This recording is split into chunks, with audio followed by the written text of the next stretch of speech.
In the year 737 of the Age of the Universe, on planet Vegeta, Bardock strode directly into the infant incubation chamber. "Where are they?" he inquired in a low voice, surveying his surroundings. "My lord, they are right here," replied a nearby attendant, gesturing towards the elevated platform within the chamber. On that platform, 3 incubation pods were prominently displayed. 2 of them were positioned atop the platform, their nutrient solutions markedly distinct from the ordinary green liquid, indicating the presence of a high-grade incubation pod. The third pod was situated below the platform. Bardock approached the lower pod and peered inside. The one inside is Kakarot, possessing a battle power of 2. 2. How pitifully diminutive, Bardock remarked, his expression unchanged, yet his tone laden with an inexplicable sentiment. Kaal is above on the platform. "My lord Bardock, Kaal is one of the few elite warriors I've seen in recent years, aside from Prince Vegeta, whose battle power has reached nearly 1,000, the attendant said, enviously. Indeed, Bardock was fortunate despite being a low-ranking warrior. He was blessed with a son whose power rivaled that of Prince Vegeta, heralding a promising future. Bardock's lips curled slightly, betraying no emotion. It appears Kaal's potential far surpasses that of Raditz and Kakarot. Ascending to the platform, Bardock made his way toward Kaal, passing by another incubation pod. "Whom does this pod contain?" he inquired, a sudden sense of foreboding washing over him. "This is Paragus' child, named Broly." Broly? A vision flashed before Bardock's eyes, a scene of a muscular man engaged in combat with a blue-haired warrior who bore an uncanny resemblance to himself. "Kakarot? Has he grown so formidable?" he murmured softly. "Why, Lord Bardock, what did you say?" The attendant, misinterpreting Bardock's query, assumed he was questioning the placement of Broly in the chamber and elaborated. "Speaking of Broly, he is truly a Ancient Millennium talent. Broly is the only child I have encountered over the years who was born with a battle power exceeding 10,000. I have never seen such innate talent before." "Talent?" Bardock raised an eyebrow, non-committal, as the vision he had just witnessed hinted at Broly's formidable strength. The image that flashed before him was a newfound ability he had acquired after a recent mission. Not long ago, Bardock had led his squad to planet Kinesa for an invasion, presuming that his battle power would easily ensure success. However, at the mission's conclusion, he was struck in the head by the last warrior of Kinesa, who unleashed a phantasmic blow upon him. This warrior's illusion was meant to reveal to Bardock a future of despair, one where the Scions faced inevitable destruction, powerless to alter their fate. Even in death, it seemed the Scions were doomed to suffer, their demise a bitter irony.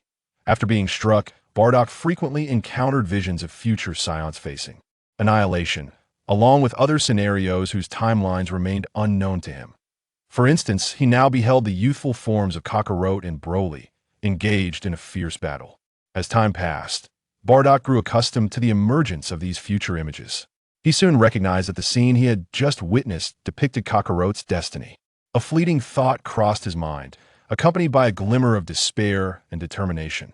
"Take me to see Kaal," he exhaled, regaining his focus. Even if the future were to be obliterated, he was resolute in ensuring the safety of Kaal and Kakarot. The caretaker paused momentarily, initially expecting Bardock to observe the prodigious Broly more closely, but quickly adapted, leading Bardock to Kaal's incubation chamber. They arrived at the side of Kaal's pod, where a serene infant floated within a nutrient solution. Observing Kaal's resemblance to Kakarot, Bardock's eyes sparkled. Unlike Kakarot and himself, whose hair bore a crab-like appearance, Kaal's hairstyle featured a single lock cascading over his forehead, while the rest stood upright, maintaining an orderly appearance even submerged in the solution. Bardock placed a hand gently on the pod, intently gazing at the small figure within. Simultaneously, as if sensing his scrutiny, the infant stirred slightly, opening his eyes a crack. In a haze, Kaal perceived a silhouette before him, a striking crab-like head, distinctly identifiable. "It seems like a man, but I am so tired," he thought. After a brief moment of consciousness, Kaal succumbed to slumber once more. Bardock, unwavering in his gaze, discerned that Kaal had opened his eyes only to close them again, an understanding settling within him. Bardock withdrew his hand. "We must depart, there are tasks to attend to. Take good care of them," he instructed before turning to leave, while the caretaker bowed respectfully, seeing Bardock off. Time slipped away in an instant point 3 years later. After a lengthy slumber, our protagonist was finally poised to awaken. The hunt begins, so what a jest. Did I not merely rescue a little girl? Why am I now submerged in this concoction? Alas, my kidneys, my heart, my lungs. Wait, something feels amiss. I seem to be unscathed, Kaal muttered, examining his chest and abdomen, relieved to find no wounds. Why such relief, considering he was still ensconced within the fluid? Is this not a drink? What am I submerged in? Kaal wrinkled his nose, finally noticing the apparatus on his face. Is this for breathing? If so, perhaps I am not subjected to experimentation. What, then, is my current situation? Thankfully, his eyes remained open, allowing him to perceive his surroundings. Instinctively, Kaal gazed downward. The first thing that caught my eye was this respirator, followed closely by a pair of small hands. Fortunately, the hands are intact, albeit a tad diminutive. Small? Why are they so small? I have hands large enough to catch a ball. Panic flickered in Karl's eyes, and in his astonishment, he caught sight of a tiny insect out of the corner of his vision. Ooh, this is small too. I'm going to be ridiculed by the goddesses. At this moment, Karl's initial panic transformed into sheer terror. His future seemed bleak. Awake, are we? It appears the time has come. Jain, has Kakarot awakened? Who is this? He seems to be speaking in a language I can comprehend. Kakarot? Could it possibly be the Kakarot I am thinking of? Karl's eyes widened in disbelief as he stared at the man before him. Kakarot is about to awaken. Let me take a look at Karl. An excited yet urgent voice echoed through the space. In the next instant, a woman appeared before Karl. With a delicate visage, large dark eyes, and a smile that lifted the corners of her mouth, she radiated warmth. Karl, I am your mother, Jain exclaimed, brimming with excitement as she approached him. I am your father, Bardock chimed in, joining the fervor. As Karl gazed at the two figures before him, his lips twitched in bewilderment. His gaze fell upon the fur-like cords at Bardock and Jain's waists, which resembled tails. Drawing a sharp breath, he had deduced the truth. This revelation truly astonished him. Say, Bardock, why isn't Karl speaking? Jain asked, glancing at Bardock in confusion as she noticed Karl's twitching lips. Bardock furrowed his brow, equally perplexed by the situation. Could it be that 3 years of nurturing had rendered him dim-witted? That shouldn't be the case. Chapter 2. Karl loading. Bardock furrowed his brow, lost in thought for a moment, unable to grasp the situation. At this juncture, Karl finally comprehended. Am I truly fortunate? That accursed fortune. Have I been transported to the world of Dragon Ball?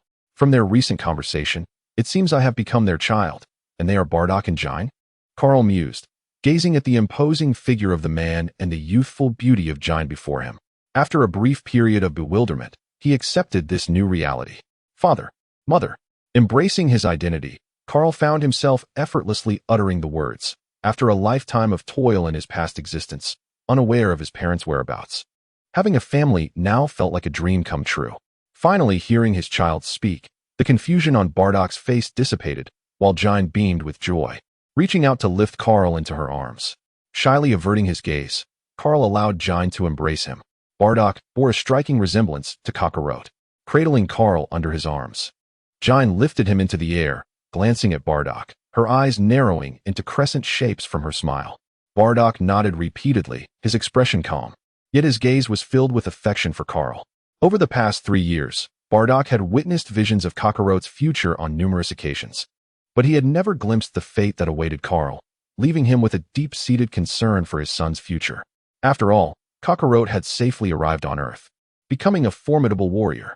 Regardless of what lay ahead for Karl, he hoped to send him and Kakarot together to Earth. Observing Jain playfully engaging with the little one, Bardock finally spoke up. All right, Jain, let us go check on Kakarot. Time is of the essence. Upon hearing this, the once smiling Jain fell silent. Were they truly about to part ways? I haven't even prepared a feast for them yet. Bardock's expression grew serious. In just a few hours, Frieza would arrive. If nothing untoward occurs, we shall retrieve them later. Jain said nothing more, silently following Bardock as they approached Kakarot's incubation chamber, cradling Karl in her arms. However, perhaps due to having only 2 units of battle power upon birth, Kakarot remained unawakened even after 3 years of nurturing. Fortunately, even if he did not awaken now, he would still come to consciousness upon being released from the chamber. Kakarot remains asleep, I shall procure 2 spacecraft while you release him. When I return, we will take them to a secluded place. Noting Kakarot's continued slumber, Bardock turned to Jine with a sense of urgency. I understand. Please be safe, Jine nodded in response. Calmly nestled in Jine's embrace, Kaal observed the unfolding scene with tranquility. Although he possessed a battle power of 1,000, he was merely a 3-year-old child now, capable of doing nothing. What could he possibly accomplish? Nothing at all. Kakarot. Jine gazed dreamily at the figure of Son Goku within the incubation chamber. Kaal raised his gaze to Jine, a hint of sorrow evident in his eyes. Although he had not spent much time with this lifetime's mother, the impending separation in just a few hours was undeniably poignant. It would be impossible to claim he felt nothing. He sighed inwardly, acknowledging his current inability to alter fate. Alas, he had arrived too late. The atmosphere grew still as Jine quietly observed Kakarot, while Kaal contemplated the future in silence. Analyzing the present circumstances, it became clear he could only accompany Son Wukong to Earth. This was not without merit, for he possessed a combat power of 1,000 by birthright, ensuring he would face little danger on Earth. Suddenly, Kaal recalled, having traversed worlds, shouldn't I have a system like that old man? It's been 3 years since I arrived, yet there has been no response whatsoever. System? After waiting for a moment, still no answer. Perhaps it hadn't heard him. He decided to call out again. System. This time, a reaction finally occurred. Before Kaal appeared a blue luminescent screen, and as he focused on it, disbelief washed over him. The good news was that a system existed. The bad news was that it was still loading, with a progress indicator reading 001. Wait a moment. I've been here for 3 years. What on earth is this loading 001 nonsense? If you don't want to provide me with a system, just say so. Is this how you treat me? Kaal felt exasperated, rolling his eyes in frustration. After several minutes of grumbling, he resigned himself to this reality. He would act as though there were no system. At least he was a scion now, and could thrive in this world without one. Even if there were a system, I wouldn't bother with it, he declared defiantly. System, please wait for me to finish loading. Kaal dismissed the system panel, realizing that without a system, he needed to meticulously consider his future training. After all, he couldn't afford to end up as a mere weakling. Or rather, 1,000 times weaker? Once quietly contemplative, Kaal now found himself even more subdued, his eyes vacant as he stared ahead. An hour later, a voice called from outside, Jine, bring them out. Hearing the voice, Jine, who had already freed Son Wukong from the incubation pod, emerged with the 2 little ones. Outside, they found Bardock shouldering a spherical spacecraft, a classic Scion vehicle. Bardock set down the spacecraft, took the 2 children from Jine, and placed them inside the vessel. Then, he hoisted both spacecrafts and leaped away, with Jine hastily following. After a 10-minute trek to a secluded area, Bardock set the spacecraft down. Kaal stood at the door, peering through the glass at Bardock and Jine. They leaned closer to the hatch, where Jine's face was streaked with tears as she repeatedly urged them. Kaal, Kakarot, you must live well. Bardock and I will return for you. You must survive. Bardock echoed her sentiments. Kaal's eyes glistened with unshed tears as he quietly sighed. Placing his hand against the glass of the hatch, feeling the warmth emanating from Bardock and the others, silently bidding them farewell. Inside another spacecraft, Son Wukong had already begun to weep, incessantly calling out for his parents. After a minute of heartfelt reassurances, Bardock, with great reluctance, activated Son Wukong's vessel. The spacecraft gradually ascended and then, unexpectedly, a burst of blue flames erupted from its rear, propelling it swiftly into the cosmos. Bardock and the others watched as Son Wukong's ship ventured into the distant universe. Regaining his composure, Bardock prepared to activate Kaal's craft when suddenly, the communicator he had stowed away in his bag erupted with sound. All combat personnel were summoned to the palace, for Frieza had arrived. What? So soon? Bardock's expression shifted dramatically. He had not anticipated Frieza's sudden assault. In his estimation, Frieza would require at least another 2 hours to reach the outer layers of planet Vegeta. Jine, I leave Kaal to you. Frieza is here, Bardock said, his countenance grave as he spoke to Jine. Without a moment's hesitation, he soared toward the palace. Bardock, please be careful, Jine called out to the rapidly departing Bardock. Inside the spacecraft, Kaal noticed Bardock's swift departure and deduced that Frieza had indeed arrived. The story was about to unfold. Chapter 3, The Assault of Frieza. Annihilation. Bardock's speed was remarkable. In less than a minute, he found himself in the square outside the palace. The square was already teeming with individuals, all warriors boasting power levels above 2,000. Though they bore an array of appearances, the palpable aura of menace they exuded was chilling. Bardock landed at the forefront of this assembly. Before the palace entrance stood several figures, with the foremost being the current king of planet Vegeta, King Vegeta III. Upon noticing Bardock's arrival, King Vegeta III nodded in acknowledgement, to which Bardock returned the gesture. Esteemed warriors, we Scions have long operated under Frieza's command. Now, with his sudden summons, I suspect Frieza intends to eliminate us all in one fell swoop. King Vegeta III proclaimed, as the gathered warriors had nearly all arrived. Those absent were likely of little consequence at this juncture. His words echoed the discussions held months earlier when Frieza had unexpectedly recalled them all. This notion originated with Bardock, and after careful deliberation, King Vegeta III concluded that the possibility of Frieza's intentions was indeed substantial. Tired of enduring Frieza's prolonged oppression of their kind, he believed it was time to consolidate their strength and stand against him. It was evident that there were more than 10 Scions with combat powers exceeding 10,000, including himself, with a formidable power level of 13,000, while others ranged between 11,000 and 12,000. He believed that they could not possibly lose this battle. Thus, seizing the opportunity, they would revolt. According to his estimation, Frieza's combat power was no more than 30,000. With the collective strength of so many Scions, it seemed plausible that they could overpower Frieza. Little did they know that Frieza had never revealed his true prowess, and his base combat power was a staggering 530,000. He could dispatch this group of Scions with a mere flick of his wrist. Inspired by King Vegeta III, the Scions gathered in the square erupted with fervor, weary of their subservient existence under Frieza's reign. Yet Bardock stood apart, his expression grave as he gazed skyward, refraining from joining the others in their fervent cries. He understood that this time, the Scions might not have the opportunity for success. Even merely obstructing Frieza could be an unattainable hope, all due to the tyrannical cosmic overlord. In the visions he had foreseen, not a single Scion had been able to withstand even one of Frieza's blows, and that singular strike had effortlessly annihilated planet Vegeta.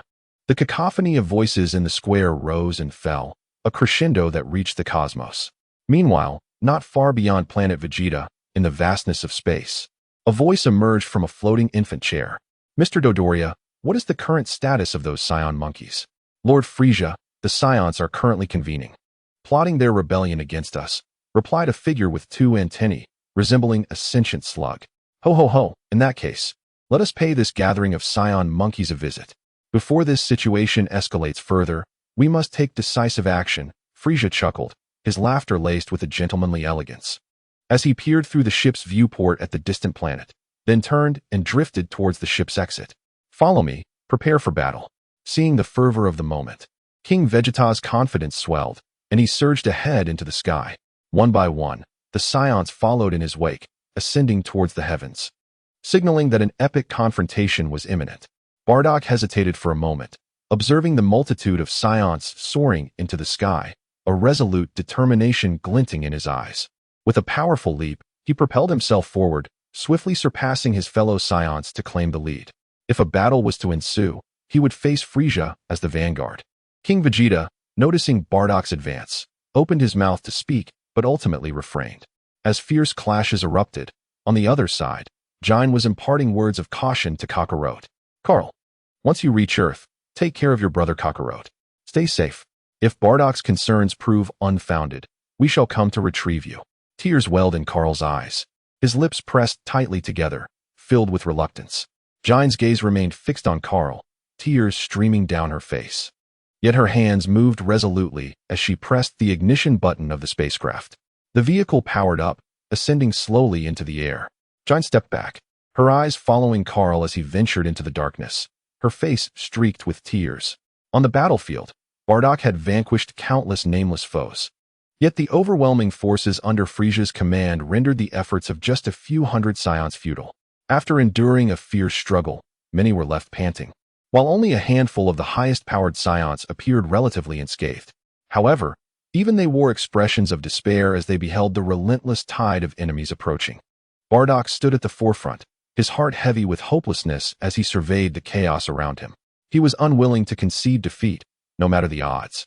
He resolved to fight with every ounce of strength he possessed.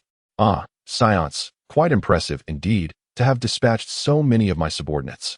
Frieza remarked from the safety of his spaceship, observing the fray below with cold detachment. Bardock, caught in the thick of battle, felt a surge of anger as he recognized Frieza's silhouette. His pupils constricted as he shouted defiantly, attempting to charge towards the tyrant. Unfortunately, he was intercepted mid-stride by the throng of adversaries surrounding him. Frieza, Bardock roared, frustration mounting as he concentrated his energy and unleashed a powerful energy wave directed at the tyrant. Just as the wave seemed poised to strike its target, an unexpected figure emerged, positioning themselves before Frieza and effortlessly countering Bardock's attack with a wave of their own. Another formidable foe, Bardock thought, his expression darkening. It appears your assault has proven ineffective, Mr. Bardock, Frieza chuckled, a sliver of scorn dancing at the corners of his mouth. You have managed to deflect so many of my minions' attacks. I wonder if you can withstand this one? With a sinister smile, Frieza raised his right hand and extended a finger. A crimson energy sphere began to coalesce at his fingertip, initially no larger than a mere. In the blink of an eye, it swelled into a colossal orb with a radius of 50 kilometers, resembling a miniature sun, pulses of energy visibly swirling upon its surface. With a cacophony of laughter, Frieza hurled the titanic sphere toward planet Vegeta. All Scions stood transfixed, gazing at the impending doom. In that moment, no one dared to move, their eyes trembling with fear and despair. How could they possibly endure such an onslaught? Resignation washed over them as they ceased all attempts at counterattack, remaining frozen in place. What madness is this? How can you so casually obliterate my planet? Bardock, standing resolutely at the forefront, fixed his determined gaze upon the approaching attack. Summoning all of his strength, he launched his own offensive against the energy sphere. A blue beam of light collided with the crimson orb. Yet Frieza's assault was far too formidable to be thwarted easily. The red sphere, undeterred, continued its relentless trajectory towards planet Vegeta, compressing Bardock's beam of energy with ease. In an agonizing moment, the impact reverberated through Bardock, and his form was engulfed in the cataclysmic blast. The Scions, now devoid of hope, could only watch helplessly as the devastating energy struck their beloved planet. The planet Vegeta was under siege, and fissures began to mar its surface. 1, 2, 3, countless cracks appeared, culminating in a cataclysmic explosion. Frieza, ensconced within his hovering vehicle, observed the gradual annihilation of Vegeta with a cold detachment, feeling a weight lift from his heart. At that moment, Kaal had just exited the planet aboard his vessel, poised to journey into the depths of the cosmos when the explosion erupted. Amidst the chaos, two faint threads materialized, silently expanding and swiftly engulfing Bardock and Kaal along with their ship. Bardock was hurled into the past, but where did Kaal go? In the distant shadows, a hand flickered briefly, unnoticed by anyone before it vanished into obscurity. Chapter 4. The Purple Planet. The Angel. My name is Kaal. 3 years ago, I traversed into this world. Perhaps due to a misalignment between my corporeal form and spirit, or some other reason, I fell into a 3-year slumber. When I awoke once more, I realized I had become a scion. I was bestowed with parents, an elder brother, and a younger sibling. However, it was not long before I was informed that a separation was imminent. Shortly thereafter, I was placed into a spherical spacecraft alongside my brother, Kakarot, destined for Earth. I watched as my brother's ship departed ahead of mine. But just as I was about to leave, Frieza arrived. My father rushed to the battlefield, while my mother remained behind to bid me farewell. She spoke many words to me, and with great sorrow, she sent me away. My spacecraft soared away from the planet. I gazed into the boundless darkness before me, feeling lost, bewildered, and regretful. I remained silent, having not uttered a single word to my parents. I watched the planet recede into the distance, silently bidding farewell to my family. But an unforgettable scene unfolded before my eyes. I beheld the surface of the planet cracking, crimson light spilling forth from the fissures, a mesmerizing yet deadly spectacle. I watched as the cracks widened, ultimately culminating in a blinding explosion. Having barely escaped the planet, I found myself within the blast radius and succumbed to unconsciousness. Cursed Frieza, may I never cross paths with you again. If fate allows me to evade you once, I shall do so. Surviving such calamity surely foretells a future of fortune. The explosion that should have claimed my life instead left me remarkably unharmed. A small figure wandered in a grassy expanse, a fluffy monkey tail swaying behind him. A short distance away, A white spherical craft billowed thick smoke, a testament to Kaar's escape from Vegeta. Judging by the intensity of the smoke, the ship was undoubtedly rendered inoperative, yet its sturdy construction had prevented a secondary explosion. So, where am I? How did I end up here? Surveying my surroundings, I noted the lush green grass extending far into the horizon, with a forest in the distance and a sizable lake nestled beside the woods. After regaining consciousness from a state of coma, Kaal found himself in an unfamiliar place. Surprisingly, he remained remarkably composed. After all, he had already endured the destruction of a planet. What was there to panic about? It appeared to be a living world. However, he pondered the oddity of his surroundings. Despite being awake for some time, he had yet to encounter any small creatures, not even a butterfly. What piqued Kaal's curiosity even more was the purple sky, under which he could clearly see a meteorite, resembling a planet, suspended in the heavens, neither soaring away nor plummeting to the ground. After exploring the area without uncovering any useful clues, Kaal returned to the vicinity of his spacecraft. This was undoubtedly not Earth, and he wondered if he would ever have the opportunity to return there. Reaching out to touch the spacecraft, he felt a pang of regret. It had only been used once before becoming inoperable. Kaal lamented this loss, as it was his first encounter with such advanced technology, and he had not had the chance to fully experience it before its demise. Yet, he reasoned, in this world, spaceships and such were not of paramount importance. Who, in their right mind, would traverse the cosmos in a spaceship? Not Kaal, that's for sure. Rest well, little ship, he muttered, uttering a phrase devoid of significance before turning away without a backward glance. As he departed from the spacecraft, Kaal ascended into the sky. This was the essence of a scion. Despite inhabiting the body of a mere 3-year-old child, he could soar through the air. Speaking of which, why couldn't Goku fly as a child? Perhaps he was simply too weak? Kaal chuckled to himself, playfully teasing Goku, who was still en route to Earth. Aimlessly gliding through the air, Kaal had no knowledge of his location. He could only hope for a stroke of luck to encounter life on this planet. With a tune on his lips, he scanned the landscape below, suspended in the sky. One might wonder how he could so cheerfully hum a tune after narrowly escaping death. Was he not concerned? After all, he had not perished. Why dwell on the past? Outside the Beerus temple, the angel Whis observed Kaal soaring through the sky with a peculiar smile playing on his lips, and in the next moment, he vanished from sight. I am but a little bird wishing to fly. Hey, I have taken flight, Kaal sang joyfully, admiring the scenery of the planet, blissfully unaware that he was being watched. Suddenly, his eyes brightened as he spotted a distant fortress. No, a castle. A castle. There are people, he exclaimed, marveling at his newfound vision. Unlike in his previous life, where he had suffered from severe myopia, he could now discern individuals clearly from afar. What splendid luck. This was a planet with civilization. With that thought, Kaal directed his flight toward the castle. As he approached, he was awestruck by its grandeur. What a magnificent sight. This castle is truly imposing, he exclaimed, pausing midair, mouth agape in astonishment at the splendid structure before him. It is evident that this is a household of formidable canines, ripe for a hearty feast. However, I wonder if my meager combat prowess is sufficient to contend with them.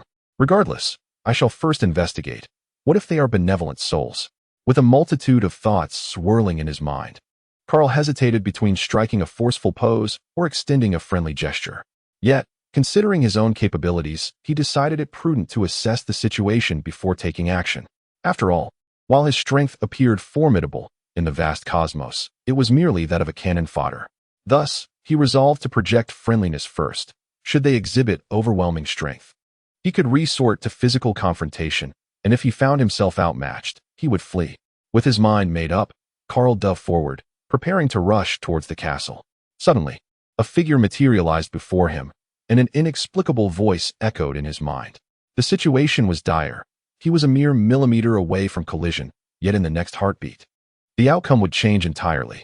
Reacting swiftly, Kaal executed an abrupt halt, followed by a somersault to distance himself from the figure. A master. Kaal's internal alarm bells rang as he warily peered ahead. Well, the little one is quite quick on his feet, a voice reached Kaal's ears. He gasped in astonishment, his eyes widening. Oh, were you startled, little one? Before him stood an individual clad in a robe of red and black, wielding a staff, with blue skin and flowing white hair, laughing softly behind his hand. Is that an angel? Kaal exclaimed in shock. Oh, Do you know me? The figure inquired, lowering his hand and smiling at the diminutive scion. A scion, are you? The figure, known as Whis, slowly approached Kaal, his expression unchanging, and cheerfully asked. Yes, Kaal responded, standing at attention, feeling quite constrained. Though he could not fathom how he managed to perform that maneuver in midair, it must have been an instinct from a past life. A bead of cold sweat trickled down Kaal's forehead. He finally understood the nature of this planet. He was on the god of destruction's realm. Cold sweat dripped from his forehead, cheeks, and chin, falling into the air below. Are you afraid of me? Whis inquired, bending down to bring his face closer to Kaal's, locking eyes with him. Kaal leaned back, trembling, and replied, No, not afraid. Ah. Whis straightened up, laughing. Then, as the first guest to arrive here, after a moment of mirth, Whis fixed his gaze intently upon Kaal. Kaal swallowed nervously. Am I to be dealt with for intruding upon the god of destruction's domain? Do you wish to become my disciple? Whis, still staring at Kaal, narrowed his eyes and uttered an unexpected proposition. Huh. A voice of astonishment echoed through the air. Chapter 5. The beginning of training Master Whis. Kaal, clad in an overly inflated outfit resembling a balloon, called out while performing push-ups, turning his head towards Whis. What is it? Whis adjusted his sunglasses, revealing his large eyes, and looked at Kaal. What is the current burden I bear? With a gravity 30 times that of Earth, it is just sufficient to enhance your physique without inflicting injury. A few days prior, Whis took him on as a disciple, and without hesitation, he pledged his allegiance. After several days of recuperation, Whis approached him with a set of weighted gear, declaring that today would mark the commencement of his training. This weighted gear is the cumbersome balloon-like attire that envelopes him now. In their previous conversations, Whis had recounted how, eons ago, he discovered the immensely potent Beerus and subsequently took him under his wing for cultivation. When Beerus was first adopted, his combat power was far inferior to what it is now, barely reaching 500, which was merely half of what Kakarot possessed. However, the initial weight Beerus endured was indeed thrice what Kakarot currently bears. The balloon suit is an adjustable weighted gear, calibrated according to the gravity ratio, ranging from a minimum of 1 times gravity to a staggering maximum of 10,000 times. Presently, Kakarot's burden is merely 30 times the gravity of his home planet, which is a mere enhancement over the gravity of Vegeta. Having acclimated to the weight upon him, Kakarot steadied himself and sprang into the air. Dusting off his hands, he declared, Whis, Master, let us commence training. I am prepared. His gaze was resolute, a fervent warrior's spirit igniting within him. Whis, savoring the delightful juice, momentarily paused in surprise, then smiled faintly, setting down his drink and rising to his feet. In his previously empty hands, a staff materialized in Whis's right hand. The staff struck the ground with a resounding chime. Under Kakarot's curious gaze, a floating, tile-like black path formed, extending into the distance. Kakarot struck a pose reminiscent of a monkey, peering into the far horizon, which seemed to stretch into infinity. Soon, the path curled back around, reconnecting with the point from which it originated. This was a small path encircling the destroyer planet. Now, you must run along this path, Whis remarked, nodding in satisfaction at the sight of the newly formed trail. A lap, Kakarot exclaimed in terror, glancing back at Whis, his lips twitching. The destroyer planet may appear modest, but it is still a planet. How long would it take to complete a lap? Blinking in disbelief, he stared intently into Whis's eyes, hoping this was merely a jest. All right, let us begin. Whis offered no further words, merely gesturing lightly, which set Kakarot upon the path. Swallowing hard, Kakarot glanced at Whis, then at the path before him. Gritting his teeth, he thought, if I must, then I shall run. With this resolve, Kakarot set off at a hesitant pace. After running a kilometer while burdened, he discovered that it was not as arduous as he had imagined, regaining a modicum of confidence. Soon, he traversed 2 kilometers, then 3, 5, 10, 50, and finally 100 kilometers. Upon reaching 100 kilometers, Kakarot gasped for breath, his hands clutching his waist as he staggered forward, step by painstaking step. How far have I run? Surely, I must be nearing the end. Gazing ahead, I perceive a tiny speck on the horizon where the earth meets the sky. A glance backward reveals another minuscule. Oh dear, could it be that I have hardly run any distance at all? Kaal's complexion turned pale, a sense of dread enveloping him. How could he be this exhausted already? What state would he be in upon completion? No, it cannot be finished. It is simply impossible to reach the end. Little Kaal, You mustn't stop, a gentle voice echoed near his ear.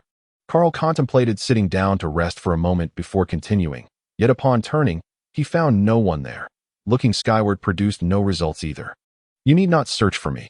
I remain right here, watching you closely, the voice continued.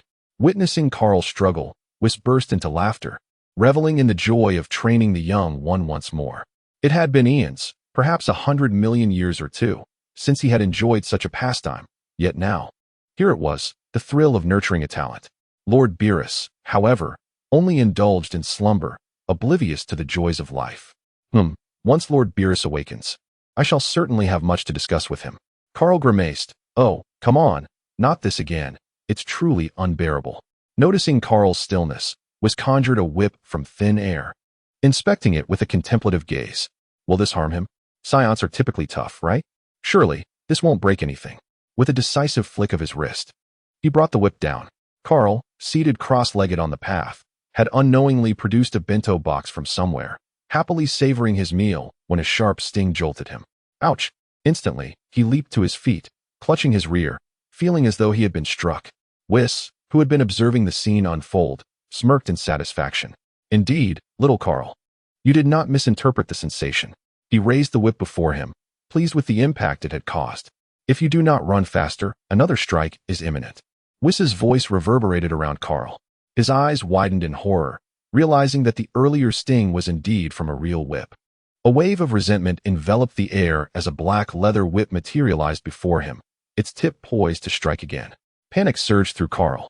Disregarding the pain in his behind, he took off at once. Just as he left his previous position, the whip lashed down. With a resounding thud, a small crater formed where it struck. Hearing the commotion behind him, Kaal glanced back, his pupils dilating in shock. Goodness, that was a fierce blow. This is no mere game. With adrenaline coursing through him, Kaal dared not linger, his legs propelled as if powered by engines, leaving behind fleeting shadows in his wake. However, it seemed that the whip had no intention of sparing Kaal. It merely followed closely behind him, occasionally striking with a swift crack. Each blow left a small dent in the ground behind Kaal, instilling a sense of trepidation within him. What a jest it would be to slack off. Did he not see that the whip was mercilessly chastising him?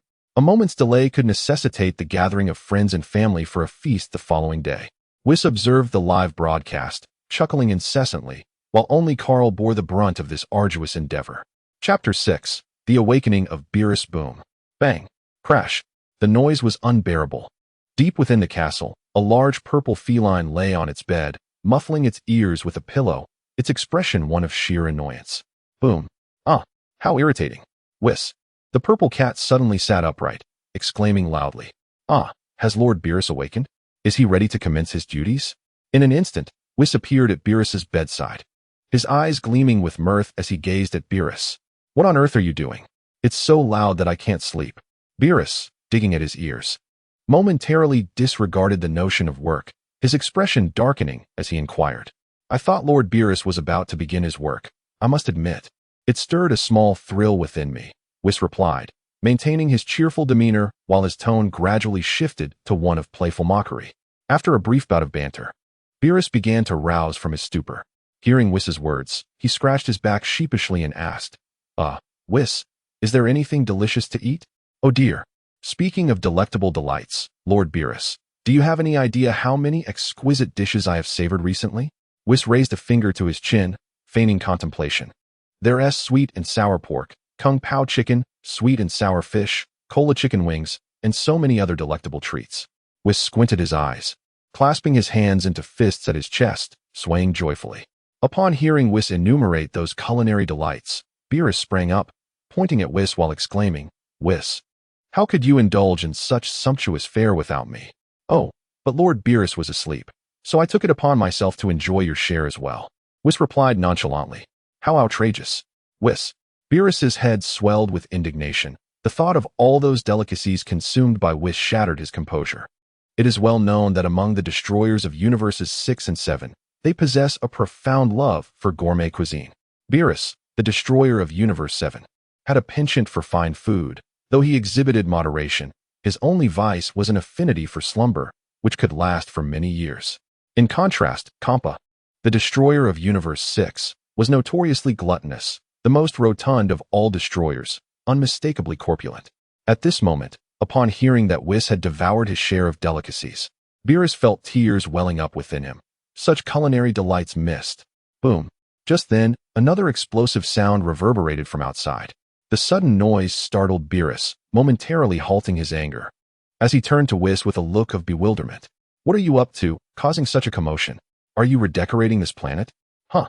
Lord Beerus, are you unaware? Beerus, bewildered, blinked a couple of times and pointed at himself, asking if he knew.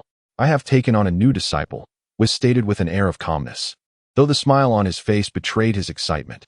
Yet another nurturing endeavor. Oh, you have taken on a disciple.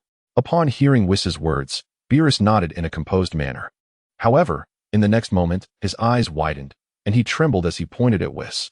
Why you said you have taken on a disciple? His voice rose sharply, as if he had encountered something astonishing, nearly breaking under the strain. In the Dragon Ball universe, when an angel takes on a disciple, it signifies the beginning of training for the next god of destruction. However, this only occurs when the current god of destruction is preparing to step down. Beerus's brow twitched. He had not announced any intentions to retire, so why was Whis beginning to train a successor? Could it be that Whis reported his constant slumber and lack of productivity? Oh dear, what should I do? Beerus rubbed his hands together and approached Whis, a sycophantic expression on his face as he inquired. Whis, what about this disciple of yours? Whis raised an eyebrow, fully aware of Beerus's thoughts. Although he had no immediate plans in that direction, a little scare might just prompt Beerus to work diligently. Oh, Lord Beerus, you know that for the universe to progress, the Kais and gods of destruction must fulfill their duties effectively. However, you have been preoccupied with slumber, neglecting your responsibilities, which leaves me no choice but to train another god of destruction. Beerus was taken aback, realizing the gravity of the situation. Did this mean his tenure as god of destruction was nearing its end? No, please. Whis, I assure you, I will work diligently from now on, Beerus coughed, his demeanor turning serious. As your senior, I feel it is my duty to observe your new disciple closely, Beerus said, genuinely curious about the individual who had earned Whis's favor, knowing that angels do not easily take on apprentices. With that, Beerus strode outside, eager to scrutinize this newcomer. His brow furrowed and his expression serious, though his pajamas were decidedly incongruous with his current demeanor. Whis stood behind, his smile unwavering, having successfully baited him. Outside the castle, a small figure soared high in the sky, unleashing energy blasts, each yellow orb soaring into the distance before exploding. Boom, boom, boom. Kaal watched the distant fireworks with great satisfaction, feeling stronger than ever. After 3 years of relentless training under Whis's watchful eye, he believed his battle power had reached 3 million. It was time to attempt the transformation into a super scion. Indeed, 3 years had passed since arriving on the God of Destruction's planet, and after enduring Whis's relentless encouragement, Kaal had finally attained the foundational limit required for the transformation. How does one transform into a super scion? How does one attune to that inner essence? Suspended in midair, Kaal furrowed his brow in contemplation. One hand clasped against his chest while the other supported his chin, settling into a cross-legged position. It must be said that Kaal's mastery of flight was commendable. Meditating in the air possessed a certain charm. Outside the castle, Beerus immediately spotted the floating figure of Kaal, and a series of large question marks materialized above his head. So, this new disciple of Whis is merely this little brat? I fail to perceive any remarkable qualities. A tail protrudes from his backside, reminiscent of the primitive scions. Is this child truly a scion? Accompanying Beerus, Whis glanced at Kaal before fixing his gaze on Beerus. Lord Beerus, you must earnestly apply yourself. This young one possesses far more potential than what you currently perceive, he remarked with a chuckle. It seems rather ordinary, Beerus muttered under his breath. Lord Beerus, shall we go greet him? Beerus turned back. Yes, we certainly shall, but first, allow me to change my attire. He cast a glance at his sleepwear, deeming it necessary to present himself with dignity before the younger generation. I shall await your return, Whis smiled gently, stepping aside to let Beerus pass. Meanwhile, Kaal remained oblivious to the two figures emerging, engrossed in his thoughts. Is it not said that one can sense another's presence through their energy? However, Kaal, still mortal, was unable to detect the divine aura. Chapter 7. The Encounter. Kaal and Beerus. When Whis next beheld Beerus, the latter had donned his god of destruction attire. A pair of shoes, entwined with golden rings, rose high above his ankles. Above, he wore blue, three-quarter-length trousers, tightly fitted around his calves. A blue belt encircled his waist, from which hung a cloth adorned with the emblem of destruction, bearing a diamond pattern. Shoulder armor enveloped his shoulders, patterned with blue and black stripes, while a diamond insignia on his chest signified his status. Footsteps echoed as a figure emerged from the darkness, gradually revealing itself. With his hands clasped behind him, Beerus's eyes narrowed, a hint of indifference glimmering within, as a slight smirk tugged at the corners of his mouth, radiating an air of long-established authority.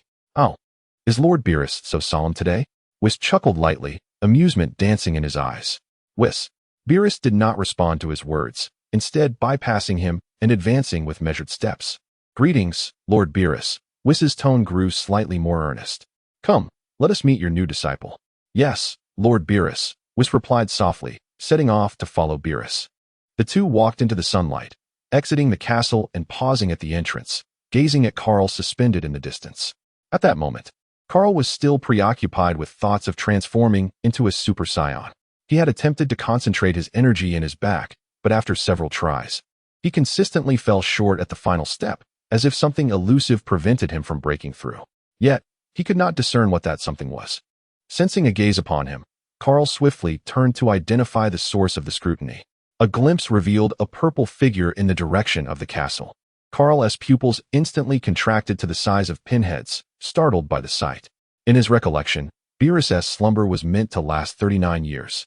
He had anticipated their first encounter to occur only after that span, yet here he was, face to face with Beerus today. Upon recognizing the deity, Kaal felt no fear. Rather, a smile graced his lips, and a profound fighting spirit ignited within his eyes. Beerus, the god of destruction of the seventh universe, was undeniably formidable.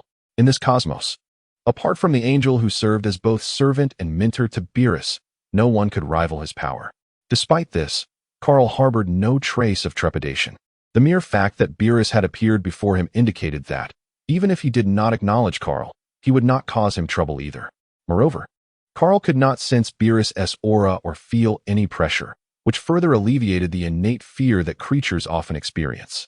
Beerus stood still, observing the young scion before him, who exhibited no signs of fear, but rather displayed an unmistakable fighting spirit. A slight nod of approval crossed Beerus's mind. He regarded this young man with newfound respect. He recalled his visit to planet Vegeta, where the Scion King had once cowered on the ground, too intimidated to even entertain thoughts of rebellion or disrespect. Beerus bore no resentment towards Kaal's demeanor. On the contrary, he admired his courage, for it suggested that this young man was indeed worthy of Whis' tutelage. Kaal did not dwell on such thoughts. He understood that Whis would not allow him to encounter any life-threatening danger here. What he remained oblivious to, however, was that had he displayed even a hint of fear upon seeing Beerus, Whis would have been profoundly disappointed. Although it wouldn't result in Kaal's demise, he would certainly be expelled from the realm of the gods of destruction, severing any potential master-student bond. Beerus remained motionless, his expression unchanged. Yet his interest in Kaal steadily grew. What would this young man do next? The anticipation was palpable. The fighting spirit in Kaal intensified. "Lord Beerus," he spoke, his voice filled with determination, yet imbued with the respect that was due. Beerus turned his gaze to Whis, pondering, "Does this young man know me? He seems to possess quite a bit of knowledge, having called my name upon our first encounter." Whis, catching the inquiry in Beerus's glance, elucidated the matter. Beerus turned back, intrigued. This little fellow harbored secrets, but it mattered not. After a brief moment of astonishment, Kaal realized that although Beerus could slumber for such an extended period, it was merely a state of ordinary sleep. External disturbances or other factors could indeed awaken him. It dawned upon him that perhaps the explosion from his recent experiment had roused Beerus, and it was possible that Beerus harbored a modicum of annoyance toward him. However, did it truly matter? Not in the slightest. The opportunity to test his own abilities against this formidable opponent was far more significant. Kaal continued his unfinished words, his gaze fixed intently on Beerus, a palpable fighting spirit radiating from him. Beerus's smile deepened, remaining silent. Whis' expression mirrored that of Beerus, his eyes gleaming with satisfaction. Before Beerus could respond, Kaal lunged forward. He slightly bent his body, adopting a diving stance, and in a flash, his figure vanished. When he reappeared, he He was right before Beerus, his right hand clenched into a fist, gathering strength for a punch aimed squarely at Beerus's face. Beerus glanced at Whis, the unspoken question evident in his eyes. Is this lad's attack truly so rudimentary? Nevertheless, his movements were swift. He raised his left hand, extending a single finger to effortlessly intercept Kahl's blow. A resounding clash echoed. Seeing that Beerus had merely used a finger to block his attack, Kahl felt a surge of anger rise within him. Despite knowing Beerus was immensely powerful, was he truly being so underestimated? Infuriating. After his initial strike failed, Kahl quickly retracted his right hand and, in one fluid motion, lifted his left leg to kick at Beerus's face. Beerus remained unmoved, that same finger effortlessly blocking Kahl's advancing leg. Another thud resounded, and as Kahl withdrew his left leg, he pivoted and brought his right leg down in a swift chop. Yet, Beerus's finger remained steadfast before him, halting the downward strike. Realizing he was once again thwarted, Kahl executed a somersault to distance himself from Beerus. Though his previous attempts had yielded no results, Kahl was undeterred. As he regained his footing, he charged forward once more. This time, he abandoned the notion of probing with single attacks and unleashed a flurry of strikes. He rushed towards Beerus, both fists blurring into motion, relentlessly targeting Beerus's face. Beerus's eyes twitched. This young man was intent on landing blows to his visage. Yet, Beerus's demeanor remained unchanged. His fingers skillfully parried each of Kahl's punches without fail. In truth, Beerus could easily forego defense. With Kahl's current level of combat prowess, even if he allowed the lad's attacks to land freely, he would sustain not a scratch. Hidden within his seemingly frail form was an immense reservoir of energy befitting a god of destruction. He merely extended a finger to engage in this bout. A slight test of Kahl's abilities. A faint smile played upon Beerus's lips. Is this all you can muster, young one? Chapter 8.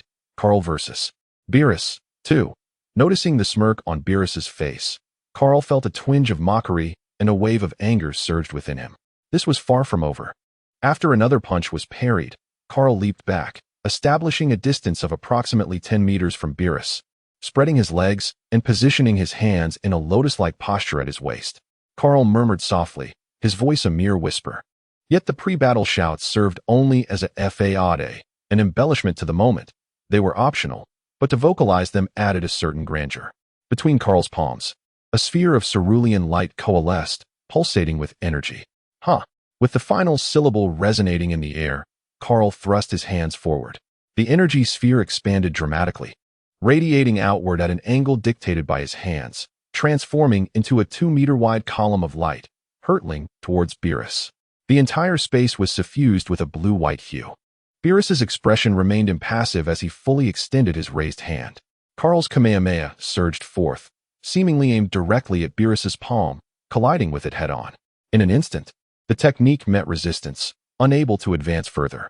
The moment Beerus caught the Kamehameha, Kahl sensed an overwhelming force pushing back against him. With a fierce roar, he poured more energy into it, causing the light column to swell slightly. Yet the resistance persisted. No matter his effort, the Kamehameha could not penetrate Beerus's hand. After several seconds of struggle, Kahl ceased his attack. He had felt the futility of his endeavor. In that brief span, he understood that no amount of energy would allow him to breach the barrier. He decisively halted, a bead of sweat trickling down his forehead as he felt a tremendous pressure bearing down upon him. Yet his fighting spirit surged ever higher. Upon halting the Kamehameha, Kahl gazed at Beerus, who, though wisps of white smoke emanated from his palm, bore no sign of injury. Not even a scratch marred his skin. Is that it, young one? Beerus tilted his head, peering through his outstretched hand at Kahl. Lord Beerus, you are truly formidable, Kahl acknowledged, a hint of awe in his voice. Beerus's eyes twitched, a dark line appearing on his forehead. You insolent brat. What a way with words. He exuded a slight aura, preparing to teach this impudent youth a lesson. Facing Beerus, Kahl felt the weight of that aura. Beads of cold sweat began to form on his brow, and his parched throat compelled him to swallow hard. An unprecedented pressure enveloped him. At that moment, his previously upright posture faltered slightly under the strain. Remarkable. To merely release a fraction of your aura feels like bearing the weight of 1,000 burdens. A flicker of surprise appeared in Beerus's eyes. This young man had not succumbed. How underestimated you are. With a fervent determination, Kahl gradually straightened his back, bracing against the immense pressure, unleashing a primal roar. His visage twisted in a fierce expression as he began to channel his energy, his hands hanging at his sides. "Oh!" Beerus exclaimed, intrigued as he observed Kahl's transformation. With each roar, Kahl's aura intensified, and suddenly, bolts of blue-white lightning crackled around him.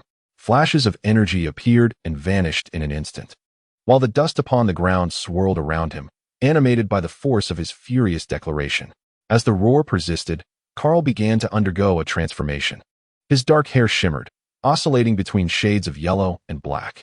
Finally, after a few seconds, the ever-changing hues of his hair stabilized, settling into a vibrant yellow. A lock of hair cascaded down his forehead, while the rest stood erect, pointing skyward. His eyebrows had also taken on a yellow hue, and his irises transformed into a striking emerald green. Compared to his previously serene visage, he now exuded a more sinister aura. It seemed as though his personality had been subtly altered, becoming more flamboyant, perhaps influenced by the formidable power he had just acquired. "Super Scion, here I come." A wicked smile graced Kahl's lips as he cast a sidelong glance at Beerus. "Super Scion." Beerus furrowed his brow, pondering something that had crossed his mind. "Lord Beerus, let us commence the second round." Kahl spread his arms wide, aligning his fingers closely while pressing his thumbs against the base of his index fingers, striking a Wing Chun stance. Beerus, still mulling over the fleeting insight that had flashed through his mind, found himself momentarily distracted. Meanwhile, Kahl was already poised for action. "Be cautious, Lord Beerus." No sooner had he spoken than Kahl vanished, reappearing at Beerus's right side. He lunged for Beerus's shoulder, excitement flickering in his eyes as he neared his target. "Excellent. I am about to make contact. Once I do, it will be my turn to unleash my power." But was it truly that simple? Although Beerus was lost in thought, his reflexes were anything but sluggish. Just as Kahl was a mere inch from Beerus's shoulder, Beerus's left hand seized Kahl's wrist. It was slightly more powerful than before, but not excessively so. With a sidelong glance at Kahl, Beerus raised his left hand. Kahl felt a sudden lightness as he was lifted off the ground. He struggled to escape Beerus's grip, but it felt as if his wrist were welded to Beerus's hand. Despite his efforts to pry free with his other hand or to push against Beerus's hand with his feet, he could not break free. "All right, you've had your fun for long enough. Now it's my turn." A triumphant smile spread across Beerus's face. "You little rascal. I have yet to forgive you for calling me a pervert earlier." What do you intend to do?" Kahl swallowed hard, forcing a nervous laugh. "Kid, we were having such a good time. I wish to enjoy myself too." "Hee hee, Lord Beerus, you jest," Kahl replied, a glimmer of sycophancy appearing on his face. It was wise to show humility at this juncture. It was evident that he was about to endure some hardship. Ignoring the imminent suffering would be unwise. "Patience, my young friend. Let us play a bit longer." A mischievous grin emerged on Beerus's face. Wait. Before Kahl could finish his sentence, he felt a sudden tug.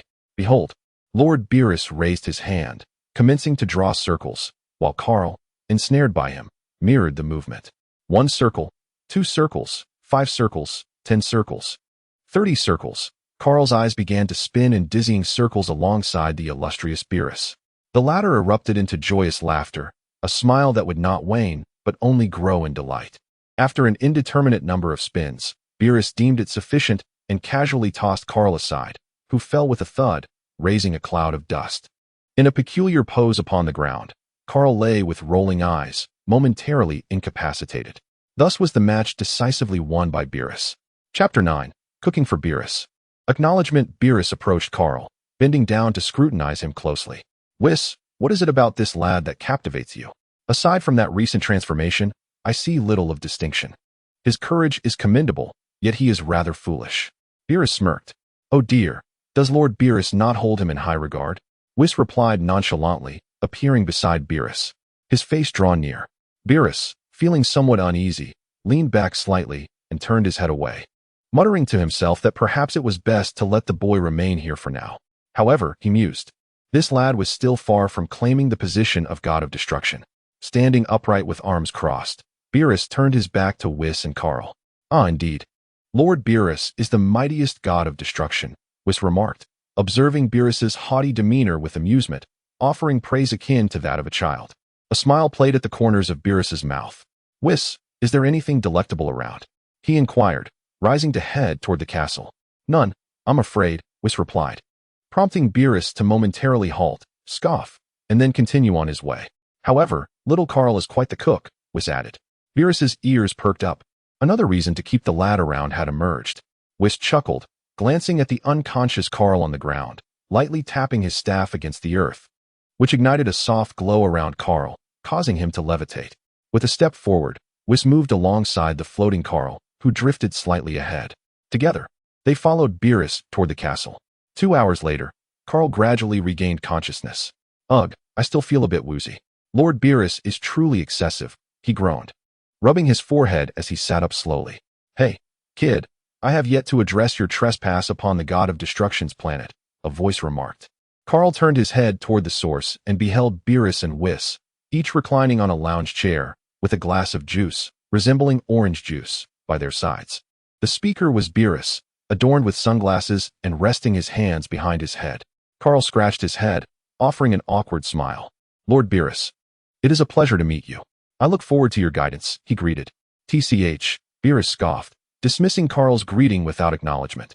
Kaal observed that Beerus remained motionless, and he silently exhaled a sigh of relief, realizing that he had successfully passed this trial without repercussions.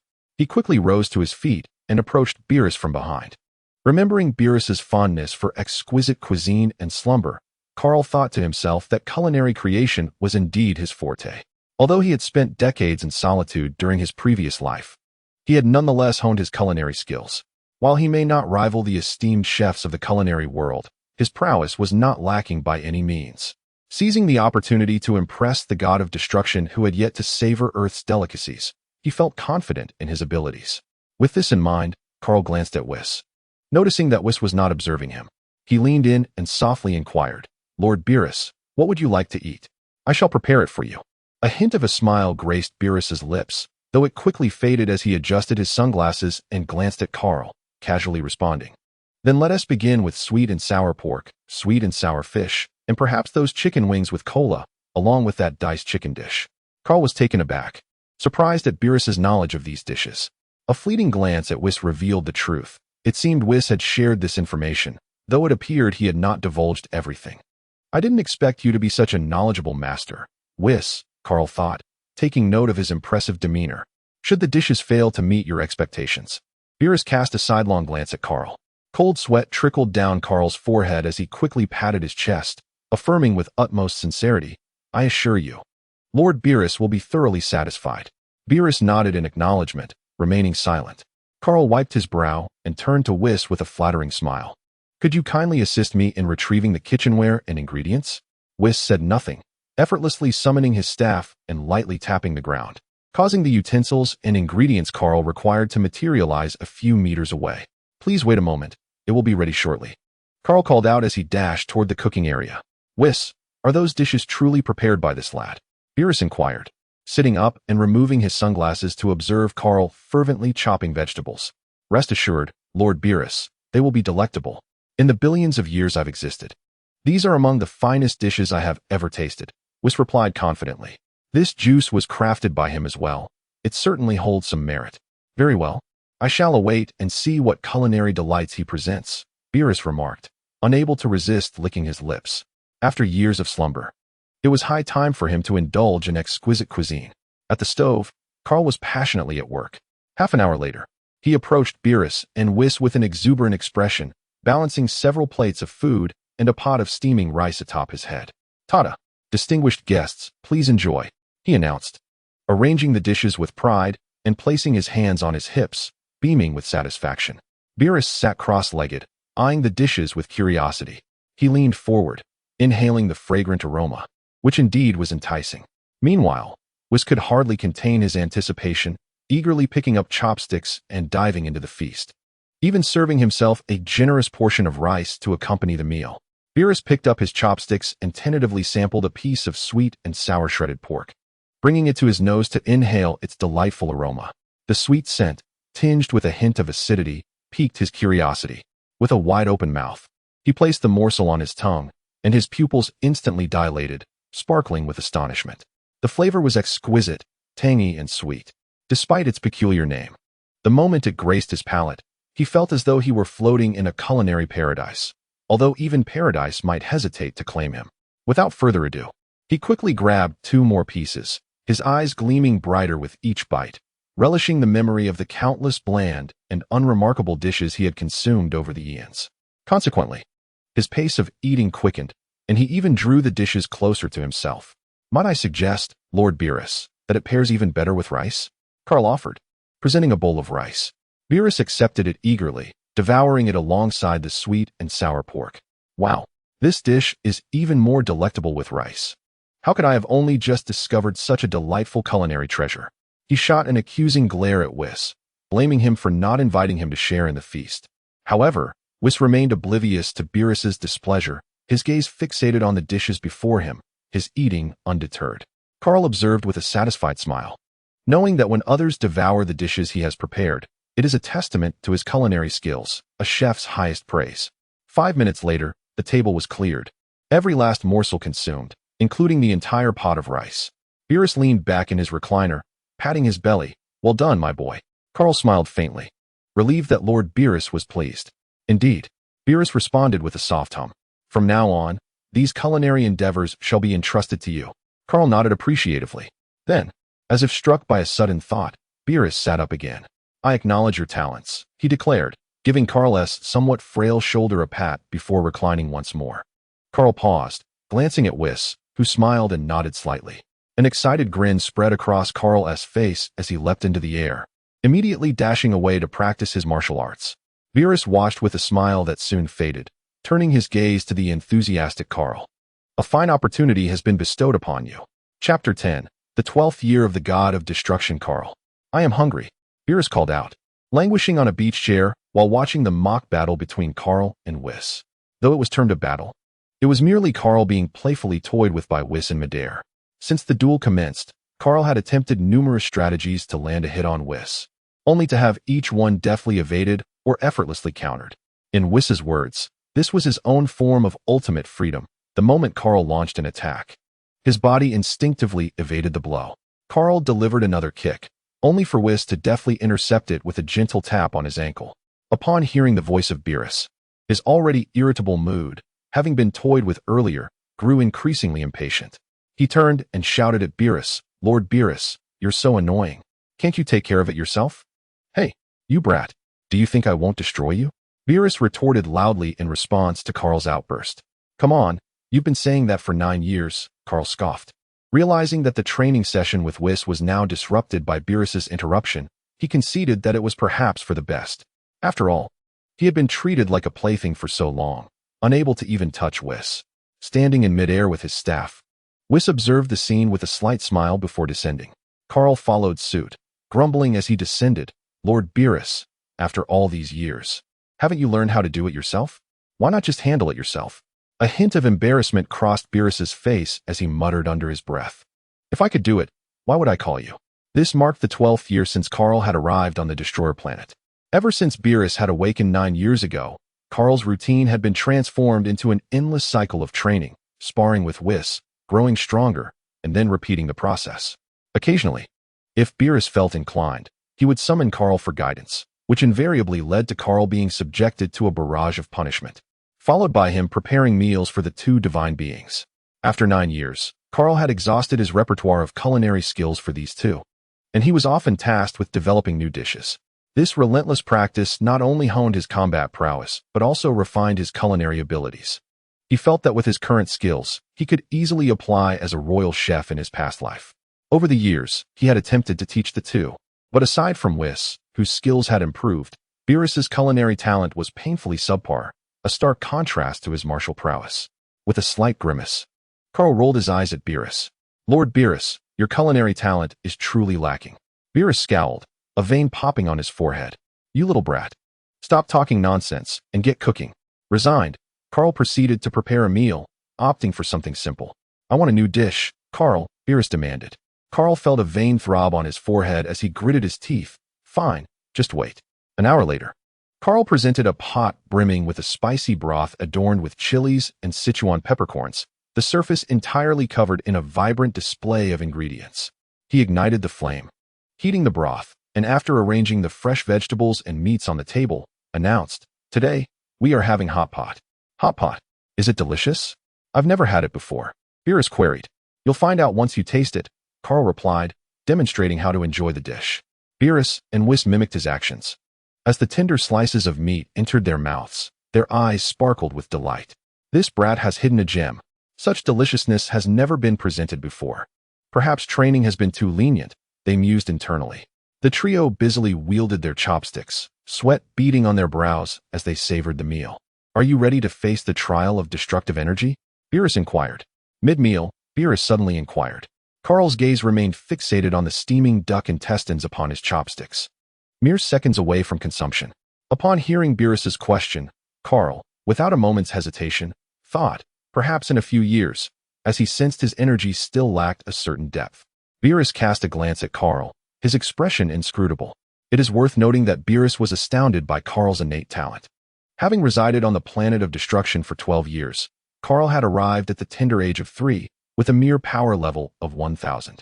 He vividly recalled the first time he encountered Kaal. To Beerus, the young boy appeared as a minuscule creature, slightly larger than an ant, easily vanquished with a mere flick of his wrist. Yet, 9 years had elapsed, and Kaal's progress was nothing short of remarkable. 6 years prior, on a whim, Beerus decided to gauge Kaal's strength, only to discover that Kaal had further advanced in his Super Saiyan transformation. According to Kaal, he had ascended to the level of Super Saiyan 2. Although to Beerus, the difference seemed negligible, both levels easily dispatched. Kaal's qualitative enhancement was indeed commendable. Reflecting on his own childhood achievements, it had taken him centuries to reach Kaal's current power level. 3 years later, after yet another assessment of Kaal's abilities, Beerus noted yet another significant leap in power. From his perspective, Kaal had reached the threshold of a candidate for the god of destruction, albeit only in terms of raw strength. Kaal had not engaged in any rank-based training. He had merely attained this benchmark in power. Now, Beerus had yet to test Kaal's current prowess, but he surmised it had likely reached the level of a candidate for the god of destruction. The rapidity of Kaal's advancement instilled a sense of pressure in Beerus, yet he felt a twinge of satisfaction. At least this young man had not disappointed him. Once you finish eating, let us see what you are capable of, Beerus said gravely to Kaal. For a brief moment, Kaal's chopsticks paused, a provocative smile gracing his lips as he raised an eyebrow. Lord Beerus, are you not concerned that I might best you in combat? Upon hearing this, Beerus's ears twitched, a smirk playing on his lips. If you can manage it. A look of exhilaration spread across Kaal's face. Throughout the years, each time Beerus had tested his strength, he had been the one at the receiving end of the jest. However, now, Kaal was eager to see if he could turn the tables on Beerus, perhaps even surprise him. Once we've finished, let us spar, Lord Beerus. This time, I intend to give you a thorough thrashing. The fire of determination shone brightly in Kaal's eyes, his impatience palpable. Beerus merely huffed, silently grilling the slices of meat on his chopsticks. Kaal, undeterred, found his thoughts consumed by the impending battle with Beerus, his resolve intensifying as he hastened his meal, eager to prepare for the lesson he intended to impart to Beerus. As Beerus observed the fighting spirit in Kaal's eyes, a flicker of caution ignited within him. However, he did not dwell on it for long, merely accelerating his movements. Chapter 11. Kaal faces Beerus again. Due to the stipulations of their challenge, Kaal consumed his meal with haste, swiftly concluding the hot pot feast before stepping aside to commence his warm-up. Beerus glanced at the warming-up Kaal, then at the bubbling red broth, letting out a disapproving click of his tongue as he set down his chopsticks. Let me see what you're made of now, he thought to himself, crossing his arms. Showing no intention of warming up, it was unnecessary for him. Hey, Lord Beerus, do take this seriously.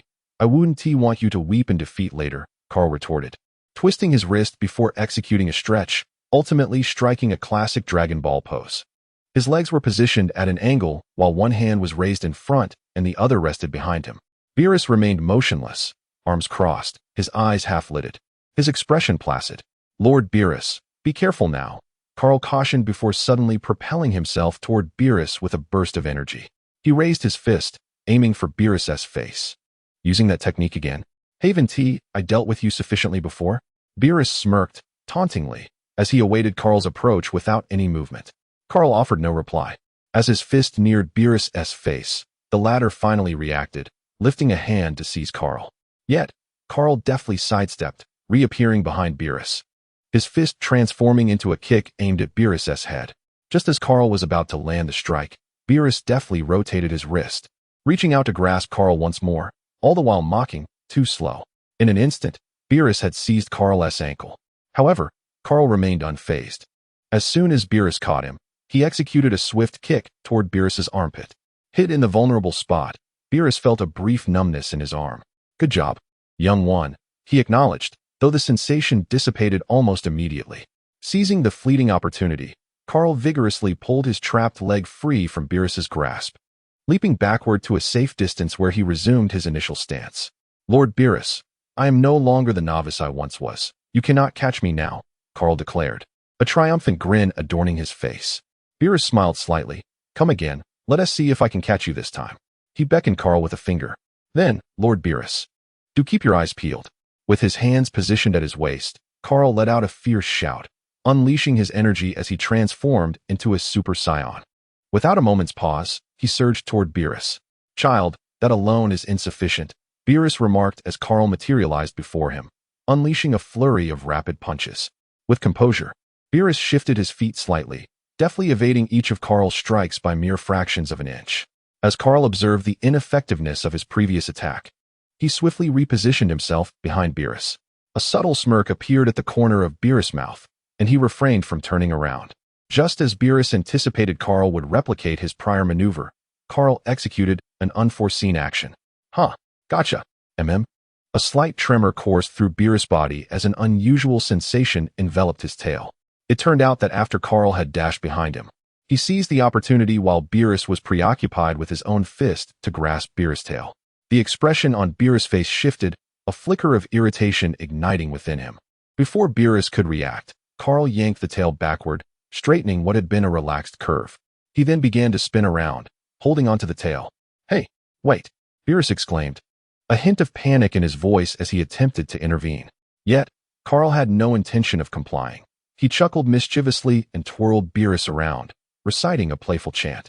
With a flourish, he tossed Beerus into the air. Simultaneously, Kaal positioned his hands in a lotus formation at his waist, unleashing a blue-white Kamehameha that surged toward the airborne Beerus. Boom! The Kamehameha erupted upon contact with Beerus, a resounding explosion marking the moment. A flicker of joy illuminated Kaal's face at his success. However, before he could relish the moment, a voice from behind startled him into a shudder. "Kid, I told you. You have a long way to go." Before the words had fully left Beerus' lips, Kaal felt a hand settle on his shoulder, and suddenly, he was weightless, propelled skyward by Beerus. "Kid, it's only fair that you give it a try as well," Beerus declared, raising his palm toward Kaal, launching a small yellow energy sphere that zipped toward him with remarkable speed. In the blink of an eye, the energy sphere closed in on Kaal. Sensing its approach, he realized evasion was no longer an option. With a resigned thought, he braced himself for the impact. As anticipated, the sphere detonated upon striking Kaal, sending him plummeting to the ground. "How does it feel, kid?" Beerus inquired, a smirk adorning his face as he rested his hands behind his back, watching Kaal with amusement. After a brief moment on the ground, Kaal sprang to his feet, acknowledging Beerus' cunning nature. However, the encounter was far from over. Reflecting on the previous exchanges, Kaal recognized the significant gap between his normal state and Super Saiyan form in comparison to Beerus. Thus, he resolved to unleash his full power. A newly developed transformation technique he had recently researched should prove entertaining for the god of destruction. Upon hearing Kaal's declaration, a glimmer of interest sparked in Beerus. He was aware of Kaal's transformations, finding them somewhat intriguing, yet insufficient to merit his full attention. Eagerly, he awaited to see what new transformation Kaal would unveil. Gesturing for him to commence, while casually leaning back with his hands clasped behind him, Kaal glanced skyward, a hint of a sigh escaping him. While everything on the destruction goddess planet was splendid, it lacked a moon. There was no other option.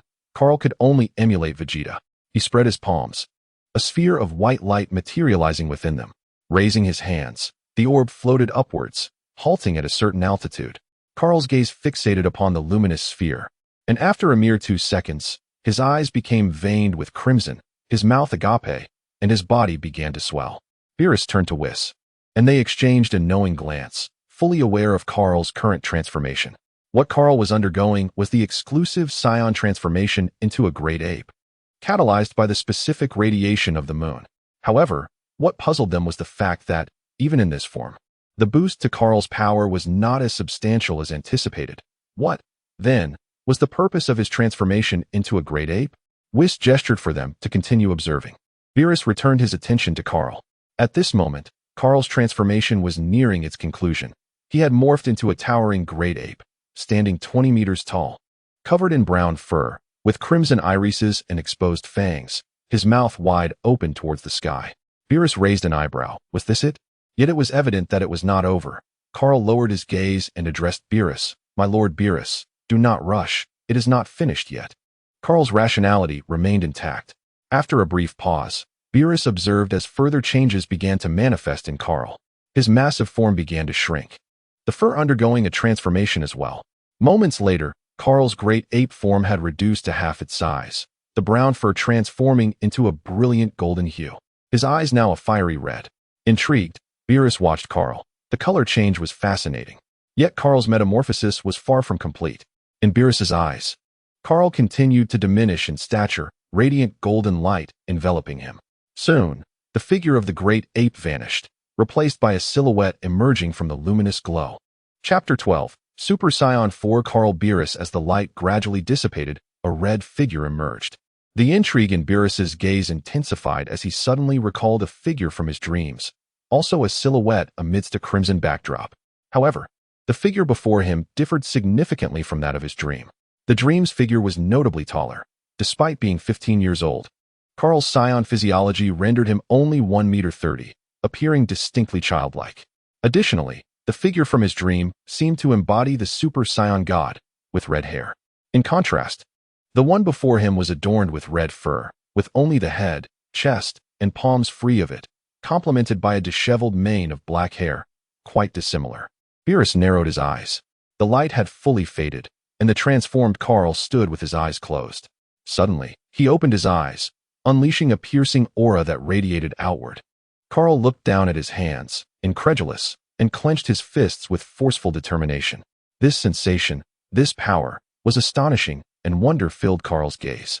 Having admired the Super Saiyan 4's prowess from afar in his previous life, while watching Dragon Ball, he now experienced firsthand the overwhelming strength of this transformation. A roar erupted from him. The appearance has changed. It seems significantly more formidable. Beerus scrutinized the transformed Kahl, taken aback by this transformation. Although astonished, his expression remained remarkably composed. It was evident that Kahl had grown considerably stronger, however, in comparison to himself.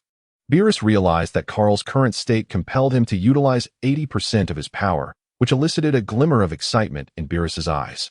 Could he be advancing further through the awakening of his ancestral lineage? Whis, observing Kahl's transformed state, immediately discerned the core essence of this metamorphosis. Kahl adjusted his shoulders, acclimating to his newfound strength, and felt an overwhelming surge of confidence. Lord Beerus, I have just developed this transformation. It is my first attempt. And I hope I do not disappoint you too much, he declared with a hearty laugh. He gazed at Beerus, his piercing eyes charged with an imposing aura that created a gust of wind directed towards him. Beerus remained unfazed. Young one, while your transformation is indeed intriguing, defeating me is a task that may require several billion years of training, he retorted, lowering his arms that had been crossed behind his back, allowing them to rest naturally by his sides. Despite his words, the fact that he was compelled to exert 80% of his strength warranted a more serious approach. In his Super Saiyan 4 state, Kahl exuded an air of malevolence. A sly smile curled at the corners of his mouth. Lord Beerus, be cautious, for my next move will be formidable. No sooner had he spoken than Kahl unleashed a torrent of Kamehameha energy, initiating an expansive attack to gauge Beerus's response. At that moment, Beerus sprang into action, no longer relying on a single hand, but instead raising both arms in a lotus formation towards the front. The Kamehameha energy collided with Beerus's palms, only to be effortlessly redirected skyward as he elevated his arms. Kahl had not anticipated that his formidable assault would be so easily neutralized, causing him to swiftly follow the dissipating energy column, using it as cover to approach Beerus. Once Beerus altered the trajectory of the Kamehameha, he lowered his arms and leaned forward, approaching Kahl at an astonishing angle, still adhering closely to the energy beam that had not yet fully changed direction. The two combatants drew closer to one another. With a resounding crash, as the last remnants of energy shifted direction, Both figures materialized before each other's eyes, culminating in a thunderous impact as their forearms collided with great force. Whis, observing from the sidelines, wore a broad smile. "Lord Beerus, you must give it your all," he teased with a chuckle. "Silence, Whis. You are insufferable," Beerus retorted, turning to scold Whis for his incessant chatter. Seizing the moment of distraction, Kaal swiftly altered his approach, sweeping his arm downward in an attempt to grasp Beerus's arm. Kaal's intention was straightforward. He aimed to exploit Beerus's momentary lapse in focus to seize the opportunity and throw him, regardless of where he landed. Ideally, he hoped to slam him to the ground, affording him ample time to unleash a barrage of attacks on Beerus. However, was Beerus truly so easily captured? Once a deity of destruction for eons, the formidable figure of Beerus is adorned with the scars of countless battles. Sensing the movements of Kaal, Beerus, without turning around, initiated his own action. His body leaned slightly backward while his arm, previously pressed against Kaal, lifted with a swift motion, aiming a strike directly at Kaal's chin. Observing the impending blow, Kaal promptly abandoned his previous intent, crouching down to evade Beerus' palm. Beerus, witnessing this maneuver, did not retract his strike but instead raised his left leg, preparing to deliver a knee strike just as Kaal's face descended. Kaal, possessing remarkable reflexes, pressed both hands down to intercept the incomplete knee strike midair. However, this interception momentarily stilled Kaal's movement, allowing Beerus to transform his palm into a blade, delivering a powerful strike to the back of Kaal's head. With a resounding crash, Kaal was slammed into the ground by the force of Beerus' attack. It was only then that Beerus withdrew his hand and leg, standing firmly before Kaal. "Ouch, that hurt." After a brief moment, Kaal clasped his hands behind his head, rubbing his skull as he rose to his feet. "Kid, I told you to defeat me. You'll need to train for several billion more years," Beerus laughed heartily, observing Kaal as he sat there nursing his head, before turning to walk towards Whis. Kaal, astonished, called out, "Lord Beerus, aren't we continuing?" "Let it be," Beerus waved dismissively. Kaal quickly stood and pursued Beerus, catching up beside him. "Lord Beerus, you are truly remarkable. Even in Super Saiyan 4, I couldn't match you. One blow was enough to bring me down." With a smirk, Beerus retorted, "You're just a novice. Practice more. You have a long way to go. Don't be so smug, Lord Beerus. I have yet to fully master the power of Super Saiyan 4. Once I do, I shall bring you down, and then I will tease you in return," Kaal replied defiantly, glancing at Beerus. Beerus remained silent, merely extending a hand to pinch Kaal's cheek, tugging at it with force. "Ow, ow, ow. Let go, Lord Beerus." Kaal swatted away Beerus' hand, rubbing his cheek. Beerus erupted into laughter. Chapter 13. The Trial of Destruction Energy. On this day, Kaal sat facing the lake, meditating in the lotus position. Since his brief encounter with Beerus, Kaal realized he had yet to fully grasp the Super Saiyan 4 form. Thus, he dedicated this time to meditating by the lakeside, striving to master complete control over the Super Saiyan 4 state. Suddenly, the space around him rippled, creating gentle waves upon the surface of the lake. Following this disturbance, a tall, slender figure materialized in the air, none other than Whis. "Kaal." Hearing the voice, Kaal slowly opened his eyes and raised his gaze. "What is it, Whis?" "Lord Beerus has sent me to inquire if you are prepared for the trial of destruction energy." Upon hearing the inquiry, Kaal bowed his head in contemplation. The trial of destructive energy was not an impossibility. He had faith in his abilities. Every successor of the god of destruction must undergo the trial of destructive energy. For only those who successfully navigate this trial and adapt to its essence may be deemed candidates for the role, recognized by both the angels and the incumbent god of destruction as worthy heirs. Whis nodded, affirming that, given Kaal's readiness, the trial could commence forthwith. "Very well, follow me. Lord Beerus has been awaiting your arrival." Kaal inclined his head and trailed behind Whis in search of Beerus. They arrived at a clearing where Beerus awaited them. The expression on Beerus's face was somewhat complex. It had been merely a decade since Kaal had arrived at the realm of the gods of destruction. Yet he was now poised to endure the destructive energy. Reflecting on his own arduous journey, Beerus recalled that it took him several millennia to withstand the destructive energy, and nearly 10,000 years to master it entirely before he could ascend to the rank of god of destruction. To be candid, Beerus felt a twinge of ambivalence. He had long desired to relinquish his position, but opportunities had eluded him. Now that a chance presented itself, he found himself hesitant to let go. After all, Being a god of destruction allowed for significant freedom beyond the occasional duties. One could act as they pleased. Nevertheless, he pondered, why dwell on such thoughts? Kahl's success in the trial would indeed be beneficial. It would grant him the option to retire at will, or in the unfortunate event of his demise, ensure that a capable successor would be ready to step in and prevent chaos. Kahl, are you prepared? Beerus turned to face him, observing Kahl's calm demeanor. Devoid of anxiety or trepidation, Beerus felt a sense of satisfaction and nodded approvingly. I am ready, Lord Beerus. What must I do? Very well, Kahl. I shall release a sphere of destructive energy into your being. Your task is rather straightforward. 2 points to consider, Beerus replied with a grave expression and a low voice. This sphere of destructive energy will be entirely devoid of my will. It will represent pure destruction. Your objective is to control it, preventing it from annihilating you, and to plant within you a seed of destructive energy. Should you accomplish this, you will have passed the trial. Do you understand? Beerus's demeanor had grown exceedingly serious. His gaze fixed upon Kahl's eyes. Kahl's expression mirrored that seriousness as he responded earnestly, I understand. I will succeed. Beerus scrutinized Kahl's eyes and noted the absence of fear. Instead, he saw a wellspring of confidence. Very well, proceed with caution. This opportunity is singular. Beerus stepped closer to Kahl, placing his right hand upon his chest, and commenced the trial. Do not perish, young one. Kahl beamed with a radiant smile. Rest assured, Lord Beerus and Whis, I shall undoubtedly succeed. Beerus hesitated not for a moment, as a radiant violet glow began to emanate from his palm, coalescing into a minuscule orb of destructive energy, no larger than a grain of rice. In an instant, this tiny sphere expanded rapidly, enveloping Kahl in its embrace. The subsequent moments saw the energy being swiftly compressed until it was but the size of an egg. With a gentle press, Beerus infused this egg-sized energy into Kahl's being, warning him to tread carefully. He then took 2 deliberate steps back, observing Kahl in silence. Whis, do you think the lad will succeed? Beerus inquired, his gaze unwavering on Kahl. Whis, wearing a serene smile, offered no verbal response, merely nodding lightly. A flicker of a smile appeared on Beerus's face, yet the concern in his eyes remained unshaken. Returning to Kahl's perspective, the uncontrolled destructive energy surged within him, wreaking havoc. An overwhelming agony flooded Kahl's mind. He bellowed in anguish.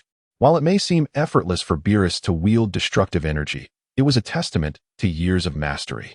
And it was evident that Kahl could not contain this tempest of destructive force in the short term.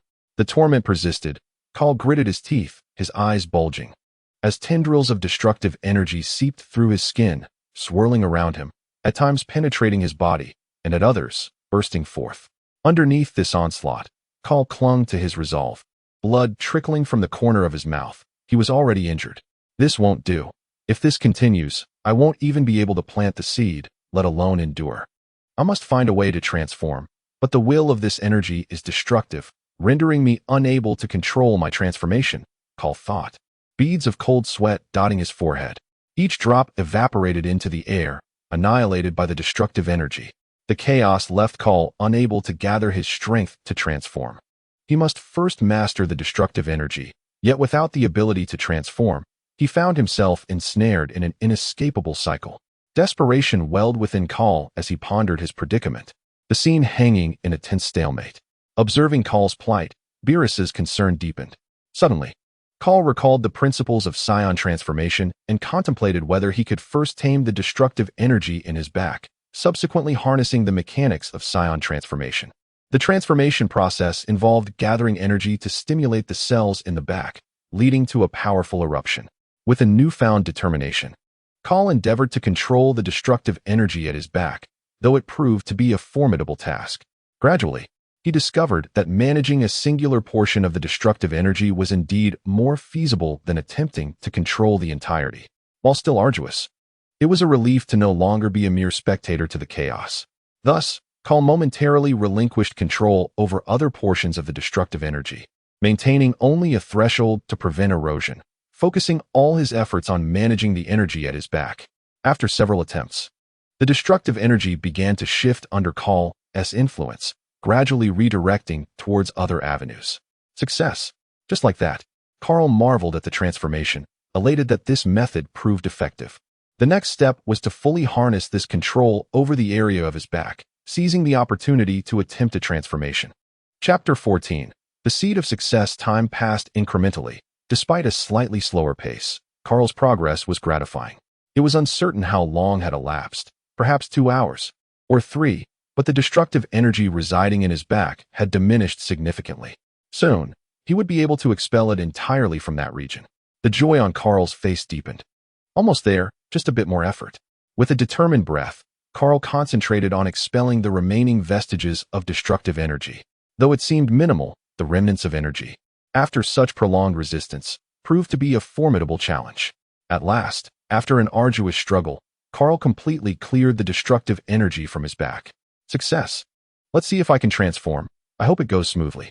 Sensing the absence of destructive energy interference, Kahl unleashed his power without hesitation.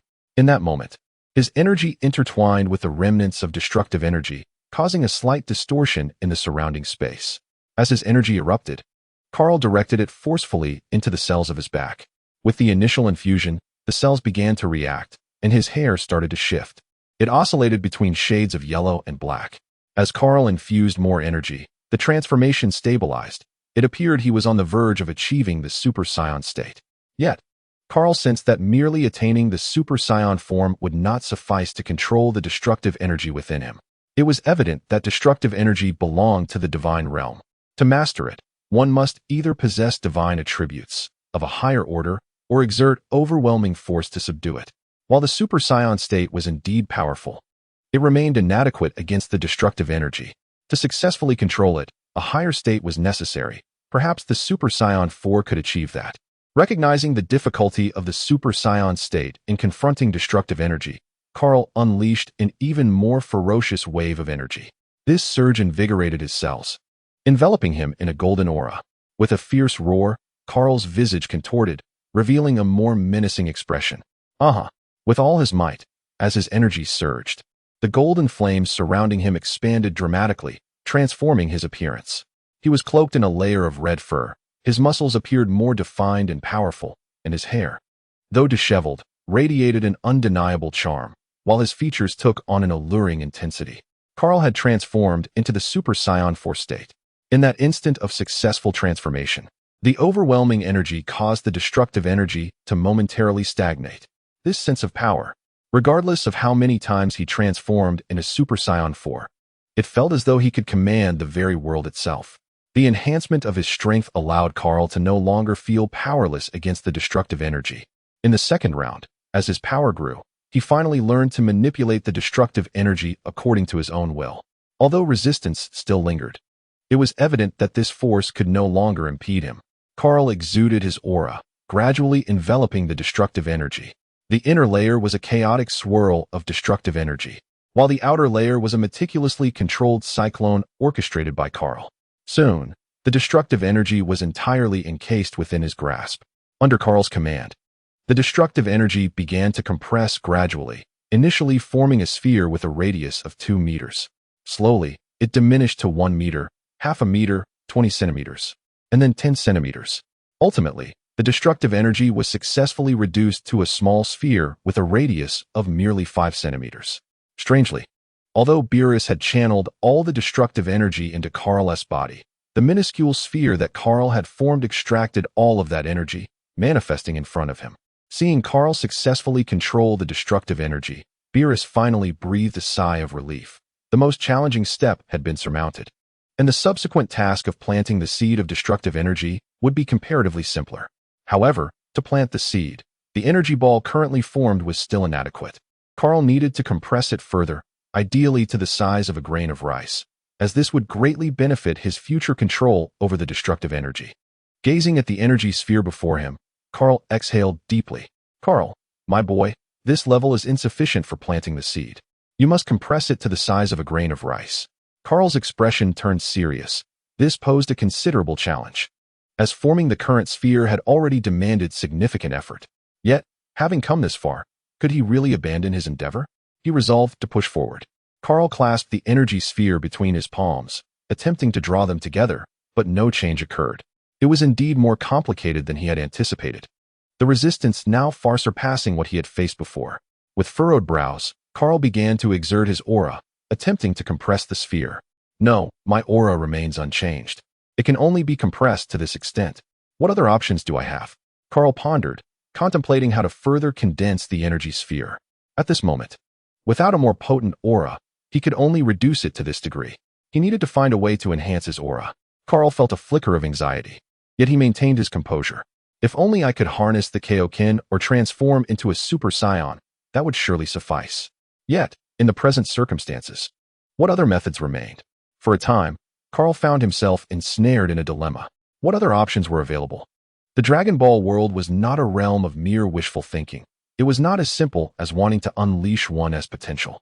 The only catalyst for such a transformation was rage, which could only be summoned temporarily. However, at this moment, it was challenging to summon anger, as there was nothing to provoke it. Kaal recalled the characters from Dragon Ball who experienced immense power surges, such as Goku and Vegeta, driven by their fury. He pondered how he might evoke such anger within himself. As he delved into memories of his past life, he remembered the monotonous routine of awakening each morning. Numbly going through the motions of washing up, eating breakfast, commuting by bus, sitting before a computer, returning home from work, and finally collapsing into bed, all in a state of numbness. Such a dreadfully mundane existence, he mused, reflecting on his previous self. It seemed almost too absurd. That lifeless individual could not possibly be him. Then, an incident came to mind. One day, as he was leaving work, he arrived at the company's entrance only to witness his girlfriend, who worked at the same firm, getting into the car of his 200-kilogram boss. Anger surged within him. It was merely a matter of money, and there she was, brazenly stepping into the vehicle before his very eyes. Veins throbbed in his forehead, his eyes burned crimson, and a fierce energy erupted from deep within him. More potent than before. I will not be a mere pawn, he roared. As this energy surged, Kaal's hands gradually came together until they met, his palms touching in unity. The destructive energy he harbored was instantaneously compressed to the size of a grain of rice. Beerus and Whis observed in bewilderment, unable to comprehend the sudden transformation. Just moments ago, there had been no progress, and now Kaal had seemingly unleashed a surge of power. What is this pawn business? Whis discreetly examined his staff, noticing the silhouette of a creature resembling a bull manifesting within it. Well, regardless, success is what matters. We can integrate it into his body now. Once the wave of anger subsided, Kaal regained his composure, nearly forgetting that these events belonged to a bygone era. They were in the past, and he believed that the woman would ultimately meet an unremarkable fate. Gazing at the grain-sized particle of destructive energy in his hand, he felt a thrill of surprise. Oh, I was so consumed by anger. How did it solidify so quickly? This is wonderful. He promptly pressed the energy particle against his chest. Upon contact, it silently penetrated his body, finding its way to his heart, where it suspended itself at the center. Once the destructive energy found its rightful place, a violet aura emerged and danced across the surface of Kaal's body. He had succeeded. Chapter 15. The Cultivation of Tears. Beerus and Whis watched as the thread of destructive energy traversed Kaal's body, finally settling at his forehead, where it formed a purple lotus before vanishing. They exchanged glances, both reflecting surprise. Whis, has young Kaal truly indeed? Young Kaal has perfectly assimilated the destructive energy. In time, his control over it may surpass even that of Lord Beerus, Whis remarked. The astonishment in Beerus's eyes deepened. What a peculiar little creature he was. Yet, Beerus felt no envy. Kaal's accomplishments were born of his own fortune. What reason was there to be jealous? Furthermore, he considered Kaal to be half his disciple. It was not customary for a master to envy the fortunes of his pupil.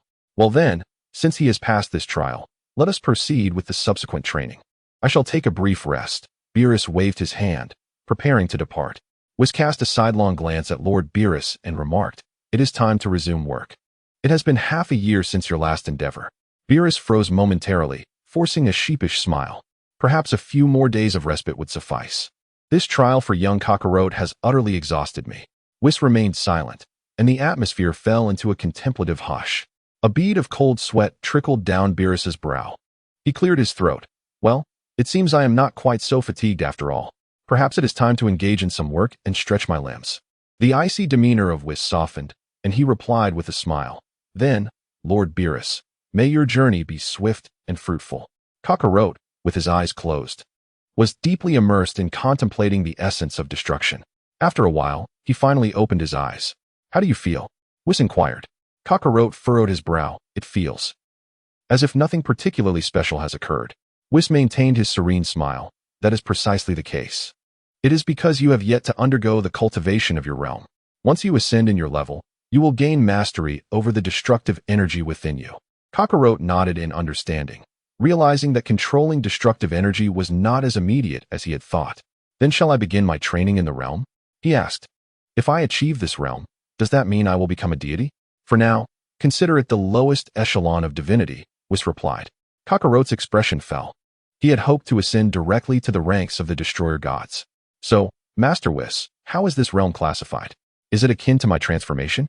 "Follow me," Whis said, gesturing for Kakarot to accompany him. Whis led Kakarot along the lakeside, through the forest, until they arrived at a location resembling an altar. On a flat expanse of ground stood a raised platform, accessible by stone steps. Upon ascending, they discovered a small plaza encircled by 8 stone pillars. Each pillar was intricately carved with lifelike figures, resembling totems. The 8 pillars surrounded the platform, where elaborate patterns spiraled from their bases to the center, forming a more complex design that left Kakarot bewildered. He felt a slight dizziness from the sight. Yet, was this not the essence of artistry? The incomprehensibility lent it an air of sophistication. "This is the sacred site dedicated to the destroyer god's legacy. Each incumbent destroyer god comes here to cultivate their realm," Whis explained. "The distinction between a god and a mortal lies in their respective realms. The lowest tier of deity is the king of hell, followed by the realm king, then the great realm king, and finally the realm king god. In theory, the destroyer god shares the same tier as the realm king god. However, in practice, the destroyer god occupies a higher echelon." Whis guided Kakarot to the center of the platform and gestured for him to sit, while elucidating the differences in realms. "Wait a moment, Whis, isn't the lowest tier the celestial god?" Whis raised an eyebrow. "Who told you that?" However, he dismissed the question and continued explaining. "The celestial gods do not count among the ranks of true deities. Even the most rudimentary god, such as the king of hell, possesses a lifespan coextensive with that of the universe. When the universe perishes, so too do they. The celestial gods you mentioned, well, they are essentially mortals. Though they have undergone realm cultivation, they are merely a slight elevation above ordinary humans. Vespi has conjured a universe at his fingertips. However, their rank is still far from that of the king of hell, so ultimately, the celestial beings you speak of may only extend their lives by a few hundred years at most." Kaal nodded in understanding, his mind swirling with thoughts. "Very well. Do not ponder too much. Hasten your cultivation to the rank of the king of hell. At that point, even at this level, you will begin to harness the destructive energy within your being." With determination, Kaal closed his eyes and regulated his breathing, soon achieving a state of tranquility. Noticing Kaal had entered a focused state, Whis lightly tapped the ground with his staff. 8 stone pillars emitted a faint glow, twinkling, and after a few moments, the light intensified into a beam shooting from the tops of the pillars. The 8 beams converged in the air above the platform and then fused into a larger column of light that poured into Kaal's crown, reaching the platform below. The patterns on the platform radiated a gentle blue luminescence, gradually illuminating in layers until they connected with the bases of the pillars.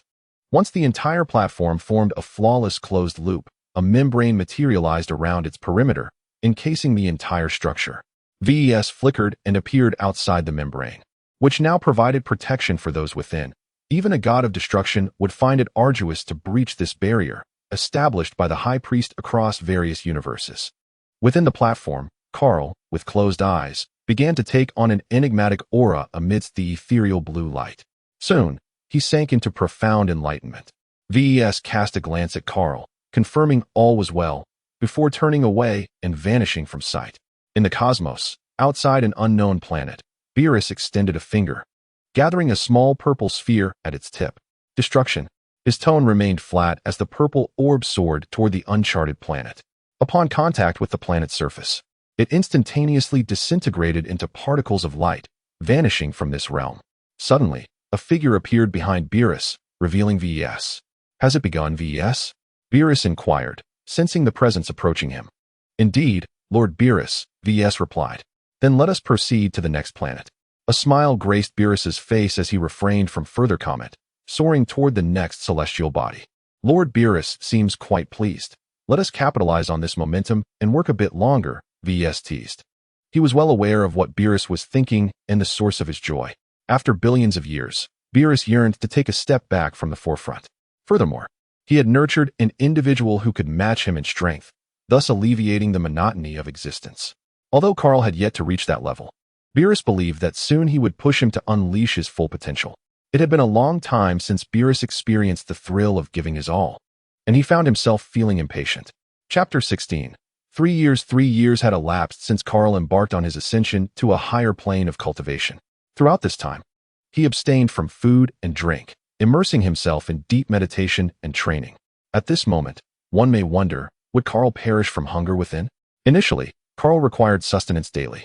However, as his cultivation deepened and his rank ascended, the frequency of his meals gradually diminished. Initially, he needed to eat every day, but eventually, he found himself requiring nourishment only once every 3 days. After a month, Kaal no longer needed to consume food at all. By this time, his rank had successfully risen to that of the King of Hell, and he experienced for the first time the sensation of controlling destructive energy. On that day, after elevating to the rank of King of Hell, Kaal felt as though the entire world had transformed. When he was still a mere mortal, it was akin to gazing through frosted glass to see another. Despite knowing someone was on the other side, their features remained obscured. However, upon his ascent, Kaal perceived his surroundings with newfound clarity, as if observing fish in crystal-clear waters, free to behold them at will. From that moment onward, Kaal no longer required food, allowing him to devote himself entirely to the pursuit of his rank's cultivation. Consequently, he embarked on an uninterrupted 3-year journey of advancement. Throughout the initial stages of his cultivation over these 3 years, Kaal progressed at an astonishing rate, reaching the King of Hell rank within a month, and attaining the Realm King level after 6 months. For ordinary cultivators, reaching this level could take thousands or even tens of thousands of years, with only a slight reduction in time for those with superior talents. Yet Kaal's aptitude was unparalleled, achieving the Realm King rank in merely 6 months, perhaps aided by the exclusive training grounds designated for the rank of Destruction God. Nevertheless, this did not overshadow Kaal's extraordinary talent. After 3 years, Kaal had ascended to a divine level on par with the great Realm King, albeit without an official designation, merely sharing the same rank. Emerging from his profound meditation, Kaal stepped out of his sanctuary. It was not that he wished to cease his cultivation, but rather that he seemed to have encountered a bottleneck. Within a year of his training, he had reached the great Realm King rank, yet for the past 2 years, he had relentlessly pursued the rank of God of the Realm, only to find himself perpetually confronted by an insurmountable barrier. After 2 years of stagnation at the great Realm King rank, Kaal was compelled to pause and seek answers from Whis. Upon stepping outside, he attuned himself to the surrounding auras. Upon sensing the presence of Whis and Beerus, Kaal was taken aback. Could he truly perceive their auras now? Indeed, with his current divine rank, it was only natural. Yet, upon sensing them, an involuntary tremor coursed through him, a primal fear stemming from the instinctive trepidation of lower beings in the presence of higher ones. Nevertheless, he quickly regained his composure, gradually overcoming that sense of fear. And with a leap, he soared toward Whis and Beerus. At this moment, Whis and Beerus reclined on beach chairs outside the castle, basking under an artificial sun, occasionally sipping from the ice water beside them, indulging in a moment of serene leisure. Sensing the presence of an onlooker, they followed the gaze and, upon realizing it was Kaal, exchanged a glance filled with mutual satisfaction. They then relaxed further, quietly savoring their tranquil time.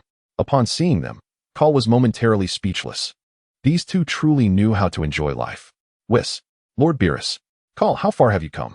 Beerus inquired, resting his hands behind his head, having recognized Kaal's voice approaching from behind.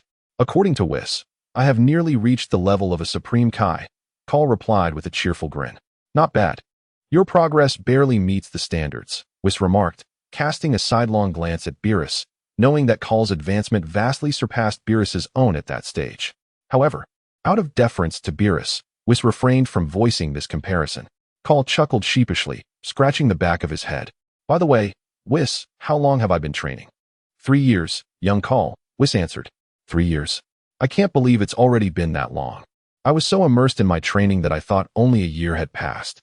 Truly, time flies when one is absorbed in cultivation. Kaal marveled. Enough of the musings. Young Kaal, you should be able to control the destructive energy by now, right? Beerus interjected, observing Kaal's demeanor with a slight scoff. Of course, I've got it under control. Kaal replied proudly, raising his chin. By the way, Whis, may I trouble you with a request? Kaal suddenly remembered that he was turning 18 this year and thought of his brother, Goku, who seemed to be getting married soon. What is it? Speak your mind, Whis said, looking at Kaal with curiosity, as it was the first time in many years that Kaal had expressed such a desire. Could you take me to Earth? Earth? Whis pondered for a moment, recalling nothing significant, and summoned his staff to search. Ah, I found it. Is this the place?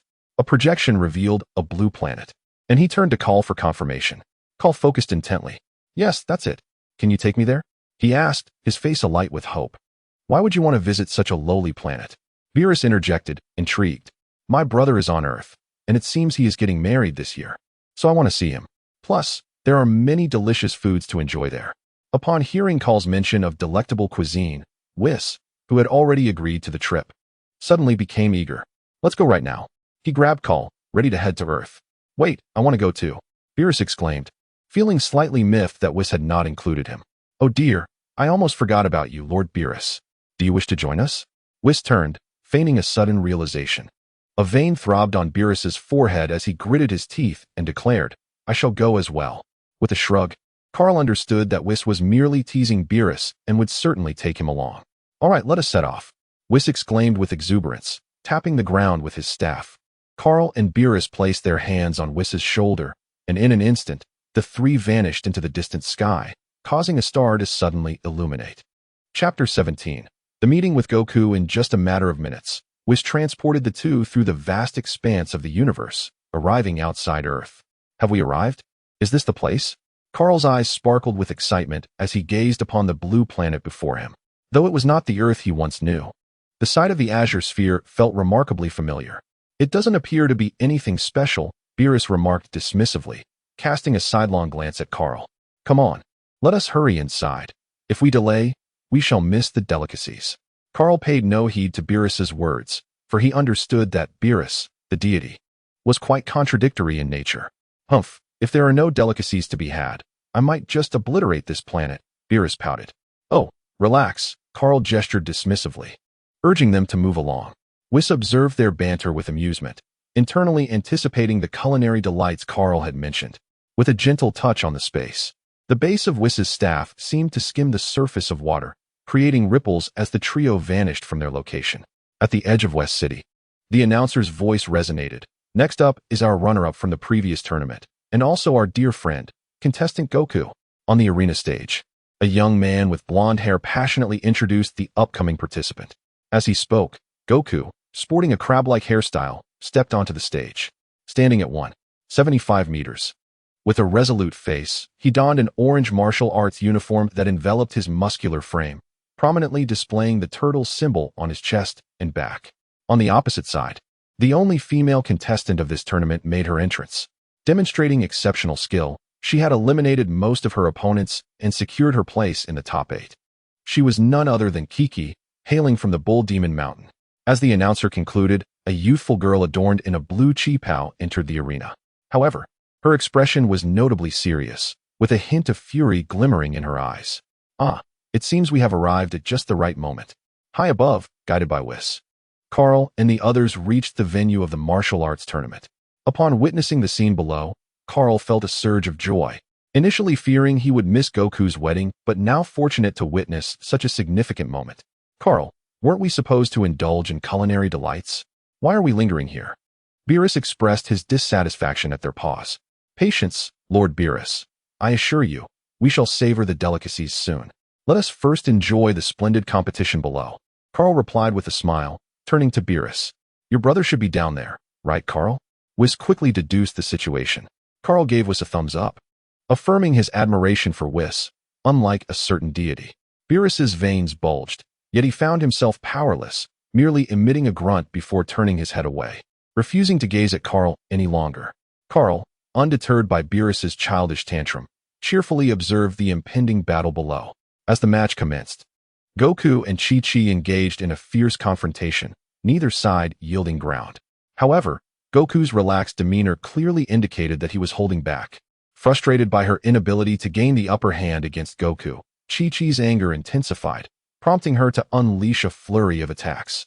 Nevertheless, the disparity between her and Goku was unmistakable, ultimately leading to Goku's impatience, resulting in him knocking Chi-Chi out of the ring. This was followed by Chi-Chi's iconic questioning segment, to which Goku, in a daze, unwittingly agreed to marry her, much to everyone's astonishment.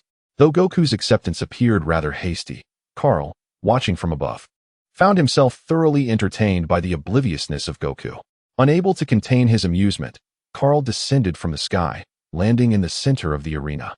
Upon hearing someone call his name, Goku turned to see Kaal and, puzzled, pointed to himself. Chi-Chi, noticing the handsome stranger, inquired, "Who is this, Goku?" Goku, equally confused, wondered who Kaal was, having never seen him before. It seemed that, true to the original storyline, Goku had sustained a head injury and lost his memory.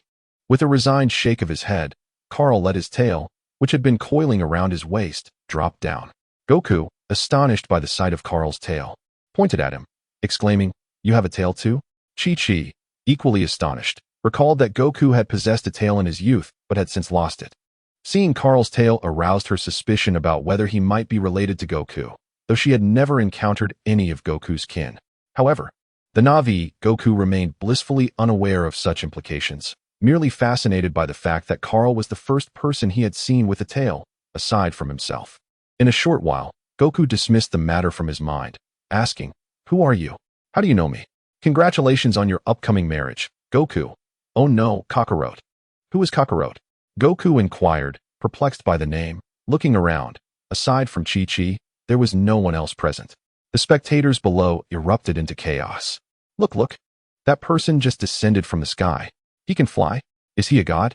He is so handsome. Indeed, his tail is so distinctive." While the onlookers were buzzing with excitement, some, however, regarded Kaal with furrowed brows. Master Roshi scrutinized Kaal's tail, reminiscent of Goku's in his youth, and pondered whether he was a family member or a fellow tribesman.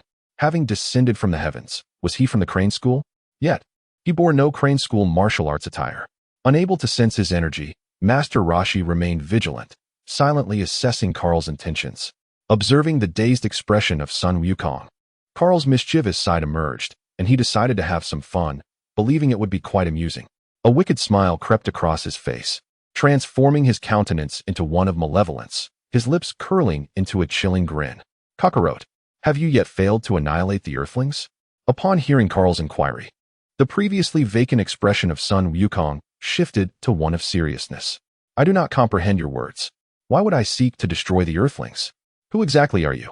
He positioned Chi-Chi protectively behind him, eyeing Kaal with caution. The gathered crowd erupted in astonished murmurs at Kaal's words, the noise escalating. Master Roshi's expression changed markedly, his body tensing in preparation to intervene should the situation escalate. Chi-Chi, sheltered behind Sun Wukong, gazed at Kaal with wide, sparkling eyes, her vigilance evident. "What on earth? After all these years on Earth, you still haven't obliterated it?" Kaal glanced around at the crowd, his gaze lingering momentarily on Master Roshi, who instinctively tightened at the scrutiny. "Who are you? Do you intend to dominate the Earth as a minion of King Piccolo?" Sun Wukong shifted his stance, fully shielding Chi-Chi. "It appears you have suffered a head injury and forgotten your purpose for coming to Earth," Kaal sneered, regarding Sun Wukong with disdain. Sun Wukong paused, confusion etched on his face. "How do you know I've had a head injury?" he asked innocently. Kaal couldn't help but sigh internally, bemused by Sun Wukong's navet.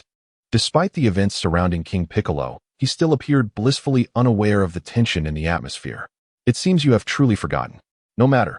I have arrived to fulfill the task you neglected. However, if we are to play a game, let us do so in full measure and thoroughly amuse ourselves at this fool's expense." Chapter 18. A bit of torment for Wukong. "You are indeed a minion of King Piccolo. With me here, you shall not conquer the Earth." Sun Wukong glared at Kaal, assuming a battle-ready stance. Kaal smirked dismissively, casting a sideways glance at him. "And you think you can stop me? Chi-Chi, find a safe place to hide." Sun Wukong instructed, his gaze unwavering on Kaal. Chi-Chi glanced at Sun Wukong, her concern evident.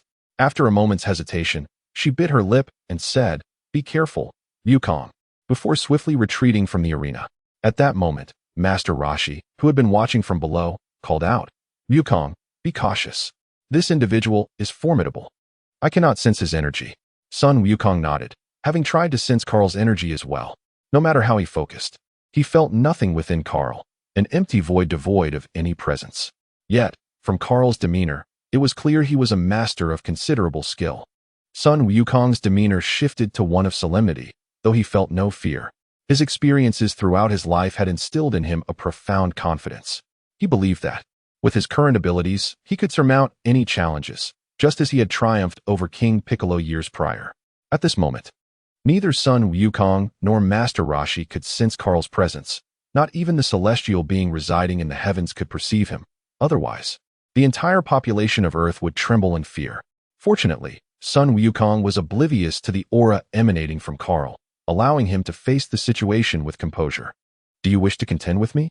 I fear you may be incapable of thwarting my efforts. Kahl, with his arms crossed, gazed lazily at Sun Wukong. Sun Wukong chuckled softly. Let us see if that holds true. Very well, I shall eliminate you first, and then proceed to eradicate these earthlings. After all, he was playing the role of a villain, and such a character must speak with a touch of cruelty. I will not allow you to succeed. Sun Wukong's anger flared. The brutality of the man before him was intolerable, and he felt compelled to intervene. In an instant, Sun Wukong surged forward at an astonishing speed, leaving only a blur in the eyes of the onlookers. Master Roshi, witnessing this display, marveled at the significant leap in Sun Wukong's prowess, realizing he had surpassed him entirely. With a sigh of relief, Master Roshi felt assured that Sun Wukong could handle Kahl, a smile gracing his face. Kahl scrutinized Sun Wukong, deeming his velocity woefully inadequate. Too slow, Kakarot. Sun Wukong, devoid of expression, had entered a state of complete calm since the onset of their confrontation. It was his habitual response to remain rational, regardless of his emotional state during battle. Ignoring Kahl's taunts, he maintained his rhythm and launched an assault. Approaching Kahl, he threw a tentative punch aimed at Kahl's head. Kahl merely tilted his head slightly to the side, allowing Sun Wukong's fist to graze his hair. Realizing his strike had missed, Sun Wukong swiftly transitioned, lifting his leg to deliver a downward axe kick. Kahl sidestepped with a slight movement, causing Sun Wukong's attack to crash violently onto the arena, instantly fracturing the surface and creating a multitude of small fissures. Sun Wukong's gaze sharpened. This individual was remarkably swift, a true master who evaded his assault with minimal effort. Undeterred, Sun Wukong crouched down, transitioning from his downward strike into a sweeping kick aimed at Kahl. Kahl simply raised a leg, rendering Sun Wukong's sweeping kick ineffective. Below, Master Roshi's expression turned grave, his demeanor serious as he focused intensely on the two combatants, a sense of unease settling within him. Sun Wukong was taken aback by Kahl's speed. He had believed his own actions to be exceptionally quick, yet he found himself missing again, propelling himself backward with his hands. He created distance from Kahl, contemplating whether to remove his weighted attire to enhance his speed. Perhaps a slight increase would grant him the ability to strike Kahl effectively. Noticing the hint of hesitation in Sun Wukong's eyes, Kahl surmised his thoughts. If that is your intention, allow me to assist you. Those shoes of yours must be quite heavy. Remove them, or you shall have no chance. Sun Wukong's pupils constricted in surprise. How could he possibly know? Since that is the case, there is no need for concealment. Through their recent encounter, Sun Wukong has realized that defeating Kahl is not an easy feat. Without shedding the weight he bears, he truly stands little chance. Wait for me a moment, he declared, disregarding Kahl and sitting down to remove his shoes. In the background, Krillin, who had been intently observing the match, was struck with astonishment. He had not anticipated that Sun Wukong was still carrying a burden yet remained so formidable. Master Roshi, standing at the edge of the ring, also felt a tremor of surprise, once again marveling at Sun Wukong's innate talent. On the stage, Sun Wukong tossed aside his shoes with a resounding clang that echoed around him. Rising to his feet, he leaped a couple of times, feeling significantly lighter, a broad smile illuminating his face. After his brief jumps, Sun Wukong assumed his starting stance. Are you ready? Or will you strike first? Otherwise, your opportunity may slip away. Kahl smiled. Sun Wukong's eyes burned with determination. Having shed his shoes, his body felt remarkably agile, and his confidence surged. With a flicker, he vanished from the audience's view, reappearing behind Kaal. How swift! This was the unanimous sentiment among all present. Kaal stood motionless, seemingly unresponsive to Sun Wukong's swift maneuver, while Master Roshi and Krillin exchanged glances, silently acknowledging that there was indeed a chance. Was there really a chance? Kaal stood still, lost in thought. Wukong's speed has increased. Should I hold back a little? No, perhaps not. Let us resolve this with a single strike. Sun Wukong approached Kaal's back and, noticing Kaal's continued lack of reaction, felt a surge of joy. He unleashed a powerful punch aimed at Kaal. Just as his fist was about to make contact, Kaal's figure suddenly vanished, mere millimeters away from impact. Sun Wukong's pupils constricted. Where did he go? Wukong, be careful. Just as Sun Wukong searched for Kaal's whereabouts, Master Roshi's warning rang in his ears. Sun Wukong's heart raced, and he prepared to evade. But it was too late. Kaal's mocking voice drifted from behind him. What? As he turned, Kaal's hand had already found its place on Sun Wukong's shoulder. Panic surged within Master Roshi as he prepared to intervene. Kaal cast a casual glance at him, and before Master Roshi could act, he exerted a gentle yet powerful force. Sun Wukong felt a wave of strength surge through his neck, and his vision blurred as he collapsed. Wukong! Cried Krillin. Wukong! Echoed Master Roshi. Wukong! Shouted Chi-Chi, her eyes brimming with tears. Kaal grinned as he watched Sun Wukong fall, allowing him to crumple to the ground. Chapter 19, Recognition. Wukong. Those familiar with him were taken aback in shock, helplessly watching as Sun Wukong fell at Kaal's feet, unconscious. In the very moment Sun Wukong collapsed, Krillin leapt from backstage to confront Kaal, despite the fear coursing through him and his legs trembling in Kaal's presence. He stood resolutely before him. Master Roshi also vaulted over the ring's railing to join the fray, his gaze fixed sharply on Kaal. Following him were Tien, Kaiatsu, and Yamcha, each stepping onto the stage, subtly encircling Kaal in a protective formation. Standing atop the backstage rooftop, the indifferent Big Two observed the arena with arms crossed, remaining motionless as he witnessed the unfolding events. The occurrences within the arena transpired with such rapidity that it was only after the fact that the audience realized the competitors had already taken to the stage. Below the platform, Kiki and Bulma watched anxiously, while the blonde-haired host peeked cautiously from behind, only to swiftly retreat and conceal himself against the platform. Let Goku go. Despite his trepidation, Krillin summoned his courage to shout at Kaal. Amused, Kaal looked at Krillin and shrugged. I'm not holding him, am I? Taken aback, Krillin retorted. You're making him look foolish. Then keep your distance from Goku. Kaal replied with a nonchalant shrug before taking a few steps back. His actions left everyone on the stage momentarily bewildered. Wait, you're actually obeying? Why withdraw so readily? Could it be a trick? Kaal had merely been jesting with Sun Wukong and had no intentions of harming him, though his humor had certainly stirred anxiety among the onlookers. Krillin cautiously approached Kaal, inching closer to Goku. Upon reaching Goku's side and noticing Kaal's lack of aggression, he breathed a sigh of relief and picked up Goku, moving away from Kaal. Who exactly are you? What do you intend? Master Roshi inquired, puzzled by Kaal's demeanor. You claim to be targeting Sun Wukong, yet you haven't truly harmed him. In fact, you've let him go. Turning at the sound behind him, Kaal glanced at the turtle shell-clad Master Roshi and waved cheerfully. No need to be alarmed. I harbor no ill intent. I was just teasing Kakarot. Oh, I mean Sun Wukong. He even swayed his tail playfully, his face beaming with delight. But you knocked him out. Yamcha interjected. My apologies. I may have been a bit too forceful, Kaal replied, dismissing the concern with a wave of his hand. Master Roshi furrowed his brow, still wary, and pressed. But who are you really? What is the purpose of this jest? And what did you mean by saying you would kill Earthlings? Kaal raised an eyebrow. Old man, you ask a multitude of questions. With a radiant smile, he continued. I'm Leva, Goku's brother. What? The incredulous reactions from Master Roshi and the others echoed in disbelief. Yes, I am Goku's twin brother, Kaal chuckled lightly, reiterating his claim. As the realization dawned upon them, they collectively queried, but why did you knock out Goku? It's simply been too long since I last saw him. I thought I'd play a little prank and gauge his strength. Alas, it truly is quite lacking, Kaal remarked, a hint of exasperation crossing his features at Goku's evident weakness.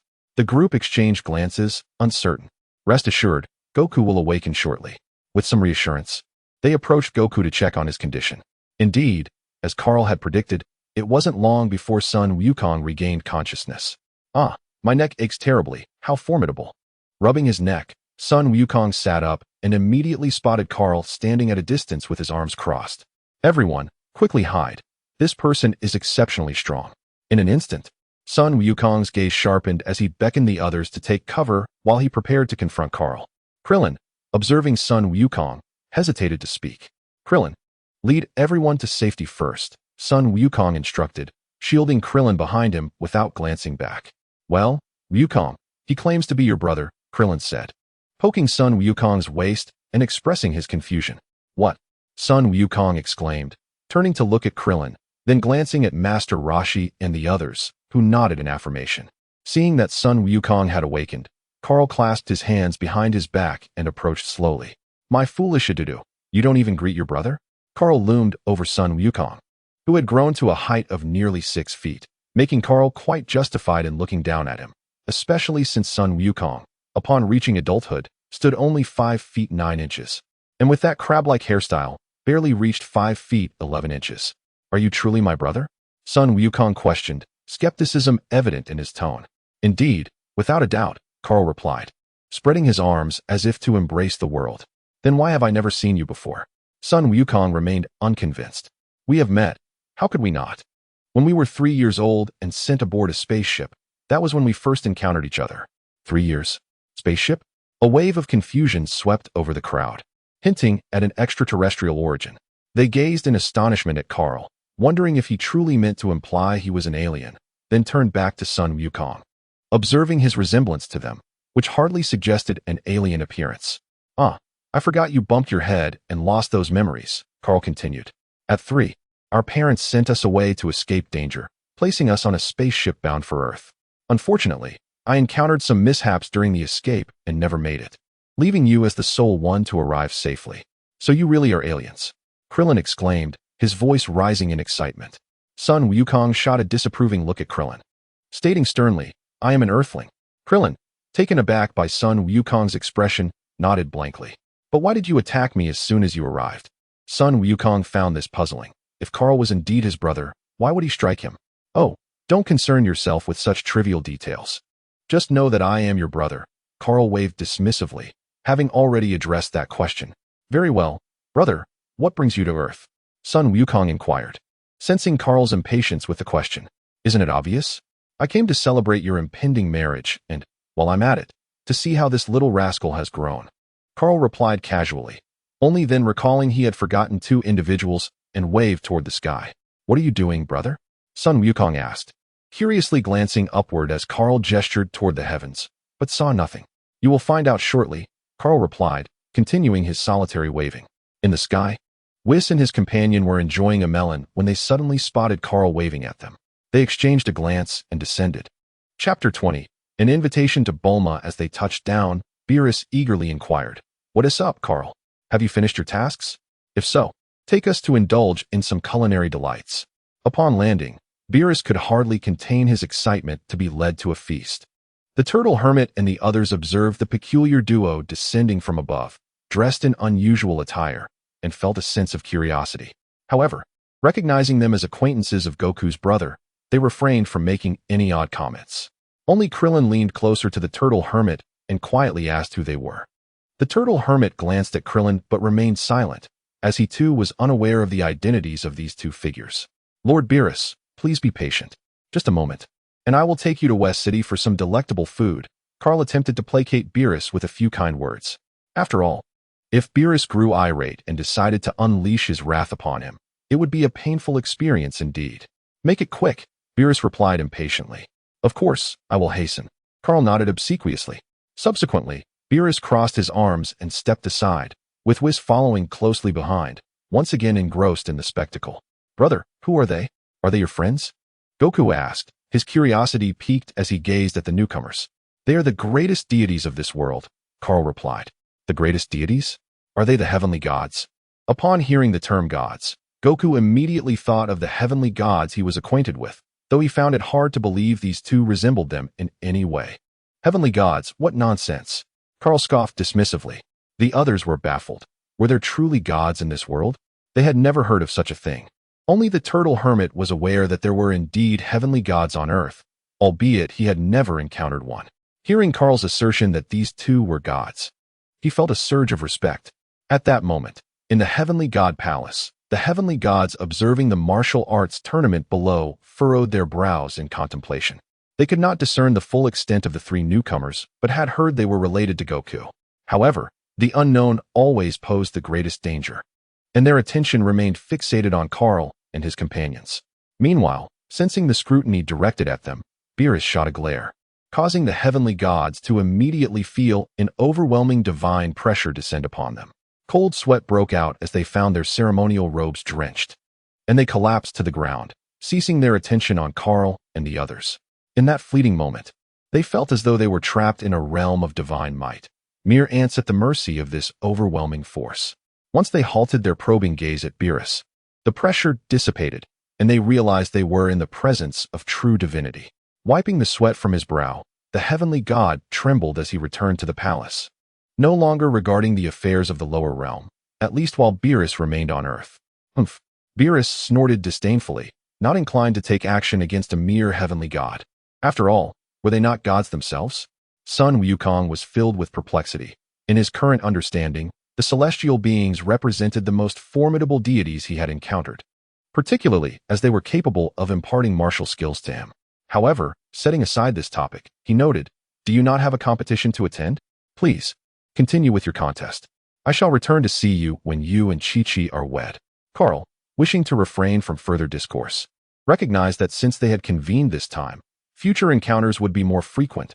Thus, any inquiries could be postponed. He observed the impatience etched upon Beerus's countenance, prompting him to hasten his words, lest he incur the wrath of the god.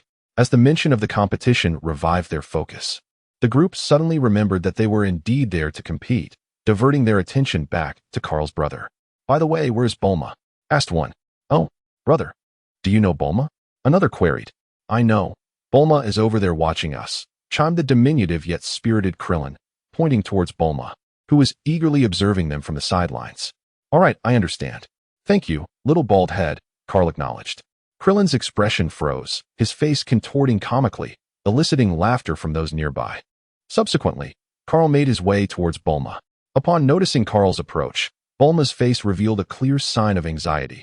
After all, he had just struck Wukong, and in her eyes, he was a villain. Naturally, she felt apprehensive at his approach. "What do you intend to do? I assure you, I am not to be trifled with," Bulma called out, her voice rising in a bid to bolster her courage, albeit futilely. "Beautiful Miss Bulma, would you be so kind as to escort me and my companions around West City, and perhaps indulge in its culinary delights?" Kahl gestured towards Beerus, who stood nearby. Noticing Kahl's seemingly benign demeanor, Bulma's courage slightly swelled. "You wouldn't harm me, would you? Rest assured, we are friends of Wukong and pose no threat to you. We merely wish to partake in a tour of West City and savor its exquisite cuisine," Kahl reassured her. Bulma hesitated, recalling that he had just assaulted Wukong. "But you just hit Wukong," she exclaimed. "Ah, that was merely a brotherly display of affection, nothing worth mentioning," Kahl replied somewhat awkwardly, acknowledging his earlier actions without much elaboration. "You are Wukong's brother?" Bulma gasped, astonishment evident in her voice. Kahl nodded affirmatively. "Then why did you strike him?" Bulma inquired, puzzled. "Isn't that contrary to brotherhood?" "It was merely a test of Wukong's character. Do not dwell on such minor details," Kahl waved dismissively. Bulma was at a loss for words. "Your method of testing character is rather unconventional, beating up your brother for it," she remarked wryly. "Then, beautiful Miss Bulma, would you be our guide?" Kahl flashed a charming smile. For a moment, Bulma was captivated, mesmerized by his striking features, sunlit smile, and tall stature. He was the quintessential Prince Charming she had always envisioned. However, she was currently in a relationship with Yamcha, which she lamented internally. On the arena, Yamcha observed this interaction with gritted teeth, feeling a pang of jealousy. Yet, aware of Kahl's formidable prowess, he refrained from voicing his thoughts. "Please, wait for me a moment. Wukong's brother," she finally said. With that, he vaulted over the railing and ascended the arena, approaching Yamcha to utter a few words. At that moment, Yamcha's expression brightened considerably as he nodded in response. Bulma returned to Kahl's side and declared, "Let us proceed, Goku's brother. I shall show you around West City." With her hands on her hips, she exuded confidence and pride. For West City, being one of the largest cities on Earth, had benefited greatly from her family's contributions. It could be said that their family played a monumental role in the city's development. Kaal nodded in agreement. Lord Beerus, it is time. Let us indulge in some culinary delights. You need not call me Goku's brother. My name is Kaal. Just call me Bulma, she replied. Upon hearing that they would finally be enjoying some delicious food, Beerus and Whis hurried over, their eyes sparkling with visions of delectable dishes. Let us hurry. I wonder what culinary treasures await us. Beerus licked his lips, brimming with anticipation, a sentiment mirrored by Whis. Thus, the four of them ceased to pay attention to the battles occurring on the arena and made their way toward the inner city of West City. Chapter 21. A culinary celebration. While Kaal and the others explored West City, Goku and the others continued their spirited competition, which remained intensely captivating. In the end, Goku and Piccolo unleashed a tremendous clash, reducing the arena to ruins. Goku, despite sustaining severe injuries, triumphed over Piccolo through sheer willpower. Setting aside the events of the match, Kaal guided Beerus and Whis, while Bulma accompanied Kaal as they joyfully explored the scenic delights of West City, passing numerous eateries where they indulged in a vast array of foods as they strolled. However, Bulma found herself somewhat disheartened as the entire excursion left her utterly exhausted. Devoid of the joy typically associated with leisurely shopping, not only was she fatigued, but throughout the journey, she bore the burden of paying for everything, which weighed heavily on her spirit. After all, she was footing the bill for two individuals who had never encountered currency, having lived in the depths of the cosmos without a care for worldly matters. Fortunately, Bulma's family was renowned as the wealthiest in the world, so she could easily cover the expenses, even though they indulged heartily. Nevertheless, Bulma harbored no grievances regarding the bills. After all, one was a friend's brother, and the other two were deities. Such expenses were trivial. In the following days, under Bulma's guidance, Kaal and the two deities explored every culinary establishment in West City, even venturing into quiet alleys where unique, quaint shops awaited. After several days, Beerus and Whis found themselves thoroughly indulged, believing that they had savored more delightful cuisine in those few days than in the millennia prior, basking in the overwhelming joy it brought them. Interestingly, the martial arts tournament concluded the very next day, and Goku took Chi-Chi back to the Ox King's castle to prepare for their wedding. It wasn't until the wedding was on the verge of commencing that he remembered to inform Kaal. Meanwhile, Kaal and his companions were so absorbed in their culinary adventures in West City that they completely forgot about Goku's wedding. Just as Goku recalled the event, the wedding was about to begin, but thankfully, Krillin had informed Bulma in advance. Before the ceremony commenced, she dragged the reluctant Kaal and his companions to the Ox King's castle. Then, Kaal and the friends of Sun Wukong bore witness to the tumultuous journey of a wedding. Before the ceremony commenced, Kiki's father, the Bull Demon King, intended to dress Kiki in her mother's wedding gown from years past. However, calamity struck as a sudden fire engulfed the castle. The once splendid fortress was ablaze, and the Bull Demon King was desperate to identify the arsonist, yet the fire seemed to have appeared out of thin air, roaring fiercely and resisting all attempts to extinguish it with conventional means. Consequently, the Bull Demon King found himself trapped amidst the flames, determined to protect the cherished gown, resolutely choosing not to flee the castle, even if escape had been an option. Outside the castle, Sun Wukong and the others realized that the only way to quell the inferno was to seek the banana fan. Thus, Sun Wukong took Kiki with him, and together they embarked on a quest to retrieve it, facing numerous challenges along the way. Yet, upon returning with the fan, they discovered it was of no use. Ultimately, they learned that the fire was linked to the 8 trigrams furnace on 5 Elements Mountain, prompting them to journey there.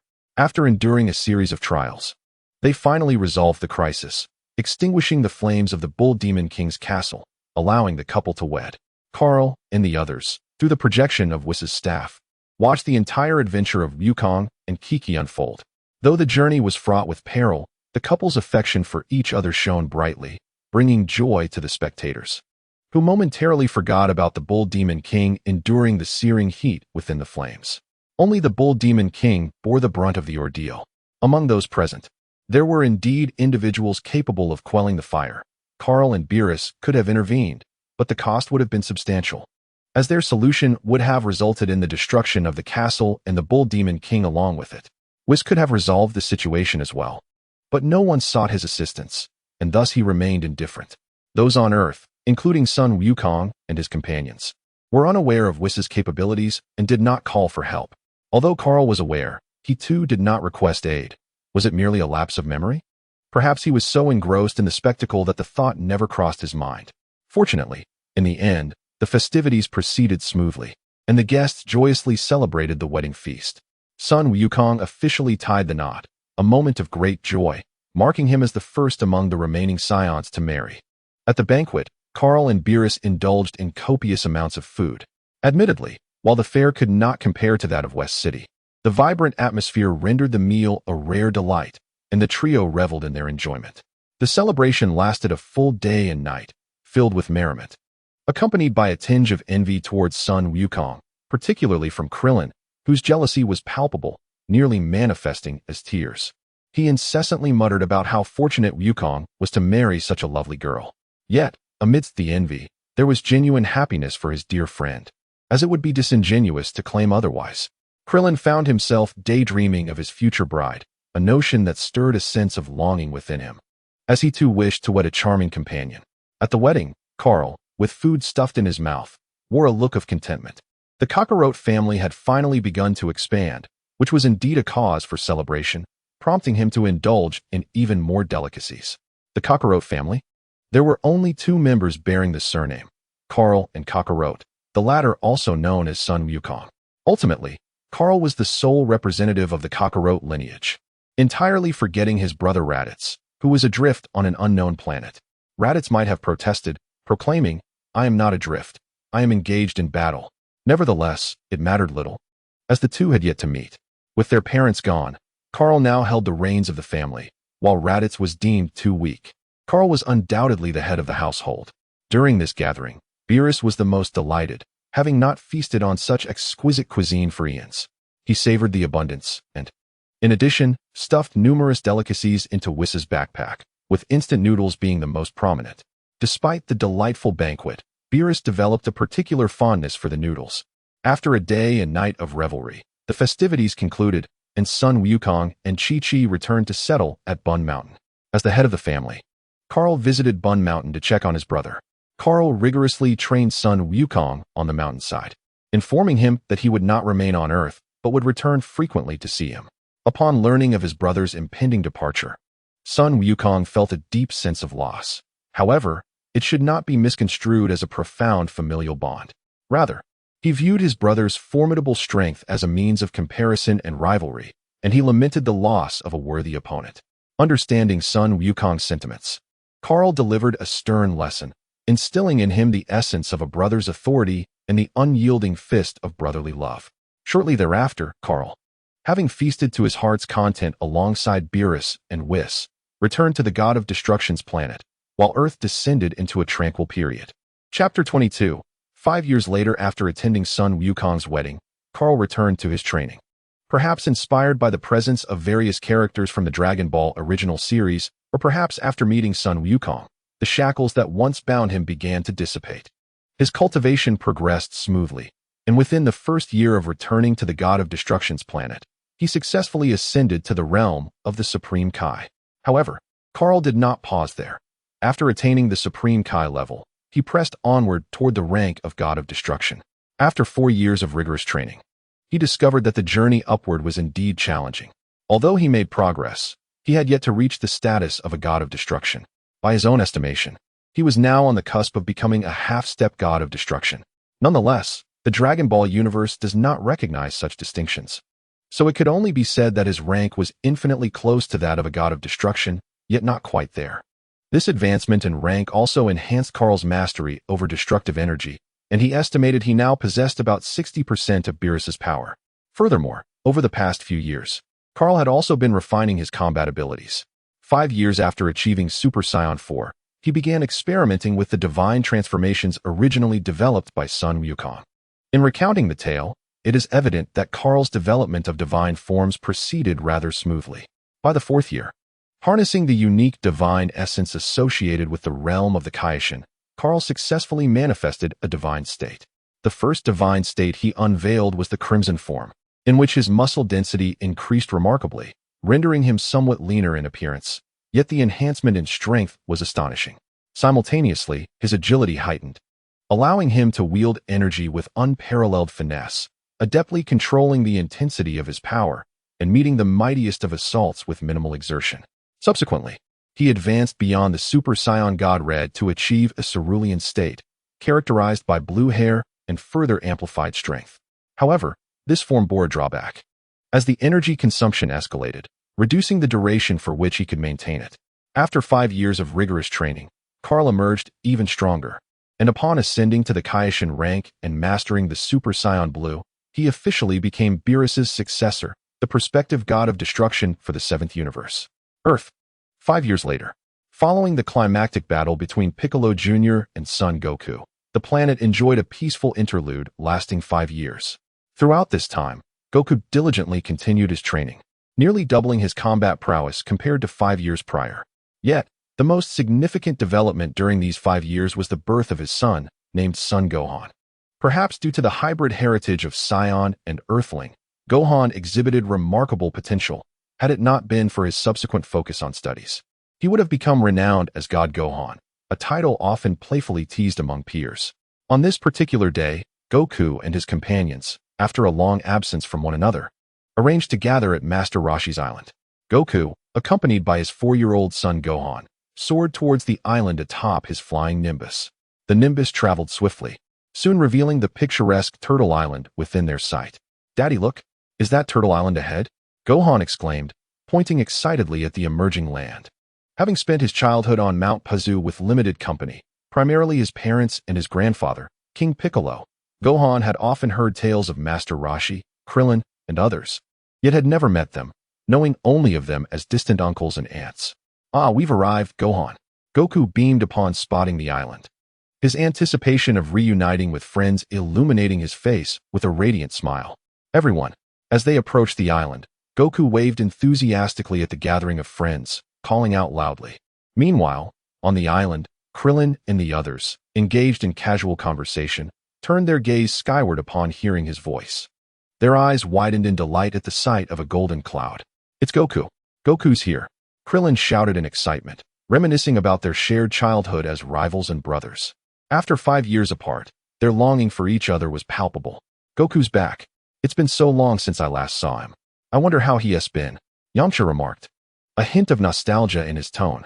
Bulma chimed in with a playful complaint. "Honestly, Goku, it's been 5 years and not a word to his friends. How is everyone?" As the Nimbus cloud arrived above the island, Son Wukong leaped down, cradling his son Gohan in his arms, and greeted everyone with a broad smile. "Wukong!" the crowd joyfully called out. "Long time no see, Wukong," Krillin approached, eager to reconnect with his old friend. "Indeed, it has been a while, Krillin," Son Wukong replied, his face lighting up at the sight of his childhood companion. "Wukong, you've been quite inconsiderate, not visiting West City for so long. I was beginning to think I should go search for the Dragon Balls myself." Bulma chimed in playfully, her teasing tone evident in her expression. "I apologize, Bulma," Son Wukong said, one hand still holding Gohan and the other scratching his head sheepishly. "Oh, who is this little one you're holding?" After their playful banter, Bulma finally noticed the child in Wukong's arms. Son Wukong gently set Gohan down, and the little boy shyly peeked out from behind his father, revealing just his small head as he curiously observed the adults before him.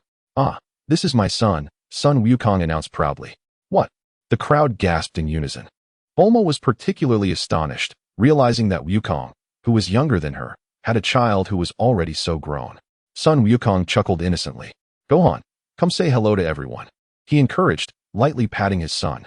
Despite his father's encouragement, Gohan remained timid, shyly stepping forward to greet the unfamiliar faces. "Konnichiwa." The crowd, taken aback by the little one's greeting, responded earnestly, "Konnichiwa." After exchanging pleasantries, Gohan quickly retreated back behind Son Wukong for comfort. At that moment, Bulma's eyes lit up with delight. "How adorable. What is his name, Wukong?" "Gohan," Son Wukong replied with a smile. A flicker of nostalgia crossed Master Roshi's eyes, though hidden behind his sunglasses. "Ah, I see. You named him after your grandfather," he mused. Son Wukong nodded, reflecting on the honor of naming his son after his grandfather. As everyone gazed at the little boy with affection, it dawned on them that Wukong was the first among them to marry and have children, prompting a sense of the fleeting nature of life. Amidst laughter and conversation, they shared stories of the past few years and their transformations. Meanwhile, on the other side of the Earth, a spherical spaceship broke through the atmosphere, descending upon a farm. Chapter 23. The Scion Strike. Is this Earth? Have Kakarot and Kaal not yet conquered it? The door of the spaceship opened, revealing the tall Raditz, his wild super scion, 3 hair a disheveled black. As he surveyed the surroundings and activated his scouter. Hey, who are you? A short, stout man, armed with a shotgun, eyed the imposing figure warily. Upon hearing the voice, Raditz turned, his scouter flashing a series of numbers before settling on a mere 5. TSK, a power level of only 5. Can't even handle this level? Kakarot, Kaal. You are truly disappointing, Raditz scoffed, disdain evident in his demeanor. Who are you exactly? Do not move, or I will shoot. The stout man brandished a shotgun, keeping a wary eye on the figure emerging from the spacecraft. Raditz, exuding an aura of menace, advanced slowly towards the portly man. Stop right there, or I will open fire. The man's bluster was a facade, masking his fear. He was merely an ordinary farmer, unaccustomed to the oppressive atmosphere of lethal intent. Raditz, undeterred by the man's threats, continued his approach. Trembling, the stout man raised his weapon, but in his fright, the gun discharged unexpectedly, a bright orange bullet hurtling towards Raditz. The bullet traveled at astonishing speed, reaching Raditz in an instant. Unfazed, he calmly extended 2 fingers, effortlessly pinching the bullet between them. A sinister smile crept across Raditz's lips as he glanced at the bullet trapped between his fingers. With a gentle flick, he sent the bullet hurtling back at an even greater velocity. The stout man gasped, and then fell silent, a hollow wound appearing on his forehead. Blood oozing forth as his gaze turned vacant, ultimately collapsing to the ground. Raditz paid no heed to the fallen man. One life meant little to him. In his view, the inhabitants of this planet were all destined for annihilation, and eliminating one was merely a trivial matter. His focus shifted to the scouter, scanning for the location of the most formidable fighter on this planet. Nearby, a powerful presence was detected. Kakarot? He murmured, speeding towards the signal on the scouter. Meanwhile, Piccolo stood atop a high vantage point, arms crossed, exuding an air of nonchalance. There's a strong energy approaching rapidly. Is it Goku? Piccolo's expression turned serious as he regarded Raditz's direction. The energy's speed was remarkable, having traversed miles in mere moments. Looking up, Piccolo saw Raditz hovering above, casting a shadow over him. Not Goku, who is this? Piccolo's brow furrowed in suspicion. A Namekian. Raditz observed the green-skinned Piccolo below, a flicker of curiosity in his eyes. While he didn't understand why a Namekian was present, it was evident that this one was among the few powerful beings on the planet. Who are you? Do you know where Kakarot is? Raditz inquired with an air of arrogance, assuming a dominant stance. Piccolo, unperturbed by Raditz's inquiry, met his gaze defiantly. Who are you? I do not recognize anyone by the name Kakarot. Lowering his arms, he regarded Raditz with caution. It seems you are also from this planet. Regardless of your reasons for being here, I shall eliminate you first. To eliminate me, you must possess the capability to do so, Piccolo replied, preparing for battle. Raditz raised a hand, directing it at Piccolo as a sphere of energy began to coalesce in his palm. At that moment, a series of larger numbers illuminated the scouter, indicating an energy level. Kakarot? Or perhaps Kaal. I have matters to attend to. Consider yourself fortunate this time, Raditz declared, then soared towards the direction indicated by the scouter. As he gazed at the departing Raditz, beads of cold sweat began to form on Piccolo's brow. Who is this person? It seems he has come for Goku. I must hurry to see for myself. With this thought, Piccolo swiftly followed in pursuit of Goku's direction. Meanwhile, on Kame House, a joyful atmosphere prevailed. Long-separated friends appeared to have an endless array of stories to share, laughing and talking without pause. Suddenly, Goku's expression turned grave as he gazed into the distant sky. Someone was approaching. Krillin and the others also sensed the ominous energy and turned their serious faces toward the heavens. Is it Piccolo? No, it is not him. This aura is unfamiliar and carries an air of malevolence. As Goku voiced his concerns, the mood among the group grew even more somber, their eyes fixed on the horizon. Then, without keeping them waiting long, Raditz's figure appeared above the island. Immediately spotting Goku standing resolutely at the forefront, glaring at him. He bears a striking resemblance to my father. Kakarot? Kakarot! Raditz called out to Goku, taking a step forward. Goku fixed his gaze on Raditz and demanded, "Who are you?" "Kakarot, you have been on Earth for quite some time. Why have you not yet conquered this planet?" Raditz descended slightly, his eyes filled with disdain as he scrutinized Goku. Upon hearing this, an alarm rang in Goku's mind. "Who are you, really?" Raditz remained silent, continuing to regard Goku with a cold stare. "Where is Kakarot? Why isn't he with you? Given his combat prowess, you should have swiftly completed the conquest of Earth. Where is he?" Goku's eyebrows raised in surprise. "You know my brother? Where is he? He is not on Earth. And you, who are you?" With a scoff, Raditz replied, "Two worthless beings. I am your brother, Raditz." He landed on the ground, his eyes brimming with arrogance and disdain. "You lie," Goku shot back, glaring fiercely. "Daddy." The atmosphere grew tense as little Gohan, feeling frightened, ran behind Goku, peeking at Raditz. Raditz's pupils widened slightly as he noticed the tail behind Gohan and instantly realized. "This is your son, Kakarot?" A smirk crossed his face as he pondered something sinister. "What do you want?" Goku sensed the danger and instinctively shielded Gohan with one hand, glaring at Raditz. Suddenly, Raditz vanished and reappeared before Goku, delivering a powerful kick that sent Goku crashing into the wall of the house. The attack had come so unexpectedly that no one had time to react. By the time they did, Goku was already on the ground. "Goku!" The others rushed to assess Goku's condition. "Daddy!" Gohan's alarmed cry pierced the air. Everyone turned back to see Goku, gritting his teeth in pain, looking toward Gohan. Raditz seized Gohan by the collar and taunted, "Kakarot, if you wish to save your son, come and find me. Bring Kakarot with you." Casting a glance at Goku, Raditz ascended into the sky with Gohan in tow. "Gohan!" Goku endured the pain and stood up anxiously. "Goku! Goku, don't act recklessly." Amidst the clamor of voices, a sense of urgency prevailed. It was imperative to exercise caution. Judging by Raditz's earlier demeanor, he was unlikely to cause harm to Gohan at this moment. Thus, impulsivity must be avoided, and a long-term strategy should be devised. "Son Goku." At that instant, a voice resonated from the heavens. An verdant figure appeared before Goku and his companions. Chapter 24. Confrontation with Raditz. Kaal concluded his training and, accompanied by Whis, set forth towards Earth.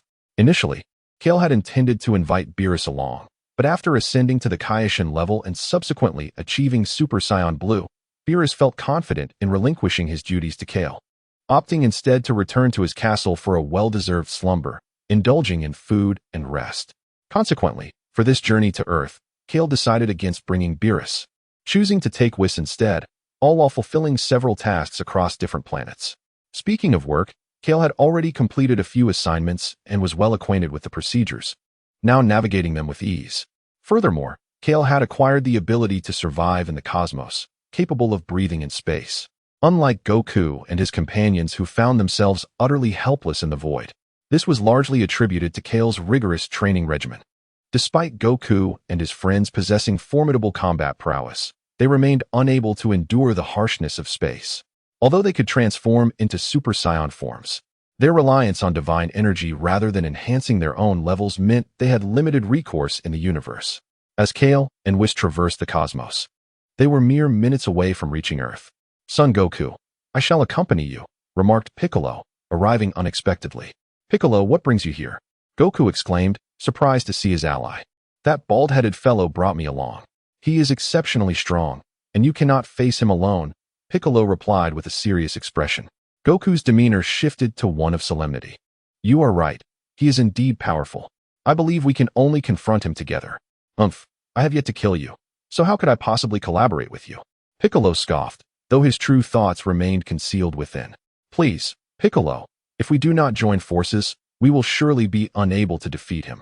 Besides, I trust that you will not take my life," Goku reassured, stepping closer and placing a hand on Piccolo's shoulder with a light-hearted demeanor. Piccolo shrugged off Goku's hand. "This is the last time. The next time we meet, I shall end you."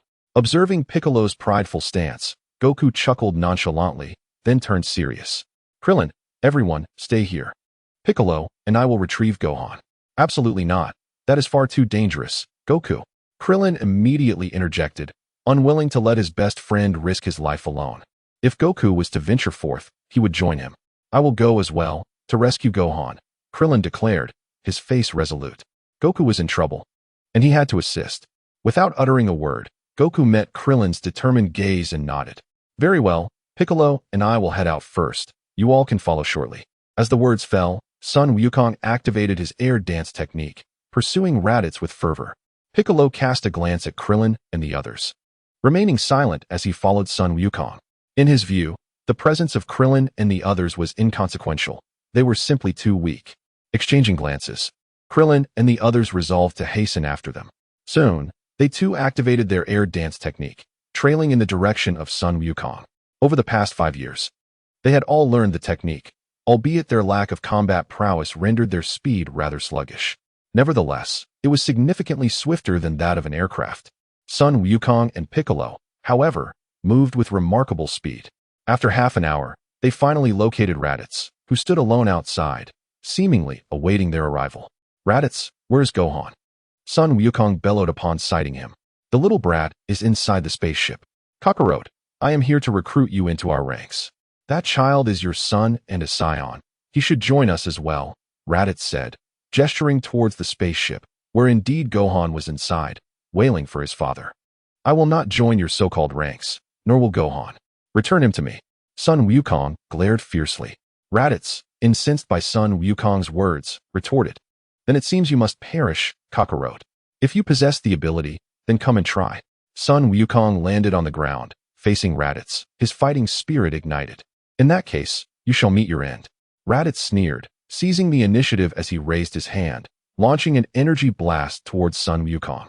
Sun Wukong evaded deftly, the blast detonating on a distant mountaintop, engulfing it in a cloud of smoke, reducing it to mere dust. Sun Wukong charged forward, intent on testing Raditz's strength. Regrettably, his noble intentions faltered before the reality of their power disparity. He was swiftly repelled by a single kick. Raditz advanced, positioning himself along Sun Wukong's path, awaiting his arrival. Sun Wukong sensed the impending danger, yet Raditz's speed was overwhelming, leaving him momentarily startled. Raditz appeared behind Sun Wukong, delivering a powerful kick that sent him soaring into the sky. Raditz repeated this maneuver again and again, sending Sun Wukong flying from high to low, from low to high, from left to right, and back again. The air was filled with Sun Wukong's anguished cries and Raditz's raucous laughter. Meanwhile, Piccolo observed from the sidelines, searching for a chink in Raditz's armor. Alas, Sun Wukong bore the brunt of the assault, leaving Piccolo with no opportunity to discern any weaknesses. With no other recourse, Piccolo decided to enter the fray, anticipating Raditz's next assault and positioning himself accordingly. At last, when Raditz sent Sun Wukong hurtling through the air once more, Piccolo was there to catch him. Are you all right? After Piccolo caught Sun Wukong, he swiftly retreated a considerable distance. Raditz, realizing he could no longer play ball, cast a cold gaze upon the two. Piccolo, be cautious, he is formidable. Sun Wukong steadied himself, wiping the blood seeping from the corner of his mouth, revealing that he had sustained injuries. It is evident that we must confront him together.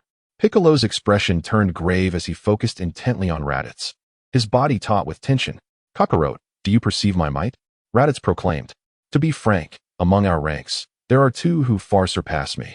Had we not been short-handed, I would not have sought you out. I offer you one last chance. Join our team. Raditz's voice was icy. I will not join you. Sun Wukong replied coolly after a brief moment of contemplation. What a pity, you have answered incorrectly. I shall have to eliminate you, Raditz sneered. Chapter 25. The Battle Against Raditz. 2. Sun Wukong, be careful, Piccolo urgently warned. However, it was evident that his warning came too late. Raditz suddenly appeared before Sun Wukong. In the split second following Piccolo's call, Sun Wukong attempted to dodge, but despite both Piccolo's timely warning and his own quick reflexes, Raditz's speed was overwhelming. As Sun Wukong sought to evade, Raditz's fist struck him squarely in the face, causing him to cry out in agony as he was propelled toward the distant hills. Raditz's assault did not cease. In the instant Sun Wukong was sent flying, he unleashed an energy blast that hurtled toward him. Boom! A thunderous explosion resonated as a massive crater formed in the hillside, its surface marred by a web of cracks that spread outward, with Sun Wukong embedded at its center. Simultaneously, the energy blast followed Sun Wukong, crashing down upon him. Having already been dazed by the brutal blow to his head, Sun Wukong had no time to scream as the energy blast struck him, resulting in yet another deafening explosion. Boom! The energy blast detonated upon impact, turning the hill into a cloud of dust, and Sun Wukong's figure vanished amidst the chaos. Upon witnessing this, Piccolo quickly sensed Sun Wukong's energy, only to find that he seemed gravely injured, his powers significantly diminished compared to the beginning of the confrontation. Raditz smirked mockingly. "Kakarot, you truly are a lowly warrior, incapable of withstanding even a single punch from me." Cold sweat trickled down Piccolo's brow as he took a step back, his eyes fixated on Raditz, wary of any impending attack. "Sun Wukong!" Piccolo shouted, uncertain of Sun Wukong's condition, whether he had lost consciousness or something worse. He hesitated to approach and inspect Sun Wukong's state, fearing a surprise assault from Raditz. "Cough, cough. I'm fine." Sun Wukong coughed amidst the swirling dust, responding to Piccolo. He clutched his head, shaking it to regain clarity. Raditz wore a smirk, momentarily refraining from further action as he awaited Sun Wukong to emerge from the dust, though his stance indicated a subtle readiness. After a brief moment of respite, Sun Wukong felt significantly more alert. He crouched slightly, gathering his strength. With a thunderous roar, a cloud of dust erupted, creating a massive opening as Sun Wukong charged towards Raditz with remarkable speed. "I've been waiting for you," Raditz sneered coldly. As Sun Wukong reached Raditz, he unleashed a powerful punch, only for Raditz to stand firm and effortlessly grasp Sun Wukong's fist with one hand. Seizing the moment, Sun Wukong swiftly altered his attack, leaping and lifting a leg to strike at Raditz's head.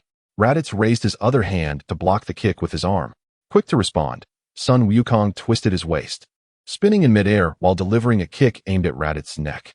Caught off guard, Raditz was struck fiercely in the neck, loosening his grip on Sun Wukong's fist, causing him to crash to the ground and fracture the earth beneath him. Sun Wukong broke free from his restraints, bracing himself with one hand on the ground. He executed a spinning kick that sent Raditz flying towards Piccolo, who was already poised for an attack. As Raditz soared towards him, Piccolo extended his arm, which elongated and ensnared Raditz. "Well done, Piccolo," Sun Wukong exclaimed, elated that Piccolo could bind Raditz so effectively. Positioning himself behind Raditz, Sun Wukong clasped his fists together and raised them high above his head, preparing to deliver a crushing blow. Raditz howled in agony as he collapsed to the ground. Sun Wukong leaped back, calling out, "Piccolo, get out of the way." Simultaneously, he clasped his hands in a lotus position at his waist and began to gather energy. Piccolo, recognizing Sun Wukong's stance, swiftly moved aside, preparing his own powerful technique, extending 2 fingers to his forehead to accumulate strength.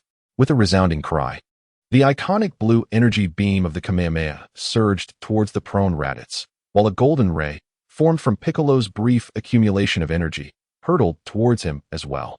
Accompanied by Piccolo's shout, "Special beam cannon." Raditz, still disoriented from the preceding onslaught, had let his guard down. However, his instinctual danger sense kicked in, prompting him to react. With a swift motion, he pushed off the ground, propelling himself into the air just as the combined energy attacks from Sun Wukong and Piccolo arrived. Regrettably, the energy beams narrowly missed Raditz, who managed to evade them just in time.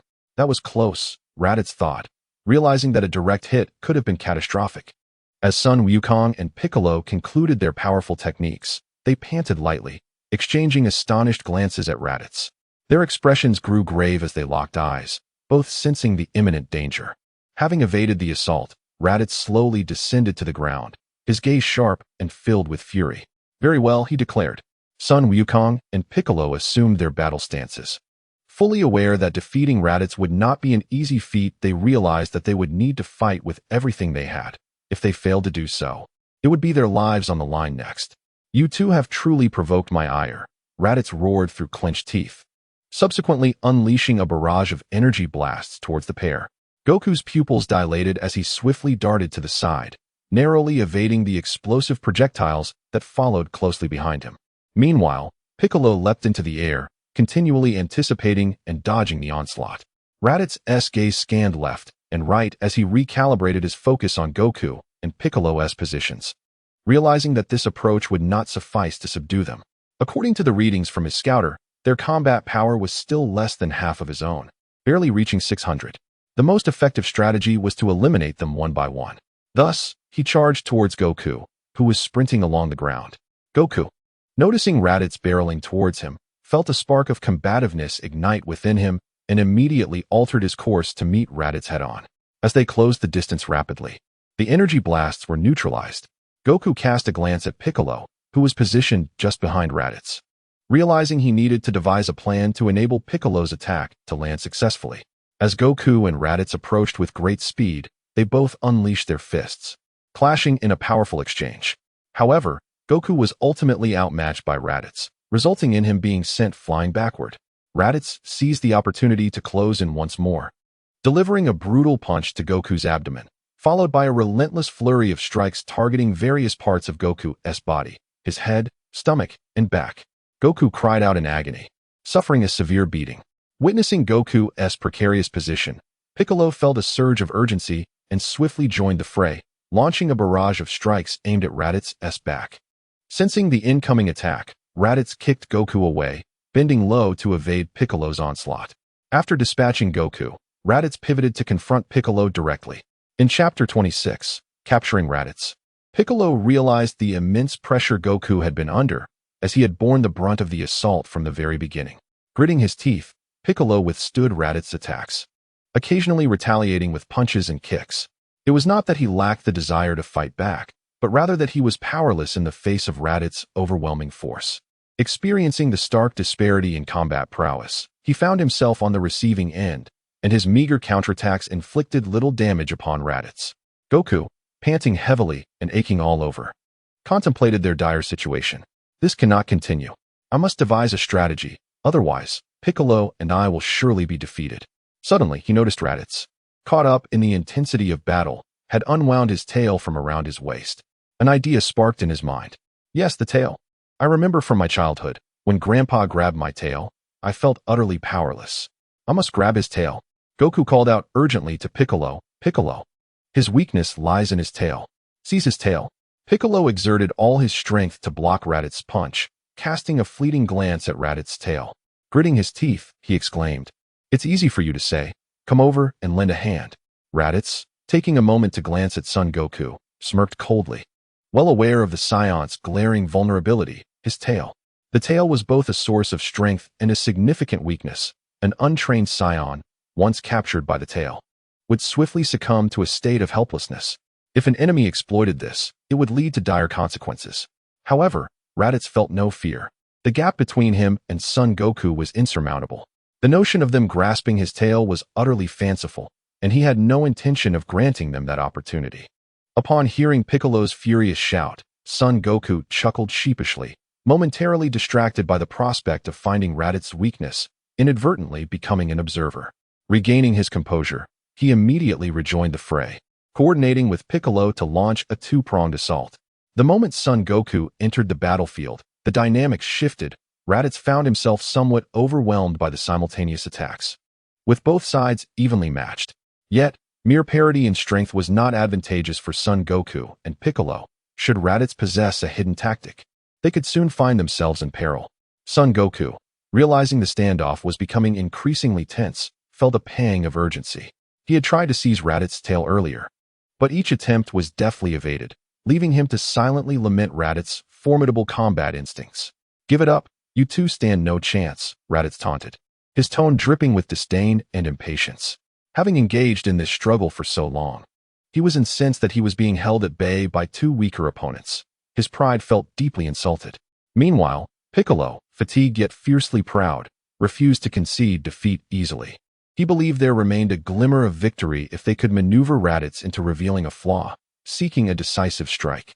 After a prolonged battle, Krillin and the others finally arrived on the scene. However, upon assessing the situation, they realized they were of no assistance. Goku has become so strong. Krillin marveled at his friend. Raditz is incredibly powerful. Goku and Piccolo seem to be struggling against him. Tien, with his three eyes, observed the struggle, feeling a sense of helplessness wash over him. At that moment, Yamcha trembled, drenched in cold sweat, while watching Raditz. "Should we help?" Krillin inquired. "Help? How can we? If we rush in, we'll be taken out in an instant. We can't assist," Tien sighed, wishing to intervene but recognizing the futility. As some of the few combatants present, they remained on the periphery, hoping to observe the unfolding events and ready to act if an unexpected opportunity arose, however faint. Thus, the three stood at the edge. While in the arena, after an extended confrontation, Son Goku and Piccolo felt the weight of fatigue pressing down on them. Particularly Son Goku, one eye drooping. Clearly having sustained an injury, his battle attire torn and tattered, revealing a muscular torso marred by wounds. Goku, we cannot continue like this, he heard Piccolo remark. Breathing heavily, Piccolo stood alongside Son Goku, both acutely aware of the dire circumstances they faced.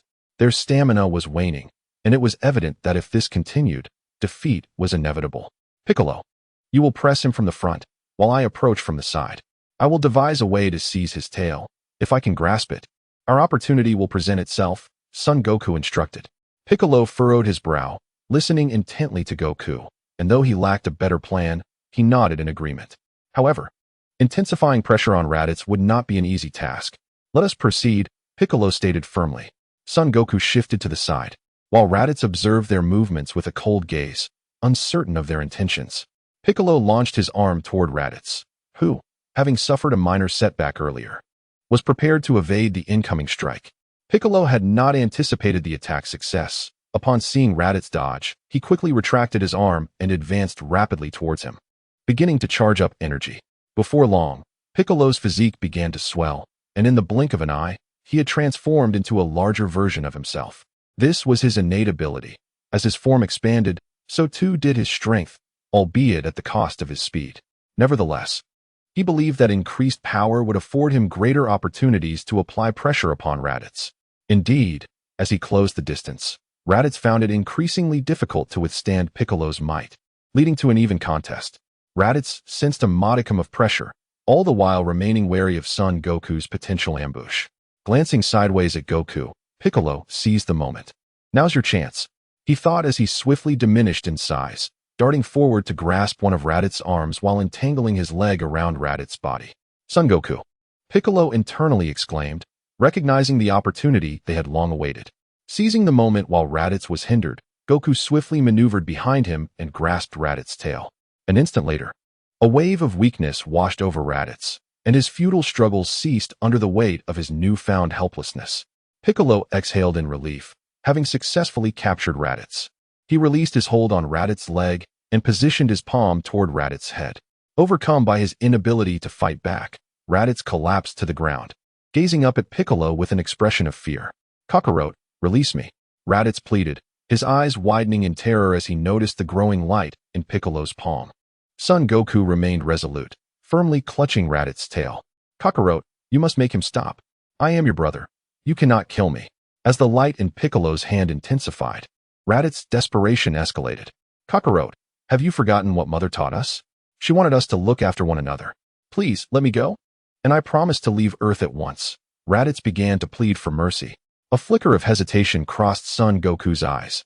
Chapter 27, Arrival of Kakarot. In a state of agitation, Piccolo discerned the hesitation in Son Wukong's eyes. Kakarot, I assure you, if you release me, I shall depart from Earth immediately and never return. Raditz, feeling the pressure on his tail, realized Son Wukong's uncertainty and quickly made his promise. Upon hearing these words, Son Wukong, convinced by Raditz, relaxed his grip, liberating him. Son Wukong, Piccolo exclaimed in shock. Freed from the constraint of the tail, Raditz regained his strength, pushed himself off the ground, executed a swift rotation, and struck both Piccolo and Son Wukong, sending them sprawling. Kakarot, I never expected you would truly let me go, Raditz sneered, preparing to unleash his full power to eliminate them. What? You deceived me. Son Wukong's expression turned furious. He had shown kindness by releasing Raditz, only to discover his treachery. Kakarot, you are far too trusting. How infuriating. Son Wukong, you have been excessively careless. Piccolo's face was etched with frustration. Son Wukong also felt regret, but it was too late to turn back now. The three resumed their fierce battle, with Raditz now acutely aware of the importance of safeguarding his tail after suffering earlier losses. Son Wukong and Piccolo found themselves unable to seize hold of it again, resulting in a severe beating for both, leaving them with significant injuries. Son Wukong, find a way to control our opponent, Piccolo said gravely, realizing they had reached a desperate juncture. Piccolo, do you have confidence? Son Wukong inquired seriously, aware of the dire situation. We can only try. Buy me some time. Piccolo thought, not entirely reassured. All right, Leave it to me. Sun Wukong charged at Raditz once more, engaging in a fierce struggle, but without Piccolo's assistance. He found himself at a distinct disadvantage, especially given his grievous wounds. It wasn't long before Raditz overpowered Sun Wukong, knocking him to the ground.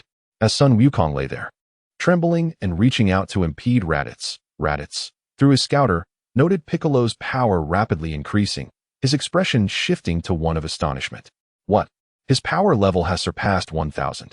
I must not allow him to increase it further. Meanwhile, Piccolo focused intently, his fingers pressed against his forehead, gathering energy that flickered and glowed ever brighter. Sun Wukong. Piccolo called out, unable to afford distraction. Raditz, observing Piccolo, felt his own power surging. With great effort, Sun Wukong rose unsteadily, summoned his strength, and charged at Raditz, wrapping his arms around him to secure him. Piccolo, now's your chance. Sun Wukong shouted. Piccolo, with a serious gaze, urged, Sun Wukong, quickly get away. Piccolo, act swiftly. I cannot release him, or I won't be able to strike. Piccolo hesitated. It's all right. We still have the Dragon Balls, and I can be revived later. Hurry, strike now. Sun Wukong's face was etched with urgency as he clung tightly to Raditz. Kakarot, release me quickly, or you will perish too. Raditz's expression morphed. Realizing he truly might die. Piccolo, Sun Wukong roared, spurring him on. The hesitation in Piccolo's eyes dissipated, reminiscent of Sun Wukong's words. Once you let go, the opportunity is lost. With determination, he decided to strike, knowing that Sun Wukong could still be resurrected afterward.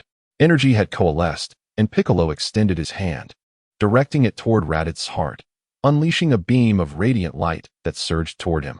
Sun Wukong exhaled in relief, feeling the burden of eliminating Raditz lift. He was utterly exhausted. Piccolo's fearsome demeanor also softened. Despair etched across Raditz's face as he faced imminent death, feeling an overwhelming sense of injustice. Just as everyone began to accept this fate, a figure suddenly materialized before Raditz. With a casual wave of their hand, the beam from Piccolo was deflected, soaring far off and creating a gaping hole in a distant mountain. What? Piccolo's eyes widened in disbelief at the unfolding scene. This is bad. The crowd gasped in shock. That was close. Luckily, I made it just in time. The newcomer nonchalantly flicked their nails, having deflected the beam with ease. Brother! Sun Wukong exclaimed joyously upon recognizing the figure before him. It was Kaal, who had hurried over, unexpectedly arriving just as Raditz and Sun Wukong were on the verge of mutual destruction, thus intervening to save both. Piccolo, now recognizing the figure as Sun Wukong's brother who had appeared 5 years prior, felt a frown deepen on his face. Why had he chosen to save Raditz? Seeing Kaal's arrival, Sun Wukong relaxed, and as he did so, he collapsed to the ground, releasing Raditz. The moment Raditz was free, he sprang away, eyeing Kaal. The man before him was muscular and imposing, with striking features, dressed in attire reminiscent of an ancient pharaoh. You are Kaal? Excellent. Join me. First, we shall eliminate Kakarot, then annihilate this planet. Raditz seemed to be lost in some delusion, mistaking Kaal for an ally. Kaal glanced back at Raditz, then shifted his gaze to Sun Wukong. Oh, Wukong, you look quite disheveled, haha. Sun Wukong grinned sheepishly. At this juncture, Piccolo approached, demanding, why did you save him? Kaal cast a disdainful glance at Piccolo. Do I need your guidance on how to act? You. Piccolo glared, his anger boiling over. Fine. Just wait for the destruction of Earth. Don't come begging me for help then. Despite his fury, Piccolo, seeing Kaal's indifferent expression, refrained from further action. With a cold huff, he took to the skies and departed. Kaal paid little mind to Piccolo's exit, but Raditz, anxious, sought to pursue him to eliminate Piccolo. Stay put. Don't move. Kaal warned, casting a sidelong glance at Raditz as he moved to assist Sun Wukong. Raditz snorted in disdain and continued his pursuit of Piccolo. Kaal effortlessly unleashed an energy blast that struck Raditz, sending him plummeting from the sky, smoke billowing from his form as he crashed to the ground, engulfed in dust and rendered unconscious. Hey, little bald head, do you have any senza beans? Kaal inquired, lifting Sun Wukong and assessing his condition, then turned to Krillin. Suddenly addressed, Krillin paused for a moment before responding, yes, I do. Subsequently, he flew to Kaal's side and handed him a bag. Kaal took the bag, shook it slightly, and found it to be weightless. Upon opening it, he was astounded to discover a single bean inside, questioning the necessity of such a large container. He retrieved the solitary fairy bean from the bag and fed it to Sun Wukong. Little bald head, go tie up Raditz. Ah, yes. Krillin, hearing the command, hurried over to bind Raditz. However, upon nearing Raditz, he realized he had no ropes. After searching around, he reluctantly resorted to using his own belt. Once he consumed the fairy bean, Sun Wukong's condition immediately restored. All his injuries healed, and he jumped around in joy, exclaiming, "Wonderful!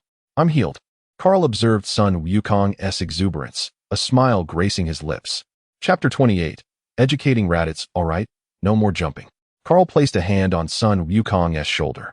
Halting his exuberant antics, Sun Wukong scratched his head, grinning foolishly. What about that person? Noting Sun Wukong's childlike demeanor, Kaal chuckled and replied, "He is our brother.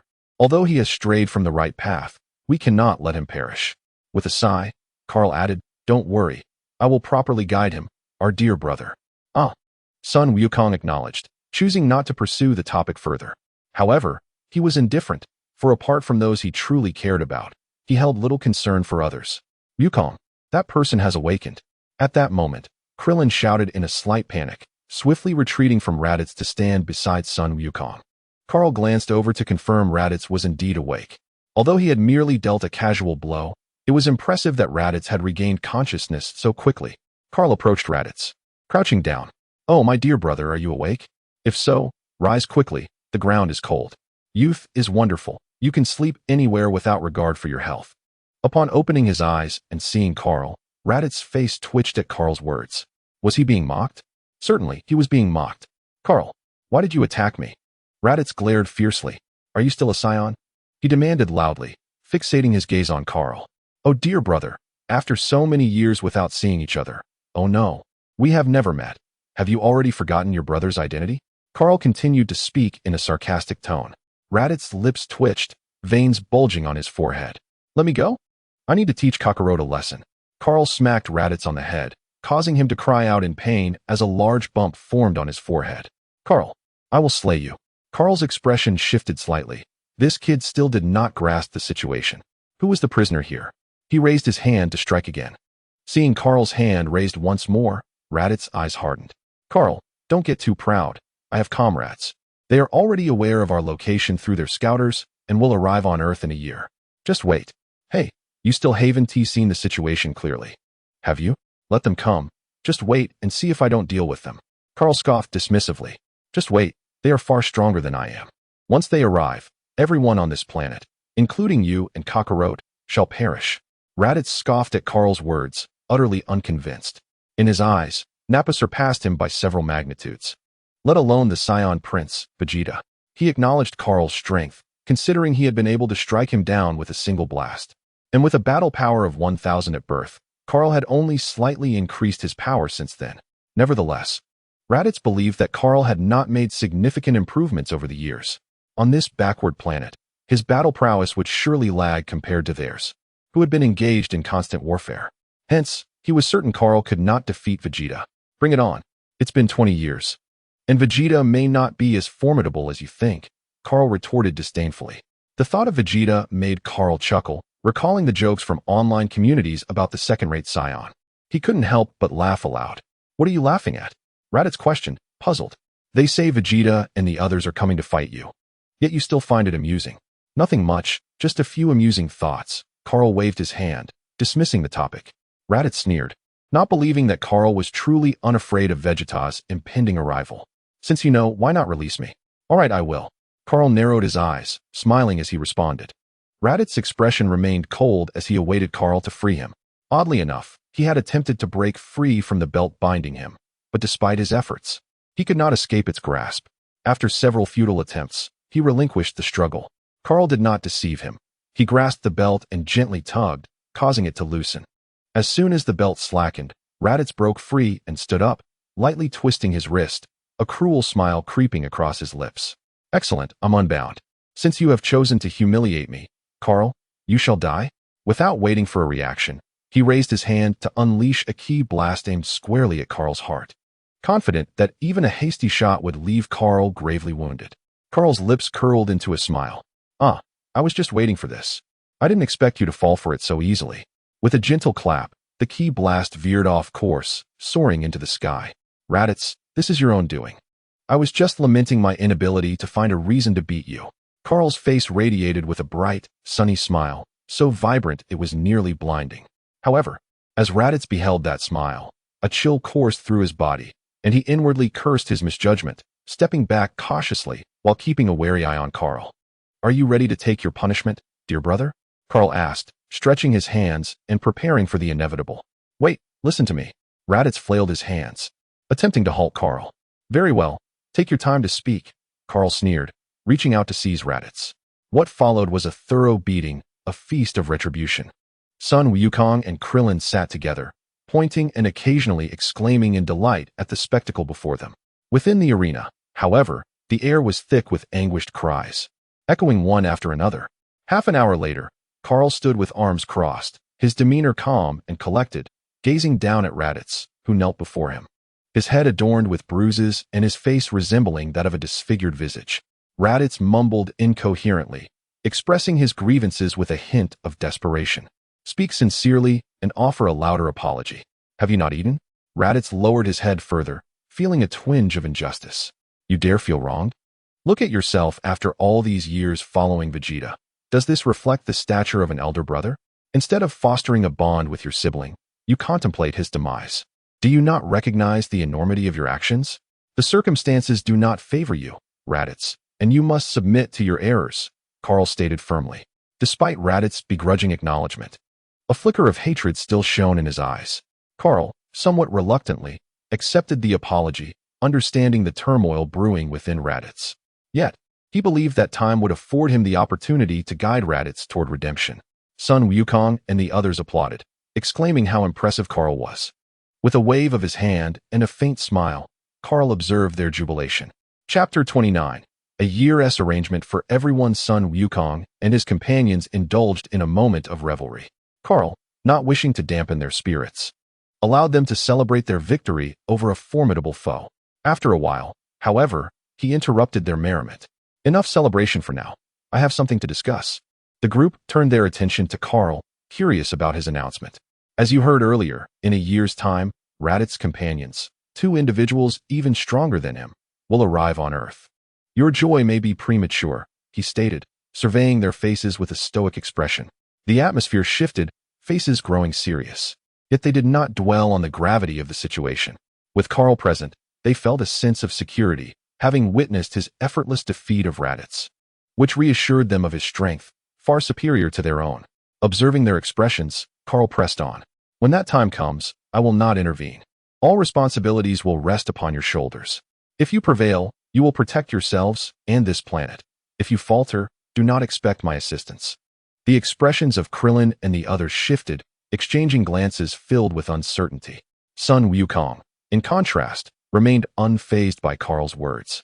He understood that Kahl had not been raised on Earth and lacked a profound connection to them. He accepted that Kahl's indifference was to be expected. Determined, he resolved that he and his friends would safeguard their home. Earth was, after all, his sanctuary. I understand, brother. We will train diligently to confront them, Sun Wukong declared, confidence radiating from his countenance, untroubled by the impending challenge. Kahl cast a glance at Sun Wukong, recognizing that confidence was a virtue. Yet he felt compelled to impart one crucial lesson. Approaching Raditz, who remained prostrate on the ground, Kahl extended his hand. Now, hand over that scouter atop your head. Raditz fumbled as he carefully removed the detector, placing it gently in Kahl's hands, his timid demeanor causing Kahl to frown. What are you so afraid of? I won't harm you, Kahl remarked. Raditz muttered softly. How could you say that? Look at the state I'm in. It's all you're doing. Kahl shot him a sharp glance. Instantly, Raditz crouched down. My apologies. I misspoke. Kahl glared once more, but chose to ignore Raditz, instead playing with the detector in his hands before tossing it to Sun Wukong. Take a look. Sun Wukong, perplexed, caught the detector and glanced at Kahl. This device can reveal your combat power. Wear it and see for yourself, Kahl explained. Following his instructions, Sun Wukong donned the detector, and a series of numbers materialized before him. Whoa, it really works. His face lit up with astonishment, curiosity piqued. Wow, Krillin's is 220. That's impressive, Sun Wukong exclaimed, his admiration evident. Krillin and the others gazed at Sun Wukong with intrigue. Upon hearing his own combat power, Krillin beamed with pride. Heh, I am quite formidable. Subsequently, Wukong turned to Tien. Wow, Tien, yours is an impressive 250. Krillin's expression stiffened, realizing Tien surpassed him. Well, Tien has always been a notch above me. It makes sense that his power is higher. What about Yamcha? How strong is he? Krillin inquired, looking expectantly at Yamcha, curious about his combat strength, hoping it wouldn't exceed his own. Yamcha's is 170. You all have such high combat power. Yamcha's hopeful anticipation turned to disappointment upon hearing his value, feeling disheartened that he was 50 points behind Krillin. I must train harder. I may not be able to surpass Wukong, but I should at least outclass Krillin. And what about you, Wukong? Everyone had checked their powers, but Wukong's remained unexamined. Unable to contain his curiosity, Krillin asked, let me see. Wukong was eager to discover his own combat power, feeling significantly stronger after 5 years. 596. I have 596. Son Wukong exclaimed joyfully, elated by his impressive strength. That's incredible. Krillin and the others expressed their astonishment at Wukong's power. Just then, Kahl's voice interjected, don't celebrate just yet. Take a look at Raditz's combat power. He gestured towards Raditz, who was kneeling nearby. Upon seeing the number, Son Wukong's expression shifted dramatically. 1501. The faces of Krillin and the others darkened, realizing the gravity of Raditz's formidable energy. You must have heard, 1 year from now, Raditz's ally will be several times stronger than him, capable of dispatching him with ease. And I won't hesitate to inform you that the one who can do so, Vegeta, possesses a power level of 18,000, Kahl stated with a serious demeanor. The joyful expressions on Son Wukong and the others evaporated, replaced by grim apprehension as they grappled with the daunting reality of their impending battle. A profound silence enveloped the assembly. Now do you understand? Kahl taunted, surveying the crowd. The onlookers remained mute, a sense of helplessness swelling within them. With a combat prowess of 18,000, could they truly aspire to reach such heights? Especially when their own average strength barely surpassed 200, it felt futile, as if they were merely offering themselves up for sacrifice without stirring even a ripple. They were engulfed by frustration, impotence, and despair. Do not fret, Kahl reassured them. You have a year ahead of you. Dedicate this time to rigorous training, and you shall surpass your limits. Noticing the particularly gloomy expressions among them, he sought to provide a glimmer of hope. Goku lifted his head, determination etched across his visage as he addressed Kahl. Brother, could we request your guidance in training? Kahl shook his head. I can direct you to places where you may enhance your abilities. Training there would be more beneficial than following my lead. Standing tall, Goku bowed deeply. Thank you for your assistance, brother. Kahl patted Goku's shoulder in silence. While he could certainly instruct them, he believed it would be more advantageous for others to take on such responsibilities. Very well, I shall arrange for your training. If there are any objections, now is the time to voice them. The group exchanged glances. Recognizing there was no retreat, they had no choice but to strive with all their might. Nodding in agreement, Goku added, Thank you, brother. Kahl nodded in response. In the coming year, I will take Goku to the King of the Worlds for his training. As for you three, Krillin, you will journey to the God of the Heavens. His abilities are more than sufficient to guide you. The group acknowledged this, then reminded Kahl, remember to inform Piccolo. He is also a part of this matter concerning Earth. Hidden in the shadows, Piccolo overheard Kahl's arrangements and subsequently soared into the distance, leaving. However, after flying far enough, he stealthily returned to observe the unfolding situation. Now aware of the dire circumstances that awaited them in a year, he silently resolved to assist when the time came. But for now, he would focus on rigorous training. Before departing, he glanced at Raditz's spacecraft, where Goku's son remained. An inexplicable feeling washed over him, hinting at a unique bond with the child. Kahl, catching a glimpse of Piccolo's retreating figure, addressed the group.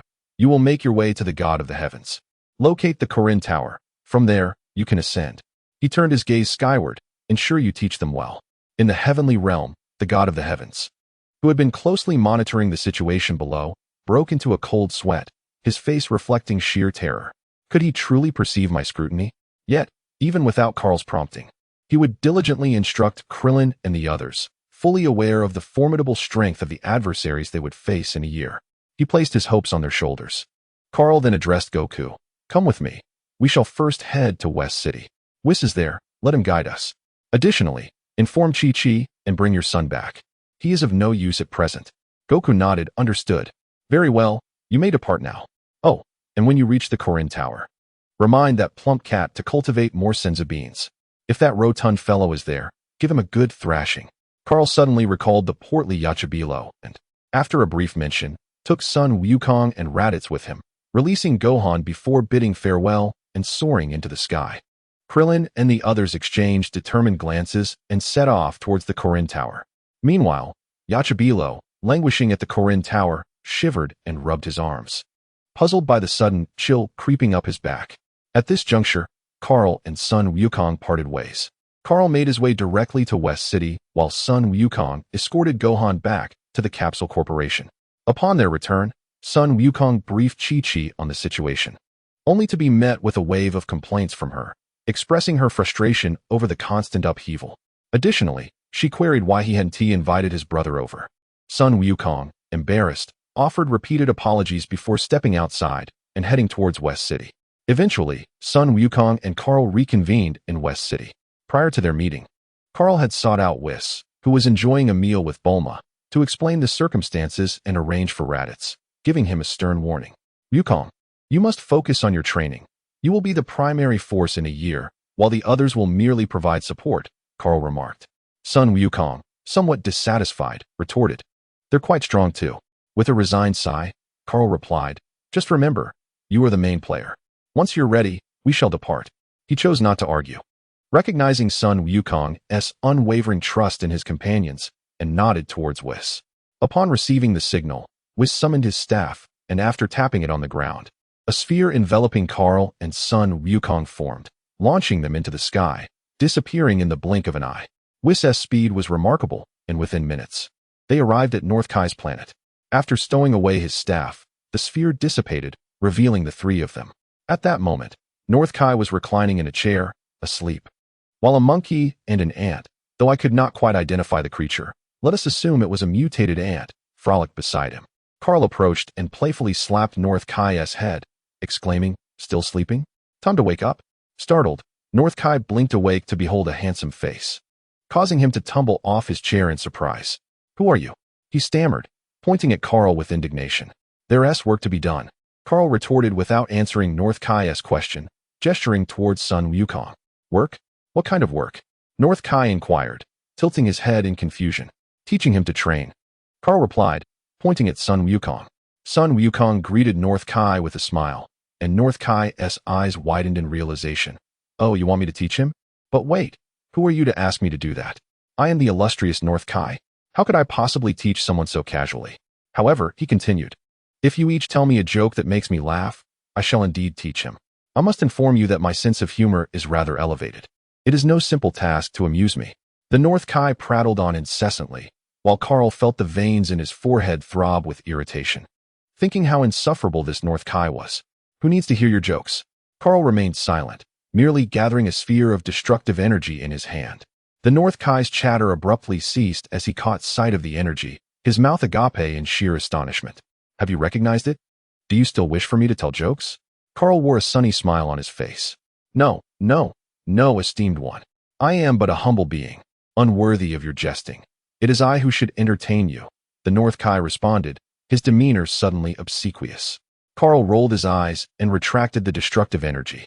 Upon witnessing its disappearance, the North Kai exhaled in relief, wiping the cold sweat from his brow, though he was puzzled. This destructive energy was typically wielded by a god of destruction. Why did this young man possess it? Could he be the newly appointed god of destruction? Yet, he had not heard any news of Beerus abdicating. What can I do for you, my lord? The North Kai inquired cautiously, fully aware of the formidable nature of the gods of destruction. His minuscule planet had been reduced to its current state because of them. Once, it had been a grand orb. Did you not hear what I just said? Carl raised an eyebrow. Oh, esteemed one. You wish for me to instruct that lad in his training? Consider it done, the North Kai eagerly assured him. However, I am somewhat perplexed, given your immense strength. Why do you not instruct him personally? Of course, there is no need for you to answer. I will ensure that I teach that boy diligently.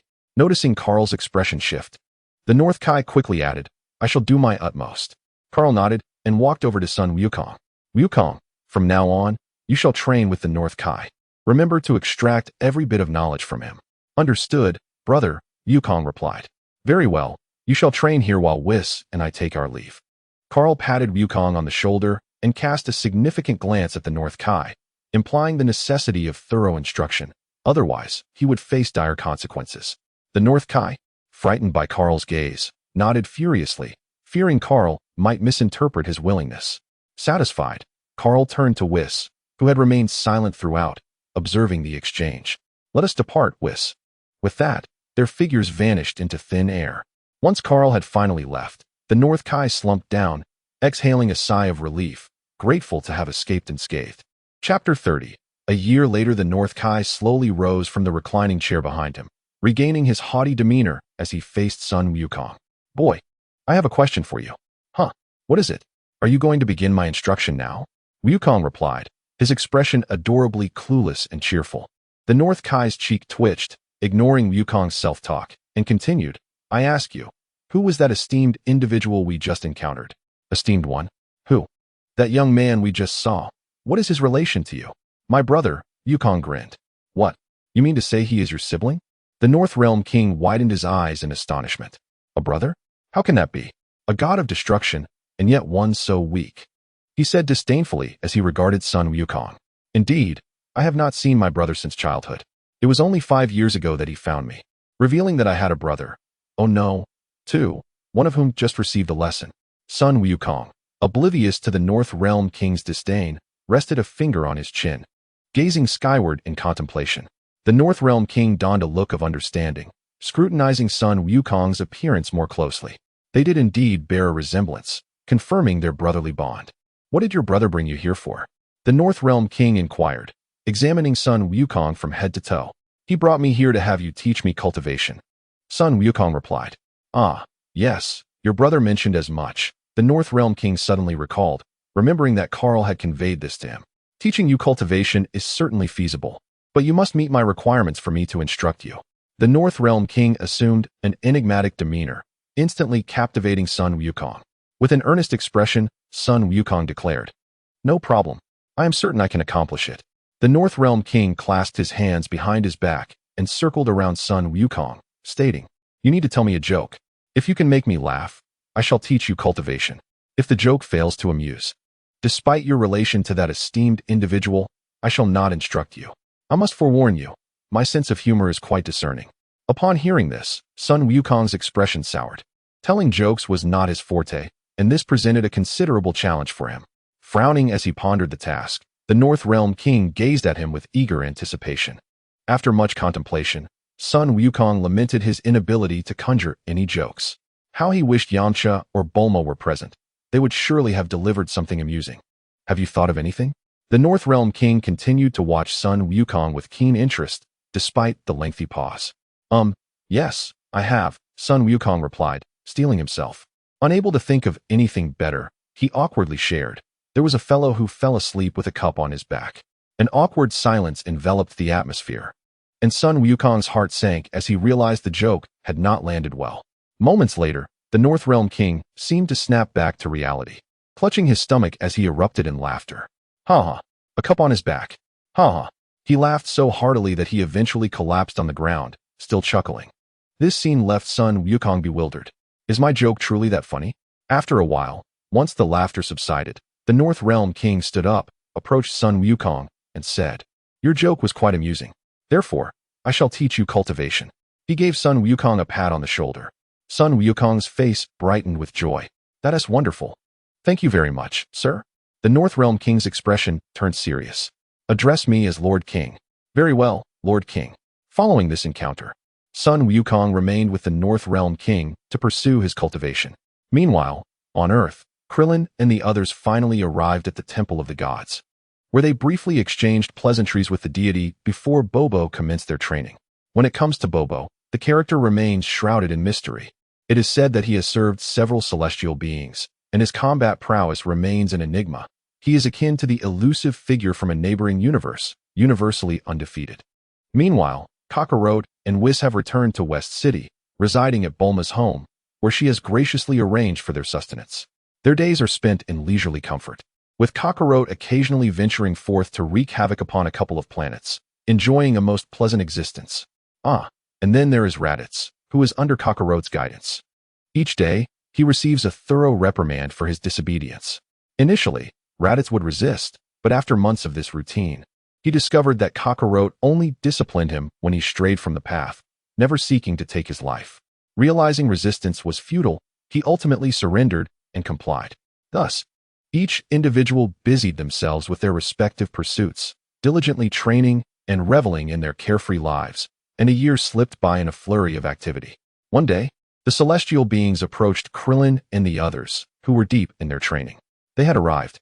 Upon hearing the celestial's words, Krillin and his companions halted their exercises, their expressions turning serious as they inquired about the remaining time until their destination. At their current pace, it would take merely half a day to arrive. Exchanging solemn glances, Krillin said, "Let us proceed."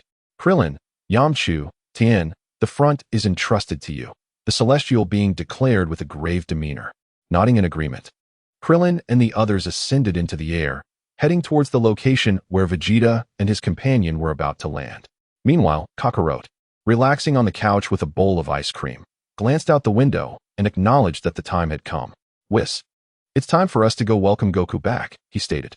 "Is it already time? Just a moment, let me finish this pudding." "Kakarot, this pudding is absolutely delightful," Whis exclaimed, balancing a spoon in one hand while cupping his cheek with the other, visibly excited. Seeing this, Kakarot settled back to enjoy his ice cream, thinking it a trivial matter to wait a little longer, as time was still on their side. On the other side, Krillin and the others had arrived at the designated landing spot for Vegeta and his companion. Surveying their surroundings, they found themselves in a desolate area, devoid of any inhabitants save for the hills. They were quite satisfied with this location, as it posed no risk to ordinary people. "It seems Goku and the others have yet to arrive," Tien remarked after inspecting the environment. "They should be here shortly. With Kakarot around, Goku will likely appear soon." "Let's wait and see," Krillin suggested. "Haha, this past year has made us significantly stronger. When those two scions arrive, watch as I teach them a lesson," Yamcha proclaimed, striking a triumphant pose. Krillin and Tien shared smiles, feeling considerably lighter.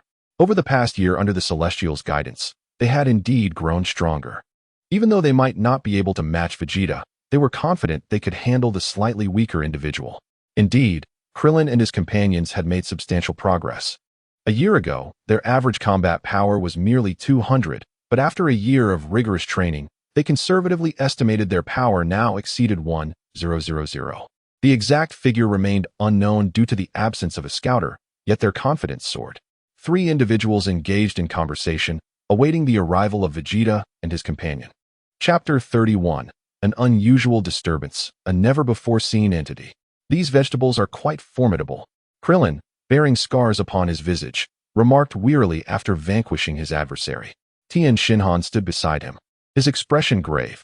His condition was slightly better than Krillin's, yet he felt the weight of fatigue and sighed inwardly, pondering when Goku would arrive.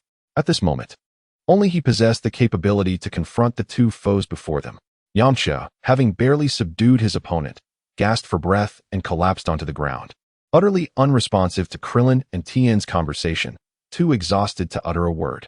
He had initially believed that his newfound strength would allow him to dispatch his enemies swiftly and stylishly, but once the battle commenced, he realized the endeavor was far more strenuous than anticipated. These individuals appear competent enough, having dealt with those vegetable foes. "Nappa, you are to eliminate them," commanded Vegeta, who had been spectating the battle from a distance. Upon receiving the order, Nappa let out a sinister chuckle, his demeanor dark as he turned his gaze toward Krillin and the others. The expressions of Krillin and his companions shifted slightly, their faces growing serious as they prepared for Nappa's advance. "You three, I never expected you to handle those vegetable beings, but it matters not. Once Lord Nappa makes his move, you shall all perish." "Ha ha ha." Nappa cackled malevolently. "What do we do?" A cold sweat trickled down Krillin's face, fear flickering in his serious demeanor. The overwhelming energy emanating from Nappa was palpable, and they could sense the disparity in strength, realizing they stood no chance. "We can only stall for time. Goku should be arriving soon," Tien said, beads of sweat forming on his brow. The trio exchanged glances before charging forward. They understood that in a one-on-one confrontation, they had no hope. Their sole objective was to delay until Goku's arrival. Although 3 against 1 was somewhat dishonorable, they reminded themselves that these were their enemies. Nappa observed the three advancing towards him, a mocking glint in his eyes. He resolved to entertain himself with their futile attempts. Meanwhile, on another front, Kakarot and Whis were en route to Earth, with Whis glancing at the remaining distance, estimating they had only 2 minutes left. Goku, filled with anxiety and concern, had been awaiting Kakarot's arrival for several hours. After a long wait and hearing the King Kai mention that the Scions had already arrived on Earth, he contemplated flying back himself when Kakarot finally appeared, prompting Goku to urge him to hasten their return. With a serious expression, Goku observed the rapidly passing scenery, fervently hoping that Krillin and the others were safe. Despite their swift journey, Whis exhibited no signs of pressure, his face adorned with a serene smile as he gazed ahead. As they approached the outer reaches of Earth's atmosphere, Whis perceived a subtle fluctuation in the fabric of space. Casting a glance to the side, he discerned nothing amiss, attributing it perhaps to a mere illusion. What was that? Kakarot turned his head, having caught wind of Whis' words, but failing to grasp their content. I sensed a fleeting disturbance in space, but it was momentary. Likely a normal occurrence. I must have misinterpreted it, Whis replied casually.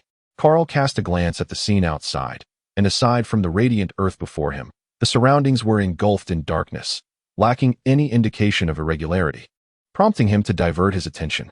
Wukong, in a moment, give Vegeta a good thrashing.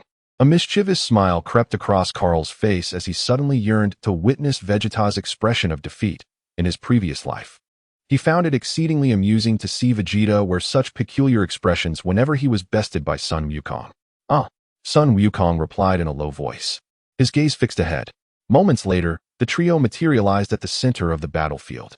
At that juncture, Krillin and the others' battle was nearing its conclusion, and Sun Wukong's eyes fell upon Tianjin Fan, who had lost an arm, Yamcha, who lay motionless on the ground, and Krillin, whose face was etched with fear, yet stood bravely in front of Nappa.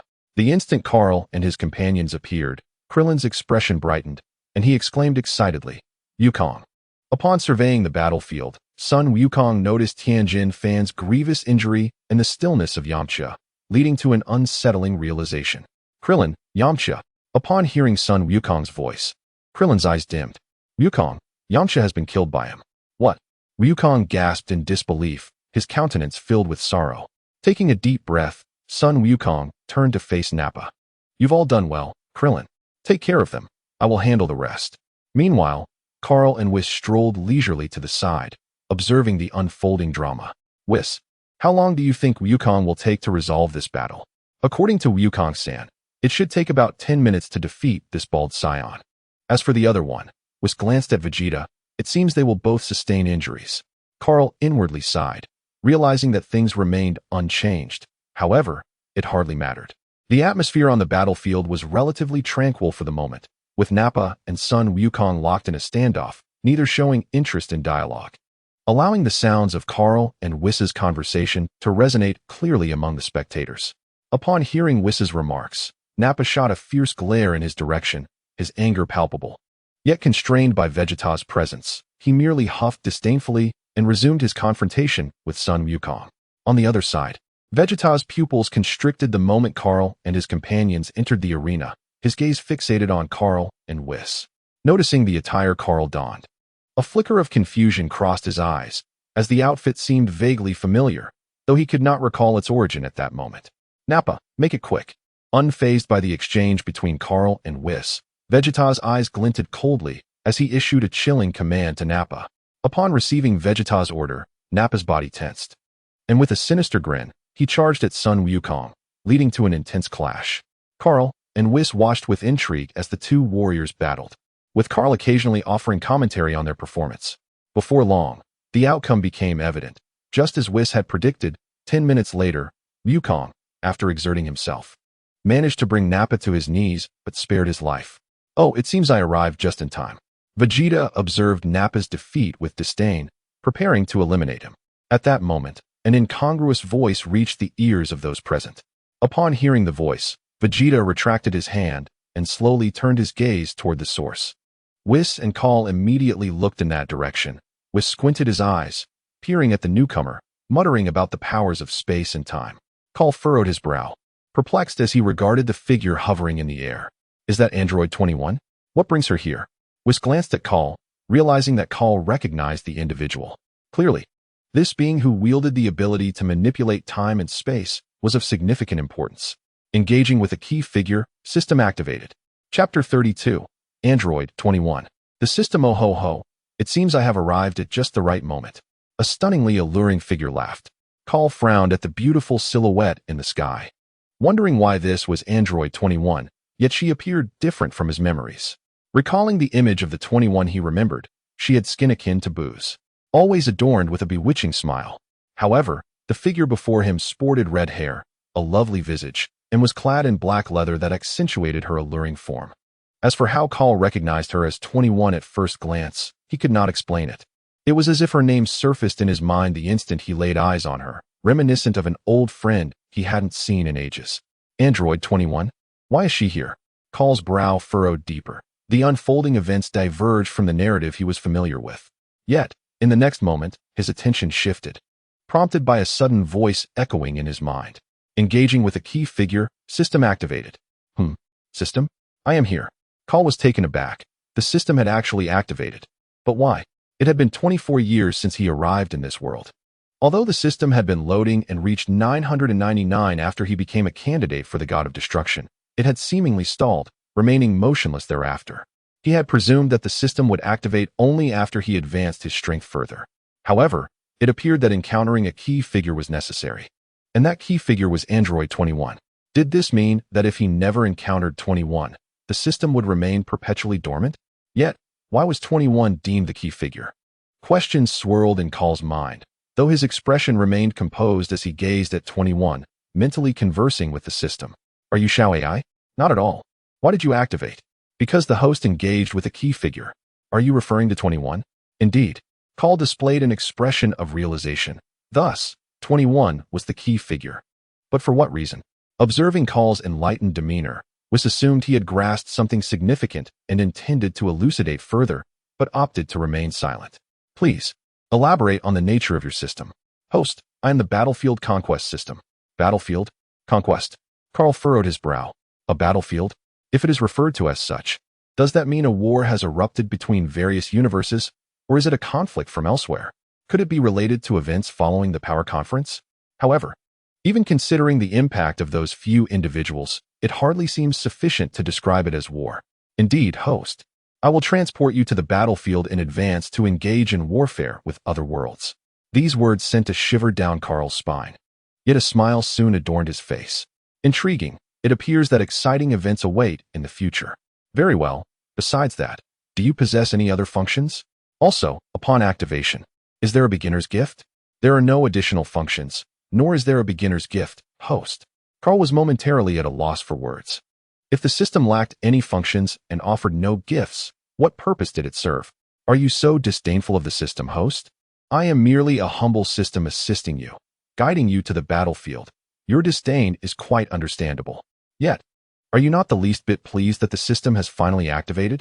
The system is quite heartbroken. Sob sob. Kaal felt a tinge of embarrassment. Was this system truly a dramatic one?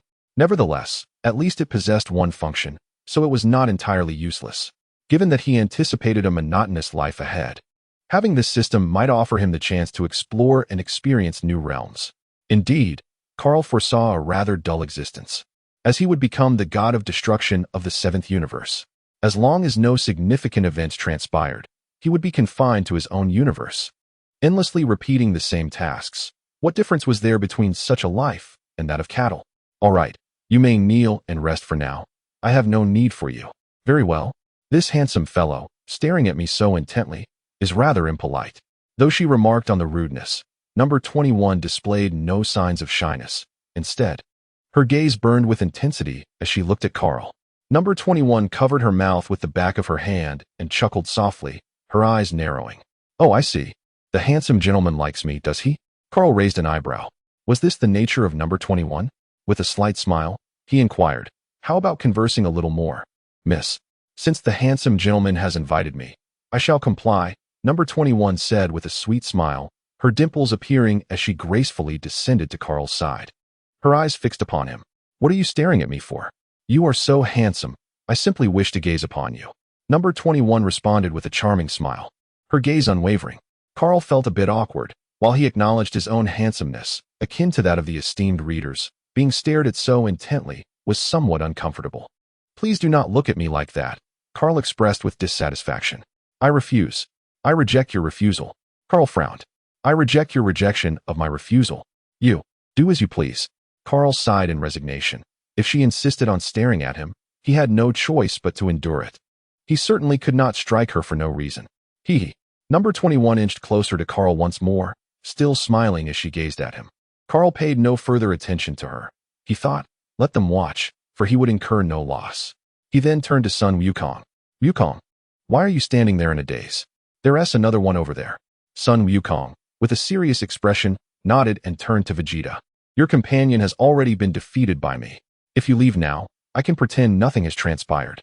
After the interruption caused by Android 21, Vegeta, upon realizing it was a woman, ceased to focus on her and instead fixed his gaze on Sun Wukong, sneering, "Kakarot, are you implying that you can defeat me as well?" Sun Wukong remained silent, merely casting a cold stare at Vegeta, tacitly acknowledging the claim.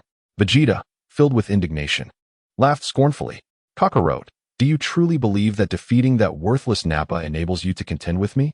Nappa is nothing but a fool, and you, merely an inferior scion.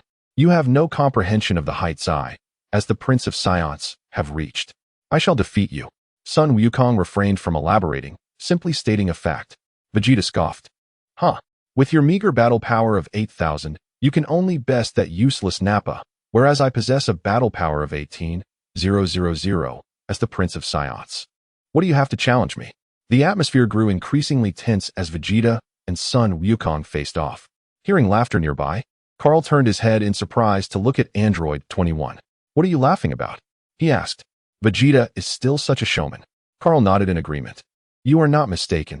He certainly puts on a show, albeit he is often beaten." Their voices were loud enough for everyone present to hear clearly. Vegeta's forehead throbbed with veins as he thought, let them enjoy their mirth for now. Once I deal with Kakarot, I will turn my attention to the two of you. Look, he's getting angry," Android 21 exclaimed, shaking Kaal's arm like a delighted child who has discovered a cherished toy. "Shut up, you woman," Vegeta roared through gritted teeth. "No.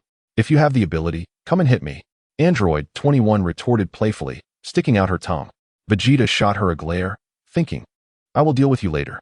Chapter 33. From the future, Android 21 made a face, which vexed Vegeta to no end.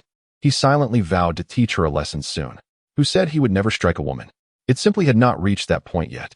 Now, oh no. The time had come for action.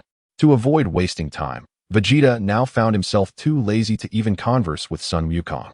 A deep pit formed beneath his feet as he charged at Sun Wukong with incredible speed. The velocity was so swift that Sun Wukong could not react in time. Despite having gained significant enhancements from King Kai, he still fell short of Vegeta's prowess, not even reaching half of Vegeta's battle power, and was instantly sent flying. Following this, Sun Wukong, after enduring a fierce beating, was compelled to employ a new technique, utilizing the Kaioken. Fortunately, after activating the Kaioken, his battle power became comparable to Vegeta's, allowing him to temporarily hold his ground against him. The two individuals soared from the ground to the heavens and then descended back again, employing every ounce of their strength in a spectacle that was nothing short of magnificent. Kaal and Whis, unbeknownst to anyone, had procured 2 lounge chairs from somewhere, reclining and munching on melon seeds as they watched the fierce duel between Sun Wukong and his opponent. Curiously enough, while the combat may not have been particularly impressive, the visual effects were strikingly beautiful. Taking a bite of his snack, Kaal critically assessed the battle scene. Out of the corner of his eye, he noticed number 21 standing beside him, watching intently with a smile. Kaal, feeling somewhat exasperated, remarked, "Miss, why do you gaze at me so? Ever since your arrival, you have not taken your eyes off me. What is it that you desire? Mind your own business. I am simply observing." Number 21 retorted with a roll of her eyes, her gaze unwavering. Kaal's expression reflected his increasing bewilderment. Fine, I concede. What is it that you wish to discuss?" At this, number 21 shifted her demeanor, stating, "First, I would appreciate a chair for myself. Standing is quite tiresome." Kaal's eyelids twitched. "Whis, could you please provide her with one as well?" Whis cast a glance and snapped his fingers, causing a lounge chair to materialize beneath number 21. Satisfied, she reclined back with an audible sigh of comfort, exclaiming, "Ah, this feels delightful." With that, She stretched languidly, her striking figure illuminated before Kaal, causing him to discreetly swallow hard and feign intense concentration on the battle. A smirk of triumph danced upon number 21's lips as she settled back, her eyes fixed on the clash between Sun Wukong and Vegeta. Yet, Kaal found himself deep in thought. It appeared that number 21 was familiar with him, though he had no prior dealings with her. However, her demeanor suggested a level of intimacy that was perplexing. This could only imply that number 21 knew him, at least in the future, or was quite acquainted with him. Her unpretentious demeanor in his presence contrasted sharply with the image of her he recalled. The mature, composed woman he had known bore no resemblance to this seemingly carefree girl. Feigning casual curiosity, Kaal inquired, "What brings you here?" Suddenly appearing, number 21 languidly reclined, turned her head towards Kaal, and playfully winked.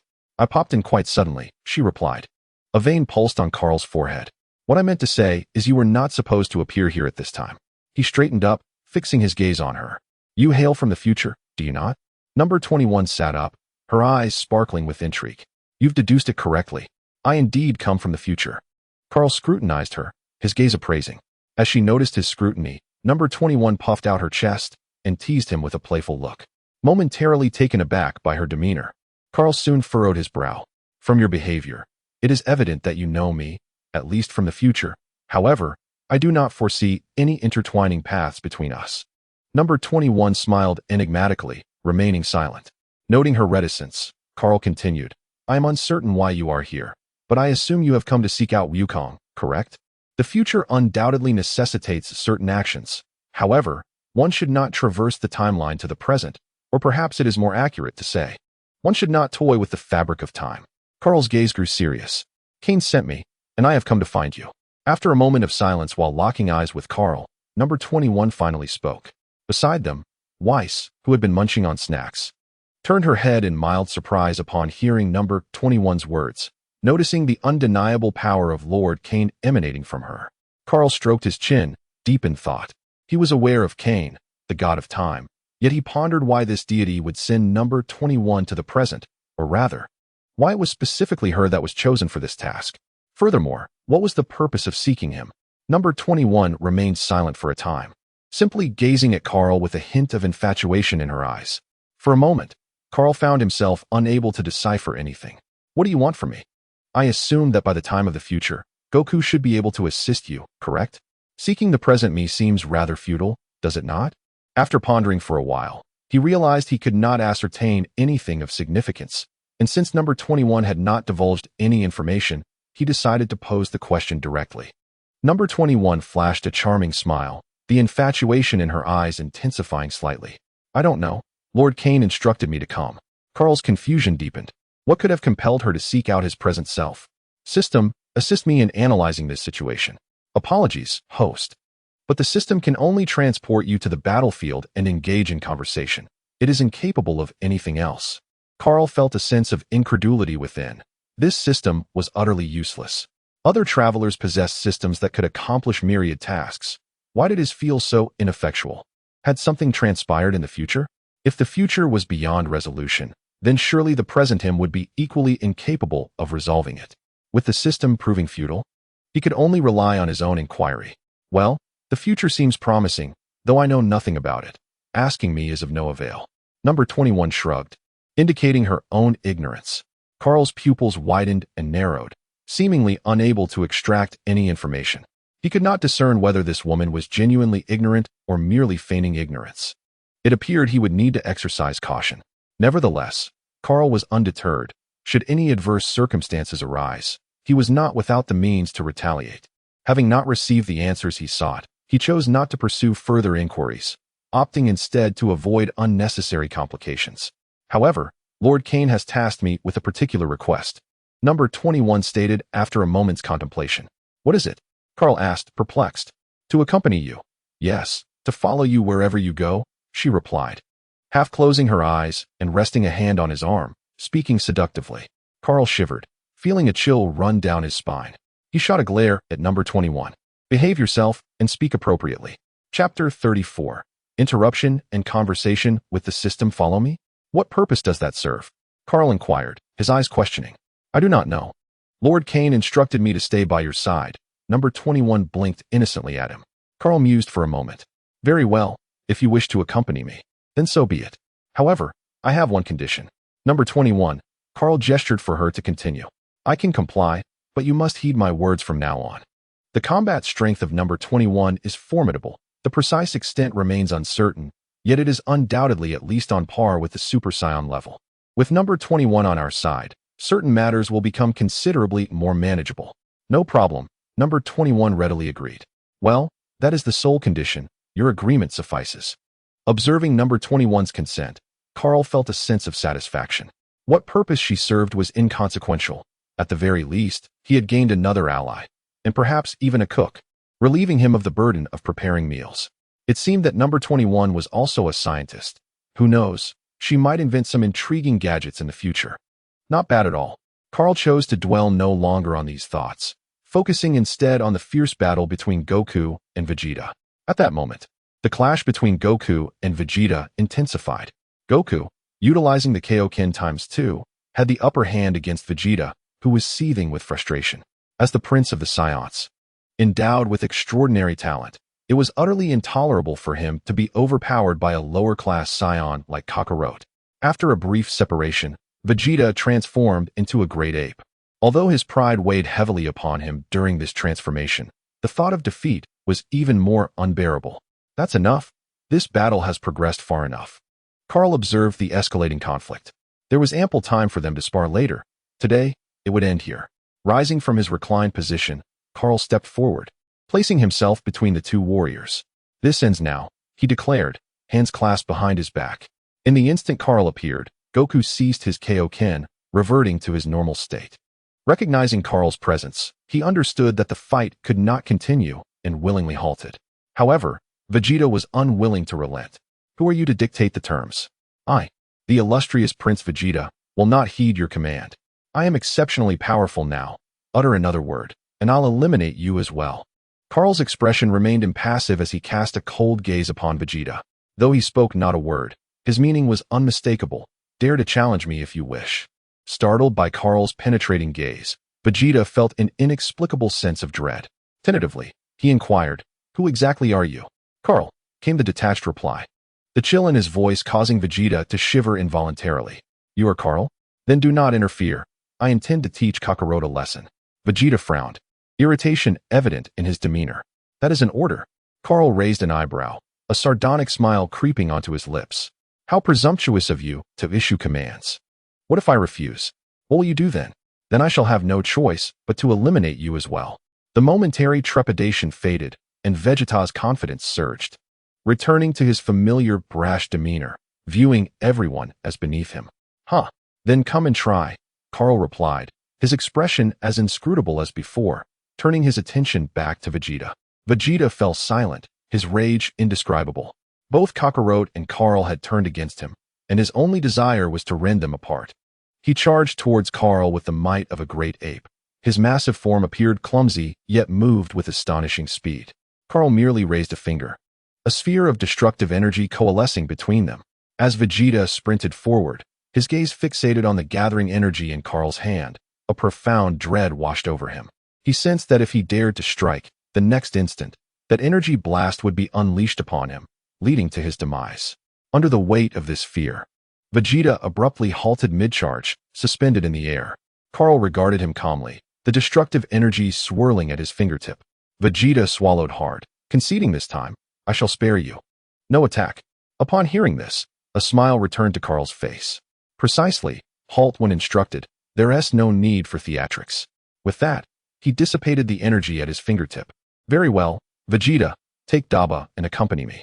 Goku, you may return on your own." With a command issued, he prepared to depart. After casting one last glance at Vegeta, Kaal summoned Whis and, accompanied by Android 21, headed towards West City.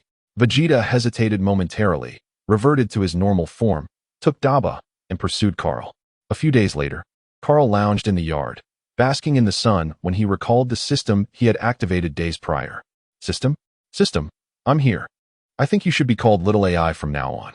"System, understood, host. Please refer to me as Little AI henceforth." "System, is something amiss, host?" You possess but one function, correct? I wish to know what that battlefield you mentioned is. System: the battlefield, fully known as the World Combat Survival Arena. System: this arena was established by a being of higher dimensions, comprising characters from various worlds. What is the purpose of this higher dimensional being in creating the arena? Merely for characters to fight? System: unknown.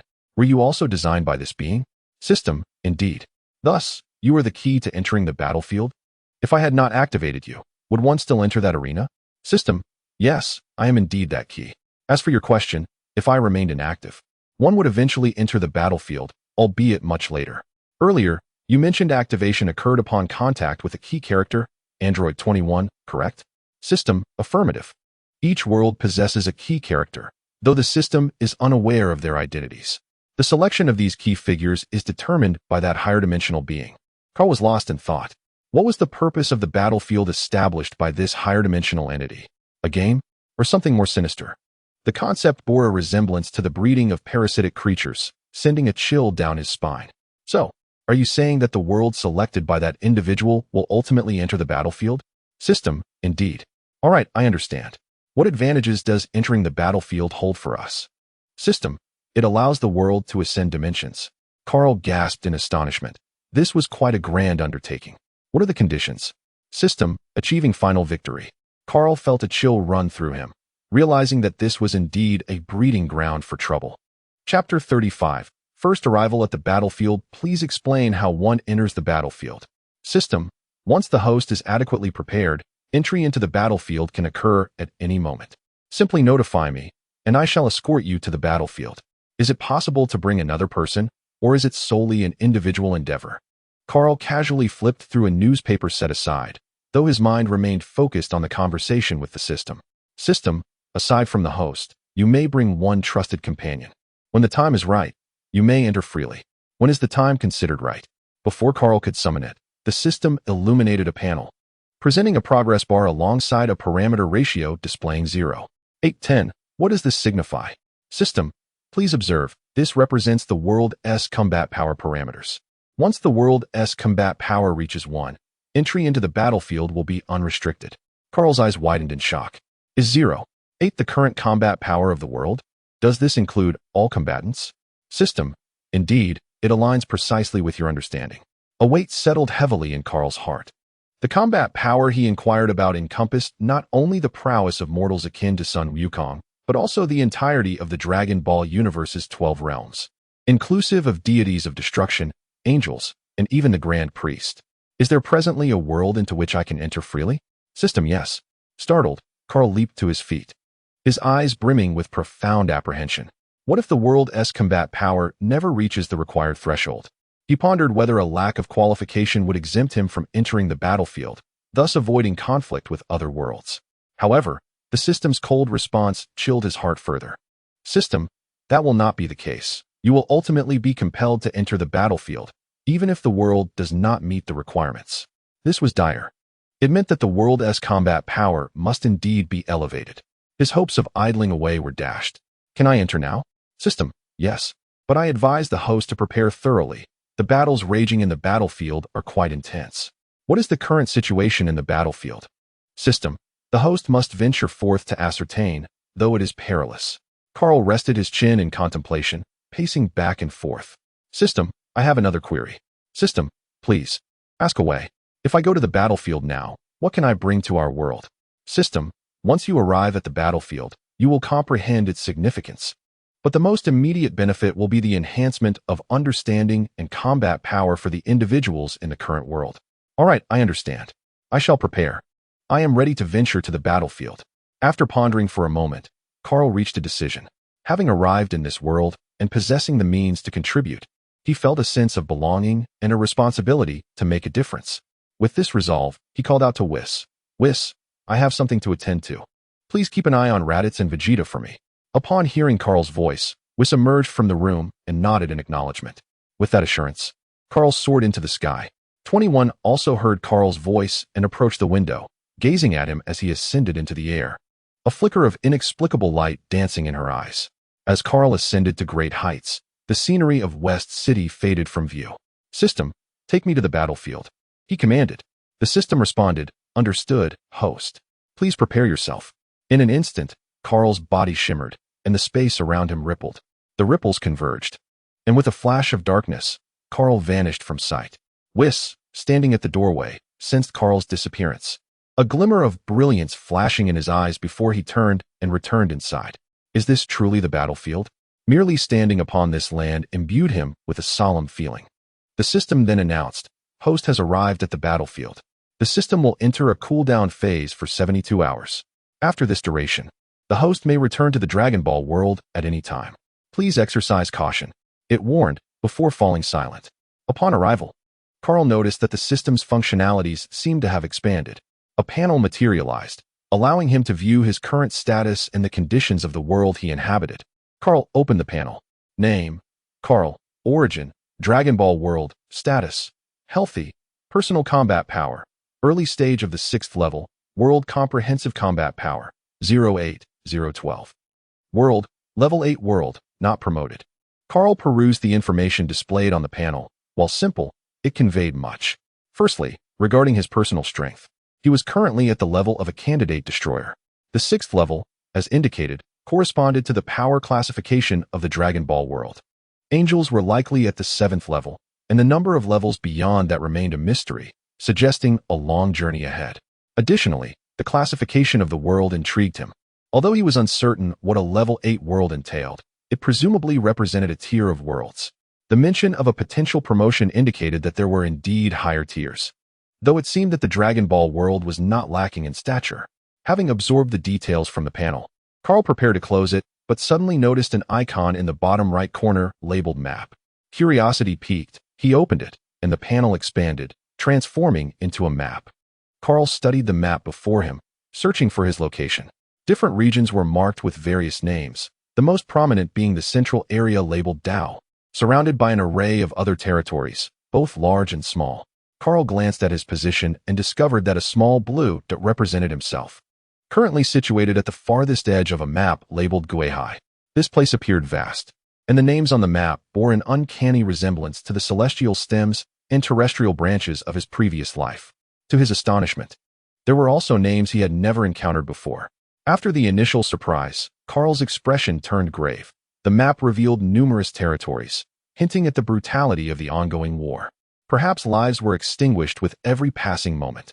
He pondered whether his current abilities were sufficient for self-preservation in such a perilous environment. With a tinge of apprehension, Kahl shut down the interface and surveyed his surroundings. Overhead loomed a somber sky, its endless darkness stretching into the distance. Beneath his feet lay a desolate expanse of black earth, evoking a sense of heaviness that weighed upon his spirit. No vegetation graced the landscape, jagged rocks littered the ground, and even the distant mountains appeared barren. In stark contrast to this bleak environment, the energy here pulsated with a peculiar vibrancy, distinct from that of the Dragon Ball universe. Kahl attempted to attune himself to this energy, yet it swiftly expelled itself from his body after absorption. After several futile attempts, he resolved to explore the area instead. Indeed, this was a battlefield, and the atmosphere exuded a solemnity that felt oppressive. Sighing, Kahl chose a direction and ventured forth. As he soared through the air, he was relieved to find no peculiar aerial restrictions in place. Otherwise, engaging in combat on foot might have proven rather entertaining. Flying slowly, Kahl meticulously scouted the battlefield. The endless black terrain yielding no signs of life.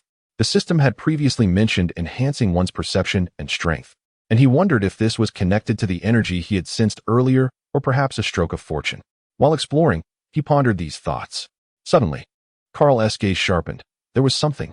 No, it didn't resemble a human. What was it? He halted midair, fixating on a small figure in the distance. Chapter 36. Battlefield Creatures. Elimination. Kahl, emboldened by his skills, accelerated slightly faster than before, yet remained vigilant in observing his surroundings. The distant figure gradually magnified, revealing its true form. It was a creature entirely green, save for its red face, adorned with a mass of grotesque lumps that oozed repulsive pus. Its head bore an uncanny resemblance to that of an octopus, devoid of a nose. It sported a particularly fearsome mouth with sharp teeth exposed, drool perpetually dripping from its lips. The creature possessed a humanoid body, yet its arms were transformed into oversized, fly-like appendages, lacking hands. while it walked upright on two slender octopus legs that supported its hefty form.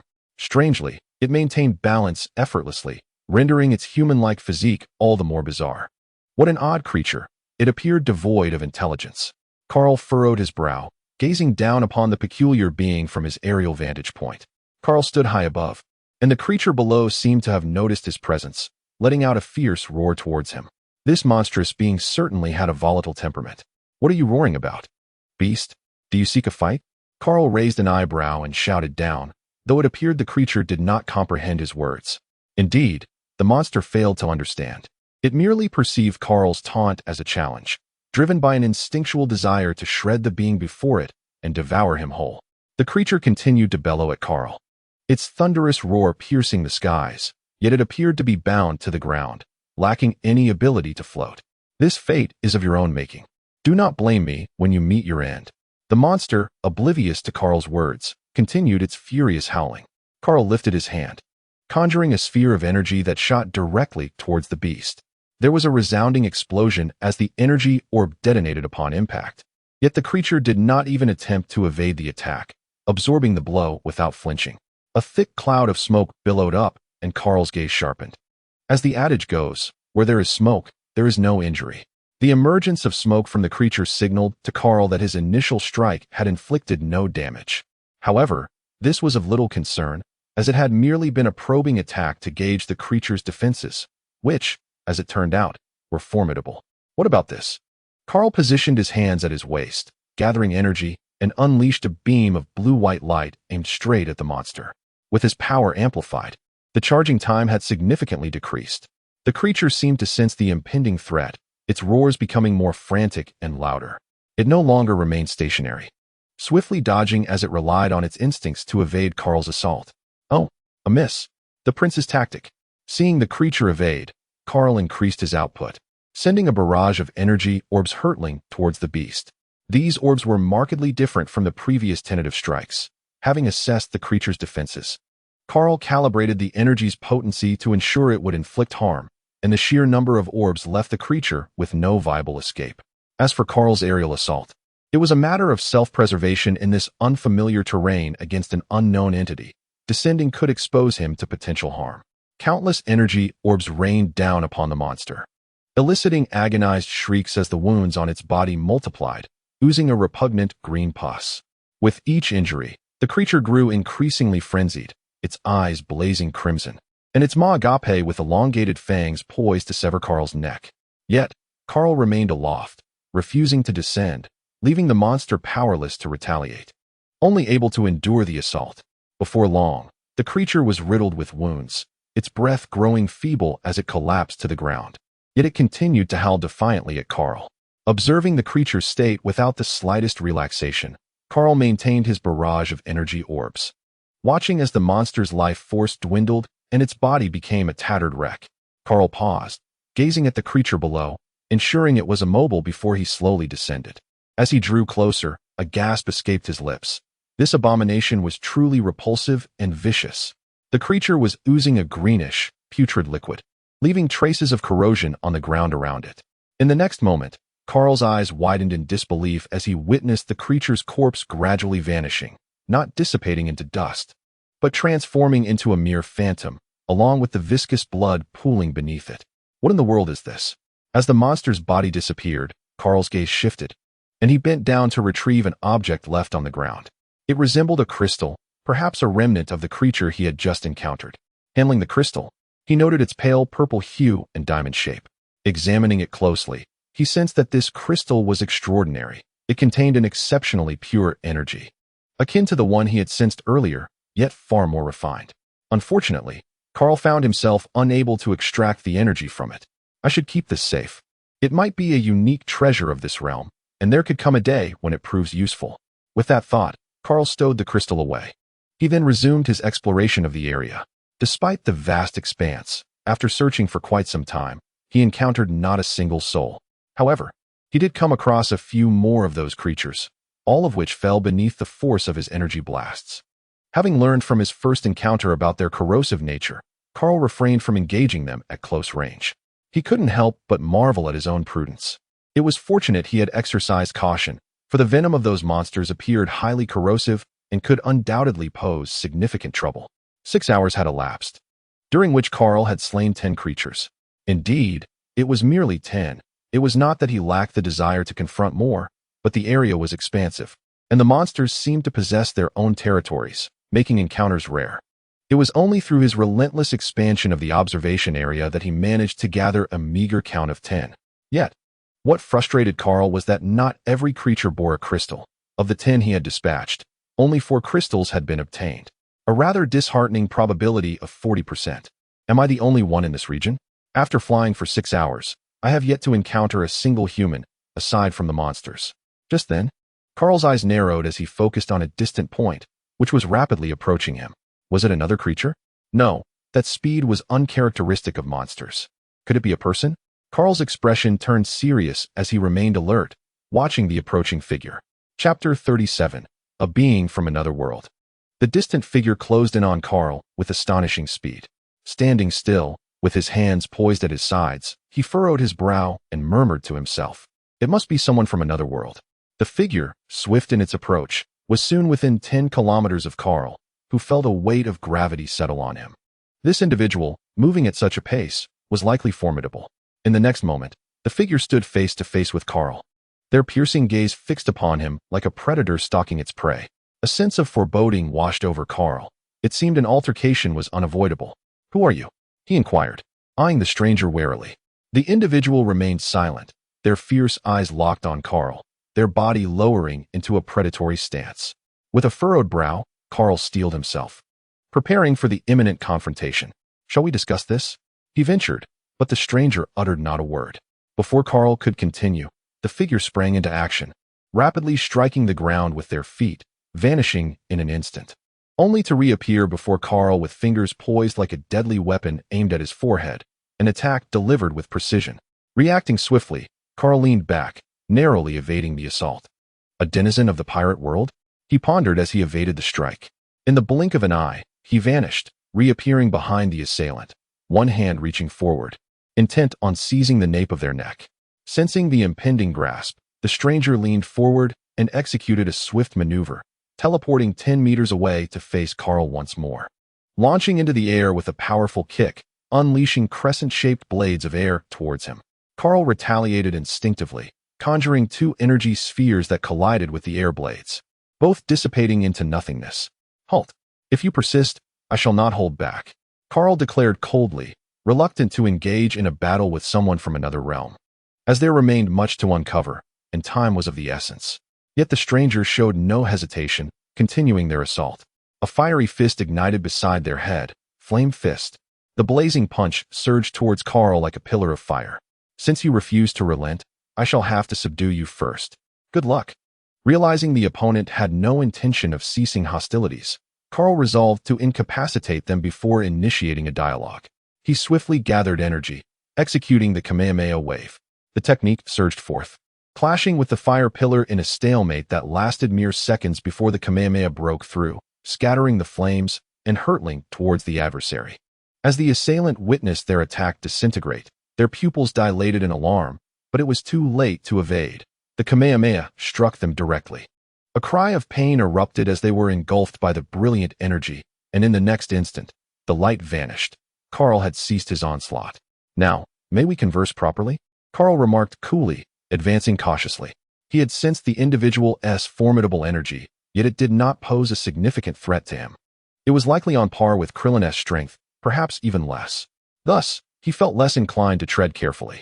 Approaching the fallen figure, Kaal examined the individual cloaked in dark attire, resembling someone recently scorched. "Ah, I may have been a tad too forceful. They seem to have fainted. What to do now?" he mused, scratching his head in frustration as he gazed at the unconscious person, momentarily at a loss. Kneeling down, he lifted the mask and hat from their face. "Wait, is that Sabo?" Kaal gazed at the individual before him, whose golden locks framed a face marred by a burn scar across the left eye. Upon closer inspection, one could surmise that, absent this blemish, he would indeed be a strikingly handsome young man. Yet, Kaal found himself perplexed. According to the narrative of the pirates, Sabo was supposed to be a rational being. Why, then, had he launched an unprovoked attack moments ago? Well, I suppose I should rouse this fellow, Kaal thought. Unable to fathom the situation, he decided to awaken Sabo first, trusting that clarity would follow. As for the means of waking Sabo, Kaal was momentarily at a loss. After a brief moment of indecision, he resolved to use water, though he found no source nearby, and thus resorted to using divine water. Lowering his gaze, he could only see Sabo's face resting on the ground, framed by his own feet. A stream of water cascaded over Sabo's visage. After a short while, the unconscious Sabo began to stir. It seems he is on the verge of waking. I must be cautious. Sabo's closed eyelids fluttered, as if they were about to part. Kaal quickly settled into a cross-legged position at a distance, his eyes fixed intently on Sabo. With a muffled groan, Sabo finally opened his eyes, gazing vacantly at the sky. He did not kill me? Why? You're awake, young man, Kaal greeted from his seated position. Startled, Sabo tensed, his eyes flickering with apprehension as he turned his gaze towards Kaal. With a sudden shout, he sprang away, eyes locked on Kaal, readying himself for a confrontation. Kaal felt a twinge of frustration. Was his appearance not handsome enough to inspire confidence? Such exaggerated reactions were rather discourteous. Monster, where have you taken Luffy? Sabo demanded, his expression stern and wary. Luffy, your brother is here as well? Where is he? Kaal replied, momentarily taken aback by Sabo's inquiry. He glanced around, but saw no familiar figures. Was it not you who scattered us? Sabo bellowed, seemingly oblivious to the recent events, blaming Kaal for their predicament. Please, do not rush to conclusions. I have only just arrived here.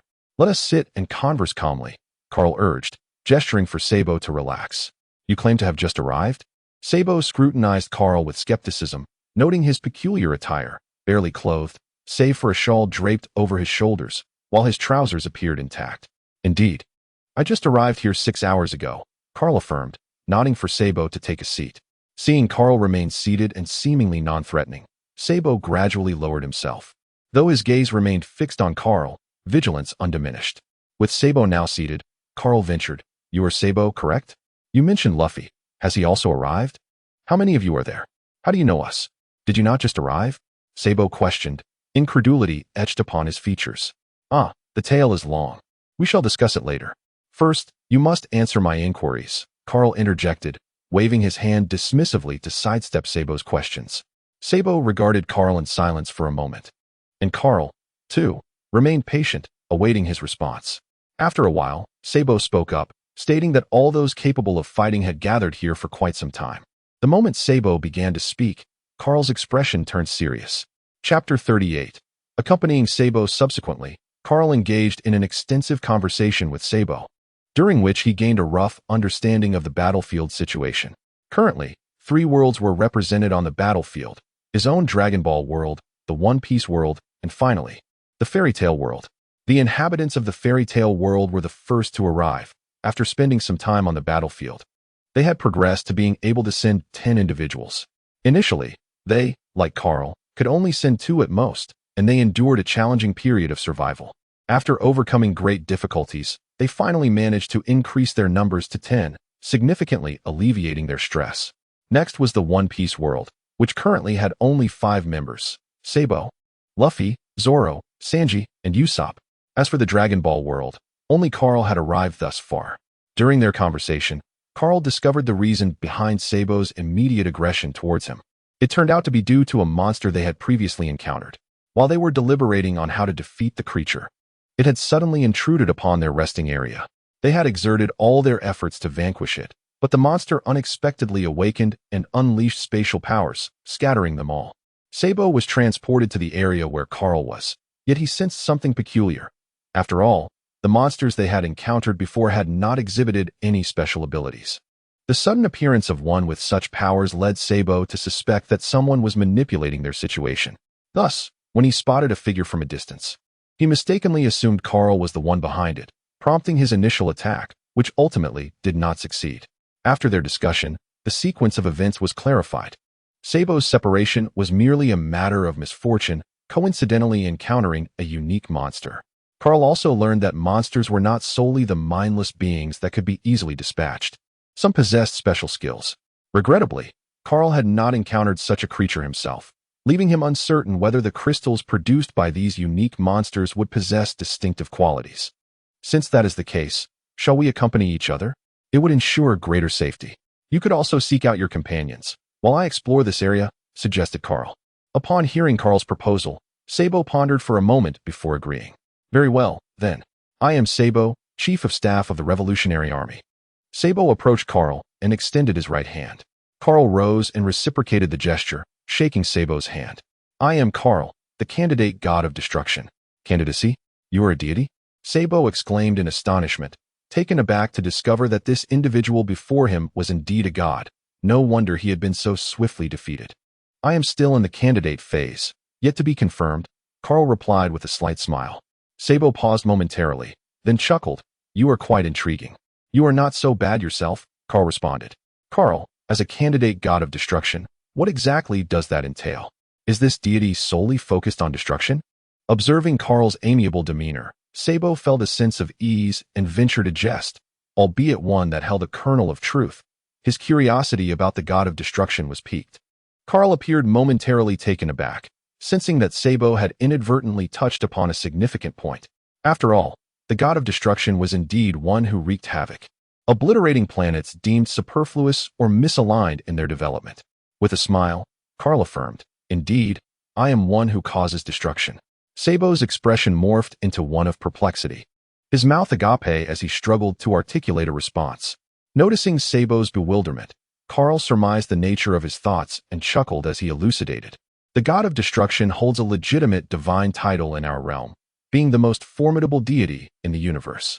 When I speak of destruction, I refer to the annihilation of planets that contribute nothing to the universe's progression, thereby ensuring its stability. Sabo's eyes widened in astonishment, nearly bulging from their sockets as he exclaimed, Destroy. Destroy planets? Indeed, destroy planets. By the way, are you familiar with the concept of planets? If not, I can certainly elucidate. Kaal nodded affirmatively.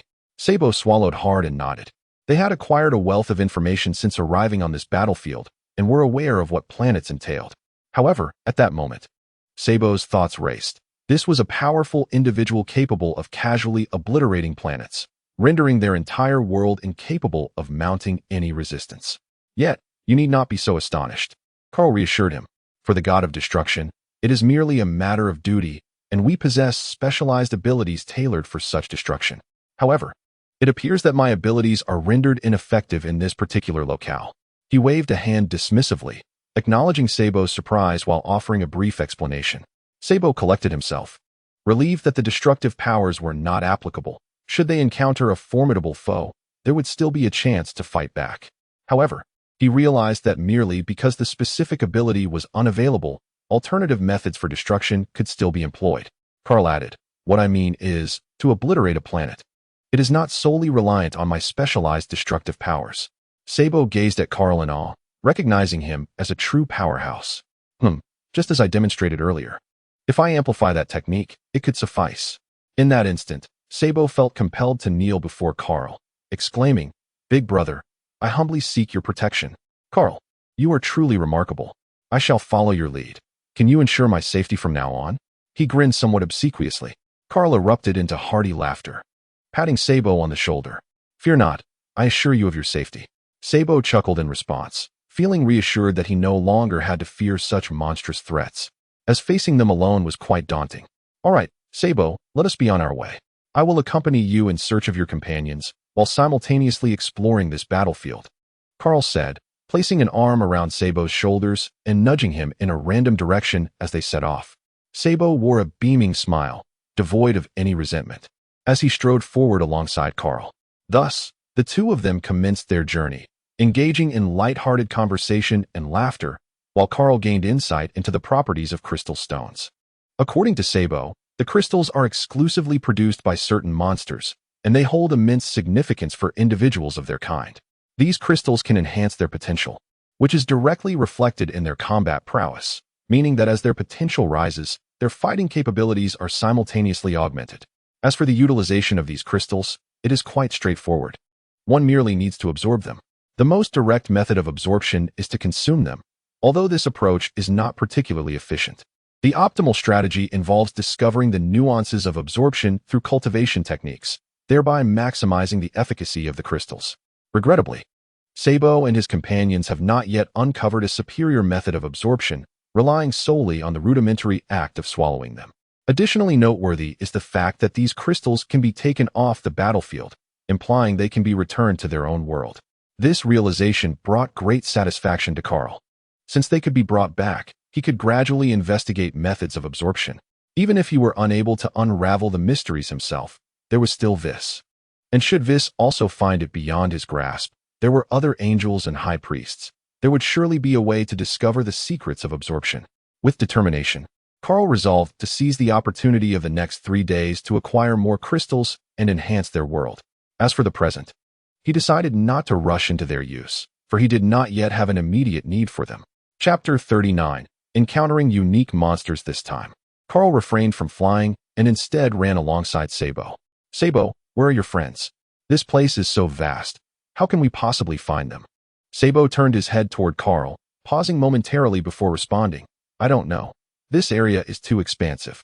I came from a different region, so they might be in my previous area, perhaps here, or possibly in another area altogether. Sabo suddenly fell silent, a hint of melancholy in his gaze, which soon transformed into resolve. Regardless of where they are, I will find them. Kaal remained quiet for a moment, then reassured him, do not worry. They are not so easily vanquished. You must have faith in Luffy and his companions.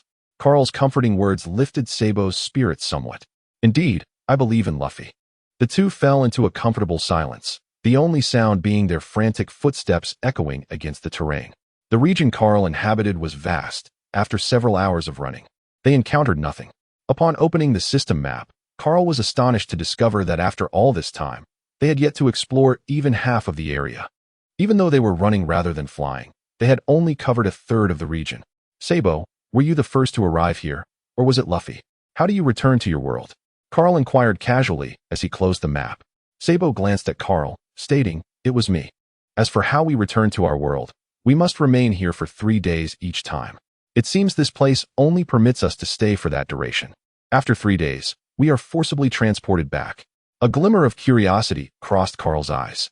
The system had previously suggested that he could remain for 3 days, but had only mentioned a 3-day cooldown for teleportation, allowing him to choose to return at any moment thereafter. But why did Sabo and his companions have to be sent back after 3 days? Was it due to their relative weakness? Kaal cast a glance at Sabo, sensing the aura emanating from him, and concluded that this was the only possibility. Have you experienced any changes since your return? Kaal inquired further. We've grown stronger. Each time we return, we bring back some crystals, which enhance our abilities, Sabo replied. As for the strength of Luffy and the others, I am uncertain. However, I can confidently say that the 4 emperors are no longer my adversaries, even though we have yet to engage in battle. Kaal nodded, realizing that evolution had indeed begun. It was no wonder he sensed Sabo's aura rivaling that of Kirin. This place was truly a fortuitous opportunity. Observing Sabo, it seemed they had not visited this location many times, yet it had propelled Sabo's growth to such an extent.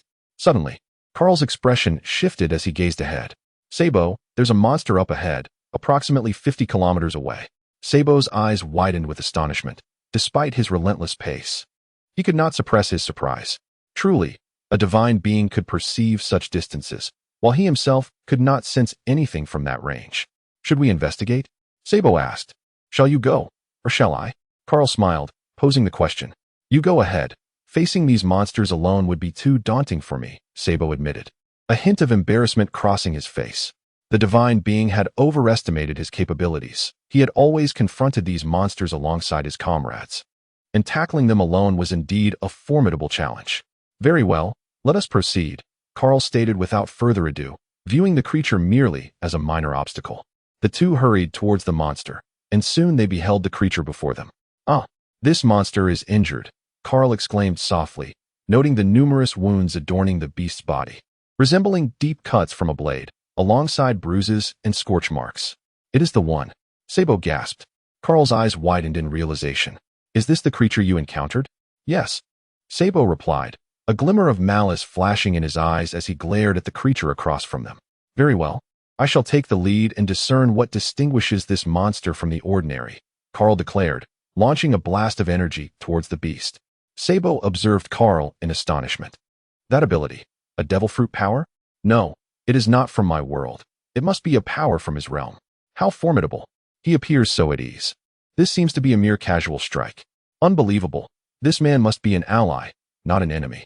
The creature, now aware of their presence, let out a furious roar. Roar. As the roar echoed, Kahl's energy blast struck the creature's form. An explosion ensued, enveloping the area in smoke. Humph, I expected an injured monster to have lower defenses. Yet it seems a single strike is insufficient, Kahl remarked, a smirk playing on his lips. Mr. Kahl, these monsters possess exceptionally high defense. We must attack continuously to gradually diminish its resistance, Sabo advised from the side. Indeed, I am aware. Subsequently, Kahl unleashed a relentless barrage of energy blasts, each one infused with slightly heightened strength to ensure they inflicted damage upon the beast. Sabo observed as a barrage of energy blasts struck the creature. Just as Kahl's next round of blasts was about to hit, the monster underwent a sudden transformation. Amidst the swirling smoke, a pale blue flame radiated outward, preventing all of Kahl's energy blasts from advancing within a meter. Suddenly, the flame surged, causing the blasts to vanish in an instant. Ah, indeed. It is the power of space, Kahl mused, intrigued by the creature before him. This spatial force appeared rather feeble, yet it seemed capable of displacing whatever it deemed necessary, albeit with a rather rudimentary application. As Kahl stroked his chin, he assessed the strength of the monster's spatial abilities. Mr. Kahl, it is this very power that separated my companions and me, Sabo remarked, having witnessed the creature's capabilities. Fear not. This is merely a basic utilization of spatial power. It poses no threat, Kahl reassured, gesturing for Sabo to remain calm. Subsequently, Kahl unleashed the Kamehameha, a blue beam infused with formidable energy, directed toward the creature. The monster attempted to employ its previous tactic to teleport the Kamehameha away. However, regrettably for the creature, Kahl had specifically enhanced the intensity of the Kamehameha in response to this tactic, rendering it vastly superior to the one he had previously used against Sabo. The beam shattered the layer of flame that stood before the monster, with a sound reminiscent of shattering glass echoing in Sabo's ears. He beheld the layer of flame before the creature fracturing like fragile glass. As the Kamehameha struck the monster directly, the creature emitted a shrill cry, filled with anguish. Before Sabo's terrified gaze, the creature's form disintegrated into ash and vanished. A clear, crisp sound of collision rang out as a crystalline stone, encircled by blue and purple gems, fell to the ground. Ah, it's done. That monster proved to be quite a challenge, Kahl remarked, folding his hands in contemplation. Hearing Kahl's words, Sabo rolled his eyes. Was it really that strenuous? I hardly saw you exerting yourself. Are you just putting on a show? Chapter 40. Engage in battle. Discover Kahl stepped forward to retrieve the crystal from the ground, scrutinizing the distinct gem, its surrounding blue hue likely indicative of the rudimentary spatial power. Subsequently, he placed it directly into his pocket. Observing this, Sabo refrained from commenting. After all, they had been unable to defeat the monster themselves, while Kahl had effortlessly done so, rightfully claiming the spoils. After securing the gem, Kahl had no intention of examining the differences among the crystals at that moment.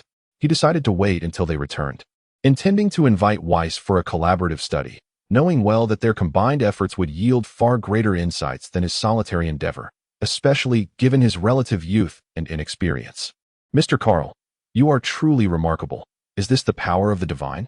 Sabo exclaimed, genuinely impressed. Kahl smiled faintly, responding, I suppose so. In this vast universe, aside from my master and the god of destruction, I consider myself among the strongest. Sabo gave a thumbs up, exclaiming, impressive. Now, let us continue our search for your companions. Kahl chuckled and waved his hand, suggesting they proceed on their journey. Sabo nodded, a flicker of concern appearing in his eyes as he pondered the whereabouts of Luffy and the others. Meanwhile, a boy clad in a red vest, donning a pair of cool flip-flops and a straw hat, was running about, shouting excitedly. Sabo, Zoro, Sanji, Usopp. This was Luffy, exuding boundless energy wherever he went, blissfully unaware of his companions' locations. He had been searching for quite some time, only recalling that during their confrontation with the monstrous foe, he had been taken to this unfamiliar place, thus becoming separated from his friends. As he called out, Luffy's voice not only failed to reunite him with his comrades, but also attracted the nearest creature lurking nearby. A deep roar echoed closer, prompting Luffy's expression to shift to one of urgency. Sabo, Zoro, where are you? His heart was not filled with fear. Rather, it It was the absence of his friends that troubled him. Engaging with the monster would consume precious time, and if his companions were in danger or injured, he would bear a heavy weight of guilt. Sanji, Usopp, can you hear me? Luffy continued his frantic search, oblivious to the approaching threat. Not far from him, a grotesque, terrifying, and repugnant monster charged in his direction. The creature let out a fierce roar, drawing nearer to Luffy. Upon hearing the menacing growl from behind, Luffy turned, furrowing his brow as he regarded the monster with a serious demeanor. Do not hinder my search for my friends, or I shall send you flying. The creature, devoid of intelligence, could not comprehend Luffy's words. Instead, it roared in defiance and lunged at him. Luffy's expression shifted as he recognized the trouble ahead. If you insist on obstructing me, then I shall deal with you first, he shouted, Goma Goma no long whip, and engaged the beast in battle. As a rubber man from the pirate world, Luffy could manipulate his body at will, stretching his leg to sweep towards the creature. The approaching monster was struck by Luffy's attack, sent flying to the side. Luffy then anchored himself, pulling back his body while extending his arms. Goma Goma no slingshot. With the aid of his elasticity, he soared towards the creature. The monster, having been knocked aside, rolled on the ground before regaining its footing, roaring defiantly. Showing no signs of injury, its defense was formidable. Luffy charged headfirst into the creature, which had just regained its balance, sending it flying once more. The monster tumbled backward and, just before hitting the ground, landed on its feet, carving deep grooves into the earth. With the ground's support, it quickly stabilized and approached Luffy at an even greater speed than before. The creature's velocity had increased significantly, and Luffy, caught off guard, was struck hard. Thus began his ordeal of taking hits. After enduring yet another blow, Luffy sensed something amiss. Enveloping his hand in haki, he inserted his thumb into his mouth and squeezed out a phrase between his teeth. Fourth gear, Bounce Man transforming into Bounce Man. Luffy commenced a fierce battle with the monster, the clash reverberating with thunderous sounds, creating a scene of dazzling brilliance. In this formidable confrontation, Luffy in fourth gear matched the monster blow for blow. Several kilometers away, a yellow-haired figure with curly brows turned to his long-nosed companion and inquired, Usopp, do you hear that sound? Usopp clutched Sanji's arm tightly. What? I don't hear anything. Sanji, don't scare me. When are we leaving this place? It's terrifying here. You must protect me. He lamented, unsure of Luffy's whereabouts, feeling a chill of fear. Sanji cast a disdainful glance at Usopp. Listen closely. There seems to be something ahead. Usopp cautiously peered forward, tilting his ear to listen intently. Indeed, there was a commotion, suggesting a fierce skirmish. His eyes brightened. Sanji, could it be Luffy and the others? Sanji shared the same suspicion. Let us go check it out. Usopp trembled, fearfully protesting. Maybe we shouldn't. What if it's monsters fighting among themselves? Let us just wait here for Luffy to find us. Sanji shot him an exasperated look. Fine, you stay here, and I'll go take a look. With that, he released Usopp's grip and sprinted towards the sound of battle. Usopp glanced at his own hands, and then at Sanji, who was already running off into the distance, and shouted, Sanji, wait for me. He hurried after Sanji's retreating figure. Meanwhile, back with Carl, he remarked, Sabo, there's a fight occurring 100 kilometers ahead. Carl sensed two powerful auras clashing, evenly matched and fiercely engaged. Upon hearing this, Sabo's expression shifted. Luffy, let us go check it out. He felt that the battle ahead must involve Luffy and his crew, his eyes brimming with urgency as he wished to rush over and offer assistance. Shall I carry you there? Carl inquired, nodding in agreement. Sabo paused for a moment, then remembered Carl could fly. I do appreciate that, Mr. Carl. No trouble at all, Carl replied, lifting Sabo under his arm and soaring towards the battlefield. On a nearby hill, a green-haired figure gazed towards the battlefield. Is that Luffy? He then dashed towards the fray but abruptly veered left after just a couple of steps, realizing he had gone astray. Wrong way, big brother. Chapter 41. The gathering at the center of the battle, Luffy and the monster were engaged in a close-quarters exchange, trading punches. The monster, relying on its formidable defense, absorbed Luffy's blows, while Luffy, as a rubber man, remained unfazed by the creature's attacks. However, Luffy found himself increasingly annoyed as the monster intermittently spat saliva, which, rather than being mere drool, possessed corrosive properties. Was it not afraid of dissolving itself? This scene is truly repugnant and disheartening, as Luffy fights with great fervor. While one person and one monster engage in a fierce battle, Carl and Sabo, The earliest arrivals make their way over. Luffy, Sabo exclaims with delight in his eyes. Finally having found Luffy, and he prepares to rush in to assist. However, Kaal extends a hand to halt Sabo, urging him to wait, reminding him that they cannot possibly lose. Look at them, they are having such a great time fighting. Sabo hesitates for a moment, pausing his movements as he watches the struggle between Luffy and the monster with concern. Should anything seem amiss, he is ready to intervene. Luffy has made remarkable progress. He is now capable of holding his own against such formidable opponents. Sabo gazes at Luffy with a mixture of astonishment and complicated emotions, marveling at his friend's innate talent. Suddenly, memories of their childhood flood his mind, times when Luffy would trail behind him and Ace, a small boy who struggled to even throw a punch. Now, witnessing Luffy battle the monster, albeit unable to vanquish it, he observes Luffy's fluidity in combat. Kaal also watches the scene, his eyes fixed on the straw-hatted lad in the red coat. Truly, he is the destined child of the pirate world, surpassing even Kellen, who seems to have become the benchmark for combat prowess. Luffy won't be able to defeat it. Sabo, why not lend him a hand? After a while, Kaal begins to feel a bit bored. Although the skirmish is thrilling, it grows tedious as neither side seems able to gain the upper hand.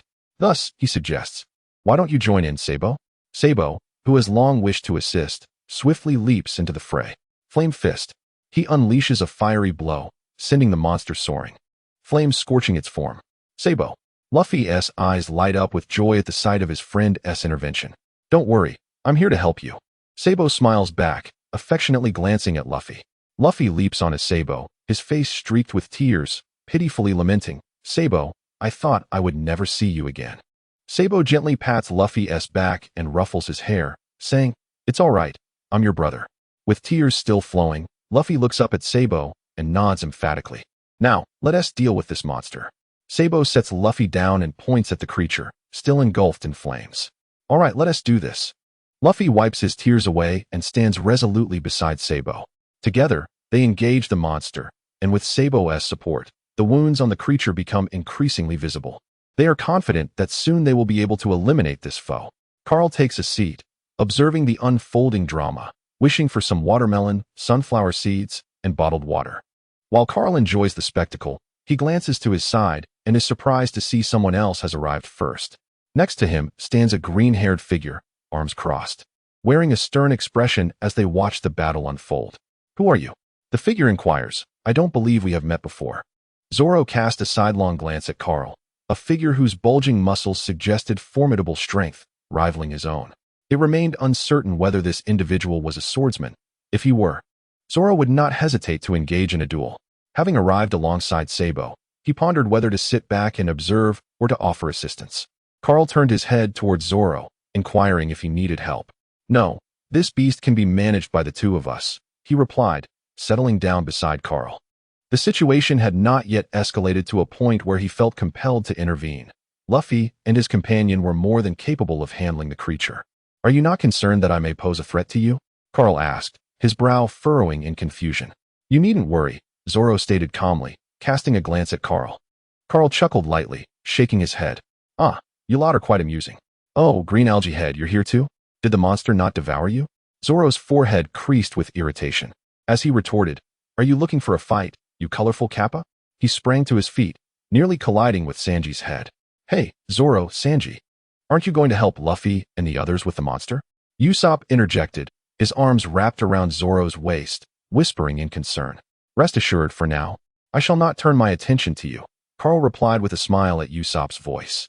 Hey, Zoro, Sanji, did you hear that? He will deal with us. Usopp exclaimed. Zoro, abandoning his standoff with Sanji, declared, I'll get you eventually, colorful kappa. He then gestured reassuringly at Usopp. Don't worry. He's with Sabo and won't mean us any harm.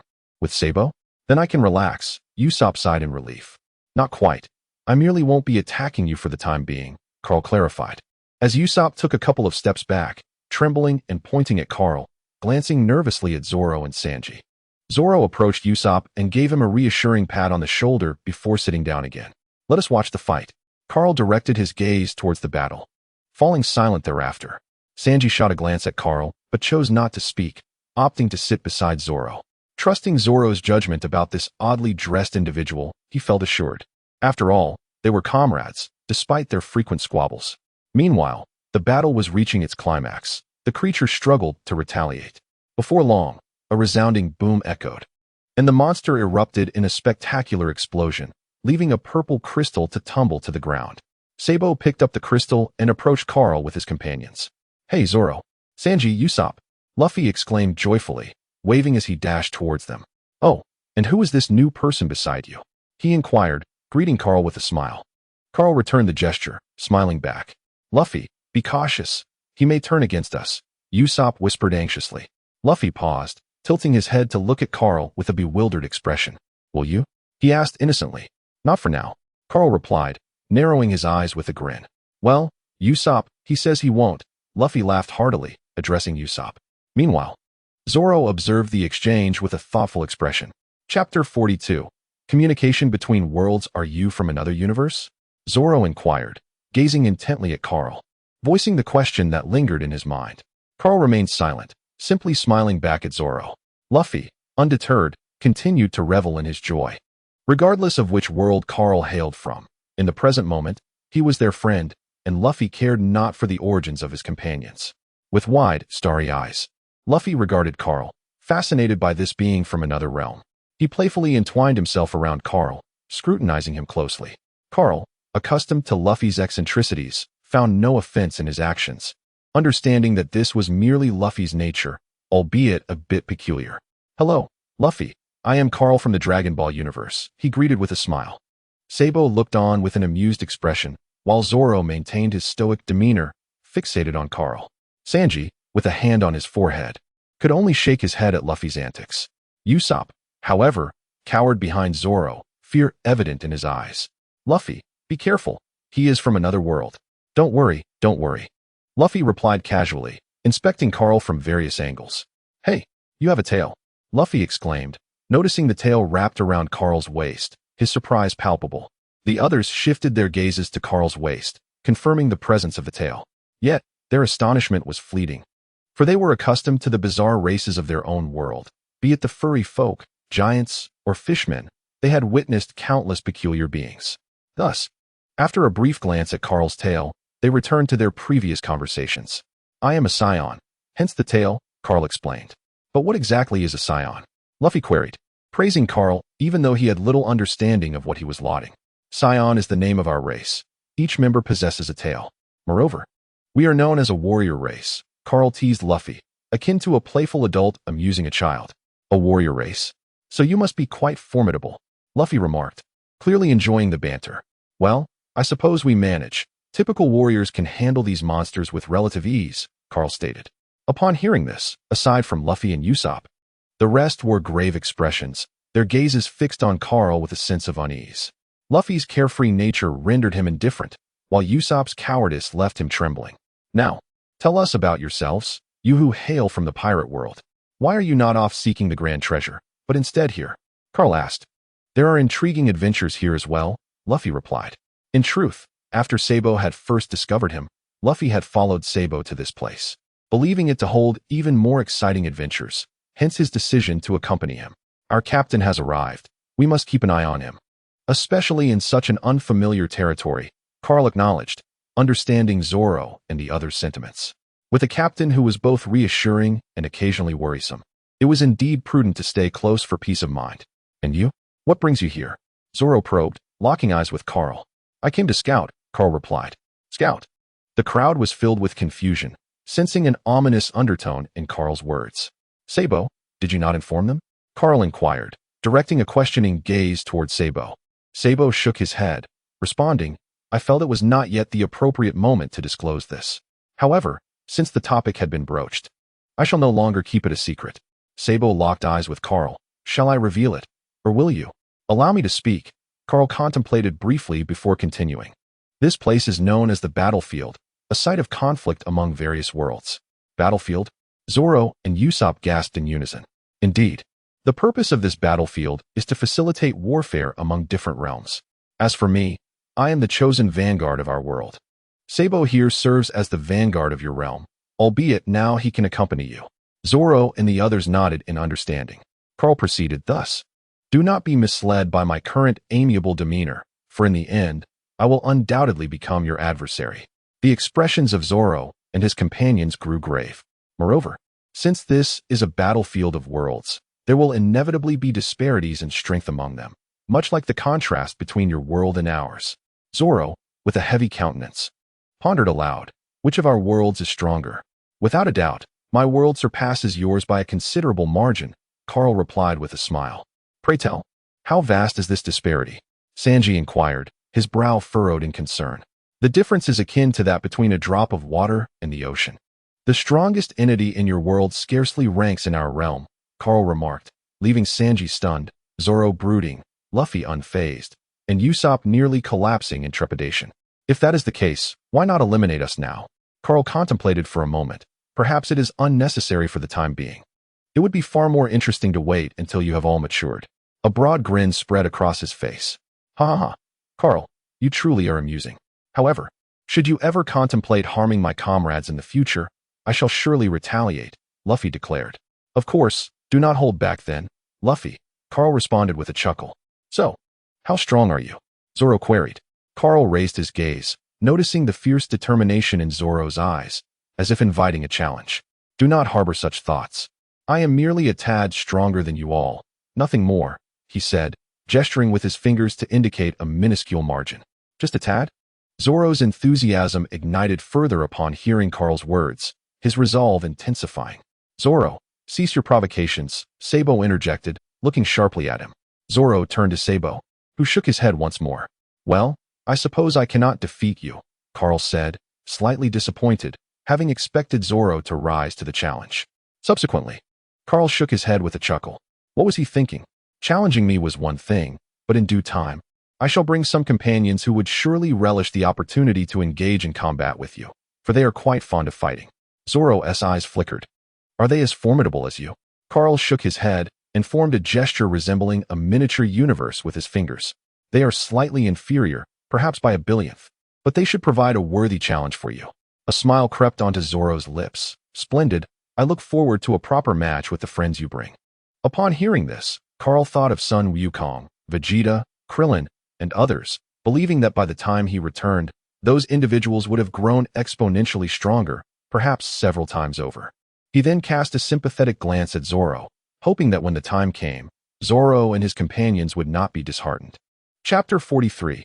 Returned to Namek. Since the last gathering of the pirates in their world, Kaal had joined them, exploring this battlefield for an additional day. Having spent sufficient time in the pirate world, it was now time for Kaal to act independently. After 2 days of exploration, Kaal discerned that in his vicinity, or rather the outer region he occupied, there existed only ordinary monsters or a few with special abilities. These creatures were feeble, weak enough for Krillin to dispatch effortlessly. The fruits of these 2 days were a considerable collection of crystals, including some imbued with special powers. With the intention of no longer exploring but instead seeking out monsters to acquire more crystals, Kaal, with 12 hours remaining on the system cooldown, ceased his leisurely wandering and began to search with great urgency. Upon finding a monster, he would eliminate it with absolute power and collect the crystals. Once the 12 hours elapsed, Kaal gathered his crystals and promptly returned to the Dragon Ball universe. Further exploration of the battlefield would have to wait for another occasion. This time, he had only explored his immediate area. Upon his next visit, he resolved to venture into the inner circle of the battlefield to assess the situation. "Oh, I have finally returned. Indeed, the air of my own universe is more pleasant." In the high skies of Earth, with a flash of space, Kaal's figure materialized. The moment he appeared in the high altitude, he took a deep breath of the air around him. It was not that the air quality on the battlefield was particularly poor. Rather, it was that familiar feeling of returning home, where everything seemed better. Even the air felt fresher than that outside.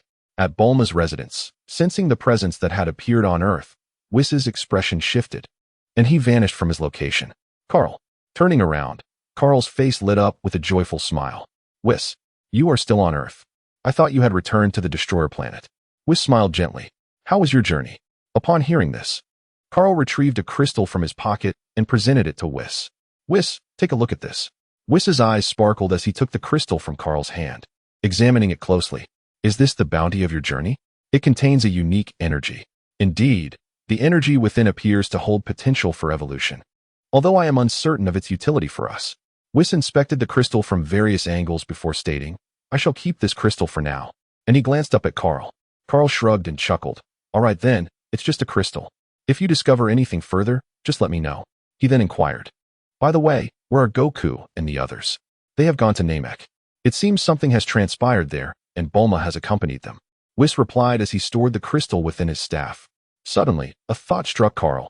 "How long has it been since I left?" "A month," Whis responded. "You have missed quite a few interesting events," he added with a light laugh. A glimmer of excitement flashed in Kaal's eyes. He had only spent 3 days on the battlefield, yet he was astonished to learn that a month had passed here, indicating a disparity in the flow of time between the two realms. However, this raised a question. Why had Goku and the others still ventured to Namek? Whis, did that Namekian on Earth perish? Indeed, Whis nodded. Kaal lowered his head in contemplation. He had previously intervened to prevent Vegeta and the others from confronting their foes, and Piccolo had not been present for their battle. Yet, he wondered why Piccolo had still met his demise. He had assumed that the events on Namek would unfold differently, but it appeared that the original narrative remained intact. Then, Goku deduced that the scouters warned by Vegeta and his companions possessed a signal transmission function. It was likely that Frieza and his cohorts had received some information, subsequently leading them to investigate the Dragon Balls on Namek. Frieza must have decided to seize them, prompting Goku and the others to rush to their aid. Yet, Kaal remained puzzled as to why Piccolo had still perished. Had Vegeta taken action? That seemed improbable, especially with Whis observing. Well, it is what it is. If he is gone, he is gone. It's just in time for the next act, he mused. Whis, shall we take a trip to Namek? Are you not going to rest? Whis inquired, his expression perpetually adorned with a smile. Kaal waved dismissively, asserting that he was not fatigued in the slightest. I am eager for the next scene. Such an iconic moment must not be missed. Whis said nothing further, merely gesturing with his staff, and together they set off toward Namek. On Namek, Vegeta propped himself up, his battle armor in tatters, revealing his muscular shoulders and impressive physique. Though not particularly tall, his muscles were formidable. Damn it, how is Frieza so powerful? Vegeta seethed, recalling how he had been knocked unconscious by Frieza, only to be revived thanks to Krillin and the others stalling for time, sparing him from Frieza's wrath. "Ah, Vegeta," Frieza taunted from the air, his expression dripping with mockery. Vegeta's face hardened, yet he instinctively took a step back. "If you help me find the Dragon Balls now, I can still allow you to serve under me, and I won't hold past grievances against you. After all, you are one of my most capable subordinates." Frieza's words were laced with a beguiling charm, causing a flicker of hesitation to cross Vegeta's face. Nearby, Krillin's expression shifted in alarm. Vegeta cast a sidelong glance at Krillin. "So what will it be, Vegeta?" Frieza taunted again. Frieza descended gracefully to the ground, his gaze fixed upon Vegeta. Should Vegeta acquiesce, he would not mind allowing him to remain for a while longer, to shine and flourish. However, if he did not comply, well, his hands were itching, eager to eliminate certain nuisances. A look of inner turmoil crossed Vegeta's face, as two conflicting thoughts battled within his mind. An uneasy silence enveloped the scene, a palpable tension lingering in the air. Krillin, his face a mask of anxiety, stared at Vegeta. Suddenly, Vegeta's expression hardened, his fury directed at Frieza. "Frieza, do you think I would trust you? I shall be the one to find the Dragon Balls, and I will be the one to attain immortality. Once I achieve that, I will undoubtedly destroy you." Frieza's smile faltered, his elegant demeanor evaporating as he regarded Vegeta with cold indifference. "Vegeta, it appears you have chosen the wrong answer." Vegeta took a step back, his tension palpable as he braced himself against Frieza's impending attack. "In that case, it seems I must request your demise, Vegeta." Frieza raised a finger, pointing at Vegeta, a crimson glow igniting at his fingertip. Beads of cold sweat trickled down Vegeta's face. Chapter 44. Krillin's Demise. Goku transforms Krillin. We should flee. Panic-stricken, Krillin was drenched in sweat, his fear escalating as he glanced at Frieza. "What are you joking about? Do you think he will let us go?" Vegeta, his face a mask of fury, was resolute in confronting Frieza, while Krillin's unexpected capitulation bewildered him. "We cannot defeat him." Krillin hesitated, with Goku currently incapacitated. His confidence waned without their strongest ally present. "Let us confront him. I will draw his attention while you launch a surprise attack." Vegeta gritted his teeth, reluctantly making a decision that went against his instincts. With only the two of them present and Vegeta possessing the highest battle power. He believed he could withstand Frieza for a time. Krillin hesitated, his face fraught with uncertainty. He yearned to escape, especially given Vegeta's former enmity towards them. However, understanding the principle of mutual survival, he steeled himself. All right. At that moment, miles away in the medical chamber, Goku stirred, bubbles rising from the liquid enveloping his body. Vegeta, is that medical chamber of any use? Why hasn't Goku arrived yet?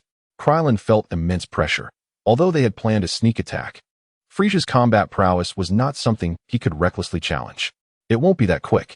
Vegeta nonchalantly glanced into the distance. Kakarot. Krillin fell silent, cautiously seeking an opportunity. On Earth? Whis, has Kain returned? 21 entered from outside, her arms laden with numerous items, clothes, food, and more, struggling to carry it all. Huh, not here. Where did they go? Honestly, leaving without me. With a huff, she set her burdens down and fished a phone from her pocket. Kain-sama, Kain has returned. The phone emitted a couple of beeps, followed by a melodious voice from within. I understood, just follow him, the 21st, glancing at the antiquated device in my hand. I pondered why Kain had not provided me with something more modern.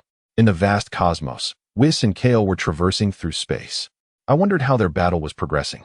Kaal grasped Whis' shoulder and spoke. Whis cast a sidelong glance at Kaal, responding, we shall soon find out. However, I questioned, why venture to Namek when we can observe from Earth through projections? Kaal chuckled, such classic scenes must be witnessed in person. Are you prepared to assist? Whis casually inquired. The so-called Cosmic Emperor, Frieza, was a formidable opponent that Goku and his companions could hardly contend with. The Cosmic Emperor? In my view, he is merely adequate. Goku and the others do face considerable challenges against Frieza, yet this serves as their training.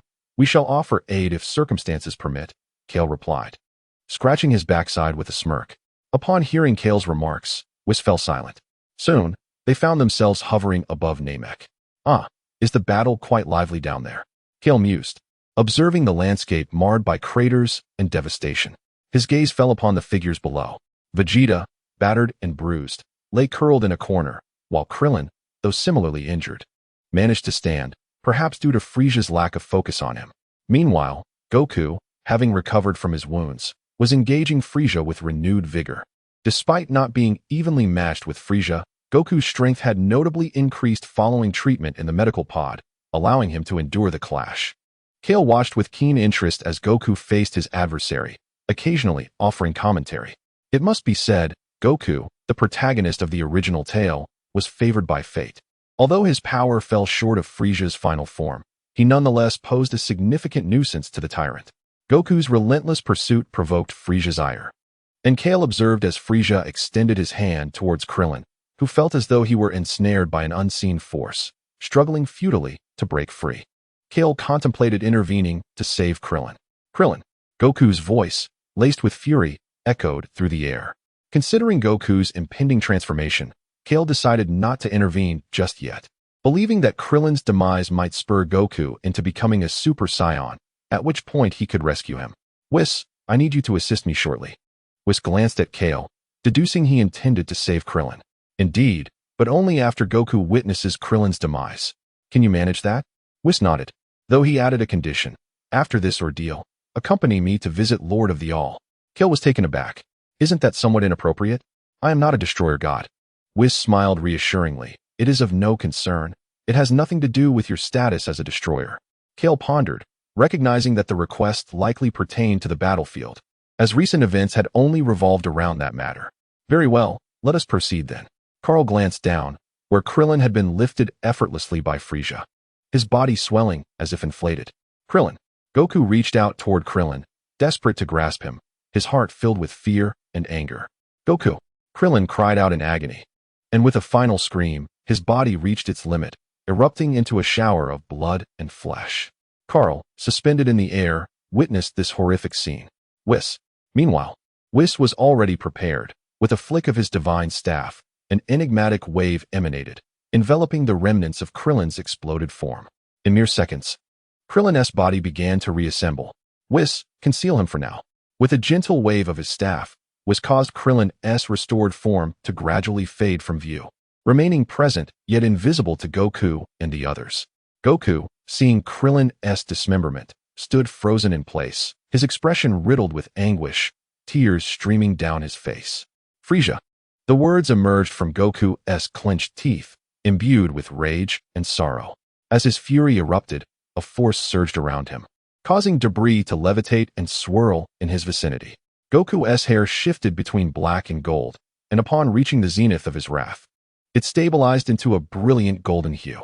He lifted his head, his gaze sharp and devoid of emotion, as golden energy crackled around him, flashes of lightning illuminating the scene. Frieza's eyes widened in disbelief as he beheld Goku's transformation, exclaiming incredulously, "A Super Saiyan."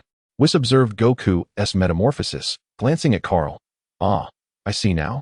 Kaal intends for Goku to transform into a Super Saiyan." "Frieza!" Goku shouted once more, charging towards him. Frieza, his expression tinged with fear, retorted with a shaky voice. "Even if you are a Super Saiyan, you cannot defeat me. I am the Emperor of the Universe."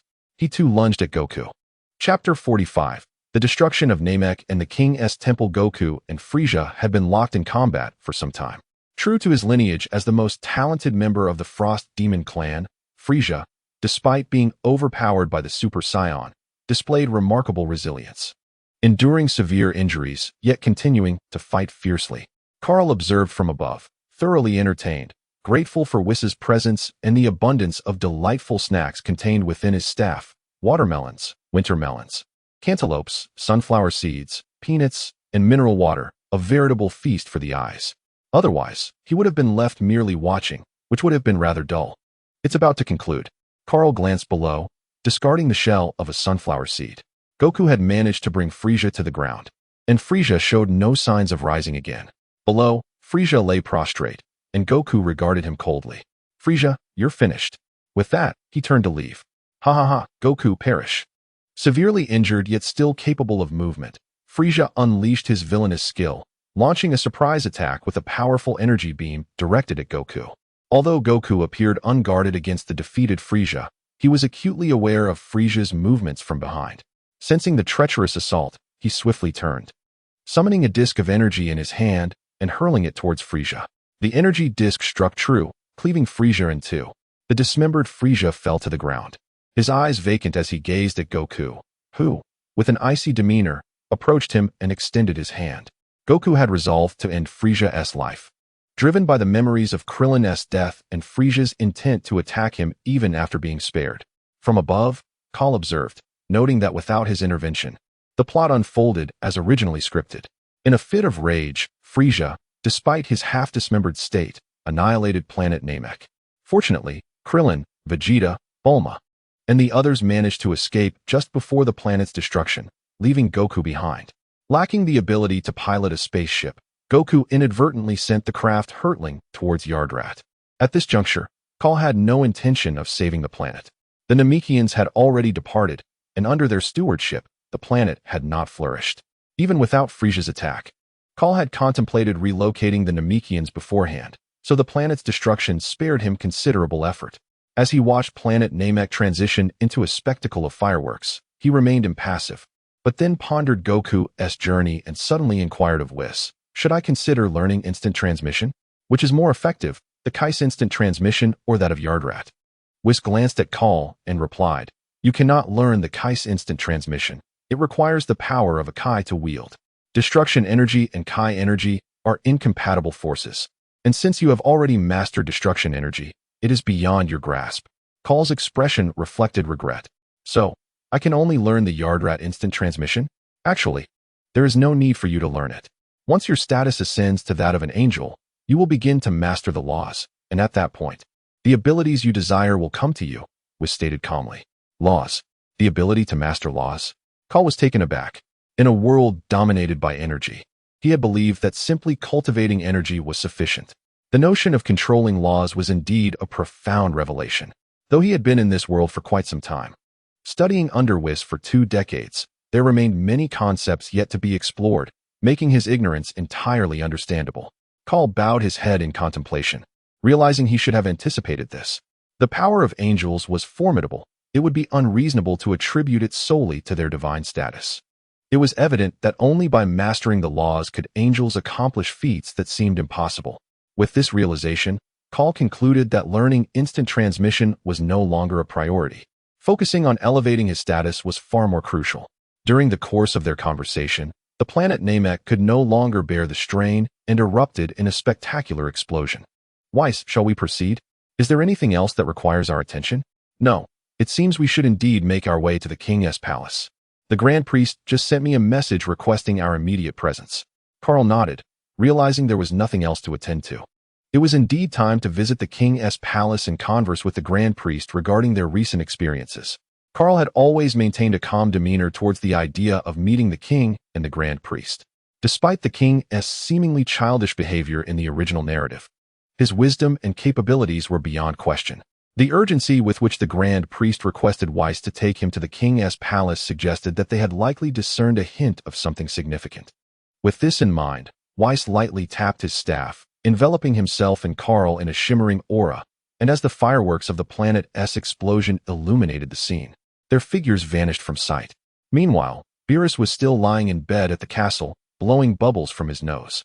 Outside the plaza of the King's palace, Kaal gazed curiously around him. The expansive square featured an unusual building that, from a distance, resembled the character for King. Internally, he mused about the peculiarity of the structure, acknowledging that it was indeed fitting for the King's palace. As he surveyed the area, a purple vortex suddenly materialized before Kaal and Whis, and a diminutive figure emerged. "Welcome to the King's palace, Mr. Kaal," the Grand Priest greeted with a warm smile and gentle voice. Kaal turned to face the Grand Priest, then glanced at Whis. The two bore a striking resemblance with their blue skin and white hair, though their heights differed significantly. "Whis, it has been a while." The Grand Priest slightly turned to Whis, offering a greeting. Whis inclined his head respectfully, bowing to the Grand Priest. "It has indeed been some time, my esteemed father." The Grand Priest nodded in acknowledgement before turning his attention back to Kaal. "Mr. Kaal, let us proceed. The King is awaiting you inside." Feeling somewhat anxious due to the Grand Priest's excessive politeness, Kaal tightened his posture and slightly bowed. "I appreciate your kindness, Grand Priest." With a nod, the Grand Priest began to walk ahead. Kaal and Whis exchanged glances before following closely behind him into the King's palace. Upon entering the grand doors, the narrow passage opened into a vast and illuminated hall. The palace was suffused with a radiant glow, and upon closer inspection, each beam of light seemed to embody a unique essence of profound wisdom. Within this ethereal ambience, Kaal felt an overwhelming sense of comfort as his body instinctively absorbed the mystical energies surrounding him. He contemplated that if he were to practice here, his ascension in rank would surely accelerate, and perhaps within a few days, he might attain the level of a god of destruction. However, now was not the time for such thoughts. He closely followed Whis onto a floating platform. As all three stood upon the platform, it began to ascend, and a solemn feeling enveloped them. Soon, they beheld a child seated upon the throne. The High Priest approached the child, slightly bowing, and announced, "Lord Zeno, Mr. Kaal has arrived." A soft, childlike voice acknowledged him with a simple mm. The High Priest then turned to Kaal, stating, "Mr. Kaal, the Lord Zeno summoned you regarding the matters of the place you visited. Please elaborate." The child echoed with another mm, gazing at Kaal with wide, innocent eyes. Kaal nodded, meeting the gaze of the Lord Zeno, and blinked. The Lord Zeno maintained a stoic expression, his large eyes mirroring Kaal's blink. Kaal offered a faint smile and continued, "I presume that both the High Priest and Lord Zeno are aware that I have not been in the universe for some time. I ventured to another realm." The Lord Zeno affirmed, his childlike voice resonating within the temple. "That place is a battlefield, a convergence of various worlds engaged in conflict." Kaal paused, observing the reactions of those present. The Lord Zeno remained impassive, seemingly indifferent to the notion of battle, while the High Priest's eyes flickered with intrigue. And Vis's expression subtly shifted as he glanced at the High Priest.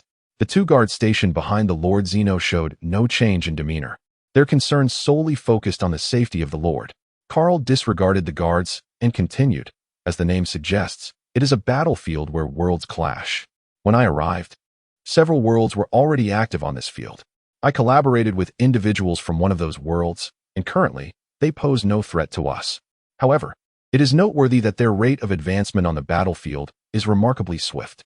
Additionally, I learned that each world possesses its own corresponding name. Our world is known as the Dragon Ball world, while the world I interacted with is referred to as the pirate world. This world seems to possess peculiar entities that grant them abilities akin to manipulating laws. For instance, some individuals can stretch their bodies like rubber, while others can transform into flames, their forms entirely composed of fire. The high priest's expression shifted, revealing a spark of interest. The Lord Zeno's eyes, although unchanged, widened slightly in astonishment, as if intrigued by the inhabitants of the pirate world. The high priest nodded subtly at Kaal, urging him to continue. I have yet to encounter individuals from other worlds. However, I did observe a peculiar type of monster on the battlefield, grotesque in appearance yet formidable in combat. An ordinary monster could easily overpower a warrior with a battle power of 1,000. Additionally, there are monsters imbued with special abilities. Their combat strength comparable to that of a 1,000 power warrior, perhaps slightly stronger, but they wield unique powers, seemingly capable of harnessing the forces of the laws. I encountered one such monster that manipulated spatial energies. Due to their ability to tap into these laws, albeit in a rudimentary manner, they can easily overpower ordinary monsters. At this juncture, Kaal recalled the crystals he had collected. He retrieved 2 slightly different crystals from the inner pocket of his trousers, raising them before his eyes. The Omni King tilted his head, while the Grand Priest regarded the 2 crystals with interest. Was focused on the one adorned with a ring of blue patterns. This particular crystal was generated by a certain type of monster.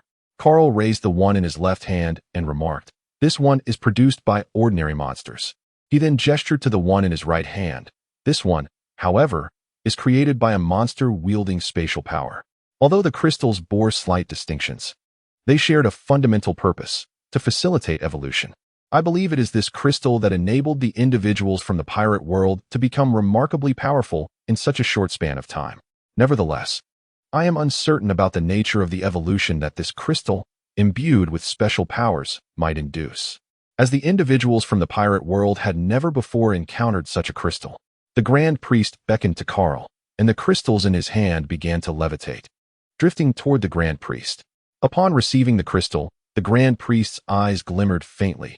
The crystal appeared transparent to him, and the energy within swirled and flowed in his gaze. In a short while, he comprehended the structure of the crystal and its functions. Grand Priest, may I have a look? Please, let me see, the Omni King exclaimed, extending both hands eagerly towards the crystal after the Grand Priest had analyzed it. The Grand Priest turned and presented the crystal to him. Upon receiving it, the Omni King beamed with joy, exclaiming in a childlike voice, "How beautiful it is, Kaal. Would you consider giving it to me? Please, please." Observing the Omni King's childlike behavior, Kaal smiled gently. "Of course, Your Majesty, if it pleases you." "Well then, Kaal, if you give me a gift, may I offer you one in return?" The Omni King's laughter rang with delight. "There's no need, Your Majesty, if you are pleased. That is enough for me." Kaal shook his head, considering the 2 crystals trivial in value. Furthermore, he felt they would hold little significance for him. Since the Omni King cherished them, why not gift them as toys for a child? It was fortunate that the Omni King remained unaware of Kaal's thoughts. Even if he did, he likely would not take offense. "Do you not desire a gift? I was even considering bestowing upon you the title of God of Destruction for the 7th universe," came the innocent and clear voice, tinged with a hint of playfulness.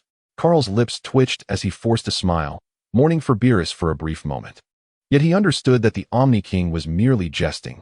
Beerus was not yet in a position to relinquish his role. "Your Majesty, you jest. Lord Beerus is quite diligent in his duties as God of Destruction." Whis stifled a chuckle from the background, well aware of Beerus's typical demeanor, yet finding amusement in Kaal's reaction. Nevertheless, the Omni King did not linger on this subject for long. Despite his childlike appearance, he was astutely aware of many matters as the ruler of this realm, merely projecting the facade of a child. At that moment, the Grand Priest interjected, "Kaal, we actually sensed an anomaly on this battlefield 20 years ago." Kaal's eyes widened in astonishment. 20 years ago? He reminisced about 2 decades ago, a time when he had just emerged from the incubation pod, as his father and mother bid him farewell from planet Vegeta. He gazed at the Grand Priest, eager to hear what would follow. 20 years prior, we detected an unusual spatial fluctuation emanating from the 7th universe. However, when I sought to investigate, the fluctuation vanished almost instantly. Until recently, at the moment of your departure from this world, we sensed that same fluctuation once more. The Grand Priest locked his gaze onto Kaal's eyes. Kaal's expression flickered. he refrained from commenting on the Grand Priest's revelation. He speculated that the origin of the spatial fluctuation might coincide with the initial binding of the system, though it had yet to be activated, leading to its swift disappearance once the system fell silent. He opened his mouth to speak, but the Grand Priest raised a hand to halt him, urging him to wait until he finished. Chapter 47. The Grand Priest bestows treasures and assigns tasks. The power within you, though its origin eludes me, represents an opportunity for our world. Precisely as you embark on your journey to that battlefield, we seize the chance to intercept a fragment of energy. Following research alongside Lord Zeno, we discovered that this energy possesses the potential to catalyze the evolution of our world. The Grand Priest raised his hand, revealing a swirling, purplish-red energy that danced between his fingers. Ah, this is quite intriguing. Lord Zeno floated closer, his eyes wide with wonder as he excitedly waved his hands at the energy. Kaal leaned in, scrutinizing the energy closely. Though he could not fully comprehend it, his curiosity was palpable. The energy wriggled like an eel within the Grand Priest's grasp. Once Kaal had observed it, the Grand Priest withdrew the energy, clasped his hands behind his back, nodded at Lord Zeno, and turned to Kaal, stating, upon discovering this energy, and recognizing that only you can transport others to that location, Lord Zeno and I have deliberated and decided to assign you a task. Kaal scratched his head. Caught off guard by the suddenness of the task, he felt unprepared. However, he quickly composed himself, his demeanor shifting to one of seriousness. Please proceed. I shall endeavor to fulfill the task to the best of my abilities.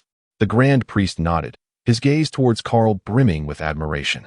We have attempted to access the battlefield you mentioned, but both our angels and destroyers are currently unable to enter.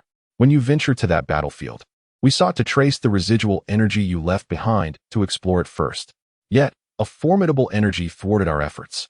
The Grand Priest's expression grew grave. This energy is insurmountable, likely stemming from a higher dimensional force, one that even I cannot breach. Kaal gasped, astonished. Not even you. The Grand Priest shook his head, turning back to invite Lord Zeno to resume his throne. Lord Zeno obediently returned to his seat. The Grand Priest stood elegantly before the throne, turning to Kaal once more. Thus, the task we have arranged for you is to collect energy from that battlefield, facilitating our world's ascension. Perhaps, after a single ascension, we shall gain the ability to enter ourselves. Until then, all burdens must fall upon you. Kaal's expression grew resolute. Rest assured, I will complete the task. However, in the next moment, Kaal awkwardly scratched his head, expressing his uncertainty about how to collect the energy. The High Priest smiled faintly, exuding a calm demeanor. And with a gentle wave of his hand, a jar shimmering with iridescent colors suddenly appeared beside Kaal, startling him and causing him to shudder slightly. The Omni King chuckled, watching Kaal with amusement. The simplest form of energy is the crystal you brought back.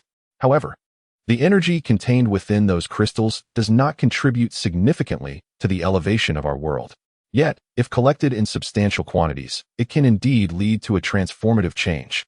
Moreover, this jar beside you will automatically absorb that energy once you release it on the battlefield. Upon your return, you can hand this jar to Whis, who will bring it to us, allowing us to utilize this energy to elevate our world.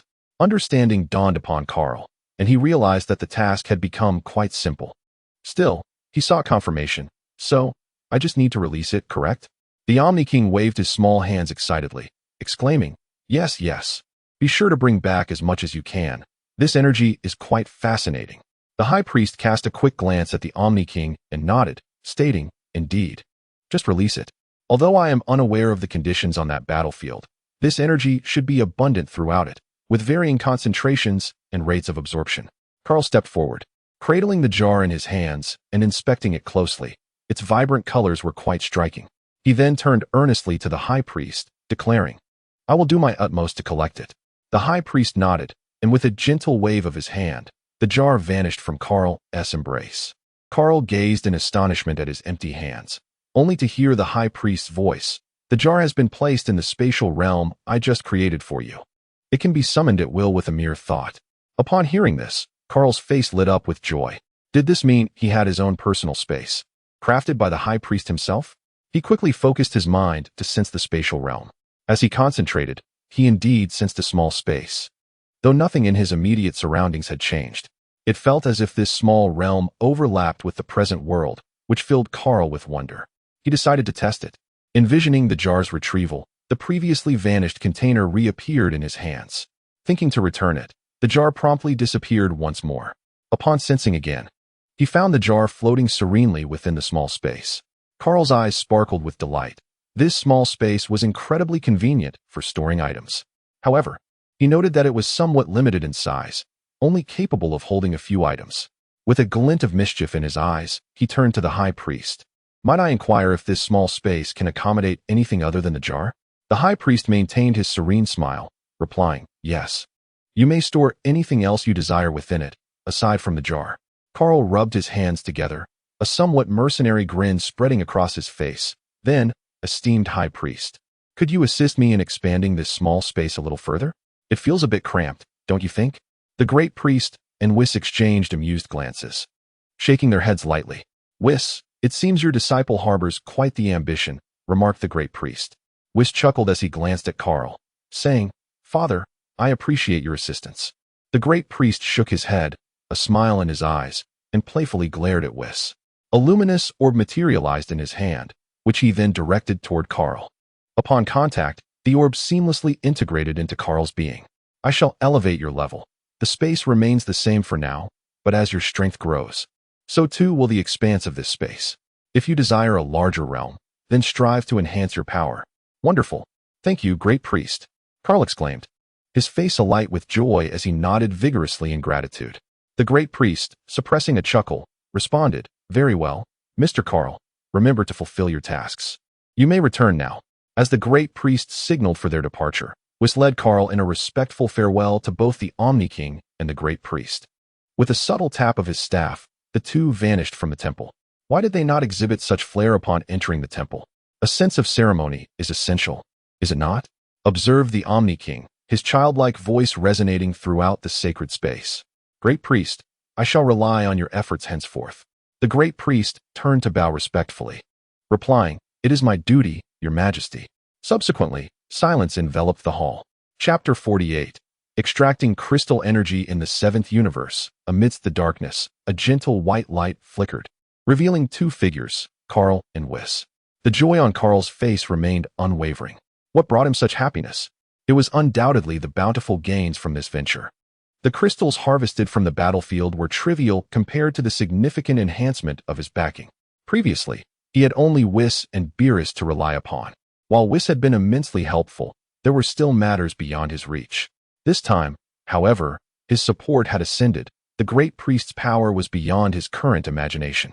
Additionally, he had acquired a portable space exclusively for his use, a delightful boon. Whis, shall we head to the God of Destruction's planet? Kahl asked with a grin as he turned to Whis. Are we not visiting Earth? Whis's expression mirrored his delight, his satisfaction with Kahl nearly overflowing. It had indeed been a fortuitous decision to take Kahl as an apprentice. Not only was his combat prowess rapidly advancing, but his future prospects were boundless. Kahl shook his head. No need. Goku and the others have their own opportunities. I shall visit them another time. For now, I wish to organize the spoils of this endeavor. Whis nodded in agreement. After all, he was currently accompanying Kahl, merely offering a bit of assistance, acting as a chauffeur, if you will. Returning was perfectly fine, especially as he could entertain Beerus upon their arrival. With a soft chime, the two figures transformed into a streak of light. Venturing deeper into the cosmos, Kahl rested a hand on Whis's shoulder, seated behind him, his legs twitching in excitement. Suddenly, Kahl raised an eyebrow, a look of puzzlement crossing his face as he queried, Whis, is there something I have forgotten? Whis turned to glance at him, recalling the great priest's instructions, which had been quite straightforward. Simply complete the tasks upon reaching the battlefield, and there was nothing to forget. Kahl tapped the back of his head thoughtfully, murmuring, Yet I can't shake the feeling that I've overlooked something. Oh well, it eludes me. After pondering for a while, Kahl still could not remember what he had forgotten. However, that was of little consequence. What mattered was the opportunity to return to the God of Destruction's planet and indulge in some much-needed rest, alongside a study of the crystal stones and some personal training. At that moment, on Earth, Bulma's home at number 21, she gazed up at the sky in confusion, wondering why that rascal Kahl had not yet returned. Kahl, riding in Whis's vehicle, swiftly made his way back to the God of Destruction's planet. Upon arrival, his eyes sparkled with excitement as he beheld the deck chair outside the castle. he exclaimed joyfully. "Oh, my dear deck chair, how I've missed you." He hurried towards it, executed a somersault, and landed heavily onto the chair. The unfortunate deck chair creaked under the weight, barely managing to support Kaal. "Ah, this is so comfortable," he sighed lazily. "Are you not going to study the crystal stones or train?" Whis teased, a smile dancing in his eyes. With a feeble effort, Kaal raised a hand and waved it dismissively, his eyes shutting tight. "Maybe in a couple of days. This deck chair is just too delightful." Whis glanced at Kaal but chose to remain silent, leaving him to his indulgence as he stepped into the castle. After several days of blissful lounging, Kaal finally remembered his intention to study the crystal stones. He rummaged through his pants pocket and retrieved the remaining crystals. During his recent expedition, he had collected around 20 crystals, gifting 2 to Zeno, leaving him with 20. Kaal slapped his forehead, recalling that he had also given away one particularly special crystal, which was a pity. He held one of the crystals up to his eyes, pondering how to absorb its energy. "Should I consume it like those pirates?" he grimaced, scrutinizing the crystal closely. No, this thing looks too hard to digest. It might turn into a stone in my stomach, which would be most unwise." Of course, it wasn't that he couldn't digest it. After all, he had seen those pirates manage it, but Kaal was reluctant to resort to such an unsanitary method. After a moment of contemplation, he attempted to channel his energy towards the crystal, wrapping it around the stone. Through this energy, Kaal sensed the power within. It was dense yet sluggish, akin to a tranquil pool. His energy did not elicit any reaction from the crystal's energy. Frowning, Kaal realized this was not working. The energy within the crystal was exceedingly inert. Contemplating his options, he considered whether he should try consuming a piece, but hesitated, uncertain of the decision. Perhaps it's better not to eat it. I should see if I can extract the energy instead. That would certainly simplify matters. Yet, the question of how to extract it posed a challenge. His previous attempt to connect with the energy yielded no response, and now the thought of extracting it appeared daunting. Even using his energy to move it would likely result in minimal success. Scratching his head in frustration, Kaal gazed helplessly at the crystal. Just then, a circle of white light illuminated the perimeter of the stone, causing it to levitate before him. Taken aback, Kaal stared in amazement at the spectacle unfolding before him. As the crystals levitated into the air, they began to spin rapidly, encircling a central point with increasing velocity, perhaps reaching a critical juncture. The surfaces of the crystals manifested fissures. With a sharp crack, accompanied by faint sounds, the crystals shattered into a fine powder. "Oh no, the crystals!" Kaal exclaimed, extending his hand in a futile attempt to halt their destruction. However, the crystals fractured too swiftly. By the time Kaal registered the event, all that remained was a cloud of ash. Yet, in the next moment, to Kaal's astonishment, wisps of purplish-red energy emerged from the powder, swirling and coalescing in the air to form an energy orb that spun incessantly, resembling a spiraled purple sphere. How could this be? Just a moment ago, it had no reaction to my energy, and now it has all converged. Kaal furrowed his brow, bewildered by the spectacle before him. "Haha, Whis, look." Kaal hasn't even realized what's happening. A chorus of laughter reached Kaal's ears. Recognizing the voice as Beerus's, he turned to see him. "Lord Beerus, how did you wake up?" "Hey, would I have missed the chance to witness your foolishness?" Beerus chuckled. Kaal rolled his eyes, diverting his gaze to Whis, who held a glowing staff. A smile broke across Kaal's face. "Ah, so that's how the crystals turned to dust, Whis." Whis smiled gently, nodding before retracting his staff. Nonetheless, the purplish orb continued to spin before Kaal. As they approached, Beerus smirked, teasing Kaal. "You're not handling this too well, are you?" Kaal shot Beerus a glare, ignoring his mockery, and focused intently on the orb, contemplating how to absorb the energy. Beerus stepped forward, observing the energy with a knowing nod. "Indeed, as you mentioned, Whis, this energy could be quite beneficial for our universe, and even for us." At that moment, Kaal turned to stare at Beerus intently.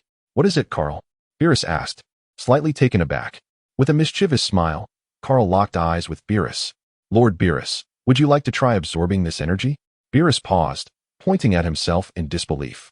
"You want me to absorb it?" Kaal nodded earnestly. "Yes, please do, Lord Beerus."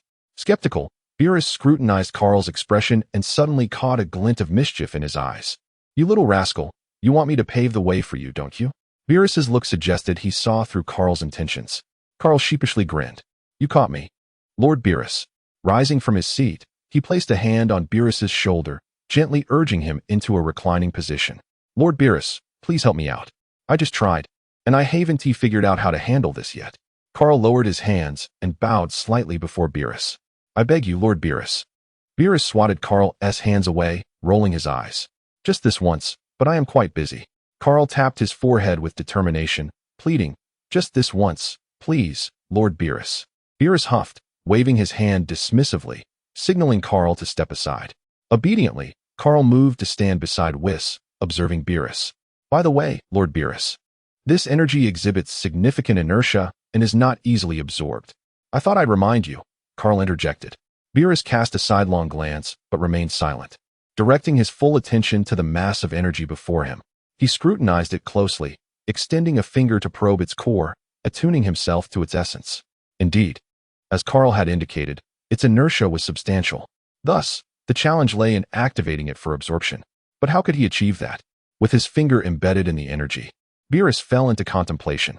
Kaal remained quiet, patiently watching from the side, reluctant to disturb Beerus's thoughts. Should inspiration strike but be interrupted, he would surely face Beerus's wrath. The atmosphere was thick with silence. Even Whis refrained from speaking. He could assist Kaal in energizing the mass. Yet, given that Kaal sought Beerus's aid, it would be inappropriate to encroach upon Beerus's efforts. After all, who wouldn't want to avoid exertion? Perhaps Beerus's assistance was indeed more suited to Kaal, as their energy natures were quite similar. Time passed unnoticed, perhaps an hour, perhaps two, or even longer. Kaal persevered in his patience, awaiting the outcome. It's ready.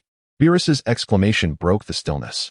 Instantly alert, Kaal dashed over to Beerus's side, his anticipation palpable. Beerus regarded Kaal, extracting a wisp of energy from the sphere and presenting it before him. This energy is fundamentally different from the ki in our world, making absorption through ki alone impractical. However, I've discovered that this energy can be autonomously absorbed by the body, albeit with low efficiency. Would you like to try this method? Kaal shook his head, replying, I am aware of that method. The cost outweighs the benefits. I shall not pursue it. Beerus nodded in agreement.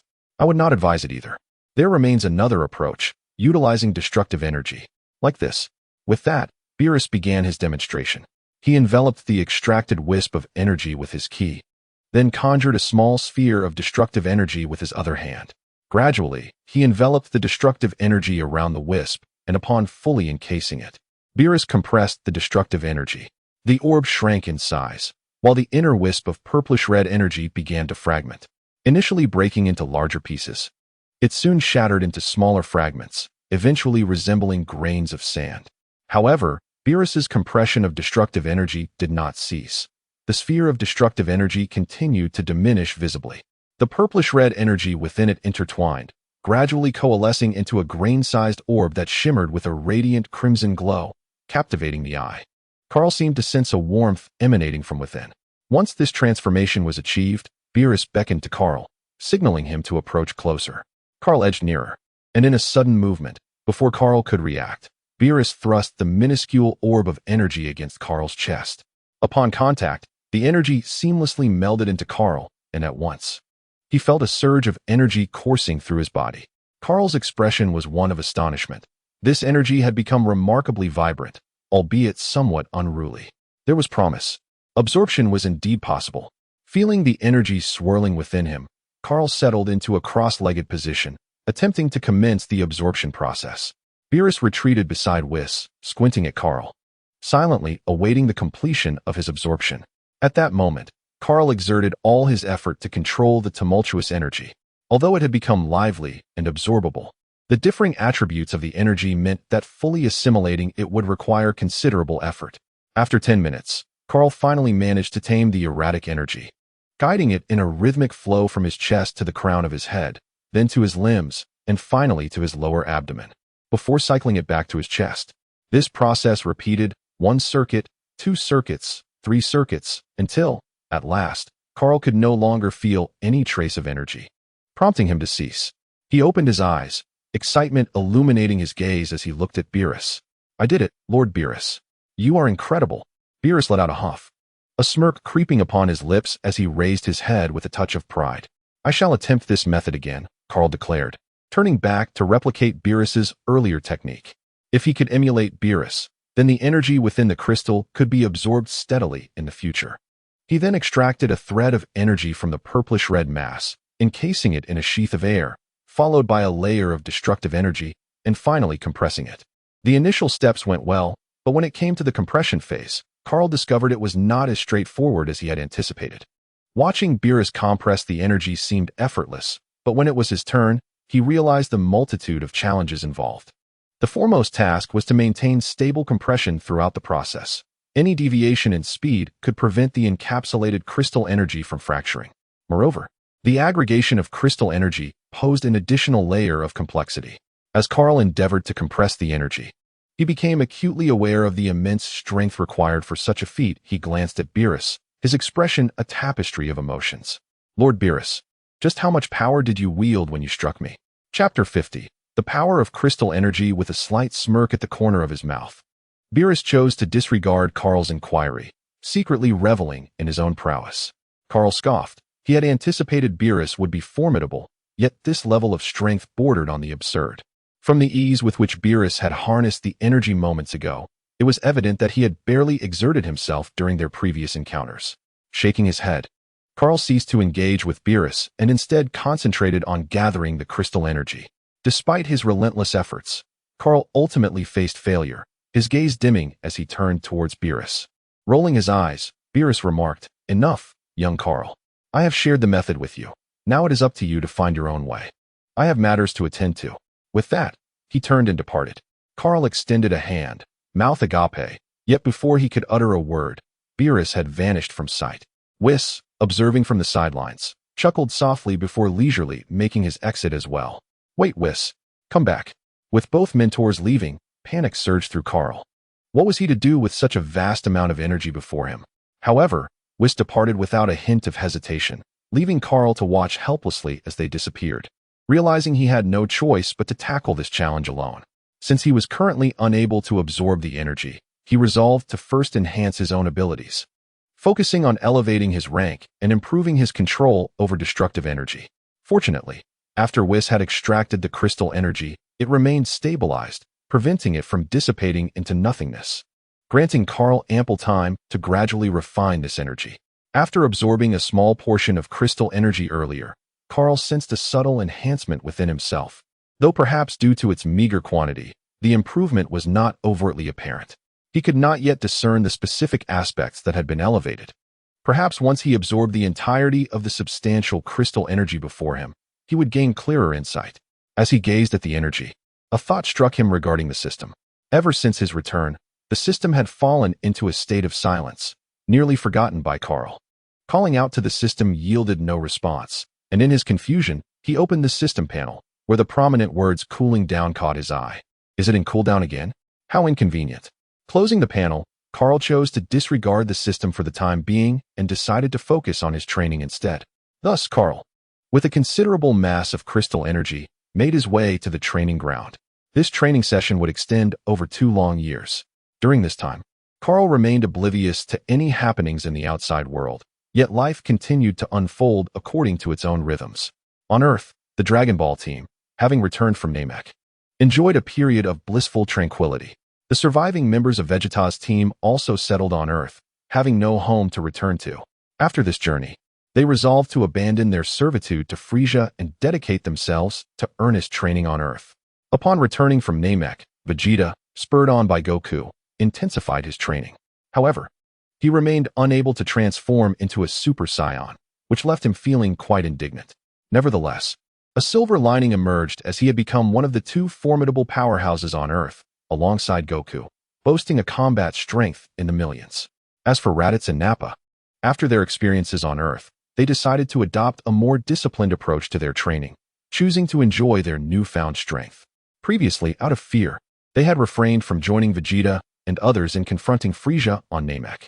Instead, they stayed on Earth, reveling in their status, distancing themselves from West City, and establishing themselves as emperors in a different city. Although they had distanced themselves from West City, they were still cautious not to overstep their bounds on Earth.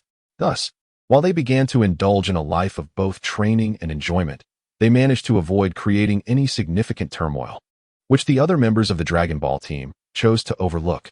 Meanwhile, the ever-present android 21, who had remained at Bulma's home, noticed that Kaal had yet to appear after the Dragon Ball team returned to Earth.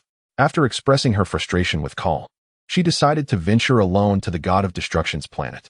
Although she was unaware of its location, she believed that someone must know it.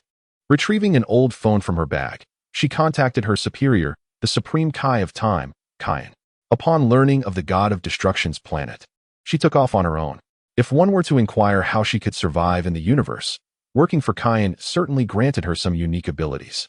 Thus, 2 months into Kaal's training, Android 21, filled with ire, sought him out. Upon discovering he was in training, she, in her fury, decided to reside on the God of Destruction's planet.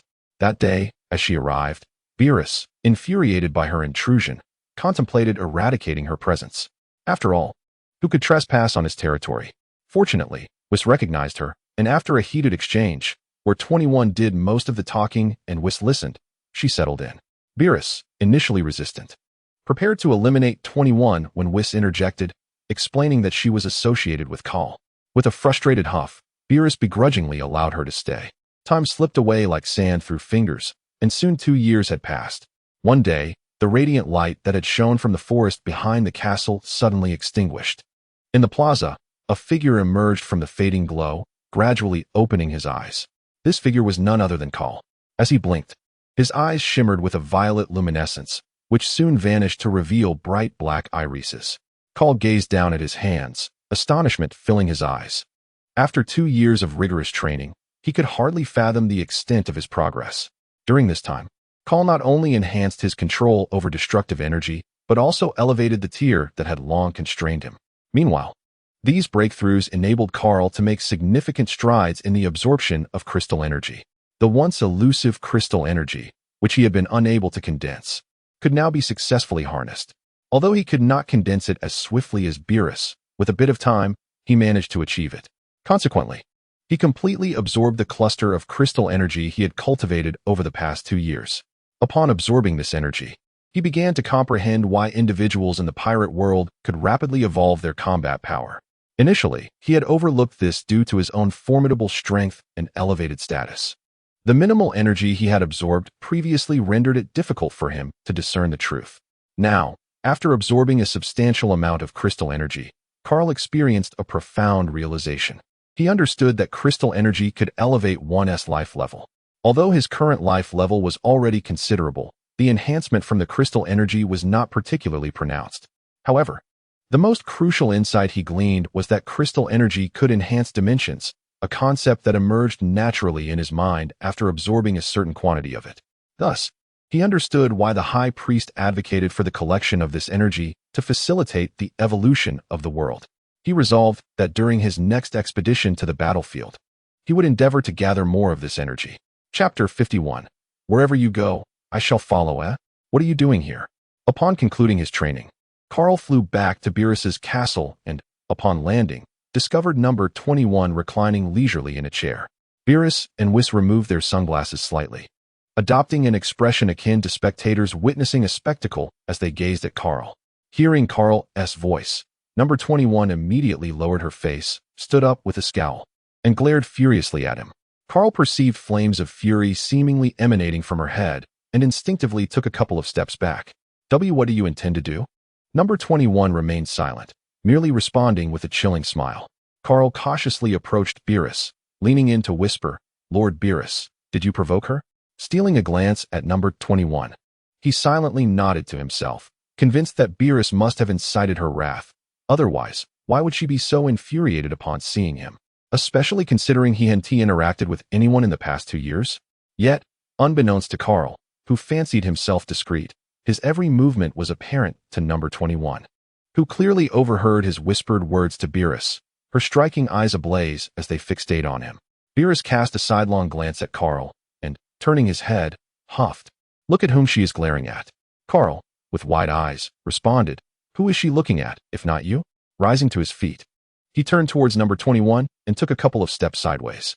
Number 21 watched his performance, her gaze following his every motion.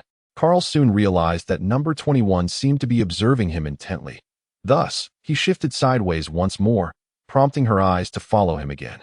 With a sense of resignation, he remarked, It seems I haven't provoked you. So why are you glaring at me like that? Upon hearing this, number 21's fury intensified. Coldly, she retorted, You haven't provoked me? Reflect on what you have done. Kaal scratched his head in confusion. What have I done? I haven't done anything at all. Ves produced 2 handfuls of sunflower seeds and offered one to Beerus. As they sat together, they watched as 21 approached Kaal with purposeful strides, a fragrant aura enveloping her. She pointed a finger at his chest, jabbing it rhythmically as she demanded, Why didn't you come to Earth to fetch me? Kaal leaned back slightly, attempting to distance himself. Why should I go to Earth to get you? He retorted. Did I not express my intention to accompany you? Scratching his cheek. He recalled that 21 had indeed mentioned something to that effect, though it had slipped his mind. Suddenly, a realization struck him.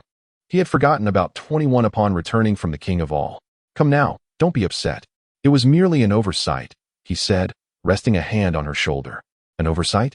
Kaal grimaced, rubbing his ears in discomfort. Keep your voice down. I can't hear you. With eyes ablaze, 21 seethed at Kaal, who had not only forgotten her, but now exhibited an air of indifference.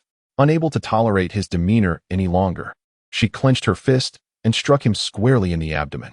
Kaal's eyes bulged in shock as he expelled a gasp of discomfort, doubling over and cradling his stomach. After a lengthy moment, he managed to recover, glaring at 21. What was that for? That hurt. Having regained her composure, 21 coldly snorted and turned her back on him.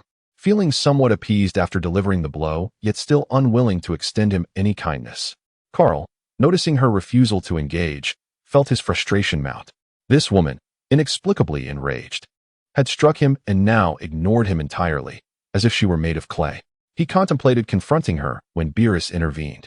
Enough of this nonsense, Kaal, he said. Surprised, Kaal pointed at himself, incredulous that Beerus deemed him the instigator. Beerus waved his hand dismissively. Now, tell me, what have you gained from your training? With Beerus now inquiring. Kaal shot a resentful glance at 21. In response, she made a face at him, prompting him to think, Humph. My progress has been significant. Choosing to rise above the petty squabble, he turned to Beerus. A flicker of interest crossed Beerus's face, while Vs removed his sunglasses to focus on Kaal. My rank has ascended to that of a destroyer god, and my control over destructive energy has improved considerably.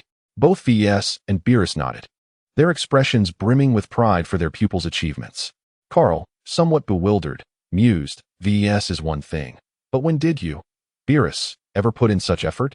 With a mischievous smile, he continued, Moreover, I have completely absorbed the crystal energy and uncovered its secrets. Beerus's curiosity piqued. He inquired, What secrets? Kaal's lips curled into a sly grin. The crystal energy has the potential to elevate our levels of existence. Beerus cast a disinterested glance at Kaal, finding the revelation rather mundane. What secret was this, he mused, when their level of existence was not particularly elevated? Yet, Kaal, oblivious to Beerus's expression, continued. It has the potential to enhance our dimensions. This is the crux of our world's ascension. Whis's eyes sparkled with contemplation, while Beerus donned a pensive visage. Although the concept of dimensions eluded him somewhat, he understood its significance for them. Kaal, beaming with self-satisfaction, added, Moreover, after absorbing that energy, I have experienced a slight enhancement. Though modest, it is indeed palpable, albeit not yet manifesting outwardly. Beerus waved his hand dismissively, curling his lip nonchalantly. Fine. As long as you acknowledge your progress. You have been training for 2 years, and during this time, you have neglected considerable duties. Go attend to your work. Kaal widened his eyes in protest. But, Lord Beerus, those are your responsibilities. Beerus stared back, incredulous. Did you not assume those tasks? Stop dawdling and get moving. The two locked gazes in a silent standoff, both unwilling to yield. You two aren't going to blink? Interjected number 21, unable to bear the tension any longer. With a sigh, Kaal relented. All right, I shall go. He grumbled a few complaints before soaring into the sky. Wait for me. Upon hearing Kaal's protests, number 21 hastily pursued him. In the air, Kaal turned to see number 21 beside him, hands on her hips. I told you, wherever you go, I shall follow, she declared. Kaal met her gaze, and her unwavering determination seemed to convey a silent challenge. Try to stop me. Fine, if you insist on following, then so be it. Kaal conceded, ultimately allowing her to accompany him as he ventured deeper into the cosmos. Number 21 beamed with delight, seemingly having forgotten her earlier irritation, closely trailing behind him. Chapter 52, An Unexpected Encounter with Goku in the Darkness.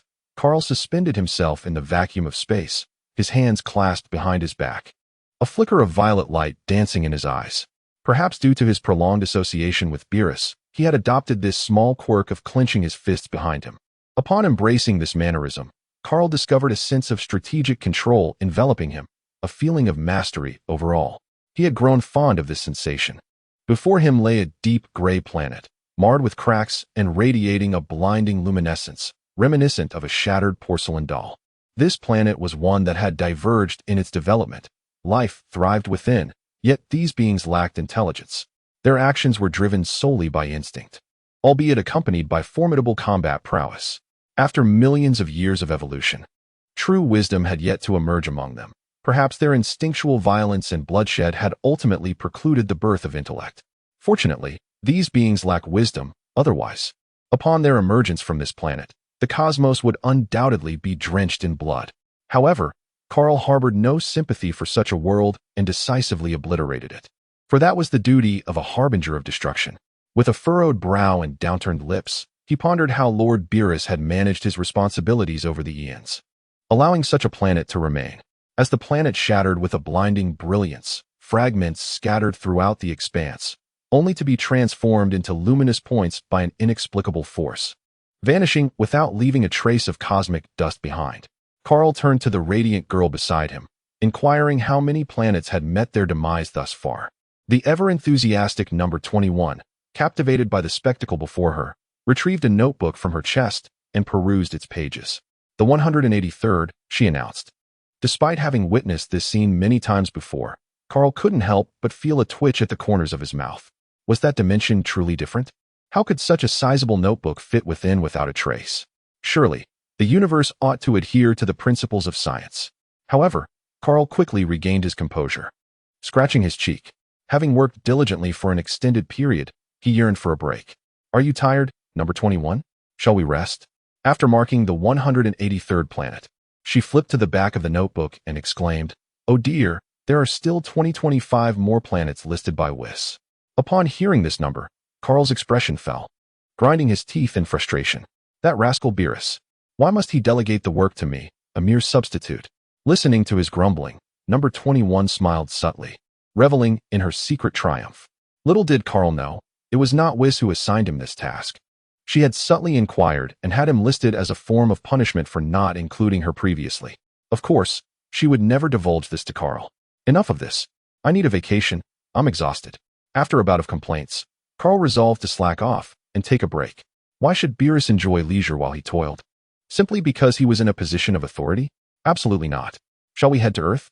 Kaal queried number 21, though his tone suggested a definitive intention rather than a request for her opinion. Number 21 closed her notebook and returned it to the otherworldly pocket in her chest, spreading her hands in a gesture of indifference. It's up to you. I can't control your choices. Kaal's spirits lifted. Onward to Earth, then.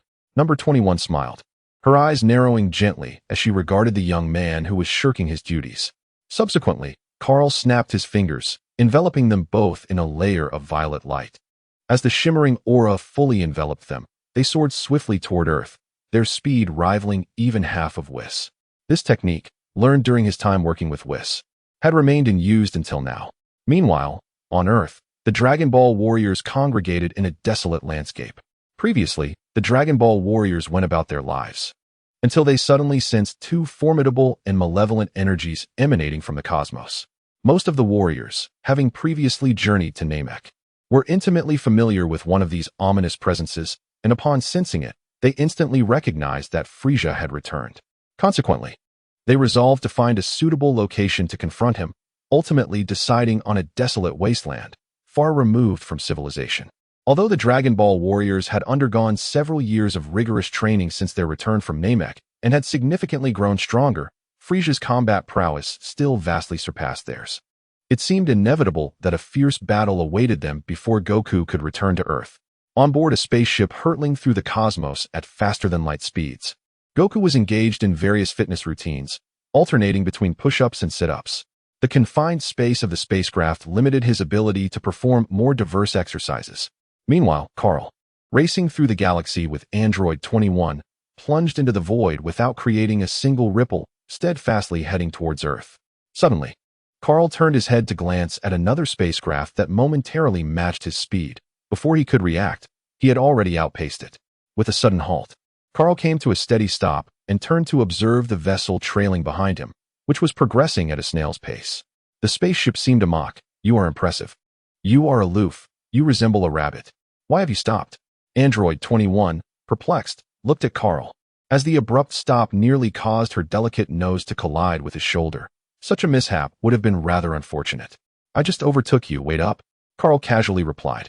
Android 21 rolled her eyes and playfully smacked Kaal's shoulder, urging, "Come on, let's go. There's no rush. After all this time on the road, let's catch a ride." Kaal chuckled, unfazed by her gesture, standing firm as he gazed back. "This is space.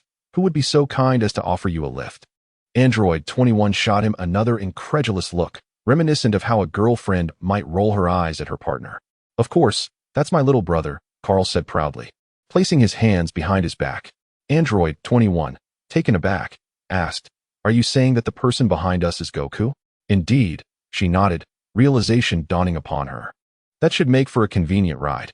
Unexpectedly fortunate, they had encountered Goku in this vast expanse. As they spoke, Goku's spacecraft, inching forward like a tortoise, finally came into view. Chapter 53. Hitching a ride to Earth. Knock, knock, knock. A rhythmic knocking echoed throughout the spacecraft. Startled, Goku paused his exercises and looked up in confusion. Knock, knock, knock. This time, Goku discerned the source of the sound. His expression tightened with concern as he stood up, scanning his surroundings anxiously. Cautiously, he retreated until his back pressed against the wall of the ship, where he finally halted. Leaning against the wall, he quickly surveyed the interior of the spacecraft, beads of cold sweat forming on his brow. Could it be a ghost? He wondered anxiously. Knock, knock, knock. A rhythmic tapping sound echoed once more, prompting Sun Wukong to focus his gaze, yet he discerned nothing. Stealthily swallowing a lump in his throat, he thought, could it be? A chuckle escaped him. "Oh, come on, stop playing, you frightened him." At that moment, a melodious and charming laughter resonated, followed by the swift opening and immediate closing of the spaceship's hatch. A figure emerged, a man and a woman, before Sun Wukong.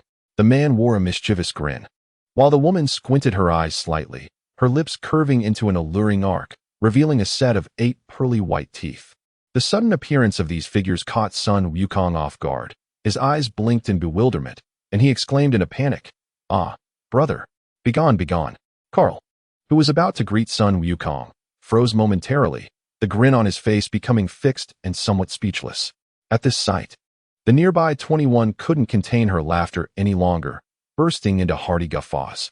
"Ha, he mistook you for a ghost," she chortled, her laughter causing delightful ripples through her graceful form. Kaal cast a weary glance at 21 and turned to Sun Wukong. "It's me, Wukong. Do not approach, brother. I know it's you. Begone, begone." Sun Wukong raised both hands in a shooing motion, his foot rhythmically tapping against the floor. A word appeared on Kaal's forehead, his expression growing increasingly stiff as he observed Sun Wukong's frantic gestures to ward off spirits, accompanied by the derisive laughter echoing around him, inciting his irritation. In an instant, Kaal vanished, only to reappear right before Sun Wukong. Still retreating, Sun Wukong continued to plead, while Kaal, gritting his teeth, raised his hand and brought a mallet down upon Sun Wukong's head. The resounding crack echoed through the confined space of the spaceship. "Isn't that delightful? A beautiful sound signifies a good head," Kaal bellowed, his face contorting into an exaggerated shark-like grimace. "Show a little more respect to your brother, you rascal." Sun Wukong, having been struck down and now on the ground, cradled his head in agony. "Ouch, what was that? Brother, you aren't a ghost." Kaal glared, raising his hand once more, poised to strike again. Sun Wukong, observing Kaal's intent, instinctively recoiled, raising his hands in a wild flurry. Brother, I was wrong. I acknowledge my mistake." Kaal shot him a disdainful glance, huffed, and then relented, bending down to help Sun Wukong to his feet.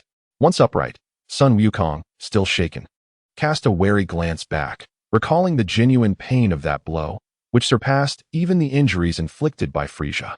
After a brief silence, he inquired, "How did you end up here, brother?" "We encountered you on our way and decided to hitch a ride," Kaal replied, casting a sidelong glance at Sun Wukong before shifting his gaze towards the spaceship's control panel. Oh, hitching a ride, huh, Nanny? Sun Wukong exclaimed, realization dawning upon him. So that is how it is. But wait, this is space. Can one really hitch a ride? What's with the fuss? Can't one hitch a ride? Sun Wukong scratched his head. Of course one can. But this is the cosmos. How did you manage to get here? Kaal scoffed. What is the big deal? The universe is just a playground for me. Sun Wukong marveled in astonishment, offering a compliment. Kaal approached the control panel. His curiosity piqued as he examined it. He waved his hand dismissively, saying, Go ahead and do your thing. I'll just take a look around. Sun Wukong glanced at Kaal, muttering to himself, then resumed his fitness regimen. Meanwhile, number 21, realizing that there was no entertainment to be had, surveyed the surroundings and discovered that there was only one available seat. She walked over and seated herself. Hearing the commotion behind him, Kaal turned around in confusion and asked, What are you doing here? There's only one chair to sit on. So naturally, I had to take it, she replied. But if you're sitting there, where am I supposed to sit? Number 21 shot a glance at him, then directed her gaze towards the vast empty space beside her. Look at all that empty space. You can sit wherever you like. Kaal, incredulous, retorted. You've taken my spot and expect me to find somewhere else. This is the pilot's seat. The pilot's seat. Something I've never laid eyes on before. What are you staring at me for? Do you want me to hold you? Aren't you a grown-up? Number 21 raised an eyebrow, expressing her displeasure. What? Kaal was left speechless by her attitude. You took my spot, and fine, I'm a substitute god of destruction. I want to argue with a mere girl. Irritated, Kaal moved to the side and sat against the wall. His earlier interest in the control panel now completely waned. Observing Kaal sulking in the corner, Number 21 chuckled softly before closing her eyes to feign sleep. Kaal stared blankly at her, and seeing her drift off after banishing him to the side only fueled his frustration, leading him to mutter curses under his breath, unfazed by his incessant grumbling. Number 21 wore a slight smile. Thus, within the confines of the spaceship, one exercised, another feigned slumber, and one grumbled persistently, as they slowly made their way toward Earth at a snail's pace.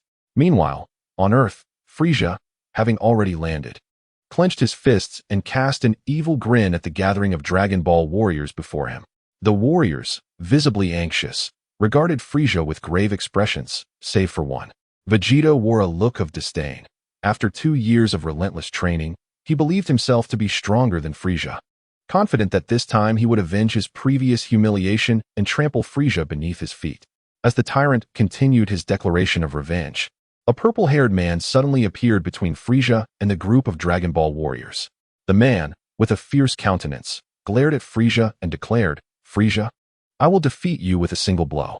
Frieza and his father, King Cold, were momentarily taken aback.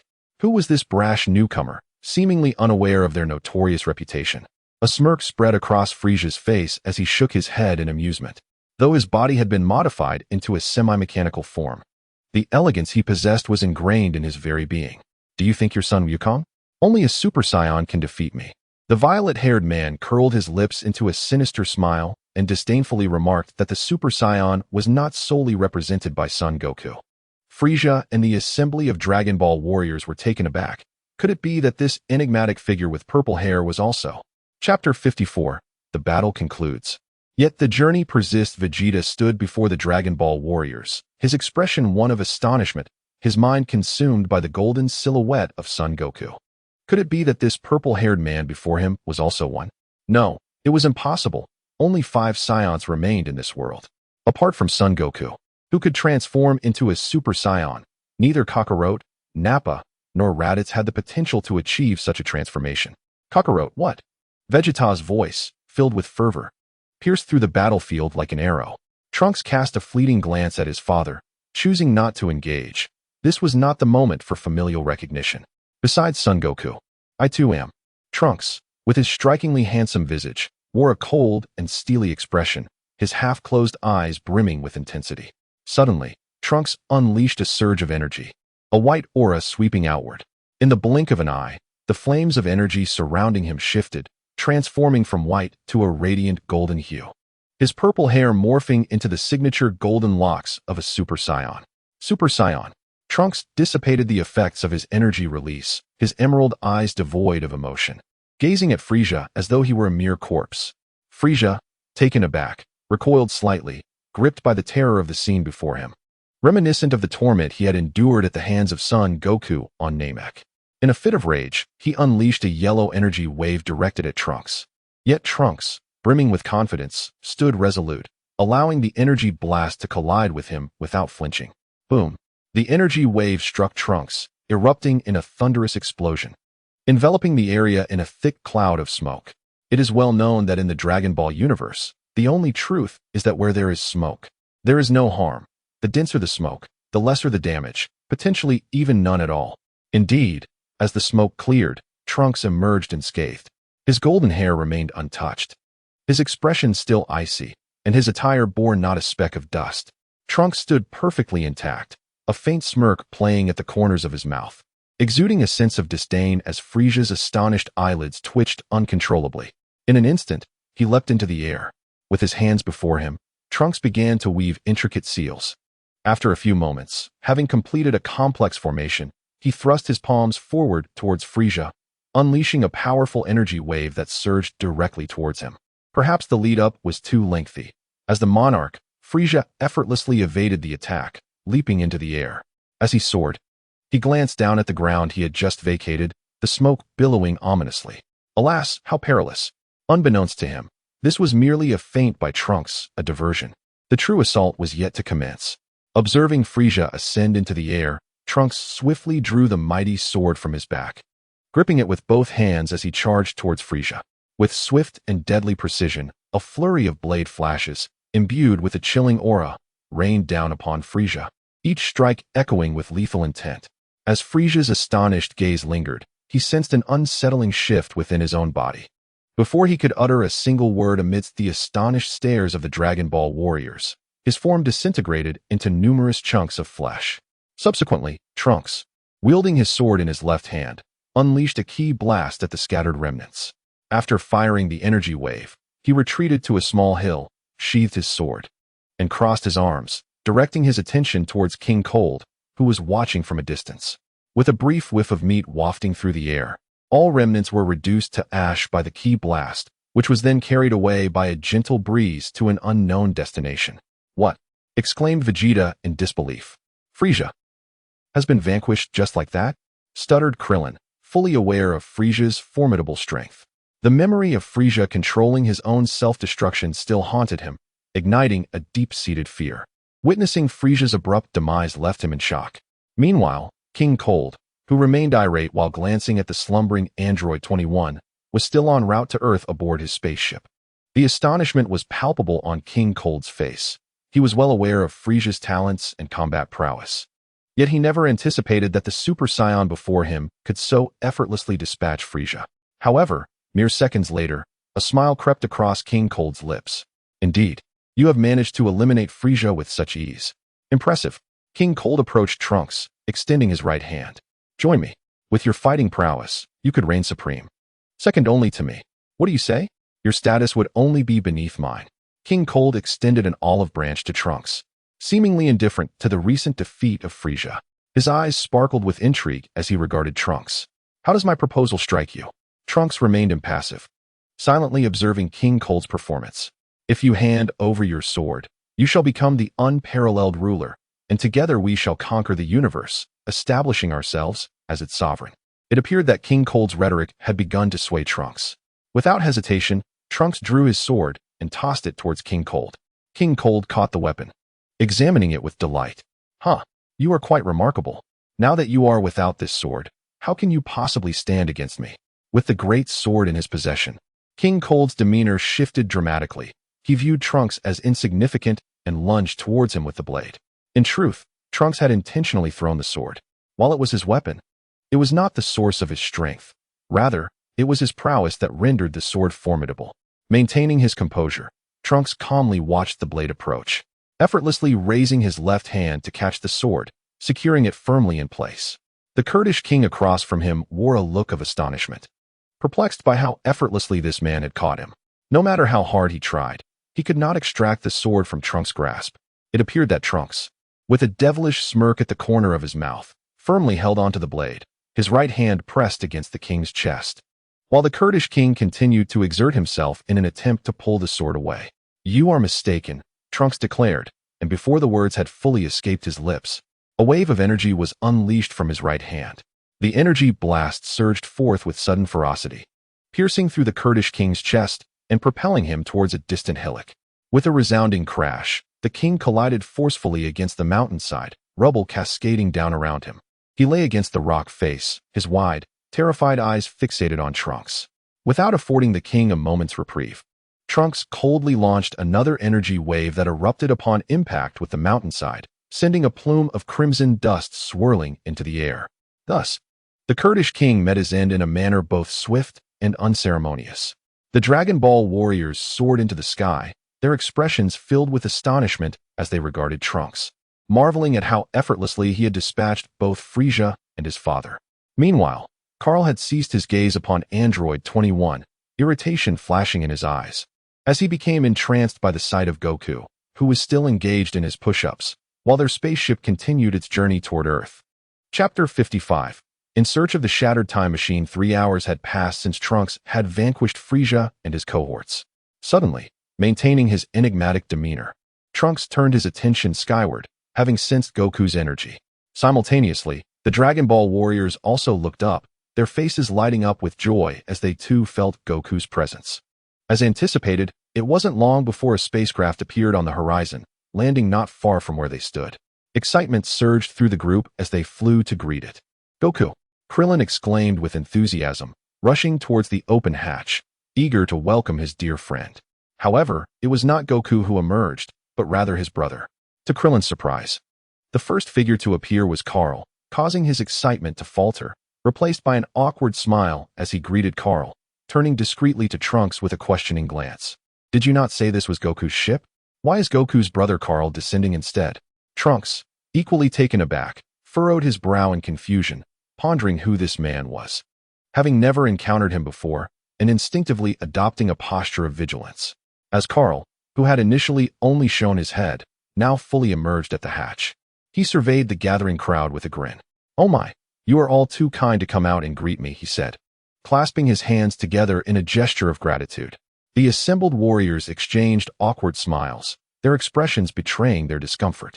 "Oh, do not block the way," came a melodious voice from the darkness behind Kaal, and suddenly, he seemed to slip and tumble from the spacecraft. The hatch had been too low for him to react in time, and he landed on the ground, momentarily dazed, his eyes wide with confusion. "Everyone. It has been a while," he managed to utter. On the 21st, she emerged gracefully from the hatch, landing lightly on the ground while cheerfully greeting everyone. 21. "Where have you been?" exclaimed Bulma, her voice filled with surprise as she dashed towards 21, leaping into an embrace. After a moment of stunned silence, Kaal regained his composure, standing up nonchalantly and casting a glare at 21, brushing off the dust from his clothing. "Bulma, it's been ages. What's with that wild hairstyle?" "Haha, it's quite amusing." 21 chuckled, embracing Bulma and curiously inspecting her hair, her laughter resonating in the air. Bulma's cheeks flushed, and she shot a playful glare at 21.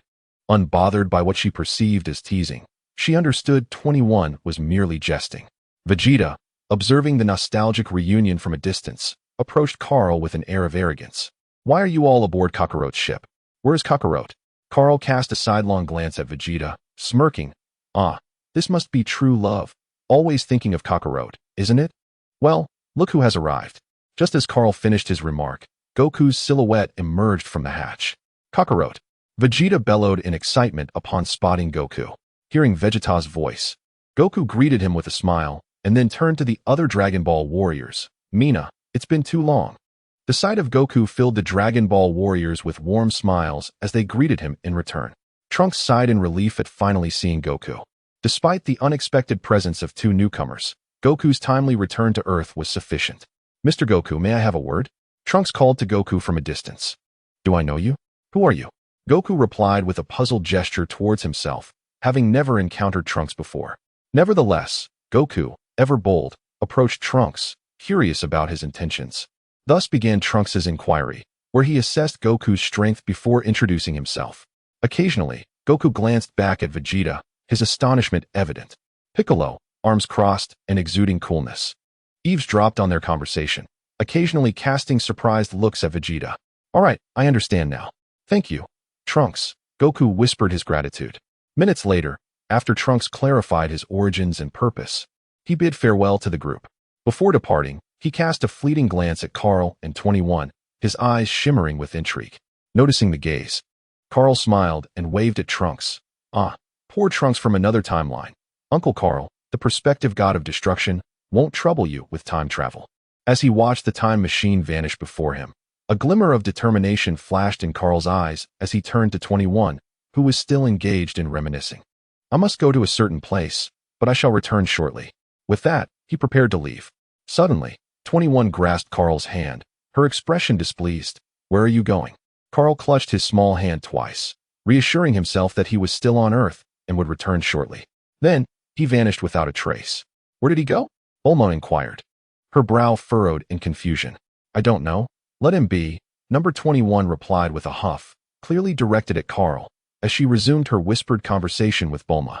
After his chat with Trunks, Goku returned and shared the details of their discussion with everyone, revealing everything except for the matter concerning Vegeta's son.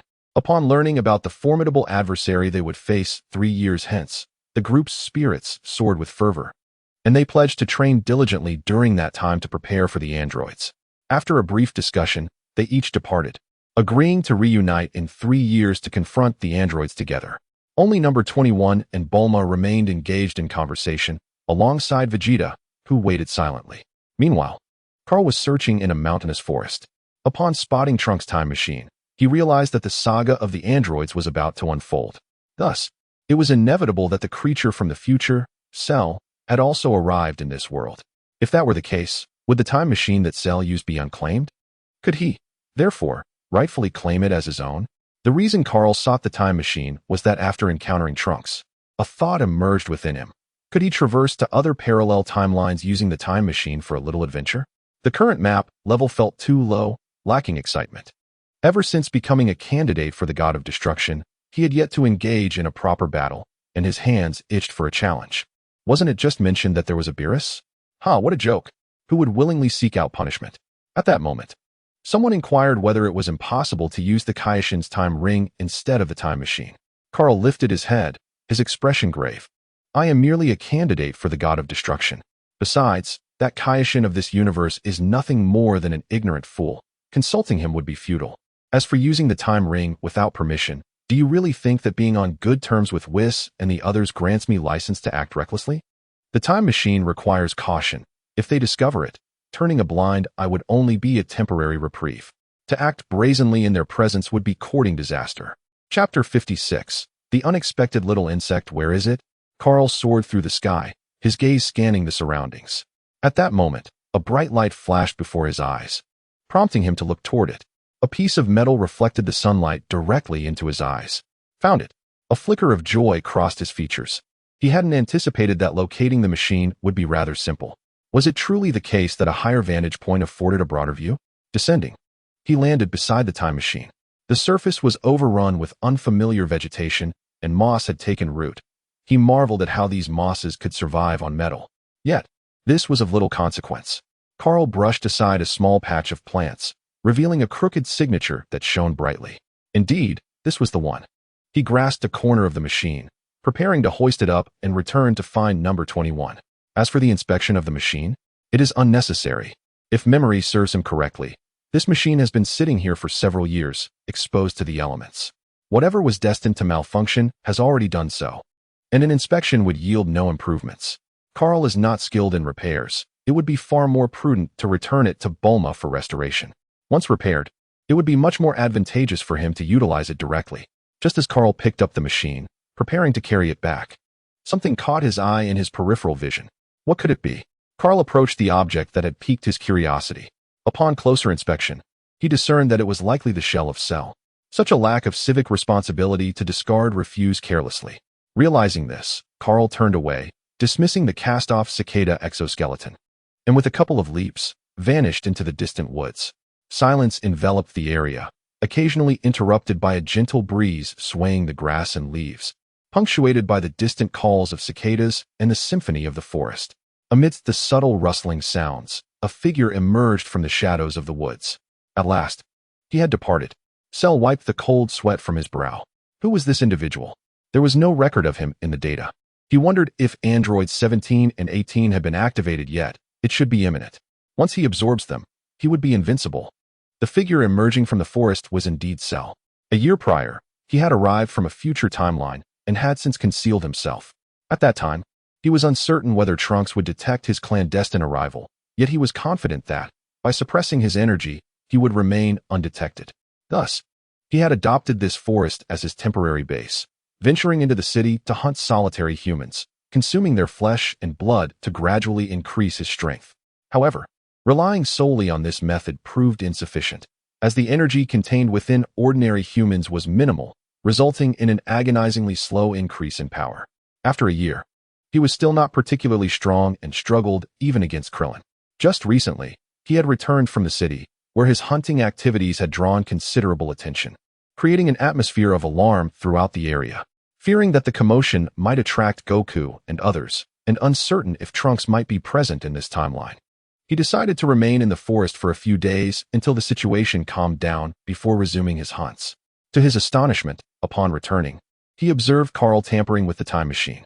Initially, he contemplated eliminating Kaal, but an overwhelming sense of foreboding washed over him. His instincts warned him that should he act, annihilation would surely follow. The intensity of this feeling compelled him to retract his raised tail stinger. As he watched Kaal approach his discarded exoskeleton, his heart raced, prepared to flee at a moment's notice. However, relief washed over him when he saw that Kaal paid no heed to his remnants, allowing him to quietly observe as Kaal carried the machine away.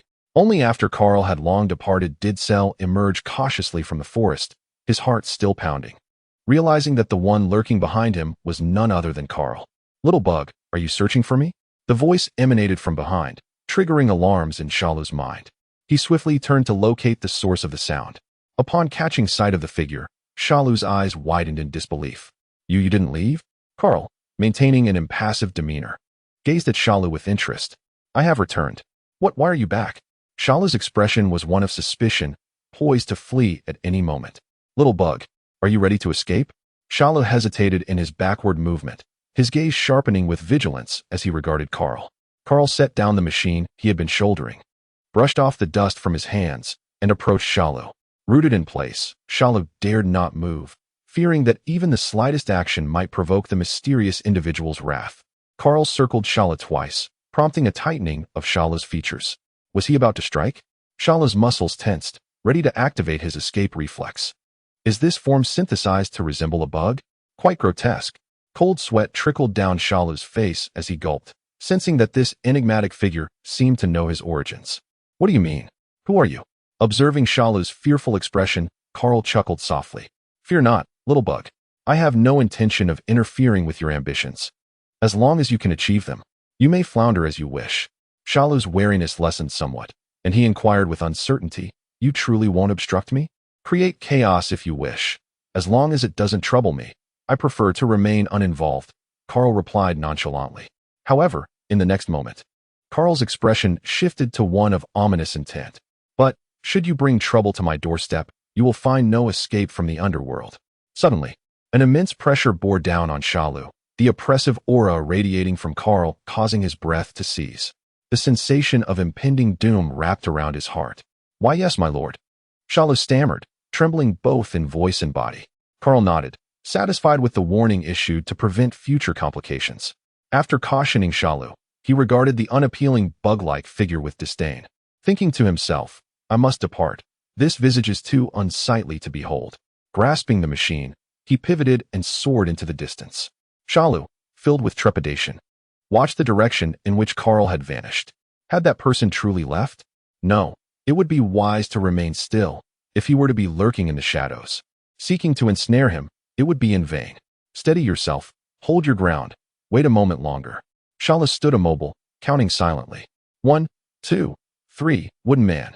At this moment, Kaal had indeed departed, carrying a machine as he swiftly traversed the skies, weaving through clouds on his way back to number 21. Upon landing, Bulma was busy retrieving the spacecraft, while number 21 sat on a stone, observing her industriousness. Vegeta stood aloof, arms crossed, and expression stern. Chapter 57. the time machine repaired. Ready to venture to other dimensions with the machine in tow, Kaal located the 3 individuals still lingering at the spot. Oh my, everyone has left. Bulma, do you have any extra capsules? Please help me stow this away. Setting down the machine from his shoulder, Kaal clapped his hands together, a cheerful smile gracing his face. Bulma approached curiously, scrutinizing the large object before her. What could this be? My goodness, is this truly a product of our capsule company? Upon noticing the signature in the area where Kaal had wiped, Bulma gasped in surprise, but soon her expression turned to one of confusion. Yet what exactly is this? I don't recall us having created such a contraption. A time machine. It traverses through time and space, not merely time. Indeed, it is an invention of your capsule company. Or more accurately, it is a creation of your future self. Initially taken aback, Bulma soon brimmed with pride. Look at that. Isn't it impressive that the future could invent something capable of traversing time? She raised an eyebrow in a show of triumph towards number 21. Number 21 chuckled. You're impressive, truly impressive. All right, enough of that. Bulma, resembling a swan, lifted her snowy neck with grace. All right, Bulma, do you have an empty capsule? Please help me pack this up to take back, and let your father assist with the repairs. Observing Bulma's pride, Kaal interrupted her moment. Bulma, slightly miffed at the interruption, felt it was her time to shine before her sister, and rolled her eyes in annoyance. Oh, I happen to have 1 empty capsule left. I'll pack it up for you. But why must I have my father repair it? Can't I do it myself? Didn't you say this was my future invention? Kaal hesitated. Then could you help me fix it? You seem rather reluctant, Bulma retorted. Well, I'm not fixing it now. You can go find my dad. Umph. Her expression darkened momentarily. How dare he not seek her assistance for something she invented? If he didn't want her help, she certainly didn't want to offer it. Kaal glanced quizzically at Bulma, then turned to number 21, signaling with his eyes. What is going on? Why is she upset? Number 21 subtly signaled back. It's nothing serious, just a minor issue. It's because you brought her invention to her father for repairs, and that didn't sit well with her. Receiving the signal, Kaal shrugged. There's no helping it. After all, Bulma hasn't yet deciphered many of the machine's theories. Her father should still be able to work on it. Perhaps he can even fix it. All right, enough of this discussion. Let us return to West City. Number 21 interjected diplomatically, embracing Bulma as she spoke. No one else objected, though Vegeta had something to say.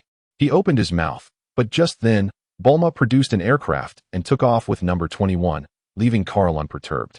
Although Bulma had declined his offer to fly together, he turned and soared towards West City, leaving Vegeta standing there alone. In the air, a melody seemed to drift, accompanied by the fluttering of snowflakes and the chill of the wind. Vegeta snorted disdainfully and pursued Kaal towards West City. Upon returning to West City, number 21's days brightened again as she accompanied Bulma on shopping sprees, basking in the luxuries of their affluent lifestyle. Occasionally, Bulma would engage in repairs on the time machine, while Kaal enjoyed languid days, reclining in Bulma's yard and embracing a tranquil existence. As for Vegeta, he commenced his daily regimen of training, resolutely determined to surpass Kakarot. Upon returning to West City, he sought the assistance of Brief, Bulma's father, to upgrade the gravity chamber to a formidable 300 times Earth's gravity. Once the enhancements were completed, he embarked on an arduous training journey, often emerging battered and bruised. Before long, a month had elapsed, and Brief, renowned as one of the most brilliant scientists in the Dragon Ball universe, akin to the illogical yet ingenious Professor Agasa from the world of Detective Conan, had thoroughly grasped the theoretical principles behind the time machine. He even repaired it, taking the extra step of installing a sound system, asserting that a time machine devoid of music was soulless, although Kakarot was puzzled as to why this addition was necessary. On a day when the leisurely days came to an end, Kakarot placed the repaired time machine in the courtyard. Is it ready for use? Number 21 inquired, stepping forward to touch the newly refurbished machine. Yes, it is operational. What about the energy? She asked curiously, knowing well the challenges associated with powering such a device. Dr. Brief had procured some alternative energy sources, stating that even from another dimension, he could easily supply the necessary power. Number 21 nodded, glancing at Kakarot. Shall we depart now? After pondering, Kakarot concluded that there was little to attend to on Earth. The duties of the god of destruction could be temporarily set aside, and there was no urgency regarding the battlefield. Since he could adjust the return time to the present day, he decided, yes, we may embark. Indeed, let us go. Kakarot affirmed with determination. Without hesitation, number 21 leaped into the time machine's cabin. Kakarot, momentarily taken aback by her action, asked, "What are you doing?" "I'm leaving." "Why are you standing there?" She replied, "Are you coming or not?" Number 21's brows furrowed slightly. "Fine, if you wish to accompany me, so be it." Kakarot felt a tinge of resignation. He had initially intended to venture alone, yet number 21 insisted on joining him. At that moment, Bulma approached. "Can I come too?" "You too? What do you intend to do?" Kakarot frowned, his expression stern. "I'm not going for a vacation. I'm seeking a challenge, not to entertain a crowd." Bulma nonchalantly replied, "Do as you wish. I won't interfere. If you're concerned about my safety, number 21 will protect me." "What are you worried about, right, number 21?" she said, flashing a sweet smile at number 21, who was observing them from the cabin. Number 21 returned the smile. "Of course, we're best friends." Kakarot, feeling helpless, realized his stern demeanor had no effect. "Fine, if you insist on going, go ahead, but I cannot guarantee your safety." Bulma wrinkled her nose and scoffed lightly. "Number 21 can protect me. I don't need your protection." With that, she climbed aboard the time machine. Realizing that persuasion was futile, Kakarot sighed and joined them inside the time machine. Kaal stood inside the cabin, while Bulma took her place at the helm, and number 21 stood beside her, ready and prepared to ignite the engines and set sail. The time machine ascended into the sky, and with a flash of light, it vanished from the realm of existence. Chapter 58. Parallel Universes. As Kaal and his companions descended from the time machine, Bulma curiously surveyed their surroundings. Number 21, well-versed in such experiences, was not particularly astonished. After all, they had come here for leisure, not merely to supervise Kaal. "Where are we?"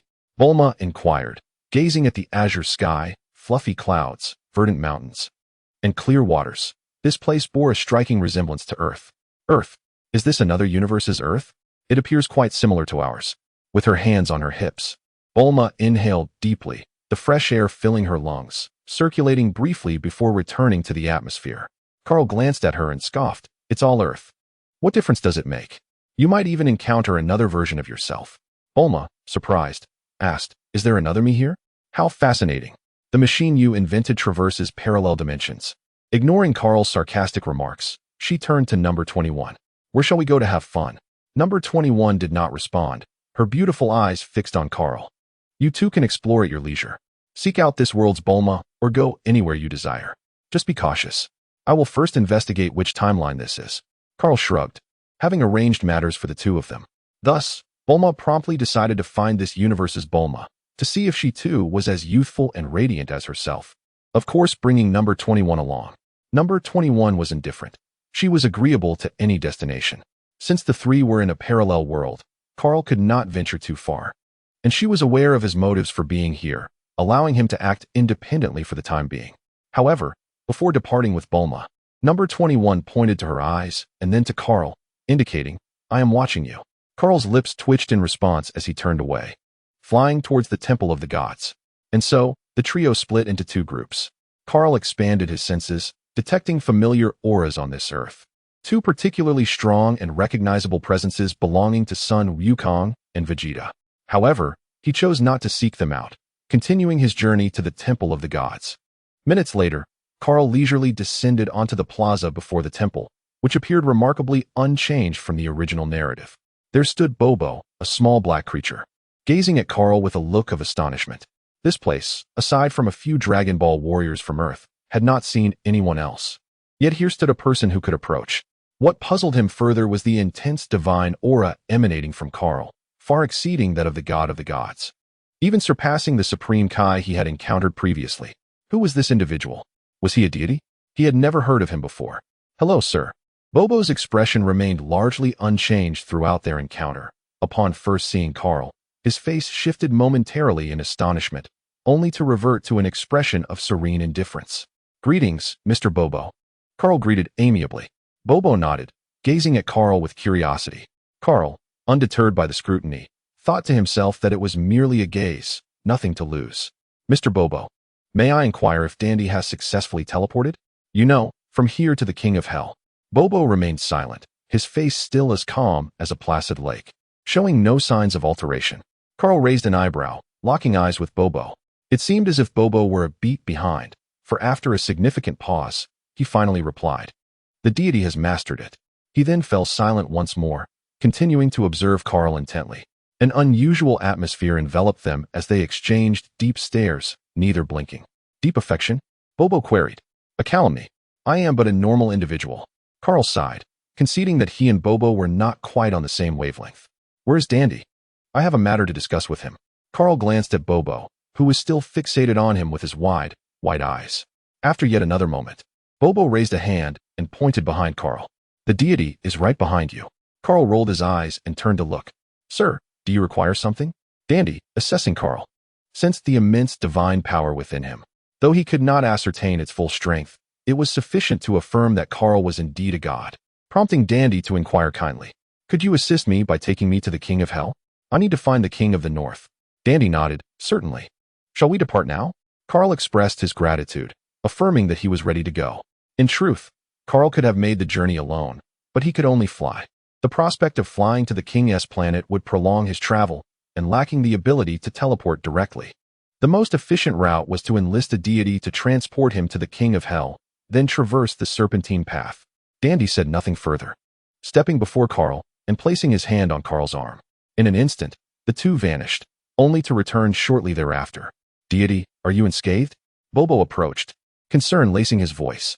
Despite his earlier composure, the overwhelming aura of divine power emanating from Kaal unsettled him. All is well. The unknown deity may wield influences on Earth. Dandy replied, shaking his head.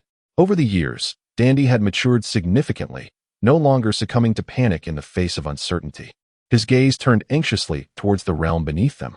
Meanwhile, upon reaching the King of Hell, the divine energy radiating from Kaal made the king tremble. After Kaal articulated his intentions, the king personally guided him to the serpentine path. My lord, we have arrived. Upon traversing the serpentine path, you will reach the esteemed king of the universe. However, be warned, the path above is fraught with peril, the king cautioned, meticulously outlining the hazards of the serpentine route. Fearful of any repercussions should Kaal encounter trouble, for he was but a minor king, ill-equipped to handle the disturbances of such a formidable deity. Kaal waved his hand, silencing the king's incessant chatter, and with a swift motion, took off along the serpentine path. Yama wiped the cold sweat from his brow, his heart still racing as he watched Kaal fly away. Finally, he was gone, leaving Yama in a state of fright. A little ghost that had been following stepped forward. My lord, are we truly allowing him to depart like this? What if the king of the realm? Upon hearing this, Yama immediately raised his voice. Glaring at the little ghost, silence. Return at once. Casting a guilty glance at the serpent path, he hurriedly left, as if fleeing from the scene. The little ghost, taken aback, wore a confused expression, unsure why he had been scolded. Seeing Yama leave, he flicked his tail and hurried after him. On the serpent path, the million-kilometer stretch was no obstacle for Kaal. No reckless creatures dared to impede his journey, and he swiftly arrived at the Realm King's planet. Realm King, are you there? Come out and greet your guest. Upon reaching the Realm King's planet, Kaal shouted boisterously, his voice booming like thunder, echoing across the small world. Chapter 59. Who is this? Shouting and making a scene. Can't you see I'm busy? Kaal called out for quite some time, unwilling to search for anyone himself. Why exert such effort when he could simply shout? Meanwhile, the Realm King, adorned with a watermelon rind and swaying two antennae, approached with his hands clasped behind his back. His face bore an expression of irritation, having been interrupted while conducting a rather important inspection of the North Galaxy by this inexplicable intruder. Just as he was about to uncover something significant, he had been abruptly disturbed, an affront he could not tolerate. Upon reaching Kaal, the Realm King circled him twice, his initial annoyance transforming into curiosity. How peculiar, he thought. This individual possesses remarkable divine power. However, he mused, the Realm King is not of such complexion. This fellow resembles an earthling. Despite sensing the immense power within Kaal, the Realm King felt no fear. After all, he was the Realm King. In this universe, aside from the Supreme Kai and the Grand Supreme Kai, who could rival him? None. What manner of being are you? After circling around, the Realm King stood before Kaal, looking up at his face. By earthly standards, he thought, this fellow is rather good-looking. Kaal lowered his gaze, frowning at the Realm King, though obscured by sunglasses. He sensed an undercurrent of ill intent from the Realm King. Was he harboring inappropriate thoughts? I seek your assistance, Realm King. The Realm King's antennae quivered slightly. His eyes concealed, yet his expression remained indifferent. I am the great Realm King. Do you think I would simply assist you upon request? That would be quite undignified. With an expressionless face, Kaal replied, Oh? Then what does the Realm King require? The Realm King scrutinized Kaal from head to toe before turning away with a dismissive air, stating, I cannot assist you. No help will be given. A cold smile appeared on Kaal's face. Are you truly unwilling to help? The Realm King continued to walk away leisurely, maintaining his refusal, no help. In light of this, it seemed that a display of power was necessary to elicit compliance from the Realm King. Kaal's gaze turned playful as he regarded the Realm King. I wonder why this planet is so diminutive. Does the Realm King prefer smaller realms? If the King of Worlds prefers the diminutive, I could assist in further reducing the size of the planet. What do you think? With his back turned to Kaal, the king raised an eyebrow at the remark, amused by the audacity of this young man's threat. Apologies, but such tactics do not faze me. The king scoffed, remaining unperturbed. Very well. It seems the king has made up his mind. Thus, Kaal must demonstrate his capabilities. I wonder if the king still remembers Lord Beerus? The king felt a jolt of anxiety. Beerus, that wretched fiend, would not dare to return, would he? It seems improbable, as I have not heard his name in years. A chuckle escaped his lips. Ah, young one, Lord Beerus is currently lost to us. Surely, you cannot summon him back, can you? I assure you, it would be futile. If he chooses not to assist, he will not. Kaal slowly amassed a small sphere of destructive energy in his palm and tossed it toward the king. The energy glided gently, brushing past the king's ear, soaring into the distant mist. Upon contact with the fog, it disintegrated into luminous points, vanishing without a trace. The dissolution of the mist caught the king's eye. Ah, so you wish to take action? But such a trivial display will not intimidate me. That which just passed by appears rather familiar. A sly smile crept across Kaal's face as he observed the king's feigned composure. He conjured a larger orb of destructive energy, pondering whether the king might recognize it. There is nothing I cannot identify. The king retorted, tilting his head arrogantly, casting a glance back at Kaal. Yet, in the next moment, his attention was captivated by the energy orb in Kaal's hand, which indeed seemed familiar, as if seen before. Kaal beamed with a radiant smile, tossing the destructive energy toward a nearby tree, which promptly dissipated into luminous particles. A flood of memories surged through the king's mind, rendering his expression frozen, his entire being immobilized. Destruction. Ah, it appears the king has recalled something. Might I offer my services to help you repair your foundation? I am rather adept at such tasks. With a playful smirk, Kaal conjured yet another orb of destructive energy, tossing it lightly in his hand. At this point, the king could no longer maintain his facade of superiority. His short legs moved like pistons, darting to Kaal's side, bending low, trembling in a sycophantic manner. Oh, dear sir, how could I trouble you with such matters? It is most inappropriate. Is it truly inappropriate? I find it quite suitable. Shall I assist you with the repairs? Kaal teased, extending the destructive energy toward the king. The king quivered, leaning back in a tactical retreat, his face a mask of refusal. No, my lord. Such trivialities should not burden you. I can manage on my own. Now you recognize it? The king nodded fervently, acknowledging the truth. Cold sweat dripped from his brow as he anxiously observed the destructive energy in Kaal's hand, fearful that a mere tremor might unleash it upon himself. Observing the demeanor of the Kaioshin, Kaal found it amusing. Well, since the Kaioshin was now cooperative, there was no need to intimidate him further. With a flick of his wrist, he retracted the destructive energy amidst the Kaioshin's fearful expression. All right, Kaioshin, I primarily wish to inquire about a matter. Relieved that Kaal had ceased his display of destructive energy, the Kaioshin let out a sigh of relief.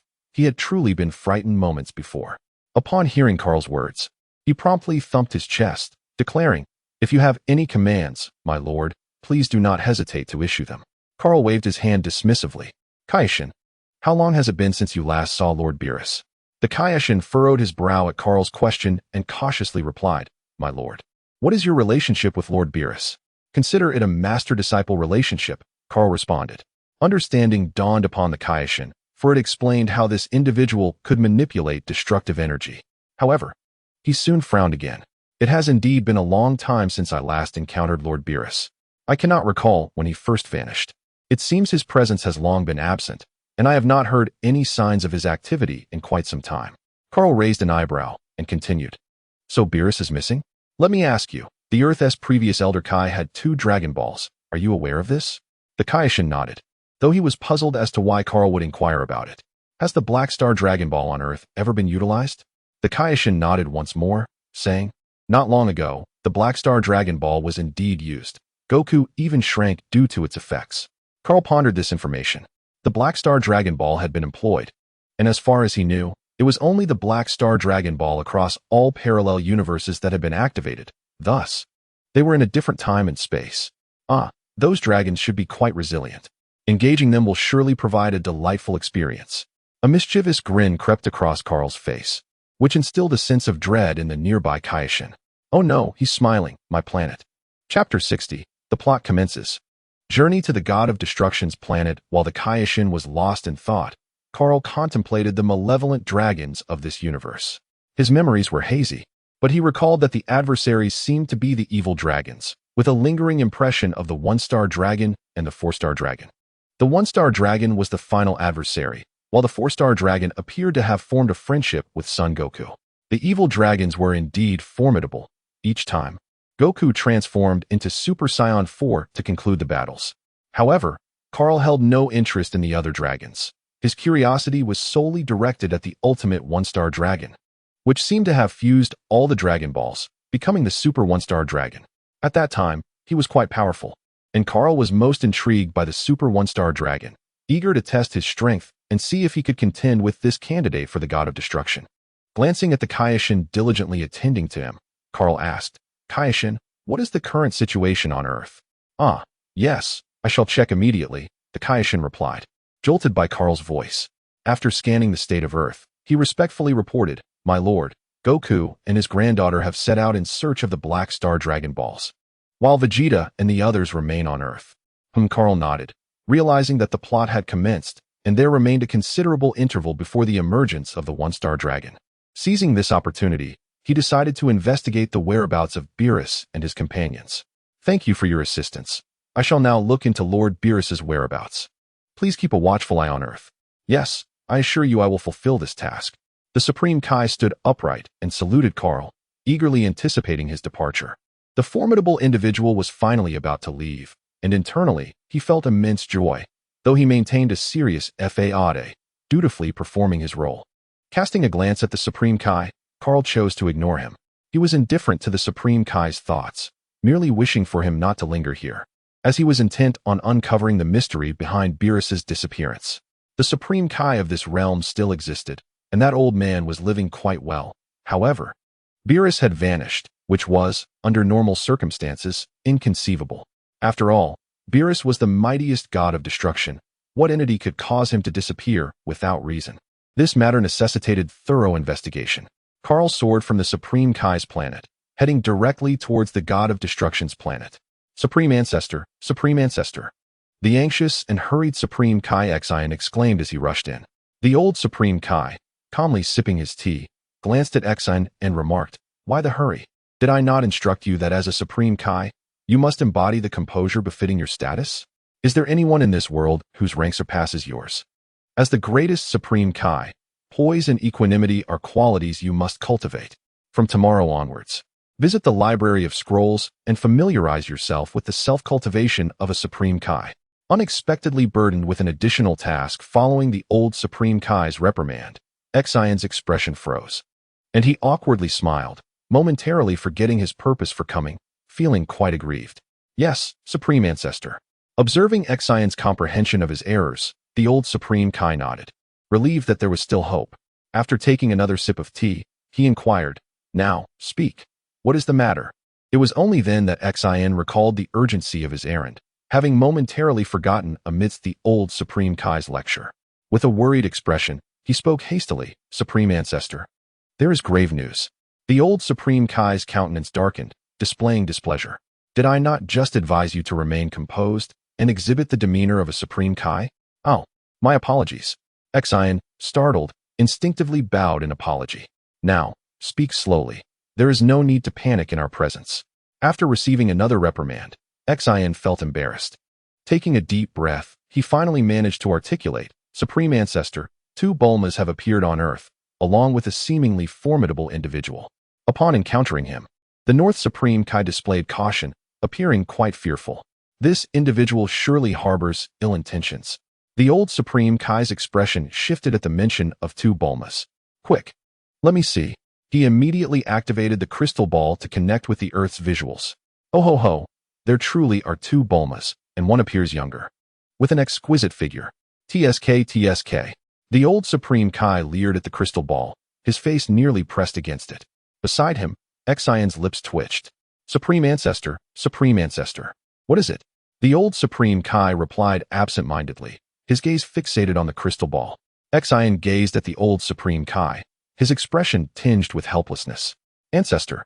The focus is not on Bulma, but rather on that mysterious individual. The old Supreme Kai appeared oblivious to Sion's words, his gaze lost in the depths of the crystal ball, tears of despair trickling down his cheeks. With a frown of frustration, Sion raised his voice. Ancestor. The old Supreme Kai, startled by the outburst, regained a semblance of clarity, clearing his throat and feigning nonchalance. I was just looking for the person you mentioned.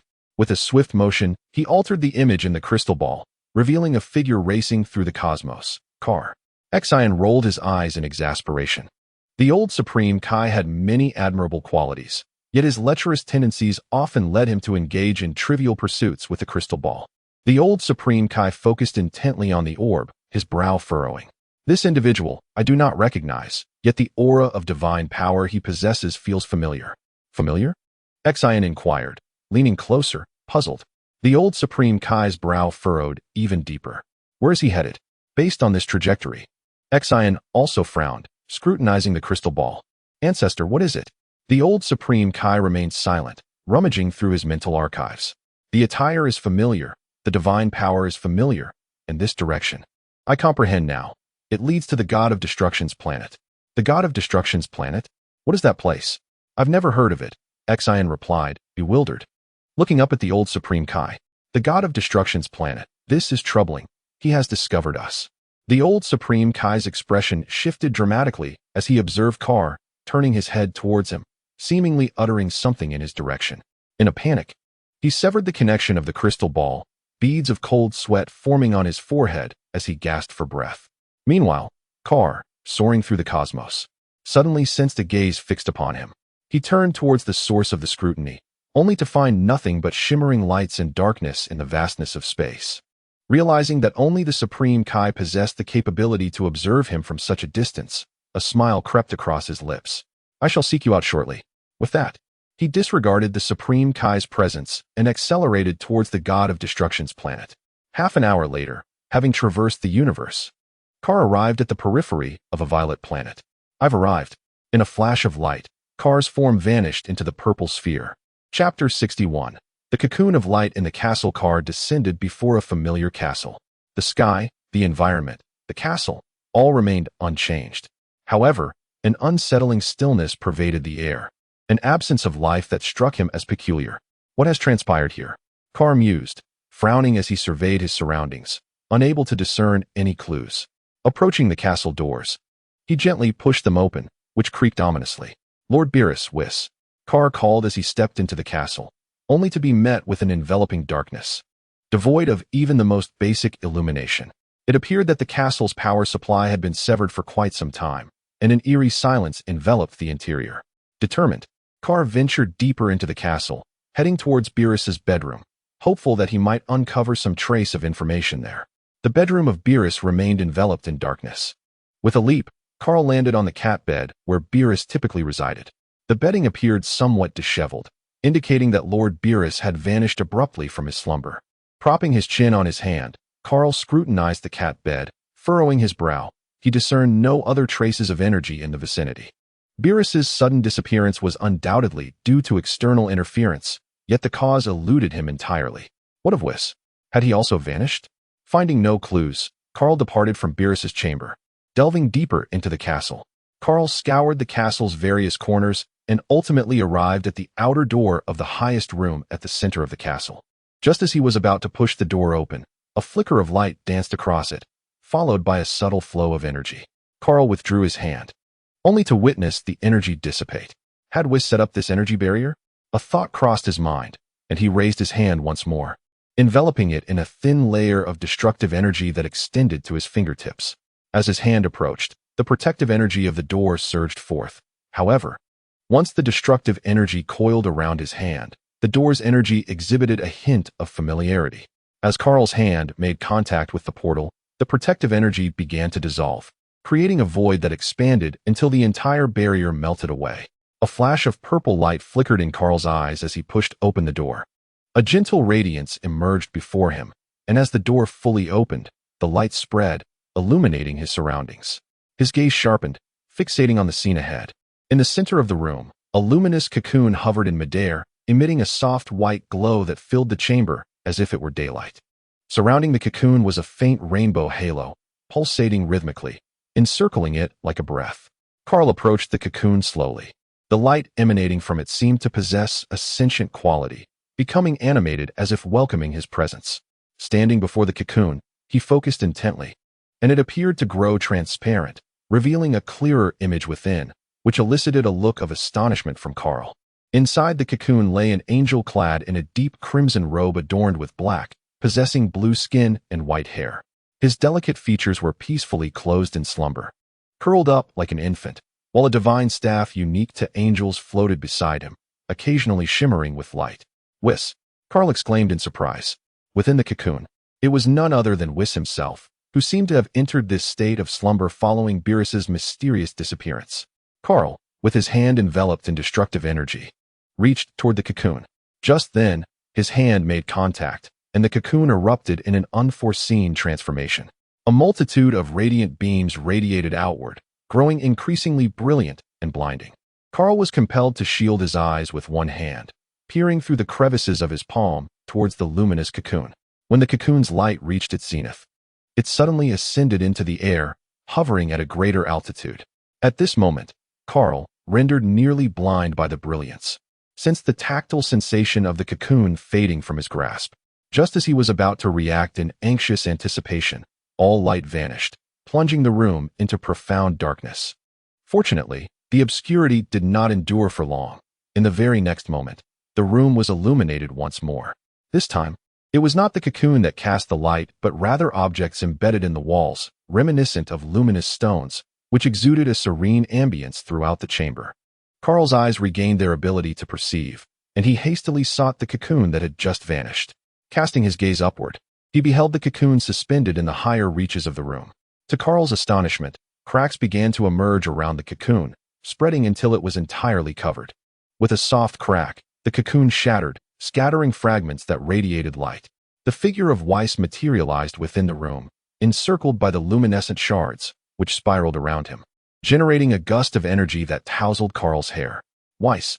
Kahl exclaimed. At that utterance, time seemed to halt. The fragments that had been swirling around Whis ceased their motion, and the fierce winds in the room faded into silence. With a hum, the shards transformed into flowing light, merging into Whis' form. As the fragments entered him, a halo of light emerged behind Whis' head, pulsing rhythmically like a heartbeat. Once, twice, 8 times, 9 times. After the halo flickered 9 times, it gradually dimmed until it vanished.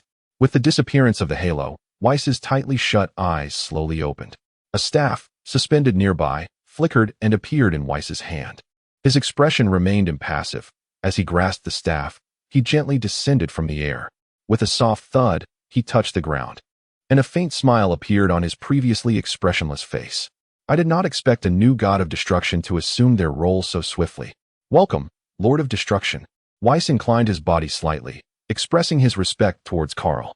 Still dazed by the recent spectacle, Kahl struggled to comprehend Whis' greeting. His bewilderment deepened as he incredulously pointed to himself, stammering, "W?" Realizing his mistake, he quickly corrected himself. No, Whis, you've misunderstood. I am not the one destined to be the god of destruction."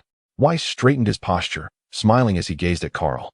"My dear Lord of Destruction, I assure you, I am not mistaken. Only a new god of destruction can awaken me from my slumber, and it was you who roused me, was it not? Indeed, I did awaken you, but I am truly not here to take up the mantle." Whis' expression remained unchanged as he gently tapped his staff, then remarked, "Oh, dear Lord of Destruction, do not be anxious. The very fact that you have awakened me signifies that you are indeed the new god of destruction. Kahl's expression was a tumultuous blend of confusion and disbelief. As a candidate for the god of destruction from the seventh universe, he had never anticipated that he would be thrust directly into this role. What was he to do? Upon noticing the turmoil etched on Kahl's face, Whis merely smiled faintly, choosing to remain silent. Meanwhile, on the sacred world of the Kais, the old Supreme Kai, his face a mask of perplexity, pondered the sudden emergence of Kahl. Just then, he sensed a peculiar wave emanating through the cosmos, as if the universe itself had become more complete, leaving the old Kai with a sense of bewilderment. Chapter 62. Reluctantly taking on the role of god of destruction. Whis, why not find another god of destruction? Kahl asked, his expression akin to one grappling with a severe constipation. He had merely intended to explore this universe, yet here he was, unexpectedly appointed as a god of destruction. That is simply not feasible. Currently, you are the only one eligible for this position, and I feel a unique connection between us, Whis replied with a light chuckle. Yet his refusal of Kahl's suggestion was resolute. But Whis, you must see that I do not belong to this universe. Why insist on making me the god of destruction? Kahl lamented, feeling utterly despondent. I am aware of that, Whis responded, disregarding Kahl's objections and firmly insisting on his appointment as the god of destruction. Why is that? Kahl inquired, curiosity etched across his face. You possess a destructive aura akin to Lord Beerus, signifying that you must have inherited his destructive essence. This implies that you are his successor. Regardless of your origin, since you are the heir to Lord Beerus, it naturally follows that in his absence, you must assume his role, was stated, his eyes narrowing with a mischievous glint as he regarded Kahl. Today, I will ensure you become the god of destruction. Since Whis awakened, he had sensed that within this time-space, only their seventh universe remained. This indicated that he was the sole angel left in this realm, and coincidentally, Kahl's arrival in this universe marked him as its god of destruction, a fate perhaps preordained. However, Kahl hesitated. You know I am not from this universe. Is this truly permissible? He was torn, for his original intention was merely to enjoy a brief sojourn in this universe, engage in battles, and then return home. Yet, if he were to become the god of destruction, how could he ever go back? Whis calmly nodded, understanding Kahl's internal conflict. He surmised that Kahl's concerns were not unfounded. But he believed there was no issue with Kahl taking on this role. Even if he became the god of destruction, returning home was still feasible, as fundamentally, it was still the seventh universe. Moreover, Kahl's temporary assumption of the god of destruction position could be viewed as a delegation from another time-space, allowing him to return home while occasionally fulfilling his duties here. Furthermore, now that Whis had awakened, even if Kahl was reluctant to remain as the god of destruction, he could serve temporarily while Whis trained another successor in the future. Thus, the situation was manageable, and there was ample room for maneuvering. Whis conveyed this to Kahl, assuring him that the role of god of destruction would not confine him. After listening to Whis's explanation, the furrowed brow on Kahl's face eased. If that were the case, it wouldn't be impossible to temporarily assume the role of the god of destruction. Moreover, according to the current storyline, Sun Wukong and Vegeta would soon attain Super Saiyan 4. At which point one of them could be trained to take over the duties of the god of destruction, allowing Kahl to essentially claim his freedom. With this thought, the conflict on Kahl's face vanished as he looked at Whis. Alright, I agree. I will temporarily take on the role of the god of destruction. But let me make it clear, Whis, this is only a temporary arrangement. You must find someone to train as soon as possible. Whis nodded, assuring him that these matters were easily resolved, as long as there was a god of destruction in place for now. Thus, Kahl, albeit somewhat bewildered, became the god of destruction of time and space, and now it was time to commence his duties. I look forward to your guidance, Whis, he said. Yes, my lord god of destruction, Whis replied, bowing slightly and raising his gaze to Kahl. I'm Kahl Whis. Incidentally, in another timeline, I was still your apprentice. Kahl waved his hand dismissively, indicating that Whis need not bow. Very well, Lord Kahl, Whis acknowledged. Kahl nodded. Let's first find the Supreme Kai and inform him of this situation to avoid any awkwardness later on. Whis agreed, tapping his staff on the ground, which enveloped them in a barrier. Glancing at Kahl, he said, Lord Kahl, you have adapted to your role quite swiftly. Henceforth, I shall rely on you. Please do not emulate Lord Beerus, or else we may face troubles. Indeed, let us proceed, Whis, Kahl responded, resting his hand on Whis's shoulder. a smirk forming on his lips as he sensed Whis's intention to put him to work. The two transformed into a streak of light, soaring into the depths of the universe. Meanwhile, on the Supreme Kai planet, the old Supreme Kai wore a worried expression, having been caught eavesdropping by Kaal. He now fretted over the possibility of retribution.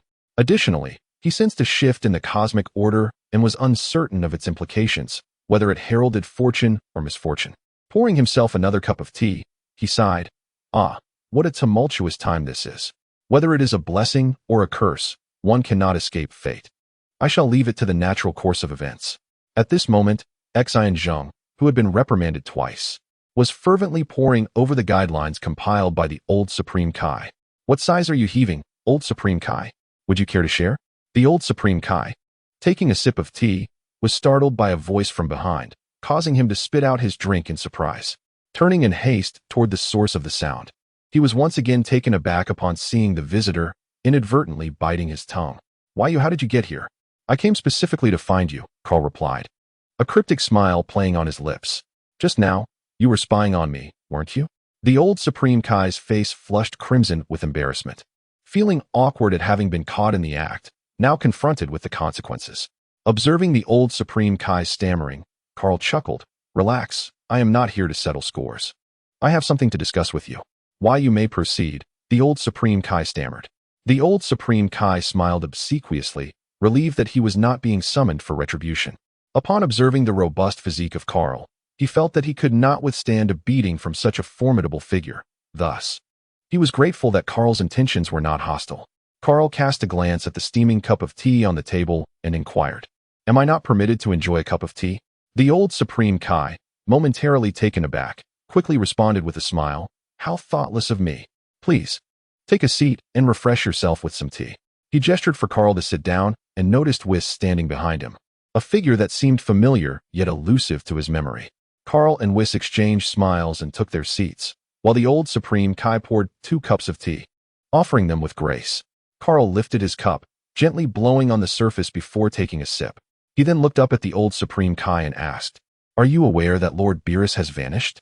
The old Supreme Kai, his expression momentarily faltering, gazed at Kaal in confusion and replied, "What? You say that Lord Beerus has disappeared? Are you not aware?" Kaal continued. The old Supreme Kai shook his head, admitting that although he had not seen Beerus for quite some time, he assumed that Beerus was merely in a deep slumber, as he had been for many years. Moreover, if Beerus were to perish, he too would face a similar fate, yet he was still very much alive, leaving him oblivious to Beerus's disappearance. However, upon hearing Kaal's words, he was perplexed about why he remained if Beerus was indeed gone. Noticing the old Supreme Kai's confusion, Kaal turned to Whis, who calmly sipped his tea, refraining from intervening in their conversation. Kaal then lowered his head in contemplation. Chapter 63. The Truth of the Unique Universe. Lifting his cup once more, Kaal took a sip and asked, "Whis, when did you begin your slumber?" Whis set down his teacup, his staff appearing in his right hand. Glancing at the crystal orb atop the staff, he replied, "I began my slumber 22 years ago, which is also when Lord Beerus vanished." 22 years, Kaal murmured, repeating the number. "What year is it now?" "Year 2, 568, 900 in the divine calendar," Whis responded, savoring his tea, which he found quite delightful. Kaal's lips twitched slightly, marked by a hint of exasperation. "I meant according to the current Earth calendar." "Oh, it is the year 784 in the Age of the Gods." Upon hearing this, a spark of realization ignited in Kaal's eyes. The current year being 784 in the Age of the Gods placed Beerus's disappearance 22 years prior, in the year 762. What transpired in that year? Sun Wukong and his companions had just defeated Frieza. Merely vanquishing Frieza would not have caused significant repercussions. The focus then shifted to confronting the android cell. There was a 3-year gap between these events. What could have occurred during that time? Suddenly, Kaal recalled his own arrival in this universe. Could it be that his temporal traversing had caused this disruption? That seemed implausible, for he had arrived in the present with the time machine, suggesting that the events unfolded prior to his arrival. In Kaal's eyes, a spark of brilliance intensified. When it comes to the phenomenon of traversing time and space, there have only been 2 instances. One is himself, however, as a candidate for the role of destroyer. Although he cannot freely traverse time and space, the impact of his travels is nearly negligible. Thus, he can dismiss his influence, leaving only the other instance, which is Trunks' journey through time. Trunks' time machine was intended for time travel to the past, yet the ultimate outcome was a journey into the past of a parallel universe. This implies that when Trunks embarked on his journey, the timeline began to alter.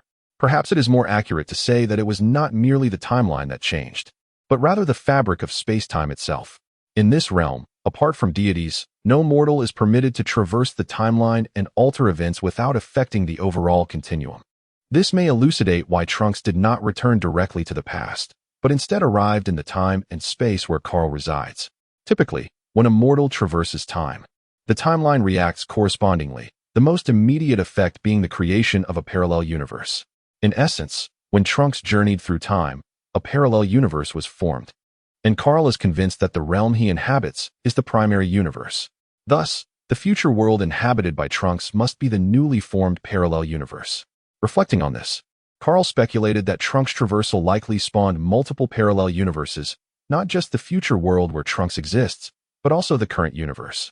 However, due to some unforeseen circumstances, this realm did not completely replicate the primary universe, but rather only manifested the seventh universe, which could explain why this existence comprises only a single universe. Yet, another question arose. Why could the angels of this timeline be replicated while the destroyers vanished without a trace? This perplexity lingered. After clarifying a general conclusion, Kaal exhaled deeply and took a sip of tea. He decided to let go of these thoughts, as they were mentally taxing and lacked tangible evidence, merely conjectures. Speculating to such an extent seemed futile. It would be far more beneficial to focus on exercising, eating well, and seeking joy in life. Recollecting his thoughts, Kaal turned to the Supreme Kai. Old Supreme Kai, I presume you have some inkling of our identities? The elderly Supreme Kai, who had been quietly sipping tea while discreetly observing the two, suddenly trembled slightly, his hand shaking as he coughed lightly. I presume this gentleman is Mr. Whis? Kaal nodded. Indeed, he is our universe's angel, Whis. A cryptic smile graced Kaal's face as he continued. Then you should be able to deduce my identity as well? The Supreme Kai's expression briefly stiffened before quickly morphing into a sycophantic grin. You must be the new destroyer, my lord. Kaal responded with a look that conveyed a mix of amusement and seriousness. Yes, I am indeed the newly appointed destroyer, having just taken office. I am Kaal. Greetings, Lord Kaal. I was pondering how the rules of the universe have suddenly become so refined. It turns out you have come to fill the gaps. No wonder I felt an immediate sense of familiarity and an irresistible desire to draw closer to you. The old Supreme Kai's flattery was commendable, yet Kaal found it rather peculiar. What is this notion of intimacy? What could one possibly share with an old man? The implications behind such words seemed in need of clarification. Kaal quickly interjected, urging the old Supreme Kai to cease the flattery. I am here merely to convey certain matters. The old Supreme Kai immediately adopted a serious demeanor, responding, Please, do enlighten us, Lord Kaal. Firstly, I shall fulfill the duties of a god of destruction. However, do not neglect your own responsibilities. I expect the same level of diligence from you. I have exerted my efforts. Do not impede my progress, particularly you, Shin. Your ignorance is apparent, and you must be properly instructed. Considering your advanced age, I shall not impose the burden of labor upon you personally. Nevertheless, you must ensure that Shin's tasks are thoroughly completed, preventing him from causing any unnecessary troubles. The old Supreme Kai's anxious expression softened slightly, relieved that he would not have to work himself. At his age, he could hardly endure such exertion.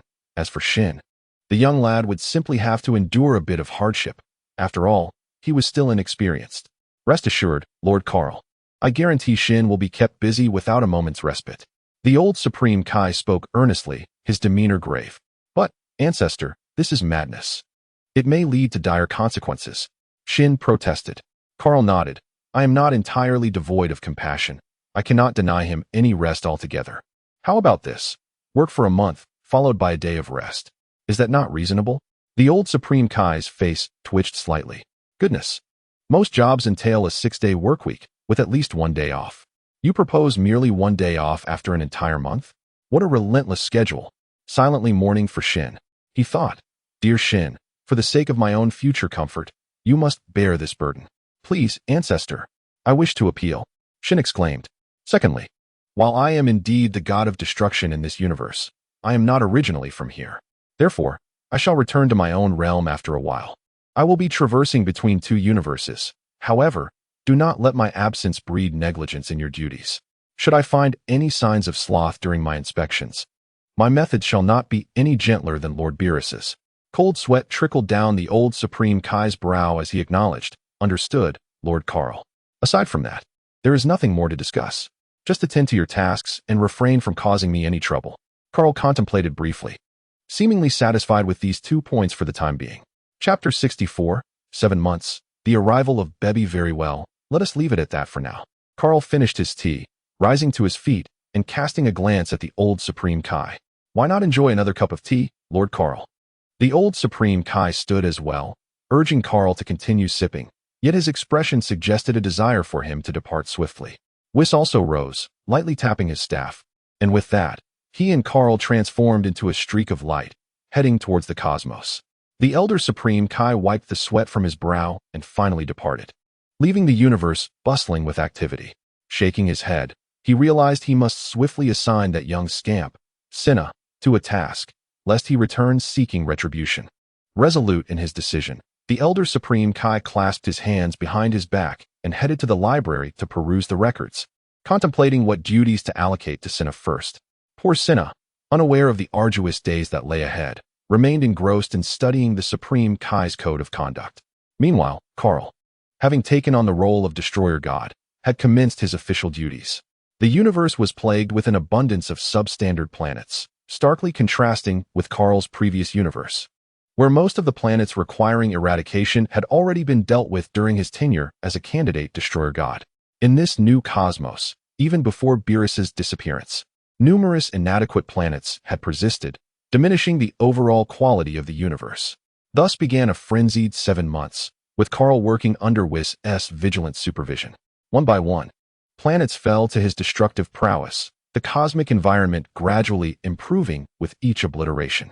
Over the course of this period, Kaal, while traveling in Whis' vehicle, annihilated over 10,000 substandard planets, averaging nearly 50 per day. Though each destruction took but a second, the travel time between planets often spanned several minutes. After months of toil, Kaal had not savored a moment of leisure. It was all work, as if he were a chosen laborer. Whis, give it a rest. Even beasts of burden deserve some respite. After demolishing yet another substandard planet, Kaal lamented to Whis, his face etched with disillusionment. With a slight squint, Whis regarded Kaal. Lord Kaal must indeed strive harder than Lord Beerus. How impressive. Kaal leaned back tactically. Don't flatter me. I'm done for today, no matter what. Whis feigned a sorrowful demeanor. Lord Kaal, you do me an injustice. Before Whis could finish, Kaal raised his hand. Stop right there, Whis. Is that the only trick you have left after all these months? It won't work on me now. I insist on taking a day off. With a sigh, Whis felt disheartened that his usual tactics had lost their effectiveness. They had worked splendidly before. Why had they suddenly faltered? It seemed Kaal was genuinely yearning for a break. And if he didn't rest now, he might strike.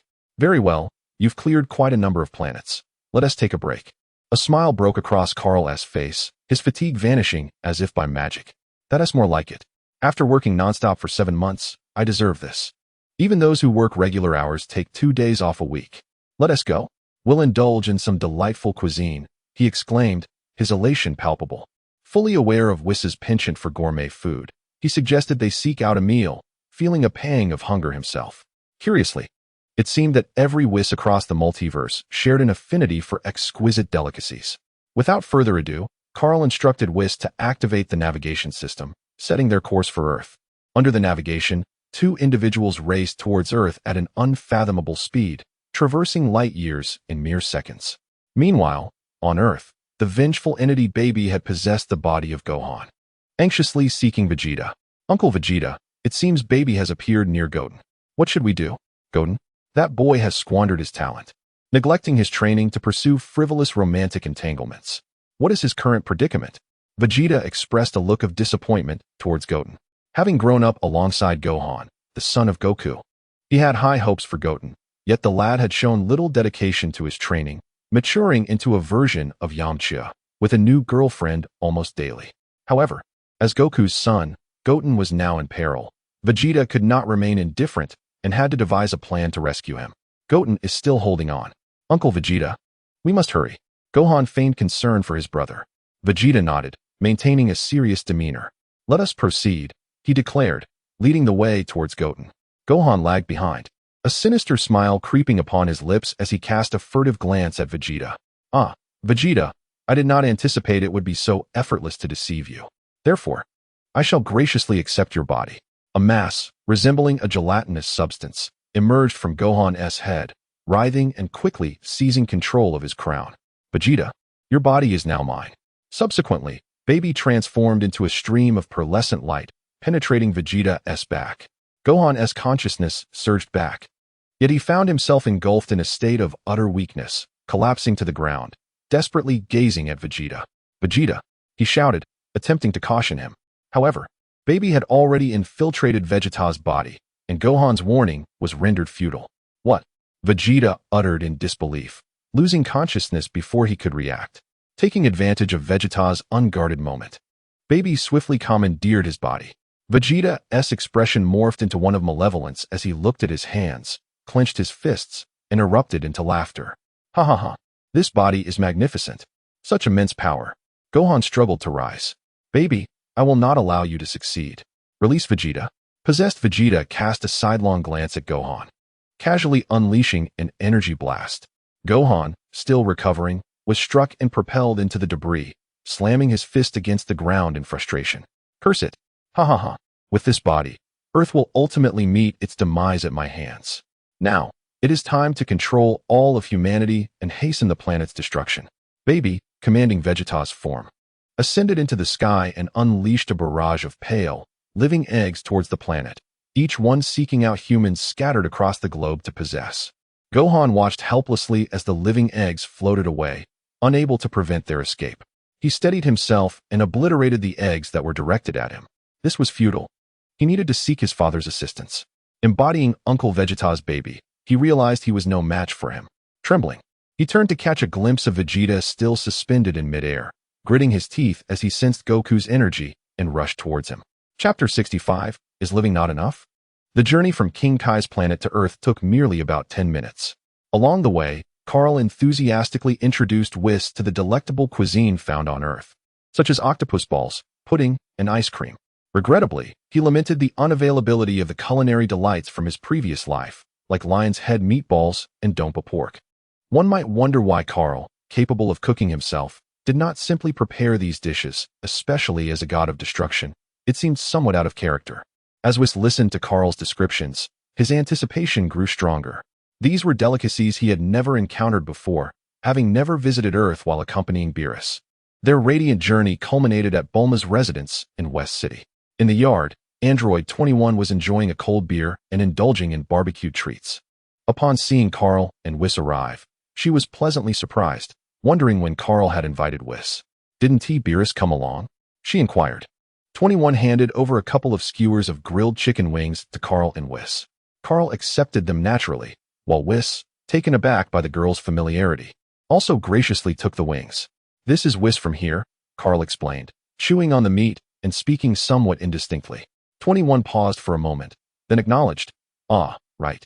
It's not surprising that Whis is here as well, being from Universe 7. What about Beerus? She tilted her head, perplexed. There was an unforeseen incident. Lord Beerus has vanished from this universe. I also awakened Whis. Kaal waved his hand dismissively, indicating that further discussion on the matter was unnecessary, and reached for another chicken leg from 21's hand. A flicker of confusion crossed 21's eyes. Beerus has disappeared? How could that be? Before she could ponder further, several egg-sized, luminescent masses soared through the sky, intent on attaching themselves to the group. 21 frowned. What are those? How disgusting. With a swift motion, she shattered the approaching masses and waved her hand in front of her, displaying her disdain. Just as the group was about to relish their barbecue once more, a pair of shrill screams echoed from inside the house. Startled, 21 exclaimed, Bulma. She dropped her skewer and dashed towards the room.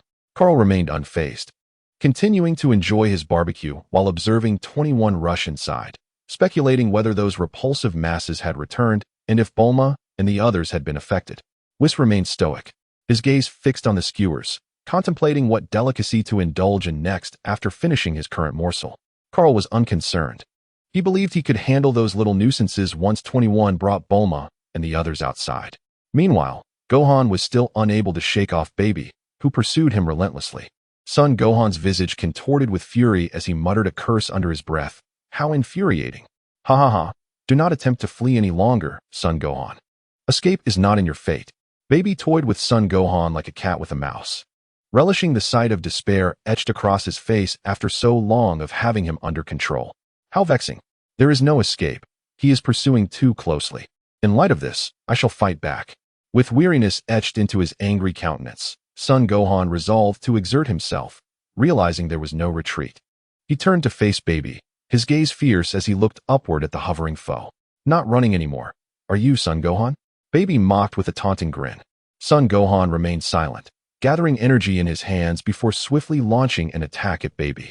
With a cold chuckle, Baby deftly flicked his wrist multiple times, deflecting Son Gohan's energy blasts effortlessly. Is this all the might that Goku's son possesses? Baby laughed heartily, disdain evident in his eyes. Suddenly, several glowing orbs manifested in his hand, quickly hurtling towards Son Gohan. Son Gohan narrowly evaded the onslaught, yet one of the orbs, as if guided by radar, veered sharply and renewed its pursuit. In a desperate attempt, Son Gohan dodged once more, channeling his energy to obliterate the remaining orbs. However, the backlash from the energy caused his feet to carve 2 deep grooves into the ground. Just as he thought to catch his breath, Baby lunged forward, clutching a glowing orb in his hand. Got you. Son Gohan gasped in shock. What? He attempted to evade and create distance, but Baby's speed was overwhelming, exploiting the gap between Son Gohan's waning strength and the absence of new vigor. Son Gohan could only watch helplessly as the orb struck him. He barely managed to shout, "No," before collapsing, motionless. After a moment, Son Gohan stood with a vacant expression, his body rigid. Baby nodded with satisfaction. Son Gohan, come with me to confront your father. Ha ha. Son Gohan stood in a daze, his mouth slightly agape, muffled syllables escaping. All right. Ha ha. Baby, reveling in his triumph, suddenly sensed a portion of his dispersed energy vanish. He looked up in that direction, recalling from Vegeta's memory that it was toward West City. Are there still formidable foes? A sinister smile spread across Baby's face as he proclaimed, I shall capture you all, and then we shall deal with Goku. With a malevolent chuckle, Baby steered Vegeta's body toward West City, with Son Gohan, still in a stupor, trailing behind him in flight. Simultaneously, people across the globe found themselves under Baby's control through his orbs, ordinary individuals utterly powerless to resist, and even the Dragon Ball warriors, caught off guard by the sudden invasion, succumbed as well. Under Baby's manipulation, the Dragon Ball warriors began to converge toward West City. Baby's speed was relentless, eager to uncover what other powerful beings lay hidden on Earth. In Bulma's courtyard, Kaal and Whis continued their struggle against the skewers, while Baby had already located their position, hovering in the air, casting a scrutinizing gaze upon the two. Are these the two? He mused, noting their peculiar attire, which belied any semblance of strength. Baby descended with an air of arrogance, standing a short distance away while surveying Kaal and his companion with a disdainful gaze. Unfazed by Baby's scrutiny, Kaal and his companion remained indifferent, their focus solely on the skewered delicacies before them, akin to gluttons ravenously devouring their feast. Irritated, Baby wasted no time and hurled his control orbs at them. Noticing this from the corner of his eye, Kaal frowned in displeasure. Really? We're just trying to enjoy our meal, and you have to cause trouble? His eyes narrowed, exuding a fierce aura that swept through the air like a tempest, sending the orbs crashing back to the ground, lifeless and inert. Baby's expression darkened, eyes narrowing as a glint of malice flickered within. Rising to his feet, Kaal wiped his hands with a towel and remarked, Isn't it better to be alive? Chapter 66. Misjudgment brings consequences. Baby glared at the shattered remnants of the orbs before him, dark green liquid splattering across the ground, his eyes clouded with anger. It seems I misjudged. I didn't expect the formidable presence in the western city to be you. His voice turned icy, and a chill enveloped the air. Kaal glanced at Baby, confused. Vegeta? What happened to you? Have you changed? Since Baby had possessed Vegeta, his demeanor had taken on a more sinister quality, prompting Kaal to furrow his brow in concern. Baby paused, then a sly smile crept across his lips. You didn't recognize me, did you? That's splendid. Just think of me as Vegeta. It will make controlling you much easier. Kaal, eyeing the smirking Vegeta, replied, You're not Vegeta, are you? What do you want? Baby, taken aback, retorted, what? You're sharper than I thought. Just moments ago, you couldn't tell, and now you've changed your tune. Do I not deserve some dignity? Huh. I have no ulterior motives. Merely the intention to control you and obliterate Earth, Baby declared, his expression fluctuating as his malevolent grin faded, regarding Kaal as if he were an insignificant insect. Having never encountered a presence like Kaal before, Baby, who had only previously faced Goku, considered Kaal merely slightly stronger than average, yet still far beneath his current capabilities. Bored now? If you wish to destroy Earth, go ahead, but don't interrupt my meal. Upon hearing the words of a typical villain, Kaal merely rolled his eyes in exasperation. What grievance do you have with Earth? As long as you don't disturb my meal. Do as you wish. Kaal's gaze sharpened. If you dare to disrupt my meal again, I shall unleash a tempest upon you. A wave of his formidable aura surged toward Baby. Feeling the force of Kaal's presence, Baby's previously disdainful expression shifted to one of discomfort. Clenching his fists tightly, fury ignited within him. If that's the case, then perish.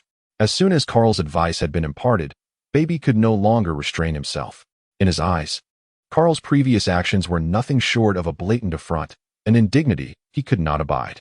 After enduring for so long, having possessed the strongest of bodies, how could he allow a mere insignificant figure to pose a threat? In an instant, Baby unleashed a powerful energy blast aimed at Kaal, his body swiftly darting behind it. Kaal had initially intended to disregard Baby, but the latter's eagerness to meet his demise left him no choice. With an expression devoid of emotion, Kaal raised his hand and gently flicked it, redirecting the energy blast into the sky, where it blossomed into a radiant display of fireworks. Baby, moving with rapid agility, was momentarily taken aback by Kaal's ability to effortlessly deflect his attack, yet he dismissed it, realizing he had only exerted a fraction of his full power. In the very next moment, Baby had closed the distance, striking towards Kaal's abdomen with confidence, believing this unexpected assault, fueled by 80% of Vegeta's strength, would surely pierce through the man before him. Although Baby felt a twinge of regret that such a formidable warrior would meet his end, he was indifferent to the outcome. As he prepared to land his blow, a cruel smile graced his face, and anticipation gleamed in his eyes. Suddenly, a dull sound resonated through the air. Just how audacious could one be to challenge him with such feeble strength? What? Baby's malicious grin faltered as he felt his fist firmly ensnared by a hand. Unable to advance further, shock coursed through him as he attempted to retract his arm, only to discover the overwhelming force of Kaal's grip thwarting his efforts. Undeterred, Baby exerted all his might to free himself, but it felt as though his fist were welded to Kaal's hand, and with each futile attempt, he heard the unsettling sound of bone grinding against bone. Cold sweat beaded on Baby's brow. Kaal, with an expression of indifference, held Baby's fist in one hand while raising the other. I did not wish to engage with you, yet you insist on courting your own demise. With a resounding crash, Kaal's fist struck Baby's abdomen, releasing an invisible wave of force that rippled through Baby's body. He gasped, expelling a mouthful of bile as pain contorted his features. Yet, within a heartbeat, Baby's eyes rolled back, and his body succumbed to weakness, collapsing like a strand of overcooked pasta. At that moment, Kaal still gripped Baby's fist, lifting him slightly. Tell me, why must you pursue such reckless endeavors? Unable to respond, Baby had already succumbed to unconsciousness, felled by a single blow. Kaal released him, and Baby crumpled to the ground, stirring up a faint cloud of dust. Vegeta, who are you? A furious voice thundered, directed at Kaal. Kaal turned to see a woman with shoulder-length blue hair, adorned with earrings. The corners of her eyes bore several fine lines, and her skin was no longer as delicate as that of a youthful maiden. Indeed, it was the aged Bulma. Kaal casually greeted her. Oh, Bulma, who are you? What have you done to Vegeta? Bulma, concerned for Vegeta, regarded Kaal with a fierce and wary gaze. Number 21 and the younger Bulma emerged, observing the scene, their eyes questioning Kaal. Rest assured, he is unharmed, merely unconscious. However, he is not the Vegeta you once knew. He has been possessed by an unknown entity. Possessed? Bulma responded with skepticism, glancing toward number 21 for confirmation. Upon hearing Kaal's explanation, number 21's expression shifted to one of understanding. It must be similar to your earlier state. Bulma's expression changed, and she anxiously inquired, So Vegeta is all right then? Kaal interjected, he should be fine for now. After all, I merely knocked him out, and did not restore his consciousness. Once assured that Vegeta was safe, Bulma sighed in relief and looked at Kaal with curiosity. Since you did not intend harm to Vegeta, you must not harbor ill will toward us. Therefore, who are you? Kaal appeared momentarily taken aback, glancing at number 21 and the younger Bulma, incredulously asking, You haven't mentioned me to her? The younger Bulma's cheeks flushed, while number 21 remained indifferent. No, you weren't around. How could we know who you are? Please introduce yourself. Kaal paused for a moment, rolling his eyes. After all this time spent feasting with Whis, the hosts were oblivious to his identity. It felt rather amusing, even absurd, to be indulging in a meal as a stranger in someone's home. Chapter 67. Goku returns to Earth. Betrayal among the group. So, you came along with number 21 and Bulma, then? Was that what you were doing just now? Bulma glanced curiously at the barbecue skewer on the ground and at Whis, who remained blissfully enjoying his meal. Kaal chuckled awkwardly. Apologies. It has been too long since I last ate, and I couldn't resist. Not a problem, Bulma chuckled, waving her hand dismissively. But do have someone bring more ingredients. Kaal's eyes sparkled with excitement. Is that possible? Please bring plenty. This is simply not enough. Bulma gestured and made arrangements, then turned her attention back to the peacefully slumbering Vegeta. What about Vegeta? Can you help expel that entity from his body? Kaal glanced at Vegeta, then stepped forward, lifting him and tossing him toward the distant sky. No need. He has a mission. For now, let him remain with that entity inside him. Bulma's expression grew complex, as if she wished to voice her thoughts. Rest assured, Vegeta is fine and not in any mortal peril. At most, he will endure a beating, and knowing Vegeta, he likely wouldn't want you to intervene. Bulma's expression fluctuated, and after a lengthy sigh, she conceded, Very well. Since you assure me there is no danger, I shall let it be. Gazing at Kaal, two eyes fixated on him, making Kaal feel rather awkward. What are you staring at me for? To alleviate the embarrassment, Kaal turned and sat beside the barbecue grill, conveniently bringing over the ingredients he had just arranged, and started grilling. You really look like Goku. I am Goku's brother. We are twins, of course, referring to my side of Goku. No wonder. You two are almost identical. Kaal shrugged, his eyes focused on the skewers being brushed with oil, choosing not to respond. Observing this, a few others gathered around, chatting and laughing while enjoying the skewers, completely indifferent to the impending disaster that awaited Earth. Kaal and the others were unconcerned because, in this universe, no one could harm them, while Bulma was confident that Goku and Vegeta would manage to resolve any troubles. In outer space, a spaceship breached Earth's atmosphere. Where am I? After losing consciousness for an indeterminate time, Baby finally awoke, bewildered as he surveyed his surroundings.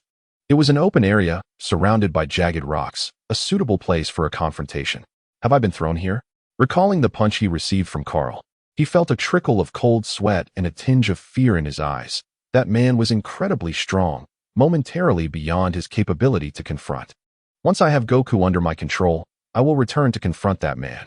Baby's expression shifted between rage from being knocked down and a flicker of fear, yet ultimately, the desire for revenge prevailed. However, he decided to bide his time, accumulating strength until Goku returned. Baby activated his powers, summoning the Dragon Ball warriors he had previously controlled to his side. Now, Baby would lie in wait for Goku and estimated that Goku would soon be returning to Earth from planet Zypher. Indeed, as Baby prepared to ambush Goku, it wasn't long before he sensed Goku's energy signature appearing above Earth. Estimating Goku's landing point, he, along with the controlled Dragon Ball warriors, made their way to intercept him. On board the spaceship, Goku sat contentedly at the helm, smiling as he admired the scenery ahead. He was thoroughly pleased with this journey to retrieve the Dragon Balls. Although he had faced some dangers, he had encountered numerous formidable beings in the universe, fought alongside them, and ultimately recovered all the Black Star Dragon Balls, thus accomplishing his mission flawlessly. His granddaughter, Xiao Fong, was not far behind, gazing at the 7 Black Star Dragon Balls in her arms, reflecting on the challenges of this journey. Grandpa, what should we do with these Dragon Balls now? We will take these Dragon Balls to Dandy to seal them away. The spaceship continued along its predetermined course, heading straight for the Temple of the Kais, which had been set as the destination from the beginning. The spaceship swiftly glided through the sky, leaving a white streak that divided the heavens. Soon, it landed on the square outside the Temple of the Kais.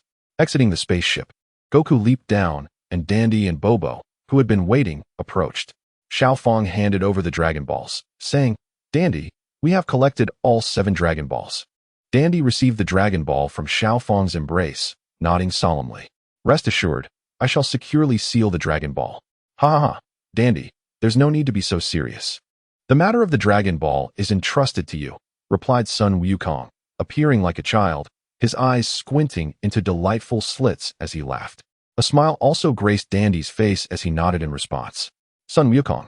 A thunderous voice interrupted their nostalgic exchange. Dandy tightened his grip on the Dragon Ball, turning towards the source of the shout. There, with a mischievous grin, Vegeta hovered nearby, accompanied by a throng of Dragon Ball warriors. Dandy's heart raced, and he instinctively took a couple of steps back, feeling a surge of anxiety. He was aware of the unfolding events on the ground and understood that Vegeta was currently possessed by Baby. He subtly shifted backwards, attempting to distance himself. However, Sun Wukong remained oblivious to the situation.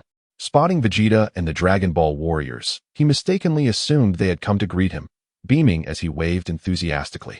Yet Baby's method of greeting was quite distinct, as he hurled an energy blast directly at Sun Wukong.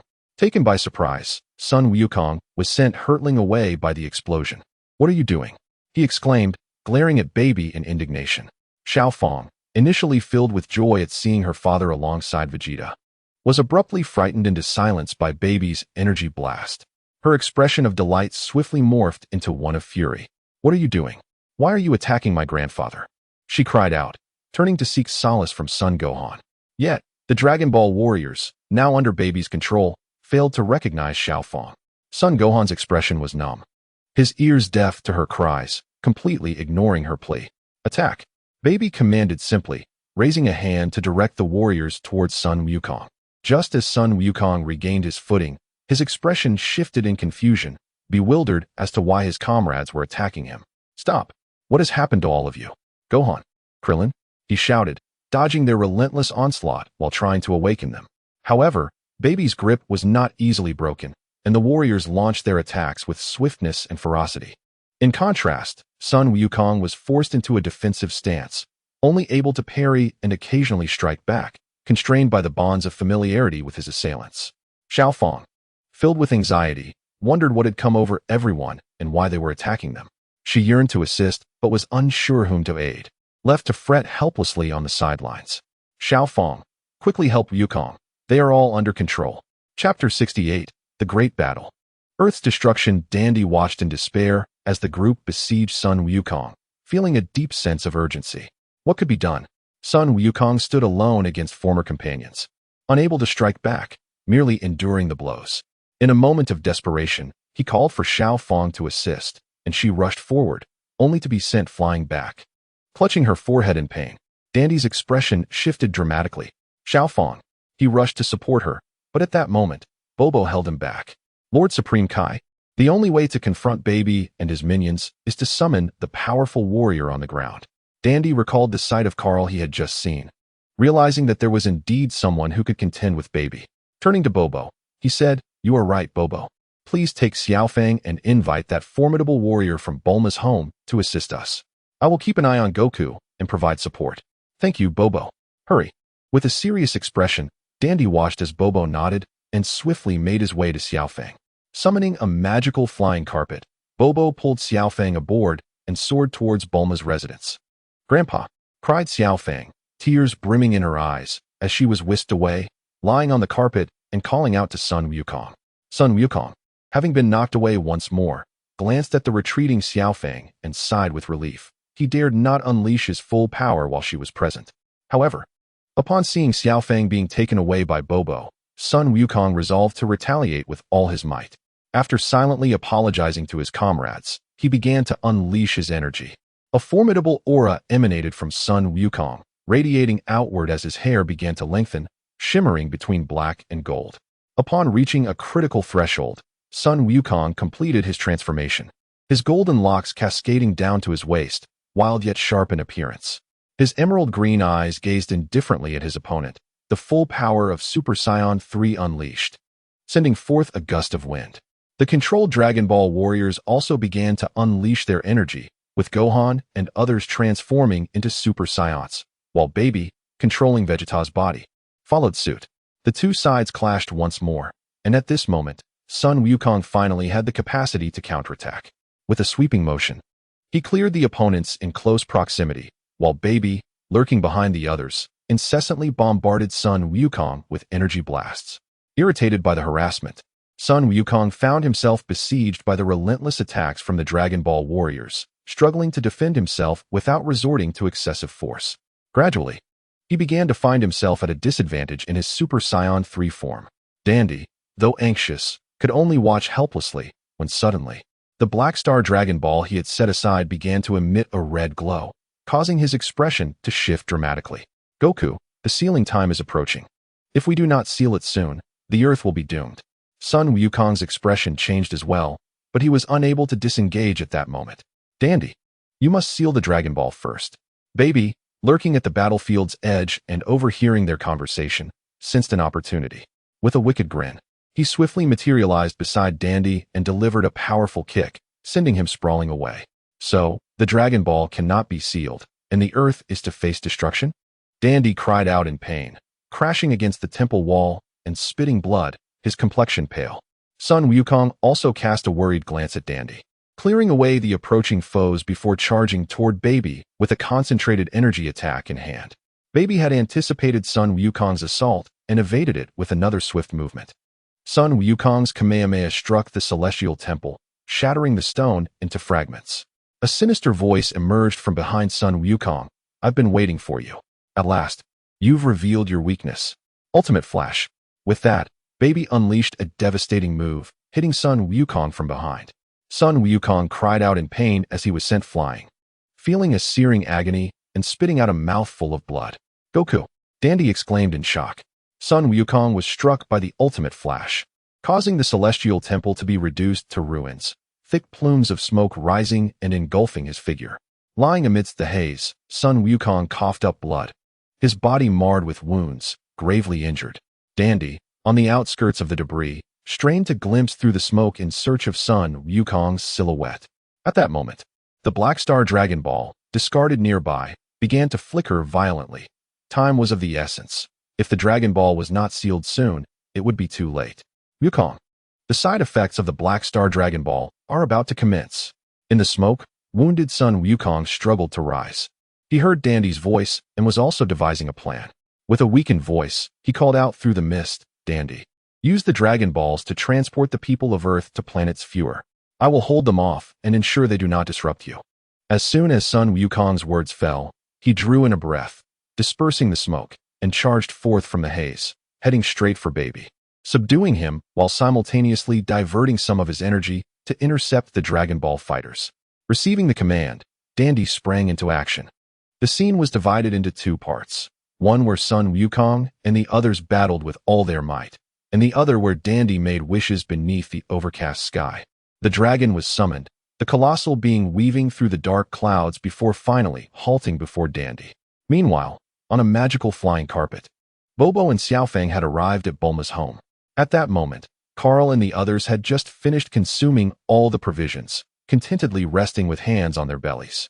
Bobo leaped down from the carpet and looked at Carl, who appeared to be glowing, an indescribable divinity unfolding in his gaze.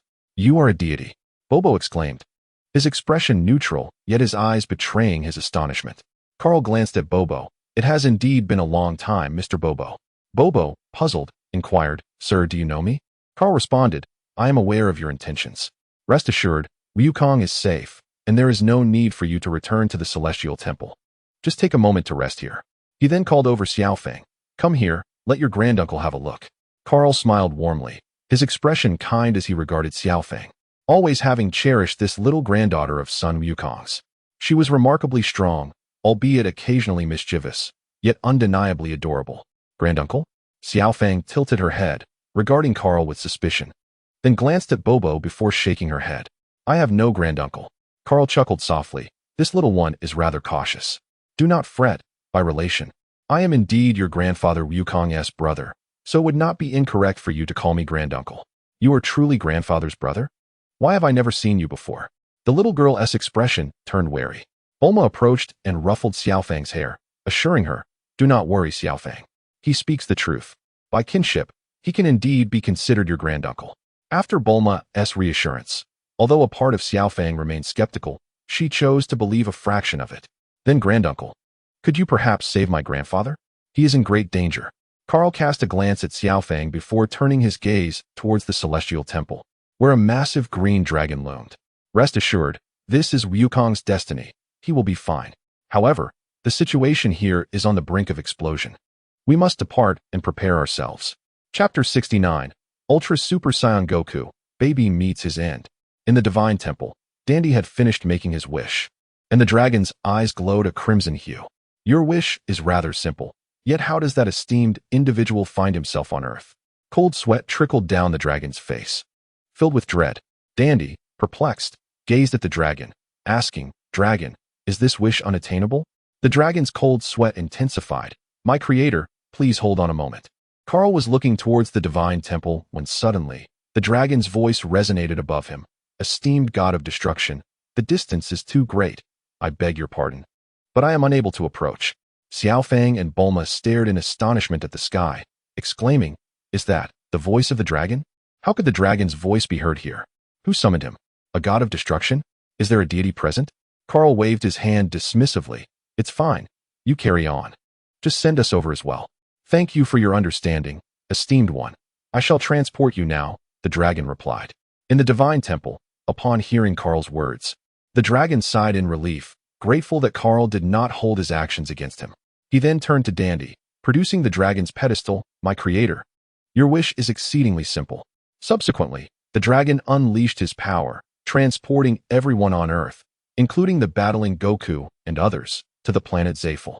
At the same moment, a white light enveloped all individuals on Earth. In a flash, their figures vanished, leaving the Earth in an eerie silence.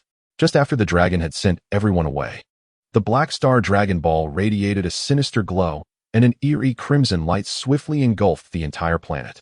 In the next instant, visible cracks appeared upon the Earth's surface. Boom! In the quiet cosmos, the planet erupted, transforming into cosmic dust. On Zafel, Kaal and the others found themselves in Bulma's courtyard. Kaal glanced around, nodding in satisfaction. The dragon is quite astute, knowing to bring Bulma's residents along. All right, everyone, take a moment to rest. Once Goku has dealt with his adversary, it will all come to an end. Aren't we going to help? Upon hearing Kaal's suggestion to rest, Xiaofang grew anxious. Goku's life hangs in the balance, and I still want to assist. Kaal looked at Xiaofang. You wish to help? Then wait a moment. I will take you. Why must we wait? Your grandfather's opportunity has yet to be realized. Do not rush, Kaal explained patiently. Just as Xiaofang was about to inquire further, Bulma grasped her hand, assuring her. Do not worry, Xiaofang. Goku is incredibly strong. Do you not trust your grandfather? Yet Xiaofang appeared conflicted, still yearning to assist. Enough with the hesitation. Just wait a moment, and I shall naturally take you over. At this time, Goku, having exhausted his energy, had reverted to his normal state, struggling to withstand Baby's relentless assaults. His fatigued body rendered him incapable of fully concentrating, and in a moment of carelessness, he was struck at a critical point by Baby, collapsing to the ground. Unable to rise, Sun Wukong lay on the ground, gasping for breath. Baby, unwilling to prolong the confrontation, dealt a lethal blow, extinguishing Sun Wukong's life. Thus, he was condemned to his fate. Now, the remaining inhabitants of Earth would serve as my energy. Brimming with confidence, Baby finally eliminated the persistent threat that was Sun Wukong. Meanwhile, sensing the absence of Sun Wukong's essence, Kaal realized that he had perished. Turning to Xiaofang, he asked, Shall we go and confront our foes? Yes, Xiaofang replied eagerly, raising her hand, unable to contain her anticipation to assist. Very well, let us proceed. Kaal grasped the back of Xiaofang's collar, lifting her up, and in a flash, they vanished into the distance. Kaal moved with remarkable speed. Just as Baby finished surveying the spoils of battle, Kaal and Xiaofang arrived at his location. It's you again. Baby's eyes narrowed, casting a fierce glare at Kaal. The sight of Kaal ignited a spark of excitement within him, as he had just been contemplating revenge. And now fate had delivered his adversary right to him. Grandfather, where is he? Upon arriving at the scene, Xiaofang scanned her surroundings, seeking Sun Wukong's figure. But despite her thorough search, he was nowhere to be found. Wukong has been defeated. Stunned, Xiaofang stood frozen, tears welling in her eyes as her vision blurred. Her eyes growing red. She had thought she could finally assist her grandfather. only to find that he had already met his demise. Seeing her distress, Kaal felt a pang of guilt, scolding himself for upsetting the young girl. Do not cry, do not cry. Wukong will be revived shortly. However, I can help you seek vengeance. I will restrain them, and you can exact your retribution. How does that sound? With red-rimmed eyes, Xiaofang choked back her tears but spoke with unwavering resolve, her voice filled with anger. All right, then go forth. Just strike them down and leave the rest to me. Xiaofang nodded, her focus solely on avenging son Wukong. Kaal looked to the heavens and called out, Whis, lend us your assistance and immobilize these foes. As his words echoed, a peculiar ripple of energy coursed through the air, ensnaring Baby and his cohorts in place.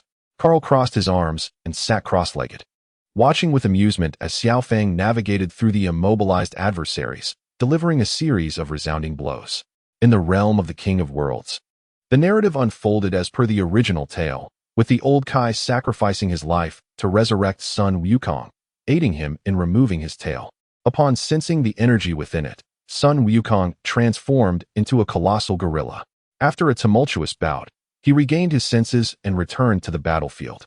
The moment Kaal beheld son Wukong's return, he communicated telepathically with Whis to lift the confinement on Baby. However, this proved unfortunate for Xiaofang. As the instant the restraint was lifted, she was still fervently attacking Baby. In a fit of anger, Baby retaliated against Xiaofang, delivering a kick that sent her sprawling. Kaal swiftly caught the young girl before she hit the ground, bemused as he gazed at her, now resembling a little calico cat. Fortunately, she had sustained no serious injuries. In the ensuing narrative, son Wukong once again confronts Baby. After his journey through the Kaishan realm, son Wukong has significantly enhanced his powers, ultimately compelling Baby to relinquish Vegeta's body and revert to his original form. Following an intense battle, son Wukong transforms into a great ape, and amidst a brilliant golden radiance and the fervent cries of Xiaofang, he successfully masters his newfound strength. As the golden light dissipates, he is adorned with crimson fur, his ebony locks framing a visage that exudes unwavering determination and striking handsomeness, rivaling even that of Kakarot. Behold, the Super Saiyan Force son Wukong. Now immensely powerful, son Wukong begins to dominate Baby, leaving him disoriented and overwhelmed.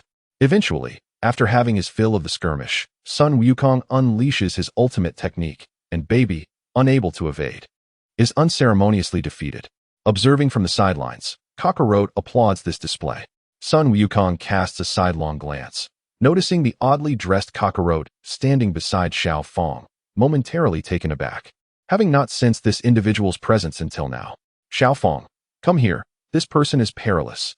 Son Wukong's expression turns vigilant, keenly observing Kakarot's every move, urging Xiaofang to distance herself from him.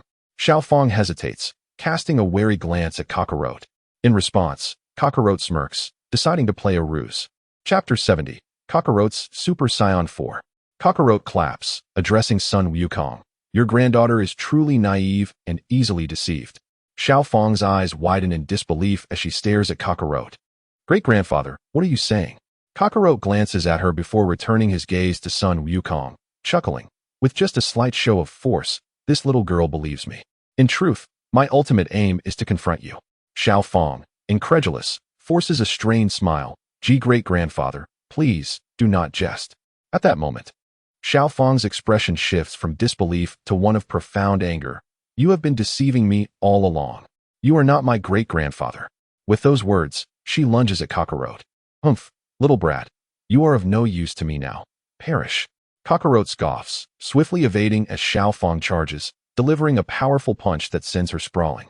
She crashes to the ground, raising a cloud of dust. From a distance, son Wukong witnesses Xiaofang being struck, his eyes ablaze with fury. Xiaofang. He hastens towards her, carefully cradling her in his arms, softly calling her name, Xiaofang, Xiaofang. At this moment, Xiaofang lies in son Wukong's embrace, her breath faint, murmuring grandfather, before her head tilts and she loses consciousness. Son Wukong falls silent, trembling as he gently lays Xiaofang on the ground, bowing his head. He positions himself protectively in front of her, his aura swirling around him, a golden flame rising, with tendrils of lightning dancing within, yet carefully avoiding the grounded Xiaofang.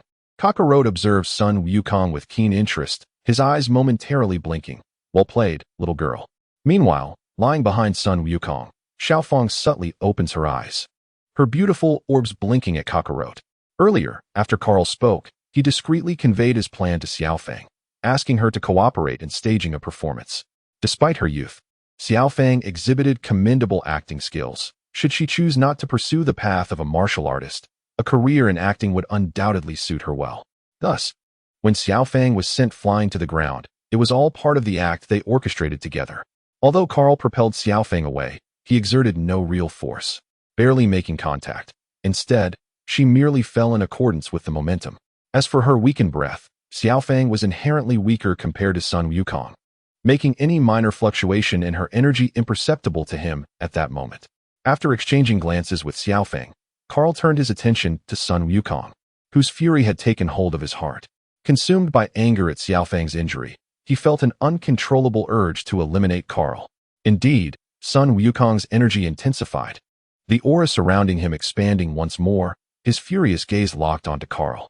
Before Kaal could react, Sun Wukong charged at him. Kaal's eyes flickered with anticipation, eager to gauge the prowess of Super Saiyan 4 Wukong. Thus, the battle commenced between Kaal and Sun Wukong in their standard forms. Through rigorous training, Kaal had cultivated formidable strength. While he could not rival Beerus, he was capable of holding his own against the weakest of gods of destruction. Should he transform, he could effortlessly defeat the weakest god, though even in his transformed state, he still fell short of matching those of mid-tier strength. The limited enhancement of his power stemmed from Kaal's realization that his scion transformations primarily augmented his strength during mortal periods, rendering little impact in divine confrontations. Nonetheless, his transformation did possess some merit, enough to secure victory over the weakest god of destruction. However, it was crucial to note that even the weakest god was beyond the reach of the current Sun Wukong. While it appeared that Sun Wukong and Kaal were evenly matched, Kaal had yet to exert his full strength, utilizing no more than 50% of his power. This indicated that Kaal was merely testing Super Saiyan 4 Wukong's current combat prowess. Every punch from Sun Wukong was infused with rage, the explosive sound of his strikes underscoring their destructive potential. Kaal deftly evaded each of Sun Wukong's assaults, occasionally retaliating with a punch or kick. Despite only employing half of his strength, Sun Wukong gradually found himself at a disadvantage after repeated, fruitless attacks. Wounds began to accumulate on Sun Wukong's body, while Kaal remained composed, a serene smile gracing his face as he maintained a leisurely pace, untouched by even a speck of dust. After yet another exchange of blows, the two separated. Kaal regarded Sun Wukong with a faint smile, while Sun Wukong, panting heavily, glared at him with a troubled expression. Wiping away a trickle of blood from the corner of his mouth, he pondered how Kaal could be so formidable, seemingly devoid of any energy, yet capable of engaging him to such an extent. No, observing the opponent's demeanor, it was evident that he had yet to exert his full strength. This was troubling. His stamina was severely depleted. Sun Wukong cast a fleeting glance at Xiaofeng, gritting his teeth in silence, contemplating a strategy to avenge her. He remained oblivious to the fact that Xiaofeng was secretly watching him endure the beating. Once more, Sun Wukong gathered the waning energy within him, shouting as he charged towards Kaal again. During their previous encounter, Kaal had discerned that Sun Wukong's Super Saiyan 4 form seemed to exhibit a disparity compared to his own from years past. It appeared that Sun Wukong had only recently entered this state, and his power augmentation was not as pronounced, falling short of the strength he had once possessed.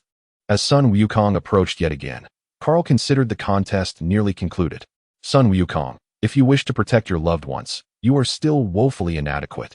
Kaal began to summon his energy as well, though he refrained from unleashing his full might, merely increasing his power by a fraction over what he had previously exerted. And he opted not to transform, deeming it overly unfair. Although Kaal had only amplified his strength marginally, the intensity of his aura surged significantly, causing Sun Wukong to freeze mid-charge, his gaze flickering, and his body trembling slightly. How could this be? This pressure was even more formidable than before. Cursing inwardly, Sun Wukong gritted his teeth, grappling with the oppressive force emanating from Kaal. It was time for the playful banter to cease. Kaal uttered lightly, "What?" Sun Wukong's expression darkened, his heart racing, uncertain if he could withstand Kaal's impending assault. However, in the next moment, Kaal dissipated his aura, smiling benignly at Sun Wukong. Sun Wukong was momentarily taken aback. Was he not going to attack?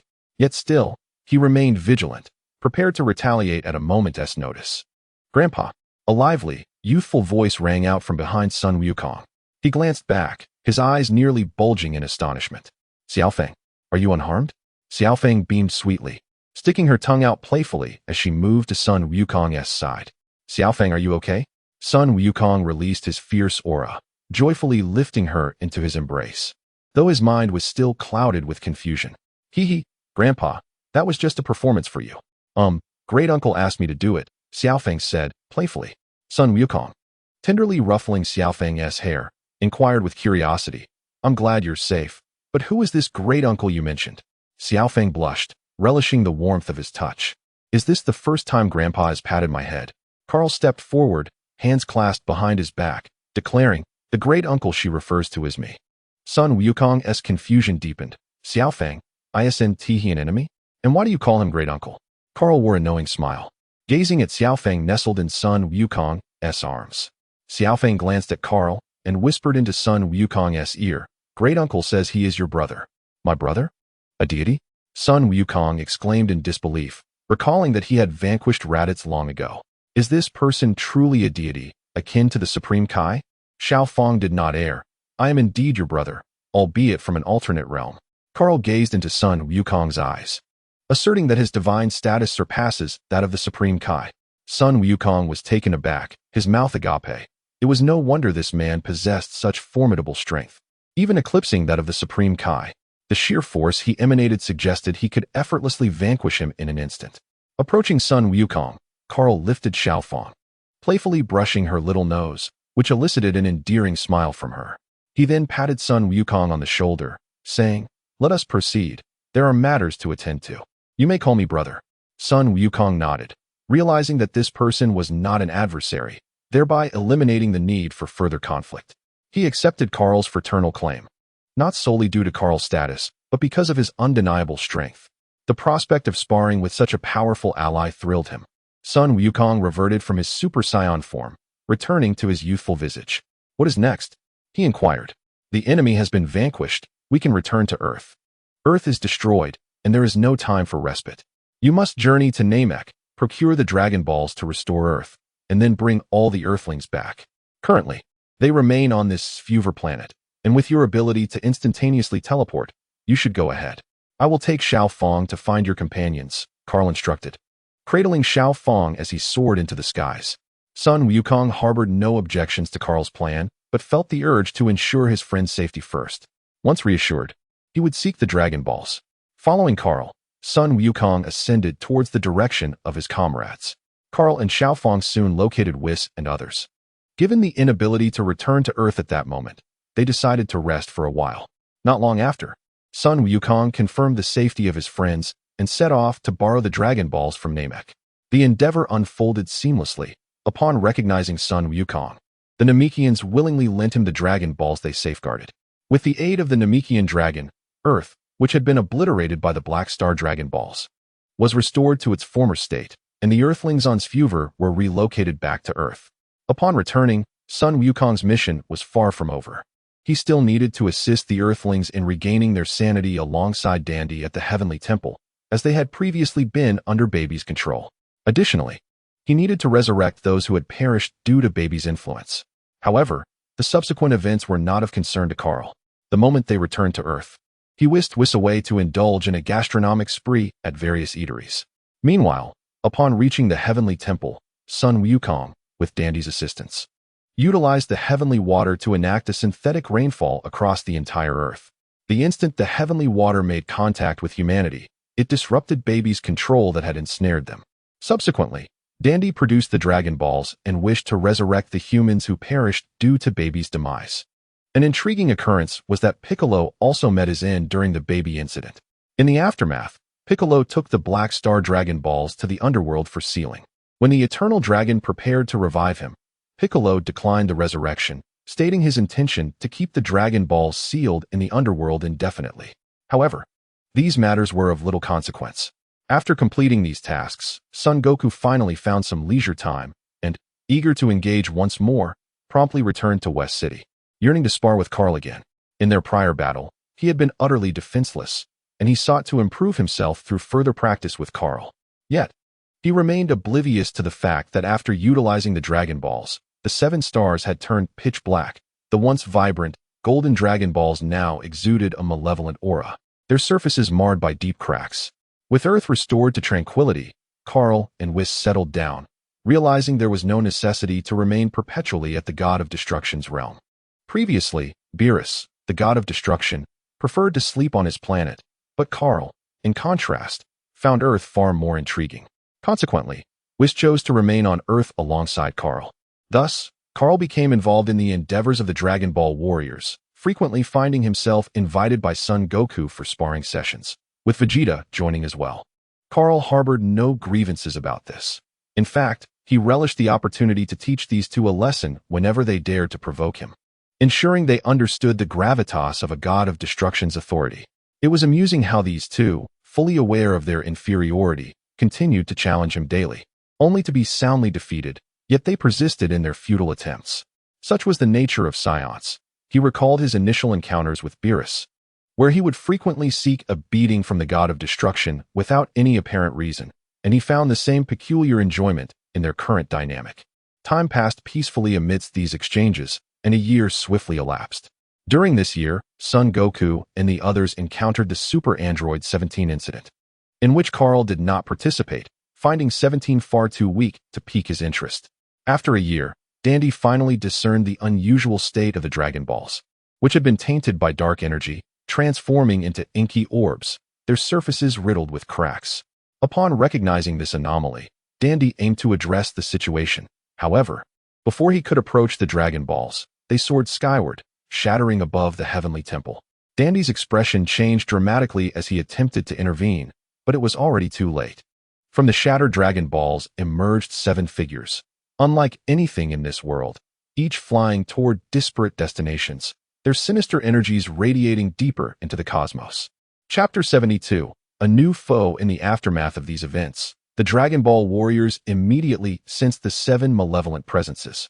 True to expectation, it was not long before Dandy arrived, sharing information regarding these 7 sinister beings. Due to prolonged and frequent usage, the Dragon Balls have accumulated an excess of negative energy, resulting in the unexpected emergence of 7 malevolent dragons during a routine inspection.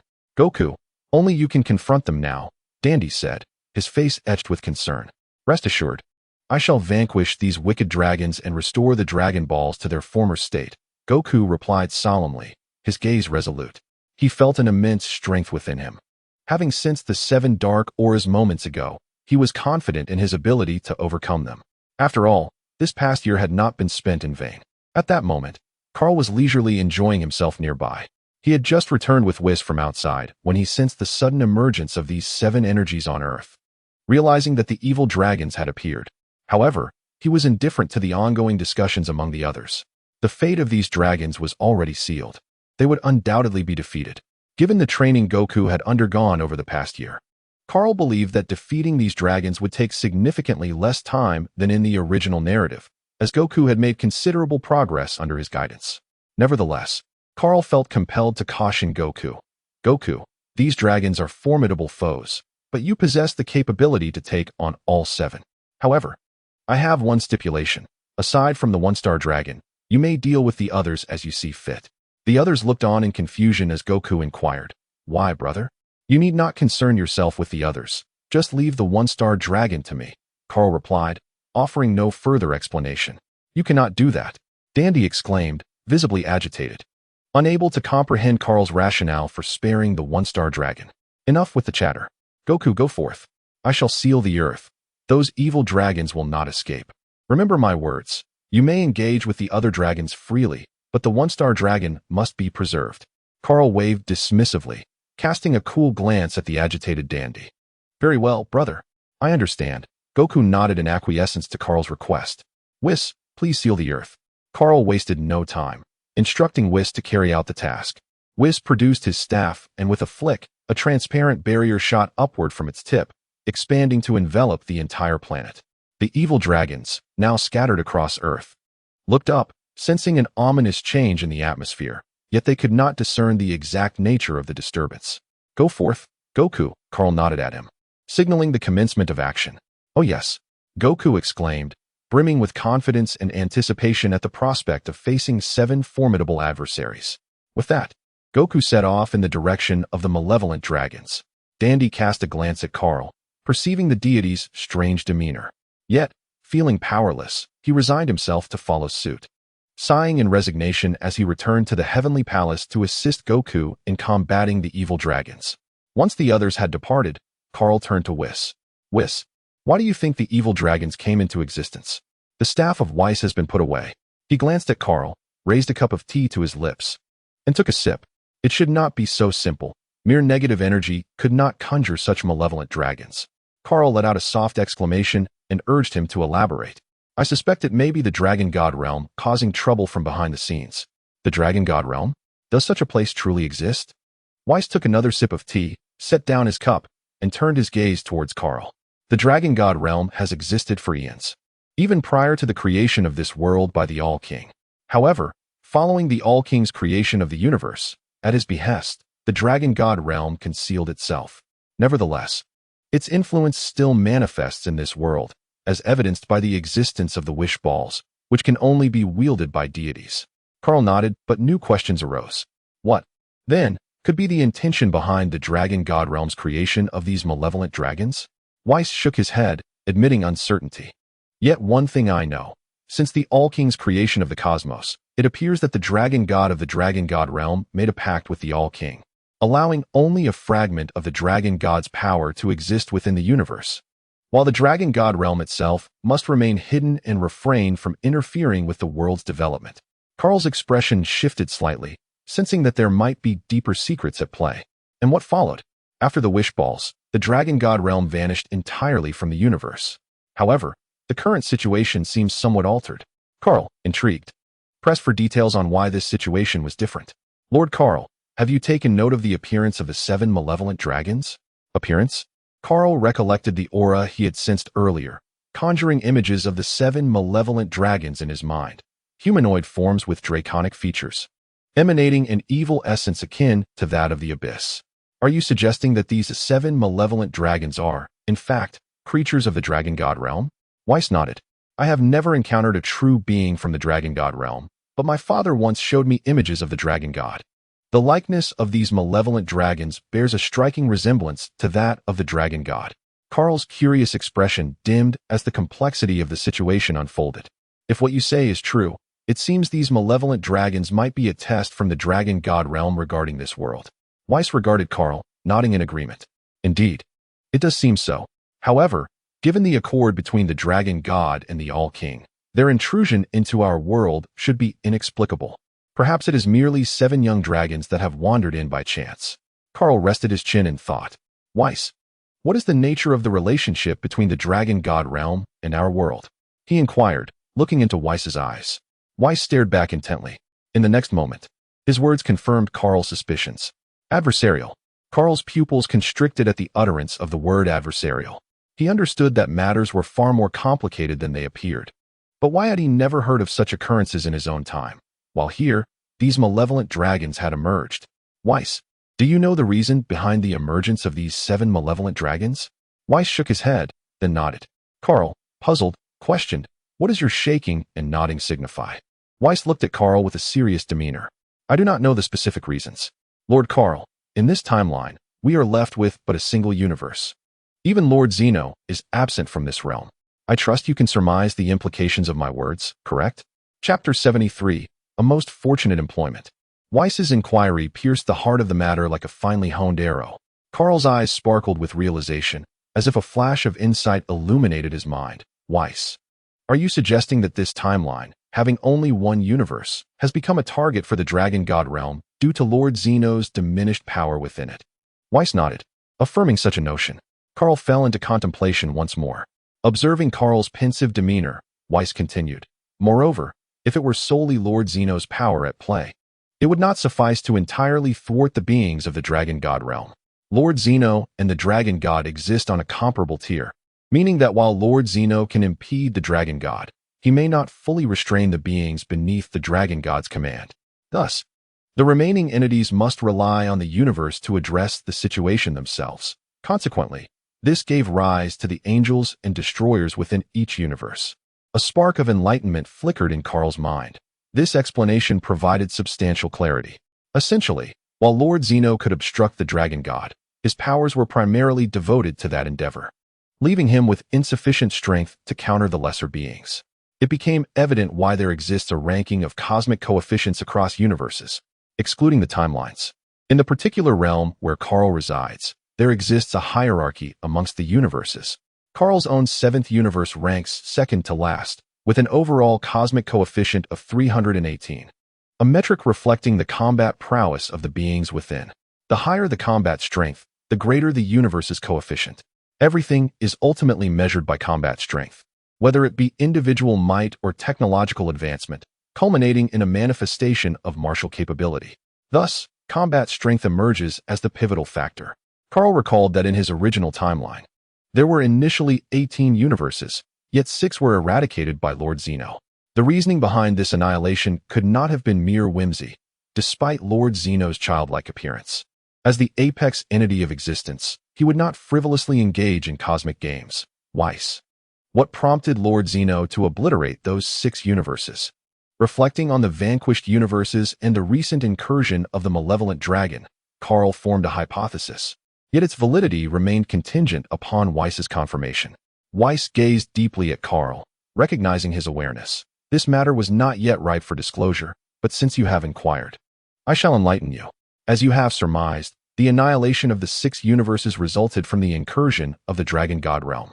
While other factors contributed, the primary catalyst was indeed the invasion by the dragon god realm. Curiosity danced upon Kahl's visage. Please, elaborate further. Whis settled down, preparing to recount a tale. In the beginning, the 6 universes were regarded as the most deficient in combat prowess among all realms, with both celestial beings and gods of destruction exhibiting feeble strength. During that period, the dragon god realm discovered a vulnerability and launched a full-scale invasion. Even the combined might of the gods of destruction and angels from those universes could not thwart the onslaught of the dragon god realm. Indeed, the invasion was so formidable that not even the angels and gods of destruction could resist it. Ultimately, in a state of desperation, Lord Zeno had no choice but to erase those universes, leaving only the angels and gods of destruction who had survived. With the eradication of the universes by Lord Zeno, the dragon god realm's invasion ceased. Without universes, they were left without a foundation, rendering them incapable of further encroachment. Kahl gasped in astonishment. Goodness! Is the dragon god realm truly that powerful? Even the angels were unable to intervene. Did those 6 universes fall victim to the invasion simultaneously?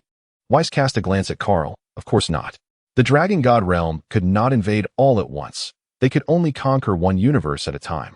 Only after completely occupying a universe could they extend their reach to the adjacent realms. Whis sighed, a complex expression flickering in his eyes. Fortunately, the discovery was timely. Otherwise, this world would have belonged entirely to the dragon god realm, wouldn't it? Kahl interjected, completing Whis's unfinished thought. Whis nodded in agreement. Suddenly, Kahl's expression soured. Whis, you've truly found me a splendid job. Upon hearing Kahl's remark, Whis was momentarily taken aback, then smiled faintly. Well, it was you, Lord Kahl, who ventured into this predicament. Kahl shot a glare at Whis, exhaling in exasperation. At that moment, the sky transformed dramatically. Boundless black clouds rolled in, casting a somber atmosphere. While flashes of lightning sporadically lit the overcast sky, Kahl gazed upward. Whis, let us proceed. Goku should have resolved the situation by now. Whis rose, and in an instant, the two found themselves beside Sun Wukong. Goku, how fares your opponent? Kahl inquired, glancing at the formidable Super One-Star Dragon across from them, a pristine white hue. With 7 golden dragon balls now transformed into a deep blue, embedded in the dragon's abdomen and chest, its physique robust, adorned with a disdainful smirk. Sun Wukong, panting heavily, beads of sweat cascading down his face, managed a wry smile. Brother, you're here. This one-star dragon is incredibly strong. I've given it my all, yet I cannot overcome him. Kahl chuckled lightly, patting Sun Wukong on the shoulder. No worries. Shall we continue the fight? Would you like to summon Vegeta to join us? Sun Wukong glanced towards the distance. where Vegeta observed the battle, a stocky figure with hair akin to his own, frowning amidst the ruins. With unwavering determination, Sun Wukong declared, "Brother, please wait a moment. I will go find Vegeta." He instantly teleported to Vegeta's side. "Vegeta, shall we fuse?" Vegeta scoffed, but offered no dissent. Having witnessed Sun Wukong's struggle, he knew he could not triumph alone. After years of relentless training, Vegeta had learned caution. Although still prideful, he possessed a degree of self-awareness. As the two individuals began to execute awkward movements, Vegeta's face flushed crimson as he surreptitiously cast a glance in Kaal's direction. Kaal, preoccupied with the one-star dragon, remained oblivious to him, allowing Vegeta to breathe a sigh of relief. Upon the successful fusion, a brilliant light erupted, heralding the arrival of a new entity, Gogeta, the amalgamation of Goku and Vegeta. The power of the two combined was incomparable. Upon sensing Gogeta's energy, Kaal could not help but turn in astonishment, realizing that this Gogeta could compel him to exert an additional 2% of his strength.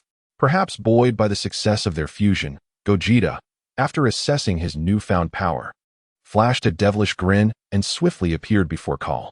Raising an eyebrow, Kaal remarked teasingly, "What is this? Do you wish to spar with me?" Chapter 74, Kaal and Gogeta. "So, you want to challenge me to a match?" Kaal smiled faintly, his eyes half closed as he regarded Gogeta. Upon hearing Kaal's inquiry, Gogeta activated his distinctive sound effect, declaring, "Just because Goku and Vegeta couldn't defeat you doesn't mean I can't. I am eager to test my mettle against yours." "Oh, such confidence. What will you do when your strength wanes? How will you confront the one-star dragon then?" Kaal replied, hands clasped behind his back, smiling. "That is sufficient. First, I shall vanquish you, and then I will deal with the one-star dragon," Gogeta asserted, confidence radiating from his visage. Kaal shook his head in amusement. "Very well. I shall indulge you." The smile faded from Kaal's face as he fixed his gaze on Gogeta, extending a hand in a beckoning gesture. "Come forth." Gogeta's expression soured, fury igniting in his eyes. "You underestimate me," he exclaimed, charging at Kaal with remarkable speed that momentarily caught Kaal's attention. Yet, Kaal maintained his composure, effortlessly dodging Gogeta's punch by a hair's breadth, glancing at the arm that narrowly whizzed past his head, and commenting, "Nice speed, but your aim leaves much to be desired." Gogeta's expression remained unchanged, though the fire in his eyes intensified. His fists flew toward Kaal with increased velocity, occasionally accompanied by swift kicks. In truth, Gogeta's current prowess was more than sufficient to defeat the one-star dragon, yet he found himself facing the singular god of destruction in this universe, and thus, his strength fell slightly short. With a smile, Kaal refrained from retaliating, casually evading Gogeta's onslaught, narrowly avoiding each strike with effortless precision. Slower, even slower. Almost there. Oh dear. Still not a hit. What a pity, Kaal taunted, his remarks fueling Gogeta's frustration. With a furious roar, Gogeta began to unleash his full power, bellowing, "Is dodging all you can do?" A flicker of surprise crossed Kaal's eyes. Intriguing, truly interesting. "You blame me for evading your strikes? If you're so formidable, why not land a hit?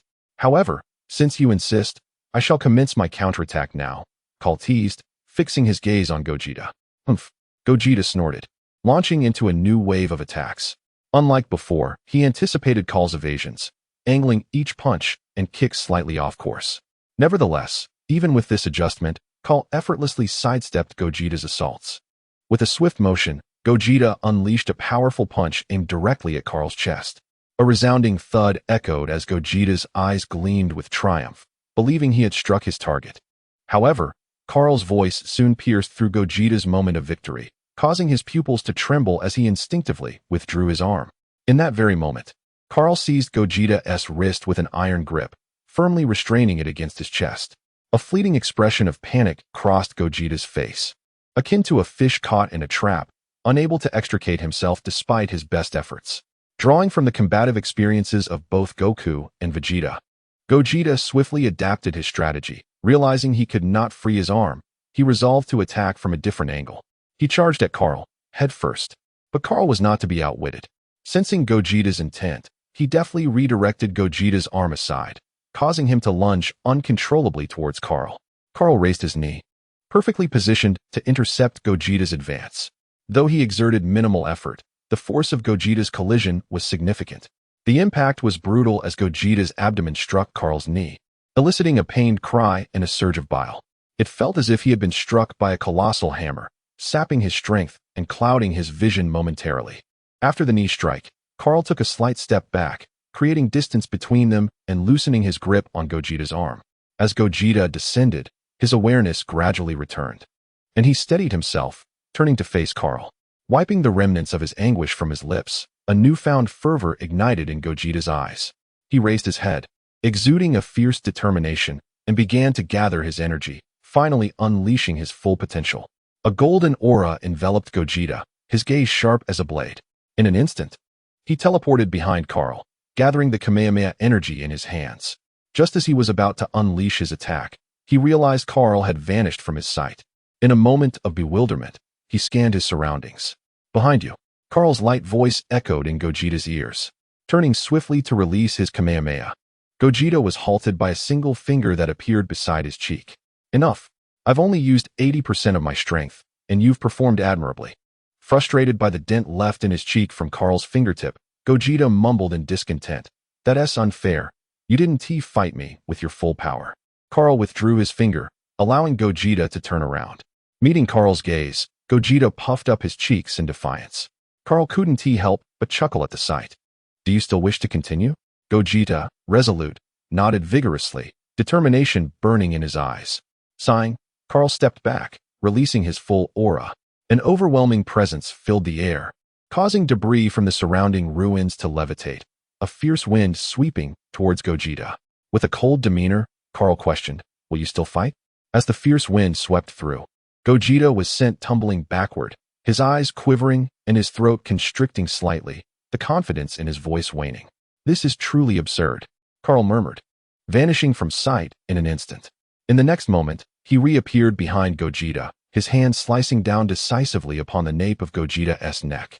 A soft grunt escaped Gogeta as his pupils rolled back, his hands flailing in a desperate attempt to grasp something to stabilize himself, but finding nothing before him. His eyes flickered between brightness and the revealing whites, ultimately succumbing to dizziness and losing consciousness entirely. Gogeta plummeted toward the ground, crashing onto the rubble and stirring up a cloud of dust. The Super One-Star Dragon, infused with the Dragon Balls and brimming with confidence, observed the scene from a distance. However, as Kahl unleashed his full might, beads of sweat began to trickle down his cheeks, his throat constricting with a desire to flee. In that moment, he cursed the individual who had brought him to this universe, lamenting the notion that there were no formidable beings here and that he could freely toy with this realm. Who was this monstrous figure standing before him? Seizing the opportunity while Kahl's attention was diverted, the One-Star Dragon contemplated a stealthy retreat.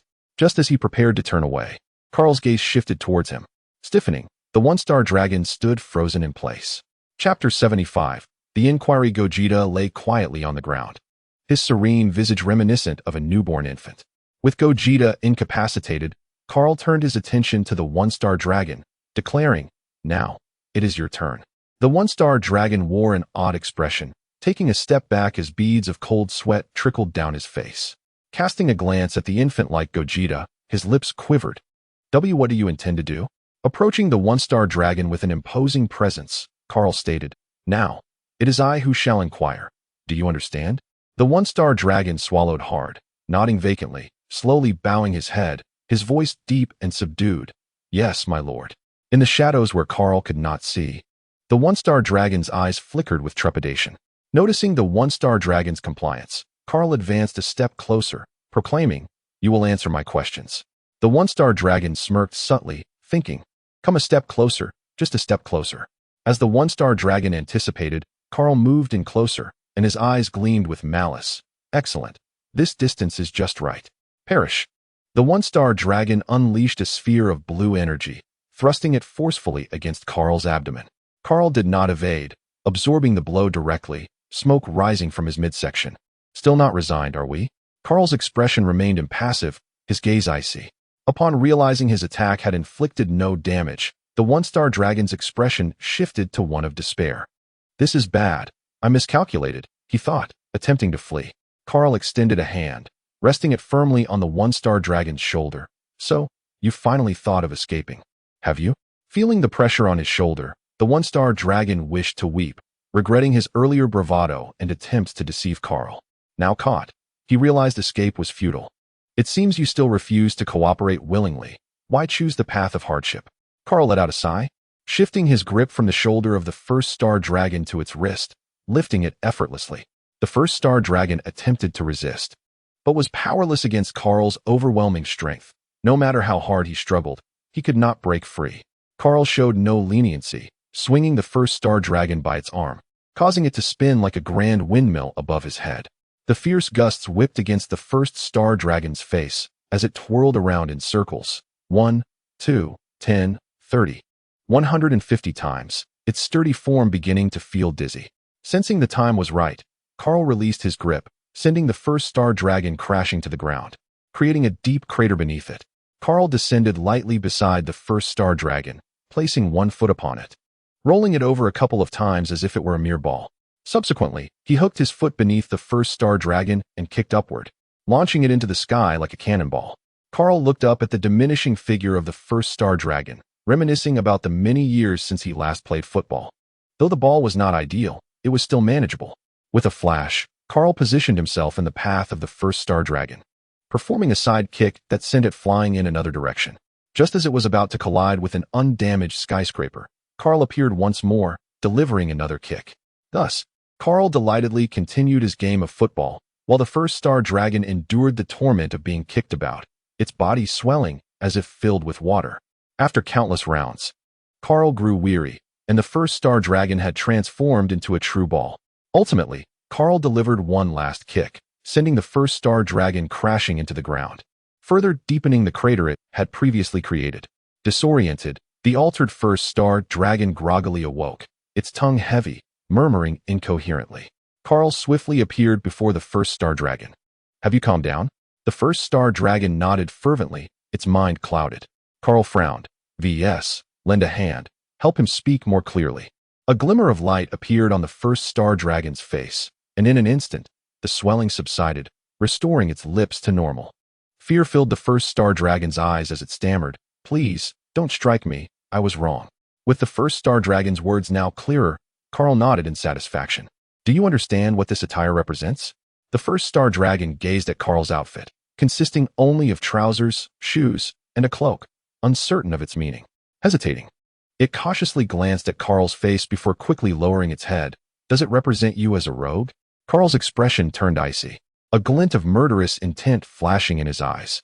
Even at this moment, was the first star dragon still jesting with him?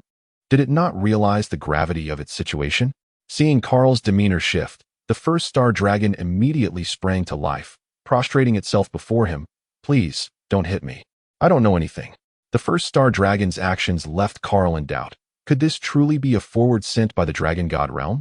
"Are you dispatched from the Dragon God realm?" The first star dragon trembled in its prone position, inwardly questioning. How could he possibly know?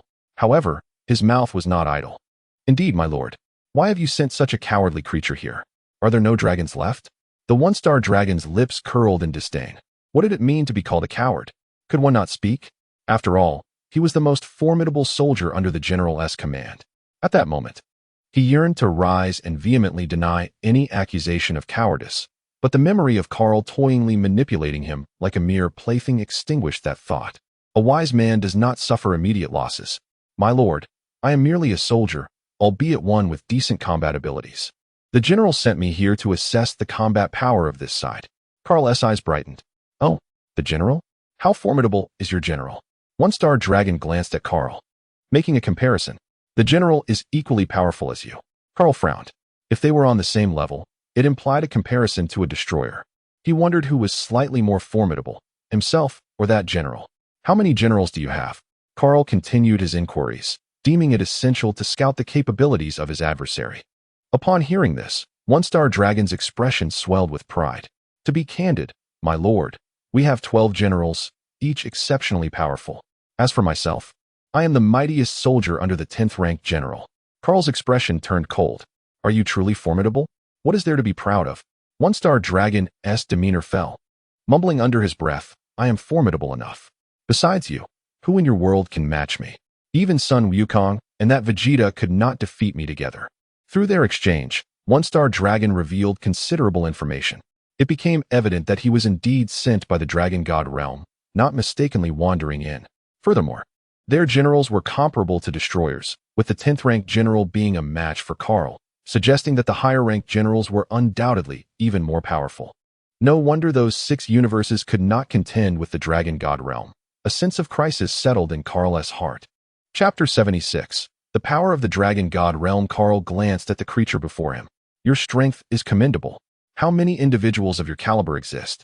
One-star dragon's expression swelled with pride once again. My lord, you flatter me. My abilities are merely average. Kaal's eyes widened. Am I complimenting you? One-star dragon shrank back, intimidated. I was merely boasting. Each general has 10 or so like me, totaling over 100. Besides the 12 generals, there are also over a dozen stronger than me, with each general commanding 1 or 2 individuals who surpass my strength. Kaal nodded. Apart from the dragon god, are there others stronger than your generals? One-star dragon hesitated. Having already divulged much information, he feared that revealing more might lead to repercussions upon his return. If only Kaal knew the thoughts swirling in one-star dragon's mind. He would undoubtedly remark, little creature, if you wish to return, it is solely for the sake of this intelligence. Kaal narrowed his eyes, lowering his voice. Speak. One-star dragon trembled at Kaal's seemingly impending fury, hesitantly stating, yes, above the generals, there are 6 marshals. Kaal rested his chin on his hand, contemplating the hierarchy of power within the dragon god realm. At the pinnacle stands the dragon god, a fact that requires no elaboration. Following him are the 6 marshals, whose might can be likened to that of the destroyers, suggesting that these marshals could rival the likes of Whis and other angels. Beneath the marshals lie 12 generals, whose strength is comparable to that of the destroyers. However, it remains uncertain whether they are on par with the weakest of the destroyers or share a status akin to that of Beerus, complicating matters further. Next come the most formidable elite soldiers under the 12 generals, whom Kaal categorizes as first-rate fighters, followed by the second-rate soldiers, such as the one-star dragon, and finally those of lesser strength, culminating in the regular foot soldiers. This hierarchy paints a daunting picture for any universe attempting to fend off an incursion from the dragon god realm. You have come as the vanguard, have you not? Kaal queried, his gaze fixed on the one-star dragon, who looked back in astonishment. How did you know? Ignoring the one-star dragon's question, Kaal pressed on. Aside from the Dragon Balls, do you possess any other means of passage? The one-star dragon fell into a contemplative silence, refraining from answering. Observing the silence, Kaal inquired again. Apart from the Dragon Balls, are there any other avenues? Once more, the one-star dragon remained mute. The information regarding the strength of the dragon god realm was relatively public, known to the angels and a select few destroyers across the Omni King's universe. However, the specifics of their method of arrival were not to be disclosed. With a frown, Kaal sensed the growing complexity of the situation, realizing he had arrived at a crucial juncture where the one-star dragon was unwilling to divulge further information. Are you not afraid of death? Kaal's icy gaze bore down upon the one-star dragon, enveloped in an aura of palpable menace. Under the weight of Kaal's chilling intent, the one-star dragon trembled but remained resolute in his silence. Observing the steadfastness of the one-star dragon, even amidst his oppressive presence, Kaal found himself in a quandary, reflecting on how to manage the situation. Returning him was out of the question, yet killing him without first discovering their method of passage would be futile. Perhaps a temporary seal was the only option? Yet, Kaal feared that even if he sealed the one-star dragon, others from the dragon god realm might sense the anomaly and dispatch reinforcements, leaving him unable to remain vigilant indefinitely. Troublesome. Very well. Kaal glanced at the one-star dragon, uncertain of how to proceed but deciding to retain him for the time being, intending to consult with Whis before making a final decision. Concentrating, he conjured a sphere of destructive energy, which he then manipulated into a diminutive, violet sword formed from the destructive essence. He pressed the purple blade against the one-star dragon's forehead, embedding it within his mind. The one-star dragon's countenance shifted dramatically as he bellowed in fury. Destructive energy? Are you a destroyer? What have you done to me? A smirk crept across Kaal's face. Only now do you realize my true identity? It is far too late. He reached out, grasping the one-star dragon's face and lifting him effortlessly. Casting a fleeting glance at the still figure of Gogeta sprawled upon the ground, the young man, invigorated by youth, was able to slumber even upon the cold earth. Grasping the one-star dragon in hand, he soared towards Whis. Not long after Kaal's departure, A soft grunt escaped Gogeta as he shielded his head and sat up, his gaze clouded with confusion as he surveyed the desolation around him. The ruins lay steeped in silence. He was utterly alone. In a moment of melancholy, his form shimmered and split into two distinct shadows. Vegeta materialized, emitting a disdainful huff directed at Goku before taking flight once more. Goku, bewildered, cast a glance at Vegeta, perplexed by the source of his ire. However, with Vegeta already in flight, he had no time to inquire further. After a brief survey of his surroundings, he resolved to fly towards the Capsule Corporation, intent on rigorous training. He had not anticipated Kahl's formidable strength. He had assumed that the fused Gogeta could contend evenly with Kahl. Yet, the outcome had been stark. Kahl dispatched Gogeta with a mere few strikes. Clearly, he needed to intensify his training. Meanwhile, Kahl held the one-star dragon's head aloft as he sought out Whis. Whis activated his abilities, attempting to locate the passage within the one-star dragon. But whether due to the dragon god's realm obscuring his search or some other interference, he found himself unable to discern the conduit. Consequently, the trail went cold along with the one-star dragon. Kahl, exasperated, noted the creature's steadfast refusal to divulge any information, displaying an unexpected loyalty. Ultimately, in a moment of resignation, Kahl unleashed the destructive blade hidden within the one-star dragon's mind, with Whis unable to offer assistance. Keeping the one-star dragon around served no purpose and was merely a waste of resources. Thus, it seemed prudent to eliminate it. However, this necessitated heightened vigilance against the dragon god's realm. Thus far, Kahl's sole insight was that the negative energy accumulated within the Dragon Balls might enable dragons like the one-star dragon to traverse through them. Beyond that, he was at a loss. With no alternative, Kahl and his companions had no choice but to adopt a defensive stance concerning the Dragon Balls. This entailed cleansing the negative energy accumulated within them after each use. Unfortunately, relying solely on Dandy and the others was insufficient. They would need Whis's assistance. Henceforth, at regular intervals, Whis would have to intervene for purification. As the destructive energy surged forth, amidst cries of anguish, the one-star dragon disintegrated into luminous particles. Yet, before its demise, the one-star dragon uttered its final words. "You cannot safeguard this universe. They will soon discover it and return." Kahl waved his hand dismissively, deciding that the future could be addressed in due time. With the annihilation of the one-star dragon, the Dragon Balls contained within it vanished without a trace. "What shall we do now that the Dragon Balls are gone?" inquired Android 21, her curiosity piqued. "We simply have Dandy craft another set." Kahl replied with a casual wave of his hand, showing no concern over the Dragon Ball's disappearance. Indeed, there was little reason to fret. A dragon that could achieve nothing held no value. In an unknown realm, a colossal humanoid figure opened its eyes, crimson pupils scanning the distance. It failed. It appears that universe harbors a god of destruction. Useless beings. Next time, Red Star Dragon, it shall be your turn. In the depths of darkness, a crimson figure knelt upon the ground. It was the general. Chapter 77. A conclusion, returning to the original temporal realm. Within the cosmos, after casually obliterating a planet, Kahl declared, "Whis, I intend to return after completing my tasks today." Whis glanced at Kahl and nodded. "You must return here after some time."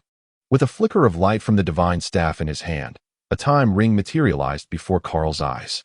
"This is the time ring of this universe. When you wish to return, you can do so directly through this ring. It also allows you to contact me directly." Kahl took the ring and examined it closely. Unlike the emerald-hued ring from the Supreme Kai, this one was entirely white, with the number 7 inscribed at its apex. He placed the ring on the index finger of his left hand, noticing that it fit perfectly, adding an air of mystery to his presence. "Very well, I understand. I must trouble you to keep a watchful eye on matters concerning the Dragon God realm. I am uncertain when their next invasion may occur." Whis nodded, acknowledging the gravity of the situation and assuring that no oversights would be made. Stretching lazily, Kahl remarked, "I shall leave this matter in your capable hands. I will visit frequently. By the way, you can take Sun Wukong and Vegeta to the Destroyer planet for training. Should either of them be capable of succeeding the role of Destroyer, I would be able to entrust it to them. Moreover, they are crucial in combating the Dragon God realm. Enhancing their strength will undoubtedly ease our struggle against it." With a sense of relief washing over him, Kahl felt assured that there was no cause for concern with Whis overseeing affairs. "I will not accompany you any longer. I am heading to Earth. Once I retrieve Android 21 and Bulma, I shall return. Whis smiled. Very well, Lord Kaal. May your journey be swift. Kaal nodded with a smile, bidding farewell as he swiftly soared towards Earth. As Whis watched Kaal depart, a glimmer of light flickered in his eyes. He turned to gaze into the depths of the cosmos, gently tapping his staff, transforming it into a stream of light as he returned to the destroyer planet. Whis too had much to attend to. With only the 7th universe remaining in this temporal realm, he needed to devise a means to fortify it against the unpredictable incursions from the Dragon God realm. Before proceeding, Whis contacted the Supreme Kai of other temporal realms, reporting the situation concerning the Dragon God realm to ensure they were prepared for potential threats. Upon receiving Whis' message, the Supreme Kai of the other realms cautioned him to remain vigilant, yet no further communication followed, leaving Whis to manage the defensive measures for this universe on his own. As Whis busied himself with these matters, Kaal soon found himself back on Earth. After locating Android 21 and Bulma and explaining his intention to return, Bulma was overjoyed.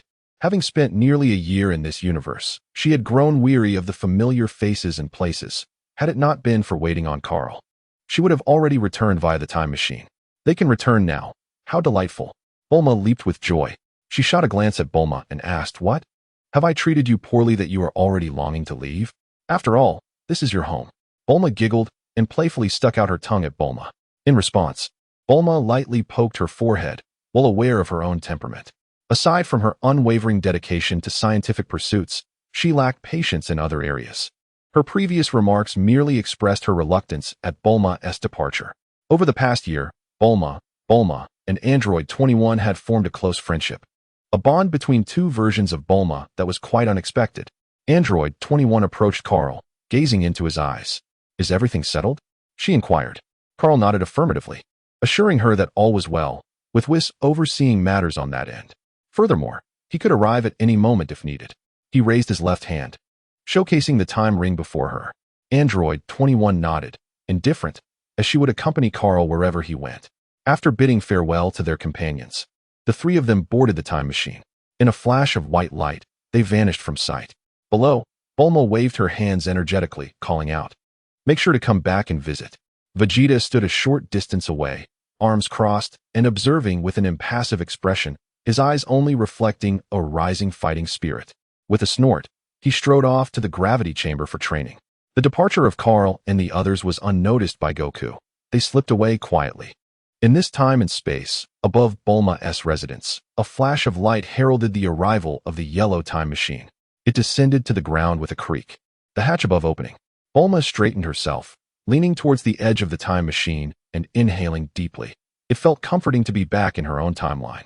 Android 21 cast an amused glance at Bulma as she leaped down from the machine, turning back to face her. "That parallel timeline is also your home, you know." Bulma rolled her eyes at Android 21 and replied playfully, "Oh, that's different." "Different how?" Android 21 teased, observing Bulma's momentary speechlessness. With a huff, Bulma insisted, "It's just different." Ignoring Android 21, she disembarked from the time machine. Kaal soared into the air, sensing the atmosphere around him, momentarily taken aback. "Has it really been this long?" Noticing Kaal's unusual expression, Android 21 asked, "What's the matter?" He concealed his thoughts with a faint smile as he descended. "It's nothing, really. I just didn't expect that 3 years have passed here while we were in another timeline." "What? 3 years?" Before Android 21 could react, Bulma had already dashed off towards her laboratory, leaving her behind. Kaal and Android 21 exchanged knowing glances and shared a smile. There's another scene to witness. "Would you like to join me?" Kaal suggested. "Are you referring to Cell?" Android 21 chuckled. Kaal raised an eyebrow in surprise, but soon understood. It was no wonder that Android 21 was aware, considering she hailed from the future. "Shall we go and see?" "Absolutely." On the 21st, a radiant smile illuminated the realm, momentarily overshadowing the brilliance of the world. In response to this, Kaal nodded with a smile and ascended into the sky. The 21st followed closely behind, swiftly overtaking him in the blink of an eye. Kaal chuckled and shook his head, casting his gaze towards the 21st, questioning whether this was a race of speed. With a burst of acceleration, Kaal surpassed her, propelling himself faster towards the direction of Cell. The 21st lagged momentarily but quickly caught up, intensifying her pursuit of Kaal. Chapter 78. The Cell game Kaal streaked across the sky like a flash of light. A minute later, he hovered above the arena set by Cell, hands clasped behind his back, gazing down at the stage. The 21st stood beside him, her presence hardly stirring the air, for the divine aura surrounding Kaal rendered him undetectable to those below. However, the arrival of the 21st did not go unnoticed. The onlookers raised their heads, curious to see who else might grace the skies above Earth. As the Dragon Ball warriors and Cell looked up, their expressions shifted dramatically. The Dragon Ball warriors displayed signs of excitement, while Cell's countenance darkened ominously. It was the man from 3 years ago. Why had he returned? For 3 years, he had tread carefully, wary of crossing paths with this man again. To his surprise, after scouring the Earth and discovering that Kaal was absent, Cell had proceeded to absorb androids 17 and 18, initiating this Cell game. With a grim expression, Cell fixated his gaze on Kaal, pondering the purpose of his unexpected appearance. Noticing that he had been detected, Kaal shot the 21st a sardonic glance, suggesting she might have preferred to remain in the shadows. The 21st, caught off guard, stuck out her tongue and offered a playful smile. Since they had been discovered, Kaal gracefully descended, followed closely by the 21st, Nissan. Goku exclaimed with palpable excitement. Having not seen Kaal for 3 years, the sight of him stirred a deep yearning within. Kaal glanced at Goku, gesturing for him to remain silent. Kaal, how did you arrive? Vegeta interjected, his eyes widening as he peered past Goku. Kaal cast Vegeta an irritated look, as if to say, haven't I already taught you better manners? I just came to watch the spectacle, Kaal replied casually, feeling the need to break the silence. He then turned his attention to Cell, remarking, you know, you look rather appealing in this state. Rest assured, I shall not interfere in your affairs. Cell was taken aback, his grim demeanor softening slightly. You truly want to intervene? Hearing Kaal's words, Vegeta wore a look of surprise. Kaal, you. Ignoring Cell, Kaal shot Vegeta a knowing glance, silencing him. I am merely here for the entertainment. Feel free to battle as you wish, understood? Vegeta returned to his stoic expression, relieved that Kaal would not intervene. He feared Kaal might steal his chance at glory. Kakarot no longer paid attention to Vegeta. After greeting the Dragon Ball warriors, he sauntered to a more distant spot and settled on a flat stone. Number 21 followed closely behind, taking a seat beside him. Casting his gaze towards the arena, Kakarot raised one hand, palm open, gesturing that the battle could resume. Observing that Kakarot had indeed taken a seat, seemingly disinclined to intervene, the expressions of those present shifted slightly. Except for Son Goku and Vegeta, a bitter look spread across the faces of the others. They glanced at the coldly observing Cell, their hearts heavy with an unspoken anguish. In their perception, Cell's energy now surpassed that of Son Goku and Vegeta, rendering them unable to triumph. They were willing to face him, even knowing it might lead to their demise, but the notion of facing certain death without hope was unbearable. Just moments ago, the flicker of hope in their eyes had dimmed again. Who could have known that Kakarot would choose not to engage? With silent sighs, the warriors exchanged glances, each finding a spark of determination reflected in the other's eyes. Vegeta let out a disdainful snort. The proud prince, despite his arrogance, felt a sense of relief upon realizing Kakarot truly wished to remain uninvolved. Meanwhile, Son Goku scratched his head in confusion, still trying to grasp the situation. However, he remained indifferent to Kakarot's declaration of non-involvement, having never considered him a factor in the first place. In fact, he had the utmost faith in his son, Gohan. Gohan possessed immense strength, yet upon sensing Cell's formidable aura, Goku recognized that he could not match him.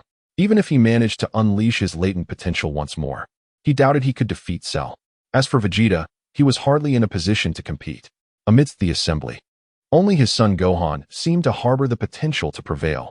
Goku could feel the vast power within Gohan. He firmly believed that Gohan could best Cell. Goku had already resolved to pave the way for his son, though at present, he had kept this intention to himself. He cast a glance at Gohan, his eyes briefly reflecting a mixture of reluctance and joy, before finally turning to observe Kakarot from afar, his emotions inscrutable. Kakarot noticed Goku's gaze and furrowed his brow. Was he truly choosing the same path, Goku? Well, it mattered little. Since Goku had made his choice, Kakarot could not impede him. After all, he was not truly lost. It was not a grave concern. Goku glanced at Kakarot once more, then surveyed the other Dragon Ball warriors before turning back to Kakarot. Cell, who had been crossing his arms, relaxed upon realizing Kakarot seemed genuinely uninterested in intervening, allowing a broad smile to emerge on his face. The curve of his lips held a deep mockery, his eyes glinting with amusement as they fixated on Goku. Taking a deep breath, Goku stepped towards Cell, his expression grave. "Goku, are you the one to initiate the game? You must be your strongest, after all. If you lose, then they shall have no chance." Sharu extended a finger, pointing towards the Dragon Ball warriors behind Sun Wukong. "You are mistaken. I shall defeat you. Moreover, even if I am vanquished, they will ensure your downfall." Sun Wukong remained unmoved by Sharu's words. He was acutely aware that he currently lacked the strength to surpass Sharu. However, conceding defeat before the battle commenced was not in his nature. After all, he was Sun Wukong. "Huh," Sharu sneered, deriding Sun Wukong's bravado. This was the caliber of martial artists from Earth, fully aware of their inferiority, yet still charging towards their demise. He found it challenging to encapsulate the absurdity of this group. "Come now, Sharu, I shall bring your little game to an end," Sun Wukong proclaimed with a casual pre-battle taunt. Sharu shook his head in amusement, finding this Na'vi individual comical. "Heh, Sun Wukong, since you have chosen this path, I shall show no mercy. You will perish." Sharu's eyes narrowed, his smile cold and insincere, and in an instant, he lunged forward with astonishing speed. Chapter 79. The end of Sharu's game. Sharu moved in a flash, his form quicker than lightning. No, faster than lightning. At least one could see a trail with lightning. Yet Sharu left no trace of his motion to the eyes of Krillin and the others. However, the Dragon Ball warriors possessed a solution, their adeptness at sensing energy. The moment Sharu made his move, they detected his presence next to Sun Wukong. Reacting instinctively upon sensing Sharu's energy, Sun Wukong raised his arm just in time to block Sharu's incoming punch. The two engaged in a clash of fundamental combat prowess, neither able to gain the upper hand. From the sidelines, Karu nodded in approval. Sun Wukong was impressive, although he had yet to reach Super Saiyan Level 2 in the 3 years since their last encounter. He was now perilously close. Moreover, under Karu's tutelage 3 years prior, his foundational combat strength had seen rapid improvement. The essence of strength lay in the fundamentals. A crucial point indeed. Sharu was formidable as well. Despite his role as the antagonist, his potential was considerable. By integrating the cells of Sun Wukong, Frieza, and Piccolo, he had amalgamated their strengths, resulting in tremendous latent power. Furthermore, in terms of intellect, Karu surmised that Sharu might one day hold significant responsibilities under his command. Further observation was warranted. Returning to the fray, the two fighters, having exchanged preliminary probing attacks, ceased to dwell on basic strength and sought instead to eliminate one another. They began to unleash their energy, a golden aura radiating around their forms. Sun Wukong finally transformed into his Super Saiyan state, his demeanor now cold as he faced Sharu. Though Sharu's physical appearance remained unchanged, the pressure of his energy matched Sun Wukong's in the air, subtly pushing back against Wukong's formidable presence. Sensing the oppressive force emanating from Sharu, Sun Wukong's expression shifted slightly. He resolved not to remain passive any longer and initiated an offensive against Sharu. In an instant, the battlefield became a spectacle of dazzling energy blasts and ki attacks soaring through the air, their forms darting amidst the chaos. As the ground and hills erupted in a cacophony of explosions and swirling dust, the two combatants were engaged in their fierce struggle for an indeterminate duration, perhaps 10 minutes, perhaps half an hour, or even an hour. The onlookers, engrossed in the spectacle, paid no heed to the passage of time. It seemed to lose all significance amidst the intensity of the clash, their focus solely on the outcome of the duel between the two warriors. With a resounding boom, the ground erupted, forming a massive crater, and at last, the battle ceased. The spectators, their eyes filled with anxious anticipation, awaited the dissipating smoke. Yet, amidst the haze, it became evident that Cell's aura remained formidable, as if he had exerted no effort in the battle, while Goku's energy was waning, teetering on the brink of extinction. Krillin stood ready with the Senzu bean, poised to offer it to Goku when the need arose. As the dust settled, the scene before them revealed the inevitable. Goku had ultimately been bested by Cell, marking one of the rare defeats in his storied life. Cell stood at the edge of the crater, a smug smile gracing his features as he surveyed his handiwork. Krillin and Vegeta rushed forward. Krillin's gaze remained fixed on Goku within the crater, while Vegeta's intent was directed at Cell. With Goku's defeat, It was now his turn to confront this so-called Cell. Confident in his abilities, he believed he could vanquish Cell and emerge as the mightiest in the world. Cell, seemingly unconcerned by Krillin's approach, regarded Vegeta with a mocking expression, internally admiring his courage. Amused by the proud prince's bravado, Cell decided to entertain the challenge further. The ensuing battle between Vegeta and Cell unfolded with dramatic flair. However, despite the spectacle, it proved futile. Throughout the clash, Vegeta sustained relentless assaults, bombarded by energy blasts and brutal strikes. The outcome was unsurprising. Vegeta ultimately fell to the ground, blood spilling from his mouth. Witnessing Vegeta's defeat, the Dragon Ball warriors began to panic. With their two strongest fighters vanquished, who could possibly stand against the might of Cell? Off to the side, Frieza watched with a broad smile, acknowledging that while the prowess displayed might have lacked some finesse, Vegeta's performance was nonetheless commendable. If only Whis had been present, he mused. Surely he would have brought snacks to enjoy the unfolding drama.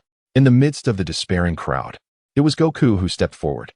With a grave expression, he placed a hand upon his son Gohan's shoulder, urging him, "Gohan, it's your time.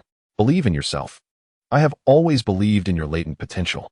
Although Gohan hesitated under the weight of his father's expectations, he resolved to accept the mantle of responsibility and advanced resolutely towards Cell. Cell scoffed, dismissing Gohan as merely a child, harboring a sense of contempt for the young warrior. In the midst of battle, one must commit wholeheartedly. Under the scorn of Cell, Gohan achieved his first moment of glory, nearly reducing Cell to ashes.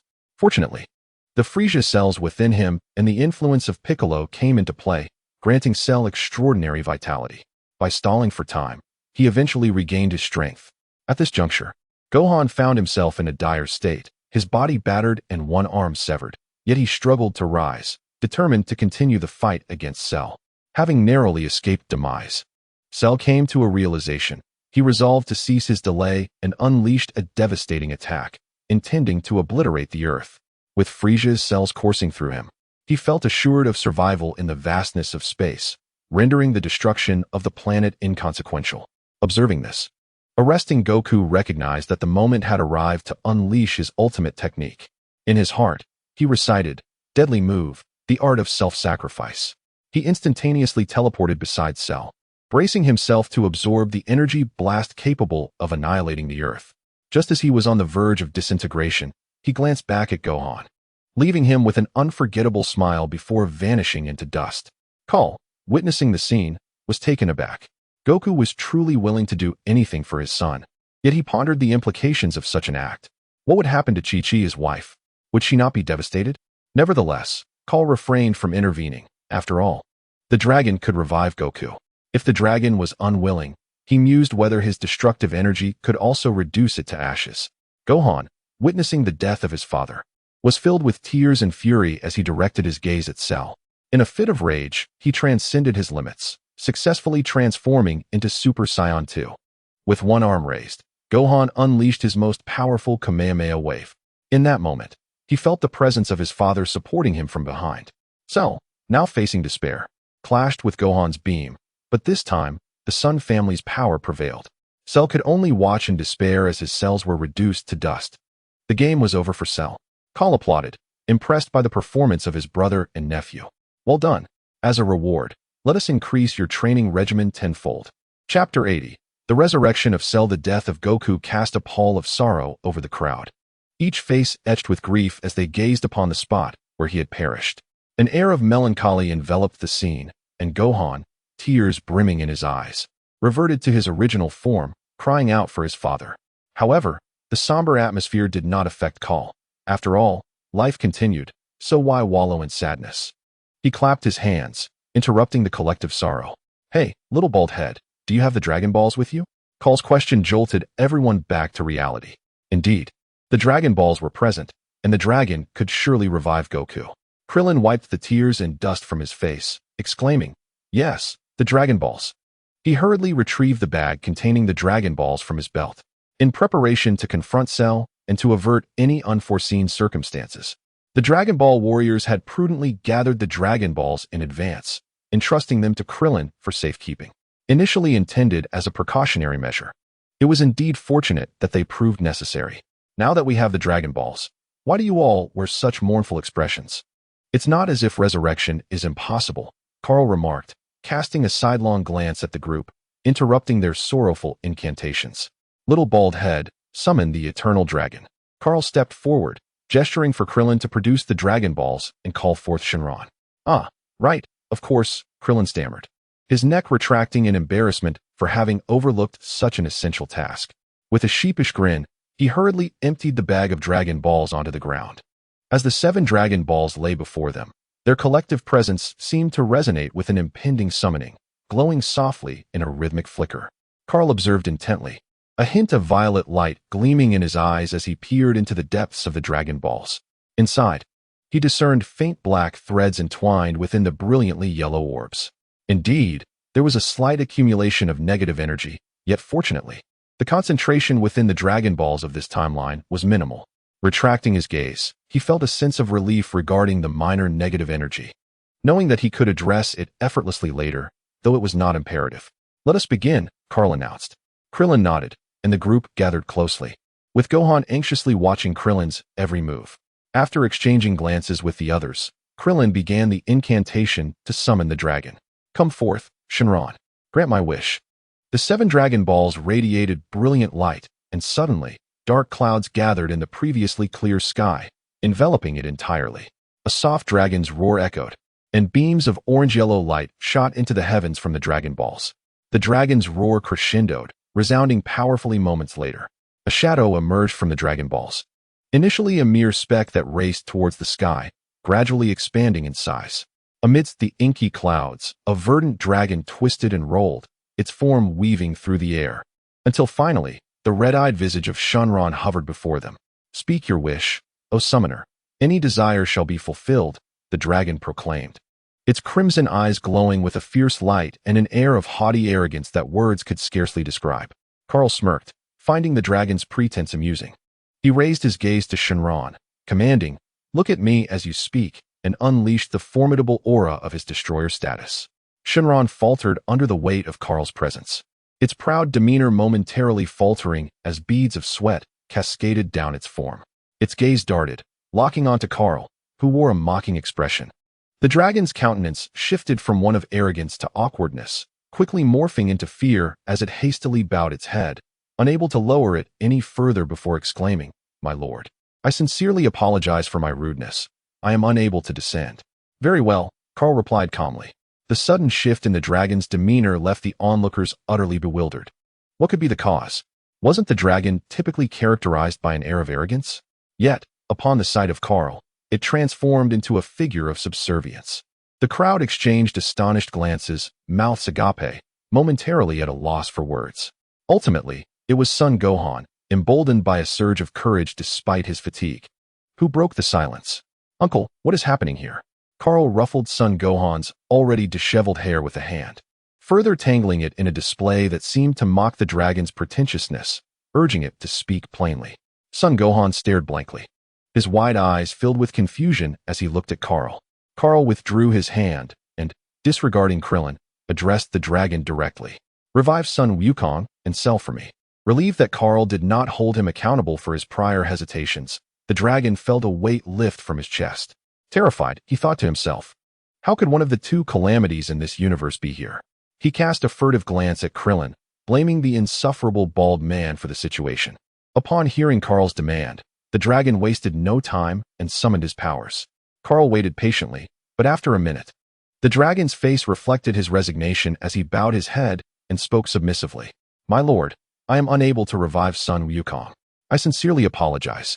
Is it that he refuses? Tell him that if he does, I will bring him here myself to experience the delightful taste of my brotherly affection in the form of a fist." Kaal had anticipated this outcome and held no harsh judgment against the dragon for not fulfilling the request, understanding that if Sun Wukong was unwilling, the dragon was powerless due to the established rules. "Very well, my lord, please hold on." The dragon began to reach out to Sun Wukong, conveying Kaal's words verbatim. Meanwhile, Sun Wukong, blissfully enjoying a meal at King Kai's, was abruptly interrupted by the dragon's voice, causing him to freeze mid-bite, beads of cold sweat forming on his brow. He set down his bowl and called out, "King Kai, I promise to visit again." Internally, he urged the dragon, Revive me, quickly. Back on Earth, the dragon, upon receiving Sun Wukong's response, breathed a sigh of relief and, with a servile tone, informed Kaal, "My lord, Sun Wukong has agreed, and I shall revive them at once." Wait. The dazed crowd finally came to their senses, and Krillin interjected, "Reviving Wukong is fine, but why must we also revive Cell? Wasn't he just defeated?" Kaal cast a steady gaze at Krillin, his expression unchanged. "I have my reasons." He then turned back to the dragon. "Proceed." "Yes, my lord," replied the dragon, his eyes glowing crimson as he momentarily froze in the air.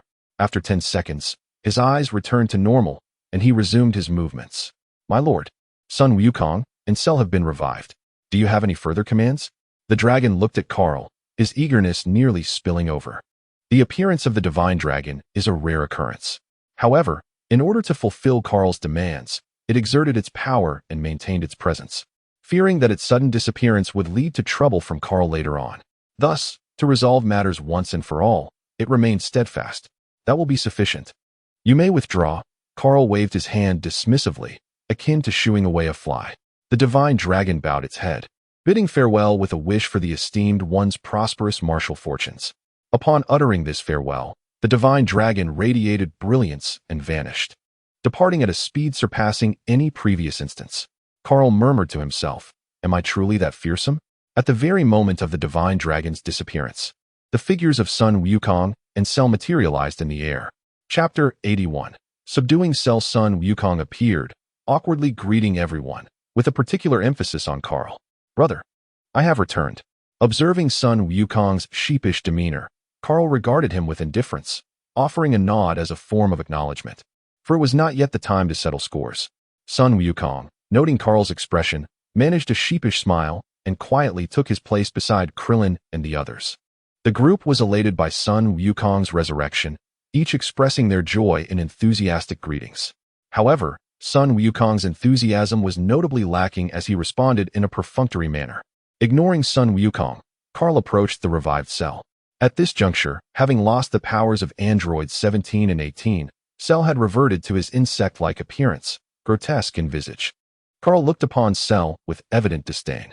Cell remained perplexed by his own resurrection. Bereft of the powers of 17 and 18, he felt an unprecedented weakness, a stark contrast to his former peak state. Out of the corner of his eye, he caught sight of Kaal, and a look of wariness crossed his face as he cautiously regarded him. "What do you intend to do?" Kaal's disdain was palpable, almost tangible, and Cell could certainly sense it, though he could not comprehend Kaal's intentions. "Cell, your potential is formidable. You need not rely on 17 and 18. Kaal's initial words plunged Cell into silence. He was acutely aware of his own potential. As one of the strongest androids, the cells within him brimmed with latent power. He knew that, through his own efforts, he could swiftly catch up to Sun Wukong and the others. However, having devoured 17 and 18 provided a shortcut to becoming the strongest. Why toil through arduous training when he could take the easier path? Kaal's statement compelled him to reconsider. He was no longer in peak condition, and several present could eliminate him in an instant. He pondered what his future course of action should be. Yet, Kaal's next statement widened his eyes in disbelief. "From now on, follow me." What do you mean?" Cell gazed at Kaal in astonishment. Wasn't Kaal aligned with Sun Wukong and his companions? By all accounts, they were adversaries. Why then was Kaal contemplating subduing him? "I said follow me. Without relying on your absorption, you too can become the strongest." Kaal calmly remarked that the character of Cell remains formidable. It would be a pity for him to perish just like that. Preserving him could yield greater benefits. The words of Kaal reached the ears of his fellow Dragon Ball warriors, who exchanged glances filled with hesitation, seemingly wishing to dissuade Kaal from his decision. However, due to Kaal's long-standing authority, they were reluctant to voice their concerns. Even the proud Prince Vegeta did not oppose him. Despite having recently lost to Cell, he believed he would soon become stronger, viewing the once dominant Cell as merely a temporary obstacle. Thus, he held no objections to Kaal's desire to spare Cell. Ultimately, it was the innocent little Gohan, brimming with youthful defiance, who approached Kaal with an expression of anger and vigilance, casting a wary glance at Cell. Turning to Kaal, he exclaimed, "Uncle, he is our enemy. Why should we spare him?" Kaal turned to Gohan, affectionately ruffling his hair. "Uncle needs his abilities. Do not worry. He shall no longer be your adversary. Trust me." Gohan's face was a mixture of conflict as he glanced between Kaal and Cell, finally relenting with a frustrated, "Fine. If Uncle insists on keeping him, then so be it." He then faced Cell, threateningly warning, "Cell, do not let me catch you causing harm again. Even if Uncle wishes to keep you, I will eliminate you myself." With that fierce declaration, Gohan stormed back to stand beside Goku, his cheeks puffed up in indignation. Kaal shook his head with a chuckle, refraining from countering Gohan's words.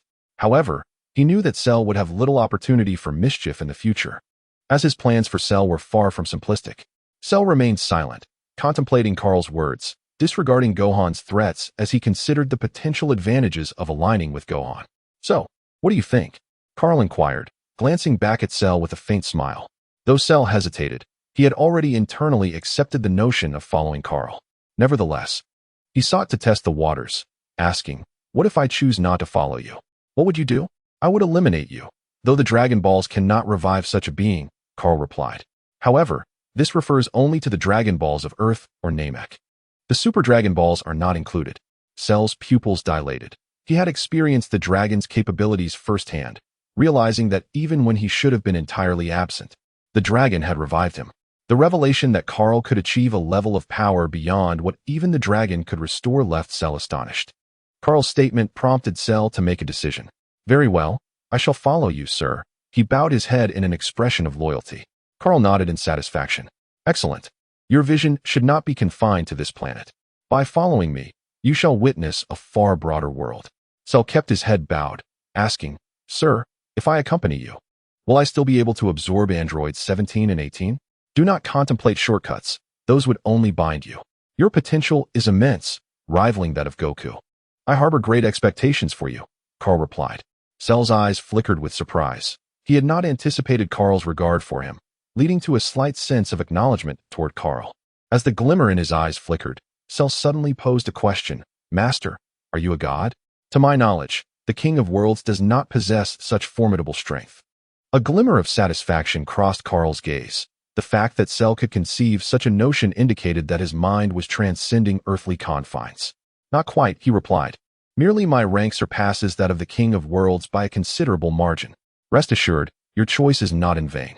Cell, with his head bowed, was once again taken aback. He had not anticipated Kaal's rank to exceed that of the king. Perhaps, following Kaal would indeed prove to be a wise decision. Kaal waved his hand dismissively and turned away. "That will suffice. Seek a place to train on your own. Do not resort to shortcuts again, whether you are a mere mortal or one of the androids." "Yes, master." Kaal then approached Android 21, while Krillin and the others wore expressions of concern, unable to restrain themselves from asking, "Is everything truly all right?" Without glancing back, Kaal reassured them, "There is nothing to worry about. You may disperse. Goku and Goten, follow me." The group exchanged glances, sighing as they departed. Goku, upon hearing his name called by Kaal, wore a pained expression. The inevitable confrontation was upon him, and he hoped Kaal would show some restraint. With a hesitant glance at Goten, he reluctantly trailed behind Kaal. Chapter 82. Return to the God of Destruction planet. Kaal led Android 21 back to West City, with Goku bringing Goten along behind them. Casting a quick glance at Goku, Kaal materialized beside him, grasping Goku's shoulder and instructing Android 21, "Keep an eye on the young one. I need to have a word with Goku." As soon as he uttered these words, Kaal and Goku vanished, reappearing over 100 miles outside West City. Goten turned to Android 21 and inquired, "Aunt 21, where did Uncle take Dad?" With a smile, 21 replied, "Your uncle and your father have some matters to discuss. Come, let me take you for treatment." Goten glanced towards the direction of Kaal and Goku, pondering if everything would be all right. Perhaps, with a hint of hesitation, he obediently followed Android 21 for his treatment. Meanwhile, Kaal brought Goku to a desolate expanse. "Brother, could you go a bit easier?" Goku knew he was about to face a fierce beating and smiled wryly, pleading for mercy. Kaal regarded him coldly. "What do you think?" With a resigned smile, Goku understood evasion was futile. Thus, he steeled himself, resolving not to endure the beating without purpose. He would treat it as a sparring session. His expression hardened as he assumed a battle stance, a smirk gracing his lips, eager for the clash. "Very spirited. But when I say I'll hit you, I shall." Kaal admired Goku's enthusiasm, then vanished from sight. In the next instant, he reappeared before Goku. delivering a punch that landed squarely on Goku's eye.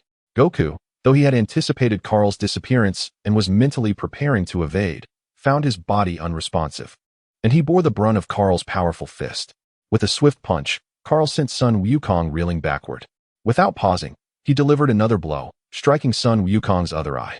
Two dark bruises adorned the Monkey King's face, creating a rather symmetrical appearance. After landing those two punches, Kahl relaxed, stepping back slightly, while chuckling at Sun Wukong's current state. Having sustained the blows, Sun Wukong fell to the ground, his eyes barely open, gazing vacantly at the sky, lost and bewildered. The sound of Kahl's teasing laughter echoed in his ears, prompting Sun Wukong to snort in defiance before springing back to his feet with the agility of a carp. He resumed his fighting stance, facing Kahl once more. Kahl beckoned him with a gesture, inviting him to continue. Unable to resist the challenge, Sun Wukong charged forward, and the two engaged in a fierce exchange of blows.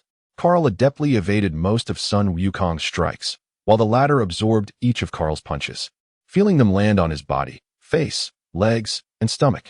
Soon enough, the barrage of affectionate fists left Sun Wukong's entire body aching. Although there were no visible changes to his physique, the transformation of his face into a swollen visage was undeniable. His eyes had narrowed into slits, and after enduring a prolonged beating, he was left weary, swaying unsteadily, yet still raising his hands toward Kahl, clearly eager for another round. Logically, one would not expect such grotesque swelling in a Dragon Ball character, but the disparity between Sun Wukong and Kahl was insurmountable, even with Kahl's restraint. Sun Wukong could not withstand the onslaught. Observing Sun Wukong's battered form, Kahl deemed it sufficient and decided to halt the fight. He swiftly approached Sun Wukong, grasped his shoulder, and led him back toward West City. Upon their return, Kahl instructed Sun Wukong to take Goten home. The recently treated Goten, sporting a bandage, was taken aback by Sun Wukong's appearance. Speechless as he glanced between his father and Kahl, a look of exasperation etched on his face. Yet, they were his elders, so he had little to say, following Sun Wukong home with a resigned expression. Thus, the affairs on Earth reached a temporary conclusion. Kahl prepared to return to the Destroyer planet to discuss recent events with Whis, primarily concerning the issues of time and space. However, before that, he needed to address matters regarding Cell, and deemed it necessary to arrange for Raditz and a few other scions he had not seen in quite some time. Previously, he had felt indifferent toward these individuals, but he now recognized the potential utility they could offer. In the following days, Kahl organized training locations for each of them. Initially, Raditz was reluctant, but Kahl was not one to indulge him. He promptly delivered a couple of decisive punches, which quickly subdued Raditz's defiance, compelling him to comply with Kahl's directives.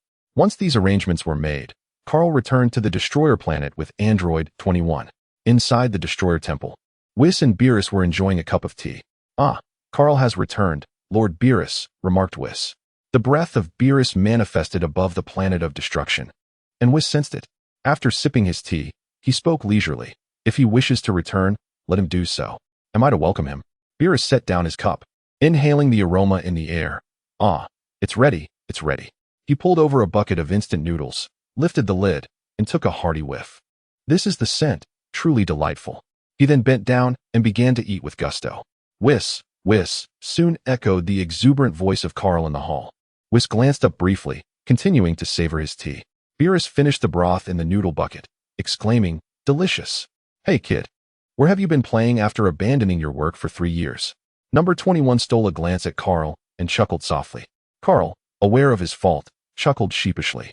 "Lord Beerus, you are the god of destruction. After all, isn't that your job?" Beerus shot Kahl an exasperated look, but chose not to pursue the matter, as he had always been one to neglect his duties for the majority of the year. Kahl and number 21 took their seats, and Whis poured them each a cup of tea. Kahl took a sip, exclaiming, "Ouch, that's hot. Whis, can you guess where I went this time?" Whis regarded Kahl, but remained silent. Feeling awkward, Kahl forced a smile before stating seriously, "Whis, I traveled to another dimension." "Young man, you've committed a grave temporal offense. Are you not afraid I might erase you?" Beerus remarked, preparing another bucket of noodles without even glancing at Kahl. Kahl's expression faltered as he shot Beerus a look, then turned back to Whis, continuing, "Whis, I encountered beings from the Dragon God realm." Whis paused mid-sip, and Beerus lifted his gaze, intrigued. "And then?" Whis inquired, setting down his cup. Then I obliterated them, Kaal replied with a grin. How precisely did that transpire? Whis asked, his tone slightly irritable. Kaal chuckled, a mischievous glint in his eyes, then turned serious again. In the dimension I visited, only our 7th universe remained. All others had inexplicably vanished. And even the Beerus of that realm was missing. Beerus, having finished his second bucket of noodles, looked up in surprise. I disappeared? Why? Kaal shrugged. When I arrived at that planet of destruction, I couldn't find you, but I did locate Whis, though he was in a deep slumber at the time. Kaal glanced at Whis, who remained still, quietly listening to the tale. Continuing, he said, when I awoke Whis, he appointed me as the god of destruction for that universe. What? Beerus halted his noodle preparation, rising abruptly, gripping Kaal's cheeks. You rascal. I trained you diligently to take over for me. And you go off to become a god of destruction in another universe. Beerus tugged at Kaal's face, his expression filled with righteous indignation. Pain, pain, pain, Kaal exclaimed, his voice a muddled cry as tears threatened to spill from his eyes. After a brief struggle, Beerus finally relinquished his grip, letting out an exasperated huff before returning to his instant noodles with a disgruntled expression. Whis cast a glance at Beerus, then turned to Kaal, inquiring about his experience. What happened next? He asked. I became the god of destruction for a while, and then the beings from the dragon god realm arrived. It was my first encounter with such a place. After capturing a 1-star dragon, I gathered some information about the dragon god realm, including details about their strength. Whis nodded thoughtfully, then spoke. It seems you are aware of the dragon god realm. The time and space you visited must have been vulnerable, allowing the dragon god realm to exploit it. However, this is not a significant issue. I trust that the Whis from that realm has made the necessary arrangements. Kaal eagerly nodded in agreement. Yes, indeed. Whis continued. That universe has already been breached by the dragon god realm once, and they are likely to return. Since you were able to access that time and space, you will need to address the situation, Kaal. Yes, that's how Whis arranged it. Oh, the Whis from that time. Whis glanced at the playful Kaal. We cannot offer much assistance. We must remain in our own time and space. Therefore, the matters over there will rely solely on you. Kaal tilted his head, perplexed. Do you not need my help in this time? Whis chuckled lightly. There is nothing to worry about here. We are present, along with Lord Zeno and the Grand Priest. The Dragon God realm will not easily breach this domain. Young one, you need not be concerned. I, Beerus, am not to be trifled with. Beerus, having prepared another bowl of instant noodles, glanced at Kaal, nonchalantly adding, aren't you just indulging in simplicity yourself? Beerus shot him a glare, no interruptions. Whis shifted his gaze, standing up. Kaal, you need not worry about this time. Your efforts will be required in the other realm. Consequently, your tasks will not be so effortless. Thus, I have decided to train you further. More training? Kaal protested. I've only just stepped into the realm of the god of destruction. The dragon god realm is formidable. My current strength is insufficient to confront them. Beerus slurped a noodle and chimed in, exactly. You can barely match the weakest god of destruction in a fair fight. What is there to be proud of? Kaal, feeling disgruntled, retorted, at the very least, I am quite strong now. I have attained the title of god of destruction. Beerus scoffed, with your current power, I could easily overturn you with just one hand. Whis clapped his hands, summoning his divine staff. Kaal, your time for rest is limited. I have devised a plan for you, so brace yourself. Though he jested, Kaal understood the importance of Whis's arrangements. His strength, while seemingly formidable, was merely that of the weakest god of destruction, incapable of defeating even Jiren from Universe 11. There was no room for arrogance. Kaal straightened up, looking at Whis with seriousness. Whis observed Kaal's performance, nodding with satisfaction. Next, it is imperative that you elevate your rank. You must comprehend that beyond the rank of Destruction God, there exist even higher tiers. Ascending in rank will greatly enhance your capabilities. Furthermore, your mastery over destructive energy requires significant improvement. Presently, your control over destructive energy merely scratches the surface among destruction gods. Even the weakest among them possess a far superior command of this energy than you do. I thought I was doing rather well, Kaal murmured softly. Hearing Kaal's mutter, Beerus merely smirked, choosing to remain silent. Whis continued, moreover, there is the issue of your overall strength. Setting aside the elevation of rank and control of destructive energy, your power must also be augmented. According to the current combat power calculations in the universe, you have yet to enter the Jing unit. Kaal was taken aback. Am I really that formidable, yet still not at Jing? What is my current combat power? Whis waved his staff, and the crystal orb atop it scanned Kahl's head.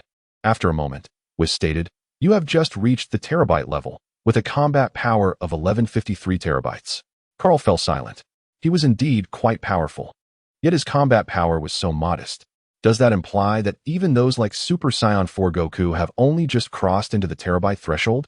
Kahl then turned to Beerus, who was eating noodles, and inquired, "What is Lord Beerus's combat power?" Beerus raised an eyebrow, a mocking smile curling his lips. "I have long since entered the Jing combat tier, kid. You still have a long way to go." Kahl's eyes sparkled with surprise and admiration as he gazed at Beerus. "Lord Beerus, are you truly that strong?" "Indeed," Beerus replied, puffing out his chest with a hint of pride. Whis smiled gently. "The fundamental requirement for a destruction god is to achieve combat power within the terabyte tier. Additionally, one must fulfill the criteria of rank and mastery over destructive energy. Only then can one attain the title of destruction god, albeit the weakest among them. As for those at a mid-level, their combat power generally ranges between 4,000 terabytes and 6,000 terabytes. The stronger destruction gods fall within the range of 6,000 terabytes to Jing. As for Lord Beerus, he is an exception, being the only destruction god whose combat power has entered the Jing tier." Kahl's mouth fell open in awe. Wow. Beerus, pleased with his vanity, squinted his eyes and resumed eating his noodles. Chapter 84. The Division of Power. I knew it. "Lord Beerus, you must have never used even 1/10 of your strength against me before, yet you deceived me into believing you were using 80%. How unfair, Lord Beerus." Kahl glared at him with wide, lifeless eyes. "Ahem," Beerus coughed, shifting his direction to continue eating. "And Whis, what about you? To what extent does your power reach?" Kahl inquired with curiosity, tilting his head toward Whis. 9999G, Whis replied calmly, revealing his strength without a hint of alteration in his demeanor. This figure reflects sheer power, excluding various divine techniques and spells. Kahl's eyes widened in astonishment. "No way, my friend, had I known you were this formidable. Although I've always been aware of the prowess of your kind, I never anticipated you would be this extraordinary." Whis lifted his teacup, took a sip, and glanced at Kahl without uttering a word. "Look at your pathetic expression," Beerus scoffed disdainfully. Kahl, still in disbelief, turned his gaze towards Beerus. "Ahem, seeing your surprise. I shall impart some knowledge to you, something I have not shared before." After finishing the last spoonful of noodle soup, Beerus set down the cup and stood up. Whis dutifully conjured a small blackboard beside Beerus. Beerus then turned to the blackboard, writing and drawing for a minute before facing Kahl again. Kahl looked at the blackboard, where several characters were clearly inscribed. Beerus glanced at Kahl and tapped the blackboard, signaling him to listen attentively. These represent the classifications of power above that of the gods of destruction. Note that this refers solely to pure strength, excluding personal skills or abilities, such as destructive energy. Even the weakest god of destruction begins with a foundational combat power of, as Whis just mentioned. There are indeed tiers among the gods of destruction, though this does not pertain to status, but rather to strength. A newly appointed god of destruction possesses a combat prowess of, which qualifies them as among the most formidable beings in the current universe. Kahl nodded in agreement, recognizing this truth. After all, he had just surpassed the threshold and, aside from Whis, faced no threats in the realm of time and space. Most gods of destruction linger around the level, though those with exceptional innate talent may transcend this boundary, reaching. For instance, Beerus said, patting his chest with a sense of pride, very few gods of destruction achieve, as it requires extraordinary talent. Beyond that lies a level of combat strength typically associated with angels. Angels are born with strength, placing them inherently above mortals.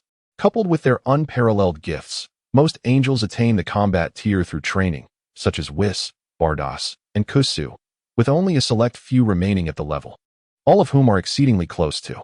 Thus, even the weakest angel is beyond the capability of any god of destruction to defeat, which elucidates why most gods of destruction train under angels, not only for their knowledge, but also for their formidable strength. Next is a combat strength tier only currently achieved by the Grand Minister and the 2 guards of the Omni King. However, I am unaware of their exact capabilities. Beerus approached the table, took a sip of water, swished it around in his mouth, and swallowed. Kahl pondered this information, but questioned, why was the Omni King not mentioned? What about the Lord Omni King? Beerus and Whis exchanged a glance, and Whis spoke, stating that the Grand Zeno did not rank within this power hierarchy. Kahl nodded, then shook his head, perplexed as to why the Grand Zeno was excluded from this ranking. All right, young one, you should comprehend the classification of strength. However, this is not solely a divine categorization. It can also be applied to mortals. Yet, only a select few among mortals can attain recognition within these power tiers. It seems there is but one such individual among the 11 universes, correct, Whis? Whis nodded in affirmation. Wait, aren't there still 4 levels remaining? Has no one in our world reached them? The eager student Carl raised his hand to inquire. Beerus shot an annoyed glance at Carl, remaining silent, as he too was uncertain about the latter levels. Whis, with a smile directed at Beerus, turned to Carl and explained, as for the higher tiers of combat power, thus far, no one has achieved them since the inception of our world. Even the Grand Minister has only approached those levels, but has not transcended into that realm. I have heard from the Grand Minister that it is seemingly due to the constraints of our world. As of now, no one has been able to surpass those limitations. The battlefield you previously visited represents an opportunity for our world to break through those confines. Carl's mouth fell agape in astonishment. Yet he resolutely vowed to maximize his gains on that battlefield. Simultaneously, a yearning for higher powers surged within him, considering his current strength. He realized he was still merely at the threshold, unable to rank significantly. All right, from now on, I will dedicate myself to training, Carl exclaimed, filled with vigor. Hold on, I have not finished. Whis raised his hand to quell Carl's enthusiasm. Regarding the Dragon God realm, we are aware of their capabilities, and I will briefly summarize. You should already have a general understanding. Beneath the Dragon God, there are 6 marshals whose strength can be compared to our angels, specifically, those angels who have entered the G tier. Following them are 12 generals, whose power aligns with that of destroyers. However, even the weakest general can effortlessly defeat mid-tier destroyers, meaning their combat power is at least in the range of 5 trillion. Following these generals are their subordinates, varying in strength, with the strongest nearly entering the trillion tier, able to contend with the weakest destroyers, while the weaker ones are not worth mentioning. Carl's expression darkened as his restless heart calmed. Indeed, the Dragon God realm was formidable. This expedition was merely fortunate. Had a general or one of their powerful subordinates been dispatched instead of a mere 1-star dragon, a fierce battle would have surely ensued. With victory uncertain, Carl resolved to diligently enhance his strength, adhering to Whis's training regimen. That should suffice for now. Moving forward, focus on your training, Carl. Whis observed Carl's expression, recognizing his newfound seriousness, and offered an encouraging smile. Flames ignited in Carl's eyes, determination coalescing within him. Onward. Chapter 85.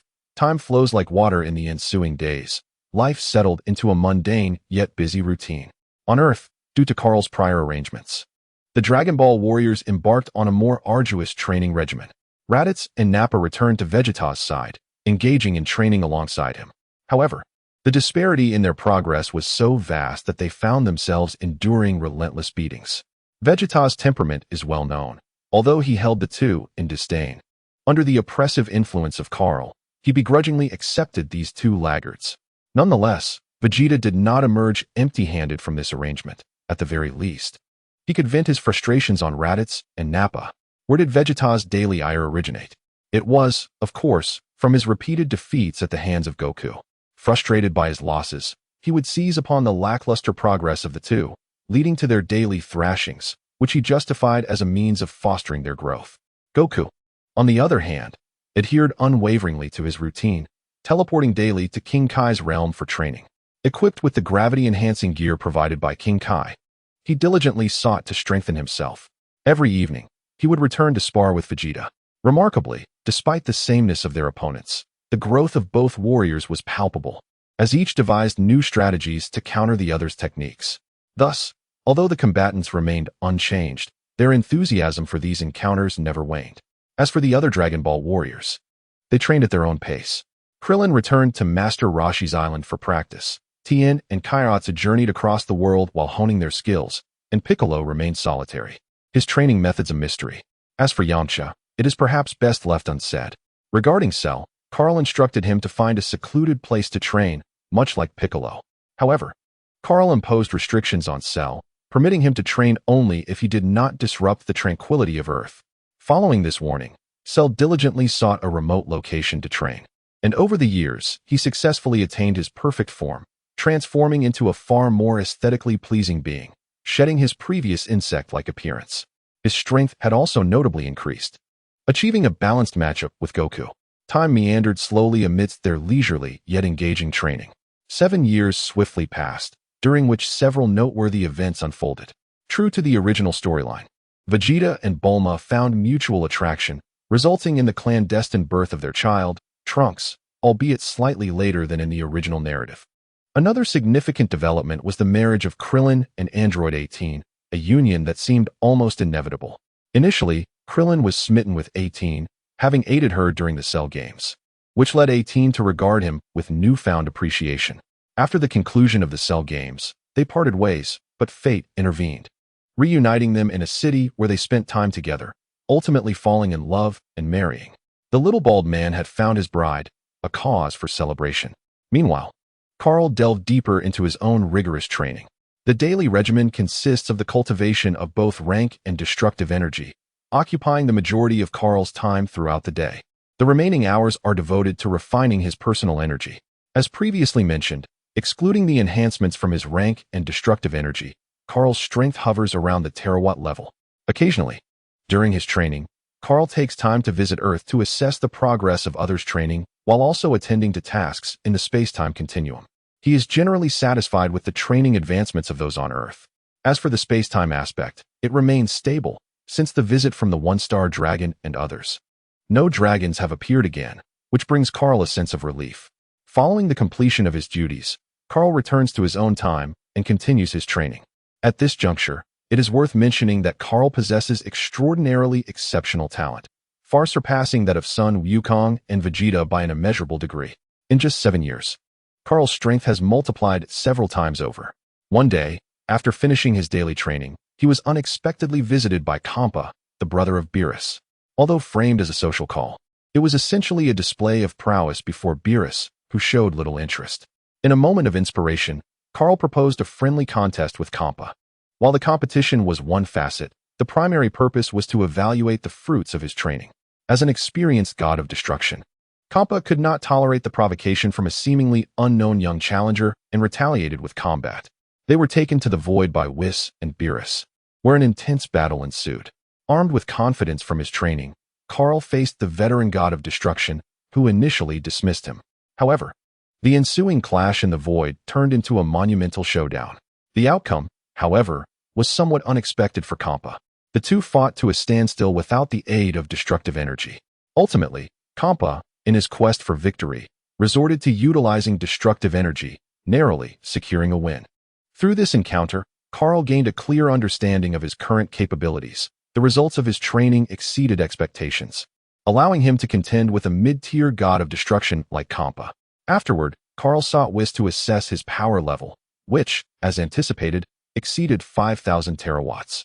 Furthermore, his control over destructive energy had reached the level of a mid-tier seasoned god of destruction, marking a significant qualitative leap in his abilities. However, one disappointment lingered. His cultivation of rank had not yielded substantial progress. Over the span of 7 years, while Kaal did make some advancements in rank, the improvements were modest. On this day, Kaal finally had the opportunity for a reprieve. Whis, I am on vacation now. I will resume my training later. He called out with a radiant smile to Whis, who stood by the lake. Whis turned to Kaal and remarked, "Indeed, you have trained for quite some time. It is the perfect occasion to stretch your legs." Hearing Whis's words, Kaal was elated. It seemed Whis also desired a stroll, which meant he could enjoy free transportation. "What about Lord Beerus and number 21? He inquired. "They are over there," Whis replied, gesturing for Kaal to look towards the other side of the lake. As Kaal glanced over, he noticed that Beerus had forsaken sleep, indulging in a feast without a hint of concern for the consequences, much like Android 21, who mirrored his appetite. The two were situated on the opposite shore of a lake, engaged in a barbecue, with a table set for hot pot beside them and an array of delectable dishes displayed on numerous tables nearby. Has life truly become this splendid? Chapter 86. Bew comes and goes Lord Beerus. I'm heading out to have some fun. Would you care to join? Kaal floated across the lake to where Beerus and Android 21 were. No. With so much food right here, why would I venture to Earth? I'll go when there's nothing left to eat. Beerus waved dismissively, his face a mask of refusal as he contemplated the feast before him. who had time to accompany you on excursions. Unfazed, Carl turned to Android 21 and asked, "What about you?" Setting down her chopsticks, she elegantly dabbed her mouth before responding, "I'll go. We've been here for quite some time, and it's becoming rather stifling. I recall the last time we went out together was ages ago. All right then, Lord Beerus. You keep the house while Whis and I go." Upon hearing 21's intention to leave, Carl nodded in agreement. Beerus waved his hand. Go. If you both leave, I can relish this feast alone." With a resigned shrug, Carl glanced back at 21 before turning to fly towards Whis, with 21 closely following. "Whis, since Lord Beerus isn't joining us, we'll go on our own. I heard Bulma is hosting a pudding festival, overflowing with delightful treats." As Beerus, who had been gazing intently at the hot pot, perked up at the mention of the festival, he instantly appeared beside the trio. "Whis, please help me pack this up. We'll eat when we return. I cannot miss the pudding." Beerus maintained his composure. "Lord Beerus, didn't you just say you weren't going?" Carl smirked, observing Beerus's sudden change of heart. Beerus shot him a glare, slightly embarrassed, and turned away, avoiding Carl's gaze. Exchanging knowing glances, Carl and Android 21 shared a chuckle. Whis, with a light laugh, began to pack away the assortment of delicacies left by Beerus. With a gentle tap of his staff, the four of them soared into the cosmos. After a brief journey, they arrived at their destination, Earth. "Oh, another martial arts tournament is underway?" As they passed over West City, Carl spotted the arena below, where fighters engaged in combat, though he noticed the absence of Goku and his companions, unsure of their whereabouts. Is it a martial arts tournament? Did Goku and the others not come to join the festivities? Carl pondered aloud. Android 21 took the lead in the conversation. They've likely gone to find Bu. "How do you know that?" Carl tilted his head in curiosity. "Have you forgotten? I hail from the future," Android 21 replied with a charming smile, playfully winking. Carl smacked his right hand against his left, exclaiming, I completely forgot you were from the future. I want to join in on the fun. Are you coming?" "What about Lord Beerus? Where would I go? Didn't you mention the pudding festival? Where is it? Hurry and take me there." Beerus was displeased, pondering why this young man was always seeking to stir up excitement, neglecting the matter at hand. Carlton hesitated momentarily, then chuckled. "Very well, Lord Beerus. Please wait a moment while I fetch Bulma, and I shall take you to her." Carlton cast a glance below and indeed spotted Bulma among the audience of the martial arts tournament. He descended and whispered something in her ear, occasionally glancing at Beerus. A smile graced Bulma's face as she patted her chest, signaling her assurance that she would handle it. With the arrangement settled, Carlton flew back to Beerus's side, stating, "Let us go, Lord Beerus. I shall take you for some pudding." He then led Beerus to Bulma, with Whis following closely behind, eager to indulge in various delectable puddings. After entrusting Beerus to Bulma, Carlton returned to the side of Android 21 and, accompanied by her, soared towards the direction where Goku and others could be sensed. Inside the spaceship amidst the unknown wasteland of Earth, Goku and Gohan stood together while Vegeta faced them, adorned with a peculiar design atop his head. Subsequently, Goku and Gohan began to amplify their energy. Babidi, standing opposite them, couldn't contain his excitement upon witnessing their energy rise, exclaiming to himself, "Yes, just like that. Soon, my precious will break free from its seal." As Babidi anticipated, an egg hidden deep within the spaceship began to tremble, and shortly thereafter, a plump purple figure emerged. The emergence of this rotund creature caused quite a commotion, and the moment it released its energy, the spaceship shattered into fragments, revealing Goku and the others in the open air. Oh, what perfect timing! At that moment, Carlton and 21 flew above the spaceship, witnessing the purple figure's dramatic entrance alongside Goku and the others. "Hey, Goku!" Carlton called out from the sky, greeting him. "Nichan, Nichan." Goku, hearing his name called, turned towards the source and, upon recognizing Carlton, was momentarily taken aback before breaking into a joyful greeting. Gohan politely addressed Carlton as uncle. Nearby, Vegeta, sporting a new tattoo, crossed his arms and let out a dismissive huff, appearing rather aloof. Carlton glanced at Vegeta, silently noting to settle the score with him later. However, the creature known as Majin Buu, emerging from the spaceship, looked at Carlton with a bewildered expression and exclaimed, "Who are you? It's tiring to look up at you from down here. I want to turn you into chocolate and eat you." Without further ado, he unleashed a purple beam towards Carlton. Carlton did not evade. This beam posed no threat to him. Yet, The audacity of this little fat creature to attack him warranted a thorough lesson. Goku, let me be clear, Carlton stated, his expression unyielding. If you do not take care of this fat one immediately, you shall see how I will deal with you. His tone carried an implicit threat that sent a shiver down Goku's spine. Goku, with a sheepish smile, retracted his neck slightly and readily agreed. Initially, he perceived the formidable appearance of Majin Buu and was eager to engage in a spirited contest. However, after his encounter with Kaal, he found it prudent to unleash his full potential immediately, transforming into Super Saiyan 3 and charging at Buu. From the outset, Buu was struck by Goku's powerful blow, prompting him to split in desperation, producing the malevolent Kid Buu, who then fled, leaving Kid Buu to contend with Goku. While Kid Buu indeed possessed considerable strength, Goku, arranged by Kaal, proved to be even more powerful. Within mere moments, Goku had incapacitated Kid Buu, ultimately leading him to defeat without even deploying his signature spirit bomb. Observing Goku's display of might, Gohan and the others retreated to the sidelines, fully aware that once Kaal issued his command, Goku would fight with unwavering resolve. Over the years, they had come to understand Goku's capabilities, which alleviated any concerns regarding potential complications, and indeed, their assumptions were validated. Kaal, satisfied with Goku's performance, decided not to squander time. As for the others, he would individually assess their abilities later, ensuring that those who fell short would experience the true meaning of cruelty. Chapter 87. Prelude to new arrangements. After Goku dispatched Kid Buu, he glanced at the now vanished Fat Buu, contemplating whether to pursue and eliminate him as well. After all, Kaal had instructed to eradicate the Fat One, yet he had just defeated a smaller, leaner foe. Noticing Goku's hesitation, Kaal beckoned him, saying, "Very well, Goku. Let the Fat One be. You have done well to eliminate that slender adversary.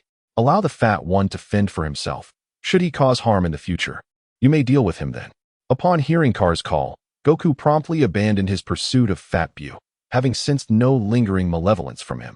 Thus, he had little desire to chase, turning instead to fly towards Kaal, landing gracefully before him and cheerfully exclaiming, "Ni-san."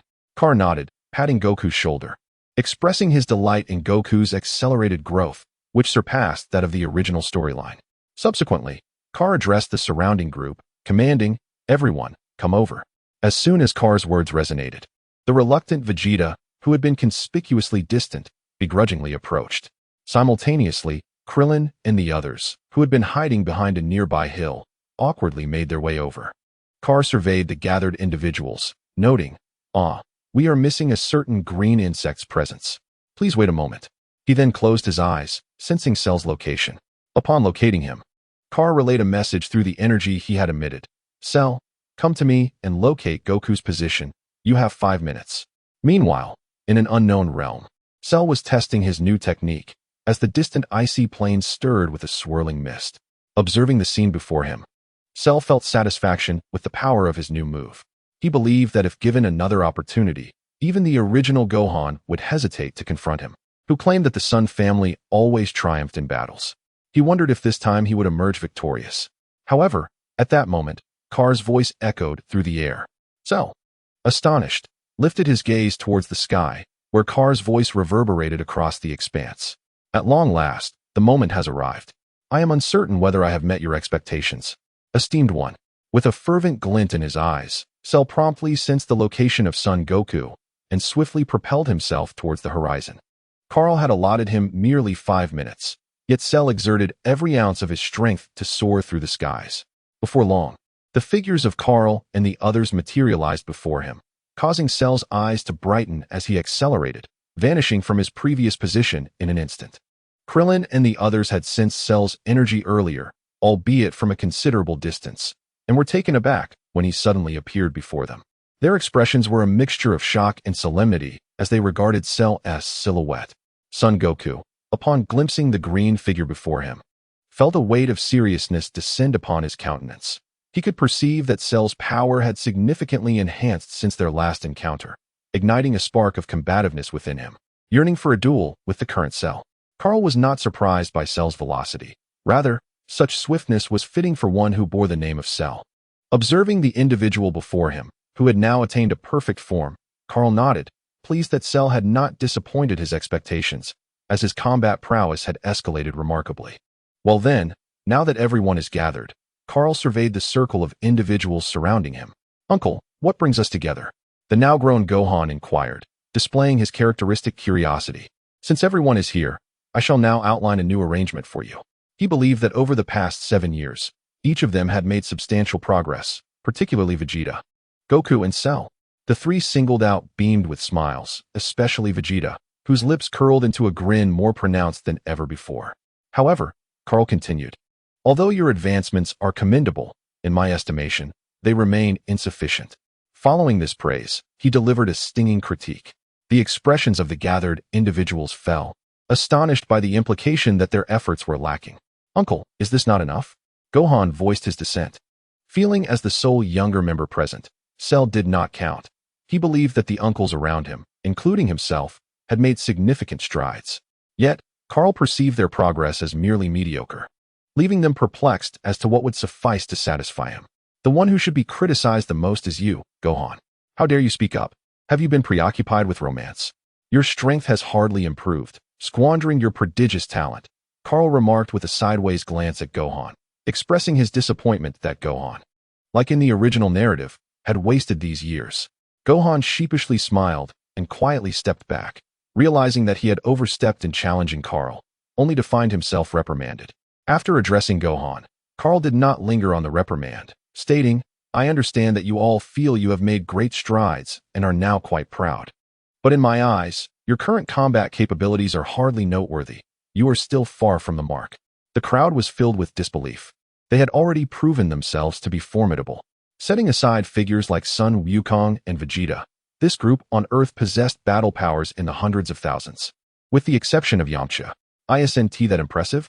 It is worth noting that the highest battle power on Earth in the past merely reached a few hundred. They have surpassed that by several hundred times. Kaal glanced at the assembly, aware of their skepticism. "I understand your doubts, but frankly, your battle powers do not impress me. Judging by your expressions, if I do not clarify the hierarchy of strength, you might even consider rebellion against me. Thus, allow me to elucidate. Currently, within the known universe, battle powers can be classified quantitatively. However, there exists a scale. All of you are essentially below the million mark. The highest among you, take Wukong for instance, can transform into Super Saiyan 3, yet his battle power barely exceeds 1 trillion. Others, at their peak, hover around a few hundred billion, while the weaker ones among you, like yourselves, only reach a few 100,000, failing to even touch 1 billion. Now, reflect on that. Does such power qualify as high? Isn't it impressive?" murmured Gohan quietly from the back. "Very well, if you all believe it is indeed high, why not take a guess at my battle power?" Kaal narrowed his eyes dangerously at Gohan. Gohan instinctively recoiled and stuck out his tongue. Sun Wukong, lacking an understanding of figures due to his minimal education, could only ascertain strength qualitatively. Vegeta pondered for a moment before addressing Kaal. "I would venture to guess you possess several 100 billion, perhaps?" Kaal remained silent, shifting his gaze to the others. They too began to contemplate, and after a brief moment, they nodded in agreement with Vegeta's estimation. "Your perspectives are rather limited. Let me be frank, my strength has exceeded 1 billion. Currently, even collectively, all of you combined would pose no threat to me. If I desired, I could annihilate you all with merely a flick of my finger. However, such strength does not render me invincible in the universe. There exist beings stronger than I who could obliterate Earth or even the universe with a mere gesture." The assembly was struck with astonishment. Just moments ago, they had reveled in their power, but upon hearing Kaal's battle strength, they felt only awe. The thought of those stronger than Kaal was beyond their comprehension. "The adversaries we are destined to confront in the future will be far superior to most of you, with some even surpassing my current prowess. Your current abilities are insufficient to face such threats. Wait, there are enemies stronger than you?" Chapter 88. New Arrangements. Krillin timidly raised his hand, cautiously inquiring, "What kind of enemies will we face in the future?" Kaal paused in his discourse, glancing at Krillin, "Very ugly foes." The crowd exchanged peculiar glances, turning to observe Cell, who stood beside Kaal. Cell twitched his lips in irritation. "Hey, what kind of looks are those? Am I that hideous?" The crowd fell silent, enveloped in an air of unspoken tension. A dark line appeared on the cap of Sheru, who, it must be admitted, was not blessed with good looks. Following Sheru's pointed finger, The assembly turned their gaze towards Piccolo, who, with his peculiar green hue, was indeed an oddity. Piccolo's expression twitched as he cast a cold glance at Cheru, emitting a disdainful huff. Ahem, I digress. Kaal observed with a peculiar glint in his eyes. He had always regarded Goku as a rather eccentric character, yet this entire group seemed to embody that same whimsicality. Indeed, it is said that like attracts like, and opposites repel. In any case, you must comprehend that your growth is currently far too sluggish. The adversaries you will face in the future will far exceed your capabilities, even surpassing mine. Therefore, I have devised new plans to expedite your development. The group exchanged uncertain glances, pondering the nature of Kaal's forthcoming arrangements. Surely he would not pit them directly against those formidable foes, for if even Kaal could not prevail, would they not merely be serving as fodder? Vegeta, casting a sidelong glance at Krillin and the others who appeared hesitant, scoffed inwardly and addressed Kaal. Just tell us how you intend to train us. I, Vegeta, find the pace of my improvement woefully inadequate. Kaal clapped his hands, pleased that someone had finally broached the subject. Very well, he began. I shall outline the forthcoming arrangements to hasten your progress. You are all familiar with the two individuals who often accompany me, are you not? Two individuals? I thought there was only the 21st model. The group tilted their heads, glancing at the smiling 21. Not her. It's the other two. If you are unaware, worry not, for I will assign a portion of you to train with those two. Vegeta's eyes flashed with dissatisfaction. Aren't you supposed to be leading our training? Can those two truly handle it? Kaal shot a glance at Vegeta. Do you recall the one who once stood over your father with disdain during your childhood? Just a reminder, in case you've forgotten. Vegeta took a step back, his body trembling slightly as disbelief washed over him. You mean Lord Beerus? The others looked at Vegeta, puzzled. Who is Lord Beerus? Fools. Lord Beerus is the most magnificent deity in this universe. You all better be cautious. A flicker of fear passed through Vegeta's eyes, the terror of that being deeply etched in his memory, a recollection he would carry to his grave. He then bellowed at the group. Except for Goku, whose face bore a look of seriousness, the others displayed similar expressions. Goku, however, appeared blissfully unaware, gazing at the group with a bemused expression. Wow, I thought Lord Kaioshin was the greatest deity. I had no idea there was one even more formidable. But Vegeta, is this Lord Beerus really that powerful? Silence, Kakarot. You have no inkling of the terror that being embodies, Vegeta snapped, his expression shifting rapidly as he chastised Goku. Goku raised his hands defensively, shielding himself from the spittle flying from Vegeta's tirade. All right, I understand. Why are you so angry, Vegeta? Crossing his arms, Vegeta huffed coldly at Goku. Enough of the antics, Kaal interjected, halting the playful scuffle between the two. Now, I have two arrangements for you. The crowd turned their attention to Kaal. You will be divided into two groups. One will accompany me, while the other will follow Lord Beerus. At that moment, Gohan raised his hand. Uncle, why must we split into two groups? One group will join me on a journey to a place where you will encounter various opportunities. However, you may also face certain dangers and meet formidable opponents, Kaal explained. Formidable opponents? I want to go. I want to join you, big brother. Goku exclaimed eagerly upon hearing this. Kaal shot a disapproving glance at Goku. Only 3 spots are available with me, which means only 2 of you can accompany me. The third is designated for number 21. I, big brother, I wish to join you. Goku insisted, unable to contain his enthusiasm. Kaal sighed. All right, I understand. The 2 who will accompany me are Goku and Piccolo. At this point, Vegeta interjected. Why does Kakarot get to go while I do not, Kaal? You will train with Lord Beerus. I too have trained under him in the past, Kaal replied. Upon hearing this, and reflecting on Kaal's current strength, Vegeta suddenly realized that perhaps training with Beerus could grant him the power to surpass Goku. He quickly acquiesced. Very well, I shall train with Lord Beerus. But will he listen to you? That is not a concern you need to have, Kaal reassured him. Aside from Goku and Piccolo, the others, including Vegeta, would join Lord Beerus, believing they would make greater progress under his tutelage. Seeing Kaal's arrangement, everyone consented. After all, whether they followed Kaal or Beerus, both were far stronger than them. With Kaal's mention of his own training under Beerus, anticipation grew among them to enhance their own strength. All right, it is settled. Everyone, please return home to prepare, and then we shall gather at Bulma's house. Wait, why at my house? Vegeta suddenly became puzzled and quickly inquired. Oh, that's because Lord Beerus is currently enjoying pudding at your home, Kaal explained, indicating that everyone could move along. He then approached number 21, turning back to add, "Oh, Goku, when you return, inform Chi-Chi that Gohan must come too. Just tell her I said so." With that, Kaal and number 21 departed, leaving the others in place. Vegeta, upon hearing that Beerus was at his house, turned a shade of green, not because he was unwelcoming, but rather out of concern that the woman in his home might not treat Beerus with the respect he deserved. After all, Bulma was not one to shy away from confrontation, and she held little reverence for deities. With this thought, Vegeta disregarded everything else and hastily pursued Kaal, whose path led directly towards West City. Chapter 89. Return to the battlefield. Kaal granted everyone a reprieve of 3 days to prepare, allowing the Dragon Ball warriors a brief holiday. When the time came, they gathered at Bulma's residence. Upon their arrival, they were met with a sight so astonishing that their jaws nearly dropped to the floor. There stood Vegeta, donned in a pink apron, his arms bare, diligently tending to a grill where succulent meat sizzled. Beside him, an array of cookware emitted steam, filling the air with tantalizing aromas. Vegeta flipped the meat, brushing it with oil and sprinkling an assortment of spices, then swiftly transitioned to the pots, stirring with fervor. The delightful scents wafted through the air, igniting the appetites of those present. "I must be dreaming," Krillin muttered in disbelief as he pinched himself. Piccolo, equally astonished, gazed at Vegeta, his mind in turmoil. Is this truly Vegeta? How has he become a cook? Casting a glance at the arriving guests, Vegeta scoffed inwardly, annoyed that they would witness this peculiar scene. Yet, he deemed it more crucial to prepare a meal for Beerus.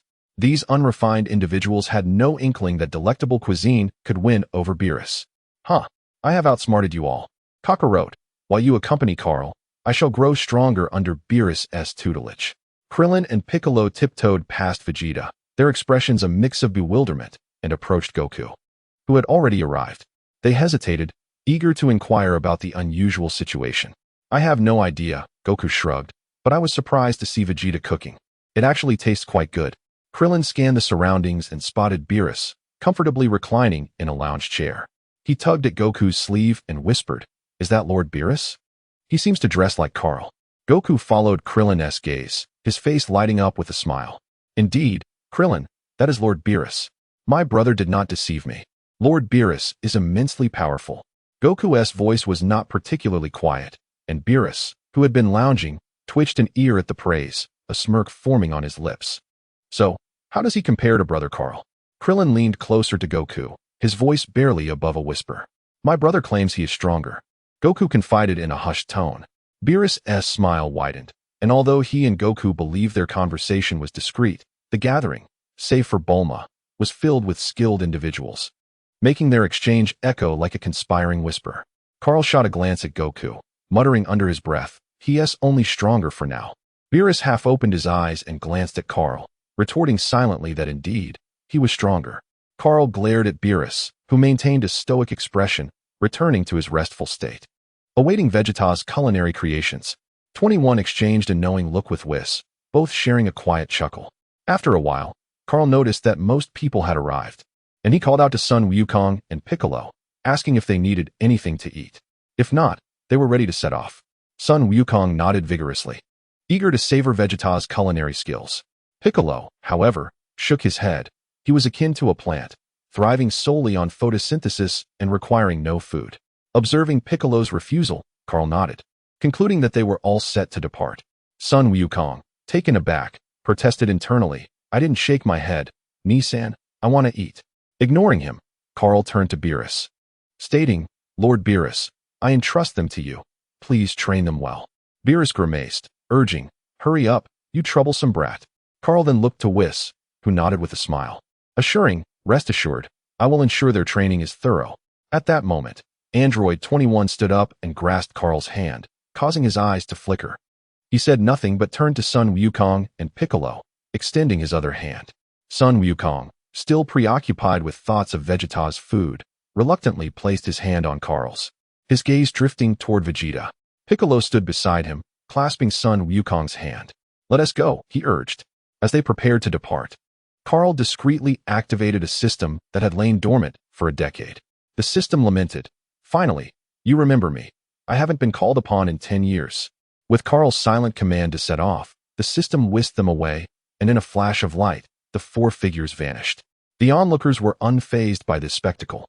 Having witnessed similar occurrences before, Sun Wukong could teleport instantly, but unlike his method, Kaal and the others' disappearances were accompanied by a shimmering light, which faded as they vanished.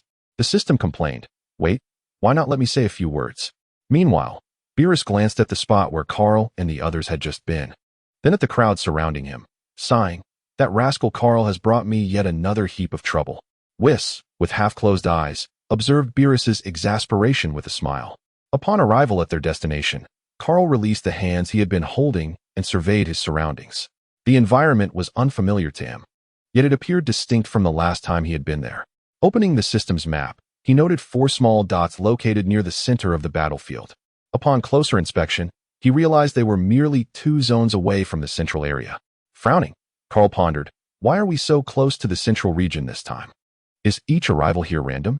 Though perplexed, he did not dwell on it too long. Despite the proximity to the center, he recalled that the creatures and beings encountered a decade prior had posed no significant threat. This time, with 4 of them present, excluding himself, the remaining trio was formidable. Without mentioning number 21, she has yet to reveal her prowess, but it is certain that she is formidable.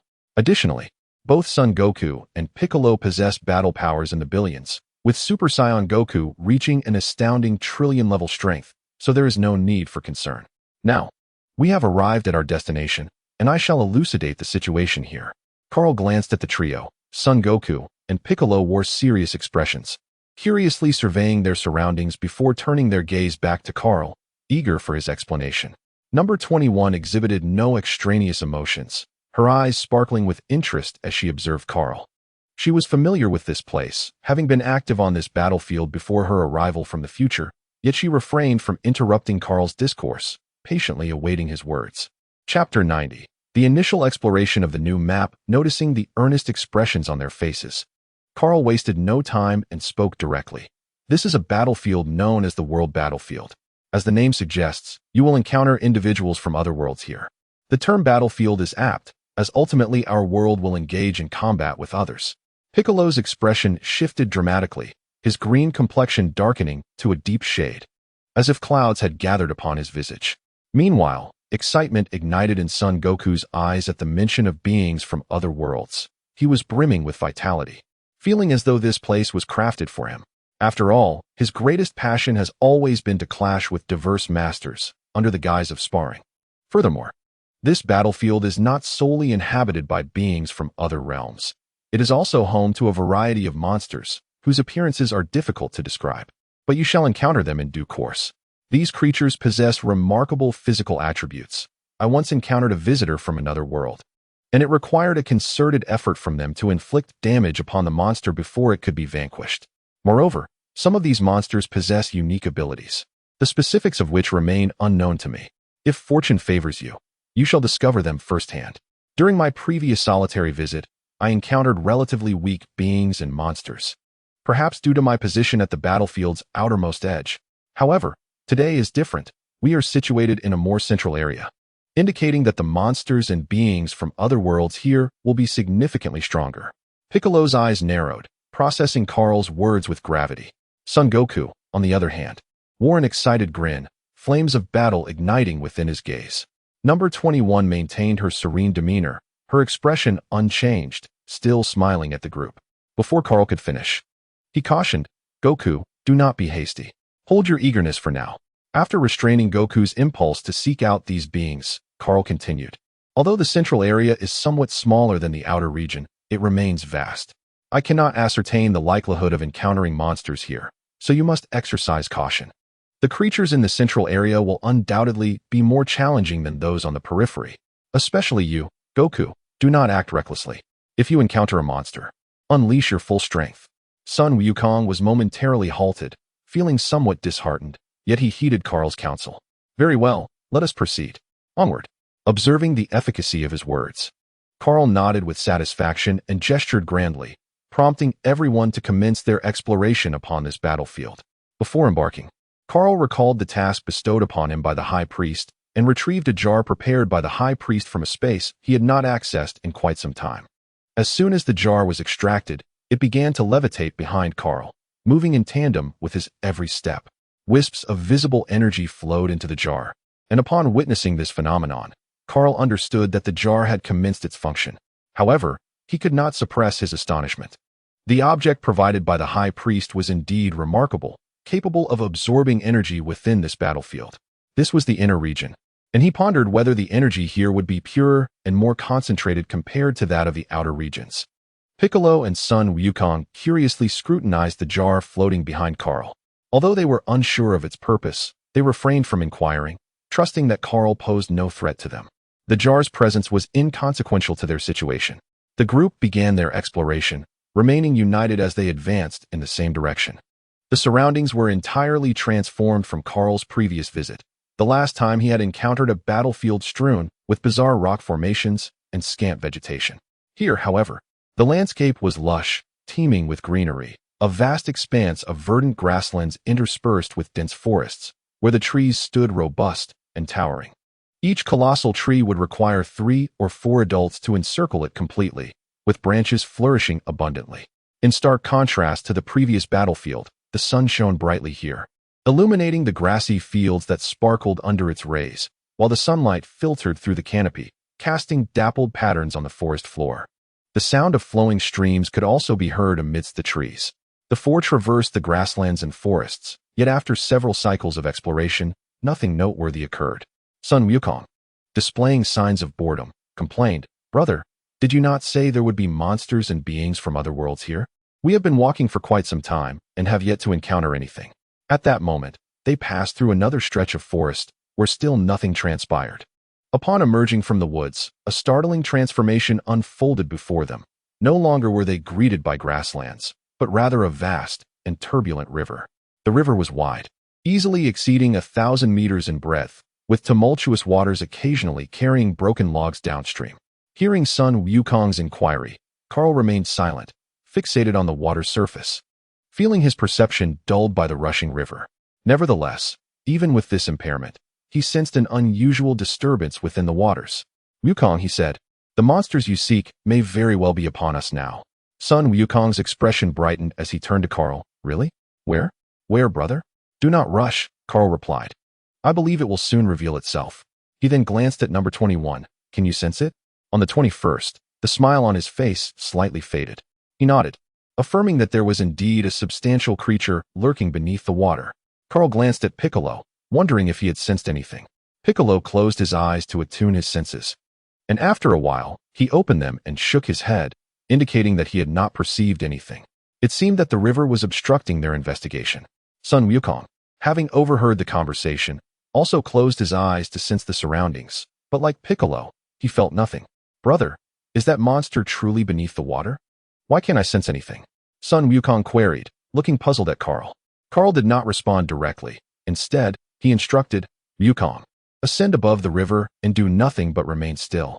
Though perplexed, Sun Wukong complied, soaring into the air above the river and hovering there, gazing down at the water's surface. Moments later, Kaal's eyes brightened as he focused on the river. "It's coming," he declared. As soon as Kaal spoke, a massive whirlpool erupted directly below Sun Wukong, and within its depths, indistinct forms could be seen moving. Sun Wukong had been intently watching the water beneath him, and as the whirlpool formed, he prepared himself, noticing the shadows darting within. 10 seconds after the whirlpool appeared, everything seemed to freeze momentarily before the whirlpool ceased its spinning. Suddenly, a spiraling column of water surged directly towards Sun Wukong. The water column rushed forth at a velocity surpassing that of sound. For an ordinary individual, being struck by such a torrent would leave little chance of survival, as the force was beyond human endurance. Naturally, Sun Wukong did not wish to be a mere victim. The column approached him in the blink of an eye, but the essence of combat among the skilled lies in such fleeting moments. As the column began to rise, Sun Wukong instinctively dodged the oncoming assault. "That was close. I nearly got hit," he exhaled, relieved as the column whooshed past him. The underwater creature's attack did not cease there. Upon realizing that the previous column had missed its target, more whirlpools began to form. In the next instant, additional water columns surged forth towards Sun Wukong. In an instant, numerous columns crisscrossed, all converging on his position. Sun Wukong deftly maneuvered between the columns, shifting his stance, leaning, darting to the left, descending slightly, and performing acrobatics in midair. Wukong, stop playing around and strike it. Kaal called out from the shore, watching the spectacle. Indeed, Sun Wukong's aerial display was entertaining, yet they were not there for amusement. After a while, Kaal urged him to take action. Upon hearing Kaal's reminder, Sun Wukong evaded another incoming column and seized the moment between two columns to gather his energy, unleashing a Kamehameha wave towards an oncoming water column. The energy blast pierced through the column, erupting it into a shower of spray. The Kamehameha surged forth with unwavering intensity, striking directly at the source of the whirlpool beneath the water column. With a thunderous roar, the Kamehameha plunged into the depths, causing a ring of water to explode outward, revealing the riverbed's features at the center of the water veil. Sun Wukong's gaze was fixed intently on the riverbed, where the silhouette of a monstrous creature emerged. It possessed a human-like form, with a pair of hands resembling fish fins, their tips extending into sharp spines that curved like human palms. Its feet, however, were akin to the tentacles of an octopus, with a total of 10 such appendages. The creature's head was peculiarly shaped, with a round cranium covered by a thick, protruding carapace that glinted ominously in the sunlight. Flanking its face were gills that opened and closed rhythmically, drawing in air and expelling it. Notably, it had no nose. Instead, a single, bulging eye reminiscent of a fish's stared out, beneath which loomed a large, beetle-like maw. As it gaped, sharp teeth were revealed, glistening with saliva at the corners of its mouth. Towering at a height of 3 meters, its massive form exuded an inexplicable aura of intimidation. What an abominable creature! Sun Wukong exclaimed, his eyes wide open, even more so than the monster's. The creature roared menacingly from the depths, its voice imbued with a peculiar frequency, seemingly a threat directed at Sun Wukong. Wukong, bring it up, Kaal commanded. Heeding the directive without hesitation, Sun Wukong dove downward, swiftly appearing beside the monster. The creature reacted with equal speed.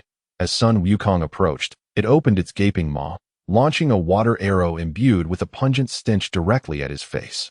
With the agility of a seasoned warrior, Sun Wukong executed a bridge maneuver, deftly evading the attack and delivering a kick to the creature's jaw. As its head snapped back, the water arrow shot skyward, prompting the creature to cease its assault and swipe at Sun Wukong with a fin-like hand, generating a fierce gust of wind. Feeling the force of the wind as he soared through the air, Sun Wukong activated his aerial technique, performing a backward somersault to evade the creature's strike. With its attack missing, the creature's center of gravity shifted, causing it to bend slightly forward. Seizing the momentary opening, Sun Wukong swiftly maneuvered beneath it, bending one arm to the ground while aligning his feet together. Utilizing the momentum from his arm, he propelled himself upward, aiming another kick at the creature's chin. The creature, already unsteady, was sent soaring into the air by Sun Wukong's strike. Suddenly, Sun Wukong vanished, only to reappear in the path of the descending monster just as it approached. With both hands raised high, he delivered a powerful punch to the creature's head, propelling it towards Kaal and the others. With a sharp whistle, the creature sliced through the air, the friction creating a piercing sound. Kaal and his companions sidestepped, allowing the creature to pass between them. The force of the impact sent the creature crashing heavily onto the ground behind them, where it rolled several times before finally coming to a stop. The monster steadied its form, raising its head to unleash a thunderous roar at Sun Wukong.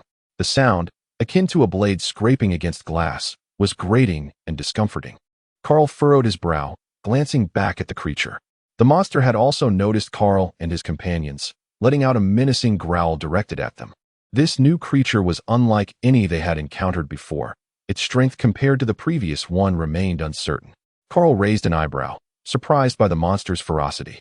Though it was Sun Wukong who had provoked it, even those standing on the shore were not spared from its threat. With a cold smirk, Kaal prepared to test the monster's might himself. Just then, Sun Wukong appeared before him, blocking his path. Nissan, allow me to confront this creature first. Kaal paused momentarily, then crossed his arms. Very well, proceed. With Kaal's consent, Sun Wukong wasted no time and charged at the monster. As the monster caught sight of Sun Wukong, fury ignited within its eyes. This insignificant prey had dared to provoke it repeatedly, and it was now enraged. With a roar, the monster lunged at Sun Wukong, its 10 octopus tentacles thrashing about, surprisingly faster than Sun Wukong himself. The collision between man and beast was inevitable. Bang! Time seemed to freeze, and in the next moment, a wave of potent energy radiated outward, stirring a tempest that sent the towering trees of the nearby forest swaying perilously. Kaal squinted slightly. A cloud of dust had been blown towards him, and without squinting, he'd surely have been blinded. As Sun Wukong and the monster clashed, he was taken aback by the creature's considerable strength, which forced him to stagger back a step. Impressive, indeed, Sun Wukong remarked, a glimmer of excitement crossing his face. What had begun as a monotonous exploration had unexpectedly led him to encounter such a formidable adversary.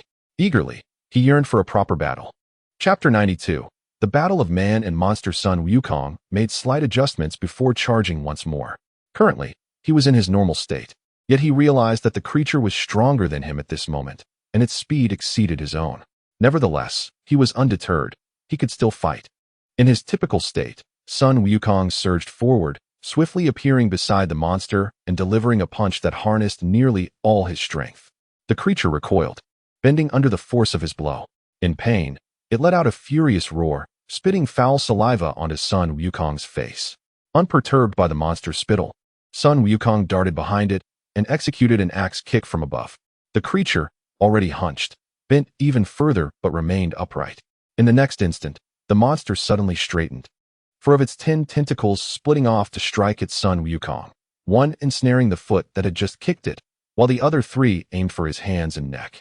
Caught off guard, Sun Wukong found himself ensnared by the creature's grasp. The monster's tendrils gradually intensified their grip, ensnaring Sun Wukong's hands, feet, and neck, tightening to the point where he emitted a cry of anguish. This cannot continue. I shall be strangled by it, Sun Wukong thought grimly. Realizing he could no longer conceal his strength, he immediately unleashed his power, instantaneously transforming into Super Saiyan 2. Once in this form, the discomfort dissipated, and the force exerted by the monster felt akin to a gentle massage. Sun Wukong's expression turned cold, a slight smile gracing his lips as he regarded the creature before him. The monster, sensing an escalating threat from Sun Wukong, dispatched 2 additional tendrils to ensnare him, while those already wrapped around him tightened their hold once more. Is this all you can muster? Sun Wukong retracted his hands with an effortless motion. The monster strained to tighten its grip, but the tendrils began to slacken around Sun Wukong. In the next instant, a crisp snap echoed, akin to the sound of a bottle cap being popped, as the creature's tendrils released him. A smirk crept onto Sun Wukong's face. If this is all you have, then you are finished.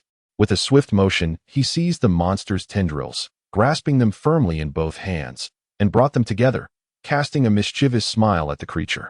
Instinctively sensing danger, the monster attempted to retract its tendrils while its fin-like appendages lunged towards Sun Wukong, trying to force him back. However, Sun Wukong paid no heed to the creature's assault, retreating slightly while simultaneously pulling the tendrils with force, causing the monster to lose its balance. Its flailing appendage striking only air as its body tilted backward. Let the game commence. With a powerful surge, Sun Wukong's veins bulged, as he turned and forcefully swung his arm overhead, hurling the monster's form down towards the ground.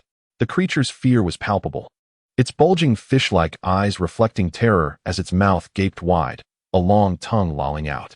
Boom! Dust and debris erupted as the monster crashed heavily onto the ground, leaving a multitude of cracks in the earth.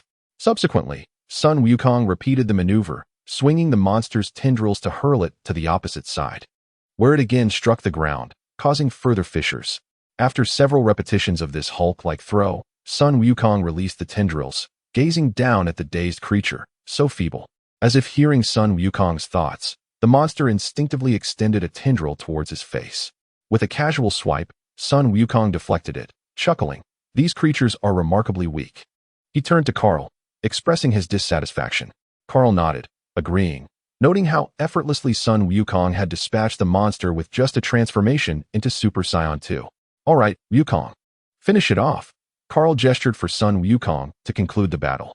Sun Wukong acquiesced, leaping into the sky, his hands forming a lotus shape as a blue-white orb of energy coalesced between them. Suddenly, a strange occurrence took place. The monster, which had been lying obediently on the ground, vanished without a trace. Sun Wukong's eyes widened in surprise as he scanned his surroundings for the creature's presence. After searching, he finally spotted the monster above the river. The monstrous creature loomed above the water's surface, its dual fins raised high, while 10 tentacles swayed languidly. Its head tilted back, and its gaping maw inhaled deeply. The sphere of energy coalescing in Sun Wukong's hand gradually faded as he fixated on the beast, eager to discern its intentions. As the creature drew in air, ripples danced across the water's surface, forming swirling vortices that, after a brief spin, solidified into arrows of water, hurtling towards the monster. Instead of piercing its form, the water arrows surged directly into the creature's wide-open mouth, vanishing within. As the first arrow disappeared, Sun Wukong noticed the creature's body seemed to swell slightly, prompting him to furrow his brow in scrutiny. One by one, the water arrows shot forth from the depths, disappearing into the monster's gaping maw, causing its size to burgeon. What had once been a mere 3 meters in length now stretched to 10. Kaal observed the creature's transformation from the shore, a smile curling upon his lips. This was indeed more intriguing than the creature he had witnessed during his previous visit. The creature's expansion did not cease, continuing to grow larger. 2 minutes elapsed, and the water's surface no longer yielded fresh arrows. The creature's metamorphosis reached its zenith. How magnificent!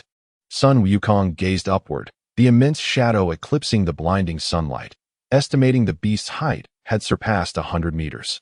With a thunderous roar, the creature looked down upon Sun Wukong, now resembling a diminutive ant, and unleashed a bellow that sent a rancid gust of wind sweeping towards him, rustling his hair wildly. Yet, did it presume that mere size could intimidate him? Sun Wukong pinched his nose and defiantly gestured a middle finger at the beast. The creature's fury ignited. Determined to teach this insignificant ant a lesson, it expelled a torrent of corrosive mist from its mouth, creating a vacuum as the air around it was devoured. A sense of impending peril surged within Sun Wukong, prompting him to dart away from the encroaching mist. The creature pivoted in pursuit, the noxious vapor trailing closely behind him. Though he evaded the mist, the space around him constricted, diminishing his options. Desperation set in as he scanned his surroundings. He could not continue in this manner, for contact with the mist would spell doom. Above him, a shaft of sunlight pierced through the creature's shadow, illuminating Sun Wukong's eyes. Instinctively, he glanced up and observed that the mist was confined beneath the monster's head, sparking an idea. He abruptly halted mid-air, pivoted, and soared towards the apex of the creature. The monster reacted swiftly, inhaling deeply once more before unleashing a broader expanse of mist in Sun Wukong's direction. There was no time to waste. Ascending in this manner would surely be futile. Sun Wukong formed a sword-like gesture with his hands before his forehead, and in an instant, his figure vanished. The mist expelled by the creature momentarily paused, its eyes perplexed by the sudden disappearance of the small insect. In the next heartbeat, Sun Wukong reappeared before the colossal eye of the beast. Chapter 93. The new crystal as realization dawned. It became evident that the small insect that had just vanished was now before him. Anger surged within him as he opened his mouth wide and lunged towards Sun Wukong. Observing the cavernous maw approaching, with its sharp teeth glinting ominously, Sun Wukong remained undaunted. He quickly reformed the Kamehameha wave that he had previously failed to conjure. Ha! Ha! Ha! A brilliant blue beam surged forth towards the monster's gaping mouth. Boom! A tremendous explosion reverberated, as a plume of white smoke billowed from the creature's mouth. The creature emitted a pained roar, its thunderous growl echoing in Sun Wukong's ears, momentarily causing a buzzing sensation in his head. Activating his instant transmission, Sun Wukong deftly evaded to the back of the monster's head, the ringing in his ears subsiding slightly. Exhaling deeply, he regarded the creature's nape with a grave expression. The previous Kamehameha wave had inflicted minimal damage, perhaps merely grazing its tough exterior. Wukong, these monsters are remarkably resilient, came Kaal's timely reminder. Sun Wukong shot a disgruntled glance at Kaal, irritated that he hadn't mentioned this sooner. Only moments ago, he had narrowly escaped being devoured by the beast. Kaal, sporting a smile, watched Sun Wukong grapple with his predicament. However, he noted that the monsters in this region had evidently grown significantly stronger. Even in his Super Saiyan form, Sun Wukong would likely need to unleash more formidable attacks to pose a genuine threat. Simultaneously, the monster's offensive capabilities were formidable. The mist it had spewed forth could easily ensnare an unwary opponent. Recognizing the creature's strength, Kaal mused that the crystals it produced must also be more potent. Looking up at Sun Wukong, Kaal teased, "Wukong, surely you won't falter against it?" Do not underestimate me, brother. I shall vanquish it momentarily, Sun Wukong retorted, his expression brimming with indignation as he turned to complain to Kaal. Sensing a sound behind its head, the monster instinctively detected Sun Wukong's position and, without hesitation, raised its fin, driving its sharp spines toward him. Sun Wukong swiftly dodged, but the creature's spines shot outward, catching him off guard. Despite his efforts to evade the attack, one of the spines grazed him, leaving a bloody gash across his clothing. Ascending higher to avoid the next assault, Sun Wukong steadied himself and examined the wound, blood flowing with a metallic scent. Touching the injury, he reflected, it has been years since I suffered such a blow. Well done, creature. You have certainly stirred my excitement. Once more, Sun Wukong unleashed his energy, his hair standing on end and lengthening until it cascaded down to his waist. His gaze turned steely and fierce as he coldly regarded the beast below. He then executed a series of princely techniques, unleashing a barrage of brilliant yellow energy blasts upon the monster's head. In an instant, explosions erupted, the thunderous sounds reverberating around them. The creature, struck by Sun Wukong's onslaught, staggered, its feet slipping in the water, causing it to topple backward. Slap! The monstrous creature crashed heavily upon the water's surface, sending waves soaring into the air until they enveloped Sun Wukong's head. This beast had not only increased in size, but also in weight. Just look at those splashes, surely it could secure a first-place victory in any contest. Although the monster had fallen, Sun Wukong's assault did not relent. He concluded the prince's combat technique and instead concentrated the Kamehameha energy, directing it squarely at the creature's forehead. This iteration of the Kamehameha was markedly different from the previous one. It was infused with greater energy, higher temperature, and enhanced penetrative power. One could distinctly observe deep blue blood oozing from the massive head of the creature. At long last, the Super Saiyan Wukong had inflicted significant damage upon the beast. The Kamehameha continued its relentless barrage, and Kaal, standing on the shore, could almost hear a sizzling sound, followed by the tantalizing aroma of barbecued meat wafting through the air. As Wukong's attack persisted, the gaping wound on the creature's head expanded, the edges charred black. The monster let out a series of furious roars. Having dwelled in the depths of the water for so long, it had never endured such searing pain. Moreover, Wukong's Kamehameha possessed a penetrating effect, causing the creature to feel as though a needle was relentlessly drilling into its forehead, a pain that pierced to the very marrow. The outer flesh had already been seared away, exposing the skull, and the Kamehameha continued its assault, seeking to invade the brain within. In a desperate bid to retaliate, the creature flailed its fin-like hands wildly in the air, attempting to strike Wukong. However, due to Wukong's high altitude, its grasp fell short. Not wishing to endure further agony from the burning penetration, and sensing its life was at stake, the creature managed to roll over. In that fleeting motion, Wukong's Kamehameha, aimed at its forehead, struck the creature's ear instead. The energy passed through the base of the ear, causing a piece resembling a cow's ear to detach, tracing a semicircle through the air before landing on the water's surface, floating there. It appeared that Wukong's damage could not swiftly eliminate the creature. Observing this scene, Kaal defined the extent of Wukong's damage and the creature's defensive capabilities. Seeing Wukong struggle against the monster, Kaal resolved to intervene. "Wukong, it's my turn," he declared. Not waiting for Wukong's objection, he immediately gathered a small orb of destructive energy, about the thickness of his thumb, and flicked it towards the creature's eye. Such a large eyeball had long been a target waiting to be struck. As for the efficacy of the destructive energy, it was indeed formidable. It had the capacity to crystallize within the creature's body, and being solely destructive, the monster's flesh would surely be unable to withstand it, at least not against the current foe. The destructive energy surged toward the creature's eye, dwarfed by the size of the eyeball, resembling but a speck of dust. Yet, the damage inflicted by this speck would prove far from trivial. The creature caught sight of the violet destructive energy sphere and sensed the impending threat, attempting to evade it. But it was already too late. The destructive energy collided forcefully with the monster's large eye, then dissipated quietly. The creature's movements abruptly halted, accompanied by the subtle sound of a bubble bursting, and its body suddenly transformed into motes of light, vanishing within the expanse. A crystal, half azure and half violet, floated where the monster had disappeared. Kaal gazed at the crystal, noting the even distribution of azure and violet on either side, distinctly different from all previous crystals. Though he had not acquired many crystals before, there were two distinct types, none resembling this one. Could it be that this crystal adhered to a unique set of rules? Kaal beckoned, and the crystals soared towards him. Chapter 94. Sensing the power of the crystal's rules, Kaal recalled the last crystal he had encountered, which bore a central purple hue surrounded by a ring of blue and white, signifying a hint of spatial power contained within. Now, holding this new crystal, he was struck by a sudden intuition regarding the azure color. The monster, having spent years in the river, utilized various water-related attack methods aside from sheer physical assaults, whether manipulating the flow of water or altering its acidity. Perhaps this crystal was connected to the laws of water. What exactly lay within? There was only one way to find out. With that thought, Kaal felt the destructive energy coalesce upon his hand, gradually adhering to the crystal, as the previously blue-violet gem began to emit a peculiar purple luminescence. He intended to refine this crystal just as he had done previously. In midair, Sun Wukong observed Kaal vanquishing the monster with a single gesture, shivering at the sight. He had never witnessed such a move before and couldn't help but feel relieved that Kaal had not employed it against him in their past encounters. Otherwise, he could only imagine the consequences.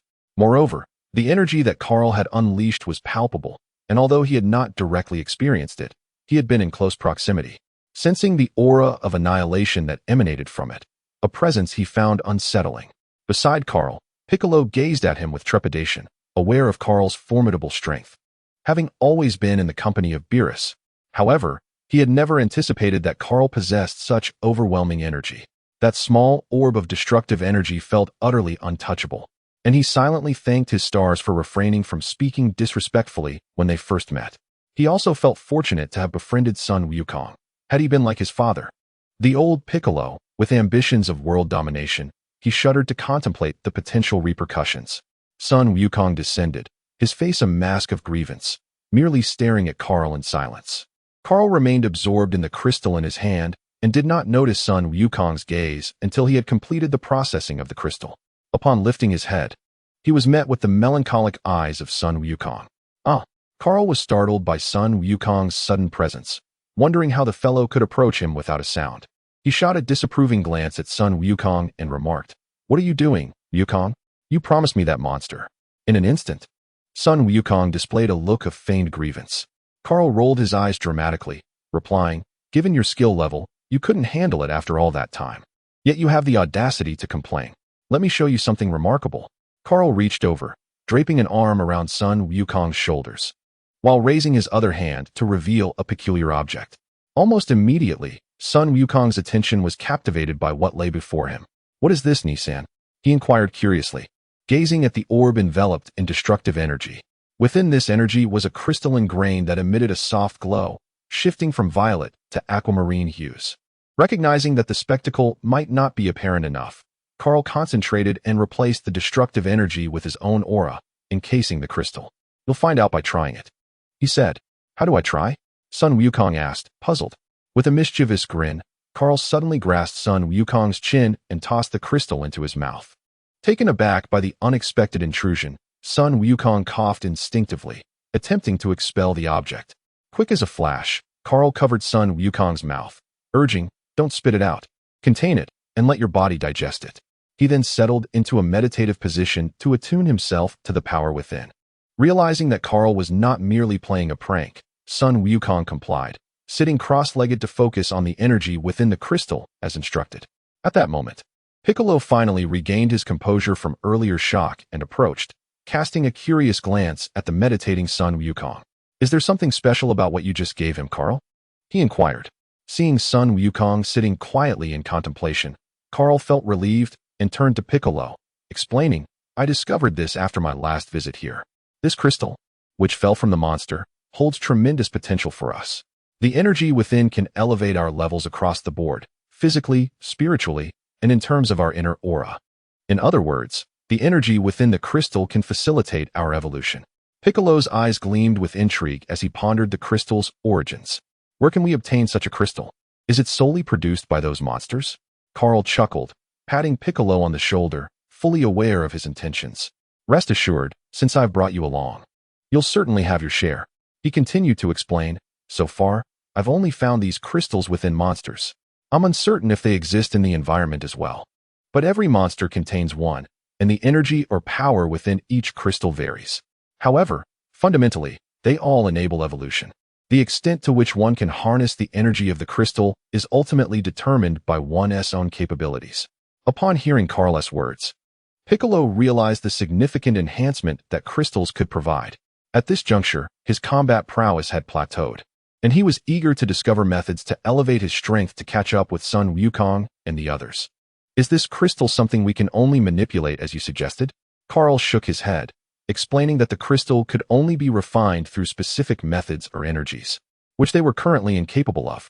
However, he added that consuming the crystal directly was also a possibility, albeit the energy would dissipate rapidly during digestion. Refinement would yield better results.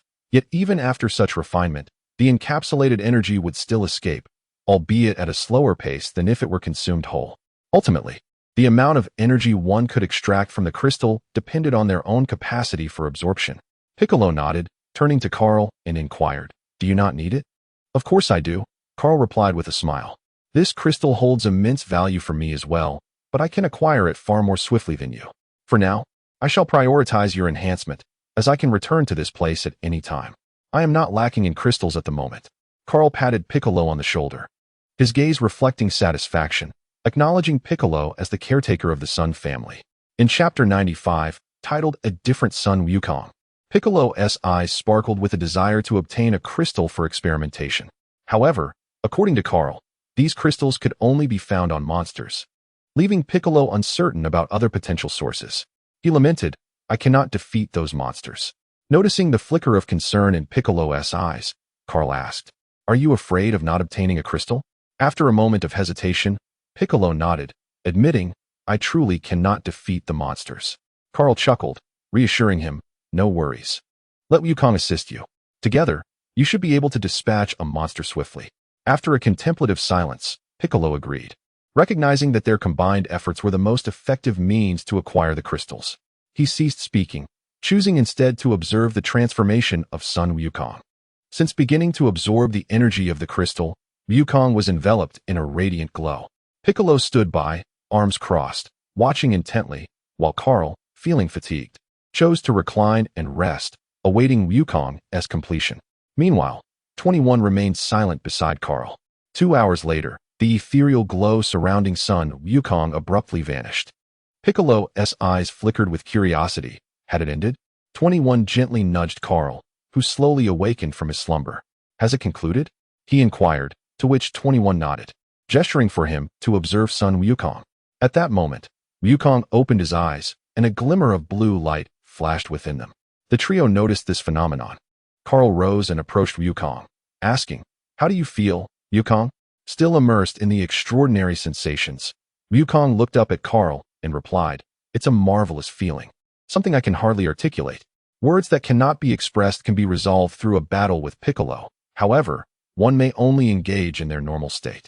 Kahl rested his chin on his hand, harboring a slight suspicion, the accuracy of which could be ascertained by allowing Sun Wukong to demonstrate. Sun Wukong glanced at Piccolo, his eyes inquiring whether a duel was warranted. Piccolo responded with action, removing the cloak from his shoulders and discarding the burdensome hat upon his head, his gaze brimming with combat fervor directed at Sun Wukong. Not one to hesitate, Sun Wukong mirrored Piccolo's movements, springing into action with a few lively hops, shaking out his arms before assuming a combat stance facing his opponent. A smile graced Piccolo's lips as he rushed forward, engaging in combat with Sun Wukong. Their exchanges were fierce and unrelenting, as if driven by a deep-seated enmity. Neither offered the other respite, delivering punches and kicks with intensity, while simultaneously exhibiting a remarkable level of spectacle. Kahl beamed as he observed the clash, his gaze fixated on the transformations of Sun Wukong. After a series of physical exchanges, Sun Wukong and Piccolo began to showcase their skills. Sun Wukong unleashed his royal fighting technique, while Piccolo opened his mouth wide, launching a wave of energy towards him. Kahl's attention sharpened as he scrutinized the nuances within Sun Wukong's energy sphere. Amidst the golden hues, a hint of blue emerged, almost imperceptible at first glance. As he continued to observe for further alterations, Sun Wukong unleashed a Kamehameha wave, and Piccolo retaliated with his ultimate move, the special beam cannon. initiating a clash of their energy attacks.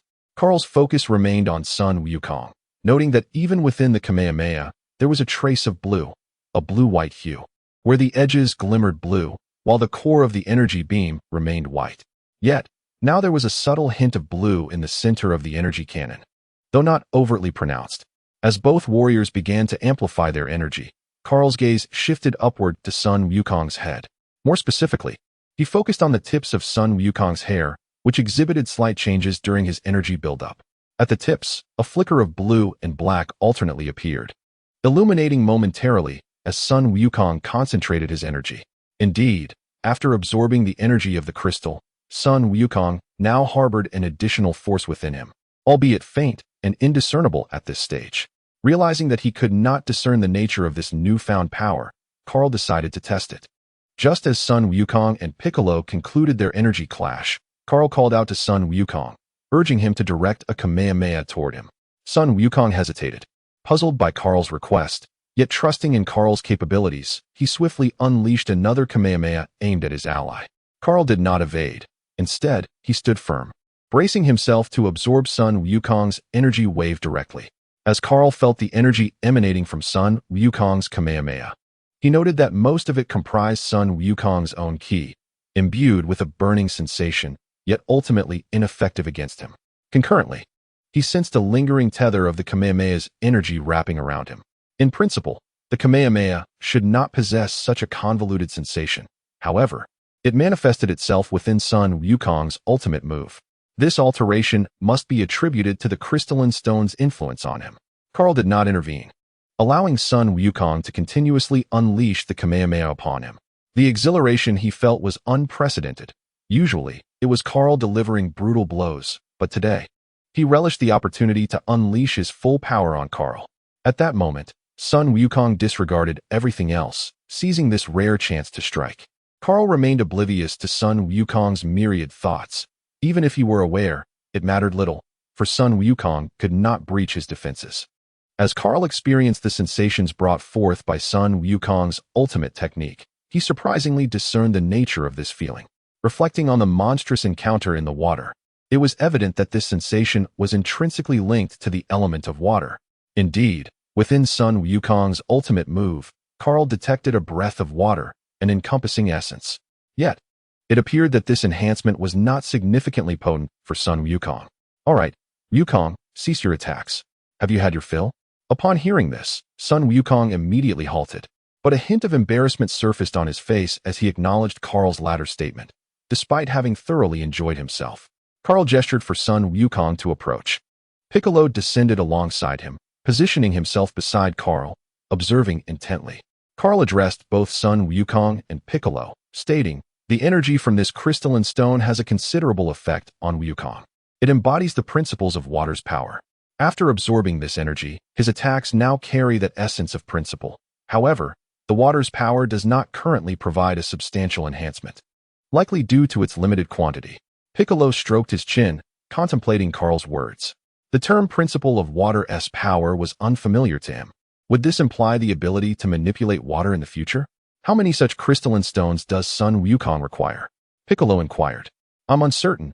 Perhaps several, Kahl mused. Glancing at Sun Wukong, it could be dozens, or even more.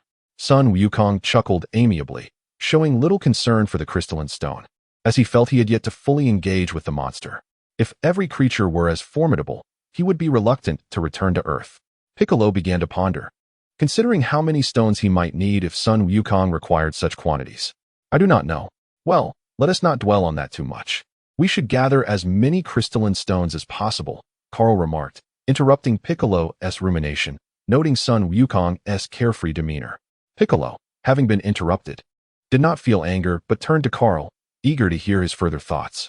From here on, we shall travel by flight. Given our recent experiences, these creatures should not roam freely. However, they will emerge if any living beings draw near, akin to Wukong's prior ambush. Piccolo nodded in agreement, and the others voiced no objections. After this, I will refrain from intervening. All remaining monsters must be dealt with by the two of you. I harbor no particular demands, save for a singular expectation, that you shall always give your utmost effort, for there shall be no respite. Therefore, I implore you both, do not sustain injuries, for the consequences could be dire. A roguish smile crept across Kahl's face as he eagerly anticipated the forthcoming displays of prowess from the duo. Goku and Piccolo exchanged a glance, perceiving in each other's eyes a profound determination and gravity. It appeared that the two of you were adequately prepared, thus. Let us embark on our journey. Kahl cast a glance at the figure standing beside him, number 21, and ascended into the sky first. Goku and Piccolo nodded to one another, trailing behind Kahl as they soared further into the expanse. The quartet swiftly traversed the heavens, gliding over numerous territories. Each time they flew over an area inhabited by monsters, those creatures would emerge with startling swiftness, launching assaults upon them.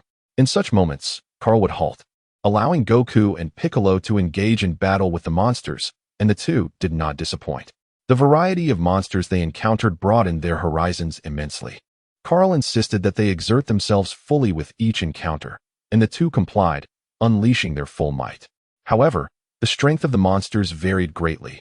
Some were absurdly powerful, to the extent that even the combined forces of Super Saiyan 3 Goku and Piccolo could not retreat unscathed, while others fell easily to Piccolo's prowess. On one occasion, they faced a creature that harnessed multiple laws, a stark contrast to the initial adversary. This monster not only exerted immense physical pressure upon them, but also inflicted considerable hardship through various techniques. Given the battlefield setting, Goku found himself unable to utilize the Spirit Bomb, a technique imparted by King Kai, since no such energy sources were available in this realm. Ultimately, in desperation, Goku resorted to employing the Kaioken technique while in his Super Saiyan 3 form to bolster his combat capabilities. Even so, the duo found themselves unable to contend with the formidable beast, prompting Kahl to intervene. With a concentrated surge of destructive energy, he vanquished the monster. Consequently, Goku and Piccolo became increasingly cautious. Nonetheless, their progress was remarkable. Throughout their confrontations with the monsters, they evolved at an astonishing pace. Not only did their life force ascend with each absorption of a creature, but their combat prowess also burgeoned. Piccolo, whose previous strength was only on par with Goku in his Super Saiyan form, could now effortlessly contend with Goku in his Super Saiyan 3 state, specifically, the earlier iteration of Goku's power. As for Goku, his combat strength saw a significant enhancement through these encounters with monsters. Kahl allowed him to experience the essence of divinity, evoking admiration for Goku's innate talent. While not as formidable as Kahl's gifts, this encounter with divine energy illuminated a path for Goku's ascendance. Thus, when faced once more with a monster that posed a challenge to both him and Piccolo, Goku experienced a breakthrough on the battlefield, transforming into the red-haired Super Saiyan God. Inspired by his previous encounter with divine essence, transformed into a Super Saiyan God, Sun Wukong effortlessly vanquished the formidable creature that had troubled both him and his companion with a single Kamehameha wave. However, their spoils did not end there. Throughout their journey, they had dispatched no fewer than 20 monsters. Aside from the crystals absorbed with Kahl's assistance, they had 12 crystals remaining, all acquired through their own efforts.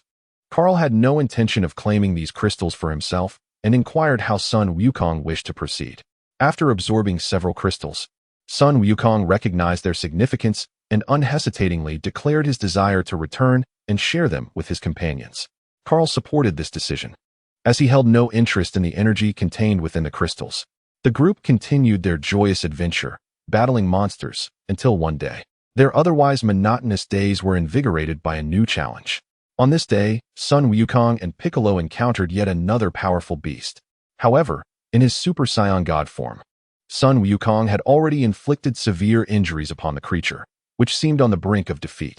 Suddenly, a ring of green light erupted from the monster, prompting Sun Wukong to halt his attack and cautiously distance himself, curious to ascertain whether this was a last resort from the creature. "Be careful, son," Piccolo warned gravely as he flew to Sun Wukong's side. Sun Wukong acknowledged with a nod, his gaze fixed intently on the creature. Contrary to their expectations, the monster, enveloped in green light, did not launch an attack. Instead, it flailed about as if ensnared. Then, to their astonishment, the creature soared into the air, its limbs contracting into a compact form, followed by the sound of an explosion as it disintegrated into a shower of flesh. Observing from a distance, Kahl's eyes widened in recognition. The green light seemed familiar, yet he couldn't recall where he had seen it before. "What just happened, son?" Piccolo asked, his expression reflecting disbelief as he turned to Sun Wukong. Sun Wukong, equally bewildered, replied, "I have no idea why it exploded so suddenly." Just as the two remained in a state of confusion, a melodious and somewhat haughty voice rang out. "Hey, you two insignificant fish down there, that monster was mine."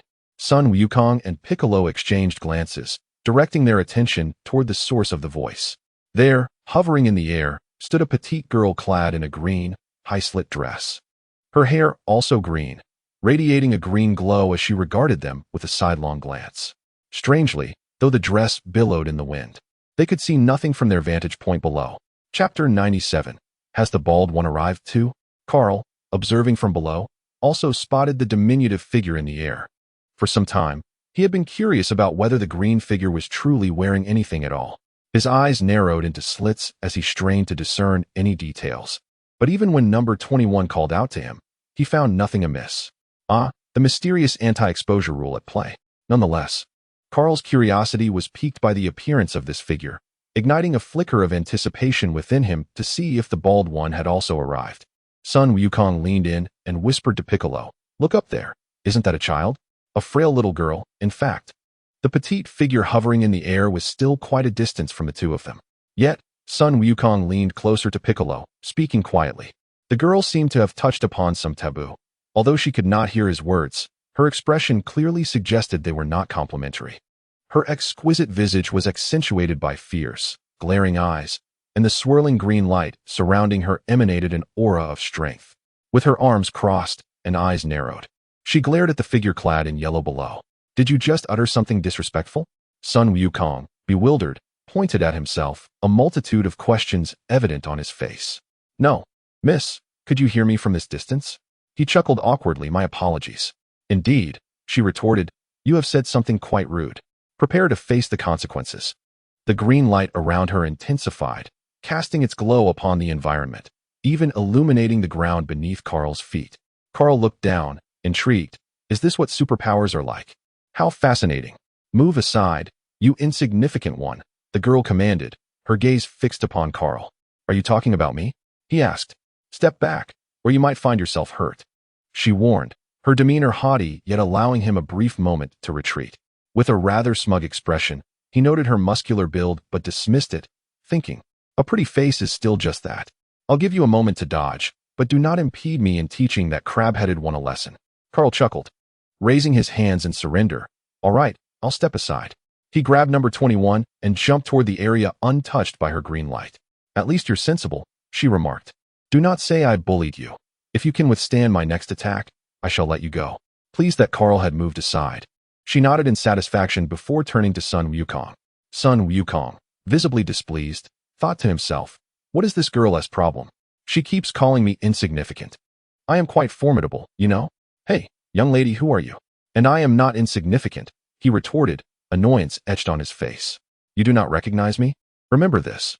I am Tornado of Terror, the one who will teach you a lesson."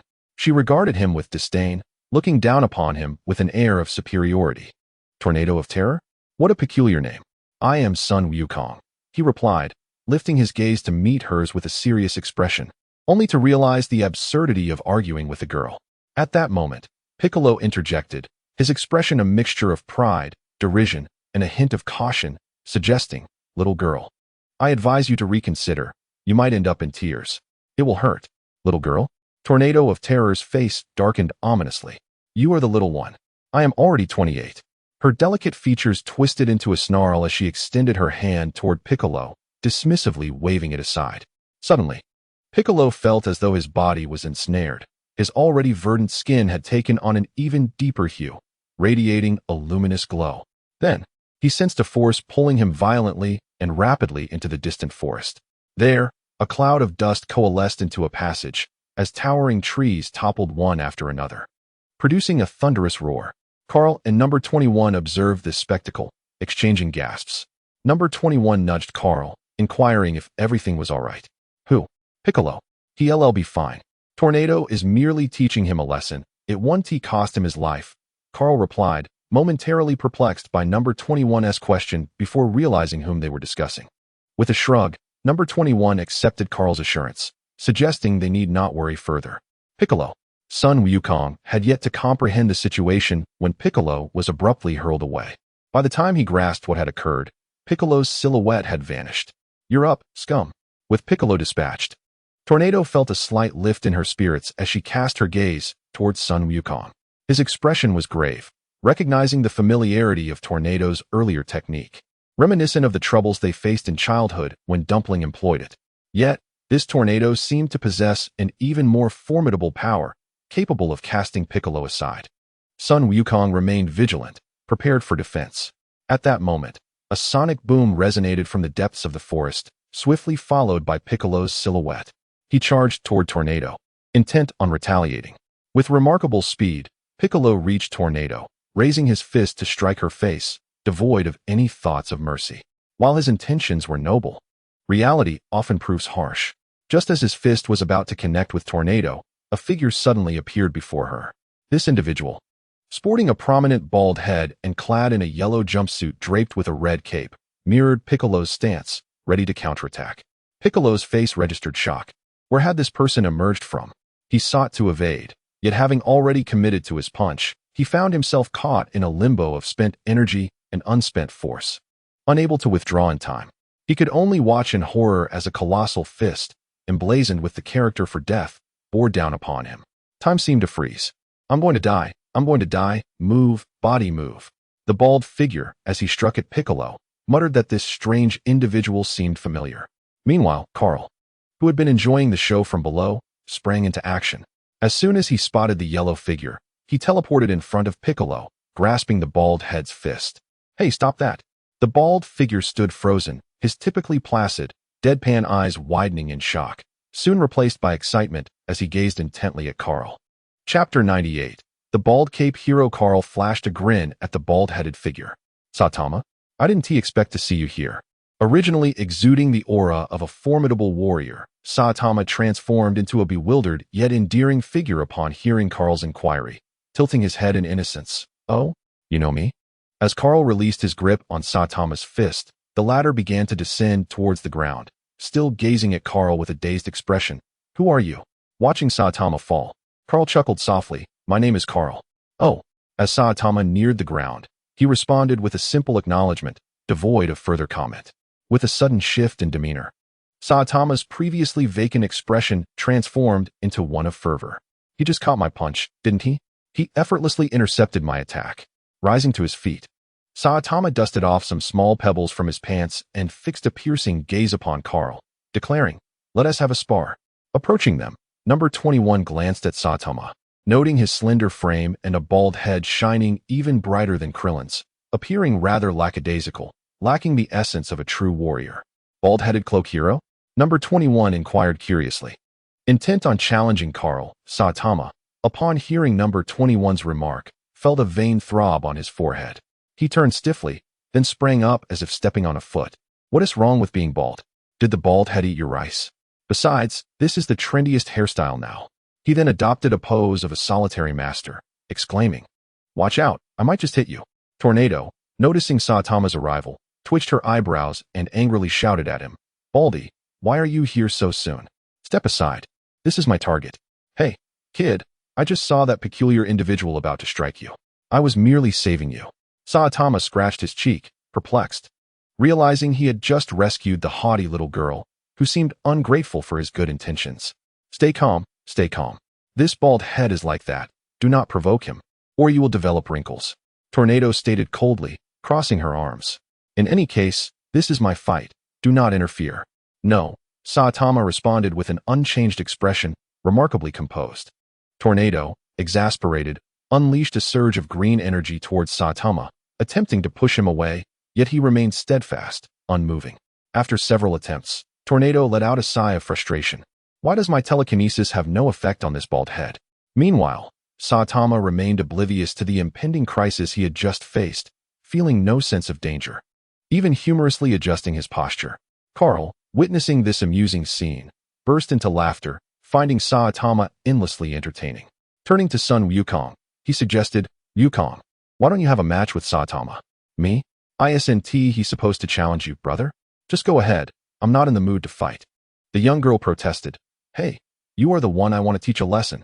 Kid, even if you say that, I want to fight you, Sun Wukong replied nonchalantly, casting a glance at Tornado. To be honest, he wasn't too keen on engaging with these superpowers. It wouldn't be a fulfilling battle. I'm already 28, Tornado exclaimed. As Tornado of Terror hastily extended her hand to confine Sun Wukong, the latter did not afford her the opportunity. In an instant, he teleported before Saitama. Gazing into his eyes, his expression brimming with martial fervor. You, Tornado exclaimed in disbelief, internally marveling at the incredible speed of this individual. Kaal, amused, cast a sidelong glance at Tornado before suddenly leaning closer. Tornado. At that moment, the figure known as number 21, stationed on the ground, narrowed her eyes, a smirk playing at her lips as she regarded Kaal. Sensing an ominous shift, Kaal shivered slightly, yet seeing no immediate threat. He shrugged it off and continued to approach Tornado, eager to pose a question that had been on his mind. Tornado cast a disdainful glance at the pretty boy beside her, distancing herself slightly. What question? Kaal was momentarily taken aback. Had he just been dismissed? Nevertheless, he pressed on. Do you, by any chance, wear? He hesitated, searching for the right words. What? Tornado queried, her brow furrowing in confusion. Do you wear panties? Kaal's expression was earnest, as if this inquiry held significant weight for him. In an instant, Tornado's face flushed crimson, then shifted to a shade of green, and finally darkened to a deep black. Kaal was taken aback. Was her ability to change expressions so remarkable? Surely, such a talent would draw an audience if showcased. Pervert. Tornado scowled, suddenly launching an assault on Kaal. Countless stones ascended into the air, while water from the nearby river levitated, transforming into sharp needles that hurtled toward him. Kaal, however, remained unfazed by the barrage, effortlessly evading the onslaught while maintaining a serious demeanor. His thirst for knowledge evident in his gaze, more intense than during his previous explorations of anthills. Tornado's expression darkened further, her mood plummeting. Why was she confronted by such a deviant? She felt sullied by the encounter. Meanwhile, number 21, with narrowed eyes glinting coldly, watched Kaal with a frosty demeanor. Turning away from Kaal, not far from number 21, Sun Wukong's eyes blazed with fervor as he regarded Saitama. The man before him exuded an extraordinary aura. He was the strongest individual Wukong had ever encountered among mortals, excluding divine beings like Kaal. Saitama, with his disheveled appearance, stood resolute against Sun Wukong. After a brief standoff, he declared, "No, I want to fight him," gesturing towards Kaal. Sun Wukong glanced back at Kaal, who was under siege, and chuckled, "If you wish to fight him, you must first face me. Is that so? If I defeat you, I can then challenge him, correct?" Saitama's demeanor shifted, the lines on his face sharpening as his eyes became serious.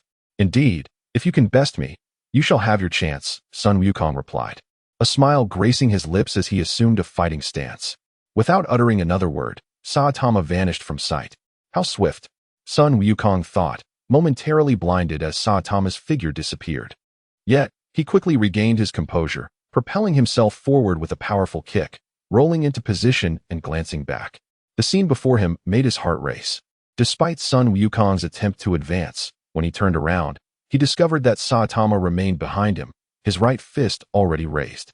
Saitama's expression was devoid of emotion, his eyes as tranquil as still water, as he uttered the words, "Ordinary punch." In Chapter 99, Wukong and Saitama. The crimson shadow of Saitama's fist loomed larger in Wukong's vision, accompanied by an ominous word. Wukong's pupils dilated. The oppressive aura emanating from Saitama's fist was beyond anything he had anticipated. Without time for contemplation, Wukong skillfully bent backward, narrowly evading Saitama's punch. The fist grazed the tip of Wukong's nose, eliciting a sharp sting, while the force of the punch ruffled his hair, creating a sound like rustling leaves. After dodging, Wukong placed his hands on the ground and executed a backward flip, using the momentum to kick at Saitama's chin. The force was not overwhelming, yet sufficient to lift Saitama off the ground. Indeed, as Wukong had surmised, Saitama was sent soaring into the air. Seizing the opportunity, Wukong propelled himself forward. Appearing directly before Saitama, his fist raised to strike at Saitama's face. Saitama appeared dazed, waiting vacantly for Wukong's assault. Wukong did not disappoint. His fist connected squarely with Saitama's face, causing it to contort, and sending him flying backward, crashing into a small hill. Clinging to the hillside, Saitama, somewhat bewildered, remarked, "Impressive. You've knocked me this far." Wukong chose not to pursue, sensing that Saitama had not intended to retaliate after delivering that punch. This puzzled him, so he opted to wait for Saitama to recover. Saitama extricated himself from the hill, dusting off his clothes as he walked toward Wukong. "Crabhead, you truly are formidable. Upon arriving here, I realize I have grown stronger. Every peculiar individual I have encountered thus far has fallen to my single punch. You are the first to evade my strike. However, if this is your utmost capability, you shall not prevail against me. You might as well summon that person from the heavens to face me." Wukong chuckled, delighting in Saitama's words rather than feeling angered, and replied, "If that is the case, I suppose I can unleash my full strength." Saitama paused in his stride, looking at him with curiosity. Was that not his full power? This piqued his interest slightly. He quickened his pace, eager to test the depths of Wukong's capabilities. Wukong gazed at the approaching Saitama, a knowing smile gracing his lips. He then bent low, unleashing a mighty roar. The ground beneath him erupted into a swirling vortex, expanding outward in layers, as his hair shifted between shades of black and yellow. In moments, Wukong's eyes transformed into a vivid emerald green, with hints of deep blue shimmering within. His hair stood on end, except for a single strand that fell naturally across his forehead, while the rest spiked toward the heavens like a porcupine. The tips of his hair, once bright yellow, now bore a deep blue hue, dancing in the wind. Upon completing his transformation, Sun Wukong exuded an aura of cold ruthlessness, a devilish smile lingering at the corner of his lips. How enviable! However, the others seemed indifferent to Sun Wukong's metamorphosis, having encountered many shape-shifting beings.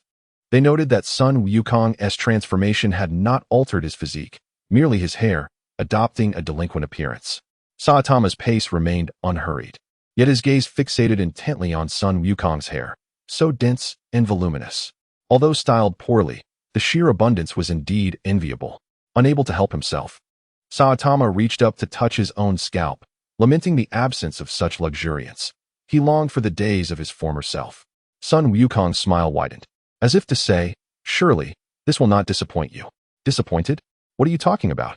Saitama failed to comprehend Sun Wukong's words. His envy of Sun Wukong's hair occupied his thoughts, leaving little room for anything else. Sun Wukong, unfazed by Saitama's reaction, noticed that Saitama's approach remained steady. Taking a more serious stance, he decided not to wait for Saitama's attack, opting instead for the initiative. In an instant, he vanished from sight, charging toward Saitama. To the casual observer, Saitama appeared dazed, yet he was acutely aware of Sun Wukong's movements. The moment Sun Wukong disappeared, Saitama deftly retreated, executing a surprising speed that left one wondering how he managed to move backward so swiftly. Sun Wukong materialized before Saitama, only to find him retreating, maintaining a consistent distance. He unleashed a flurry of punches toward Saitama. However, Saitama's reflexes were sharp. He anticipated Sun Wukong's every strike, evading the barrage with remarkable finesse. Realizing that his attacks were ineffective, Sun Wukong delivered a punch while simultaneously positioning one hand on his forehead, vanishing and reappearing behind Saitama. Saitama, unfazed, mused aloud. "What a plethora of techniques you possess. How did you manage to appear behind me?" His expression remained calm, as he had sensed Sun Wukong's presence the moment he materialized behind him, even finding the leisure to inquire about Sun Wukong's technique. With a grin, Sun Wukong responded while continuing his assault. "In this position, Saitama, you shall find it difficult to evade me. This is teleportation. As long as I can sense your energy, I can appear beside you anywhere." "What an astonishing technique!" Saitama exclaimed. "Just a simple, ordinary run." In the face of Sun Wukong's relentless attacks, Saitama remained composed, muttering incantations under his breath. With a swift motion, his figure suddenly vanished from sight. Sun Wukong's pupils constricted in surprise. How swift! He observed that Saitama did not employ any special technique, merely executing a common running motion. Yet, in the blink of an eye, Saitama disappeared, leaving Sun Wukong momentarily stunned. By the time he regained his senses, Saitama was already sprinting farther away. A broad smile spread across Sun Wukong's face. What an intriguing individual. It seemed that pure physical strength alone could achieve such feats. Without hesitation, He began to utilize his teleportation ability frequently, his form continually appearing beside Saitama. You are remarkably swift, managing to keep pace with me. Saitama truly embodies a person capable of delivering emotional value. Although he praises with words, his actions are anything but slow. Upon encountering Sun Wukong and matching his speed, his body swiftly pivots, decelerating from 1 to 0 in an instant. Facing Sun Wukong with a series of straightforward punches, Sun Wukong is momentarily taken aback by Saitama's ability to halt his rapid movement so abruptly, something he himself cannot achieve without a brief adjustment period, however fleeting it may be. There is no time for Sun Wukong to ponder further, as Saitama's assault has already commenced. With bated breath and focused resolve, Sun Wukong braces himself against Saitama's relentless barrage of fists. In Chapter 100, Wukong vs. Saitama 2, Sun Wukong meets each punch with the palm of his hand. The power of Super Saiyan 2 is indeed exceptional, allowing him to intercept every blow Saitama throws. Saitama's expression remains unchanged, yet upon witnessing Sun Wukong successfully block his punches, a subtle shift occurs in his gaze. A hint of excitement ripples beneath his calm demeanor. With a simple yet effective kick, Saitama retracts his fists, unleashing a myriad of punch shadows that continue to assail Sun Wukong, and in a heartbeat, he delivers a powerful kick straight at Wukong. Caught off guard, Sun Wukong instinctively crosses his arms before his chest. The impact resounds as he is propelled backward, soaring through the air for 2 seconds before crashing to the ground, leaving long, heated trails from his feet. Upon closer inspection, a large footprint, size 42, is imprinted on his crossed arms. Slowly, Sun Wukong lowers his arms, letting them hang by his sides, trembling slightly. His eyes gleam with increasing brightness. This individual possesses extraordinary strength, akin to that of a monster. This cannot be your full power, can it? Sun Wukong raises his gaze towards Saitama, who stands several hundred meters away.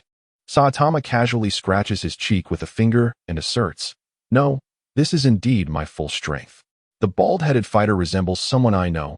Both are remarkably formidable. Sun Wukong raises his hands, resting them at his waist, looking up at Saitama. Krillin interjects, "You have overestimated me. Please provide your identification." The forbidden words infiltrate Saitama's ears, and an expressionless face suddenly becomes adorned with dark lines. "Baldy, are you eating from my family's table?" Sun Wukong is momentarily taken aback, puzzled by Saitama's sudden anger. However, he dismisses such thoughts. This man is incredibly strong, and judging by Saitama's earlier display, he is yet to unleash his full potential. If he is not fighting at his peak, then I shall compel him to do so. Sun Wukong slightly bows, and a crimson aura bursts forth from his body, initially hovering just above his head. In an instant, the red flame envelopes his entire being. Sun Wukong begins to levitate, his eyes gently closing, his expression tranquil. With arms outstretched at his sides, a formidable aura radiating outward, stirring Saitama's cape. Saitama raises a hand to shield his forehead, exclaiming, "Wow." Unbeknownst to him, the excitement in his eyes intensifies. The thrill of encountering a worthy opponent is palpable. Suddenly, time and space appeared to freeze, engulfing everything in stillness, leaving only Sun Wukong capable of motion within this realm. In an instant, the aura emanating from him began to retract, entwining around his form, and at that moment, Sun Wukong underwent yet another transformation. His golden hair morphed into a fiery red, his brows took on the same hue, and his robust physique, resembling that of someone who had just shed excess weight, displayed a leaner musculature, while his once fierce visage softened into tranquility. The crimson flames swirling around him dispersed, heralding the arrival of Super Saiyan God Wukong. As Sun Wukong lightly touched the ground, he exuded no discernible aura, yet the situation was far from straightforward. To Saitama, the figure before him resembled a lion awakening from slumber, seemingly immobile, yet brimming with latent power ready to erupt in the next heartbeat. Saitama recognized that this individual was now earnest in his intent. He could sense that Sun Wukong had grown stronger, as if prepared to engage him in a genuine battle. Saitama's expression shifted from its usual blankness, a smile breaking through his typically stoic demeanor, his eyes ignited with a fervent desire to fight, a conflagration of spirit yearning to be unleashed. "So, you are indeed formidable." The fire of combat surged within Saitama, prompting him to subtly adjust his stance. contemplating that perhaps he too could now revel in the thrill of battle. With a decisive intent, he called forth his ultimate technique, the serious punch. Saitama's form remained anchored in place as Sun Wukong extended his left hand, palm facing forward, sensing a tactile presence that he grasped firmly before pulling it to his side. Simultaneously, he clenched his right fist, delivering an uppercut. The sound of an explosive impact reverberated through the air, accompanied by a powerful gust emanating from Sun Wukong's position, radiating outward. It turned out that Saitama had not merely remained stationary to strike at Sun Wukong. Rather, his speed was such that even light could not comprehend it, leaving behind only an ephemeral afterimage. Under the force of their collision, Saitama's residual image shattered like fragile bubbles. The earlier thunderous sound was the result of Saitama intercepting Wukong's punch, his left hand blocking the path of Wukong's fist as his right struck true. Saitama's form materialized before Sun Wukong, and they exchanged smiles, each sensing a parity in their strength. Sun Wukong released his grip on Saitama's wrist and lifted his leg to kick at him, to which Saitama instantaneously responded with a kick of his own, their legs colliding without yielding any disturbance. Yet this was akin to flipping a switch. Their previously languid motions accelerated in an instant as Saitama unleashed a flurry of punches, each shadow of his fist converging upon Sun Wukong. Wukong danced and dodged, narrowly evading each blow while occasionally retaliating with his own strikes. They engaged in countless exchanges, until suddenly, their fists collided with a resounding impact, shattering the tranquility of the space like a stone cast into still waters, ripples emanating outward from their point of contact. The waves swept across the grass, the towering trees, and the surface of the water, akin to a bomb being detonated within the serene landscape. In the blink of an eye, the turf was upheaved, soaring into the air, while a colossal tree was cleaved in twain, crashing down towards a companion nearby, who, in a preemptive move, plummeted towards the ground. The water's surface erupted, sending splashes skyward, creating a formidable curtain of mist. A smile danced upon Sun Wukong's lips. This exhilarating sensation was unparalleled. In an instant, he vanished, reappearing in midair, arms raised above his head, with brilliant golden orbs of energy coalescing in each hand. Without hesitation, Sun Wukong began to wave his hands downward, as if commanding obedient soldiers. The energy orbs surged forth towards Saitama, a relentless barrage of energy blasts following in succession. Saitama raised an eyebrow and darted aside, narrowly evading the blasts that detonated in his wake. The thunderous explosions echoed incessantly, yet none struck their mark. Saitama continued his swift retreat, with each energy blast detonating behind him, creating a sweeping arc of smoke. Saitama's gaze shifted ahead, spotting a massive boulder. With a swift motion, he took refuge behind it. Though Sun Wukong had failed to hit a moving target moments prior, Saitama was now a stationary one.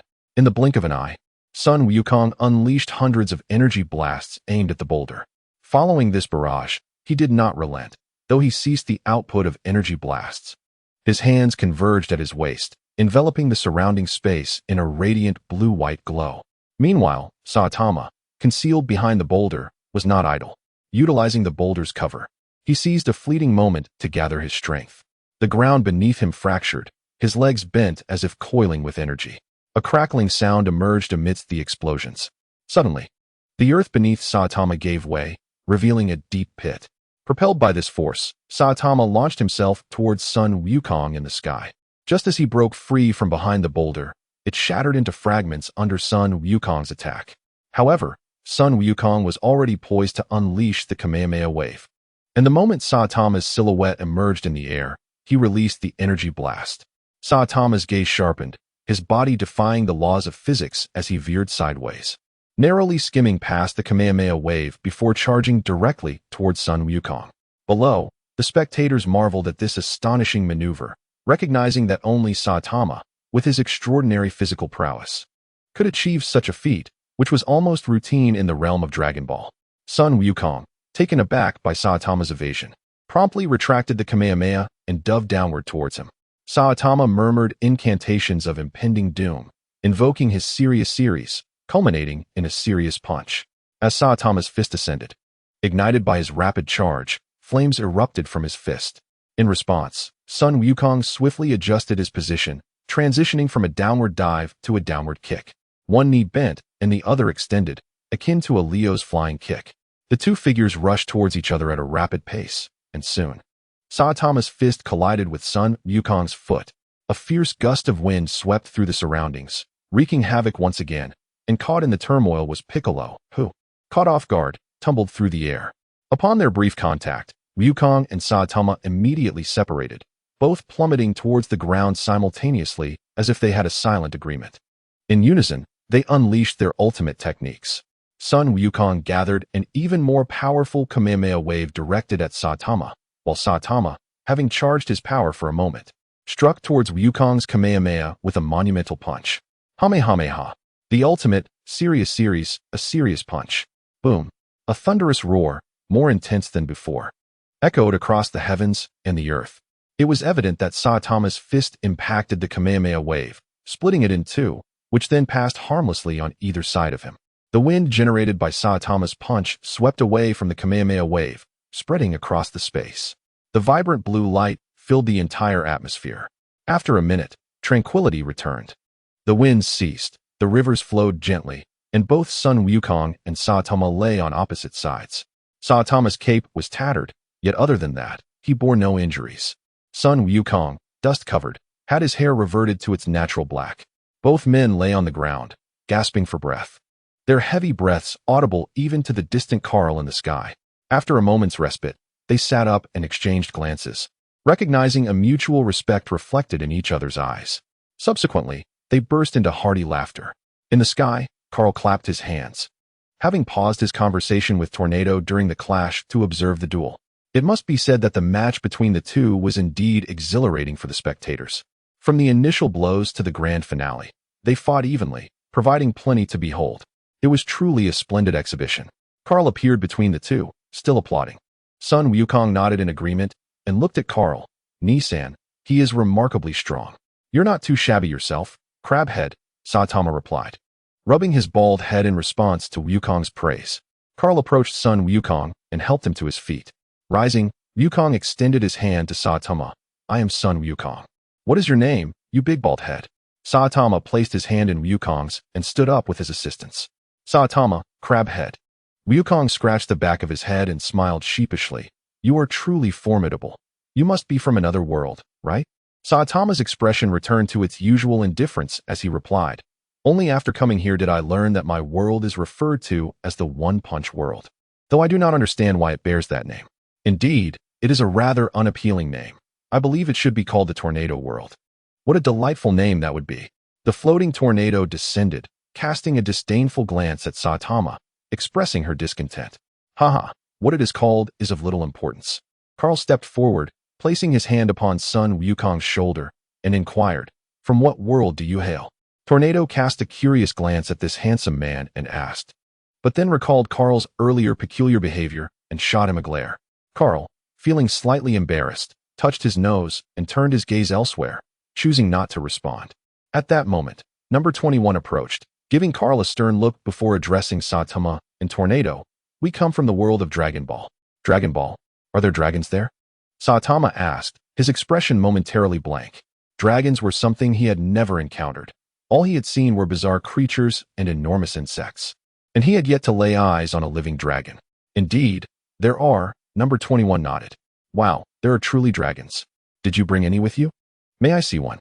"I've never seen a dragon before." Saitama's curiosity piqued at the mention of dragons, and he began scanning his surroundings in hopes of catching a glimpse.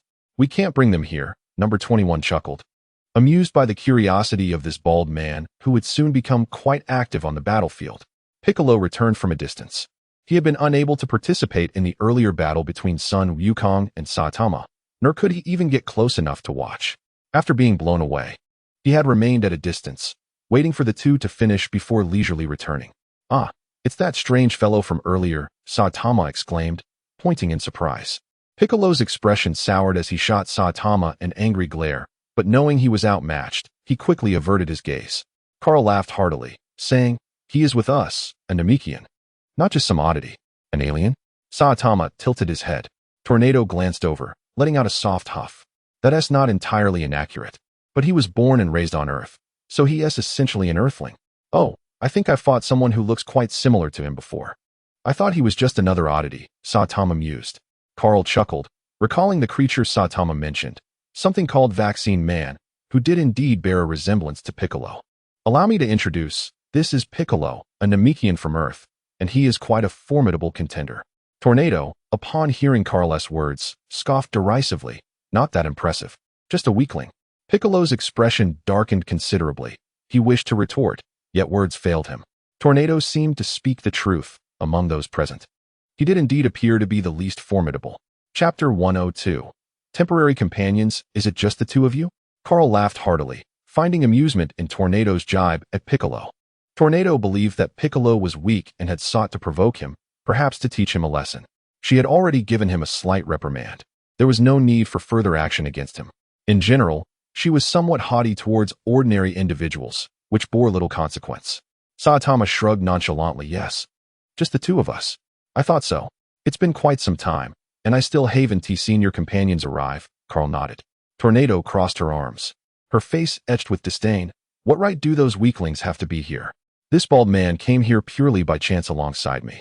Upon hearing this, Kaal realized that Tornado was the intermediary for Saitama and the others in this world. Reflecting on Tornado's nature, she had always believed that apart from the top-ranked blast, she was the most formidable. It was likely that when she first arrived, she thought solely of herself, never anticipating that by a twist of fate, Saitama would accompany her. How did Saitama arrive here? Kaal turned to Saitama, a hint of curiosity in his expression. Saitama, hands on his hips and a proud demeanor, replied, I was rushing to take advantage of a supermarket sale and bumped into her on the way, which is how I got here. At this mention, Tornado felt a pang of frustration. Extending her neck, she pointed an accusatory finger at Saitama and indignantly exclaimed, How dare you mention it? Don't you watch where you're going? Why did you collide with me while I was in midair? You clearly did it on purpose. Saitama, exhibiting no signs of remorse, responded nonchalantly, Well, I was afraid of missing out, so I jumped a few times and just happened to hit you. My apologies. You could at least show a bit more sincerity in your apology. Tornado huffed, visibly irritated. Kaal and the others observed the exchange between the two, chuckling. With the exception of Piccolo, who merely scoffed. All right. It seems you two have been here for quite a while, Kaal continued. Tornado's anger suddenly dissipated, returning to her haughty and aloof demeanor as she shot a glance at Kaal, retorting, What business is it of yours, you pervert? Kaal smirked, realizing he had overstepped in questioning Tornado. He then turned his attention back to Saitama, who was thoughtfully resting a finger on his chin, gazing upward as if in contemplation. Has it been about 2 years? He mused. 2 years? Haven't you gone back at all? Kaal inquired, puzzled. We can go back? Saitama expressed surprise, then looked at Tornado with a forlorn gaze, as if to question why he had not been taken back. Tornado, visibly embarrassed, retorted defiantly, How was I supposed to know we could return? I thought we had to stay here to complete some mission before going back. As she spoke, her confidence seemed to return, affirming that she had no prior knowledge of this, and it was not her intention to mislead, before glaring at Saitama. At this moment, Kaal understood that a misunderstanding had occurred between them. He clarified, After spending some time here, you can return. Generally, individuals from other worlds come here for 3 days or a week before going back. I had no idea you two had been here for 2 years. Tornado paused, muttering softly, Is that how it is? However, everyone present was skilled and perceptive. Tornado's quiet murmurs were clearly heard. Saitama, with half-closed eyes, regarded Tornado with a vacant stare. Tornado's cheeks flushed as she lamented, It's all that guy's fault for bringing me here without explaining anything properly. I've been stuck here for so long. It's utterly infuriating. What are you looking at? Who brought you here? Kaal inquired, wondering if it was also the system that had guided her. Tornado, in a complaining tone, glanced down at her shoes, which were now scuffed. A voice suddenly appeared in my head, claiming it would take me to a place to battle monsters. And then I just ended up here. It didn't tell me anything else. It's been 2 years, and look at my shoes. Kaal and number 21 exchanged a glance. Perhaps they had not spoken, but given Tornado's temperament, she likely hadn't listened to the end, only hearing that monster hunters had arrived. Haven't you encountered anyone else? Number 21 inquired. No, in the past 2 years, we have only met you few, Tornado replied, casting a look at number 21. Her demeanor markedly more amiable than when addressing Kaal. This was understandable, as the vastness of this place meant that few from other worlds could possess strength comparable to theirs. But how did you become so powerful? I surmise your world does not possess such intensity, Tornado continued. Kaal nodded in acknowledgement, then curiously asked, how did you achieve such strength? Tornado glanced at Saitama, then briefly at Kaal, reluctant to address the anomaly, but responding nonetheless, albeit somewhat curtly. When we first arrived, we couldn't defeat the monsters here. However, over time, we trained and grew stronger, though the pace of our improvement was slow initially. Once, after defeating a monster, I inadvertently consumed a crystal within it, which significantly accelerated my growth. As for this guy, Tornado's gaze turned complex as she studied Saitama again. I am rather unclear about him. He seemed to adapt to this environment swiftly, growing stronger each day, multiplying his strength exponentially. I cannot fathom what kind of monster he is. Saitama scratched his cheek, candidly admitting he was unsure of his own situation. In his own world, although he grew stronger daily, the process was notably slow. Perhaps it was due to the absence of challenges in that realm, leading to a lack of desire to improve. However, upon arriving on the battlefield, a sense of urgency ignited within him, prompting him to pursue strength anew, and thus his rate of improvement surged, each day outpacing the last by several multiples. One could only imagine how dull it would be if he returned to their world. Even the so-called deities would likely present no challenge to him, merely a matter of landing a punch, though he was unaware of the specifics regarding those deities. Kaal nodded, understanding their isolation as just the two of them could be somewhat lonely. Why not join us? We can travel together and keep each other company. We can split the crystals from any monsters we defeat along the way, he proposed. Travel together? Saitama and Tornado exchanged glances, sensing a mutual interest. Tornado was intrigued. For aside from monsters, Saitama had been the only company she had in 2 years, albeit a source of constant frustration. Having a companion on the journey would at least afford number 21 some conversation. Saitama, too, felt a spark of interest. Recognizing the combat prowess of Sun Wukong, someone who could match him in battle, engaging with Sun Wukong for practice would provide a refreshing thrill. Moreover, there was Kaal, whom he sensed to be even stronger than himself, presenting a challenge he was eager to confront. They exchanged knowing glances and spoke in unison. All right, we will travel together. Both were momentarily taken aback by their synchronicity, causing Tornado to huff and turn her head away. Chapter 103. The Growth of Saitama and Goku. Returning home in the days that followed, Kaal and his companions joined forces with Saitama and Tornado. Kaal refrained from engaging in combat, yet with the addition of the two, their efficiency in slaying monsters surged. They dispatched foes with remarkable swiftness. Consequently, the dynamic evolved into a competition among the four, primarily between Saitama and Sun Wukong. Although the two had been sparring daily, their encounters often ended in a stalemate. Eventually, Kaal proposed a simple solution. Since neither could claim victory through sheer strength, they would determine the victor by the number of monsters each defeated. Thus, in the ensuing days, Saitama and Sun Wukong ceased their direct confrontations and instead raced to see who could eliminate monsters first. This led to a vivid scene. As they traversed the landscape, monsters would suddenly emerge, prompting both Saitama and Sun Wukong to leap into action, either obliterating the creatures with Wukong's powerful blasts or reducing them to rubble with Saitama's punches. Their speed was astounding. While Saitama ran on the ground, the others soared through the air, resulting in frequent encounters with monsters. This region had transformed into a hell for monsters, yet simultaneously became a battleground for Saitama and Sun Wukong, where neither would yield to the other. After several days, Kaal consulted the map and realized that they had thoroughly explored the area, indicating that they had eradicated all the monsters within it. With this area now devoid of threats, it was time to venture into new territories. Thus, the group moved on to another region, where the monsters soon faced their demise once more. This cycle continued, and after a month, they had vanquished monsters across 4 different maps, accumulating hundreds of crystals in Kaal's possession. The rivalry between Sun Wukong and Saitama remained unresolved. Kaal divided the crystals into 2 portions, one for himself and one for Tornado. Whether Tornado would share her portion with Saitama was left to their discretion. Kaal infused the extracted energy into Sun Wukong and Piccolo, allowing them to absorb it at their convenience. As a result, both Sun Wukong and Piccolo experienced rapid growth in their abilities. Sun Wukong ascended from Super Red to Super Blue, delving deeply into this new state. Piccolo's progress was equally impressive, achieving Super Saiyan 3 within a little over a month. An astonishing feat. As for Saitama, he was undeniably a true monster. Remarkably, he did not rely on the energy from the crystals. Instead, he advanced through his own daily training, keeping pace with Sun Wukong's growth. Their occasional sparring sessions often resulted in stalemates, with neither able to gain the upper hand. Observing Saitama's rate of progress, Kaal could only marvel at his extraordinary talent, realizing that, in comparison, he still fell short. On this day, after the group successfully navigated the fourth map, Kaal allocated the newly acquired crystals and addressed Sun Wukong and the others, stating, "Wukong, it's nearly time. Your progress has been commendable. Return to assimilate what you've learned, and we shall reconvene another time." "Wait, you're leaving?" Saitama exclaimed, surprise etched on his face.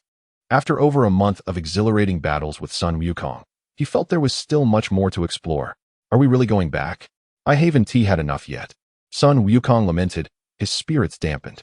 Having finally encountered a worthy adversary with whom he could spar at full strength, the thought of departing was disheartening. Kaal, unfazed by Sun Wukong's complaints, remarked, "It's time to return. We've been out long enough." He turned to Saitama and asked, "What about you? Are you not ready to leave?" After pondering, Saitama realized that with Sun Wukong departing, remaining with Tornado would be rather dull. Thus, he suggested, "If everyone else is leaving, we might as well head back too." He glanced at Tornado. At that moment, Tornado, who had been joyfully discussing fashion with Android 21, turned her gaze upon Saitama, rolling her eyes. "Of course we're going back. I still need to look after my sister." Hearing Tornado's response, Saitama turned back to Kaal, affirming, "Yes. We're also returning." Kaal nodded in agreement. "It has been a pleasure to cooperate with you all. I hope our paths do not cross too soon." Saitama and Tornado exchanged puzzled glances, uncertain of Kaal's meaning. Had they not established a camaraderie? Why would he wish to avoid future encounters? Kaal smiled gently, glancing at Tornado. "Tornado, I believe you may have missed the point. This is a battlefield, a battleground that spans across various worlds. Ultimately, we shall find ourselves as adversaries. Do not be misled by the pleasant dialogue we share now. Beneath the surface, we must each fight for our own realms. When that time comes, your only allies will be those from your own world. Tornado, you must strive to bring your comrades from your world here to enhance their strength." Tornado, catching the undertones of Kaal's words, pursed her lips. She understood that while they were friends now, they would inevitably become foes in the future. The prospect of becoming a caretaker for her world's inhabitants was not appealing to her. Her focus lay solely on her sister, while others were of little concern. Kaal, noticing Tornado's reluctance, kindly reiterated, "I must remind you, the battles between worlds cannot be swayed by a single individual. You will need allies. The formidable warriors and even the eccentric beings from your world will serve as your best support." Seeing Tornado's hesitance, Kaal offered one last piece of advice, knowing that whether she heeded it would be entirely up to her. All right, I understand. Thank you for your reminder," Tornado replied, her tone tinged with irritation. Subsequently, Tornado grasped the hand of number 21 with a tinge of reluctance. "Number 21, my dear sister, until we meet again." Number 21 affectionately ruffled Tornado's hair, acknowledging that their next encounter would be as adversaries.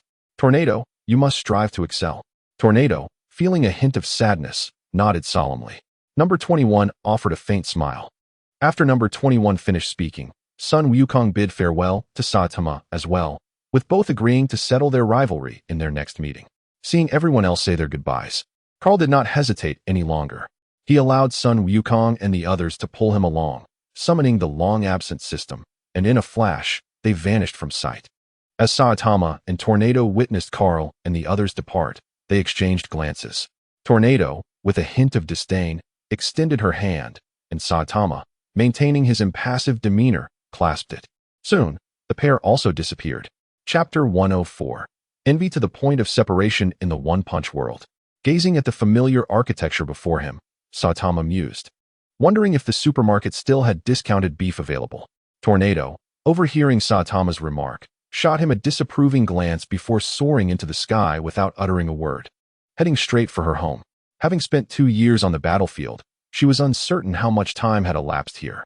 After such a prolonged absence from leisure, she decided to return home for a rejuvenating bath, planning to indulge in a vacation, disregarding any work demands from the association.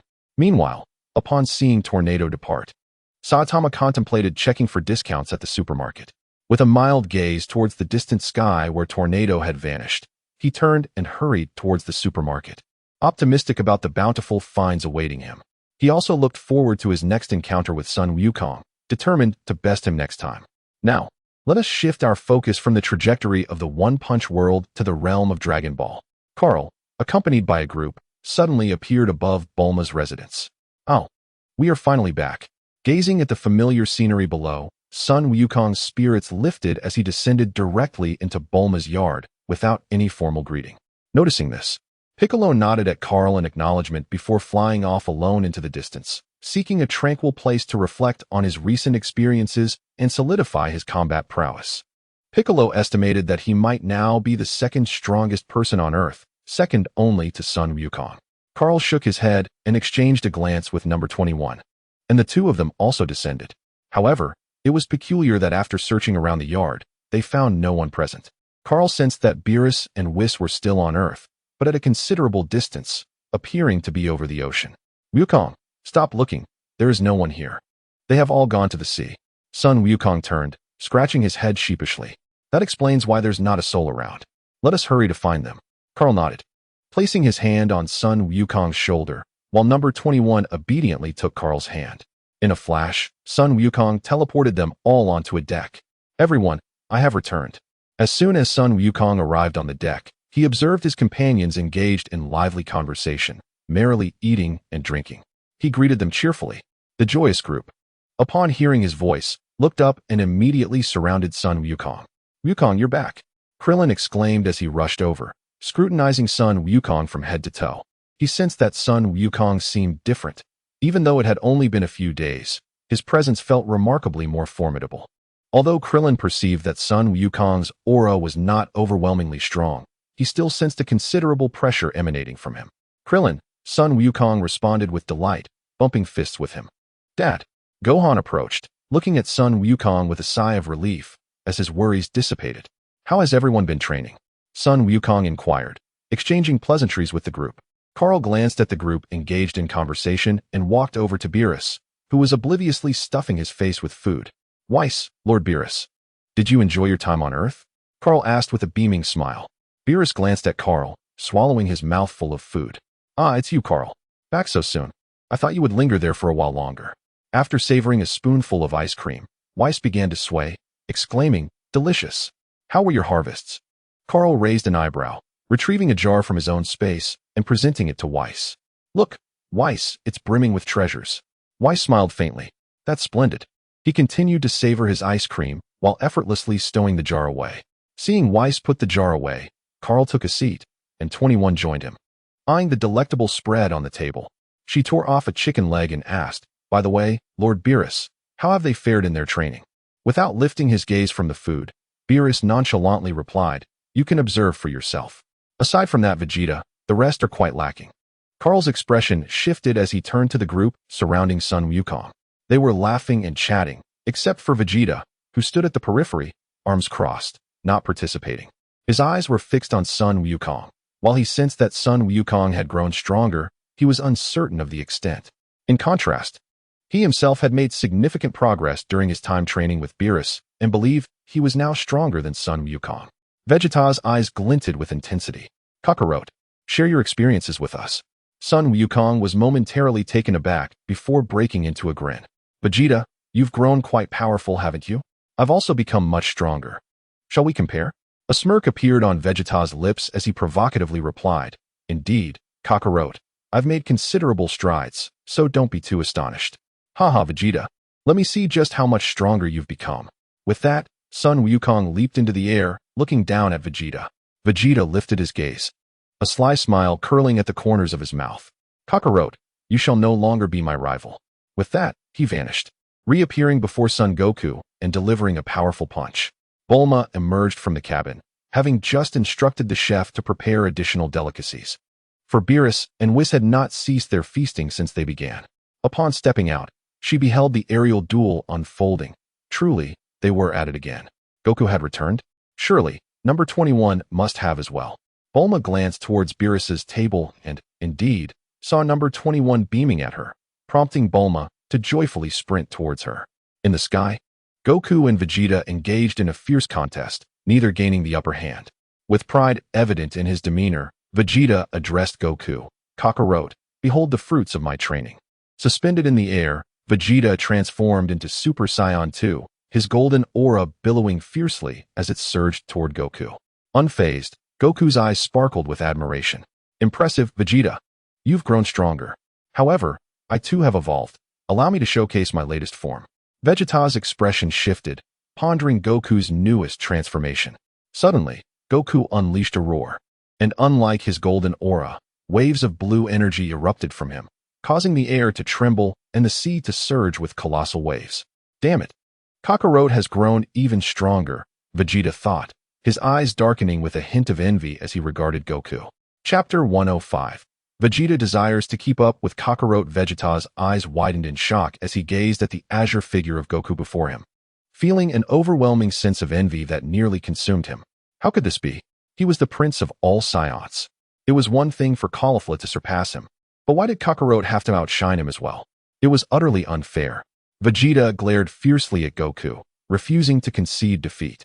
Though Goku had undergone a transformation, he believed he could still prevail. Bolstering his resolve, Vegeta charged at Goku. Goku stood his ground, making no effort to evade Vegeta's impending assault, patiently awaiting his approach. As Vegeta drew near and launched his punch, he found himself thwarted. With wide eyes, Vegeta stared incredulously at Goku's outstretched finger, which had effortlessly blocked his strike, while a subtle smile adorned Goku's face. "Kakarot, are you mocking me?" Vegeta withdrew his fist, casting a dark glare at Goku. "Not at all, Vegeta. You have indeed grown stronger, but I have become even more powerful," Goku replied, scratching his head sheepishly. Vegeta inhaled deeply, his fury igniting as he regarded the innocent expression on Goku's face. Perhaps Goku meant no offense, yet the sight of that visage incited a fierce rage within him, compelling him to unleash a severe beating upon his rival. Then, Vegeta charged fiercely towards Goku, a scowl etched upon his face, unleashing a flurry of punches and kicks. As long as he attacked swiftly enough, he was bound to land a hit on Goku. Any strike would suffice to salvage his pride. Vegeta's arrogance prevented him from conceding defeat easily. Since surrender was not an option, enduring punishment was inevitable. Clad in 2 pieces of offensive gear, Vegeta launched an assault on Goku, who was in a transcendent state, only to be swiftly defeated. Lying on the deck, Vegeta gazed blankly at the sky, murmuring unconsciously, "Kakarot, how did you become so strong all of a sudden? Did following Caulifla grant you power at a pace surpassing that of Lord Beerus?" Goku descended from the sky, hesitating as he approached Vegeta, worried that he might have rendered him senseless. In a moment of panic, Goku picked up a twig. "A twig? How did a twig end up on the ship?" "Never mind." Goku prodded Vegeta with the twig, but there was no response. He poked again. "Stop fooling around." Vegeta snapped back to reality, swatting the twig from Goku's hand and sitting up to face him. Seeing that Vegeta was unharmed, Goku felt relieved. As long as he wasn't incapacitated, everything was fine. However, he noticed Vegeta's unwavering gaze upon him. Goku glanced down at his own attire, which bore holes. He had just returned and hadn't even had the chance to change. "What's wrong, Vegeta?" Suddenly, Vegeta propped himself up, seizing Goku's arms. "Kakarot, tell me, how did you become so powerful?" Goku tilted his head in confusion. "Huh, I just got stronger like this. I mean, how did you attain such ridiculous strength now?" Vegeta shook Goku's body, his urgency evident in both tone and expression. "Stop shaking me, Vegeta, I'm getting dizzy." Goku protested as he felt his neck wobbling from the rapid motion, hastily halting Vegeta's frantic movements. Realizing he had lost his composure, Vegeta cleared his throat, releasing Goku's shoulders and stepping back, yet his eyes remained fixed on Goku, eagerly awaiting an explanation. Goku rubbed his sore shoulder before replying, "Honestly, I'm not quite sure how I suddenly became like this, but I do remember encountering someone incredibly powerful, truly remarkable." "Remarkable person? So you had a sparring partner?" Vegeta's eyes widened with intrigue. "And what about that monster you mentioned?" "Well, we just fought every day, and since neither of us could best the other, we competed to see who could defeat more monsters. As the monsters multiplied, the energy from the crystals we absorbed increased, and over that month, I grew this strong." After hearing Goku's explanation, Vegeta's mind brimmed with even more questions. Who was this powerful individual? What kind of monster? And what were these crystals he spoke of? Vegeta was oblivious to the nature of these things. Yet one thing was clear to him. Son Goku had undoubtedly harnessed these elements to attain his remarkable strength at such incredible speed. Subsequently, Vegeta disregarded Son Goku, his body moving swiftly to stand beside Kakarot, his gaze aflame with intensity. At that moment, Kakarot was engaged in prying open a large crab, savoring the exquisite crab roe within. Suddenly, a large black rat appeared nearby, startling Kakarot and nearly causing him to drop the crab. He cast a disgruntled glance at Vegeta, questioning his presence. Vegeta hesitated, his expression betraying a reluctance to articulate his thoughts. Kakarot, with a teasing glint in his eyes, had observed the exchange between him and Son Goku after their bout, perhaps sensing that Vegeta sought him out due to their respective powers. Taking a deep breath to steady himself, Vegeta finally spoke. Kakarot, next time, take me to the place you visited. Oh, why? Is learning from Lord Beerus not satisfactory? Upon hearing this, Vegeta's expression flickered with alarm as he quickly glanced at Beerus, relieved to find his demeanor unchanged. He sighed inwardly and turned back to Kakarot, saying, learning under Lord Beerus is indeed beneficial, but after hearing about Kakarot's recent experiences, I too wish to see it for myself. Vegeta averted his gaze slightly. Kakarot smiled knowingly. Recognizing the underlying motivation, it was clear that Vegeta was intrigued by Goku's rapid progress. Nevertheless, Kakarot had already intended to bring Vegeta along on his next journey. So he readily agreed. Sure, next time, you can come with us. Really? That would be splendid. Vegeta exclaimed, his fist pumping in excitement at Kakarot's affirmation. Yes, I had initially planned to include you. However, it's South not an easy place. For now, you should focus on your training with Lord Beerus, Kakarot advised. Nodding before returning to his unfinished crab, Vegeta, his expression serious, nodded in understanding and then retraced his steps to seek out Son Goku, eager to continue their training. Chapter 106. Back to the King's palace after several months on Earth, indulging in food and leisure, Whis and Beerus prepared to return to the Destroyer planet. Kakarot decided to accompany them, bringing along a host of Earth's warriors, including the often overlooked Raditz and Nappa. Yamcha also wished to join, but when Kakarot patted his shoulder and shook his head, Yamcha resigned himself to staying behind. It was evident that he had strayed from the path of martial arts, so he was best left out of this journey. With Kakarot's return, Beerus felt no obligation to oversee the warriors' training any longer, opting instead to leisurely drift off to sleep, oblivious to how long he would slumber. From the day Beerus began his nap, Vegeta and Son Goku acquired a new responsibility: to change Beerus's sheets daily without waking him. In this endeavor, Vegeta excelled remarkably, deftly seizing the opportunity presented by Beerus's momentary lapse. Each time, he managed to complete his task before Beerus could awaken from his slumber. Consequently, Vegeta's mastery over his own energy intensified, propelling him swiftly to catch up with Goku.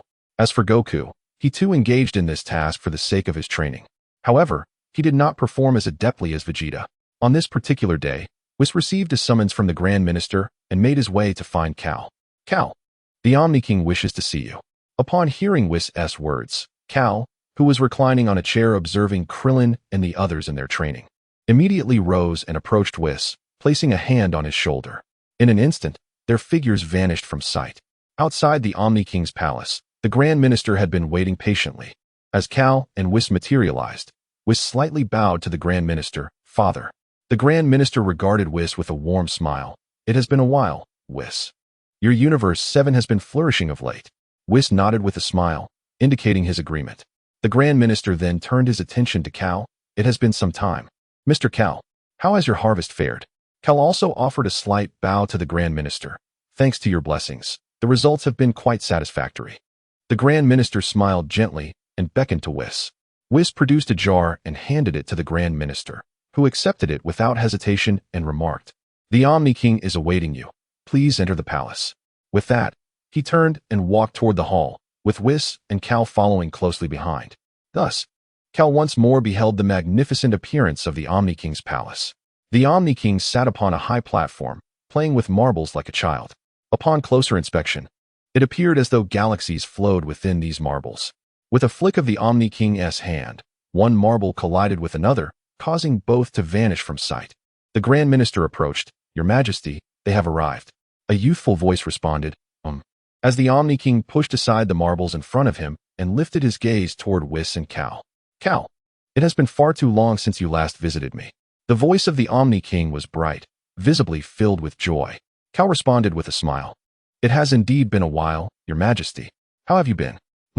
Quite well," replied the Omni King as he flew over to Kaal, engaging in playful antics. Kaal found it somewhat peculiar. Had the Omni King begun to regard him as a friend? Such familiarity was absent during his previous visits, and now he found himself obliged to join in the play. The Grand Minister paid little heed to the playful exchange, stating, "Mr. Kaal, the energy collected this time is substantial. I appreciate your efforts." Hearing the Grand Minister's voice, Kaal, amidst his frolic with the Omni King, lifted his head and said, "It was nothing. My own gains were considerable this time. Will it suffice for the world's elevation?" The Grand Minister nodded. "Just enough, thanks to you." Kaal flashed a grin. "That is splendid. By the way, Grand Minister, was there a specific reason for summoning me?" Upon hearing Kaal's inquiry, the King of All ceased his playful antics, took flight to his seat, and regarded Kaal with keen interest. "The world is on the brink of transformation," he remarked. "The Grand Priest and I wish to inquire about the situation on the battlefield. How long until we are compelled to engage in the conflict?" Kaal, resting his chin in contemplation, responded, "I cannot ascertain the precise duration, but it appears we have fortuitously encountered individuals from another realm on the battlefield. The inhabitants of that world have demonstrated remarkable growth in their abilities and can now rival my brother, Sun Wukong. It is reasonable to surmise that we shall soon be required to fully intervene in the fray." The Grand Priest and the King of All exchanged knowing glances and nodded in agreement, recognizing the necessity for advanced preparation. However, they harbored no fear. Rather, they were increasingly eager to take an active role in the conflict. In a conspiratorial manner, the King of All, with a childlike tone, inquired, "Kaal, what do you think about organizing a competition?" Kaal paused, surprised by the suggestion. "A competition? What sort of competition?" At this moment, the Grand Priest interjected, "Recently, Lord King of All traveled across various universes and observed that the level of development in your universe has accelerated significantly. He wishes to ascertain the current standings of each universe. The intent of the King of All is to orchestrate a contest among the universes, with the primary aim of evaluating their respective strengths and the secondary aim of indulging in the spectacle." Kaal's lips twitched. He could understand the first objective, but the second seemed rather frivolous. The Grand Priest continued, "Mr. Kaal, do you have any suggestions?" What suggestions could Kaal possibly offer? The decision had already been made. However, he did harbor a question. Which universes would participate, and what would become of the defeated ones? The bottom 4 universes will not partake. The defeated universes will be eliminated, while the victorious universe will be rewarded with a wish orb, granting any wish. Kaal nodded in understanding. It appeared to be in line with the original narrative, albeit with an expedited timeline. "Do you have any recommendations, Mr. Kaal?" the Grand Priest inquired once more. Kaal shook his head. He believed the arrangements made by the Grand Priest and others were far more insightful than any suggestion he could proffer. He simply intended to participate on the day of the competition. "Then let us notify the various universes," declared the King of All, decisively. With Kaal offering no further input, the Grand Priest acknowledged the command, bowing slightly before turning to Whis and Kaal. "The competition shall be named the Tournament of Power, featuring the 8 lowest-ranked universes. Scheduled to commence in 6000 Tak, which equates to 2 days hence. They will have 48 hours to gather their champions." Whis and Kaal nodded in agreement, recognizing the urgency. Kaal surmised that this Tournament of Power was likely intended to prepare the universes for the impending war. Overall, the situation seemed consistent with the original narrative, and he was already eager to face off against a contender named Jiren. Chapter 107. Gathering Participants. Convening. By the way, how many participants are required for the competition? As Kaal prepared to depart with Whis, he suddenly recalled the number of participants and turned back to inquire. The Grand Priest, wearing a smile, replied, 10 individuals from each universe. "Understood. Thank you, esteemed Grand Priest." Kaal nodded and said to Whis, "Let us take our leave." He then turned slightly and bowed to the Grand Priest, adding, "We shall be on our way." The Grand Priest nodded. "You may return to prepare." "Goodbye, Kaal." The Omni King waved his small hand. "Farewell, Your Majesty," Kaal waved back and subsequently left the Omni Palace with Whis. Once the two had departed, the Omni King turned to the Grand Priest and said, "Thank you for your efforts, Grand Priest. I shall now proceed with my preparations." With that, the Grand Priest's figure vanished from sight. Meanwhile, Whis and Kaal returned directly to the God of Destruction's planet. It had not been long since their departure, and in the open area outside, those engaged in training were diligently continuing their practice. Kaal clapped his hands, drawing the attention of the practitioners who turned to look at him. He gestured for everyone to come closer. Once they had gathered, he counted the number of participants and noticed that Sun Wukong and Vegeta were absent. Upon sensing their presence, he discovered that they were still by Beerus's bedside. What is going on? Have they been changing the sheets for this long? Kaal frowned slightly. Ordinarily, by this time, they would have already finished. Whis, could you check on what Wukong and Vegeta are doing? Why haven't they come out yet? Kaal turned to Whis and asked. Without a word, Whis vanished and reappeared at Beerus's bedside, where he found the sight of Sun Wukong and Vegeta quite amusing. Wukong, Vegeta, why are you both locked up? Whis chuckled lightly, thoroughly entertained by their predicament. Whis, help us. Help us. Lord Beerus is incredibly strong. Sun Wukong and Vegeta, having been confined for too long, felt as if their bones were turning to jelly. Upon seeing Whis, they immediately called for assistance. Whis chuckled softly, lightly tapping Beerus's head with his staff, and a flash of green light enveloped the room. The slumbering Beerus slowly opened his eyes, looking somewhat dazed. After blinking a couple of times, he turned his gaze towards Whis. What is it? Why are you two on my bed? After asking, Beerus sensed something was amiss. How did these two end up on my bed? This is bad. In an instant, Beerus sprang up, standing at the head of the bed and frantically searching his body for any anomalies. Upon realizing that everything was in order, he sighed in relief and then glared angrily at Sun Wukong and Vegeta. What are you two doing on my bed? With Beerus now standing, Sun Wukong and Vegeta finally found their freedom, gasping for air as cold sweat began to pour down their faces. After catching their breath, Sun Wukong looked at Beerus with a hint of grievance. Lord Beerus, your strength is truly immense. You nearly obliterated me. Beerus was left bewildered. Wait, I asked why you were on my bed, and you respond with a complaint about my strength? This isn't a question of my power, but rather a reflection of your own issues. Beerus was engulfed by a disquieting premonition. Could it truly be? Those two imbeciles. With a scowl, he demanded, what are you doing on my bed? Vegeta, sensing that Beerus was misinterpreting the situation, hastily rose, waving his hands in a frantic manner. Lord Beerus, please don't misunderstand. We were merely changing your sheets, but this fool Kakarot wouldn't listen to me, and then you locked us both up. Hence the predicament you see before you. Upon hearing Vegeta's explanation, Beerus let out a sigh of relief. Thankfully, it was not as he had feared. Otherwise, how could he maintain his dignified visage that had persisted for eons? Yet, he still wore an exasperated expression, muttering, what a pair of fools. Indeed, Vegeta responded, beads of cold sweat forming on his forehead. Fearing the repercussions of Beerus's wrath, being scolded by Beerus was a truly painful experience. Beerus waved his hand dismissively, instructing them to vacate his bed. Goku and Vegeta quickly complied, standing obediently to the side, inwardly relieved that Beerus had not pressed the matter further. Noticing their compliance, Beerus then turned to Whis. Whis, wasn't I supposed to sleep for a few more years? Why have I been awakened so abruptly? Lord Beerus, the Grand Zeno has summoned you. Whis replied with an unwavering smile. Upon hearing that the Grand Zeno had business, Beerus's demeanor shifted immediately. What instructions does the Grand Zeno have? You should change your attire first. Kakarot is waiting outside and will explain everything shortly, Whis informed him. Momentarily taken aback, Beerus pondered the involvement of Kakarot in this matter. Very well, I shall change and discover the details. He proceeded to change his clothes, and seeing this, Whis led Goku and Vegeta outside first. Once outside, Whis announced, Lord Beerus has awakened and is currently changing. Please be patient. Kakarot nodded in acknowledgement, as this matter inherently pertained to Beerus.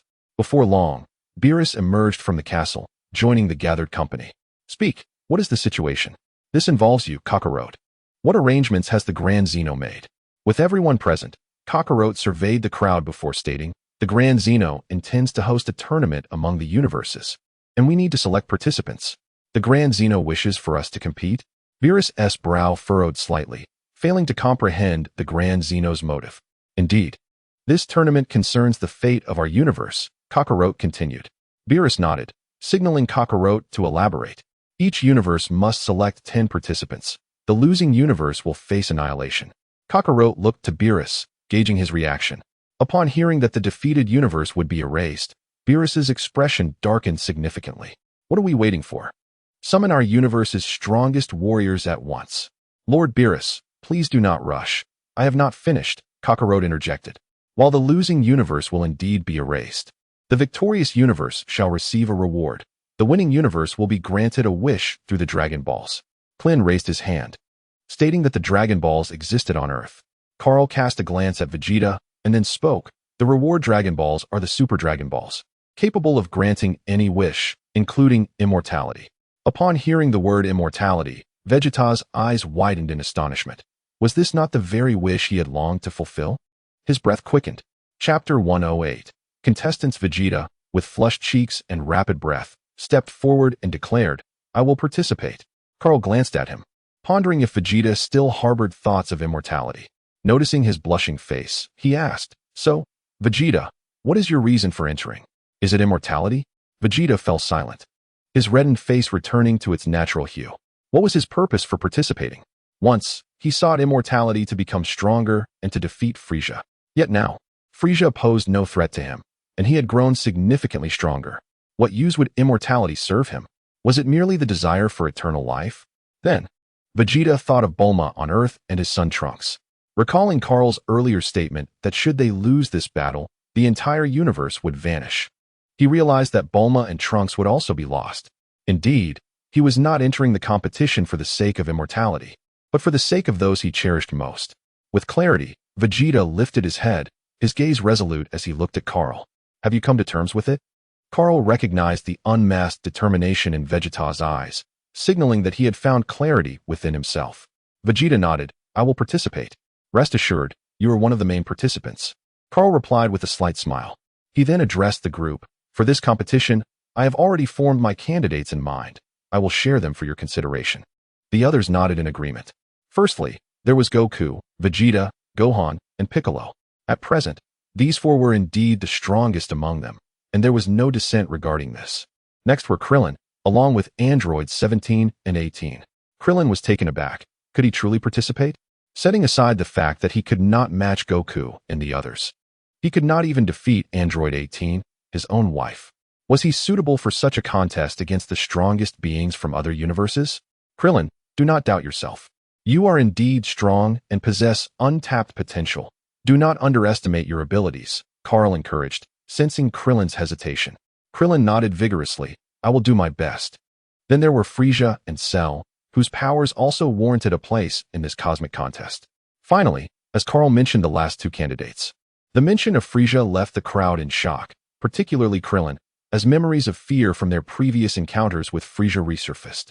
Vegeta also deemed Kakarot's decision rather inappropriate and thus spoke up, expressing his concerns regarding Frieza's suitability. You are well aware of Frieza's character, Kakarot. Would you dare to employ such a villain? He asserted, I shall have a word with him. There is no need for concern. Kakarot waved his hand dismissively, choosing not to dwell on the matter. Goku maintained a neutral expression. After contemplating Frieza's participation, he concluded that it posed no issue. Frieza was undeniably powerful, even if he had previously been defeated. The others appeared somewhat apprehensive. They worried that if Frieza were involved, it might jeopardize their plans. However, given Kakarot's apparent resolution, they surmised their opposition would be futile, particularly as they held no objections regarding the other participants. Thus, the roster of competitors was established. At that moment, Goku raised his hand to inquire, what about the other person? Kakarot chuckled. The other individual is none other than myself. I shall also partake. The eyes of the group began to sparkle with anticipation. They were well aware of Kakarot's prowess. With his involvement, their burden lessened significantly, and they began to feel a sense of ease, confident that with Kakarot in their ranks, victory was all but assured. Now that the team was nearly finalized, Kakarot announced that they had 2 days to engage in intensive training to further enhance their abilities. He specified that all participants were required to partake in this regimen. The training will not take place here, but within the time chamber. 2 days there equates to roughly 2 years of training. You will have ample time to elevate your skills. With the participants confirmed, Kakarot proceeded with the subsequent arrangements, determined to ensure that this group would grow even stronger, as their current capabilities were still insufficient. As for the choice of the time chamber over Whis's assistance, it was due to the considerable effort required to maintain rapid time flow. Although Whis was capable of managing it, Kakarot saw no reason to burden him further when a ready solution existed. Confident in his decision, he proceeded. Once everything was settled, Kakarot led the group back to Earth, accompanied by Whis and Beerus, who were merely there for leisure. Their assistance would only be needed just before the commencement of the tournament to transport everyone to the arena.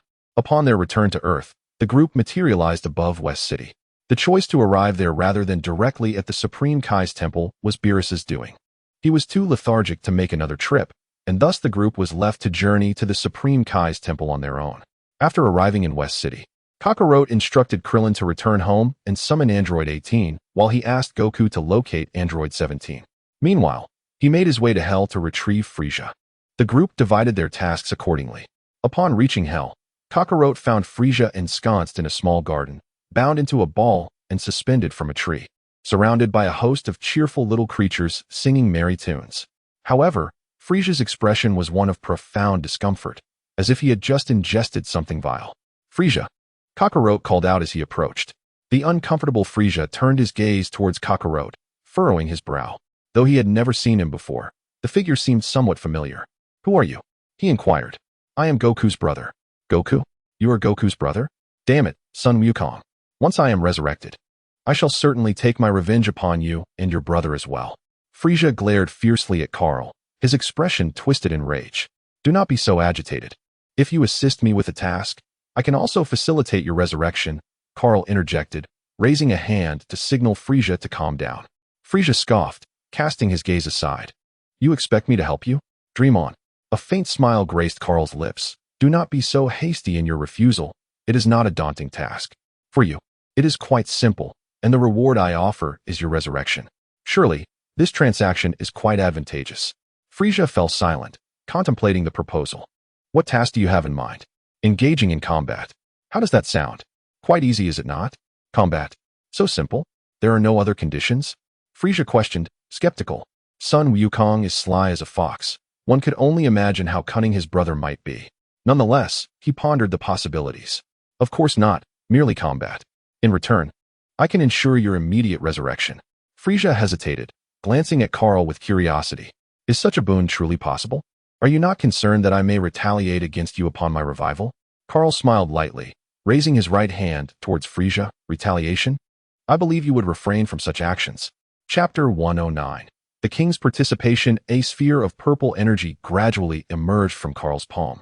Initially no larger than a grain of rice, but expanding swiftly, inching closer to Frieza's face, who stared in astonishment. Frieza, eyeing the sphere with trepidation, swallowed hard. His voice trembling. "Destruction? Are you a god of destruction?" Frieza's tone grew sharp, losing its previous elegance. Although suspended as he was, grace was hardly his current state. Kaal smiled lightly, shifting the energy sphere slightly to reveal his face to Frieza.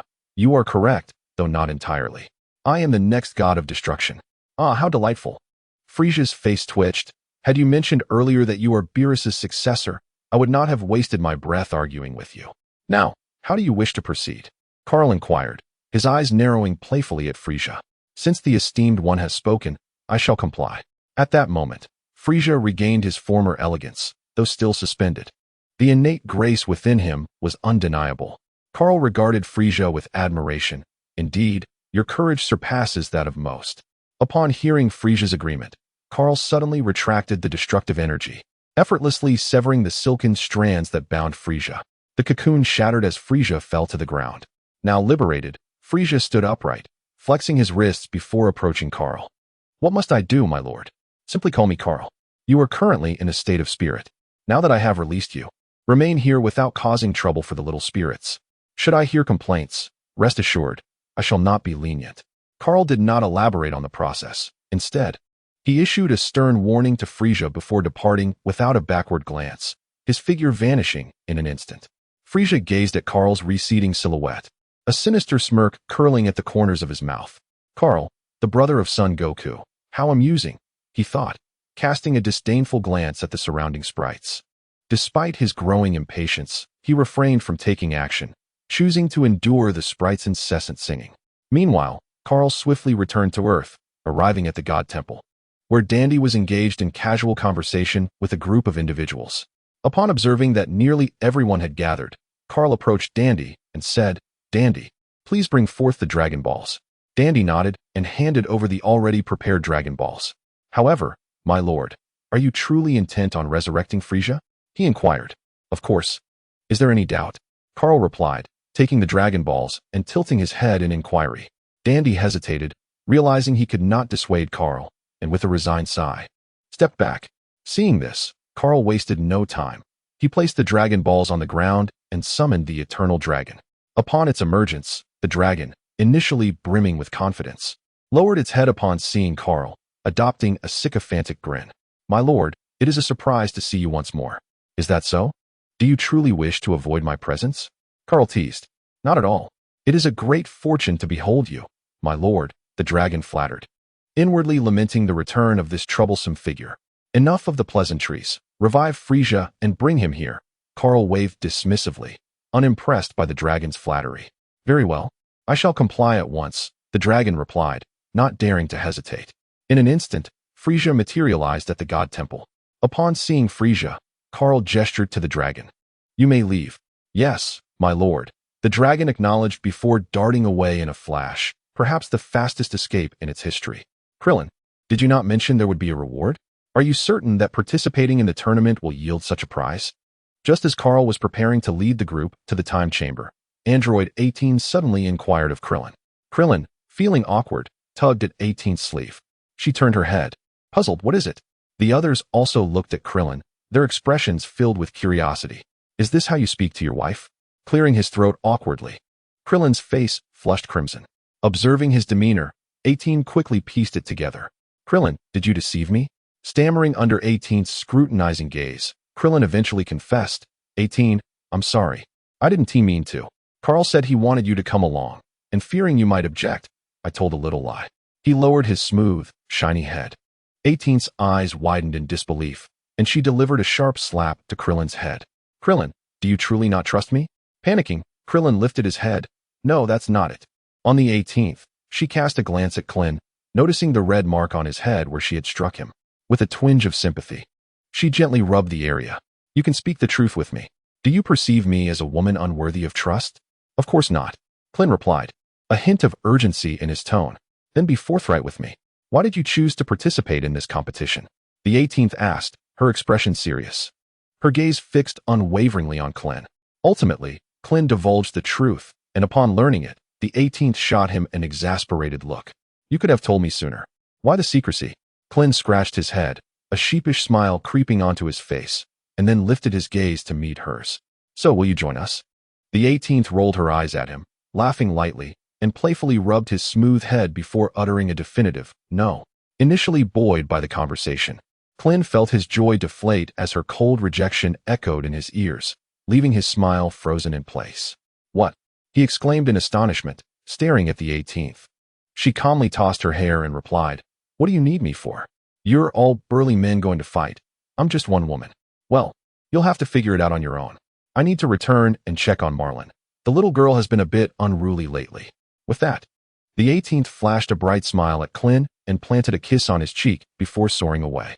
Klin raised his hand in a daze, watching his wife fly off. Feeling somewhat lost, Kaal approached and patted him on the shoulder. "It's all right. If the 18th doesn't want to participate, we'll devise another plan. There are still plenty of strong warriors in our universe." Grateful for Kaal's reassurance, Klin felt a pang of guilt for his brothers, but on the other hand, he did not wish to coerce his wife. He realized he had put her in a difficult position. Kaal refrained from saying more, while others came forward to comfort Klin. Vegeta snorted dismissively, but did not blame Klin. Afterward, Kaal organized everyone into the time chamber. Chapter 110. Broly following Kaal's arrangements, Frieza naturally took the lead position. Klin and the others attempted to intervene, but before they could utter a word, Frieza's figure vanished at the entrance of the time chamber, already inside. Upon witnessing Frieza's entry, Vegeta called to Goku and followed him into the chamber. Klin and the others exchanged glances. With Frieza already inside, it was too late to stop him, so they too ventured in. Surprisingly, Goku did not rush. Instead, he lingered to ask Kaal, "Brother, since the 18th ISNT going, should we select someone else? How about Master Roshi? He is quite strong too." Kaal regarded Goku with a measured glance, but did not acquiesce. Although Master Roshi was indeed a formidable fighter on Earth, in the vast cosmos, he fell short. Any moderately powerful being from other universes would surpass him. The experience of Master Roshi as a martial artist is indeed a rare and valuable asset. Kaal found himself at a loss, softly murmuring, "Who else could there be? Brother, trust me, Master Roshi is truly formidable," Goku insisted, hoping to persuade Kaal, who remained hesitant. Seeing Kaal's indecision, Goku, feeling a tinge of disappointment, cast a glance at him before turning towards the time chamber. As Goku entered the time chamber, Kaal settled down in a meditative position. Who else could I consider? Should I really approach Beerus? No, that overweight fool is far too unpredictable. Including him would mean only 9 participants.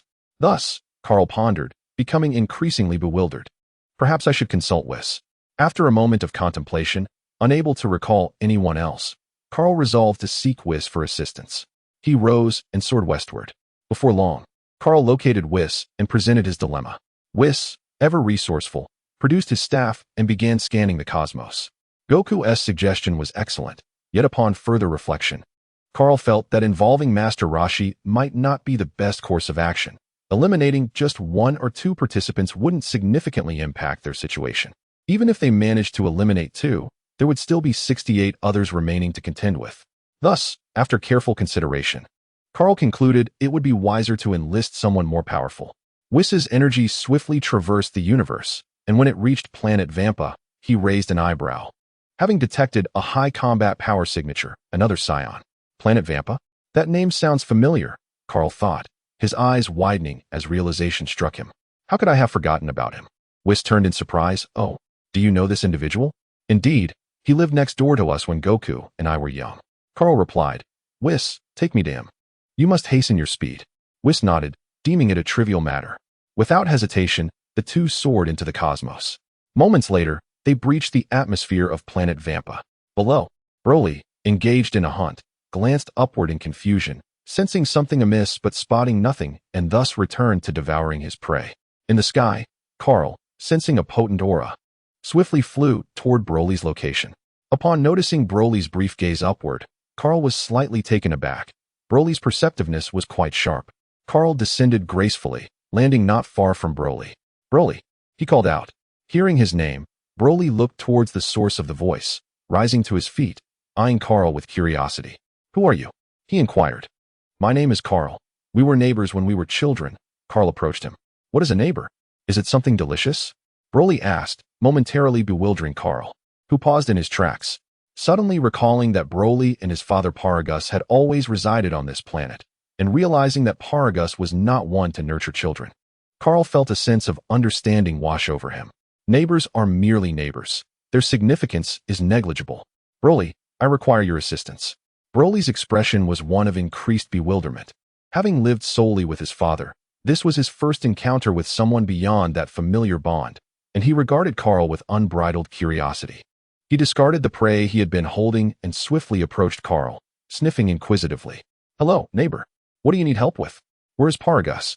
Kaal initially refrained from revealing the matter at hand, and instead inquired about Paragus's whereabouts. This innocent young man was still obedient, provided he remained composed.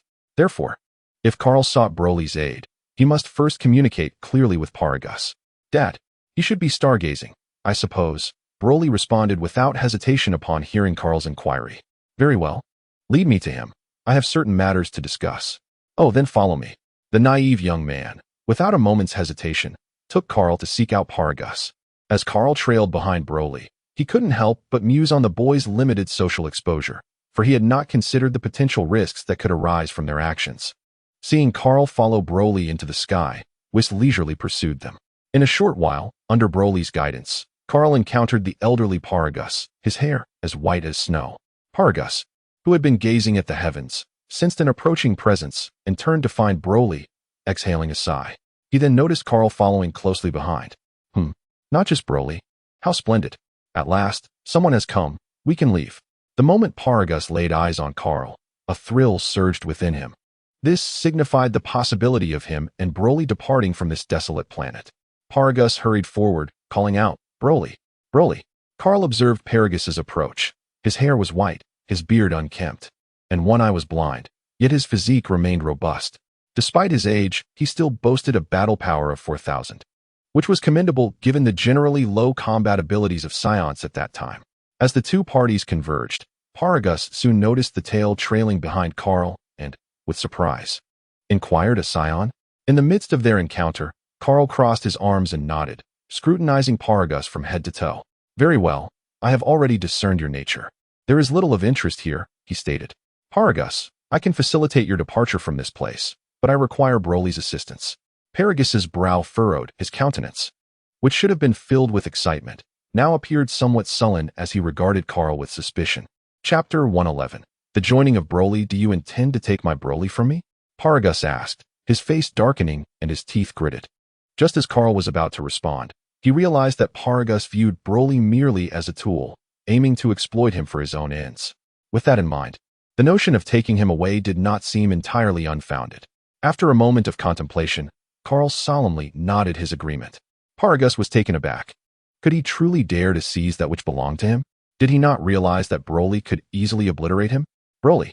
Paragus exclaimed in fury, turning to the Scion warrior.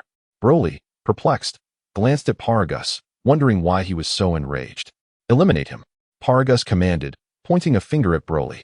Still bewildered, Broly hesitated, recalling the amicable interactions they had shared. After all, it was his first encounter with someone of his own kind, and he had felt an affinity towards Paragus. He failed to comprehend the demand for violence. "Did you not hear me? I ordered you to kill him." As Broly remained motionless, Paragus's anger intensified. Sensing Broly's growing distance from him, which only heightened his panic, his voice grew sharper, glaring fiercely at Broly. Fearful, Broly took a step back, clutching the collar around his neck, terrified that Paragus might unleash his wrath upon him. He swiftly turned and charged towards Kaal. Kaal shook his head, unfazed by Broly's approach, and addressed Paragus. "This is an exceedingly unwise decision. However, if you command Broly to cease his assault, I may choose to overlook past grievances and even assist you in departing from this place." "Ha ha ha, spare me. You remain oblivious to Broly's might, do you not? Since you intend to take him from me, I shall be compelled to ensure your demise." Paragus bellowed, his face flushed with rage. "Broly, kill him." Once again, the urgent command from his father echoed in Broly's ears. Although he felt reluctant, his aversion to experiencing the torment of electric punishment compelled him to surge towards Kaal with greater speed. "Paragus, you have indeed chosen your path to death," Kaal remarked dismissively. "But you are merely a relic of a bygone era. Your absence will be inconsequential." By this time, Broly had reached Kaal's side. Unperturbed, Kaal raised a hand, perfectly positioned for Broly to make contact. With a slight exertion of force, Broly was overwhelmed by an immense weight upon his shoulders, as if he were bearing a mountain. Under Paragus's astonished gaze, Broly's eyes rolled back, and he collapsed. Broly lay on the ground, succumbing to a slumber akin to that of an infant. "Broly!" Paragus cried out, astonishment flooding his expression, for the reality before him was far from what he had anticipated. Witnessing Broly's peaceful repose, Kaal turned his gaze towards Paragus. Paragus, gripped by fear, instinctively retreated 2 steps. "What do you intend to do?" With a subtle smile, Kaal replied, "If you were to remain compliant, you could still enjoy a tranquil twilight of life. Broly may seem the strongest in your eyes, but in my presence, he falls significantly short. Given your recent actions, I believe that your execution would not be unjust." You wish to kill me?"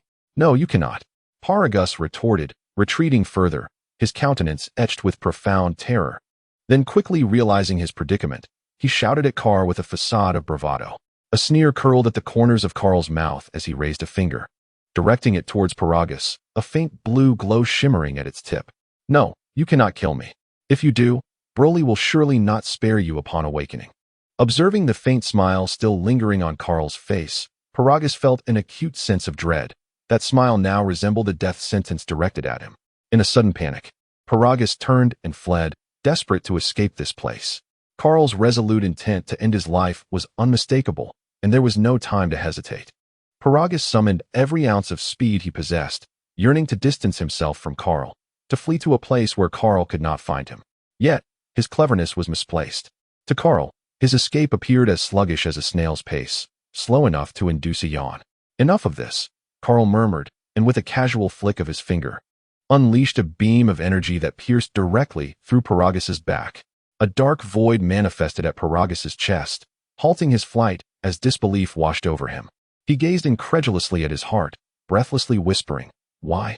As he struggled to turn and seek answers from Kaal, he found Kaal standing impassively, casting a cold glance his way without uttering a word.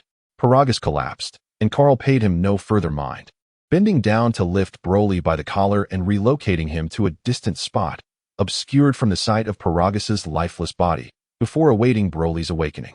An hour later, Broly stirred, rubbing his aching head as he sat up, bewildered by his surroundings. "Where am I?" "You are awake, Broly." Turning to Kaal, Broly exclaimed, "Is that you? Remarkable. You managed to knock me out. How did you accomplish that?" Kaal offered a slight smile, choosing not to answer Broly's inquiry. "Now that you are awake, come with me." "Come? Where?" "Wait, what about my father?" At this, Kaal deemed it necessary to feign sorrow, lest Broly perceive him as the murderer of Paragas, despite the undeniable truth of his actions.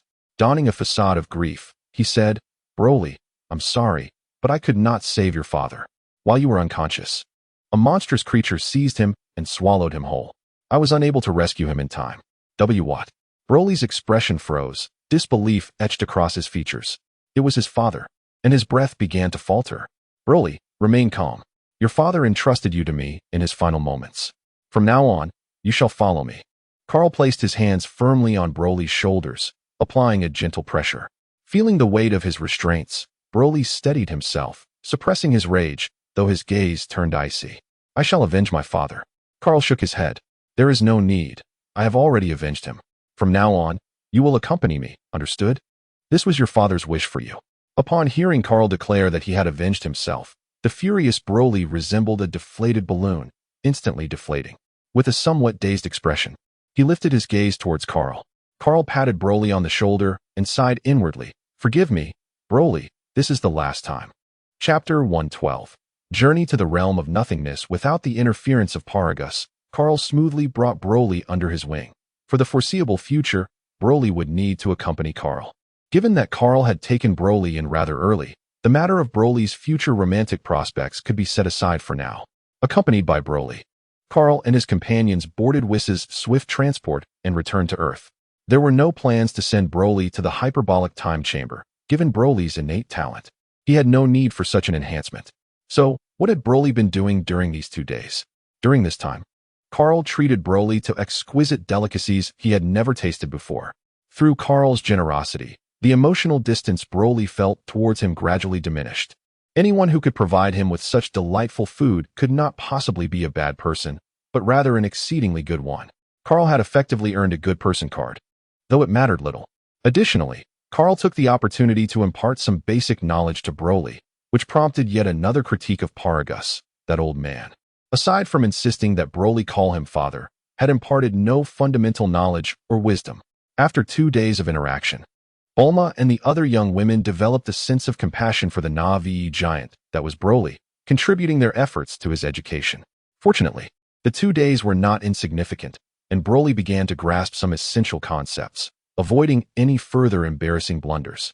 Time swiftly passed, and 2 days later, Whis, Beerus, Kaal, and Broly awaited outside the time chamber as it was time to head to the arena. As the door to the chamber shimmered, figures began to emerge.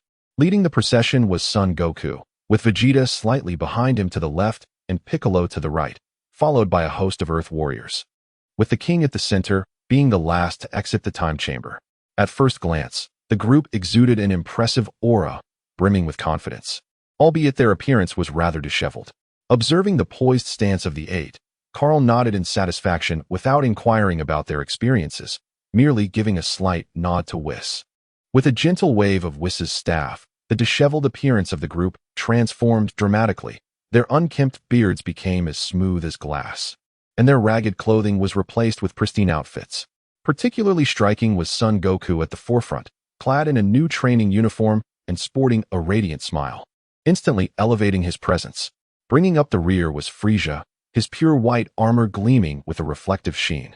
A few individuals approached Kaal, who smiled and nodded at the gathering. He then spoke, now that you're all here, it is evident from your appearances that you have gained much from your time in the Time House. Soon, we shall embark on a competition against contestants from other universes. I trust you will showcase your achievements splendidly. Turning to gesture at Broly, he continued, allow me to introduce our 10th participant, Broly.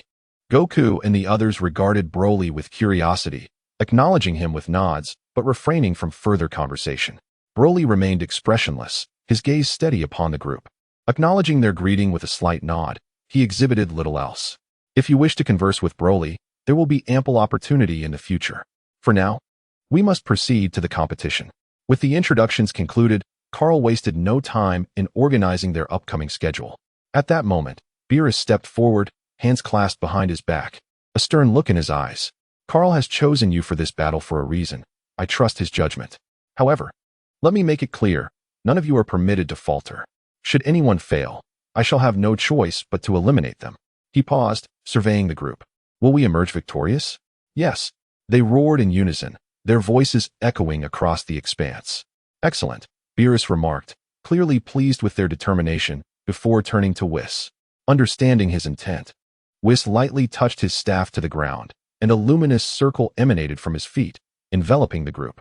The circle then rose, securely encasing them, and as a beam of light extended, their figures vanished from sight. Not far away, Dandy and Bobo watched the direction of the vanished group, hoping for their success. In the Void Realm, as the final stone was set upon the arena, participants from various universes materialized around the surrounding stands. In the stands of Universe 7, the onlookers gazed in astonishment at the vast arena below.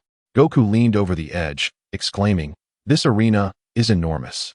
What is that pillar for?" Whis stepped forward to explain. "That pillar is for your timekeeping." The Grand Priest, positioned at a higher vantage point, surveyed the assembled contestants from the various universes. Satisfied that everyone had arrived, he took to the air. "Attention, everyone." His voice resonated in the ears of all present, prompting them to look up at him. With their attention captured, the Grand Priest continued, "I shall now announce the rules of the competition. The 10 participants from each universe will engage in combat on the arena below. You must eliminate contestants from universes other than your own within the time limit of 100 taka.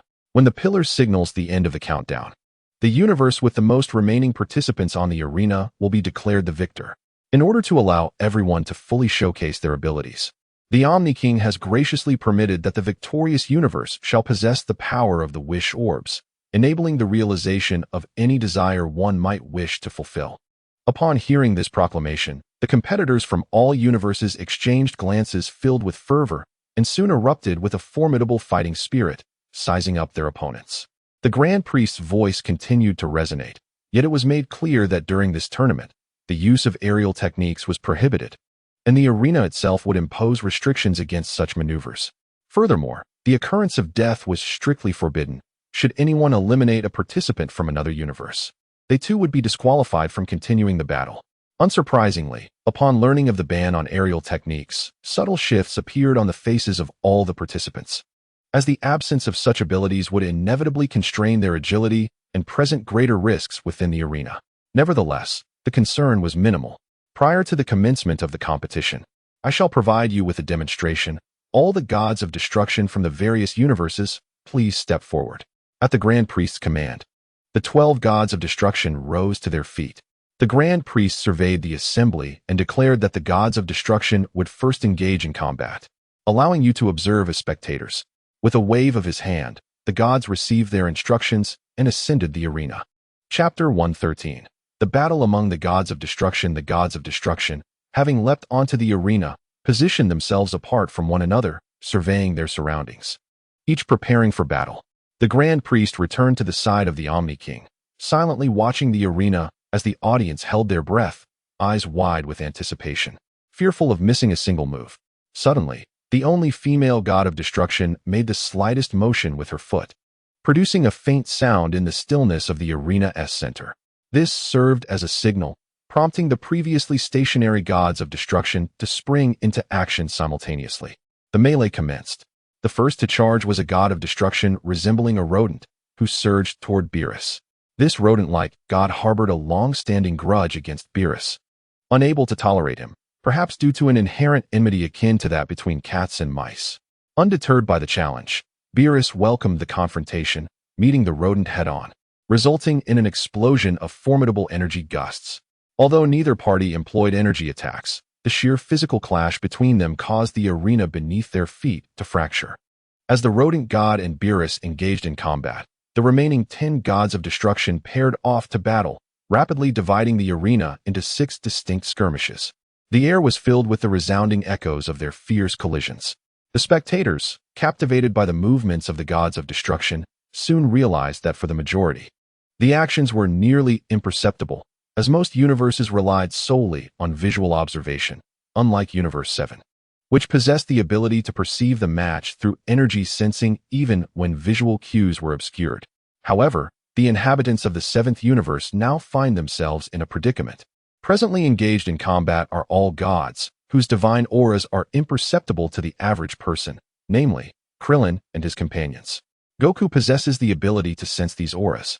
Although his vision slightly lags, he can still perceive the 12 distinct energies shifting their positions incessantly. Vegeta, having spent 2 years in the time chamber, has also caught up to Goku's level, perhaps with a slight gap remaining, yet he is now nearly on par under ordinary circumstances. Of course, they are not the only ones capable of sensing. Individuals such as Piccolo, Frieza, and Cell are also able to detect these divine energies. This serves as an opportune moment for them to learn, and they watch intently, striving to absorb knowledge from the battle. Even if they cannot grasp the essence of the gods of destruction, they can still glean inspiration from the clashes unfolding before them. On the arena, it remains unclear which god of destruction initiated the first energy blast, but in an instant, the dynamics of the battle shifted. Countless energy blasts ravaged the arena, creating deep craters upon impact and engulfing the arena in a cloud of dust that obscured the figures of the gods. Consequently, the spectators in the stands found themselves unable to see even a shadow of the gods, although, in truth, they were always blind to them. Suddenly, a whirlwind erupted, dispersing the dust that had shrouded the view. As the haze cleared, the silhouettes of the gods of destruction emerged, momentarily pausing after the initial skirmish, each remaining vigilant against the others, save for one purple figure who was visibly agitated. It turns out that amidst the swirling dust, one of the gods of destruction had devised a cunning plan, breaking away from combat to launch an attack on Beerus. This action heralded the onset of chaos. The previously one-on-one battles transformed into a free-for-all, with multiple gods simultaneously assaulting others. After a brief tumult, several gods of destruction targeted Beerus concurrently. The rhythm of their battles was thrown into disarray.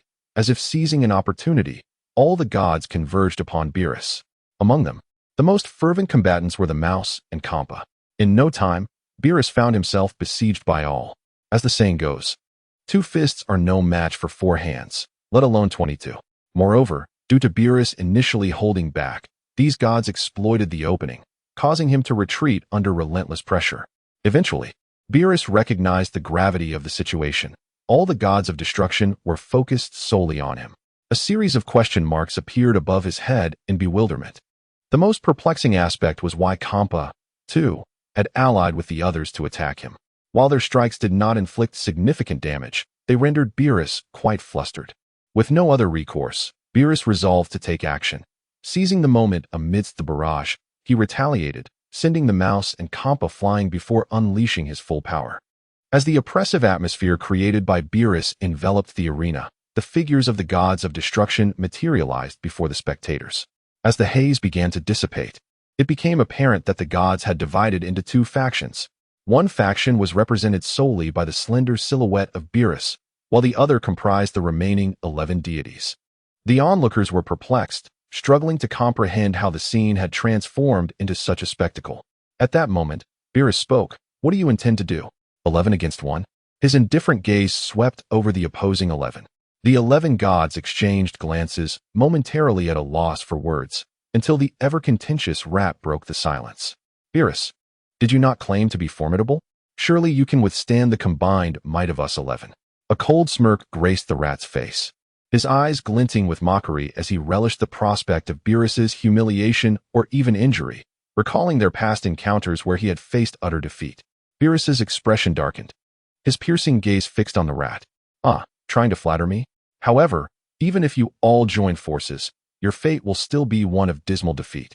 The rat's derision swiftly morphed into fury as he glanced at his fellow gods, sensing their considerable advantage. He then wore an even more scornful expression. Beerus, this time, prepare for a crushing defeat. With that, the rat commenced his own display of power, prompting the other 10 gods of destruction to follow suit. The pressure within the arena surged, causing the spectators to feel a palpable sense of unease, their expressions grave as they closely monitored the unfolding events. Kaal, seated in the stands with arms crossed, observed the shimmering lights in his eyes, contemplating his next move.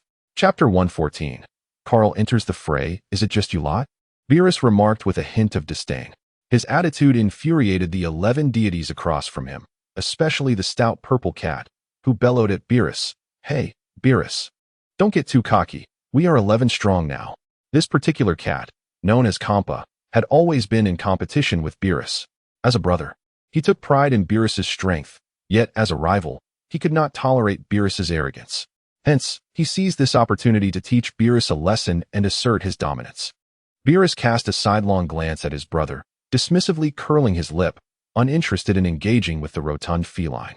Kampa, feeling the sting of Beerus's disregard, found himself momentarily at a loss, his expression faltering as he bit down hard, preparing to deliver a thorough reprimand to Beerus. The rat, observing Kampa, let out a cunning chuckle and wasted no time. He raised his hand and unleashed a blast of destructive energy aimed at Beerus, his body following closely behind the energy projectile. Beerus regarded the incoming energy sphere with a cold stare. With a casual flick of his wrist, the destructive blast, still some distance away, was deflected as if struck by a playful gust of wind, veering off course. Regarding Beerus being struck by his own attack, the mouse was not the least bit surprised. He never considered himself inferior to Beerus. He launched a series of martial arts moves, interspersed with energy attacks. Beerus merely cast a disdainful glance and effortlessly deflected all the assaults. The other gods of destruction, upon witnessing the two engage in battle, exchanged knowing glances and joined the fray. Although Kampa hesitated momentarily, he ultimately decided to participate as well. When facing the mouse alone, Beerus felt little pressure, if any at all. However, the dynamics shifted dramatically when all the gods of destruction began their onslaught. Despite the discrepancies in strength between him and his adversaries, they were all still gods of destruction, possessing combat experience that was not inferior to his own. They could always exploit weaknesses in Beerus to create disruptions. In a cacophony of explosions, smoke billowed through the air, but it was swiftly dispersed by the overwhelming power of the 12 combatants. After what felt like an eternity, the two factions momentarily separated, gasping for breath, including Beerus himself. The 11 facing him were contending with the most intense battle they had encountered in over 1 billion years. While it was also Beerus's first time fighting against 11 gods of destruction simultaneously, leaving him quite fatigued. At this moment, Kaal raised his gaze to the Grand Priest, who, sensing the look, nodded slightly in acknowledgement. Kaal grinned widely, stretched his neck, and then leaped onto the arena. After a brief respite, the gods of destruction were poised to commence another round of combat, when suddenly, an unfamiliar figure appeared on the scene. Those ready to act paused in astonishment at the unexpected intruder. I can hardly bear to watch this one-sided fight, Kaal declared as he landed between Beerus and the 11 opposing gods, interrupting their incantations. Beerus stared momentarily, questioning, "What are you doing here?" Kaal turned to him with a sunny smile, responding, "I'm here to assist you." Stealing a glance at the Grand Priest, who made no move to intervene, Beerus retorted, "Do I still require your help? I am Beerus." Yet, the upward curve of his lips belied his words. Kaal blinked knowingly. He understood Beerus's pride and chose not to call it out. "Well, I must join you. Don't forget, I am your successor." The smile on Beerus's face widened, though he continued to feign disdain, saying, "Young one, the gods of destruction are not so easily dealt with. Master Beerus, I shall take on a few. You can handle the rest," Kaal declared, disregarding Beerus's protests as he fixed his gaze on the 11 opposing gods. "Very well," Beerus acquiesced. Although he could manage alone, if Kaal desired to engage in battle, he would oblige, allowing himself a bit of respite. Without a word, Kaal charged towards the mouse. The remaining gods of destruction shifted their gazes, realizing that this young man might indeed be the successor to Beerus. Yet, was he truly so audacious as to directly challenge a group of established gods of destruction? With a questioning glance, They looked towards Beerus, who merely smiled, his expression radiating confidence and indifference. Ah, there is indeed someone so bold. The assembled gods exchanged glances, subsequently dividing into two factions. Kaal charged towards the rat, perfectly positioning him to confront this young challenger, while the remaining 10 resumed their assault on Beerus. However, Kaal did not intend to confront merely one god of destruction. Having mustered the courage to advance, he aimed to challenge them all. Flames of determination flickered in his eyes, emblazoned with the words, "I shall fight 10." Admittedly, 10 was an exaggeration, as Kaal was not yet capable of that feat. Observing the other gods of destruction attacking Beerus, aside from the rat, he singled out 3 others, slightly weaker in strength. As they initiated their onslaught, Kaal materialized before the trio, absorbing their attacks and forcing them out of the battlefield. At that moment, Kaal drew the 4 gods, including the rat, into a separate arena of combat. With his hands by his sides, he gazed intently at the 4 before him. The rat's countenance darkened, his eyes narrowing as he regarded Kaal with ill intent. Having momentarily faltered, he had been expelled from the fray by Kaal. "I advise you to mind your own business, young one. Even if you are Beerus's successor, this battle is beyond your reach. While I have yet to unleash my wrath, I suggest you withdraw. I may overlook your transgressions." The other 3 gods of destruction bore grim expressions, their eyes ablaze with anger as they regarded Kaal. Yet, beneath their ire, there lingered a flicker of admiration. They had never anticipated being bested by him. Kaal smiled faintly. "Unfortunately, I wish to challenge my own weaknesses." Unfazed by the rat's admonitions, he remained steadfast before the 4 gods. The rat snorted disdainfully. Refusing a cordial invitation only invites punishment. Without regard for the decorum of his seniority, he unleashed an energy blast toward Kaal. Kaal's smile faded, his demeanor turning serious. This was not a mere exercise against weaker opponents. He and these individuals were evenly matched, all possessing the strength of mid-tier gods of destruction. Although the rat's attack was casually executed, it was not to be underestimated. Kaal concentrated his own energy, countering the rat's assault, and the 2 blasts collided in midair, producing a thunderous eruption. Suddenly, Kaal and the rat sprang into action. Chapter 115, Kaal's Moment of Glory. Kaal and the rat engaged in a fierce exchange, each unleashing thousands of punches in a heartbeat, their fists clashing with resounding thuds. However, not every blow was successfully parried. Many struck true against their opponent. Both combatants possessed formidable defenses, minimizing the damage they inflicted upon one another. On the other side, the 3 gods of destruction, brought forth by Kaal, noticed that he seemed entangled with the mouse, thus freeing themselves to glance towards Beerus, eager to join the fray. However, although Kaal was engaged in combat with the mouse, he divided his focus, keeping a watchful eye on the trio. Observing their intent to approach Beerus, he promptly unleashed a barrage of energy blasts in their direction. True to form, the 3 gods of destruction were halted in their tracks. They had no desire to approach Beerus while still in proximity to Kaal's attacks. Yet, their eyes burned with fury. While they had developed a modicum of respect for Kaal, it did not grant him the audacity to challenge their authority. Consequently, they abandoned their pursuit of Beerus and instead charged toward Kaal. Seeing the trio advance towards him, Kaal exhaled in relief, grateful to have retained all 4 adversaries within his vicinity. Nevertheless, his expression soon turned grave. A 1-against-4 battle, especially against opponents of comparable power, was not as effortless as it appeared. The mouse, realizing Kaal dared to strike at the other 3 while engaged in their duel, felt a surge of murderous intent. Coupled with Kaal being Beerus's successor, the animosity intensified. If dealing with Beerus proved futile, then incapacitating his successor would suffice. With this thought, the mouse abandoned any restraint, launching a more ferocious assault against Kaal, just as the attacks from the 3 gods of destruction converged. In an instant, Kaal found himself facing a coordinated onslaught from 4 gods of destruction. His expression was one of grave concern as he activated his aura, enveloping his body with destructive energy to mitigate the majority of the incoming strikes. The 5 combatants collided, and unlike the thunderous cacophony of their initial clash, this time, their contact emitted no sound at all. It was as if time itself had come to a standstill, the very fabric of space suspended in anticipation. Suddenly, the arena beneath them, centered at their point of contact, disintegrated within a 20-meter radius, the ground and its stones transforming into motes of light that vanished into oblivion. Below them, A black hole manifested, revealing glimpses of the void, speckled with eerie green dots. Kaal leaped away, landing at one end of the circle, while the mouse and the three gods of destruction similarly retreated to the opposite side.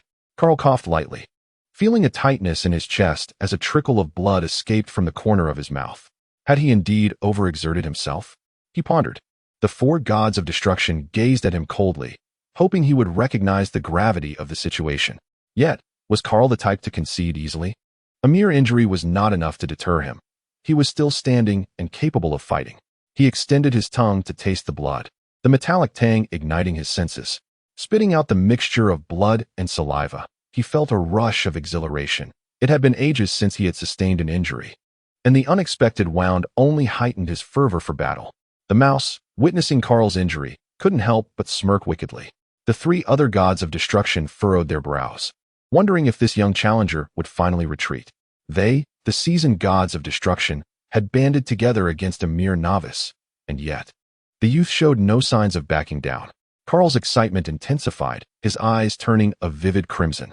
The previous onslaught had not been easy for him, and he understood that to triumph over the four gods of destruction, he must exert himself fully.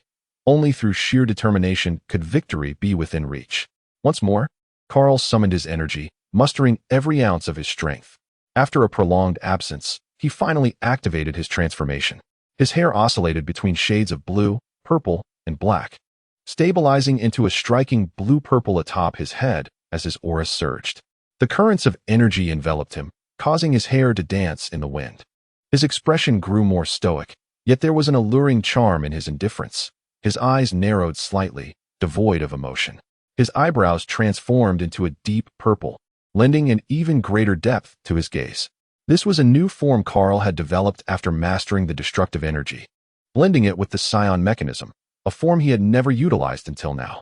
In the stands, Goku and Vegeta gazed in awe at Kaal's newfound state, their eyes wide with astonishment at this unprecedented transformation, which surpassed even their current Super Saiyan Blue forms. Kaal parted his lips, signaling that the second round was about to commence. The four gods of destruction exchanged worried glances before leaping into the air. In an instant, Kaal moved, leaving a fleeting shadow in his place as he propelled himself towards them.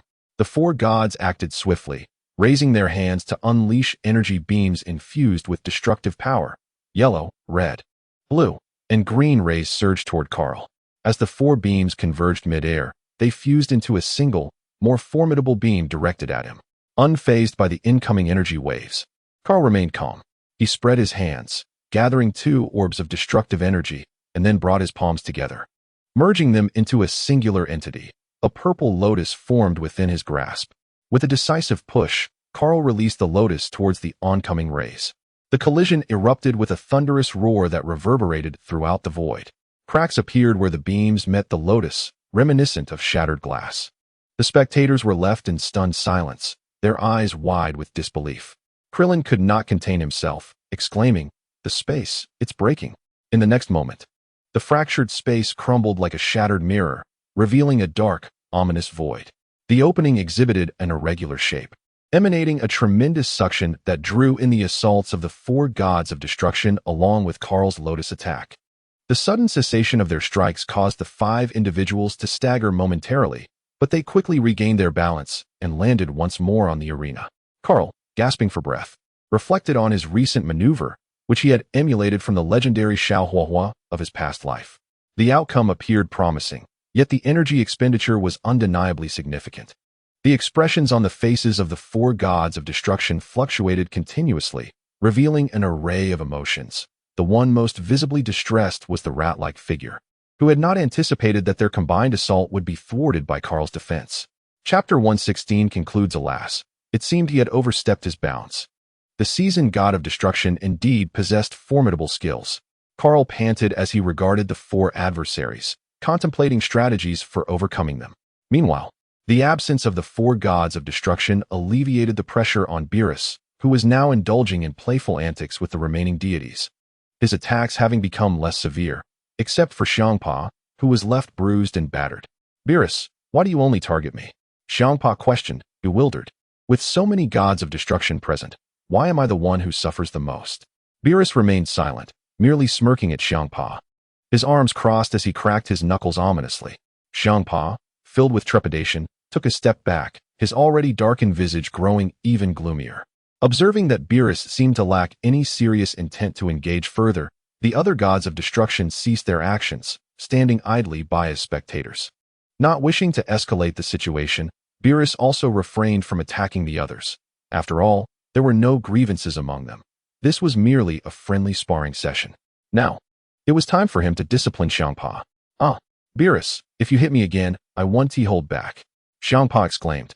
"Fatty, let me see how you plan to retaliate," Beerus taunted. "Ah, stop. I'm going to fight back." In the arena, Beerus chased after Xiangpa, who desperately sought to evade him.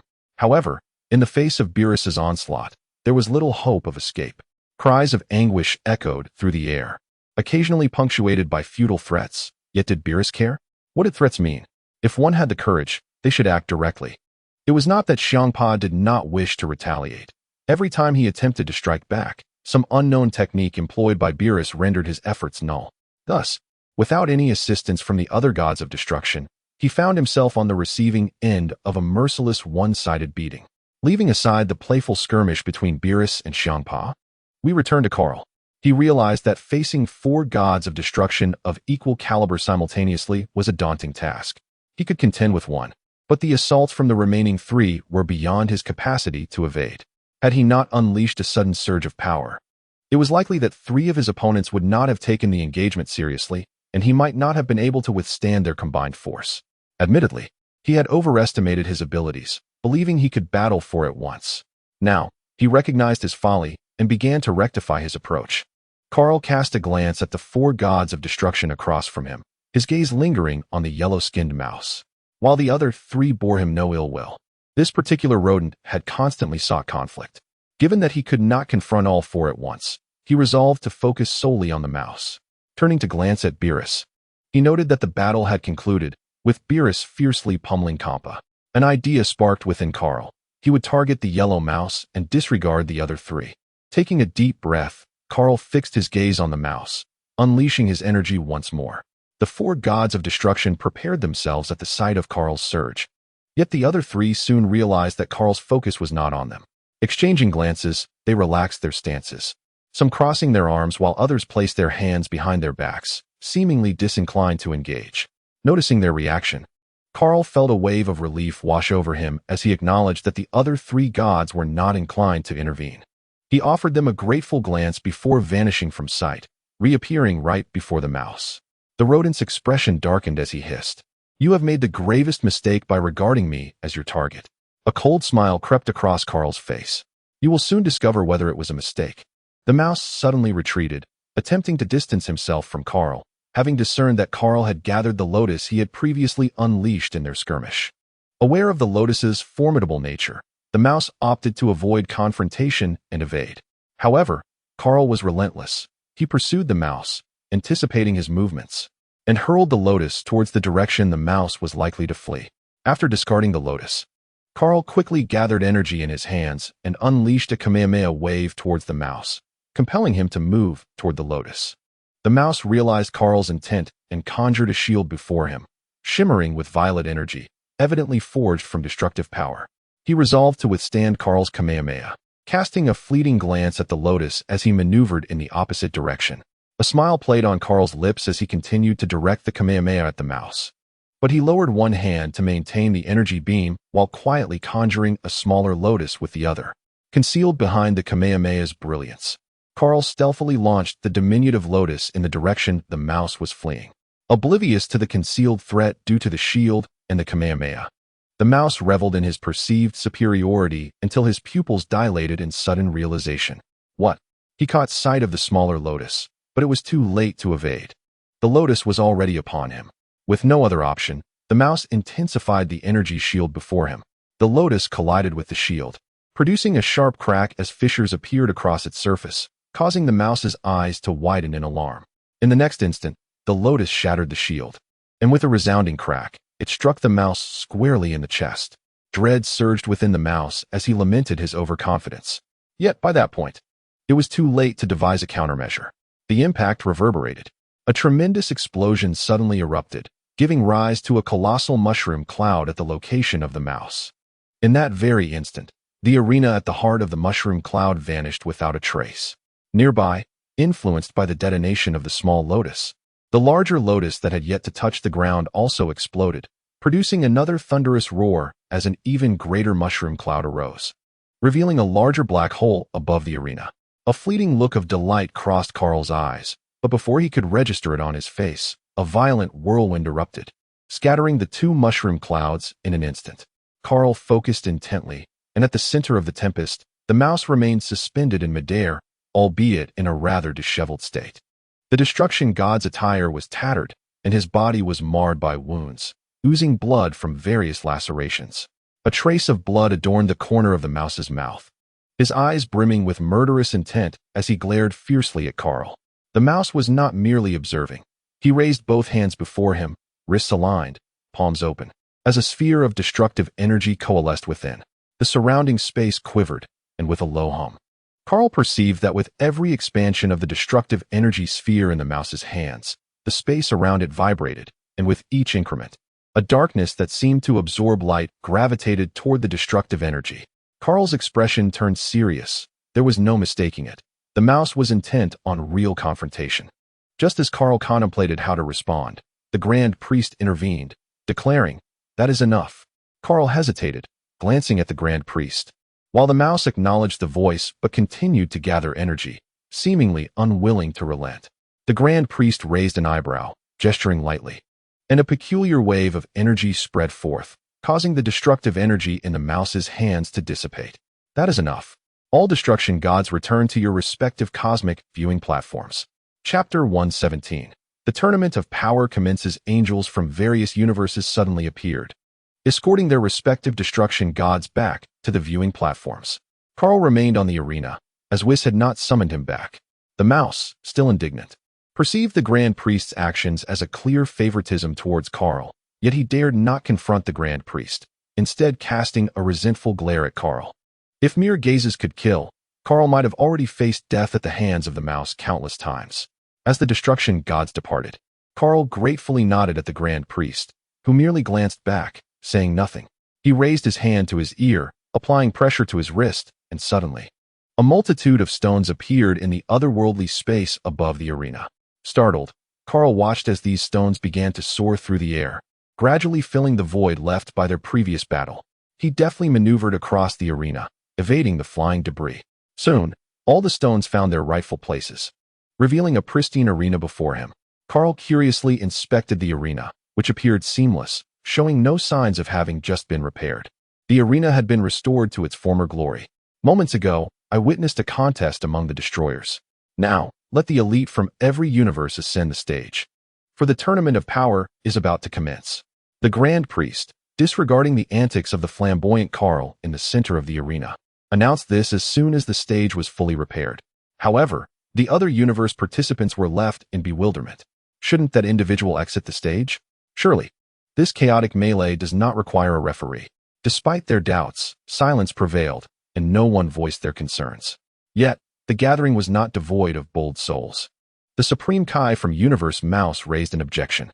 All Supreme Kais from the other universes had arrived alongside their respective destroyers, while the Supreme Kais from Universe 7 only made their entrance after the destroyers returned to the spectator stands. It was not a matter of arrogance. How could they disregard an event hosted by the Omni King? It was simply that their strength was lacking. The realm of nothingness was not a place they could visit at will. Whis had not brought them along, and they had exerted considerable effort to arrive. Setting aside the two, let us return to the Supreme Kai of Universe Mouse, who directed his gaze to the Grand Priest and inquired, "Grand Priest, why does that individual still remain on the stage? Is the Tournament of Power not about to begin?" The Grand Priest cast a fleeting glance at the Supreme Kai, responding in a tone devoid of emotion. He is also a participant in this tournament. With this declaration, the arena erupted into a cacophony of confusion. What? That individual is a participant? Madness ensued. He can rival a destroyer. Are we to battle him? If they wish to eliminate us, they could do so directly without the need for a tournament of power. The atmosphere turned frantic. They realized this could lead to their annihilation. Facing Kahl seemed a futile endeavor, and they harbored no confidence in their ability to triumph over him. However, one universe maintained a semblance of composure. Having only been momentarily taken aback, Universe 11, which harbored its own monster surpassing the destroyers. What is so impressive? Our universe has Jiren, scoffed Topo, glancing at Jiren beside him. The mention of his name elicited no response from Jiren, who merely focused his intense gaze on Kaal in the arena. Sensing the scrutiny, Kaal met Jiren's gaze, a subtle smile gracing his lips, yet he refrained from any provocative gestures. After exchanging a glance, he turned his attention away. Kaal gestured for the members of Universe 7 to hasten to the stage. Upon seeing Kaal's invitation, they wasted no time and leapt onto the arena. Having witnessed Kaal's overwhelming prowess moments ago, they could hardly contain their eagerness. While they may not be able to contend with the destroyers, they were about to engage with the representatives from other universes. Observing Universe 7 take the initiative, the other universes exchanged glances before reluctantly following suit onto the stage. However, following the earlier ordeal with Kaal, a sense of uncertainty lingered among them. Even the god of destruction from their universe felt a twinge of doubt. Nevertheless, being a god of destruction, he still managed to rally his universe's warriors with a mix of encouragement and veiled threats, albeit with diminished hope. The god of destruction from Universe 11 harbored no worries, for their universe was represented by the formidable Jiren, a warrior whose strength he himself acknowledged. Once, Jiren had challenged him, and in a contest devoid of destructive energy, the god barely managed to hold his ground. Thus he remained utterly composed. The contestants from the other 11 universes ascended to the arena, each universe clustering together, scrutinizing one another. Meanwhile, Kaal found himself somewhat idle. The initial chaos had little to do with him. The subsequent challenges would primarily involve him and Jiren, and perhaps Goku might also join the fray. If Goku were to enter, it would be prudent to let him and Jiren spar first. From his elevated position, the Grand Minister observed as the participants took their places, then announced the commencement of the Tournament of Power. He turned to the Omni King, who had been provided with a special tablet to closely monitor the proceedings.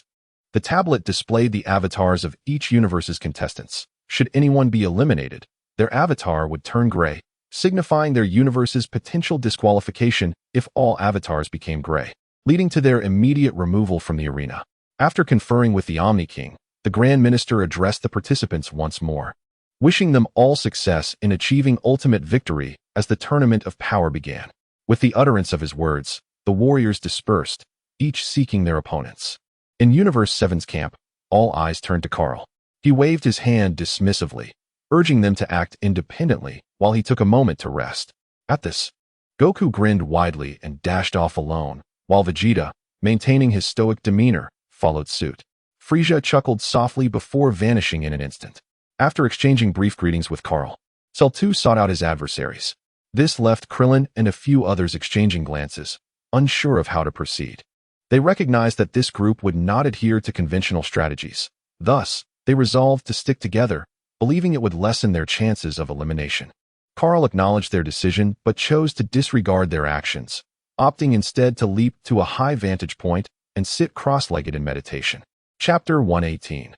The battle begins. As Kaal ascended to the timing pillar, he attracted the attention of the warriors from other universes.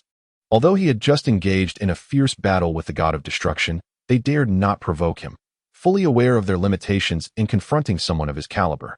However, the inhabitants of Universe 11 were thrown into a frenzy. Look, there he is, the man from Universe 7. Aside from Jillian, the expressions of the others gazing at Kaal were rather solemn. Jillian, arms crossed, cast a fleeting glance at Kaal and, mirroring his posture, settled into a cross-legged position, her eyes narrowing as she entered a state of meditation. Observing Jillian's calm demeanor, the members of the 11th universe gradually regained their composure. At that moment, Tropper, the captain of the Pride team, stepped forward and declared, "All right, everyone, Jillian is our trump card. Now we must clear the battlefield." With a commanding shout, Tropper rallied the Pride team, and the others responded in unison.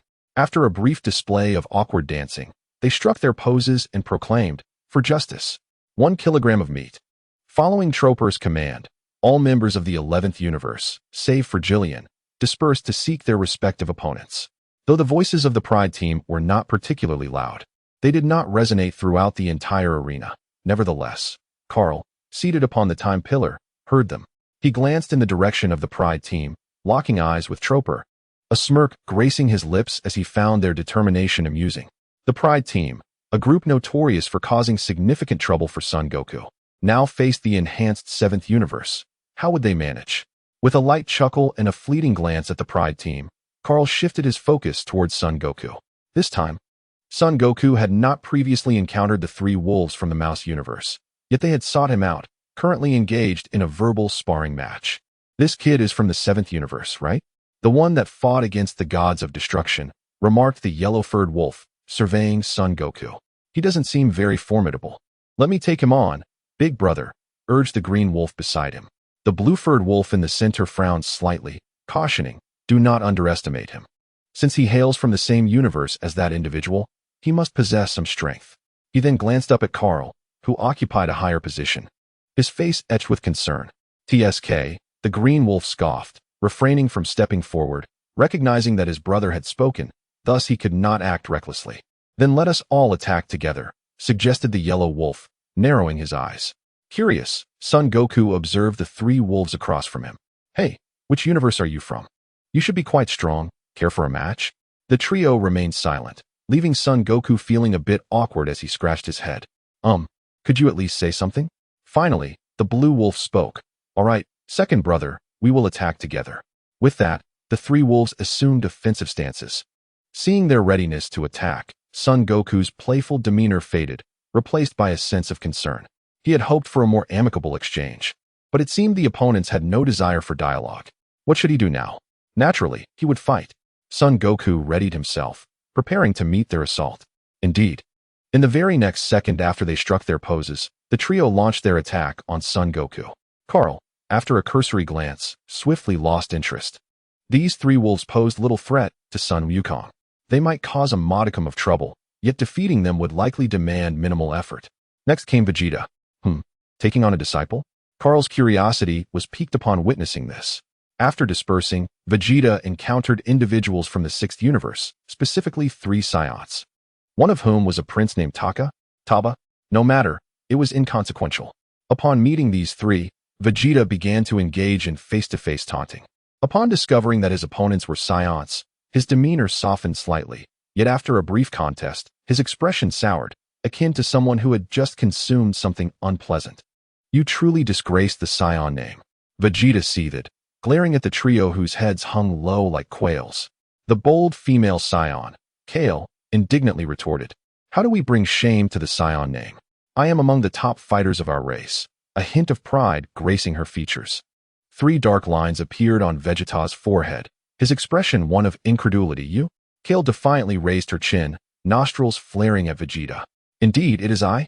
In that moment, Vegeta was taken aback, not by her strength, but rather by her audacity despite her evident weakness, reminiscent of his own past, thus stirring a flicker of fondness within him. Meanwhile, an unknown male scion noticed Vegeta's altered demeanor and respectfully lowered his head, imploring, Master, please teach us to grow stronger. Upon hearing this, Vegeta feigned refusal.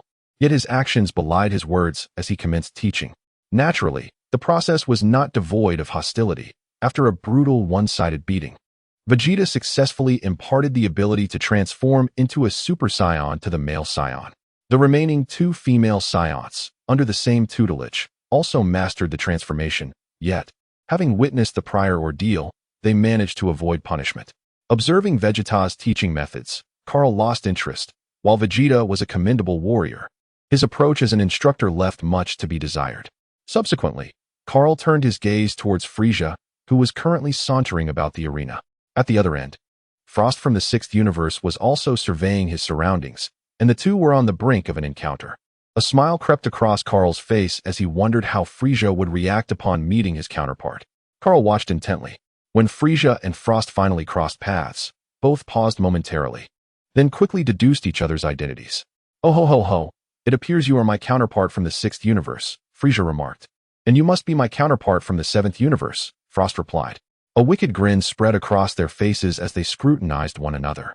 Frost broke the silence. You, from the 7th universe, must be seeking the final wishing orb as well. As we are of the same ilk, shall we join forces? Frost's gaze bore into Frieza's, his expression inscrutable. Join forces, you say? Considering my position as a being from the 6th universe, I ponder whether you possess the requisite elegance and strength. A curious expression graced Frieza's face. Chapter 119. The battle commences. Part 2. Frieza scrutinized Frost, a sinister smile curling at the corners of his lips. I presume you can transform as well? Frost, momentarily taken aback, inquired. How did you know?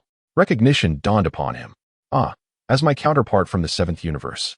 It is only natural for you to possess the ability to transform. Are you eager to test my prowess? After a brief contemplation, Frost discerned Frieza's intentions and responded with an elegant smile. As an ally, it is only fitting for you to witness my abilities. Observe closely. With a sense of pride, Frost began to transform. Behold, this is my first transformation. His physique broadened, his head elongated, and his muscles appeared more formidable. This is my assault form. In this state, my speed will increase significantly, and my strength will see a slight enhancement. Upon completing his explanation, Frost transformed again, shrinking in stature to a height comparable to that of the king. His form became more symmetrical, with well-defined muscles, closely resembling Frieza's own appearance. This is my second transformation. The most refined one. Both my speed and strength experience considerable augmentation. A proud expression illuminated Frost's face, brimming with confidence in his abilities. Frieza, however, appeared somewhat astonished, not by Frost's strength, but by its inadequacy. Is that all? He inquired nonchalantly, disdain evident in his gaze. Frost's smile faltered. What do you mean? And what is with that look of contempt? Without further ado, Frieza demonstrated his own transformation. His stature increased, his physique became more imposing, and his muscles instilled fear at first glance. I trust you can achieve this form as well.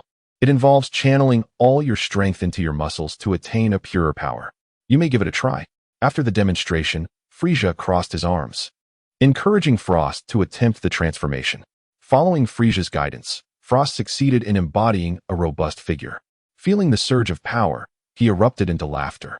With this strength, ultimate victory shall undoubtedly be mine.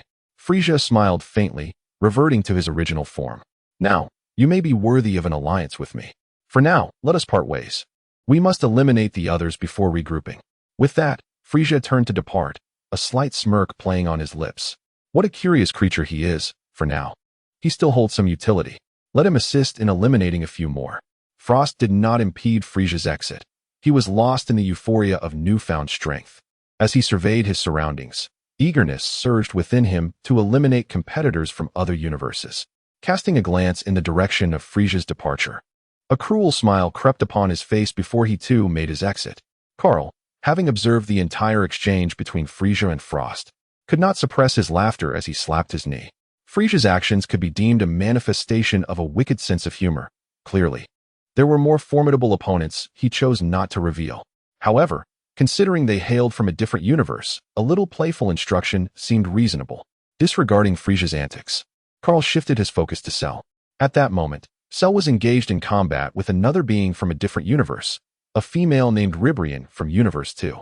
Cell, arms crossed, watched Ribrian transform. For reasons unknown, he felt a flicker of anticipation as he observed her metamorphosis. Soon, Ribrian emerged from a cloud of pink mist. Her once enviable figure now morphed into that of an overweight individual, easily weighing 200 pounds. Gazing at this corpulent form, Cell's heart raced unexpectedly, and pink hearts appeared in his eyes. He swallowed nervously and whispered, "So beautiful." Kaal thought to himself, wait, is Cell's taste and aesthetics truly normal? This isn't the standard of beauty in Universe 7. Cell, oblivious to Kaal's inner musings, shyly glanced at Ribrian. The transformed Ribrian, still posing, suddenly heard his murmured compliment. She looked up at Cell, her face brightening with a radiant smile. Lifting her skirt slightly and bending her knees, she responded, "Thank you for the compliment. However, even if you praise me, I shall not go easy on you." Upon hearing Ribrian's words, Cell shook off his earlier infatuation, his cheeks flushing slightly. "No need for leniency. I am strong in my own right," he asserted. Ribrian smiled again, her expression in Cell's eyes radiating sunshine, cheerfulness, and undeniable beauty. "Ah, my youthful heart," he thought, his face reddening further. This scene left Kaal perplexed. It seemed that Cell was not averse to femininity, but perhaps his preferences were simply unconventional. Nonetheless, he could not align himself with such tastes. Ribrian then launched an attack towards Cell, who effortlessly countered her moves, a look of delight gracing his features. This led Kaal to wonder if Cell had developed a peculiar disposition. After exchanging blows, Ribrian leapt into the air, initiating a heart-shaped assault by conjuring a bubble resembling a heart and directing it at Cell. He stood his ground, showing no intention to evade. Instead, he charged toward the heart-shaped bubble. Kaal slapped his forehead in exasperation, realizing that Cell seemed to have lost his edge. Not wanting to witness further, Kaal swiftly redirected his attention to Gohan and his companions. The scene remained largely unchanged from the original narrative, with Gohan, Krillin, Piccolo, and Tien gathering together, preparing to unite their strengths on the tournament stage, striving for stability.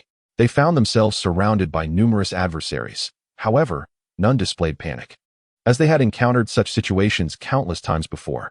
After designating their opponents and agreeing on mutual support, they commenced their battle against the foes.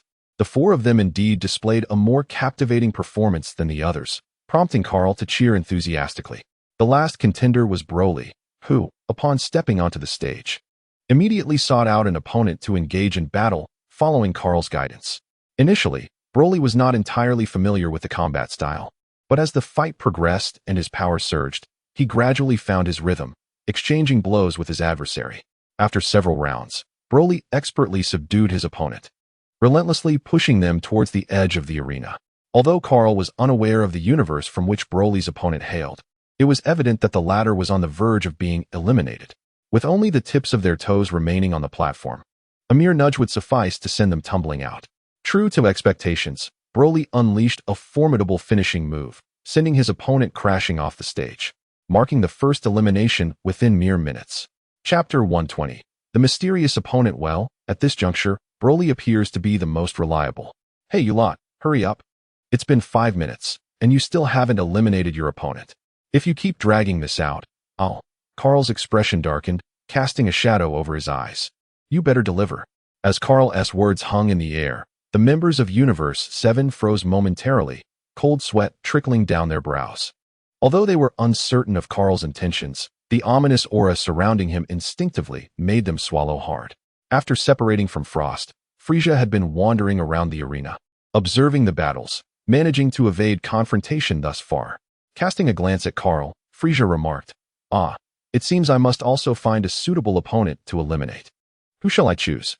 Frieza pondered, scanning the surroundings. Meanwhile, Goku was engrossed in a fierce battle against 3 wolves, currently in his Super Saiyan form, wearing an excited grin. The strength of the wolves was mediocre, with one emitting a noxious smoke that posed a slight nuisance. Notably, the blue wolf appeared to be growing stronger with each exchange, leaving Goku puzzled. At that moment, Kaal's voice echoed behind him, causing Goku's heart to race as he recalled the consequences of failing to eliminate his opponent, sending a shiver down his spine. The 3 wolves exchanged glances, sensing a prime opportunity. In unison, they charged at Goku. The yellow wolf, during its sprint, inhaled deeply, causing its chest to swell. It then exhaled, releasing a strange, crimson-hued mist that enveloped the space before Goku. Unintentionally inhaling some of the gas, Goku felt a slight dizziness and quickly covered his nose, leaping away. The 2 remaining wolves recognized that Goku's retreat presented them with an advantageous moment, simultaneously accelerating. The blue wolf charged towards Sun Wukong with increased velocity. Its form began to expand, while the green wolf unexpectedly leaped into the air during its sprint, executing a side kick. In the next moment, its powerful foot was already aimed at Sun Wukong, shaking his head to dispel the dizziness. Sun Wukong regained his focus just in time to see the green wolf's massive foot approaching. With little time to react, he could only weakly raise his arms in a desperate attempt to shield himself. The calculated kick met with his improvised block, and Sun Wukong was instantly sent flying backward by the overwhelming force. His body crashed onto the arena, bouncing off like a rubber ball. Before he could regain his footing, a third attack was already upon him. The blue wolf, following closely behind the green one, had now grown to 3 times its previous size, casting an enormous shadow over Sun Wukong. At that moment, he found himself in a rigid and unguarded state, barely catching a glimpse of the blue wolf as it closed the distance, followed by the sight of its colossal fist descending upon him. Sun Wukong let out a pained cry as he was propelled further away. Kaal witnessed this scene with a resigned grimace. However, it was precisely due to the blue wolf's strike that the distance between them had widened considerably. Sun Wukong, recovering from his cry, adjusted himself midair. As he landed, he carved 2 long trenches into the ground, coming to a halt and wiping the blood from the corner of his mouth that had truly hurt. His eyes sparkled with renewed excitement as he gazed at the 3 wolves, who had reassembled. Realizing this, he knew he would have to summon even greater strength. In an instant, Sun Wukong transformed into his super blue form, swiftly appearing behind the trio of wolves. With a punch and a kick, he sent the 2 beside him flying, then lightly tapped the blue wolf's shoulder. At that moment, the blue wolf finally realized that its companions had been struck away and turned to confront the source of the disturbance. Sun Wukong's hand rested on the blue wolf's shoulder as he extended a finger to touch its face. As my brother just mentioned, I must eliminate my foes. Otherwise, I shall return with nothing but trouble. Therefore, I must kindly request your removal. With a smile, Sun Wukong uttered words that sent a chill through the blue wolf's heart. Suddenly, the blue wolf felt the hand on its shoulder vanish. Instinctively turning around, it found that Sun Wukong's shadow had disappeared. Frantically searching left and right, it soon spotted its 2 brothers being hurled into the air, each enveloped in a pale blue energy sphere. The spheres erupted in an explosion, sending the 2 wolves soaring toward the edge of the arena, ultimately plummeting into the abyss. The blue wolf's eyes widened in shock.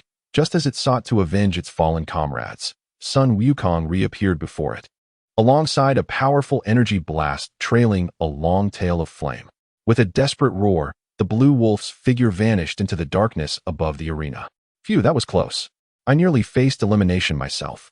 Wiping the beads of sweat from his forehead, Sun Wukong cast his gaze towards the stands of the 9th universe, where the 3-headed wolf sat with its head bowed. Subsequently, he gave a thumbs up in the direction of Kaal. Well done, Wukong. Kaal responded with a thumbs up of his own, expressing his approval. Then, narrowing his eyes slightly, a smirk crept upon his lips, signaling that something intriguing was about to unfold.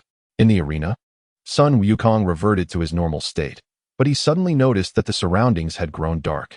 Observing the change in his environment, he chuckled softly, a hint of a smile gracing his lips. Another foe has emerged? He pondered. Focusing intently, he sensed the atmosphere around him, despite the deepening shadows. He could discern no presence, which sent a wave of unease through him. Is this opponent a phantom? He mused, deciding that he could not remain idle. Sun Wukong stepped forward, aware that staying in one spot could prove perilous. However, after taking just 2 steps, he found himself at the very edge of the arena. Startled, he retreated 2 steps, astonishment etched across his face. He distinctly recalled standing in the center of the stage. How could he suddenly be at the periphery? Quickly, he scanned his surroundings, hoping to identify his adversary. Yet, after a thorough search, he found no trace of an opponent. Raising his gaze to the apex of the time pillar, he noticed that Kaal was also absent. Sun Wukong realized he was in trouble. It seemed he had fallen into an illusion set by his enemy. He leapt toward the time pillar, gathering energy in the soles of his feet as he ascended parallel to the ground. Chapter 121. Piccolo strikes you cannot escape, a haunting voice echoed in Sun Wukong's ears. As he climbed, the sudden sound startled him. An invisible opponent posed a significant challenge. Suddenly, a colossal face materialized before him, dwarfing Sun Wukong as though he were merely an ant. His feet shifted restlessly, yet his gaze remained fixed on the enormous visage. A beam shot forth from the giant's mouth, hurtling towards him. Sun Wukong pushed off the ground just in time, narrowly evading the attack, landing while skillfully countering the inertia from his fall and looking back at the giant face. That was close. He had nearly been struck.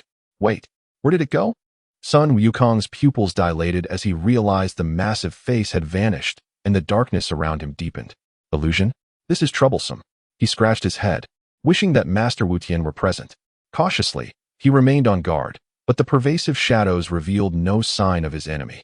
Come out. An attack like that won't defeat me. He attempted to lure his unseen foe. Suddenly, he perceived a glimmer of light before him, its source directly beneath his feet. Sun Wukong quickly lowered his gaze to find a talisman glowing between his feet, and then he felt an immobilizing force take hold of him. At long last, you have stepped into my trap. Following this declaration, Sun Wukong heard a self-satisfied laugh. He raised his gaze forward, and to his astonishment, a head emerged from the ground before him. Unfazed, Sun Wukong maintained his composure, regarding the individual with a faint smile. Which universe do you hail from? Your methods are rather troublesome. The newcomer did not respond to Sun Wukong's inquiry. Instead, he continued, "Upon witnessing your battle with those three wolves, I discerned that you were among the most troublesome figures present. Therefore, I devised this illusionary snare, and now, you have finally fallen into my trap." A sly grin crept across the stranger's lips. "Do you not feel as though you are immobilized now?" Sun Wukong nodded. "What have you done? Do you see the talisman beneath your feet? This talisman can bind your shadow, rendering it incapable of movement, and consequently, you are unable to move as well." The talisman master kindly elucidated, though whether it was an explanation or mere showmanship remained uncertain. A look of realization crossed Sun Wukong's face. "No wonder I felt so paralyzed. You appear utterly unperturbed by the prospect of elimination," the talisman master noted, observing Sun Wukong's serene demeanor with a hint of perplexity. Sun Wukong grinned broadly, refraining from answering, and instead shouted into the air, "Piccolo!" Meanwhile, on the battlefield, Piccolo repelled his adversary and heard Sun Wukong's call. He turned to Gohan and said, "Sun's in trouble. Gohan, hold these foes off while I assist him." Gohan nodded. "Go ahead, Uncle Piccolo. We will keep them at bay." Piccolo acknowledged the group with a nod and sprinted towards Sun Wukong. However, upon noticing Piccolo's escape attempt, his opponent rushed to intercept him. Gohan, unwilling to grant him that opportunity, swiftly dispatched his own opponent and teleported in front of Piccolo's adversary. "You shall not interfere with Uncle Piccolo and my father," he declared. With that, Gohan transformed into a Super Saiyan, unleashing a formidable aura that pressed against several opponents from other universes. Meanwhile, returning to Sun Wukong and Piccolo, the latter arrived at Sun Wukong's side within 10 seconds of the distress signal. "Have you encountered a formidable foe?" Piccolo inquired as he surveyed the surroundings. "Ah, indeed. A rather challenging opponent," Sun Wukong replied calmly, a smile on his face. Piccolo glanced at the talisman beneath Sun Wukong's feet and then at his adversary. "A talisman master? He seems quite formidable." "Yes, indeed. I find myself unable to move," Sun Wukong acknowledged, feeling the weight of the predicament. "If only Master Roshi were here." Piccolo shot Sun Wukong an incredulous look. "What use would that old man be?" "Worry not. I will handle this." Piccolo crouched beside Sun Wukong and deftly tore the talisman from beneath his feet. As the talisman was ripped away, it disintegrated into luminous particles, vanishing into the air. "Marvelous. At last, I can move." Freed from the constraints of the talisman, Sun Wukong suddenly felt a sense of liberation coursing through his body as he stretched and reveled in this newfound freedom. "Son, you deal with the others. I'll take care of this one," declared Piccolo, who had torn off the talisman and now stood facing the talisman master, not bothering to look back at Sun Wukong. "All right. It's in your hands, Piccolo," Sun Wukong replied without objection, casting a fleeting glance at the talisman master before swiftly departing to confront other adversaries. The talisman master, bewildered, gazed at Piccolo, questioning the audacity of this green-skinned individual who had brazenly ripped off his talisman and now claimed to challenge him. "Hey, you green-headed fiend. It seems you've taken liberties by allowing my prey to escape without my consent." The talisman master roared in anger toward Piccolo. Unfazed by the talisman master's outburst, Piccolo rummaged through his belt and produced a small vial, removing its cork and placing it before him. "That old fellow had a point. Had he been here, he would have dealt with you swiftly. However, since he is absent, it falls upon me to handle you," Piccolo muttered, as if addressing both himself and the talisman master. While the talisman master remained puzzled by Piccolo's actions, an ominous feeling began to settle in. Nevertheless, as a formidable talisman master, she resolved to attack. Setting aside her doubts, she summoned the talismans hidden around her to launch an offensive against Piccolo. Piccolo, still engaged in his musings, remarked, "Against a foe like you, employing that old man's techniques would indeed be much more convenient." Rising to his feet, he raised his hands toward the talisman master. Sensing something amiss, the talisman master prepared to activate her talismans. Suddenly, Piccolo's voice resonated, "Magic seal wave." As he spoke, the talisman master felt an overwhelming force tugging at her body. She attempted to evade, but the pull intensified, rendering her unable to control her movements. Amidst her anguished cries, she ultimately succumbed to the relentless force, her form transforming into a beam of light that was drawn into the small vial Piccolo held. Calmly, Piccolo replaced the cork in the vial, tossing it lightly in his hand. "Farewell," he said, flicking his fingers, sending the vial soaring out of the arena. Chapter 122, Vegeta and Ribrian having dispatched the Talisman Master from the arena, Piccolo smirked and made his way back to Gohan. Upon his return, he found that the skirmish had concluded. Gohan and Krillin, after considerable effort, had eliminated their assailants from the platform. Once reunited, Piccolo and Gohan began to seek new targets. For their aim was not merely to eliminate a few opponents, but to remain standing until the very end. Let us momentarily divert our attention from them and shift our focus to Vegeta. After Vegeta imparted transformation techniques to several scions in the 6th universe, he departed in search of new adversaries. Meanwhile, Caulifla and her companions sought their own opponents to realize their potential. During his leisurely stroll around the arena, Vegeta stumbled upon Cell. Observing Cell's battle for a while, he could no longer suppress a sigh, his face buried in his hands. This was hardly a fight. When Ribrian struck Cell, he merely smiled back, blood streaming from his nose. Was he truly relishing this encounter? Consequently, Vegeta took over Cell's opponent, shoving Cell aside to engage with Ribrian himself. As he left, Cell glanced back at Ribrian, lamenting the missed opportunity to converse with such a beautiful girl. Once in control of the battlefield, Vegeta disregarded Cell's thoughts and launched a fierce assault, sending Ribrian soaring through the air. However, her plump physique lacked a certain grace. The impact of Vegeta's punches was absorbed by Ribrian's ample form, and after a relentless barrage, he found himself fatigued while she continued to run amok, chattering incessantly. Yet, every individual has their limits, and Ribrian, being the most celebrated and voted the most beautiful girl in their universe, was no exception. Angered from the beating, Ribrian unleashed her signature move. Curling into a ball, she shouted, "Rolling thunder," and transformed into a wheel, careening across the arena. Vegeta, prepared to counterattack at the sight of the rolling Ribrian, was momentarily taken aback by her chubby cheeks and the silly expression on her face, causing him to retract his fist in sheer disgust. As the wheel approached, he could no longer withstand the nauseating sight and hastily dodged. Ribrian, now spinning wildly in the arena, wreaked havoc, causing dust and debris to fly. Though she had missed Vegeta, the arena's passive redirection led her to charge towards him again. Vegeta, evading her relentless advance, could no longer endure the absurdity of her lewd expression. I can't take it anymore," he roared in exasperation, and with a furious kick, he delivered a face full of his shoe to Ribrian. This strike was fueled by all his might, reshaping her face as if it were clay, gathering it towards her brain. Ribrian, dazed from the blow, found herself more disoriented than during her previous rolling attack. Yet this kick imparted a peculiar sensation akin to affection. Boom. In the distance, a small hill constructed by the other competitors crumbled under the impact of Ribrian's collision. She lay amidst the rubble, her eyes vacant as she stared into the chaotic void, incredulously blinking twice. Suddenly recalling something, a hint of sorrow crossed her face, yet she resolutely stood up.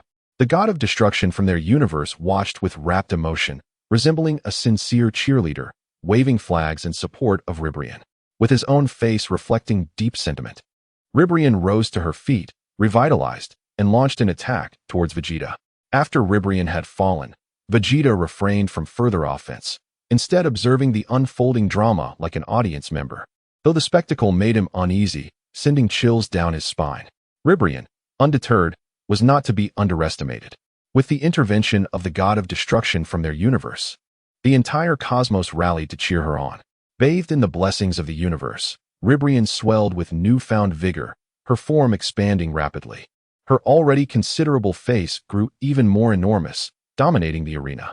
Vegeta felt a twinge of apprehension, not due to Ribrian's size, but rather because of the grotesqueness of her immense visage. Yet, despite his trepidation, he knew he must engage in battle.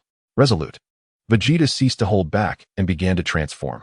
Fortuitously, after extensive training, he had caught up with Goku, enabling him to achieve the Super Saiyan Blue form. Clad in the striking attire of Super Saiyan Blue, he faced Ribrian, and thus commenced a new round of confrontation. Ribrian, now magnified, exhibited power far beyond her previous state. Despite her size, her movements remained agile, and the ensuing clash was evenly matched. After creating some distance, Vegeta clasped his hands beside his ears, evidently gathering energy for a formidable attack. Ribrian, simultaneously, was channeling her own power, her head adorned with a colossal heart that materialized from the void, continuously drawing in energy. As the heart grew larger, Vegeta realized he could no longer delay. Once he sensed that the energy in his hands had reached its zenith, he shouted, "Ultimate Flash!" A beam of yellow and purple surged toward Ribrian. Upon seeing the incoming attack, Ribrian ceased her energy gathering, raising her hands high and cradling the heart, preparing to launch it like a projectile. The two assaults collided mid-air, entwined in a tumultuous struggle of opposing forces. Each advance and retreat mirrored the other, resulting in a fierce deadlock. Where their energies met, power surged and temperatures soared, until the balance was abruptly disrupted. With a resounding boom, a massive explosion reverberated throughout the arena. In the aftermath, Ribrian reverted to her original size, as the previous attack had drained too much energy for her to maintain her enlarged form. Bent over, hands on her knees, she gasped for breath. In contrast, Vegeta appeared considerably better, his breath slightly ragged, but overall in commendable condition. Momentarily, with no decisive victory over his opponent, Vegeta contemplated his next move, pondering whether he should summon his teammates. Would Vegeta truly call upon his allies? Ribrian harbored no such concerns. Upon realizing she could not contend with her opponent, she promptly summoned reinforcements. Soon, Vegeta beheld several slender young women leaping to Ribrian's side. Chapter 123. Vegeta faces two exquisitely beautiful girls joined Ribrian. "Ribrian, how are you?" asked Kakunsa, appearing in her spirit cat form, her gaze warily fixed on Vegeta. Clad in a yellow martial arts uniform, Rogi supported Ribrian, her eyes filled with concern. "I'm fine. This person is exceptionally formidable. I cannot defeat him alone." Ribrian exhaled deeply before speaking. Kakunsa glanced back. "Let us confront him together, for the sake of love." Ribrian, unburdened by any reservations, welcomed the prospect of teamwork.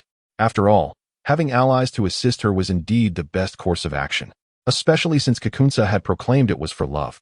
Ribrian nodded in agreement with Kakunsa's suggestion. Rogi, having confirmed that Ribrian was unharmed, released her and turned her solemn gaze toward Vegeta. Vegeta dissipated the aura surrounding him, crossing his arms as he regarded the trio, a mocking smile curling at the corners of his mouth. "So, are you preparing to launch an assault on me?" Ribrian stepped forward, positioning herself in front of Kakunsa. Without a beloved, even an ambush against him would be an act of mercy. Vegeta paused momentarily, his smile broadening with amusement. "Very well. Let me see how you intend to eliminate me." He beckoned the three with a flick of his fingers. The trio exchanged glances, swiftly devising a strategy. Suddenly, a multitude of yellow orbs of light materialized around Rogi, floating but not immediately striking at Vegeta. The agile cat spirit, Kakunsa, crossed her claws in front of her and swiftly advanced toward Vegeta. Vegeta raised an eyebrow. This girl's speed was impressive, yet still trivial in his estimation. He stood his ground, awaiting Kakunsa's approach. As Kakunsa drew near, she unleashed her claws, their sharp edges glinting with a chilling light, aimed directly at Vegeta's chest.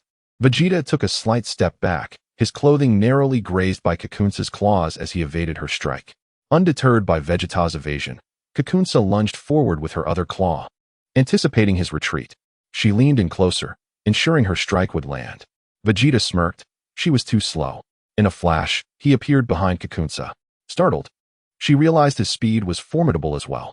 Upon noticing Vegeta's presence behind her, she swiftly turned her torso to face him. But the momentum from her previous attack sent her tilting backward. Kakunsa tightened her abdomen, pulling her legs back before launching both feet toward Vegeta. The transformations appeared to span an eternity, yet in reality, they transpired in an instant. Kakunsa's foot had already found its place on Vegeta's back. But before she could exert any force, Vegeta stepped forward, rendering her kick ineffective. Without a glance at the retreating Kakunsa, Vegeta effortlessly summoned a sphere of energy. Rotating his body and extending his arm outward, the energy sphere striking precisely at Kakunsa's abdomen. Disaster. Kakunsa sensed impending doom, but it was too late to evade. With a resounding explosion, her body was propelled away. "Kakunsa," Rogi called out in concern, disregarding any opportunity for reprisal, as he fervently gestured with his hands, directing all his energy spheres towards Vegeta. One sphere was launched, while another rapidly coalesced behind him, and the cycle continued unabated. Vegeta, aware of the onslaught aimed at him, began to nimbly maneuver side to side, his agile form weaving through the energy blasts, evading every single attack. Observing this, Ribrian hesitated no longer and transformed into a rolling wheel, charging towards Vegeta. Vegeta crouched and leapt upward, narrowly avoiding Librion's relentless assault. As he soared through the air, facing downward, Vegeta let out a mighty roar. He then unleashed the prince's technique, sending forth hundreds of yellow energy spheres cascading towards the three below. In the midst of evasion, Roji failed to notice Vegeta's glance in his direction, his focus solely on dodging the barrage of attacks. Realizing the overwhelming number of energy blasts, Librion felt the urgency of the situation. She leapt into the air, returning to her normal form, and then arched her body, forming a bow. Heart arrow. A petite heart materialized before her, followed by a pink energy arrow shooting towards Vegeta. In the midst of triumphantly executing the prince's technique, Vegeta suddenly sensed a looming threat. A swift glance revealed Librion's attack. Reluctantly, he halted the prince's technique and countered with a small-scale ultimate flash aimed at Librion's heart arrow. The two assaults clashed in midair, creating a stalemate, prompting Vegeta to intensify his energy output. The ultimate flash expanded rapidly, shattering the heart arrow and hurtling towards Librion. After releasing the heart arrow, Librion opened her mouth wide, a large pink energy orb coalescing within. As Vegeta obliterated the heart arrow, the orb was expelled towards him. Mouth energy cannon. Boom. A thunderous sound erupted, and once again, they found themselves at an impasse. Good opportunity. Roji evaded the energy blasts aimed at him, his gaze fixed on Vegeta, who was now momentarily vulnerable. A multitude of yellow energy orbs swiftly coalesced, hurtling towards Vegeta. The nimble Kakunsha, too, recognized this chance. Unable to attack from a distance, she dashed towards Vegeta, appearing almost instantaneously behind him. Vegeta's eyes darted wildly as he perceived Rod's assault, catching a glimpse of Kakunsha's shadow from the corner of his eye. Realizing he was being besieged, in an instant, he unleashed his energy. A vibrant blue aura surged around him, creating an immense pressure that radiated outward. Rod's attacks detonated upon encountering the force emanating from Vegeta, resulting in a series of explosions that enveloped him in a colossal cloud of smoke. Meanwhile, Kakunsha, positioned behind Vegeta, found herself unable to launch an attack, as there was no leverage in the air. She was swept away the moment Vegeta unleashed his energy. With Vegeta's outburst, the size of his ultimate flash expanded once more, forcefully repelling Librion's strike. The attempts of the three were in vain. Recognizing the futility of the situation, Kakunsha swiftly appeared behind Librarian, grasping her shoulder and retreating from the area. With no obstruction, Vegeta's ultimate flash struck the arena directly, causing it to melt instantaneously and creating a vast chasm, with the energy piercing through to the bottom. Chapter 124, Frieza's Tispa. The ultimate flash traversed the arena, unimpeded, prompting Vegeta to gradually cease the energy output. As the ultimate flash dissipated, a gaping void remained in its wake. Vegeta focused his gaze, and indeed, the three girls had vanished. He felt no anger. After a final glance at the void, he returned to his usual demeanor and set off in search of new adversaries, finding the previous trio lacking in challenge. On the other side, Frieza sported an elegant smile as he regarded the newly appeared Tispa, a purple-skinned rabbit. Pray tell, which universe do you hail from, good sir? Frieza typically maintained a gentlemanly demeanor, and Tispa's sudden appearance elicited no surprise from him. After wandering this arena for so long, it was about time someone acknowledged him. You must be from the same universe as the individual seated atop the platform? Tispa remarked cautiously, casting a wary glance at Kaal, who rested upon the time pillar. Frieza followed his gaze towards Kaal, then returned his attention to Tispa, replying, Indeed. Might I inquire what counsel you have to offer? A faint smile lingered on Frieza's lips. Though he appeared courteous, an inherent pride glinted in his eyes, subtly exerting pressure on Tispa. Since you are from the same universe, eliminating you would mean one less ally for you, Tispa stated with a calm demeanor, revealing his intentions. Upon hearing the declaration, Frieza's smile widened considerably, eventually erupting into laughter. Oh ho ho ho! Rabbit, do you truly believe you can eliminate me? Despite his boisterous laughter, a chilling glimmer resided in Frieza's triangular eyes. Few had ever dared to regard him with such disdain. At that moment, Frieza felt the dignity of his status as the Emperor of the universe tarnished. Marked by an indelible handprint, Frieza let out a chilling laugh, tinged with a hint of anger. Since you believe you can eliminate me, then show me how you intend to do so. Tisbro remained silent, opting instead to demonstrate through action his capability to vanquish Frieza. In an instant, Tisbro's figure transformed into a fleeting shadow, vanishing from sight. Initially, Frieza paid little heed. Although Tisbro's speed was impressive, he was acutely aware of Tisbro's movements.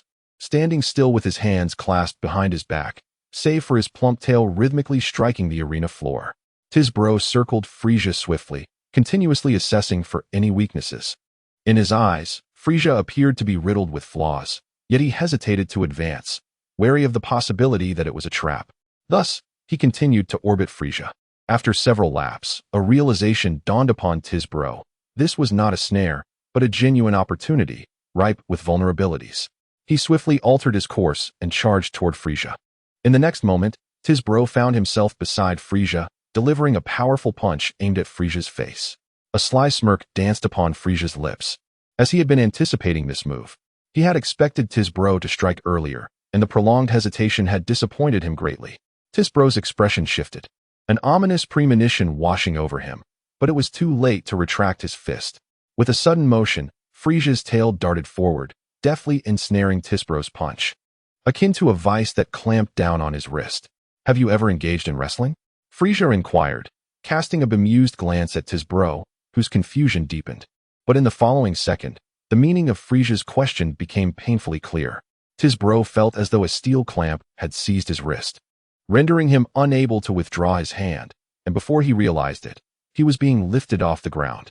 In truth, it was Frieza manipulating his tail to elevate him. Yet soon enough, Tisbro found himself descending swiftly towards the ground. With no time to brace himself, he was slammed mercilessly onto the arena floor. For a moment, Tisbro's forehead met the ground, leaving him dazed and disoriented. Before he could regain his senses, Frieza's tail struck again, sending Tisbro crashing in the opposite direction. Having been struck once more, Tisbro instantaneously lost all capacity for resistance, becoming a mere plaything for Frieza. With his hands behind his back and a composed smile gracing his face, Frieza observed as Tisbro was hurled from east to west, then back again. His demeanor unperturbed, as if the unfolding chaos bore no relevance to him. After subjecting Tisbro to this relentless barrage a dozen times, Frieza flicked his tail, propelling Tisbro like a ball, which landed heavily upon a distant mound of earth. Frieza strolled leisurely towards Tisbro, his approach languid yet menacing. Tisbar hung suspended against the stone wall, shaking his head a couple of times before his hazy vision gradually sharpened. Struggling to extricate himself from the rocky embrace, he wiped away the blood trickling from the corner of his mouth, his gaze growing gravely intense. He understood that at this moment, indulgence was no longer an option. He must exert his full strength, for the white figure before him was not easily subdued. Tisbar crouched slightly, raising his arms parallel to the ground, lifting his gaze towards Frieza as if to ascertain his direction. In an instant, Frieza lost sight of Tisbar as he moved. Frieza's pupils constricted slightly, sensing impending danger, yet he had no time to react. By the time Tisbar reappeared, he was already upon him. The shadow looming before Frieza expanded rapidly, and he finally discerned that it was the paw of that rabbit, now descending toward his face. Despite recognizing the threat, Frieza's body failed to respond in time. Tisbar's palm struck Frieza's face directly, plunging him into darkness, followed by a sharp pain at the back of his head. Tisbar's figure appeared at a distance, having just delivered a powerful blow to Frieza's visage, sending him crashing to the ground, a fitting retribution for Frieza's earlier taunts. Seizing the moment while Frieza struggled to rise, Tisbar charged once more, his speed now exponentially greater than before. Frieza, relying solely on his visual perception, could not catch a glimpse of Tisbar, and being grounded made it impossible for him to observe adequately. In less than a breath's time, Tisbar was at Frieza's side, delivering a kick that sent Frieza hurtling through the air, accompanied by a jarring pain in his lower back. At this juncture, Frieza had lost the elegance he once possessed. The agony in his torso contorted his features. He was propelled backward toward the very hill where Tisbar had previously hung. Yet Tisbar did not relent. After sending Frieza flying, he pursued closely behind. Frieza's eyes widened in terror as he beheld a series of phantoms materializing around him, his cries of pain echoing. Chapter 125. Black Gold Frieza's body collided violently with the stone hill where Tisbar had recently been suspended, perfectly aligning with the imprint Tisbar had left. Bowing his head, Frieza coughed a couple of times, expelling the pent-up frustration within his chest. Just as he sought to catch his breath, Tisbar had already caught up. Employing the same maneuver, Tisbar extended his moderately sized hand and pressed it against Frieza's face. "Are you ready?"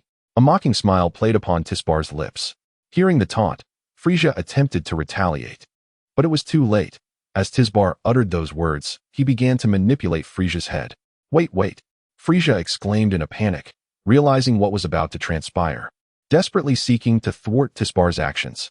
But how could he possibly impede such an inevitable fate? Before long, Tisbo pressed Frieza's head against the rocky hill, initiating a grinding motion. As Tisbo advanced, Frieza's face scraped along the stony surface, shattering protruding rocks in his path, eliciting agonizing cries from the king. In no time, Tisbo had sculpted the hillside, leaving a deep gash in its center. Coming to a halt, he regarded the defenseless Frieza with a smirk, casually tossing him into the air before delivering a powerful kick that sent Frieza soaring. The unfortunate king, having just endured a blow to his lower back, was struck again. At this moment, Frieza bore abrasions upon his head, the marks of friction marring his once pristine appearance, and his composure faltered, consumed by a surging rage. Regaining control midair, Frieza quickly adjusted his posture and stabilized himself just before colliding with another rocky outcrop. His feet made contact with the stone, and he landed firmly. His countenance dark and bloodshot eyes fixed on Tisbo, as if intent on devouring him whole. Feeling the searing pain in his head, Frieza's voice turned icy, declaring, "You despicable rodent, you have provoked my wrath." Subsequently, a formidable aura erupted from Frieza.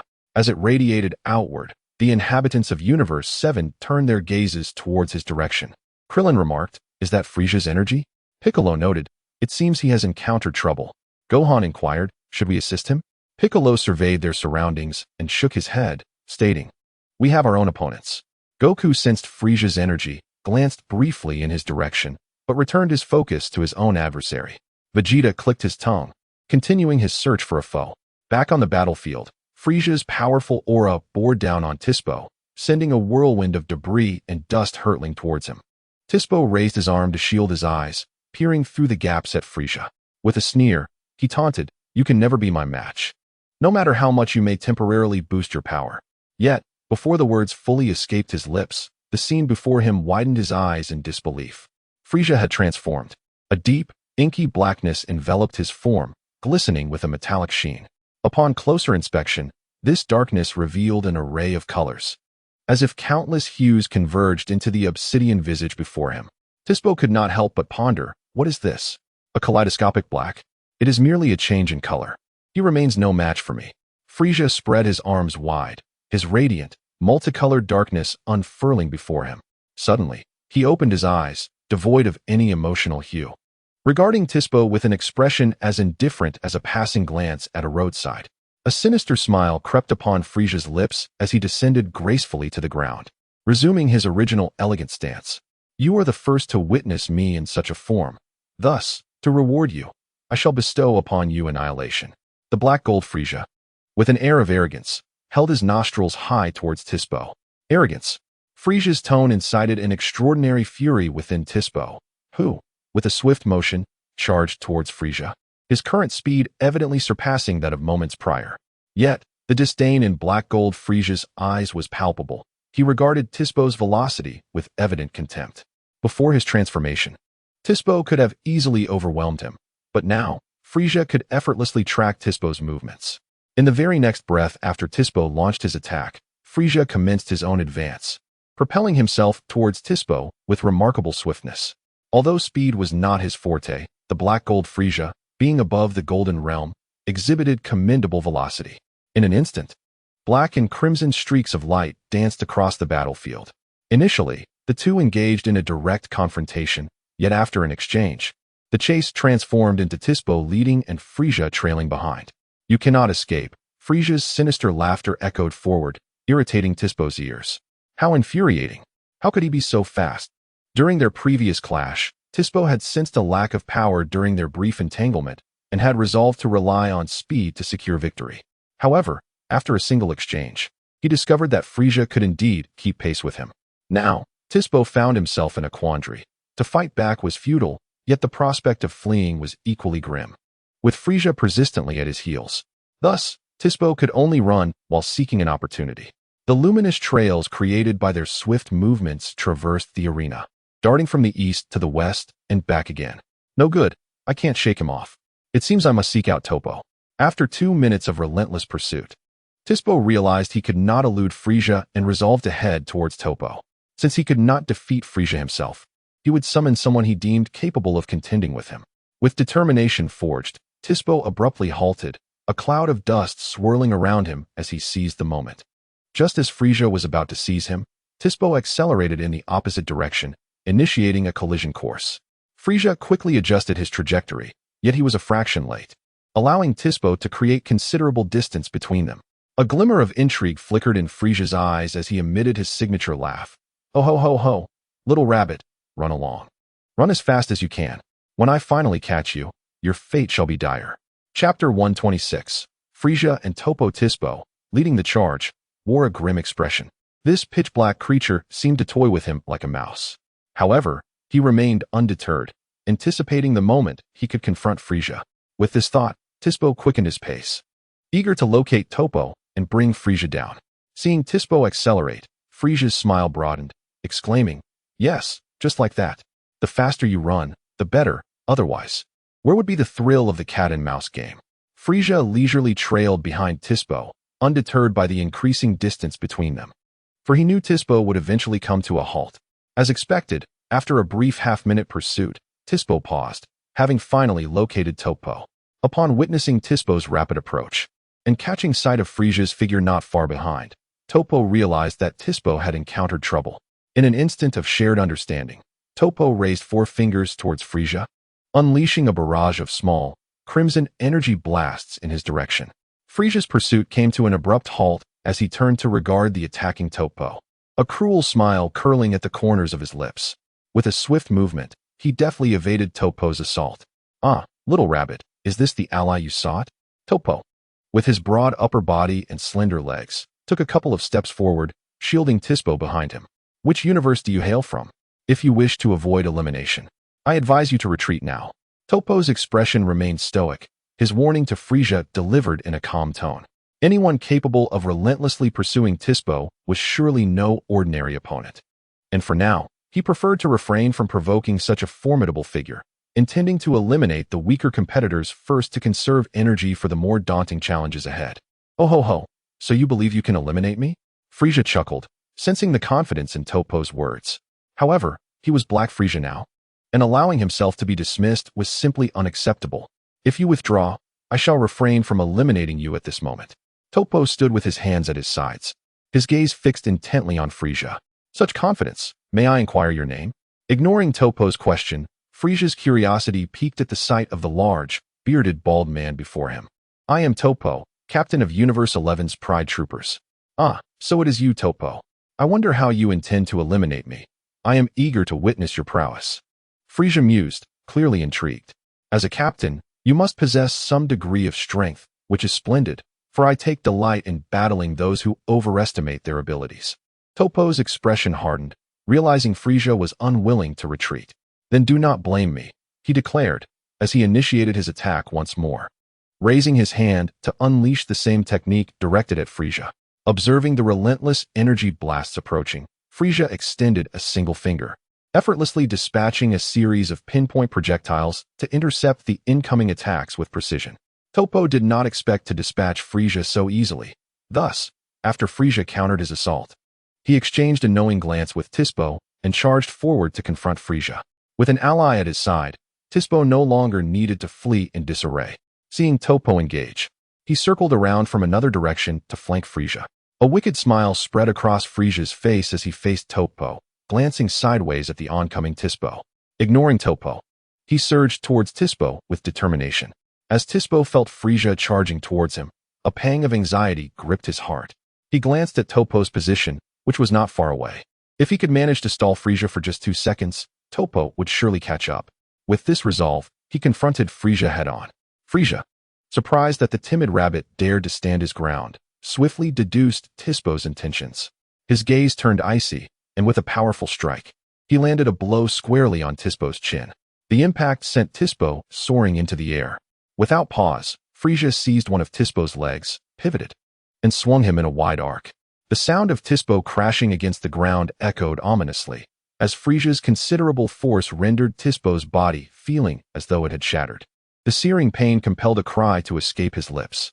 Following this, Frieza knelt, pinning Tispo's shoulders to the ground, and began to rain down fists upon his face with relentless ferocity. In a mere second, Frieza unleashed a flurry of over 1,000 punches, transforming Tispo's visage into a grotesque mask, swollen and bruised, his eyes narrowed to mere slits. At that moment, Toppo arrived, witnessing the battered Tispo and calling out his name with concern. After delivering one final punch, Frieza momentarily released Tispo, leaping to his feet without hesitation to confront the advancing Toppo. In contrast to the physically fragile Tispo, Toppo exhibited a resilience far superior. Frieza's position shifted in an instant, and Toppo, though momentarily taken aback, quickly recognized the threat approaching him. With unwavering determination, Toppo launched a massive punch, only to find Frieza's figure suddenly before him. Frieza raised a single hand, fingers spread wide, effortlessly intercepting the punch. The stark contrast between his diminutive palm and Toppo's colossal fist was striking. Toppo's eyes flickered with disbelief. How could Frieza so easily counter a strike that he had thrown with 8/10 of his strength? Without granting Toppo a moment to react, Frieza subtly redirected the force of the blow, causing Toppo's body to veer to the side. In a swift motion, Frieza turned, revealing his tail, which darted towards Toppo's neck with lightning speed. Sensing the imminent danger, Toppo swiftly raised his other hand to defend himself. Frieza's tail ensnared Toppo's robust wrist, and with a silent lament, he used his tail to fling Toppo away. Toppo's body spun through the air, propelled by the force, landing some distance away. Frieza chose not to pursue, instead casting his gaze toward the still-lying Tispo, a glint of cunning in his eyes, contemplating his next move. Chapter 127. The outburst of Toppo. A glimmer of malice flashed in Frieza's eyes as he approached Tispo. His tail coiled around Tispo's neck, and Tispo, weakened from the earlier assault, found himself unable to evade, his mind still buzzing from the impact. Frieza lifted him effortlessly, and Toppo, who had been flung aside, regained his footing only to witness a scene that filled him with rage. Tispo. "Ah, my dear bearded friend, behold this rabbit," Frieza taunted, raising Tispo before him. "Oh dear, what is he doing? Why is he reaching for his own neck?" With Frieza's tail constricting his throat, Tispo struggled to breathe, desperately clawing at the iron grip, attempting to pry it loose. However, the tail tightened like a vice, and the pressure in his chest intensified, rendering him gasping for air. Despite his efforts, no oxygen seemed to enter his lungs. His resistance grew more frantic as he struck at Frieza's tail, yet his strikes lacked the strength they once had, merely tickling Frieza as if he were swatting away a mosquito. "Tispo!" Toppo shouted, a surge of fury coursing through him. Frieza's face twisted into a cruel grin, his eyes glinting with malevolence as he tightened his grip once more. The action plunged Tispo into deeper agony, the oxygen within him dwindling further, and his strikes began to falter. With a fierce look of defiance, he reached out to Toppo, his trembling hand a silent plea for help. Toppo understood the meaning behind Tispo's gesture. He was pleading for rescue. "Don't move. I'm cowardly by nature. Should you act hastily, your companion may meet his demise." Frieza feigned fear, adopting a cowering demeanor, yet his tail pressed down with renewed force. Caught off guard, Toppo hesitated, reluctant to intervene. Meanwhile, Tispo felt as if his lungs might explode. Acknowledging the futility of breaking Frieza's hold, he summoned the last vestiges of his strength. "Toppo!" Tispo's voice rang out, filled with anguish and defiance, but the exertion drained him entirely. His eyes rolled back as he succumbed to unconsciousness. "Oh dear," Frieza remarked, glancing at the fallen Tispo with a hint of boredom before casting him aside like a discarded toy, placing a foot upon him. "Tispo, you bastard!" Toppo's eyes blazed with fury. Nothing stoked his anger more than witnessing his comrade tormented by their foe. He teetered on the brink of losing his sanity. "What's wrong, bearded one? Can't take it? If you're struggling, come and strike me," Frieza mocked, a derisive smile gracing his lips as he observed the enraged Toppo. Toppo fell silent, his head bowed, an oppressive atmosphere enveloping him. A palpable aura of dread permeated the air. Frieza squinted slightly, sensing something peculiar from Toppo, yet he could not pinpoint the nature of it, leaving him to scrutinize the situation closely. A whisper wafted through the air. What are you saying?" Frieza strained to listen, finally discerning the murmurs emanating from Topo.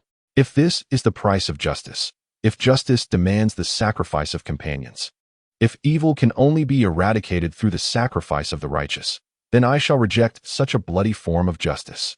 With that, Topo abruptly lifted his head, his eyes shimmering with a ghostly purple glow. He raised his right hand to his left shoulder, then clenched his open palm tightly. The sound of tearing fabric echoed as Topo ripped away his garments. In that very instant, as he shed his clothing, a halo of violet radiance enveloped his entire being. Now, your opponent is the candidate destroyer, Topo. His piercing gaze met Frieza's, imbued with a cold indifference, indicating that he had relinquished the justice he once held dear.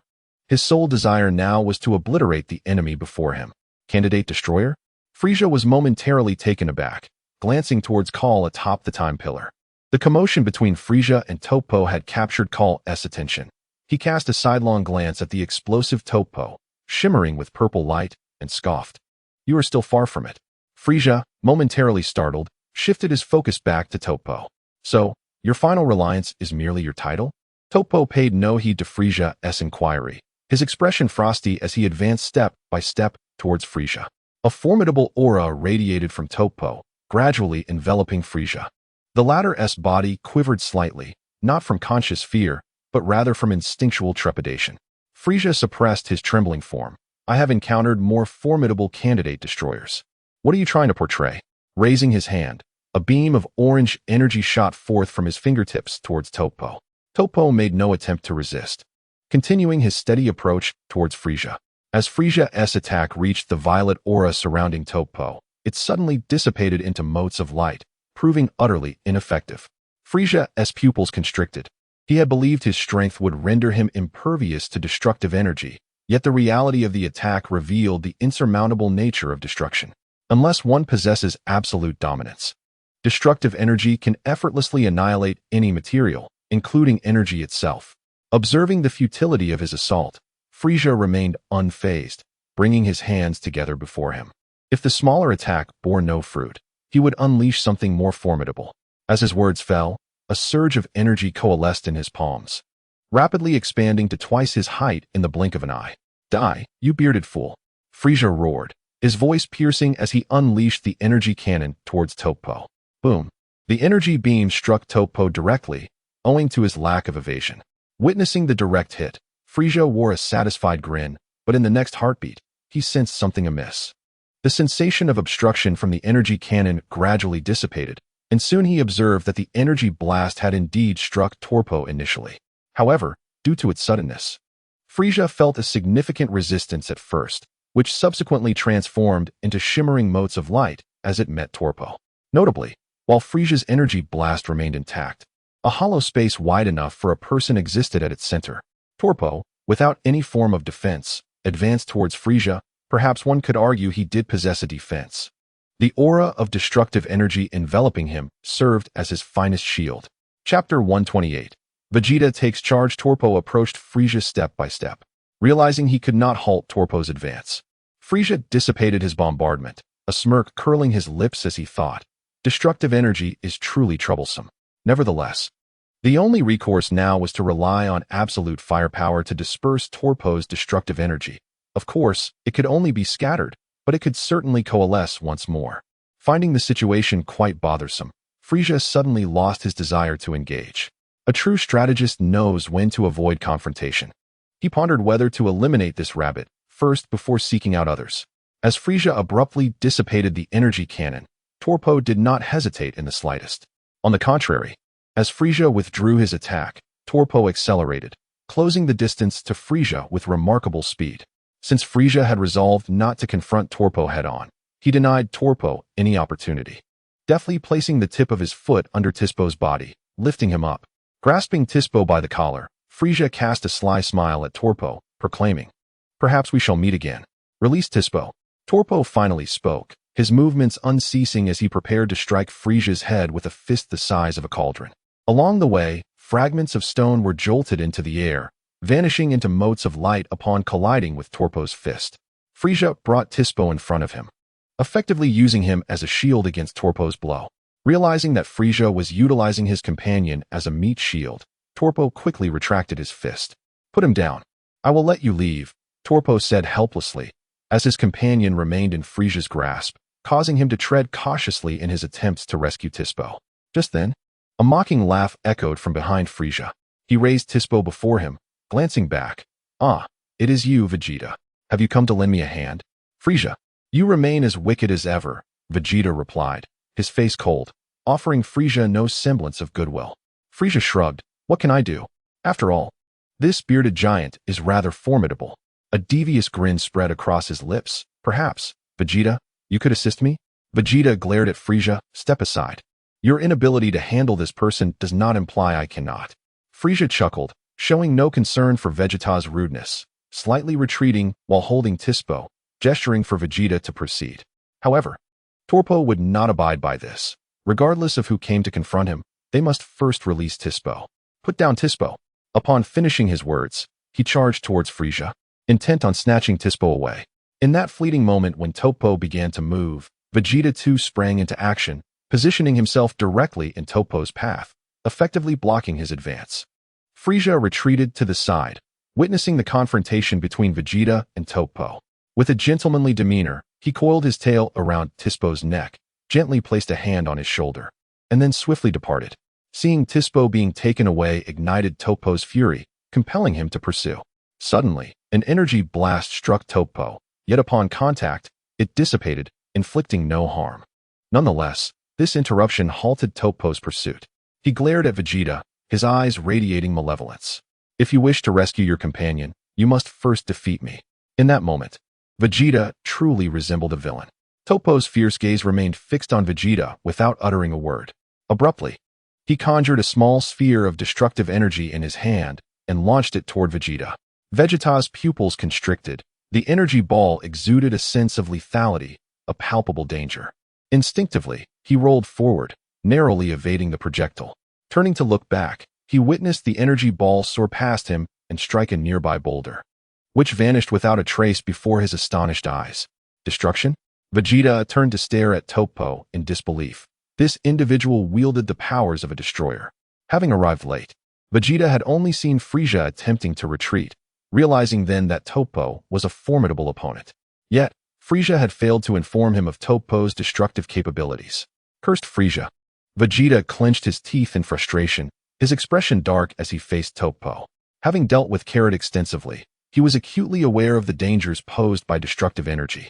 Now, with only himself and Topo remaining, escape was no longer an option. He had to confront Topo head-on. Vegeta, unwilling to underestimate the situation, transformed into Super Saiyan Blue and unleashed an ultimate flash toward Topo. The attack struck Topo, who did not even attempt to evade it. The energy dissipated upon impact, leaving no trace of force behind. Topo swiftly closed the distance, his fist aimed directly at Vegeta. He sought a swift resolution, eager to defeat Vegeta and rescue his companion. In the blink of an eye, Topo's fist loomed large before Vegeta, leaving no time for contemplation. Reacting instinctively, Vegeta executed a backbend, narrowly avoiding the blow, though the tips of his hair grazed the fist. With the attack averted, Topo quickly altered his approach, delivering an elbow strike aimed at Vegeta's abdomen. Vegeta, unwilling to endure such a hit, braced himself and pivoted to the side, narrowly dodging Topo's elbow. Using the momentum, he rolled away, creating distance between himself and Topo.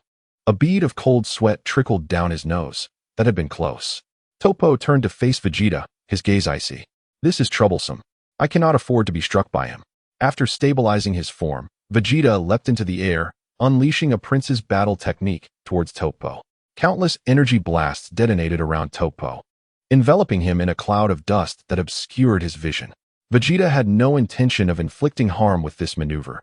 His sole aim was to buy time, seeking a way to defeat Topo. The most troublesome aspect was the layer of destructive energy enveloping Topo. With this barrier in place, Vegeta had no means to inflict damage upon him. Ceasing the prince's battle technique, Vegeta concentrated once more, channeling a far more potent ultimate flash directed at Topo, who was shrouded in the dust. Topo raised one hand, and with a low hum, a massive sphere of destructive energy coalesced in his palm. Holding this energy sphere aloft, Topo charged towards Vegeta, leaping forward with a bent knee. Vegeta furrowed his brow, increasing his energy output. The tremendous force momentarily impeded Toppo's advance. Boom! Vegeta felt a crushing blow to his face, sending him plummeting towards the ground. Chapter 129. Vegeta trapped. Vegeta crashed into the arena. Before he could rise, Toppo's assault resumed. The purple energy sphere that Toppo had been cradling was hurled at Vegeta with incredible speed, instantly engulfing him within its confines. Vegeta's anguished screams echoed from within the energy sphere, yet no sound could penetrate the exterior. Vegeta had indeed underestimated this foe. After all, how could he have failed to grasp the potency of destructive energy after all this time? Witnessing this, Kaal shook his head, acknowledging Vegeta's overconfidence. However, perhaps this lesson would serve him well. If he couldn't extricate himself, Kaal would assist him. As Vegeta cried out in torment, the intensity of his suffering was unbearable. The sensation of tearing pain coursed through his body, yet he was fortified by his super scion blue state, enabling him to endure for the time being. Amidst his cries, Vegeta contemplated a solution. Clenching his teeth, he pondered whether Kaal had endured such suffering before. Undoubtedly, he too had faced the onslaught of destructive energy. If he could withstand it, as a Scion prince, why should he falter? With wide eyes, Vegeta struggled to rise, battling the agony that intensified within him. Gradually, he began to adapt. He crouched slightly, hands poised at his waist, gathering his energy to resist the destructive force. Toppo descended onto the arena. Casting a dispassionate glance at Vegeta before turning to depart, he had to rescue his comrades, leaving this spiky-haired hedgehog to fend for himself. As for the concern that Vegeta might succumb to the destructive energy and be reduced to ashes, that was hardly a worry. After a brief encounter with Vegeta, he gained a rough understanding of Vegeta's strength. Thus, the destructive energy he gathered was meticulously calibrated, not enough to take Vegeta's life, yet sufficient to prevent him from breaking free from its confinement. Pain, let it be. What significance does it hold? With wide, glaring eyes, Vegeta felt a surge of urgency as he saw Toppo attempting to depart. No, he could not be allowed to leave. If he did, it would imply that he was inferior even to Frieza. This thought ignited a fierce anger within Vegeta. It is known that one of the conditions for a Saiyon's transformation is a heart brimming with rage, as this emotion can dramatically amplify their power. Toppo's departure only intensified Vegeta's fury, and through gritted teeth, his voice echoed from within the sphere of destructive energy. You underestimate this prince far too much. Toppo, with his back turned to Vegeta, paused upon hearing the voice behind him and turned to face Vegeta. Without uttering a word, it was evident that the previous amount of destructive energy was insufficient to render this spiky-haired warrior powerless. Since that was the case, he resolved to amplify it further. Toppo raised his hand, conjuring another small orb of destructive energy, which he hurled toward Vegeta. Vegeta's eyes bloodshot, found himself powerless to act, merely watching as Toppo's destructive energy merged with his own. In an instant, he felt the corrosive effects of the energy intensifying within him, and the flow of his own energy became increasingly sluggish. Clenching his teeth, Vegeta struggled against the invasive force. At this moment, he was akin to Goku from the original narrative, who had also been unable to break through the destructive energy. Although the quality of their respective energies differed, the disparity was not vast. Toppo observed coldly, nodding in satisfaction as he noted Vegeta's escalating struggle before turning away, seeking out the traces of Dispo. Vegeta's heart yearned to prevent Toppo's departure, yet he found himself immobilized, helplessly watching him leave. Anxious yet powerless, Vegeta intermittently cried out in agony from within the energy sphere, occasionally letting out roars of fury in an attempt to expel the destructive energy, but it clung to him as if it had taken root. A minute passed, and Vegeta remained ensnared. 2 minutes elapsed, and he still found himself trapped. Kaal, witnessing this scene, shook his head in resignation. It appeared that Vegeta was still unable to resolve the destructive energy on his own. He then stood up, nimbly leaping beside Vegeta. Kaal clicked his tongue, and Vegeta, catching the expression on his face, realized that Kaal was mocking him. How infuriating! After all this effort, he was still unable to rid himself of Toppo's destructive energy. Vegeta's countenance darkened, and his cheeks flushed with an unnatural hue, clearly indicative of his anger. However, he did not keep him waiting for long. After making a couple of clicking sounds with his tongue, Kaal extended a hand and placed it upon the destructive energy sphere. Under Vegeta's expression of sheer resistance, the destructive energy enveloping his body was reformed into a small orb. Kaal flipped his palm, gazing at the destructive energy sphere in his hand, curled his lip, and casually tossed it behind him before turning his attention back to Vegeta. Released from the destructive energy sphere, Vegeta's body slumped to the ground, his forehead glistening with beads of sweat that soon coalesced, trickling down his nose and dropping to the floor. Vegeta, I am assisting you this time. But should you encounter that fool troop again, you must rely solely on yourself. If you happen to be eliminated, you shall have no one to blame but your own inadequacy. With that, Kaal cast a glance at Vegeta and vanished from his sight, returning to that time pillar. After a considerable pause, Vegeta finally lifted his head, glancing at the figure atop the time pillar. Watch closely, Kaal.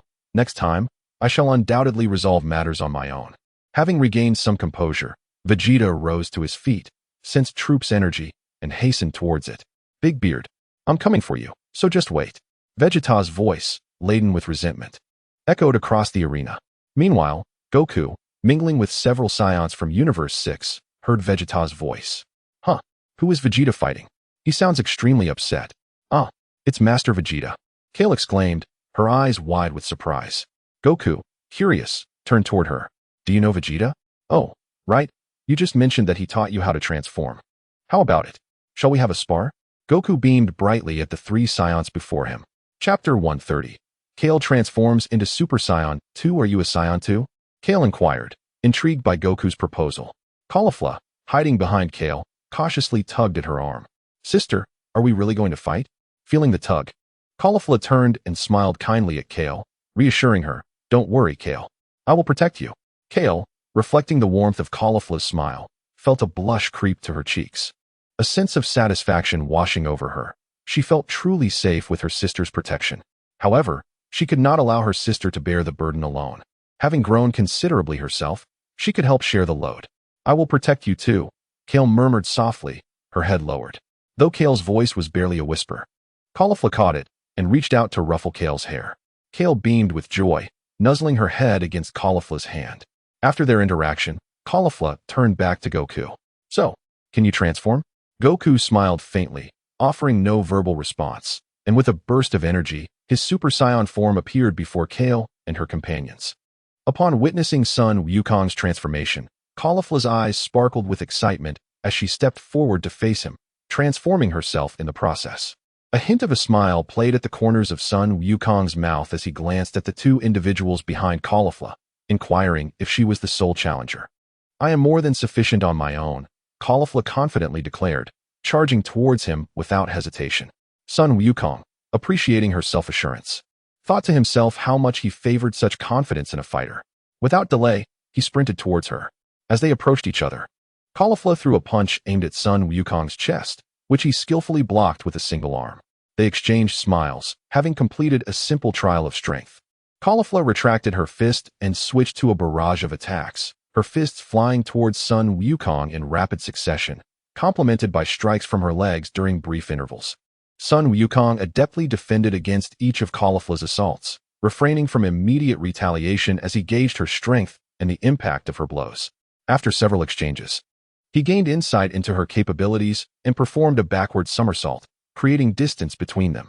Are you not bringing anyone else? Just you alone cannot defeat me, he taunted. You underestimate me. I alone am capable of taking you down. Sun Wukong's words ignited a spark of anger within Caulifla, prompting her to abandon mere physical strikes. She summoned 2 yellow energy spheres and hurled them towards him. Following the release of the spheres, she executed a powerful move. Sun Wukong, casually swatting away the energy blasts, responded in kind with a formidable technique of his own. It is widely recognized in the Dragon Ball universe that engaging in a standoff with the Sun family often leads to defeat or futility. As expected, Caulifla could not escape this fate. After a few moments of stalemate, she found herself unable to maintain her position against Sun Wukong's overwhelming force. Meanwhile, Kaal, who had been watching the battle with admiration for her sister and Sun Wukong, noticed Caulifla's impending struggle. In a moment of urgency, she set aside her reverence and rushed to Caulifla's side, unleashing her own energy cannon. With Kale's assistance, Caulifla breathed a sigh of relief. She had exerted herself fully, yet still found herself pushed back by Sun Wukong. Although she refused to concede, a tinge of disappointment lingered in her heart. Thus, she welcomed Kale's intervention with open arms. Together, they faced Sun Wukong, stabilizing the situation as their combined energy blasts met his in a tense standoff. After a brief exchange, the trio recognized that this deadlock was unsustainable, and in a synchronized effort, they ceased their attacks. Following the pause, Sun Wukong could not resist applauding Cauliflower and Kaal. "You both are truly remarkable. However, if this is all you have, you still cannot hope to defeat me," he remarked with a playful smirk. Kaal let out a cold snort, neither affirming nor denying Goku's words. "Once I become stronger, you will undoubtedly be no match for me. By the way, since you are also a scion, could you enlighten me on whether there exist even more formidable forms? I am certain this is not the only one." Goku, taken aback momentarily, smiled slightly, and replied, "Of course there are. Would you like to witness one?" Kale's eyes sparkled with excitement. "Really? What is it like? Show me." Goku raised an eyebrow and said, "Then watch closely." With his hands resting on his hips, Goku unleashed a thunderous roar. As his shout resonated, a surge of potent energy enveloped him. In an instant, a swirling cyclone erupted around him as he firmly stood in the center, now transformed into Super Saiyan 2. This form transcended that of a Super Saiyan, boasting even greater power. Kaal gazed at Goku in awe, her eyes gleaming so brightly that they nearly blinded him. "How did you achieve this? This state is not easily attained. You are not yet capable of it. You must undergo far more arduous training," Goku advised. Kaal reflected carefully on the circumstances of Goku's transformation and began to experiment in place. She summoned her energy, gathering a surge of fury within, and imitated Goku's furious roar. With each cry, her momentum intensified. Initially, Goku intended to halt Kaal from forcefully augmenting her power, but upon witnessing her determination, he swallowed his words, his surprise deepening into a flicker of expectation. Caulifla, stepping back slightly, watched Kaal with concern. "Sister." Kale's voice crescendoed, and suddenly her appearance transformed. A tuft of hair fell over her forehead. Though her features remained unchanged, her gaze sharpened, and her brows vanished. Goku's mouth hung open in astonishment. He had not anticipated Kaal could truly achieve Super Saiyan 2. After recovering from his shock, he congratulated her. "You possess remarkable talent. I never expected you to surpass Super Saiyan so effortlessly. Impressive." He gave her a thumbs up. Caulifla's admiration for her sister intensified. "Sister, successful in her transformation."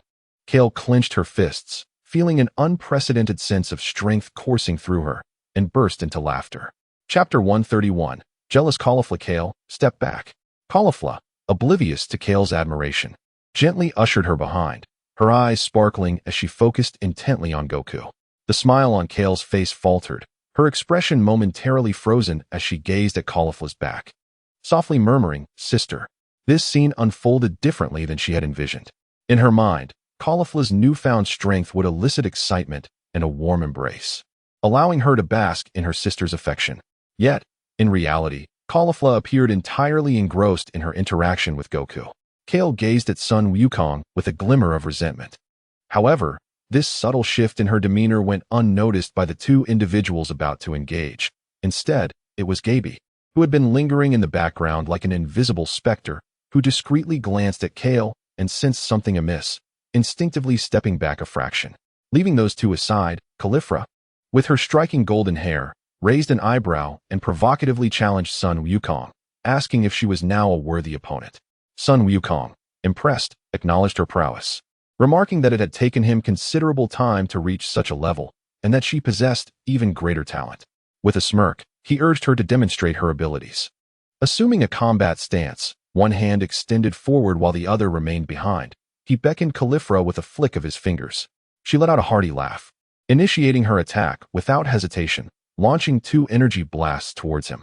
Following the projectiles, her body surged forward, closing in on Sun Wukong at a rapid pace. In response, he raised his hand to unleash two energy blasts of his own, intercepting Caulifla's attacks mid-flight. Their strikes collided, erupting into a cloud of smoke that obscured their vision.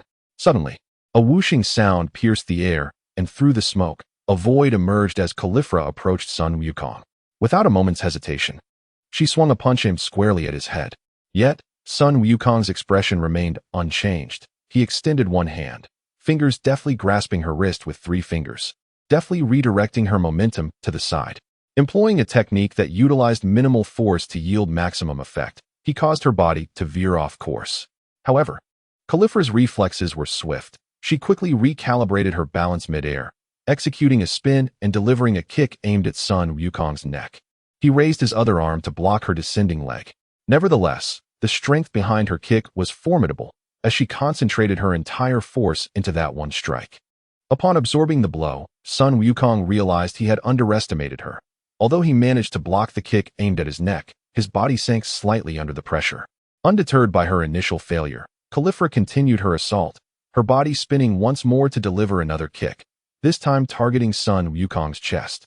Impressive, he remarked, acknowledging her agility. While his actions remained fluid, the hand that had previously blocked now positioned itself in front of his chest, palm facing forward, perfectly poised to intercept her foot. In one swift motion, he grasped her foot, pivoting his body to send her flying away. Caulifla twirled through the air, managing to counterbalance the force from Sun Wukong before gracefully landing on the ground, lifting her gaze to meet his. "You're not too shabby yourself," she replied. They exchanged knowing smiles, both aware that their initial skirmish had drawn to a close, and what lay ahead was the true contest. As their smiles faded, their expressions turned serious, eyes locked in an unwavering gaze. An unusual atmosphere enveloped the surroundings, a profound silence settling in, as if the very space around them had narrowed to just the two of them. Uncertain of who initiated the movement, it may well have been that both individuals commenced simultaneously. Their figures vanished from this realm in unison, followed by a resounding thud. The two reappeared, their arms locked in a tense embrace, the earlier explosion of sound emanating from their contact. Engaged in a clandestine struggle, their arms trembled slightly, neither gaining the upper hand over the other. After a brief moment of stalemate, it was Caulifla who first made a move, her free hand striking towards Sun Wukong. He tilted his head to evade, raising his own free hand to deliver a blow to Caulifla's abdomen. She deftly adjusted her posture, lifting her knee to meet his fist. Their collision produced yet another dull thud. This sound served as a signal, propelling both into a flurry of rapid movements, a myriad of punches manifesting in the air. As their fists clashed, a series of muffled sounds erupted like a continuous barrage of firecrackers. Concurrently, their forms began to flicker throughout the space, appearing momentarily atop a small stone mound, then suspended in midair. Accompanying this spectacle was Caulifla's boisterous laughter, brimming with exhilaration, revealing her delight. Kale's gaze was momentarily lost, fixated on the dazzling display of their figures in motion.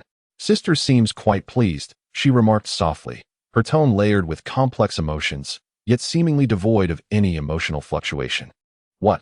Gaby, a distance away, strained to catch her words, casting a puzzled glance toward Kale. Subsequently, he noticed the subtle redness in her eyes, as if she were on the brink of tears. Just as he prepared to approach, dread compelled him to retreat slightly. The once misty-eyed Kale now radiated a fierce energy, her gaze ablaze with fury, blood vessels prominent in her eyes. "This is bad, very bad." She seems poised to lose control, Gaby thought, anxiety gnawing at him. Yet he hesitated to intervene. At that moment, Kale's voice pierced the air with urgency. "Sister, do you no longer want me? Why is it that when you are with me, I have never heard you laugh with such joy? Am I not worthy?" Her eyes bore into Sun Wukong, a fierce glare directed at him. "It's all your fault. You have taken my sister." Her voice was laden with emphasis. As anticipated, Kale erupted, her expression contorted with rage, her pupils darkening to a near-white hue, until her beautiful eyes rolled back entirely. "This is dire. She has lost her reason," Gaby thought, his feet shuffling as he contemplated stepping forward to rouse Kale.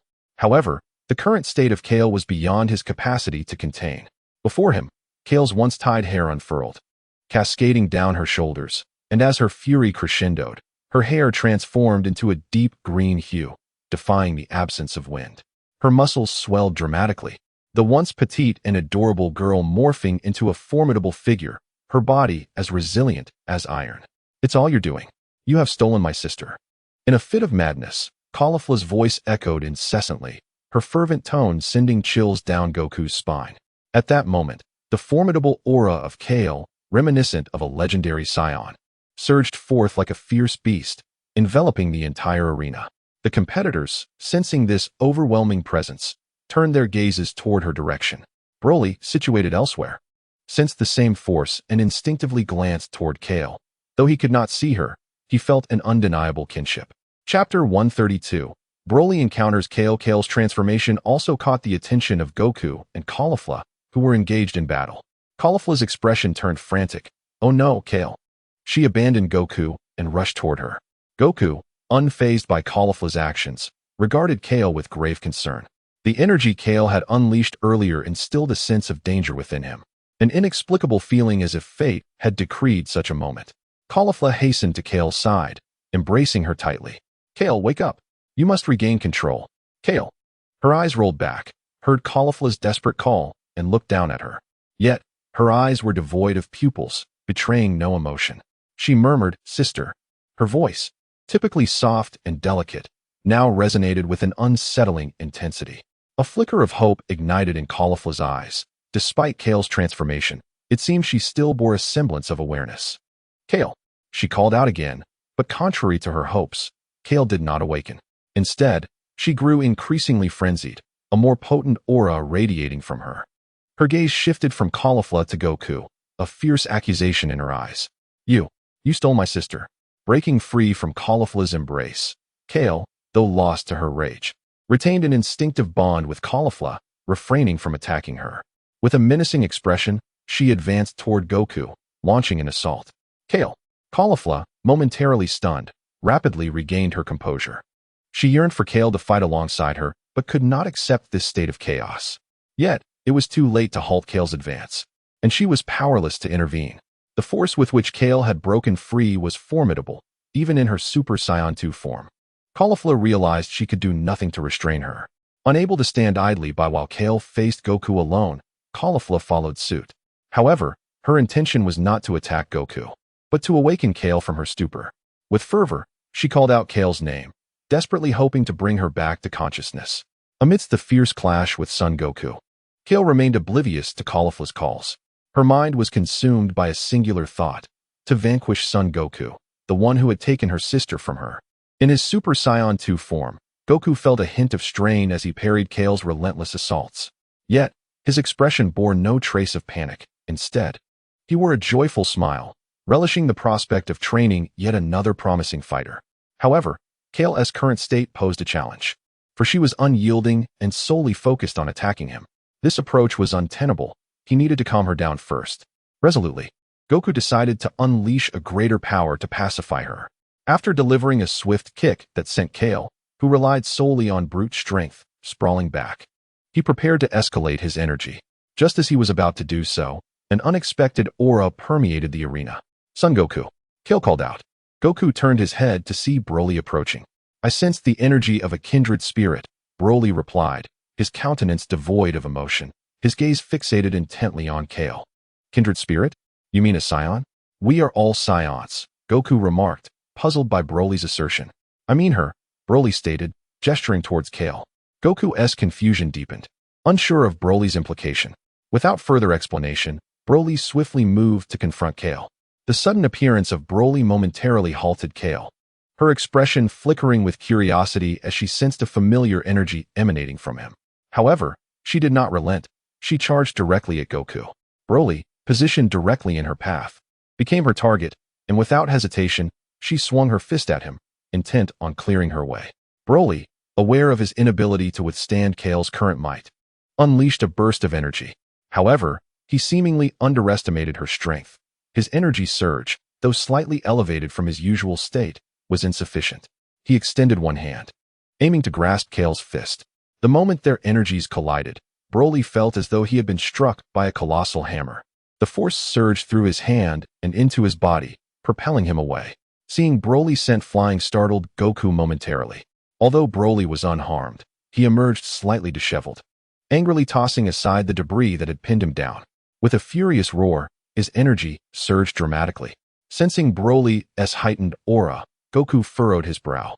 "Well, my concerns were unfounded," he mused. However, he couldn't shake the feeling that Broly's energy was nearing his own Super Saiyan strength. Was Broly truly this formidable? Initially perplexed as to why Kale sought Broly's presence, Goku now acknowledged that Kale's discernment was indeed astute. Merely existing in a state of normalcy has allowed one to unleash extraordinary power, truly impressive. At this moment, Broly, having augmented his strength, charged towards Kaal with a resounding thud, engaging her in battle. Goku's eyes widened, a string of question marks appearing above his head.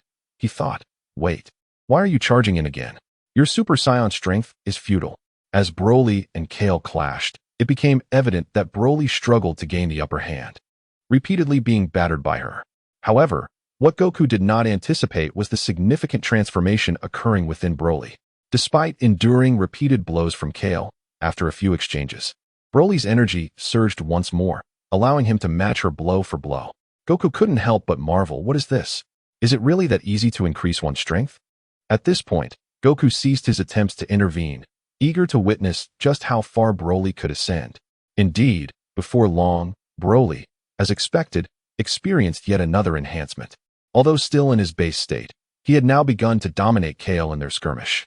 Of course, Kaal was not merely a passive participant. Her legendary scion physiology enabled her to make progress as well, albeit at the cost of her clarity, her mind consumed with the singular desire to vanquish her opponent. As Broly put her under pressure once more, it became clear that the disparity between legendary Super Saions was pronounced. Specifically, Kaal lacked the innate talent that Broly possessed. Once Broly gained the upper hand, the tides of battle could not be reversed, and he firmly maintained his control over Kaal. Chapter 133. Kaal falls unconscious. Caulifla battles Broly at this point. Kaal was entirely subdued by Broly. Goku, observing from the sidelines, couldn't help but feel astonished, though Broly remained in his base form. His power had escalated to that of a Super Saiyan 3, and he was likely not far from achieving Super Saiyan God. Goku swallowed hard, secretly grateful that Broly was from their Universe 7. Had he hailed from another universe, they would indeed be facing a formidable challenge. Currently, Broly had Kaal pinned to the ground, unleashing a relentless barrage upon her, devoid of any sense of mercy. Such behavior was hardly surprising. After all, no one had ever taught Broly about compassion. It was unfortunate for Kaal, as her loss of rationality dulled her perception of pain. Thus, for a full minute, Broly continued to pound Kaal. Suddenly, her energy dissipated and her presence diminished.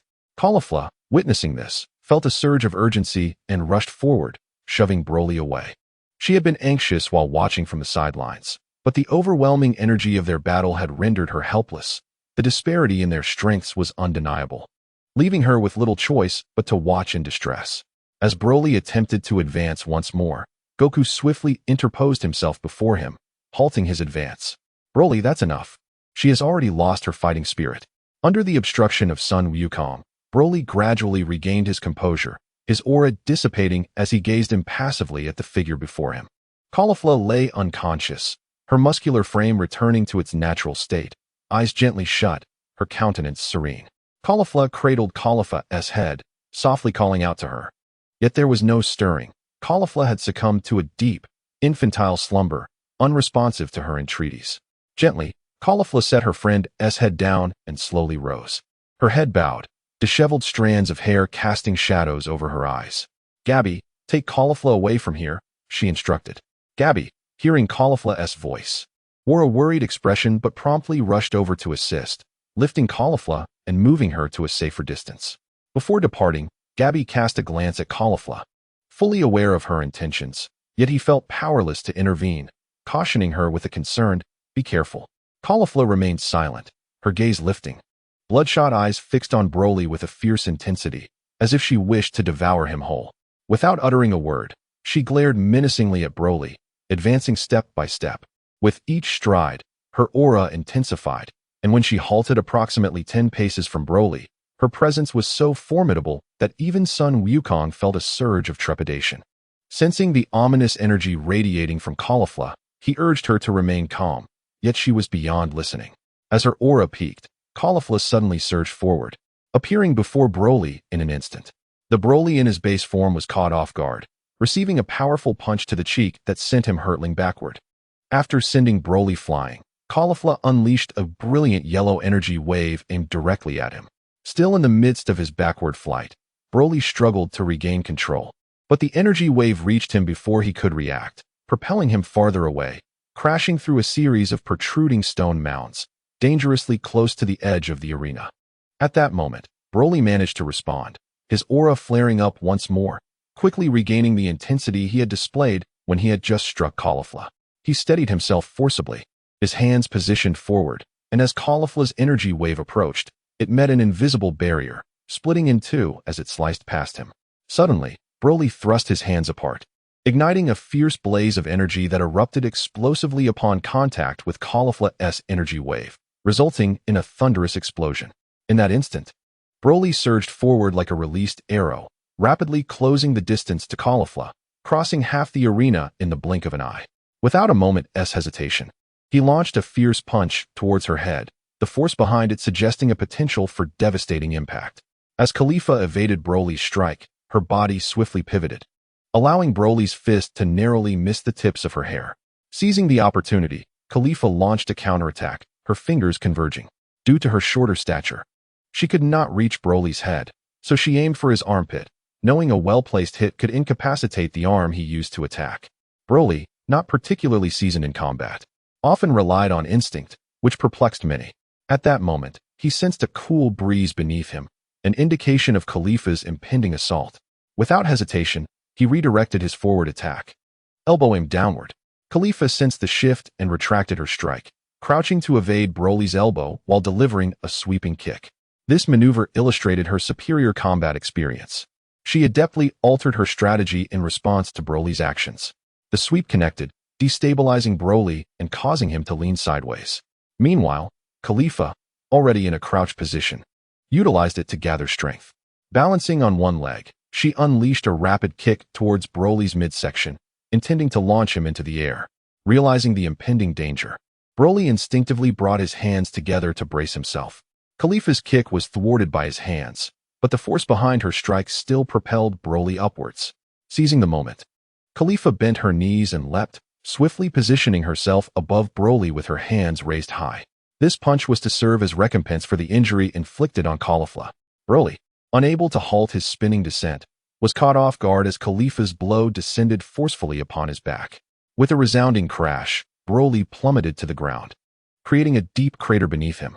At that moment, he lay prostrate at the bottom of the pit.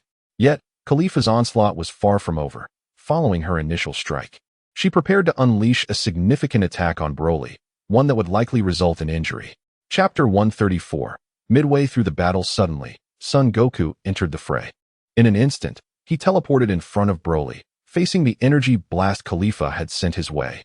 With a fluid motion, he countered with a Kamehameha wave of his own. The two attacks collided, resulting not in a violent explosion, but in a silent dissolution of energy. Calm down. Son Goku's voice resonated through the energy, reaching Caulifla's ears. After being thwarted by Sun Wukong and enduring a recent bout of punishment from Broly, Caulifla regained a semblance of composure. Upon witnessing Sun Wukong's entrance, she recognized the futility of her aggression, retracting her attack before descending from the air with a cold huff. Making her way to check on Kale's condition, Sun Wukong chuckled awkwardly, exasperatedly shrugging his shoulders before turning his gaze back to Broly. "Are you all right, Broly?" At that moment, Broly merely flipped over and slowly shook his head. To be honest, despite the recent assault, he felt no anger within. Sitting up, he glanced towards Caulifla, grasped Sun Wukong's outstretched hand, and stood up. After expressing his gratitude to Sun Wukong, he turned and walked away, seemingly indifferent to the unfolding events around him. Unfazed by Broly's demeanor, Sun Wukong directed his attention towards Caulifla. "You all are formidable, but this is not the time for our clash. I hope you can endure until the end. When that moment arrives, we shall face one another in our final confrontation." With that, Sun Wukong smiled and waved goodbye before departing. Caulifla remained silent, merely watching the direction in which Sun Wukong had left, then lowered her head to gently call for the unconscious Kale. Gab, who had been an invisible presence throughout this encounter, approached her. "Caulifla, are you all right?" Hearing Gab's voice, she looked up to see the concern etched on his face and shook her head. "Gab, we are not strong enough. We must become stronger." Gab sighed, fully aware of their current power status. He had been unable to intervene in the recent battle between Kale and Caulifla, even wishing to assist but finding himself powerless to do so. "Do not worry, we will grow stronger." After taking a deep breath, his resolve solidified further. This was a life-or-death duel, and they could not afford to lose. Gab remained ever mindful of the punishment awaiting them after this tournament, not only for his own sake, but for the survival of their universe. Thus they must prevail. Without further conversation, The small space was filled only with Caulifla's soft calls for Kaal. Buzz. Glancing at the now shortened time column, Kaal's eyes sparkled with determination. Half the time had elapsed, and only half of the participants remained. Yet, as of now, no universe had been entirely eliminated.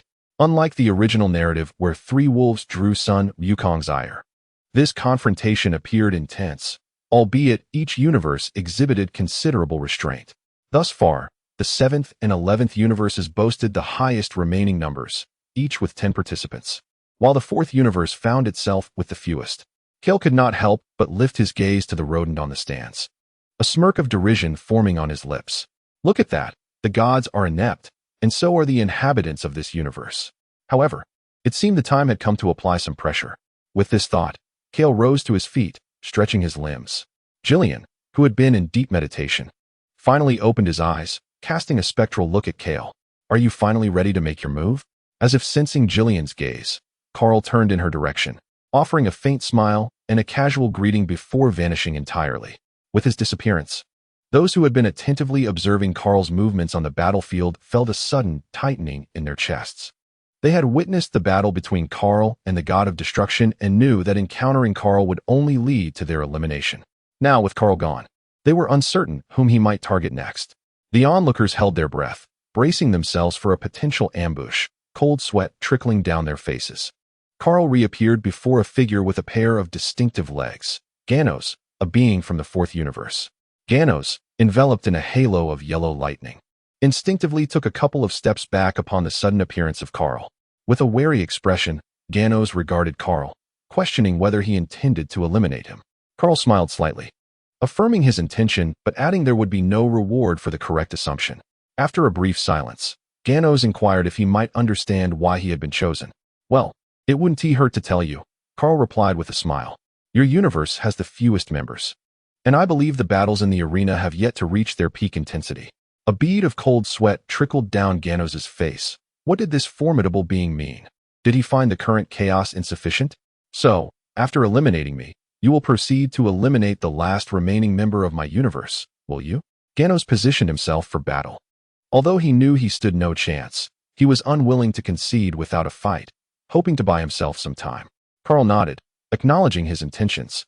Ganos took a deep breath, stating, I know I cannot defeat you, but I will not yield easily. This is for my universe. Carl applauded, expressing his admiration for Ganos' resolve, yet stated that mere determination would not suffice. Therefore, I must trouble you to exit the stage and await your turn. With that, Carl launched his attack, denying Ganos any further opportunity for preparation, though it would have made little difference regardless. At that moment, Ganos found himself devoid of Carl's presence, only to realize that his body was rapidly approaching the edge of the arena. His mind grasped the situation, but his body could not react swiftly enough to match the speed at which he neared the precipice. With Carl positioned behind him, a hand pressed against Ganos' back. Ganos found himself utterly powerless to resist, helplessly watching as he drew nearer to the arena's edge.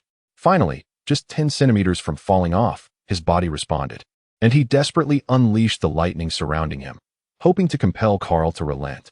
However, Carl paid no mind to Ganos' feeble attack.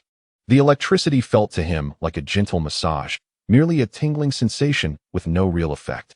Ganos attempted this counterattack, but thereafter, there was nothing more to follow.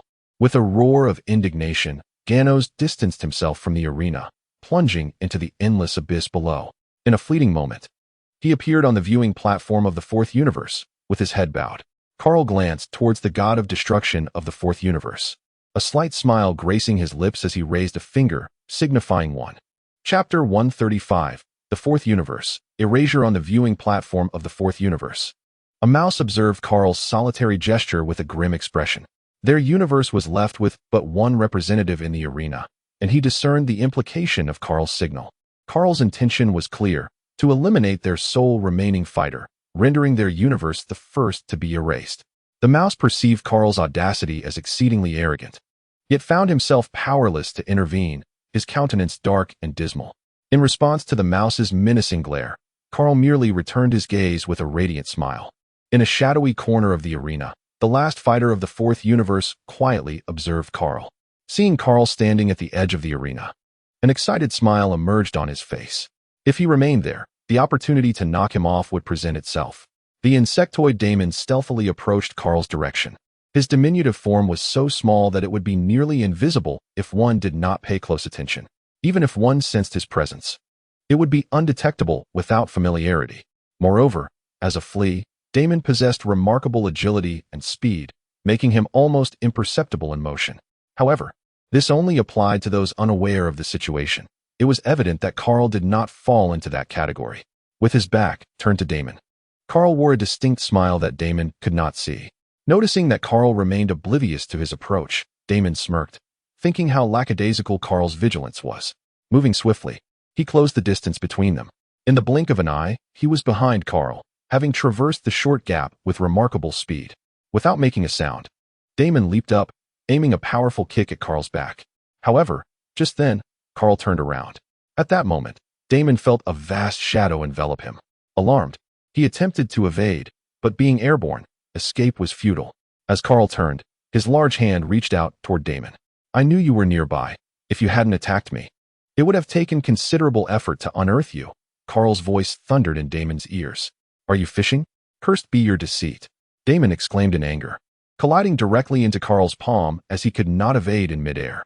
Very clever, but too late, Kahl said, a mischievous grin spreading across his face as he beheld Daemon, whose head was the only part visible within his clenched fist.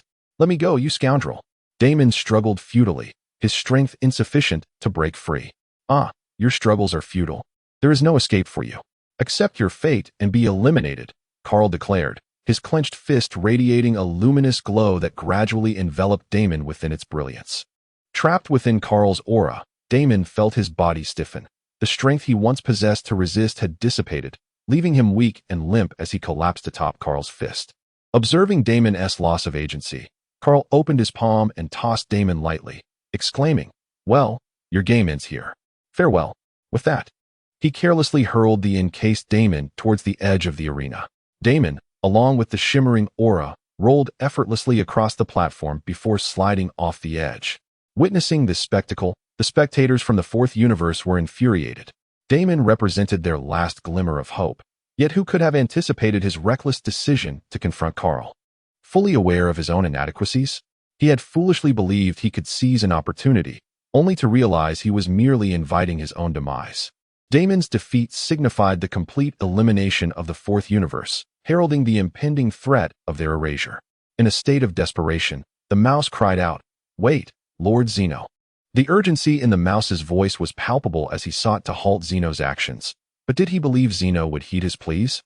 Certainly not. Zeno, with a gleeful demeanor, began to scroll across the screen. Fourth universe, ah, found it. Daemon is eliminated. Zeno's finger pointed decisively at Daemon's image, which promptly dimmed to gray. Alas, the fourth universe has been eliminated, Zeno said with a cheerful grin, directing his gaze towards the Grand Priest. The Grand Priest bowed slightly and affirmed, Indeed, Lord Zeno. With the elimination of the fourth universe, according to the rules, their existence shall be erased. Zeno replied with a melodic tone, lifting one hand. The mouse grew increasingly anxious. Lord Zeno, please wait. You cannot erase our universe. Zeno cast a fleeting glance at the mouse, disregarding his entreaty. The hand he had raised began to shimmer with blue and white light, followed by a clenched fist. The same radiant glow erupted from the beings of the fourth universe. Recognizing the inevitability of the situation, the mouse relinquished any further attempts at persuasion. Glaring fiercely at the architect of their misfortune, Kahl, who feigned innocence with a shrug. The mouse's anger intensified, yet it was too late. He could not utter a final threat as the brilliant blue and white light enveloped him, erasing his form from the stands. Alongside him vanished the entirety of the fourth universe. Witnessing their obliteration, the Grand Priest stepped forward and proclaimed, The fourth universe has been entirely eliminated. It has been erased. With that, he retreated once more. The remaining combatants on the field had ceased their battles, their faces etched with profound dread. Initially, they had sensed a looming crisis. Yet now that feeling had intensified, as they grappled with the reality of an entire universe being erased, along with all its life forms. Each individual could not suppress a gulp, understanding that they must now fight with even greater fervor. The warriors of the seventh universe, who had consistently exhibited commendable performances, felt an increasing weight in their hearts. In the forthcoming battles, there could be no room for complacency. Kaal expressed satisfaction with the current outcome, as the mounting tension invigorated the atmosphere, making it more lively. After igniting the spirits of those on the arena, Kaal's immediate task seemed to reach a temporary conclusion, allowing him to await the decisive moment. He leapt back onto the time pillar, settling cross-legged as the time for observation had arrived. Nevertheless, Kaal raised his voice to remind those on the stage. Everyone, bear in mind that the eliminated universes will be erased by Lord Zeno. You must strive even harder. Upon finishing, he chuckled, feeling somewhat like a villain. Kaal's voice resonated like the beating of a war drum, echoing in the ears of the crowd, causing the stones in their hearts to sink further. Chapter 136. The onset of the second round of battle with the fourth universe eradicated. A palpable fear settled within the hearts of all. Kaal gazed down at the participants on the stage, aware that his earlier actions had achieved the desired effect. Indeed, as he returned to the time pillar, the next round of combat commenced. This time, all were more frenzied and relentless than during the initial half. Firstly, the 11th universe, comprising 10 fighters who were teammates, demonstrated flawless cooperation. Henceforth, they would no longer fight solo, but rather in unison, utilizing their synergy to target the 9th universe. Previously, the 9th universe had lost its 3 strongest warriors to Goku, leaving only 7 remaining. Although these 7 possessed some skills, they posed little threat to many present. Consequently, the remaining fighters from the 9th universe became the prime targets for the 11th universe. The combatants of the 11th universe paired up, confronting their counterparts from the 9th universe. 3 of the latter were swiftly eliminated by the 11th universe.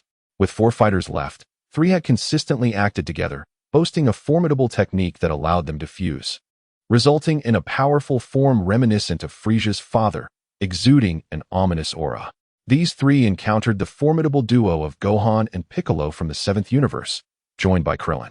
The 6 engaged in a fierce battle, unleashing a plethora of tactics, creating a stalemate. Toppo, not aligning with others, stood among the front line with considerable strength, maintaining his God of Destruction mode while engaging in a one-on-one duel with Vegeta.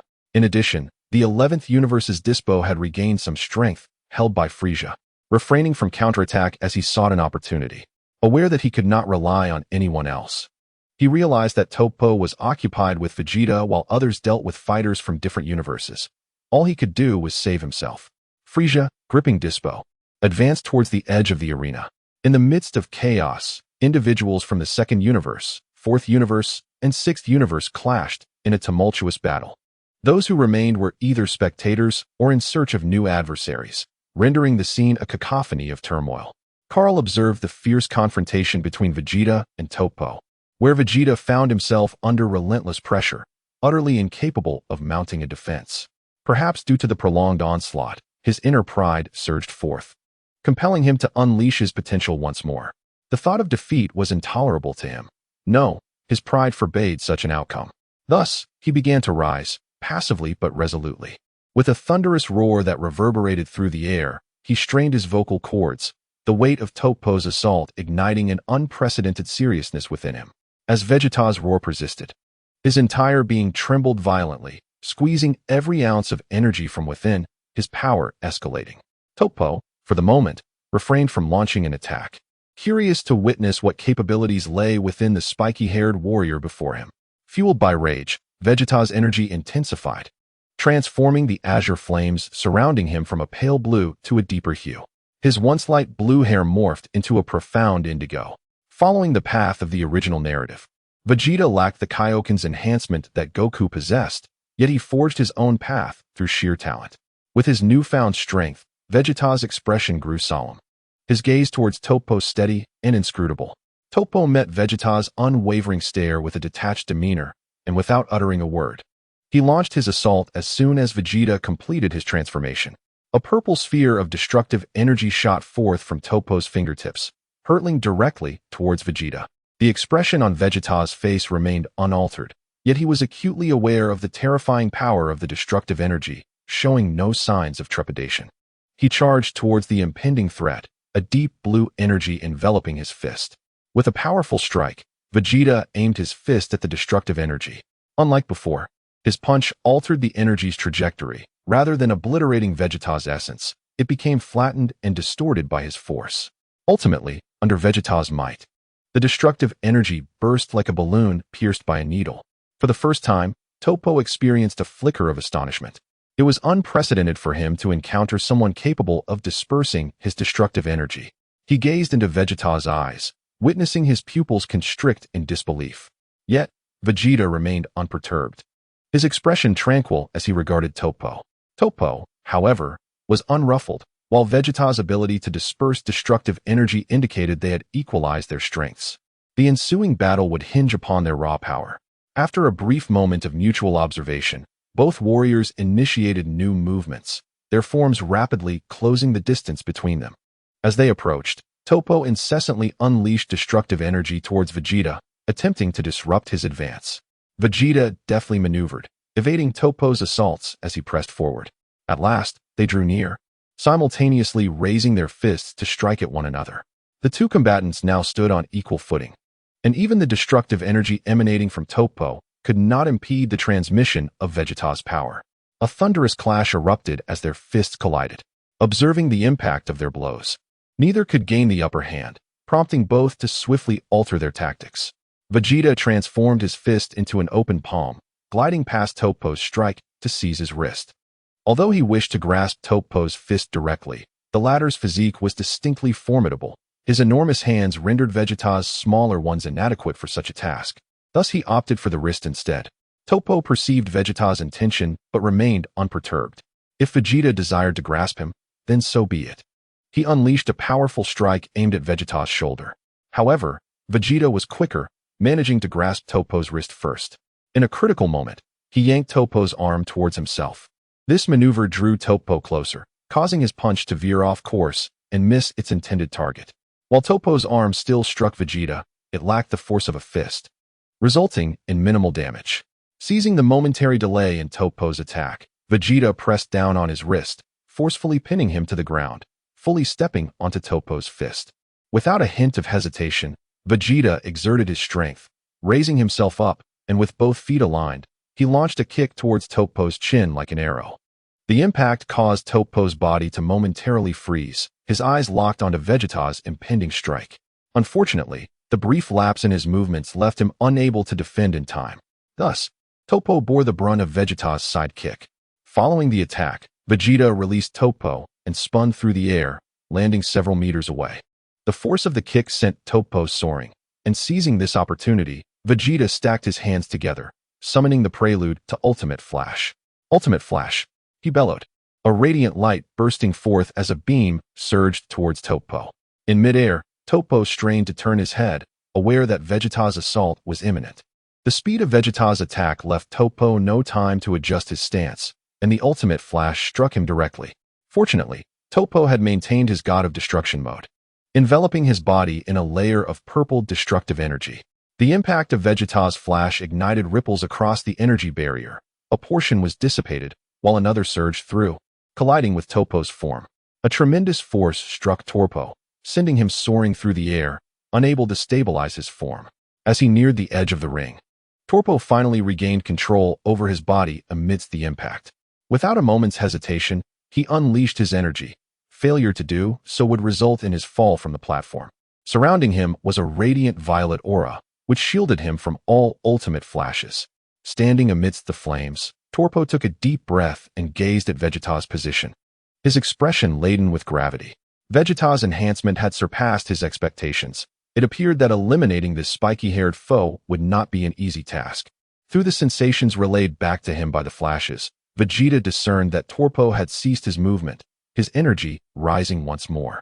The volume of the ultimate flash in his hands swelled significantly. With his arms crossed before him and his feet firmly planted, Topo braced himself. However, the ultimate flash unleashed by Vegeta was even more formidable than before, carving deep ruts into the ring as he gradually retreated. This could not continue. Topo sensed impending doom. If he allowed Vegeta to attack freely while he remained on the defensive, elimination would be inevitable. Casting a glance back at the approaching edge of the ring, Topo withdrew one hand, aligning his four fingers together as a crimson glow coalesced at his fingertips. Suddenly, he raised that hand high, directing his fingers skyward. The energy spheres that had gathered at his fingertips shot upwards with rapid precision. While fending off Vegeta's onslaught, Torpo unleashed a barrage of energy spheres into the air. Once they reached their zenith, they abruptly altered course, tracing sharp angles in the sky. Viewed from above, the sphere's new trajectory was aimed directly at Vegeta's position. The energy spheres moved swiftly, completing their turn in less than a second, already closing in on Vegeta. However, Vegeta was no fool. While he continued his offensive, he had been vigilant against Torpo's counterattack. As the first wave of energy spheres reached their apex, he had already been preparing. Just as the spheres were about to strike Vegeta, he did not cease his movements. The ultimate flash continued to surge toward Torpo, while a radiant halo of light formed 50 centimeters outside his body. Torpo's initial assault had arrived. Boom! The first wave of energy spheres collided with the halo surrounding Vegeta, producing a series of violent explosions. The blast sent plumes of smoke billowing into the air, scattering energy and shattering the ground near Vegeta's feet. It struck true. Recognizing the effectiveness of his attack, a flicker of a smile emerged on Torpo's otherwise somber face. As long as he had landed a hit, he would have time to catch his breath and mount a counterattack. Yet, just as he awaited the disappearance of the colossal ultimate flash before him, he suddenly sensed something amiss. According to reason, after Vegeta was struck, his ultimate attack should have ceased. However, after several seconds, the radiant beam before him showed no signs of diminishing. Rather, it appeared to be increasing in intensity. Impossible. Torpo widened his eyes, straining to glimpse Vegeta's direction through the blinding light of the ultimate flash. The energy blasts he had unleashed landed squarely at Vegeta's position, enveloping him in a cloud of smoke, with only a narrow gap revealing the scene within. Vegeta appeared somewhat disheveled, and a circular, deep crater had formed 50 centimeters around him, while the ground beneath his feet remained defiantly intact. In that moment of astonishment, Torpo grasped the situation. Vegeta had not attempted to evade. Instead, he had utilized the scant energy he possessed to erect a barrier. Though thin, this barrier effectively mitigated the majority of Torpo's onslaught. Thus, Vegeta withstood Torpo's attacks, and his ultimate flash continued to unleash its power. Upon noticing that Torpo's assault had halted, Vegeta inhaled deeply. His mouth agape as a roar erupted from his throat.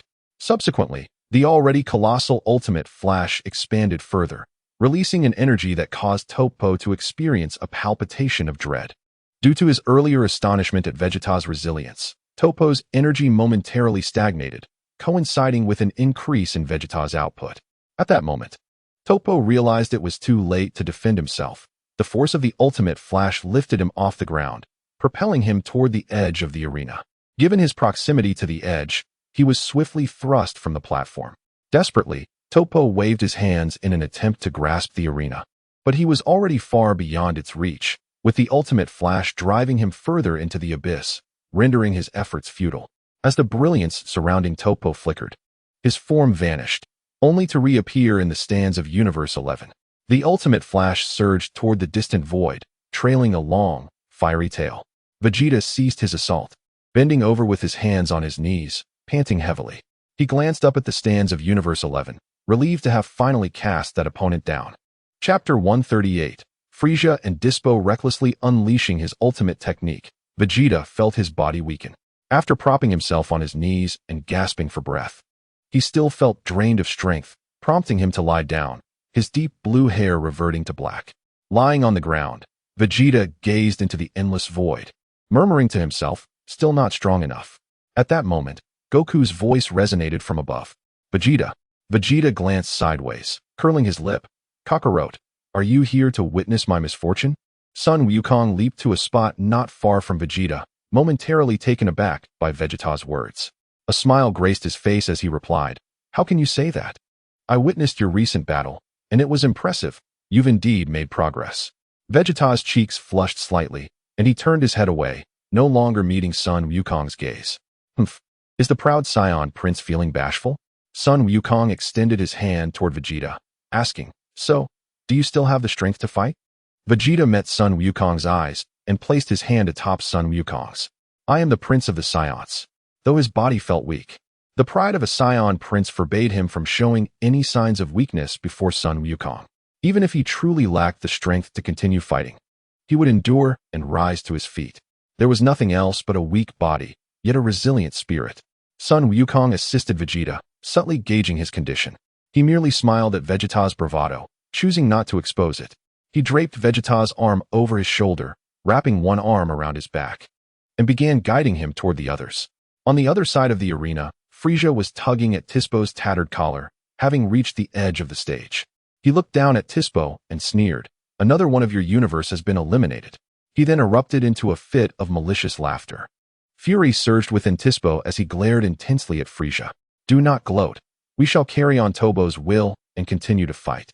Ultimately, it will be you who faces elimination. Oh ho ho.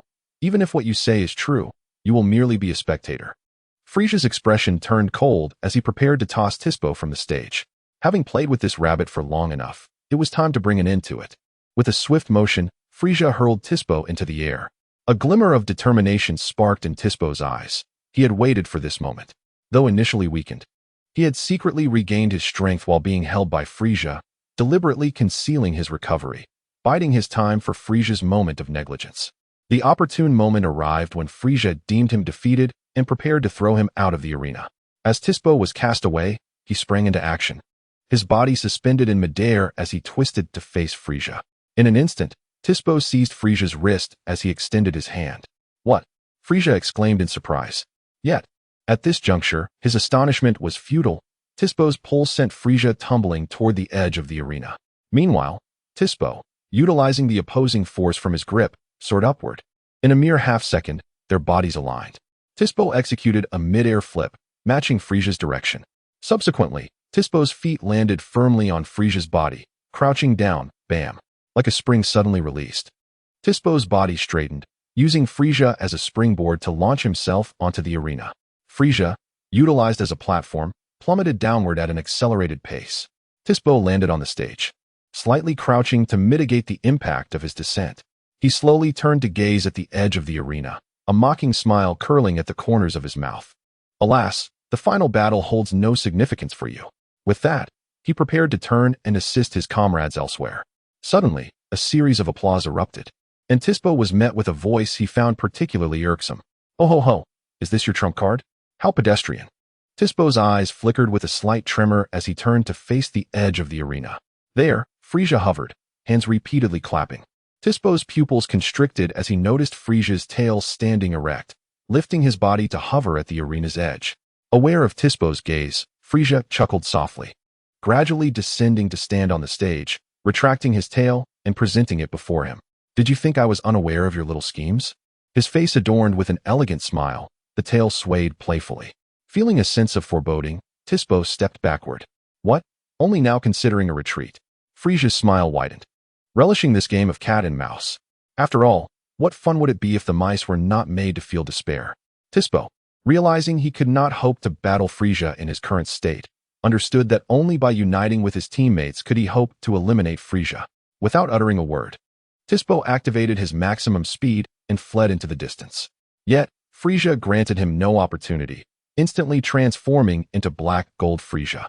In a flash, he appeared before Tispo. Gritting his teeth, Tispo swiftly changed direction, only for Frieza to materialize again in front of him. Each time he altered his path, Frieza reappeared, blocking every route of escape. "Cursed be this fate." Tispo silently cursed, his expression shifting as he ultimately came to a halt. Realizing he could no longer flee, he would have to confront Frieza head-on. At last, he ceased his evasive maneuvers and charged directly at Frieza. The corners of Frieza's mouth curled even higher, as if to say, "Indeed. A cornered beast must recognize its plight." Not evading, Frieza raised a finger and unleashed several dark red rays toward Tispo. Struggling to evade, Tispo managed to dodge most of them, yet felt a searing pain in his shoulder. Turning to inspect the injury, he found his clothing scorched, a charred mark marring his shoulder, accompanied by the acrid stench of burnt fabric. Chapter 139. Tispa's elimination. Tispa's pupils dilated in shock. He had not anticipated Frieza's formidable offensive power. A mere graze had rendered the flesh on his shoulder charred, accompanied by the acrid scent of burning. A weight of despair settled in Tispa's heart. His situation was perilously precarious. Escape was no longer an option, and his nearly exhausted body was incapable of mounting any effective offense or defense. Yet, despite the gravity of his circumstances, there was no hint of fear in Tispa's gaze. Since retreat was not viable, He resolved to exert every last ounce of strength in battle. No longer evading, Tispa fixed his cold stare upon Frieza. Noticing Tispa's resolve to fight to the bitter end, a glimmer of intrigue danced in Frieza's eyes, as if this humanoid toy had rekindled his desire for amusement. With an idle flick of his fingers, he beckoned Tispa forward, a sinister smile curling at the corners of his mouth. Was it anticipation or mockery? Tispa inhaled deeply, then exhaled forcefully. He moved, not to flee, but charging directly towards Frieza. As he ran, a flickering violet aura enveloped him, gradually solidifying with each stride, no longer wavering. The speed of light mode, he uttered coldly. As the words fell from his lips, the violet radiance intensified, and from Frieza's perspective, Tispa's form appeared ethereal beneath the glow, resembling a mere illusion, a bubble ready to burst upon contact. Indeed, as Frieza perceived, Tispa's apparition rippled and vanished like a disturbed surface of water. Yet, Frieza understood that Tispa had not fled. He remained, charging towards him. Frieza's brows furrowed slightly, and the intrigue in his gaze deepened. Unhurriedly, he spread his palm forward, where a deep crimson energy sphere coalesced. Although he could no longer see Tispa, he surmised that the latter's speed had exceeded the limits of his vision. Knowing the general direction of his opponent was sufficient. The crimson sphere surged forward, and in the very next instant, another sphere materialized, shooting forth with equal ferocity. Within the span of a second, dozens, if not hundreds, of energy spheres filled the space before Frieza, each one closely packed, leaving no opportunity for Tispa to slip through. Frieza's strategy was sound, yet he underestimated the velocity of Tispa's speed of light mode. As Frieza conjured his spheres, Tispa had already navigated through the gaps left by them, skillfully evading each projectile with impeccable precision. In a mere second, Tispa had closed the distance of less than 2 meters to Frieza, his chilling voice echoing in Frieza's ears, just as kick. Immediately thereafter, Frieza felt his cheek cave in as a tremendous force surged through, penetrating his skull. The impact sent Frieza spiraling uncontrollably backward, shattering protruding stone columns in his wake. Before he could react, a massive foot struck him in the lower back, propelling him skyward. However, after this assault, Frieza regained his composure, twisting his body midair to unleash a crimson and white beam towards the spot where he had just been attacked. Boom! A violent explosion erupted as Frieza continued to ascend, his gaze fixed upon the site of his assault, which was now enveloped in swirling smoke, devoid of any trace of the red-purple rabbit figure. Indeed, Tispa had vanished. After launching Frieza into the air, he had harnessed the ground beneath him to leap upwards at superluminal speed. Just as smash, the same cold voice resonated behind Frieza. His eyes darted back, catching a glimpse of Tispa in his peripheral vision. Clenching his fists, Tispa concentrated searing energy within them. Instantly, Frieza felt an intense burning sensation sear into his back, abruptly halting his upward momentum and sending him crashing towards the ground at an accelerated rate. Another deafening explosion ensued, creating a deeply fractured crater, within which Frieza lay face down. Tispa descended from the air, but upon landing, he felt his body weaken, uncontrollably tilting towards the ground. Exhausted indeed, utilizing superluminal mode in this condition was overly taxing. Kneeling on the ground, he braced himself on his knees, reflecting on the 3 successive attacks he had unleashed upon Frieza, all powered by the last remnants of his strength in superluminal mode. He hoped these strikes would inflict some damage. Glancing at the motionless Frieza at the bottom of the crater, Tispa mustered the effort to rise, intending to seek his allies for recovery. Just as he turned, a chilling laugh interrupted his movements. Hee. Tispa swiftly pivoted, his expression grave as he peered into the depths of the crater, realizing that the intensity of his recent attacks had been insufficient to subdue Frieza. Now, what was to be done? Cold sweat trickled down Tispa's forehead. Is this your final strike? Though somewhat unexpected, it is regrettable that the force was lacking. Frieza, pushing himself up from the debris, shook off the rubble that clung to him. Dusting off his body, his black golden form continued to glisten with a cold, unyielding light. Frieza lifted his gaze towards Tispa, the amusement in his eyes having vanished, replaced solely by disappointment and a look that suggested Tispa was destined for elimination.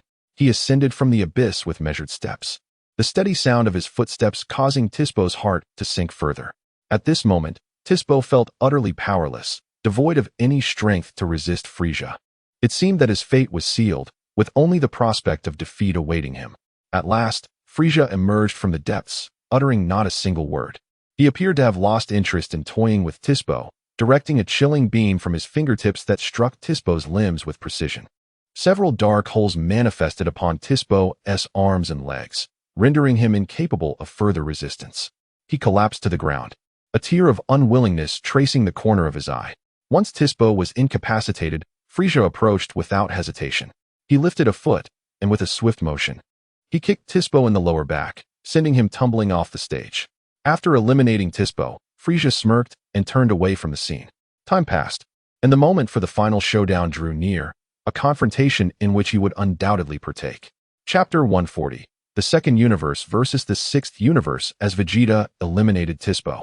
Frieza dispatched Tispo, leading to a standoff between the Sixth and Second Universes. The Sixth Universe still had a considerable number of combatants, with 7 remaining, 3 Scions, 2 Namekians.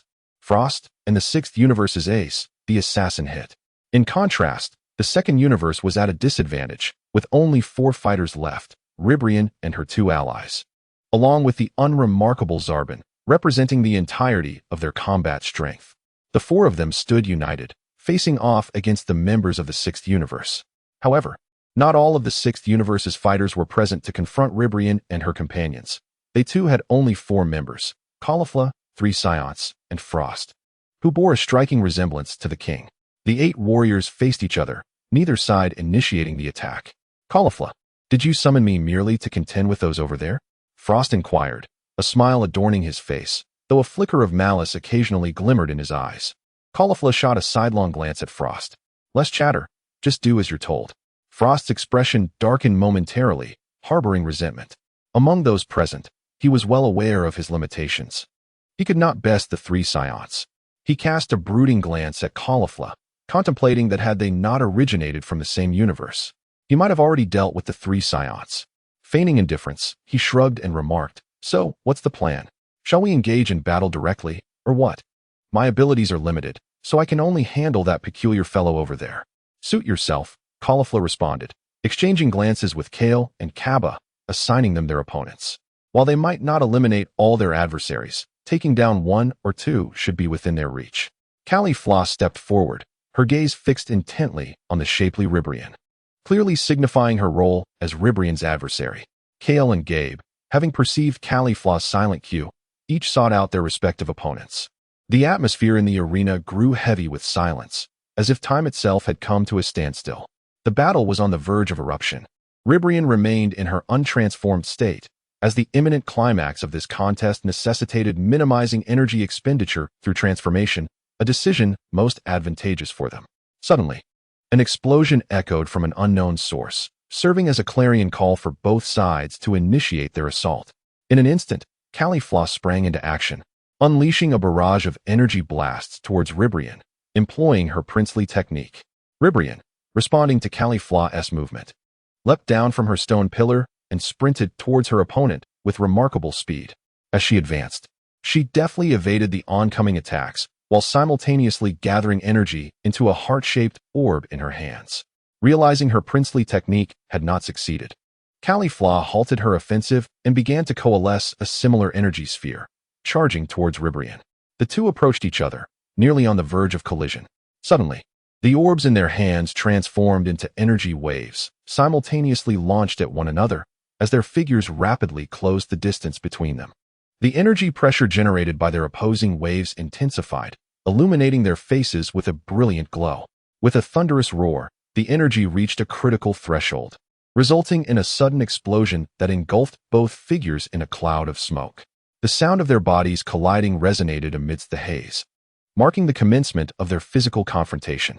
Not far away, Kaal and Gabe stood united, launching their own attacks against Ribrian's allies, exchanging blows and dispersing energy in a lively display of combat.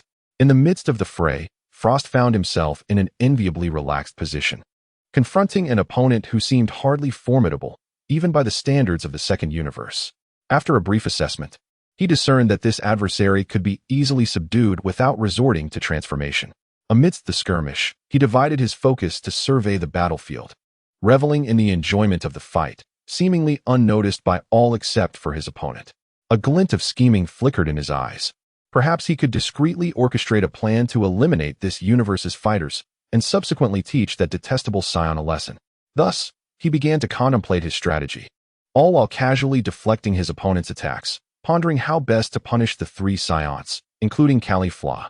After surveying the surrounding terrain once more, an idea began to take shape in Frost's mind. He glanced at his opponent across from him, and after exchanging blows once again, he suddenly retreated, launching an energy blast towards his adversary. The opposing fighter, unwilling to absorb the impact of this energy projectile, simultaneously withdrew. However, at that moment, Frost's voice resonated, declaring, "This individual is formidable. I cannot contend with him. Prioritize your safety. I shall withdraw and cover your retreat."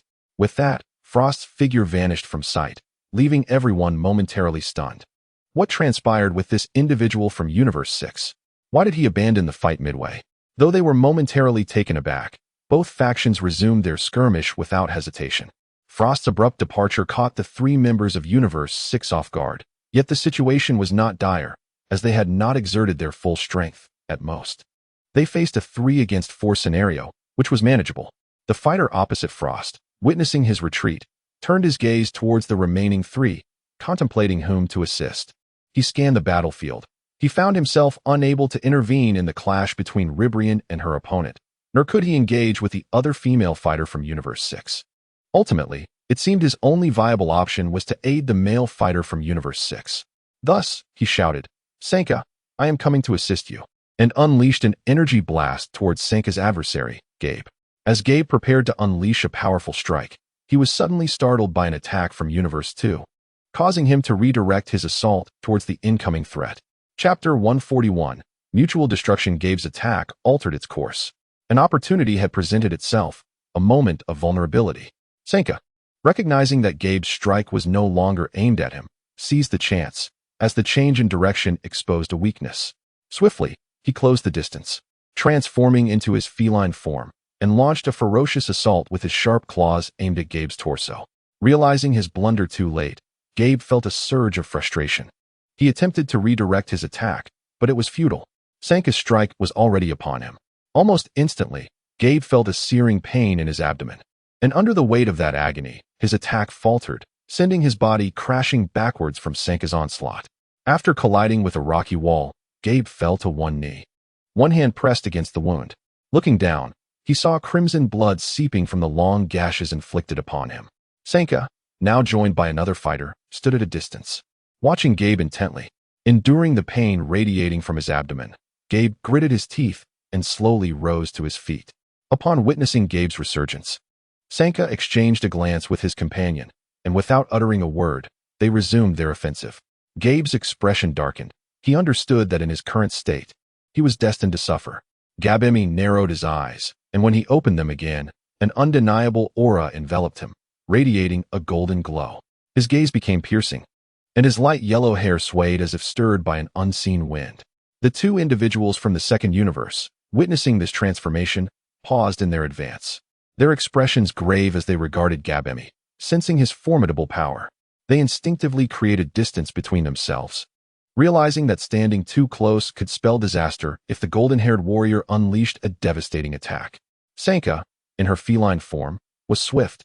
After gaining some distance from her companion, she quickly maneuvered to flank Gabemi from behind. Unfazed by the movements of her opponents, Gabemi, now transformed into a super scion, extended his arms wide and unleashed a barrage of energy blasts directed at the two adversaries. Assessing the situation, he noted Sanka's impressive speed, which made her a challenging target, while the other combatant, who had initially faced Frost, exuded a noticeably weaker energy signature. Gabemi resolved to eliminate this opponent first. After firing off several energy blasts, he charged towards the sole remaining male member of the second universe. The unnamed fighter, upon realizing Gabemi was charging at him, was filled with dread as he struggled to evade the incoming energy blasts. In his panic, he neglected to dodge and was struck in the back by one of Gabemi's attacks. Ignoring the pain, he desperately attempted to increase the distance between himself and Gabemi.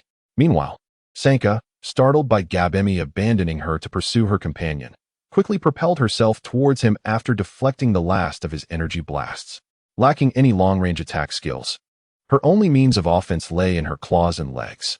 However, Gabimi's speed was equally formidable, and she found herself unable to close the gap, watching helplessly as he approached her companion and unleashed a flurry of strikes. "Stop!" Sanka shouted, attempting to halt Gabimi's advance with her words. Yet, Gabimi was resolute in his objective. Frost was of no assistance. He was merely a coward.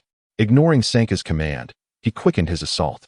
As Sanka drew near, Gabimi hastily concentrated his energy into a colossal energy cannon, exploiting the unnamed member's momentary lapse, and with a swift motion, he propelled him out of the arena. With the elimination of the unnamed fighter, only 3 members remained from the second universe. After dispatching his opponent, Gabimi turned to face Sanka, who, fueled by anger over her companion's defeat, lunged at him with her razor-sharp claws. Gabimi narrowly dodged, a few strands of hair falling from his forehead. At that moment, battles in other areas paused. Ribrian and Rose found themselves behind Sanka, while Kaal and Caulifla positioned themselves behind Gabimi. Having missed her attack, Sanka executed a backflip to create distance between herself and Gabimi. "Gabimi, well done," Kaal praised, stepping alongside him with an approving nod. The super scion, Gabe, remained unfazed, showing no sign of appreciation for Caulifla's compliments. What would happen next? Naturally, they would eliminate them all. Caulifla laughed heartily, her sharp gaze fixed on the 3 opponents before her. The atmosphere grew tense once more as Ribrian and her companions exchanged glances, ready to cease holding back. It was no longer a time for solitary combat. Ribrian and Rose swiftly transformed, with the plump Ribrian and the yellow-robed Rose making their appearances. The 3 of them nodded to one another and charged toward Caulifla and her comrades simultaneously. Caulifla transformed into a super scion, while Kaal, unable to control her power, refrained from transforming and followed Caulifla and Gabe into the fray. The 6 warriors clashed, igniting a chaotic melee. Initially, it was 1-on-1, but after a few exchanges, they began to seek opportunities for 2-on-1 and, at times, 3-on-1 confrontations. However, with both sides consisting of 3 fighters, such opportunities were scarce, and more often than not, combatants found themselves switching opponents mid-battle. The skirmish continued, with Caulifla and Gabe serving as the main forces for Universe 6.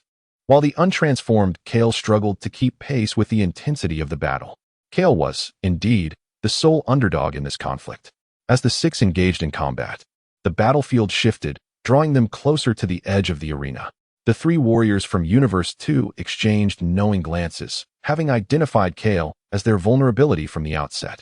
With a silent agreement, they unleashed a joint assault, temporarily pushing Caulifla and Gabe back before racing toward Kaal. Kaal, caught off guard, fumbled as she faced the onslaught from Ribrian and her companions. "Kaioken!" Ribrian's sweet voice rang out, unleashing a pink energy blast directed at Kaal. Already struggling, Kaal was struck by the attack, her body propelled toward the arena's edge, and in an instant, she fell off the stage. "Kaal!" Caulifla seethed with fury, transforming into Super Saiyan 2. She dashed forward, delivering a powerful punch to Ribrian's face, sending her reeling, then seized Rose, hurling her into the air before following up with her ultimate move. Unprepared, Rose was hit hard by the attack, much like Kaal, and plunged into the dark abyss, falling off the platform. Once again, the moment of fairness had returned. Chapter 142, Double Elimination. Ribrian was sent flying, helplessly watching as her partner fell from the stage. Her already round face swelled with indignation, glaring angrily at Caulifla. Sanka returned to Ribrian's side, concern etched on his face. "What will we do, Ribrian?" Ribrian shot another glare at the distant Caulifla. Turning to Sanka, she replied, "Now there are only the 2 of us left. We must exercise caution. However, we still need to fight. Sanka, I noticed earlier that among their 2 fighters, the girl poses the greater threat, while the boy is quite weak. I can handle him. When the battle resumes, I need you to hold off that girl. I will quickly eliminate the boy." Sanka's expression was grave, yet she did not hesitate. "Rest assured, Ribrian, I shall do my utmost to hold that woman back." Seeing Sanka acquiesce to her plan, Ribrian nodded. Next, she needed to devise a strategy to swiftly eliminate Gabe. With their combined efforts against the blonde girl from Universe 6, they would surely stand a good chance. Let us proceed. Thus, Ribrian firmly established the tone for the impending battle. Sanka nodded in agreement, and the 2 of them surged forward towards Caulifla. However, unlike before, Sanka charged directly at Caulifla.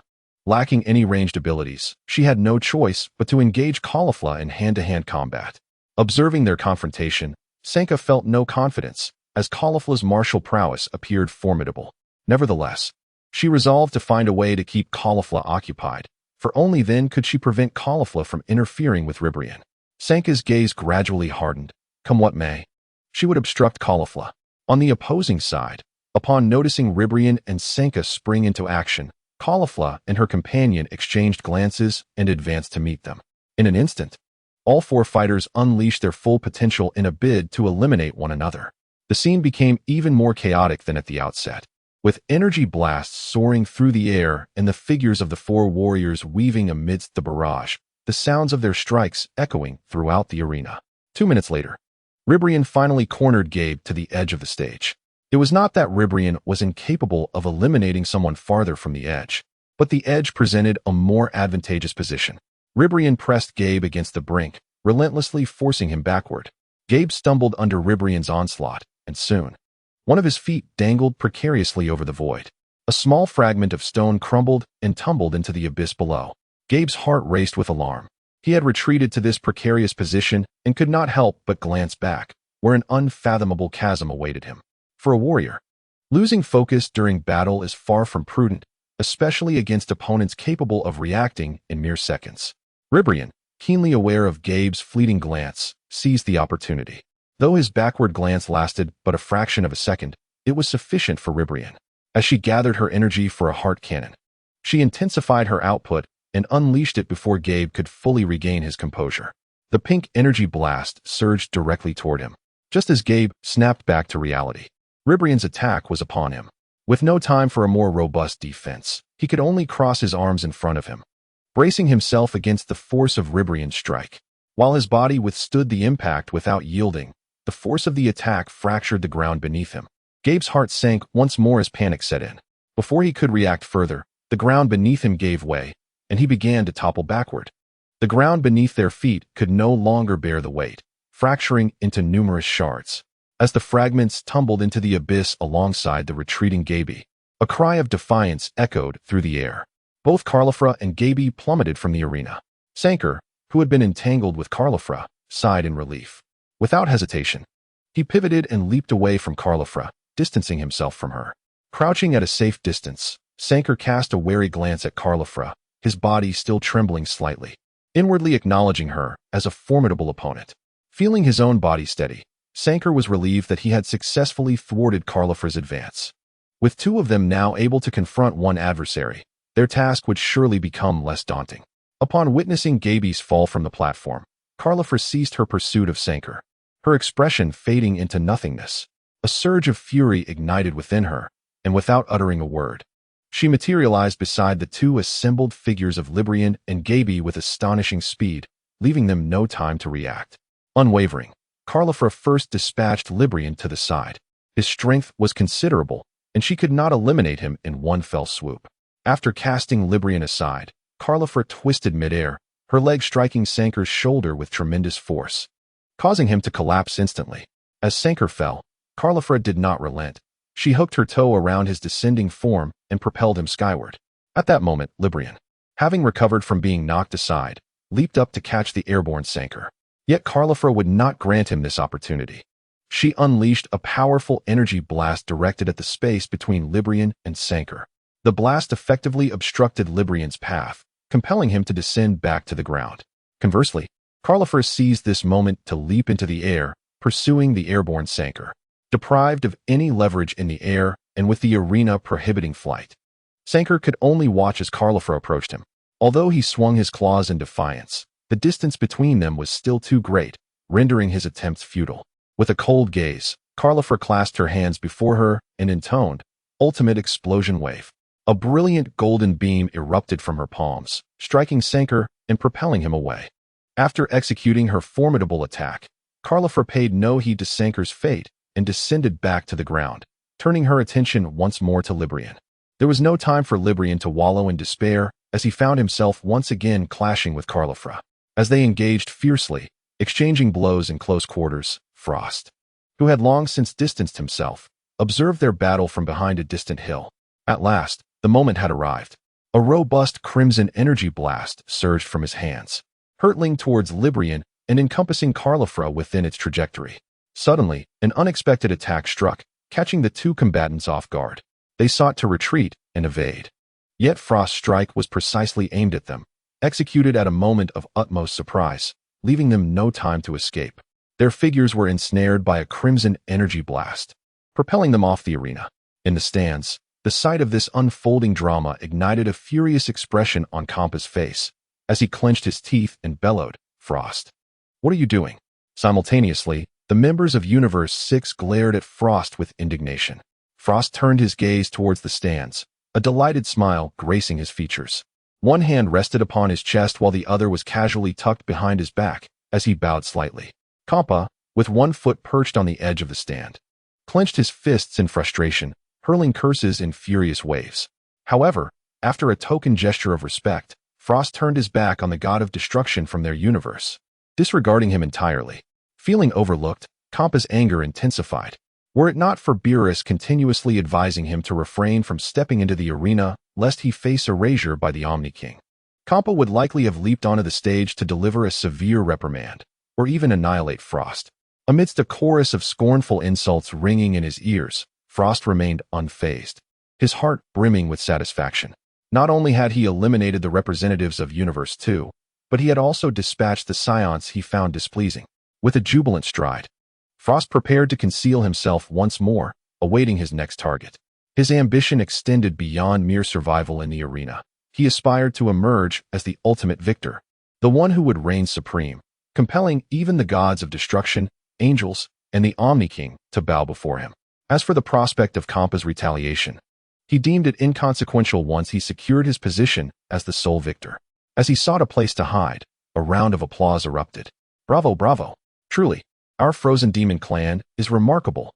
Frost's expression shifted, his previously joyful demeanor morphing into one of sinister delight as he turned towards the source of the voice. "Oh, it is you, my esteemed predecessor. I wonder if my recent performance has caught your eye?"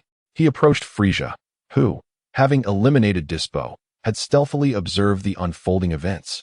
Fully aware of Frost's clandestine intentions, it was only after Frost had eliminated Ribrian and the Scions from their universe that Frieza decided to reveal himself.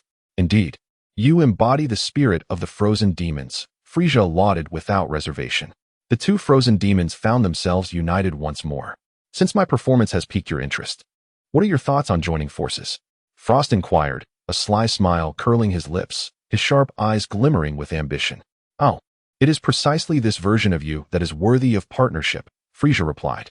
Upon hearing Frieza's words, Frost's gaze darkened, a shadow casting over his face. Frieza cast a glance at Frost, the frozen demon. He could intuitively grasp what Frost was contemplating, yet what significance did that hold? "Follow me," he commanded, before turning towards the edge of the arena. Observing Frieza's retreating silhouette, Frost, albeit uncertain of his intentions, harbored a considerable degree of trust in him. Convinced that Frieza would not wish him harm, he trailed behind, approaching the arena's perimeter. "Senior, what do you wish to convey?" Frost halted, 2 steps away from Frieza, maintaining his trust, yet recognizing the necessity of caution. Without turning, Frieza gazed into the boundless void ahead and inquired, "What do you perceive?" Frost peered forward, a question mark forming on his brow, puzzled by what Frieza expected him to see. Frieza extended his hand, pointing into the emptiness, reiterating, "What do you see?" Following Frieza's gesture, Frost observed only the infinite darkness and void. What else could there be? Thus, he candidly replied, "Darkness." Now, confronted with this darkness, what thoughts arise? Frieza pivoted to face Frost. Momentarily taken aback, Frost pondered the question. Initially, he questioned the nature of Frieza's inquiry, but soon realized it was not so straightforward. As an esteemed senior among the frozen demons, Frieza surely had deeper intentions behind his words, something Frost had yet to grasp. Lowering his gaze slightly, Frost began to contemplate. It wasn't long before he looked up at Frieza, seemingly having reached an epiphany. "Senior, what lies before us is an expanse of darkness, an abyss of nothingness. I surmise you wish to convey that we, the frozen demons, are the true sovereigns of all darkness. The eradication of our own universe matters not, for ultimately, it shall be we who stand victorious, am I correct?" Frost met Frieza's gaze, feeling quite satisfied with his interpretation, believing that this was the essence of Frieza's message. However, contrary to his expectations, Frieza merely shook his head. Frost blinked in confusion, furrowing his brow. If it is not that, then what is it you wish to impart, senior? Come a bit closer, and I shall reveal it to you. Frost hesitated, contemplating the risks of drawing nearer, aware that such proximity could hinder his escape from a potential ambush. Yet, curiosity regarding Frieza's revelation prevailed. After a brief moment of indecision, he stepped closer. I directed your attention to the darkness merely to convey what? Frieza paused at a crucial juncture, prompting Frost, driven by curiosity, to inch forward once more. Suddenly, Frost felt his waist ensnared by a tail, lifting him into the air with a forceful grip. Not only that, but the tail propelled him straight into the endless void. Ahaha, I merely wish to inform you that this boundless darkness is the very place of your demise. What do you think you are, to even consider allying with me? Frieza? Frieza's face was etched with mockery, his gaze dripping with disdain as he regarded Frost with utter contempt. You. Frost's eyes widened in disbelief, his smile evaporating entirely. He had never anticipated being betrayed by Frieza. Yet, at that moment, it was too late for regrets. His body continued its descent, plunging deeper into the abyss. Frieza turned his gaze towards the stands of Universe 6, his sneer still evident as Frost, after a prolonged fall, materialized before the audience. Frieza's lips curled as he muttered, "Trash, destined for the refuse where you belong. What makes you think you are worthy of partnering with me?" The harsh words pierced Frost's ears, and his expression darkened with tumultuous emotions, ultimately culminating in rage directed towards Frieza on the arena stage. Before he could fully unleash his fury, a chilling voice echoed in his ears. "You traitor, you should have been eliminated from the very beginning. Since you are of no further use, it is time for you to go where you belong." Destruction. Frost stared in terror at Kampa, pleading, "No, you cannot destroy me." Before he could finish his sentence, Kampa's destruction descended upon him, and with a final, unwilling roar, Frost's figure dissipated into nothingness. Having witnessed the spectacle, Beerus let out a soft snort, uttering no further words. He held a low opinion of such betrayal. Fortunately, thus far, Frieza from their universe had not taken any drastic actions. After obliterating Frost, Kampa turned his attention back to the arena. "Hit, it's just you left. You must unleash your full potential and eliminate the others." Unbeknownst to them, Universe 6 had dwindled down to a solitary participant. Chapter 144, The Final Battle, Part 1. The time had arrived for the last 10 minutes. After more than half an hour of fierce combat, only 4 universes remained on the arena stage.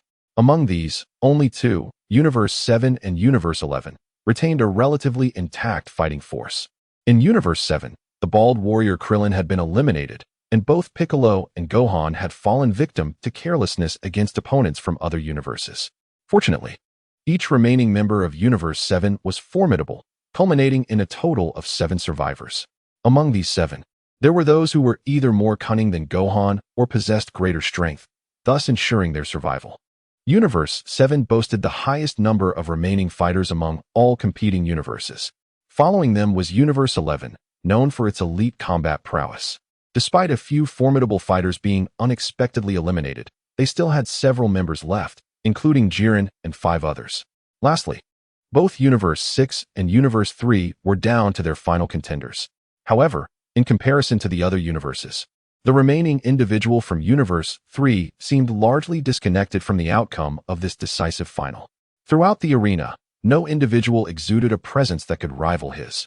In fact, nearly everyone seemed to radiate a greater energy than he did. Although he did not falter, he genuinely felt a sense of powerlessness in light of the current circumstances. Were it not for the sake of his own universe, he might have voluntarily stepped down from the platform. The 4 universes had converged in one location, and even Jillian, who had been meditating with closed eyes, had joined his universe's members. The 4 universes occupied 4 distinct directions. Carl remained atop the Pillar of Time. As it was not yet his turn to descend, he allowed Sun Wukong and the others to engage with Jillian, encouraging them to seek their own paths. It was not that Carl looked down upon Sun Wukong and his companions. Rather, they simply lacked the depth necessary to contend with Jillian at this juncture. While they could handle other opponents without much difficulty, facing Jillian posed a significant challenge. Jillian had been immersed in meditation, but upon sensing that Torpo and Tispo had already been eliminated, he could no longer remain seated. Indeed, even if all the other members of his universe were to be eliminated, it would matter little to him. In his view, his presence alone sufficed, rendering the others superfluous. including Torpo and Tispo. This was not mere arrogance. He possessed the ability to back it up. Standing at the center of his universe's team, Jillian's robust physique stood out conspicuously among his more timid companions. His bulbous eyes gleamed with intensity as they fixed upon Kaal, who was seated atop the Pillar of Time. Aware of the fervent gaze directed at him, Kaal returned the look with indifference, his lips curling into a faint smile. Jillian's burning gaze upon Kaal could be interpreted as a provocation or a challenge. Having observed the battles between Kaal and the other gods of destruction since the commencement of the Tournament of Power, he had been eagerly anticipating a confrontation with Kaal. He held little regard for anyone else. His singular aim was to engage Kaal in a decisive battle, for it had been far too long since he had encountered someone of Kaal's caliber. Meeting Jillian's gaze, Kaal remained unfazed by the evident combativeness in his eyes. "Wukong, you have 5 minutes remaining. After that, it will be my turn to make a move." Upon hearing Kaal's voice, the members of Universe 7 froze momentarily, suddenly gripped by a sense of urgency. Some had yet to even begin their play, and now it was nearing an end. Only 5 minutes left. What could they accomplish in such a brief span? Cell stood dumbfounded, realizing that from the outset, he had not truly participated, having engaged only in a brief interaction with Librian. Yet now, he longed for a proper contest, but time was slipping away. "Let us begin, Wukong. I believe you two wish to face Jillian," Kaal declared before falling silent, focusing intently on the battle between Sun Wukong and the others. However, before they could challenge Jillian, they first needed to eliminate the remaining members of the other 3 universes. Regardless of the obstacles, Sun Wukong and the 6 others no longer hesitated, unleashing their full power. In an instant, a kaleidoscope of colors illuminated the space occupied by Sun Wukong and his team. The crimson, azure, golden, and ebony figures stood transformed, charging forth toward the remaining pair in a one-on-one confrontation. The intensity of the battle now starkly contrasted with the initial skirmishes. As soon as combat commenced, the warriors from Universe 7 unleashed their full might. Only Hit, with his millennia of assassin experience and time-stopping ability, managed to withstand their onslaught, while the others were overwhelmingly subdued. Jiren, however, refrained from intervening. Even as his comrades from his universe faced adversity, he merely observed in silence. Perhaps he awaited the elimination of these fighters to seize dominion over the battlefield himself. Before long, 3 minutes elapsed. Now, apart from the 6 warriors of Universe 7, only Jiren and Hit remained from the other universes. Jiren glanced up at the still-composed Kakarot, perched atop the time pillar. "Are you not planning to make your move?" Kakarot smiled faintly. "There are still 2 minutes left. They won't disappoint you." Jiren's gaze turned cold. It was surprising that Kakarot remained inactive at this juncture. If that was the case, he would ensure the elimination of the remaining fighters and see how Kakarot maintained his calm demeanor thereafter. Jiren directed his attention toward the 6 adversaries and the solitary Hit standing aside. "Come at me together," he declared, his tone devoid of any fluctuation. In his eyes, these 7 were mere trifles he could easily vanquish. Goku remained unfazed by Jiren's confident words, but others were less pleased. Vegeta sprang forth, exclaiming, "What a so-called strongest warrior! Before me, the Prince of Scions, you are but a weakling about to grovel at my feet." Expressing his discontent, Vegeta disregarded Goku and charged directly at Jiren. Unfamiliar with Jiren's formidable strength, Vegeta felt no fear. To him, Jiren merely appeared slightly stronger, and defeating him would be effortless. As Vegeta lunged forward, in the blink of an eye, he was sent hurtling backward at an even greater speed, crashing through the crowd and landing motionless at the base of a distant hill. The sight of Vegeta's predicament left everyone momentarily stunned. After all, he had attacked in his most potent state, yet in a single exchange, he was rendered immobile. "Everyone, this Jiren is quite formidable. Exercise caution," Number 17 warned gravely.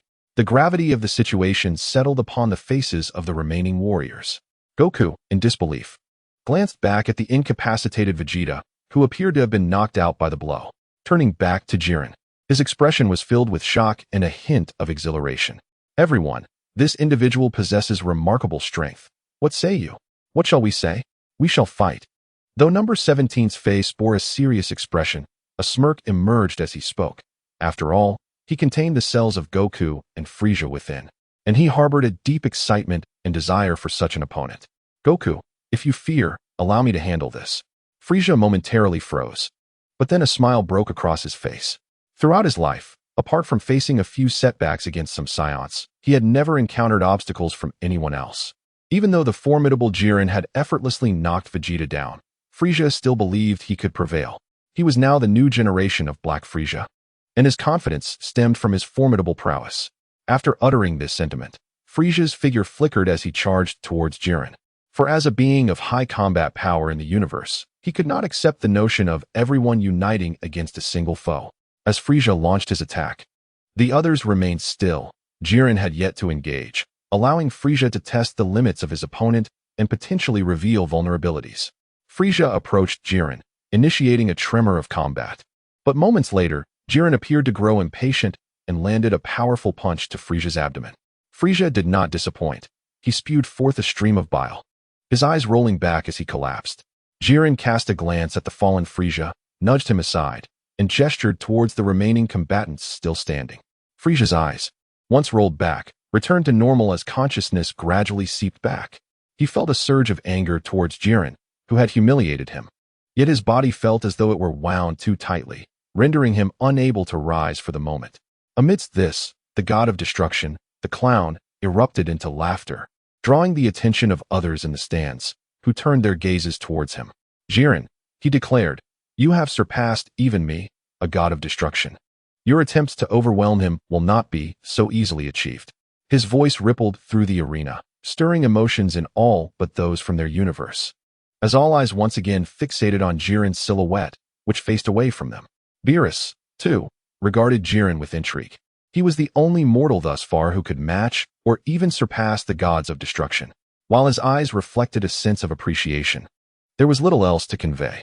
Perhaps Jiren was indeed formidable, but Beerus still had an ace up his sleeve, Kaal, who had remained on the time pillar. While he believed others might falter, he was convinced Kaal would not. He was eager to see if Jiren could compel Kaal to unleash his full potential. In the arena, witnessing Frieza's fall, Goku exchanged glances with the remaining four. The situation had become clear. One by one, they would need to come together and fight as a unit. After their silent communication, without any forewarning, they sprang into action simultaneously. Each took a different direction, surrounding Jiren. They understood that attacking from multiple angles would enhance their chances of success. As they surrounded him, Goku and Cell unleashed brilliant blue energy, launching two Kamehameha waves from both the front and rear towards Jiren. Meanwhile, Broly opened his mouth wide, gathering energy, and sent forth a yellow-green energy sphere aimed directly at Jiren's forehead. On the 17th, energy began to coalesce, and a beam was launched towards Julian. Standing in the center, Julian appeared indifferent to the impending assault, his expression serene as he observed four attacks closing in on him. At that moment, he sprang into action, slightly crouching as two waves of Kamehameha passed just above his head. With a casual shift of his feet, he effortlessly evaded the attack from number 17, then raised a hand to meet Broly's energy sphere, deflecting it, but directing it towards the unsuspecting Cell behind him. Julian deftly sidestepped the four attackers while simultaneously countering with their own strikes. The four were taken aback, astonished at how easily Julian evaded their onslaught, which inadvertently turned upon themselves. As their own attacks approached, they quickly sought to dodge, disrupting the formation they had established. With a slight crouch, Julian's body surged into motion, his power shattering the ground beneath him, creating spiderweb-like fissures that spread rapidly. He darted towards Cell, who was currently besieged by two energy attacks, an opportune moment for Julian, as this green adversary was vulnerable to elimination. Cell, realizing he had become Julian's target, attempted to buy himself time by conjuring dozens of energy blasts around him, sending them hurtling towards Julian in a desperate bid to escape. However, contrary to his expectations, Julian showed no inclination to evade the incoming energy blasts, charging forward with unwavering speed towards Cell. The blasts detonated with a series of resounding explosions, yet inflicted no harm upon Julian.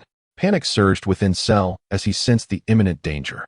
Julian was already upon him, delivering two powerful punches before Cell could react, sending him crashing to the ground. Motionless alongside Vegeta and Frieza, having dispatched one foe, Julian swiftly pivoted, racing towards number 17. The latter had already enveloped himself in an energy shield, which played into Julian's strategy. Upon reaching number 17, Julian unleashed a formidable strike, sending him careening away like a soccer ball. As number 17 spiraled through the air. Propelled towards the edge of the arena, Jillian cast a fleeting glance but chose to disregard him, turning his focus towards Broly. In an instant, Jillian appeared before Broly. Both towering figures, muscular and imposing, stood less than a meter apart. Jillian locked eyes with Broly, who met his gaze with equal intensity. Without any warning, they both unleashed their fists towards one another.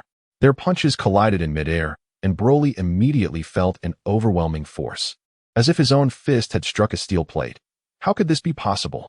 Broly exclaimed, his eyes widening as he was sent flying by an overwhelming force.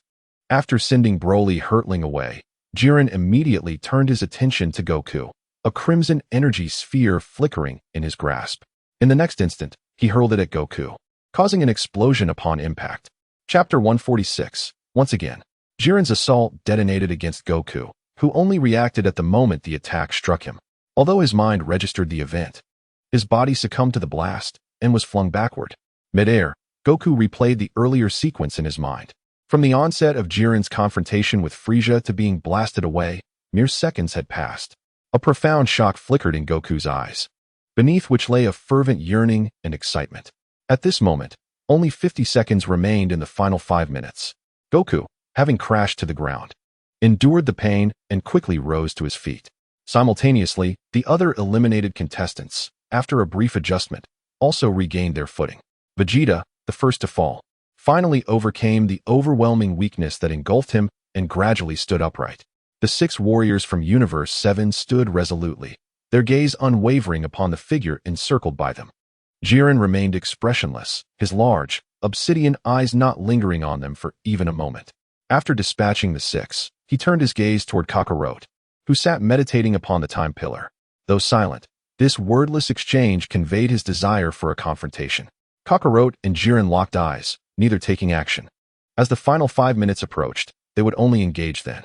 The 6 from Universe 7 began to converge toward Jiren. Along the way, Goku glanced at Hit from Universe 6. After receiving Goku's unspoken signal, Hit hesitated for a second before joining the others in their approach toward Jiren. In that instant, the 7 forged a silent, temporary alliance. Suddenly, the slow cadence of their advance shifted, and in an instant, they surrounded Jiren. Each unleashed their respective attacks, though this time, none opted for ranged assaults. As the saying goes, 2 fists struggle against 4 hands. It remained to be seen if Jiren could withstand the combined force of 14 hands. From behind Jiren, Goku raised his fist and aimed to strike at the back of Jiren's head. The others mirrored his intent, with some targeting Jiren's torso while others aimed for his sides. However, the confined space allowed only a maximum of 5 attacks to land simultaneously. Nevertheless, Jiren appeared unfazed, confident that even a simultaneous assault from 7 would not trouble him. Sensing a rush of wind behind him, Jiren did not turn around. Instead, he inclined his head slightly forward to evade Goku's strike with minimal movement. Extending his arms forward, he grasped the fists aimed at him and gently pulled them back. The 2 assailants before Jillian collapsed sideways. Coincidentally, Jillian had anticipated this move, pulling the 2 individuals towards himself, positioning their arms perfectly to intercept the attacks that were aimed at his side. However, this was not the end. Having evaded the assaults of 5 attackers, 2 remained. Among them were number 17 and Hit, one possessing boundless energy, and the other wielding the ability to halt time. While the other 5 launched their attacks, the duo remained patient, recognizing that Jillian would likely evade their onslaught. Thus, they awaited the precise moment when Jillian would dodge the incoming strikes to unleash their own. As expected, Jillian gracefully evaded the 5 attacks. After sidestepping their strikes, he crouched slightly before propelling himself into the air, escaping the range of their assault. Number 17 and Hit seized this opportunity simultaneously. Number 17 manifested a sphere of green energy around his right fist, which he then propelled forward, resembling a gun spitting fire. As a multitude of spherical energy orbs shot towards Jillian, Hit's figure appeared overhead, precisely positioned above Jillian. In an instant, he seemed to vanish entirely, leaving no trace behind. Jillian's gaze flickered, searching for Hit's shadow. As the dense barrage of energy orbs surged towards him, Jillian summoned a deep crimson aura before him. With a slight turn of his eyes and a subtle smile, he declared, "This move holds no power over me." Ignoring the incoming energy spheres, he raised one hand vertically above his head, while the crimson aura steadfastly held back the onslaught. The energy orbs, despite their frantic rotations, ultimately settled upon the protective layer of his aura. Meanwhile, having activated his skill, Hit concealed himself within his time-stopping domain, descending from above. His right fist poised to strike Jillian's crown. If this blow connected, Hit's strength could surely render Jillian unconscious. Just as Hit's attack neared its target, he noticed Jillian lifting his head, his eyes fixed in Hit's direction. To Hit's astonishment, Jillian raised his right hand, delivering an upward strike towards Hit's fist. What? He has seen through my attack. Hit gasped, taken aback. This maneuver was notoriously difficult to counter. After all, aside from a select few deities, he had never heard of any human possessing such an ability. Historically, this technique had proven infallible, with no one ever capable of withstanding his assault. However, at this moment, Jillian effortlessly located his position and appeared even more relaxed in countering his attack. Time rewound, and Hit's figure emerged, his fist colliding with Jillian's. After intercepting the blow, Jillian did not pause. Transforming his fist into an open palm, he firmly grasped Hit's fist with a hand as large as a fan. With a powerful downward motion, Hit felt himself plummeting rapidly under an immense force. As he observed Hit descending swiftly towards him, Jillian unhesitatingly raised his knee and struck Hit's abdomen with considerable force. The blow caused Hit to expel a mouthful of bile, his eyes bulging as his body curled in agony. Following this strike, Jillian hoisted Hit up and, with a swift rotation, hurled him away. After executing these moves, Jillian leapt out of the encirclement of 7, landing firmly at a distance. Chapter 147. The final 5 minutes Jillian merely cast a glance at the 7 and then turned his attention back to Kaal. Are you not yet prepared to intervene? Kaal shrugged in response to Jillian's gaze. In that case, I shall eliminate them first. Observing the indifferent expression on Kaal's face, Jillian felt no anger. After all, a master possesses a certain pride, and one who can contend with a destroyer is justified in being so. For the first time, Jillian regarded the 7 with utmost seriousness. His gaze was as calm as a still pond, yet the 7 could unmistakably sense that he was now earnest. The 7 stood ready, aware that even an uncommitted Jillian possessed the strength of 7 combined. They formed a line, facing Jillian with seriousness and vigilance, each unleashing their most potent aura. The combined might of the 7 surged towards Jillian. Unyielding, Jillian enveloped himself in a crimson aura, meeting the 7's force head-on. The atmosphere grew solemn, as if all sound had been severed, leaving behind a spine-chilling silence. Suddenly, the air shimmered, rippling outward like waves on water. In unison, all 8 moved. There were no roars, no clamor. Only the resonant sounds of their clashes echoed across the arena. Their figures darted across the stage, vanishing and reappearing with fluidity. After a flurry of punches and kicks, a deep crimson glow abruptly flashed into space, vanishing as quickly as it appeared, followed by an explosion. This initial crimson flash seemed to serve as the key that unlocked a cascade of further brilliance in the space. Immediately following, an uncountable number of explosions erupted. Kaal squinted at the spectacle. Well, that is a bit too dazzling, but it seems we are nearing the conclusion. Indeed, after a series of violent explosions, this expanse of space fell suddenly silent, as if all that had transpired was but an illusion. The 8 figures, once concealed, now revealed themselves. One of Sun Wukong's eyelids drooped, his gaze unfocused as he staggered unsteadily before Jillian. The others lay scattered on the ground, either prostrate or half kneeling, each one marred by wounds, exuding an air of profound weakness.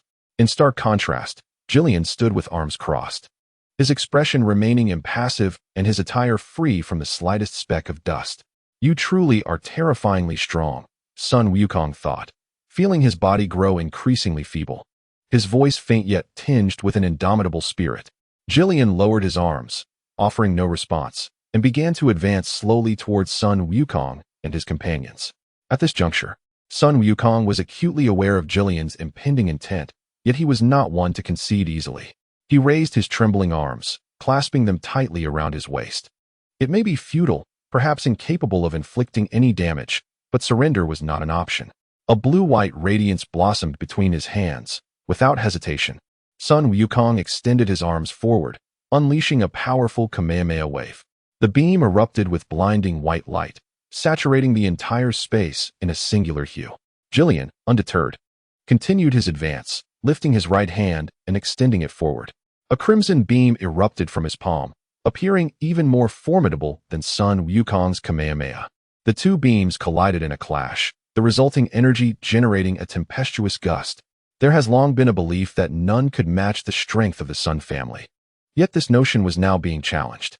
Sun Wukong's Kamehameha and Jillian's energy wave met without yielding any advantage. In fact, under Jillian's relentless advance, Sun Wukong's attack was gradually being pushed back. Sun Wukong roared, drawing upon the scant reserves of strength he had left, manifesting a noticeable change as his Kamehameha swelled slightly. The situation seemed to improve marginally, halting the retreat, yet overcoming Jillian remained an unattainable goal. Their assaults had devolved into a complete stalemate. Jillian paused, his eyes narrowing slightly. He raised his other hand, resting it upon the right. Once both hands converged, Jillian's attack transformed. His energy wave abruptly widened, matching the Kamehameha in might. The now more robust energy wave surged forth, clashing with Sun Wukong's. But Jillian's energy wave resembled a massive red dragon, while Sun Wukong's Kamehameha appeared as a mere serpent, retreating under the force of Jillian's assault, gradually being consumed. Sweat beaded on Sun Wukong's brow. Yet, in the face of the encroaching energy wave, he found himself powerless. He strained to muster the last vestiges of his strength, attempting to push back the onslaught, but this final effort proved a mere drop in the ocean, utterly ineffectual in the current battlefield. In a gaze filled with reluctance, Sun Wukong was ultimately engulfed by Jillian's assault. Mere seconds later, Jillian dissipated the energy wave in his hands, restoring the space to its original hue. Sun Wukong remained rooted in place, wisps of white smoke rising from his form, his pupils slightly unfocused, attempting to utter something, his mouth parting slightly, yet no sound emerged. Suddenly, his glazed eyes rolled back, and he collapsed limply to the ground, utterly exhausted and unconscious. With no obstacles remaining, Jillian effortlessly approached Sun Wukong, lifting him with ease. The others sought to intervene, but their own states were scarcely better than Sun Wukong's. The only difference was that they had not succumbed to unconsciousness. Then, under the unwilling gazes of the onlookers, Jillian forcefully hurled the unconscious Sun Wukong from the arena. Wukong! Krillin on the stands could not contain his shout. It had been so long since he had witnessed Sun Wukong's defeat. Krillin's voice rang out loudly, yet the deeply slumbering Sun Wukong remained oblivious. After casting Sun Wukong from the stage, Jillian turned his attention to the remaining 6 individuals, his movements suddenly becoming rapid. He alternately grasped 2 of them with both hands, flinging them over the edge of the arena, and then moved in front of another, delivering a powerful kick that sent them flying out as well. In a matter of seconds, the warriors from Universe 7 and Hit from Universe 6 were nearly eliminated, leaving only the seemingly inexhaustible number 17. However, despite his boundless energy, his injuries rendered him incapable of any action. Just as Jillian prepared to cast number 17 from the arena as well, Kaal rose to his feet. At his movement, Jillian halted, turning to face Kaal, momentarily disregarding number 17 beneath him. Kaal addressed Jillian. The final 5 minutes. Time is nearly up. Chapter 148. Kaal takes the stage. Jillian, usually composed and unruffled, finally displayed an expression, his eyes ablaze with fervor. He lifted his gaze toward the figure on the time pillar, a surge of combat spirit igniting within him. Behind him, number 17 struggled to control his body, inching away from Jillian, his injury severe. Yet he gradually distanced himself from the impending battlefield. 5 minutes. That will suffice, Kaal stated with a smile, exuding absolute confidence. Jillian let his arms hang naturally, appearing relaxed. Yet the aura surrounding him steadily ascended. Kaal leapt down from the time pillar, landing opposite Jillian, his own energy rising in tandem. As Jillian's aura reached its zenith, he suddenly moved. There were no extravagant energy wave attacks, only the most primal clash of physical prowess. Jillian's form vanished and reappeared, now directly before Kaal. His fist raised with an unstoppable momentum, crashing down toward Kaal with tremendous force. The rough surface of his fist shimmered ominously, glinting with an unsettling light. In contrast, Kaal stood there, calm and composed, awaiting Jillian's impending assault. The gust generated by the punch had already reached Kaal's face, tousling the strands of hair on his forehead. The smile on Kaal's face remained undiminished, his eyes even narrowing slightly. It seemed as if the wind from the punch had brought a refreshing coolness, invigorating both body and spirit. Just as the fist was a mere 10 centimeters from his cheek, Kaal finally moved. With a graceful motion, he lifted one hand, palm outward, to catch Jillian's punch. The seemingly weighty fist met the most steadfast of walls. Jillian was not the least bit surprised that Kaal had intercepted his attack. However, what he did not anticipate was that his once invincible punch, upon striking Kaal's palm, barely stirred a ripple, akin to a cow sinking into the sea. For a fleeting moment, Jillian's eyes narrowed. He did not retract his fist, but instead raised his other hand, striking at Kaal's abdomen. Kaal leaned back effortlessly, his body as light as a feather. Jillian's attack narrowly missed Kaal's midsection. Almost there, Jillian, Kaal remarked with a light chuckle, his tone devoid of disdain, yet the words came off as a provocation. Jillian felt a flicker of indignation arise within him, but he swiftly quelled it. Undeterred by 2 missed attacks, Jillian retracted his arms and kicked towards Kaal. To his surprise, Kaal, already leaning back, deftly jumped backward, evading Jillian's long leg strike. Another near miss, Jillian. The spark of frustration ignited once more within him. With a cold snort, Jillian pursued, his gaze darkening with determination. Closing the distance between himself and Kaal, Jillian unleashed a rapid succession of strikes. Countless fist shadows ignited in crimson flames behind him. And in the next moment, these myriad shadows surged downward, bypassing Jillian and charging straight for Kaal. Kaal, observing the torrent of fists directed at him, allowed his smile to widen slightly. Then, to Jillian's astonishment, an equal number of fist shadows appeared behind Kaal, each imbued with a sharp violet hue. The 2 sets of fist shadows collided with a series of resounding thuds that echoed through the air. As Jillian witnessed this spectacle, his initial shock dissipated, replaced by a smile of satisfaction. Excellent. This is how it should be. This won't disappoint.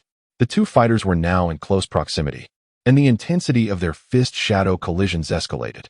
1 second, 2 seconds, 10 seconds. After 10 seconds, the multitude of fist shadows suddenly vanished. In the stands, Beerus observed the clash between the 2 combatants, nodding in approval. Jillian indeed possessed considerable talent. With the disappearance of the fist shadows, the figures of Kaal and Jillian also faded from sight. The air fell into a momentary silence. Where have they gone? Krillin inquired, staring at the empty arena. Unable to contain his curiosity, Goku, with a serious expression, scrutinized the stage, his eyes darting back and forth, searching for any sign of the combatants.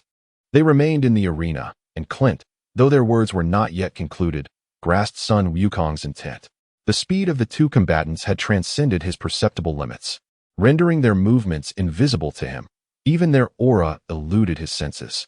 Even if he could sense their presence, it was merely a fleeting moment, as if they were suspended in time.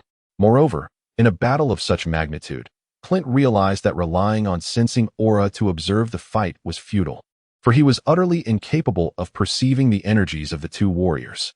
Unable to witness the unfolding events, Clint resigned himself to interpreting the situation through Sun Wukong's expressions.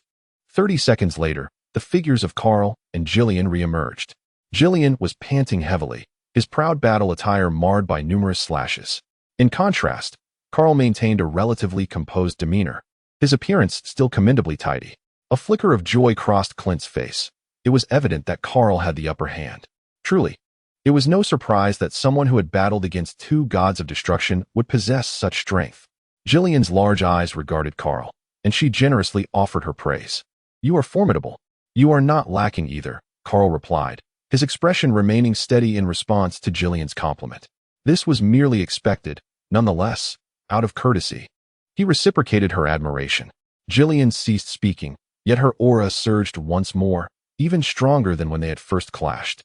She was preparing to unleash her full power, determined to hold nothing back. As a being who had also surpassed the gods of destruction, she had not anticipated that her opponent would be slightly stronger. An aura of flames enveloped Jillian, devoid of the scion's characteristic roar. Instead, she emanated her presence with quiet intensity. On the sidelines, Sun Wukong and the others grew increasingly serious, recalling their own previous encounters with Jillian, realizing that she had likely not unleashed even half of her potential. They were, after all, somewhat lacking. As Jillian began to amplify her energy once more, Kaal abandoned his nonchalant demeanor, a purple energy aura manifesting upon his form. He too resolved to no longer hold back. Jillian was a warrior, and he respected her desire for a battle fought with full intensity. A smile spread across Jillian's face. Come on, show me your true strength, and let us see who is truly superior. Chapter 149. The Great Battle. Kaal and Jillian faced each other, their auras rising dramatically. The intensity of their energies clashed at the center, silver-white lightning serpents weaving through the fray. Everyone understood that the ultimate confrontation between the two was about to commence. Though it appeared from their previous encounter that Jillian was indeed slightly weaker than Kaal, she was not entirely devoid of opportunity. The Dragon Ball universe operated under a low-level idealism, where strength could increase with levels of anger. The Scions were the most potent exemplars of this phenomenon. Perhaps, as the battle continued, if Jillian's anger surged, her combat prowess might suddenly escalate, posing a significant threat to Kaal. In the stands, an eerie silence prevailed. Every spectator held their breath. The sound of a pin dropping could be heard, interrupted only by the occasional crackle of electricity emanating from the arena.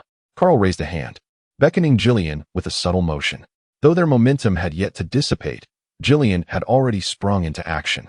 Among the audience, only a select few could discern Jillian's swift movements. The majority were utterly oblivious to his presence. With astonishing speed, Jillian closed the distance, appearing before Kaal in an instant. As before, a multitude of shadowy fists materialized behind him, launching an unrelenting assault towards Kaal the moment they emerged. A smile crept upon Kaal's lips. Yet he chose not to confront Jillian's onslaught head-on. Instead, he deftly maneuvered through the barrage of fists, his graceful form evading countless strikes. At last, seizing upon a fleeting moment where two fists momentarily parted, Kaal vanished from sight. Jillian, ever quick to react, sensed the shift, though the shadows of fists still loomed. He lifted his gaze upward. Indeed, Kaal hovered above him, a sphere of destructive energy coalescing in his hands, descending toward Jillian. While the fists continued their relentless assault, Jillian withdrew his hands, bringing them together to manifest a brilliant crimson orb of energy that radiated with blinding light. As Kaal's destructive force plummeted toward him, Jillian propelled his own energy forward. The two forces collided mid-air. A stalemate ensued as the once unstoppable destructive energy met its match, halting its descent. Kaal, fully aware that one mere sphere of destructive energy would not suffice to defeat Jillian, flickered once more, appearing just behind him, the distance between them a mere 10 centimeters. With a swift motion, Kaal aimed a powerful elbow strike at the back of Jillian's heart. Although Jillian sensed Kaal's presence, the speed of the attack left him little time to react. He barely managed to shift his body, narrowly avoiding a critical blow to his vital spot. Nevertheless, the force of Kaal's elbow sent him hurtling forward. Jillian let out a muffled groan. The impact was undeniably forceful. Seizing the opportunity, Kaal pursued, reappearing before Jillian and raising his knee. Jillian's pupils dilated as his body instinctively reacted faster than his mind. He placed his palms together defensively in front of him. Kaal's eyes narrowed, and he swiftly altered his attack, retracting his knee and thrusting a knife hand towards Jillian's throat. Jillian felt a sharp pain at his throat. Although Kaal's hand did not make contact, the wind generated by the strike was enough to inflict discomfort. Without a moment's hesitation, Jillian leaned back, narrowly evading the oncoming attack. Undeterred by his initial failure, Kaal capitalized on the opportunity, bringing his attacking hand down forcefully upon Jillian's chest. Jillian let out a muffled groan. Feeling a momentary disruption in her breath, her body stiffening momentarily. Already at a disadvantage, Jillian found herself caught in a fleeting moment by Kaal, who launched a rapid flurry of attacks against her. Overwhelmed by the onslaught, Jillian was instantly immobilized, countless strikes landing upon her, leaving her too fatigued to defend or retaliate. With a piercing scream, Jillian was sent hurtling backward, crashing into the ground. Though the barrage felt prolonged, it transpired in mere seconds. At that moment, Jillian's figure emerged before the audience in the stands, yet what they witnessed was her being sent flying. Good. With the earlier inability to see the unfolding events. Now that Jillian was visible, Clint cheered excitedly at the sight of her downfall. Kaal wore a smile, refraining from pursuing her. He remained in place, observing Jillian as she fell and quickly regained her footing. Typically composed, Jillian's expression was now one of distress, as she found herself at a disadvantage once more. And this time, far more completely, with little strength left to counter. "I am the strongest warrior," she thought, anger flashing across her face. It had been too long, far too long since she had been so thoroughly overwhelmed. Memories from her childhood flooded her mind, recollections of being bullied, and her subsequent resolve to grow stronger. Bringing her thoughts back to the present, Jillian straightened her posture. A crimson aura erupted around her. Unlike before, this flame was darker, its powerful presence causing the very space around her to tremble. Excellent, quite spirited. Surely, I possess the strength to resist now? Kaal maintained his smile, seemingly oblivious to the shift in the atmosphere. He crouched slightly, gazing at Jillian. Here it comes, he remarked, and with that, he vanished from sight. Jillian raised an eyebrow, remaining unfazed as deep red energy orbs began to coalesce around her. With a mere gesture, she directed these crimson spheres towards her intended target. A flicker of surprise crossed Kaal's face. Though it had appeared he had utilized speed to disappear, he had actually employed spatial abilities to execute a form of teleportation, creating a subtle ripple that was not easily detectable. To his astonishment, Jillian had perceived it. Yet, knowing was one thing. Observing the approaching energy orbs was another. Numerous orbs manifested beside Kaal, not formed from destructive energy, but rather from his own essence. The spheres collided with Jillian's attack, resulting in a series of explosive sounds echoing through the air. After releasing the energy orbs, Jillian leapt forward, following her own energy towards Kaal. Raising her fist with an indomitable spirit, aiming a powerful strike at his head. Kaal too raised his fist. Boom. A far more intense explosion erupted than that of the energy spheres colliding, sending ripples of spatial distortion radiating outward. Upon receiving the punch, Kaal's expression shifted slightly before a brighter smile broke across his face. Chapter 150. The Great Battle 2. As the ripples dispersed, the space itself began to tremble. With the propagation of these ripples, the already incomplete arena suddenly erupted. Boom. The sound of explosions echoed incessantly. Crack. A sound, not particularly loud, but resonating in the ears of the onlookers like the morning bell, shattered the silence. Crack. Crack. The sound of fragmentation gradually intensified. In the astonished gaze of the crowd, the arena split directly in two, separating dramatically. Is this a deception? We have fought on this platform for so long without any issues, yet they merely delivered a single punch. And the aftermath of that punch has cleaved the arena in half. Krillin gazed at the spectacle before him, mouth agape, muttering in disbelief. Such terrifying power. Piccolo swallowed hard and echoed Krillin's sentiments. Goku, however, appeared unfazed, his eyes fixed intently on the two combatants in the arena. That punch was rather impressive, Jillian. Kaal observed Jillian opposite him, their fists still locked in a struggle of strength. You held back, did you? Jillian's enormous eyes displayed no flicker of emotion, reflecting Kaal's image in the depths of his dark gaze. Kaal remained silent, a cryptic smile playing on his lips as he shifted his stance. Retracting his fist, he swiftly attacked Jillian again. When that strike missed, he followed up with a kick aimed at Jillian. Jillian mirrored this maneuver, and their actions grew increasingly rapid. The air filled with the afterimages of their assaults. Their positions fluctuated continuously, their bodies weaving through the fractured arena. Each attack was accompanied by the explosive sound of shattering debris. After another exchange, Jillian created some distance, not out of surrender, but because the physical clashes offered him no advantage. All his strikes were either dodged or absorbed by Kaal, and the reverse was equally true. The exchanges between them yielded no discernible advantage for either party. Jillian was preparing to unleash a technique. As he distanced himself, his movements flowed seamlessly and swiftly. In an instant, both hands rose high above him. A deep crimson energy sphere, the size of a basketball, coalesced above him. As energy surged into it, this sphere expanded to the size of an adult. Without hesitation, the moment the energy was fully gathered, Jillian thrust his hands forward, hurling the energy sphere toward Kaal. The sphere traveled at an astonishing speed, reaching Kaal in the blink of an eye. As Jillian retreated, Kaal did not wait for the impending strike. He raised his right hand towards Jillian, gathering a sphere of energy in his palm. Unlike Jillian's, the energy in Kaal's hand was diminutive, just enough to cover his palm. As Jillian's attack approached, Kaal's energy was also fully concentrated, and it appeared inevitable that their energies would collide. In the next moment, Jillian's eyes widened in astonishment. He observed with clarity that the energy projectile he had unleashed abruptly halted just shy of making contact with Kaal's energy sphere, separated by at least the breadth of a palm. The two orbs of energy repelled each other like opposing magnetic poles. Thus, Jillian's energy sphere was entirely immobilized by Kaal.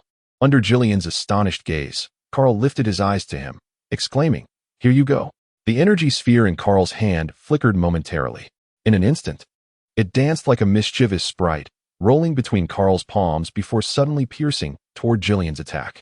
Kaal's energy sphere shot forth like a needle, penetrating Jillian's assault directly and unerringly. The deep crimson orb of energy that Jillian wielded dissipated like a balloon at the moment of impact.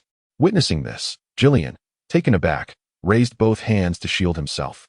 Yet, in the next moment, having assumed a defensive posture, he was compelled to enhance his protective measures.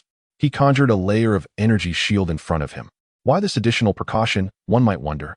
Kaal's energy sphere, mid-flight, suddenly fragmented into countless smaller energy clusters, each radiating the same intensity of energy as the original sphere, trailing fiery tails as they converged upon Jillian from all directions. Jillian's forehead was adorned with several question marks. Is this even reasonable? Consequently, he had no choice but to solidify an energy shield to guard against these onslaughts. However, this was merely a trifling tactic from Kaal, who had no intention of inflicting genuine harm upon Jillian. He would not suffer any significant damage from this maneuver. As Kaal's energy orbs dispersed like a celestial shower, he too sprang into action. Kaal's speed intensified. His form seemed to vanish and reappear simultaneously, materializing directly in front of Jillian. Positioned before Jillian's shield, he struck with a hand ablaze in violet flames, launching an assault. Upon contacting Jillian's barrier, it was instantly scorched, creating a gaping void, and shortly thereafter, the shield shattered like fragile foam, disintegrating into nothingness. As Jillian's shield erupted, the previously unleashed energy fragments from Kaal followed suit. A cacophony of thunderous explosions resonating as they detonated upon Jillian's form. Kaal's outstretched hand did not withdraw. Dissolving Jillian's shield was merely a secondary effect, as the ultimate intention was to strike at Jillian himself. The fist, propelled with force, collided with Jillian's chest. Following the impact, Kaal retreated, establishing himself a short distance away. With arms crossed, he gazed at Jillian. In midair, Jillian, just having endured the energy blast, was engulfed in a violent eruption, yet was soon met with the force of Kaal's punch. Though it appeared that Kaal had delivered only a single blow, Jillian's state suggested he had withstood far more than that. Jillian's body twisted rapidly in midair numerous times, and on the final turn, he arched his back, mouth agape, expelling a stream of acidic bile. Subsequently, he seemed to lose all strength, plummeting to the ground. Bang! Dust billowed upwards as he fell. Jillian gazed vacantly upwards, memories swirling in his mind, shadows of the past flickering in his eyes. Kaal lowered his arms and approached Jillian slowly.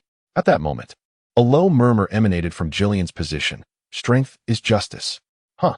Kaal paused, intrigued by Jillian, but it seemed that he needed to become even stronger now. Jillian twisted his neck slightly, viewing Kaal from this angle with a sideways glance. Yes, but I refuse to endure what I once did. As Jillian's words fell, it appeared that the latent potential within him was further ignited, an immense energy radiating outward, exuding a searing heat. Kaal took a step back, evading the inexplicably ignited stones beneath him. Chapter 151.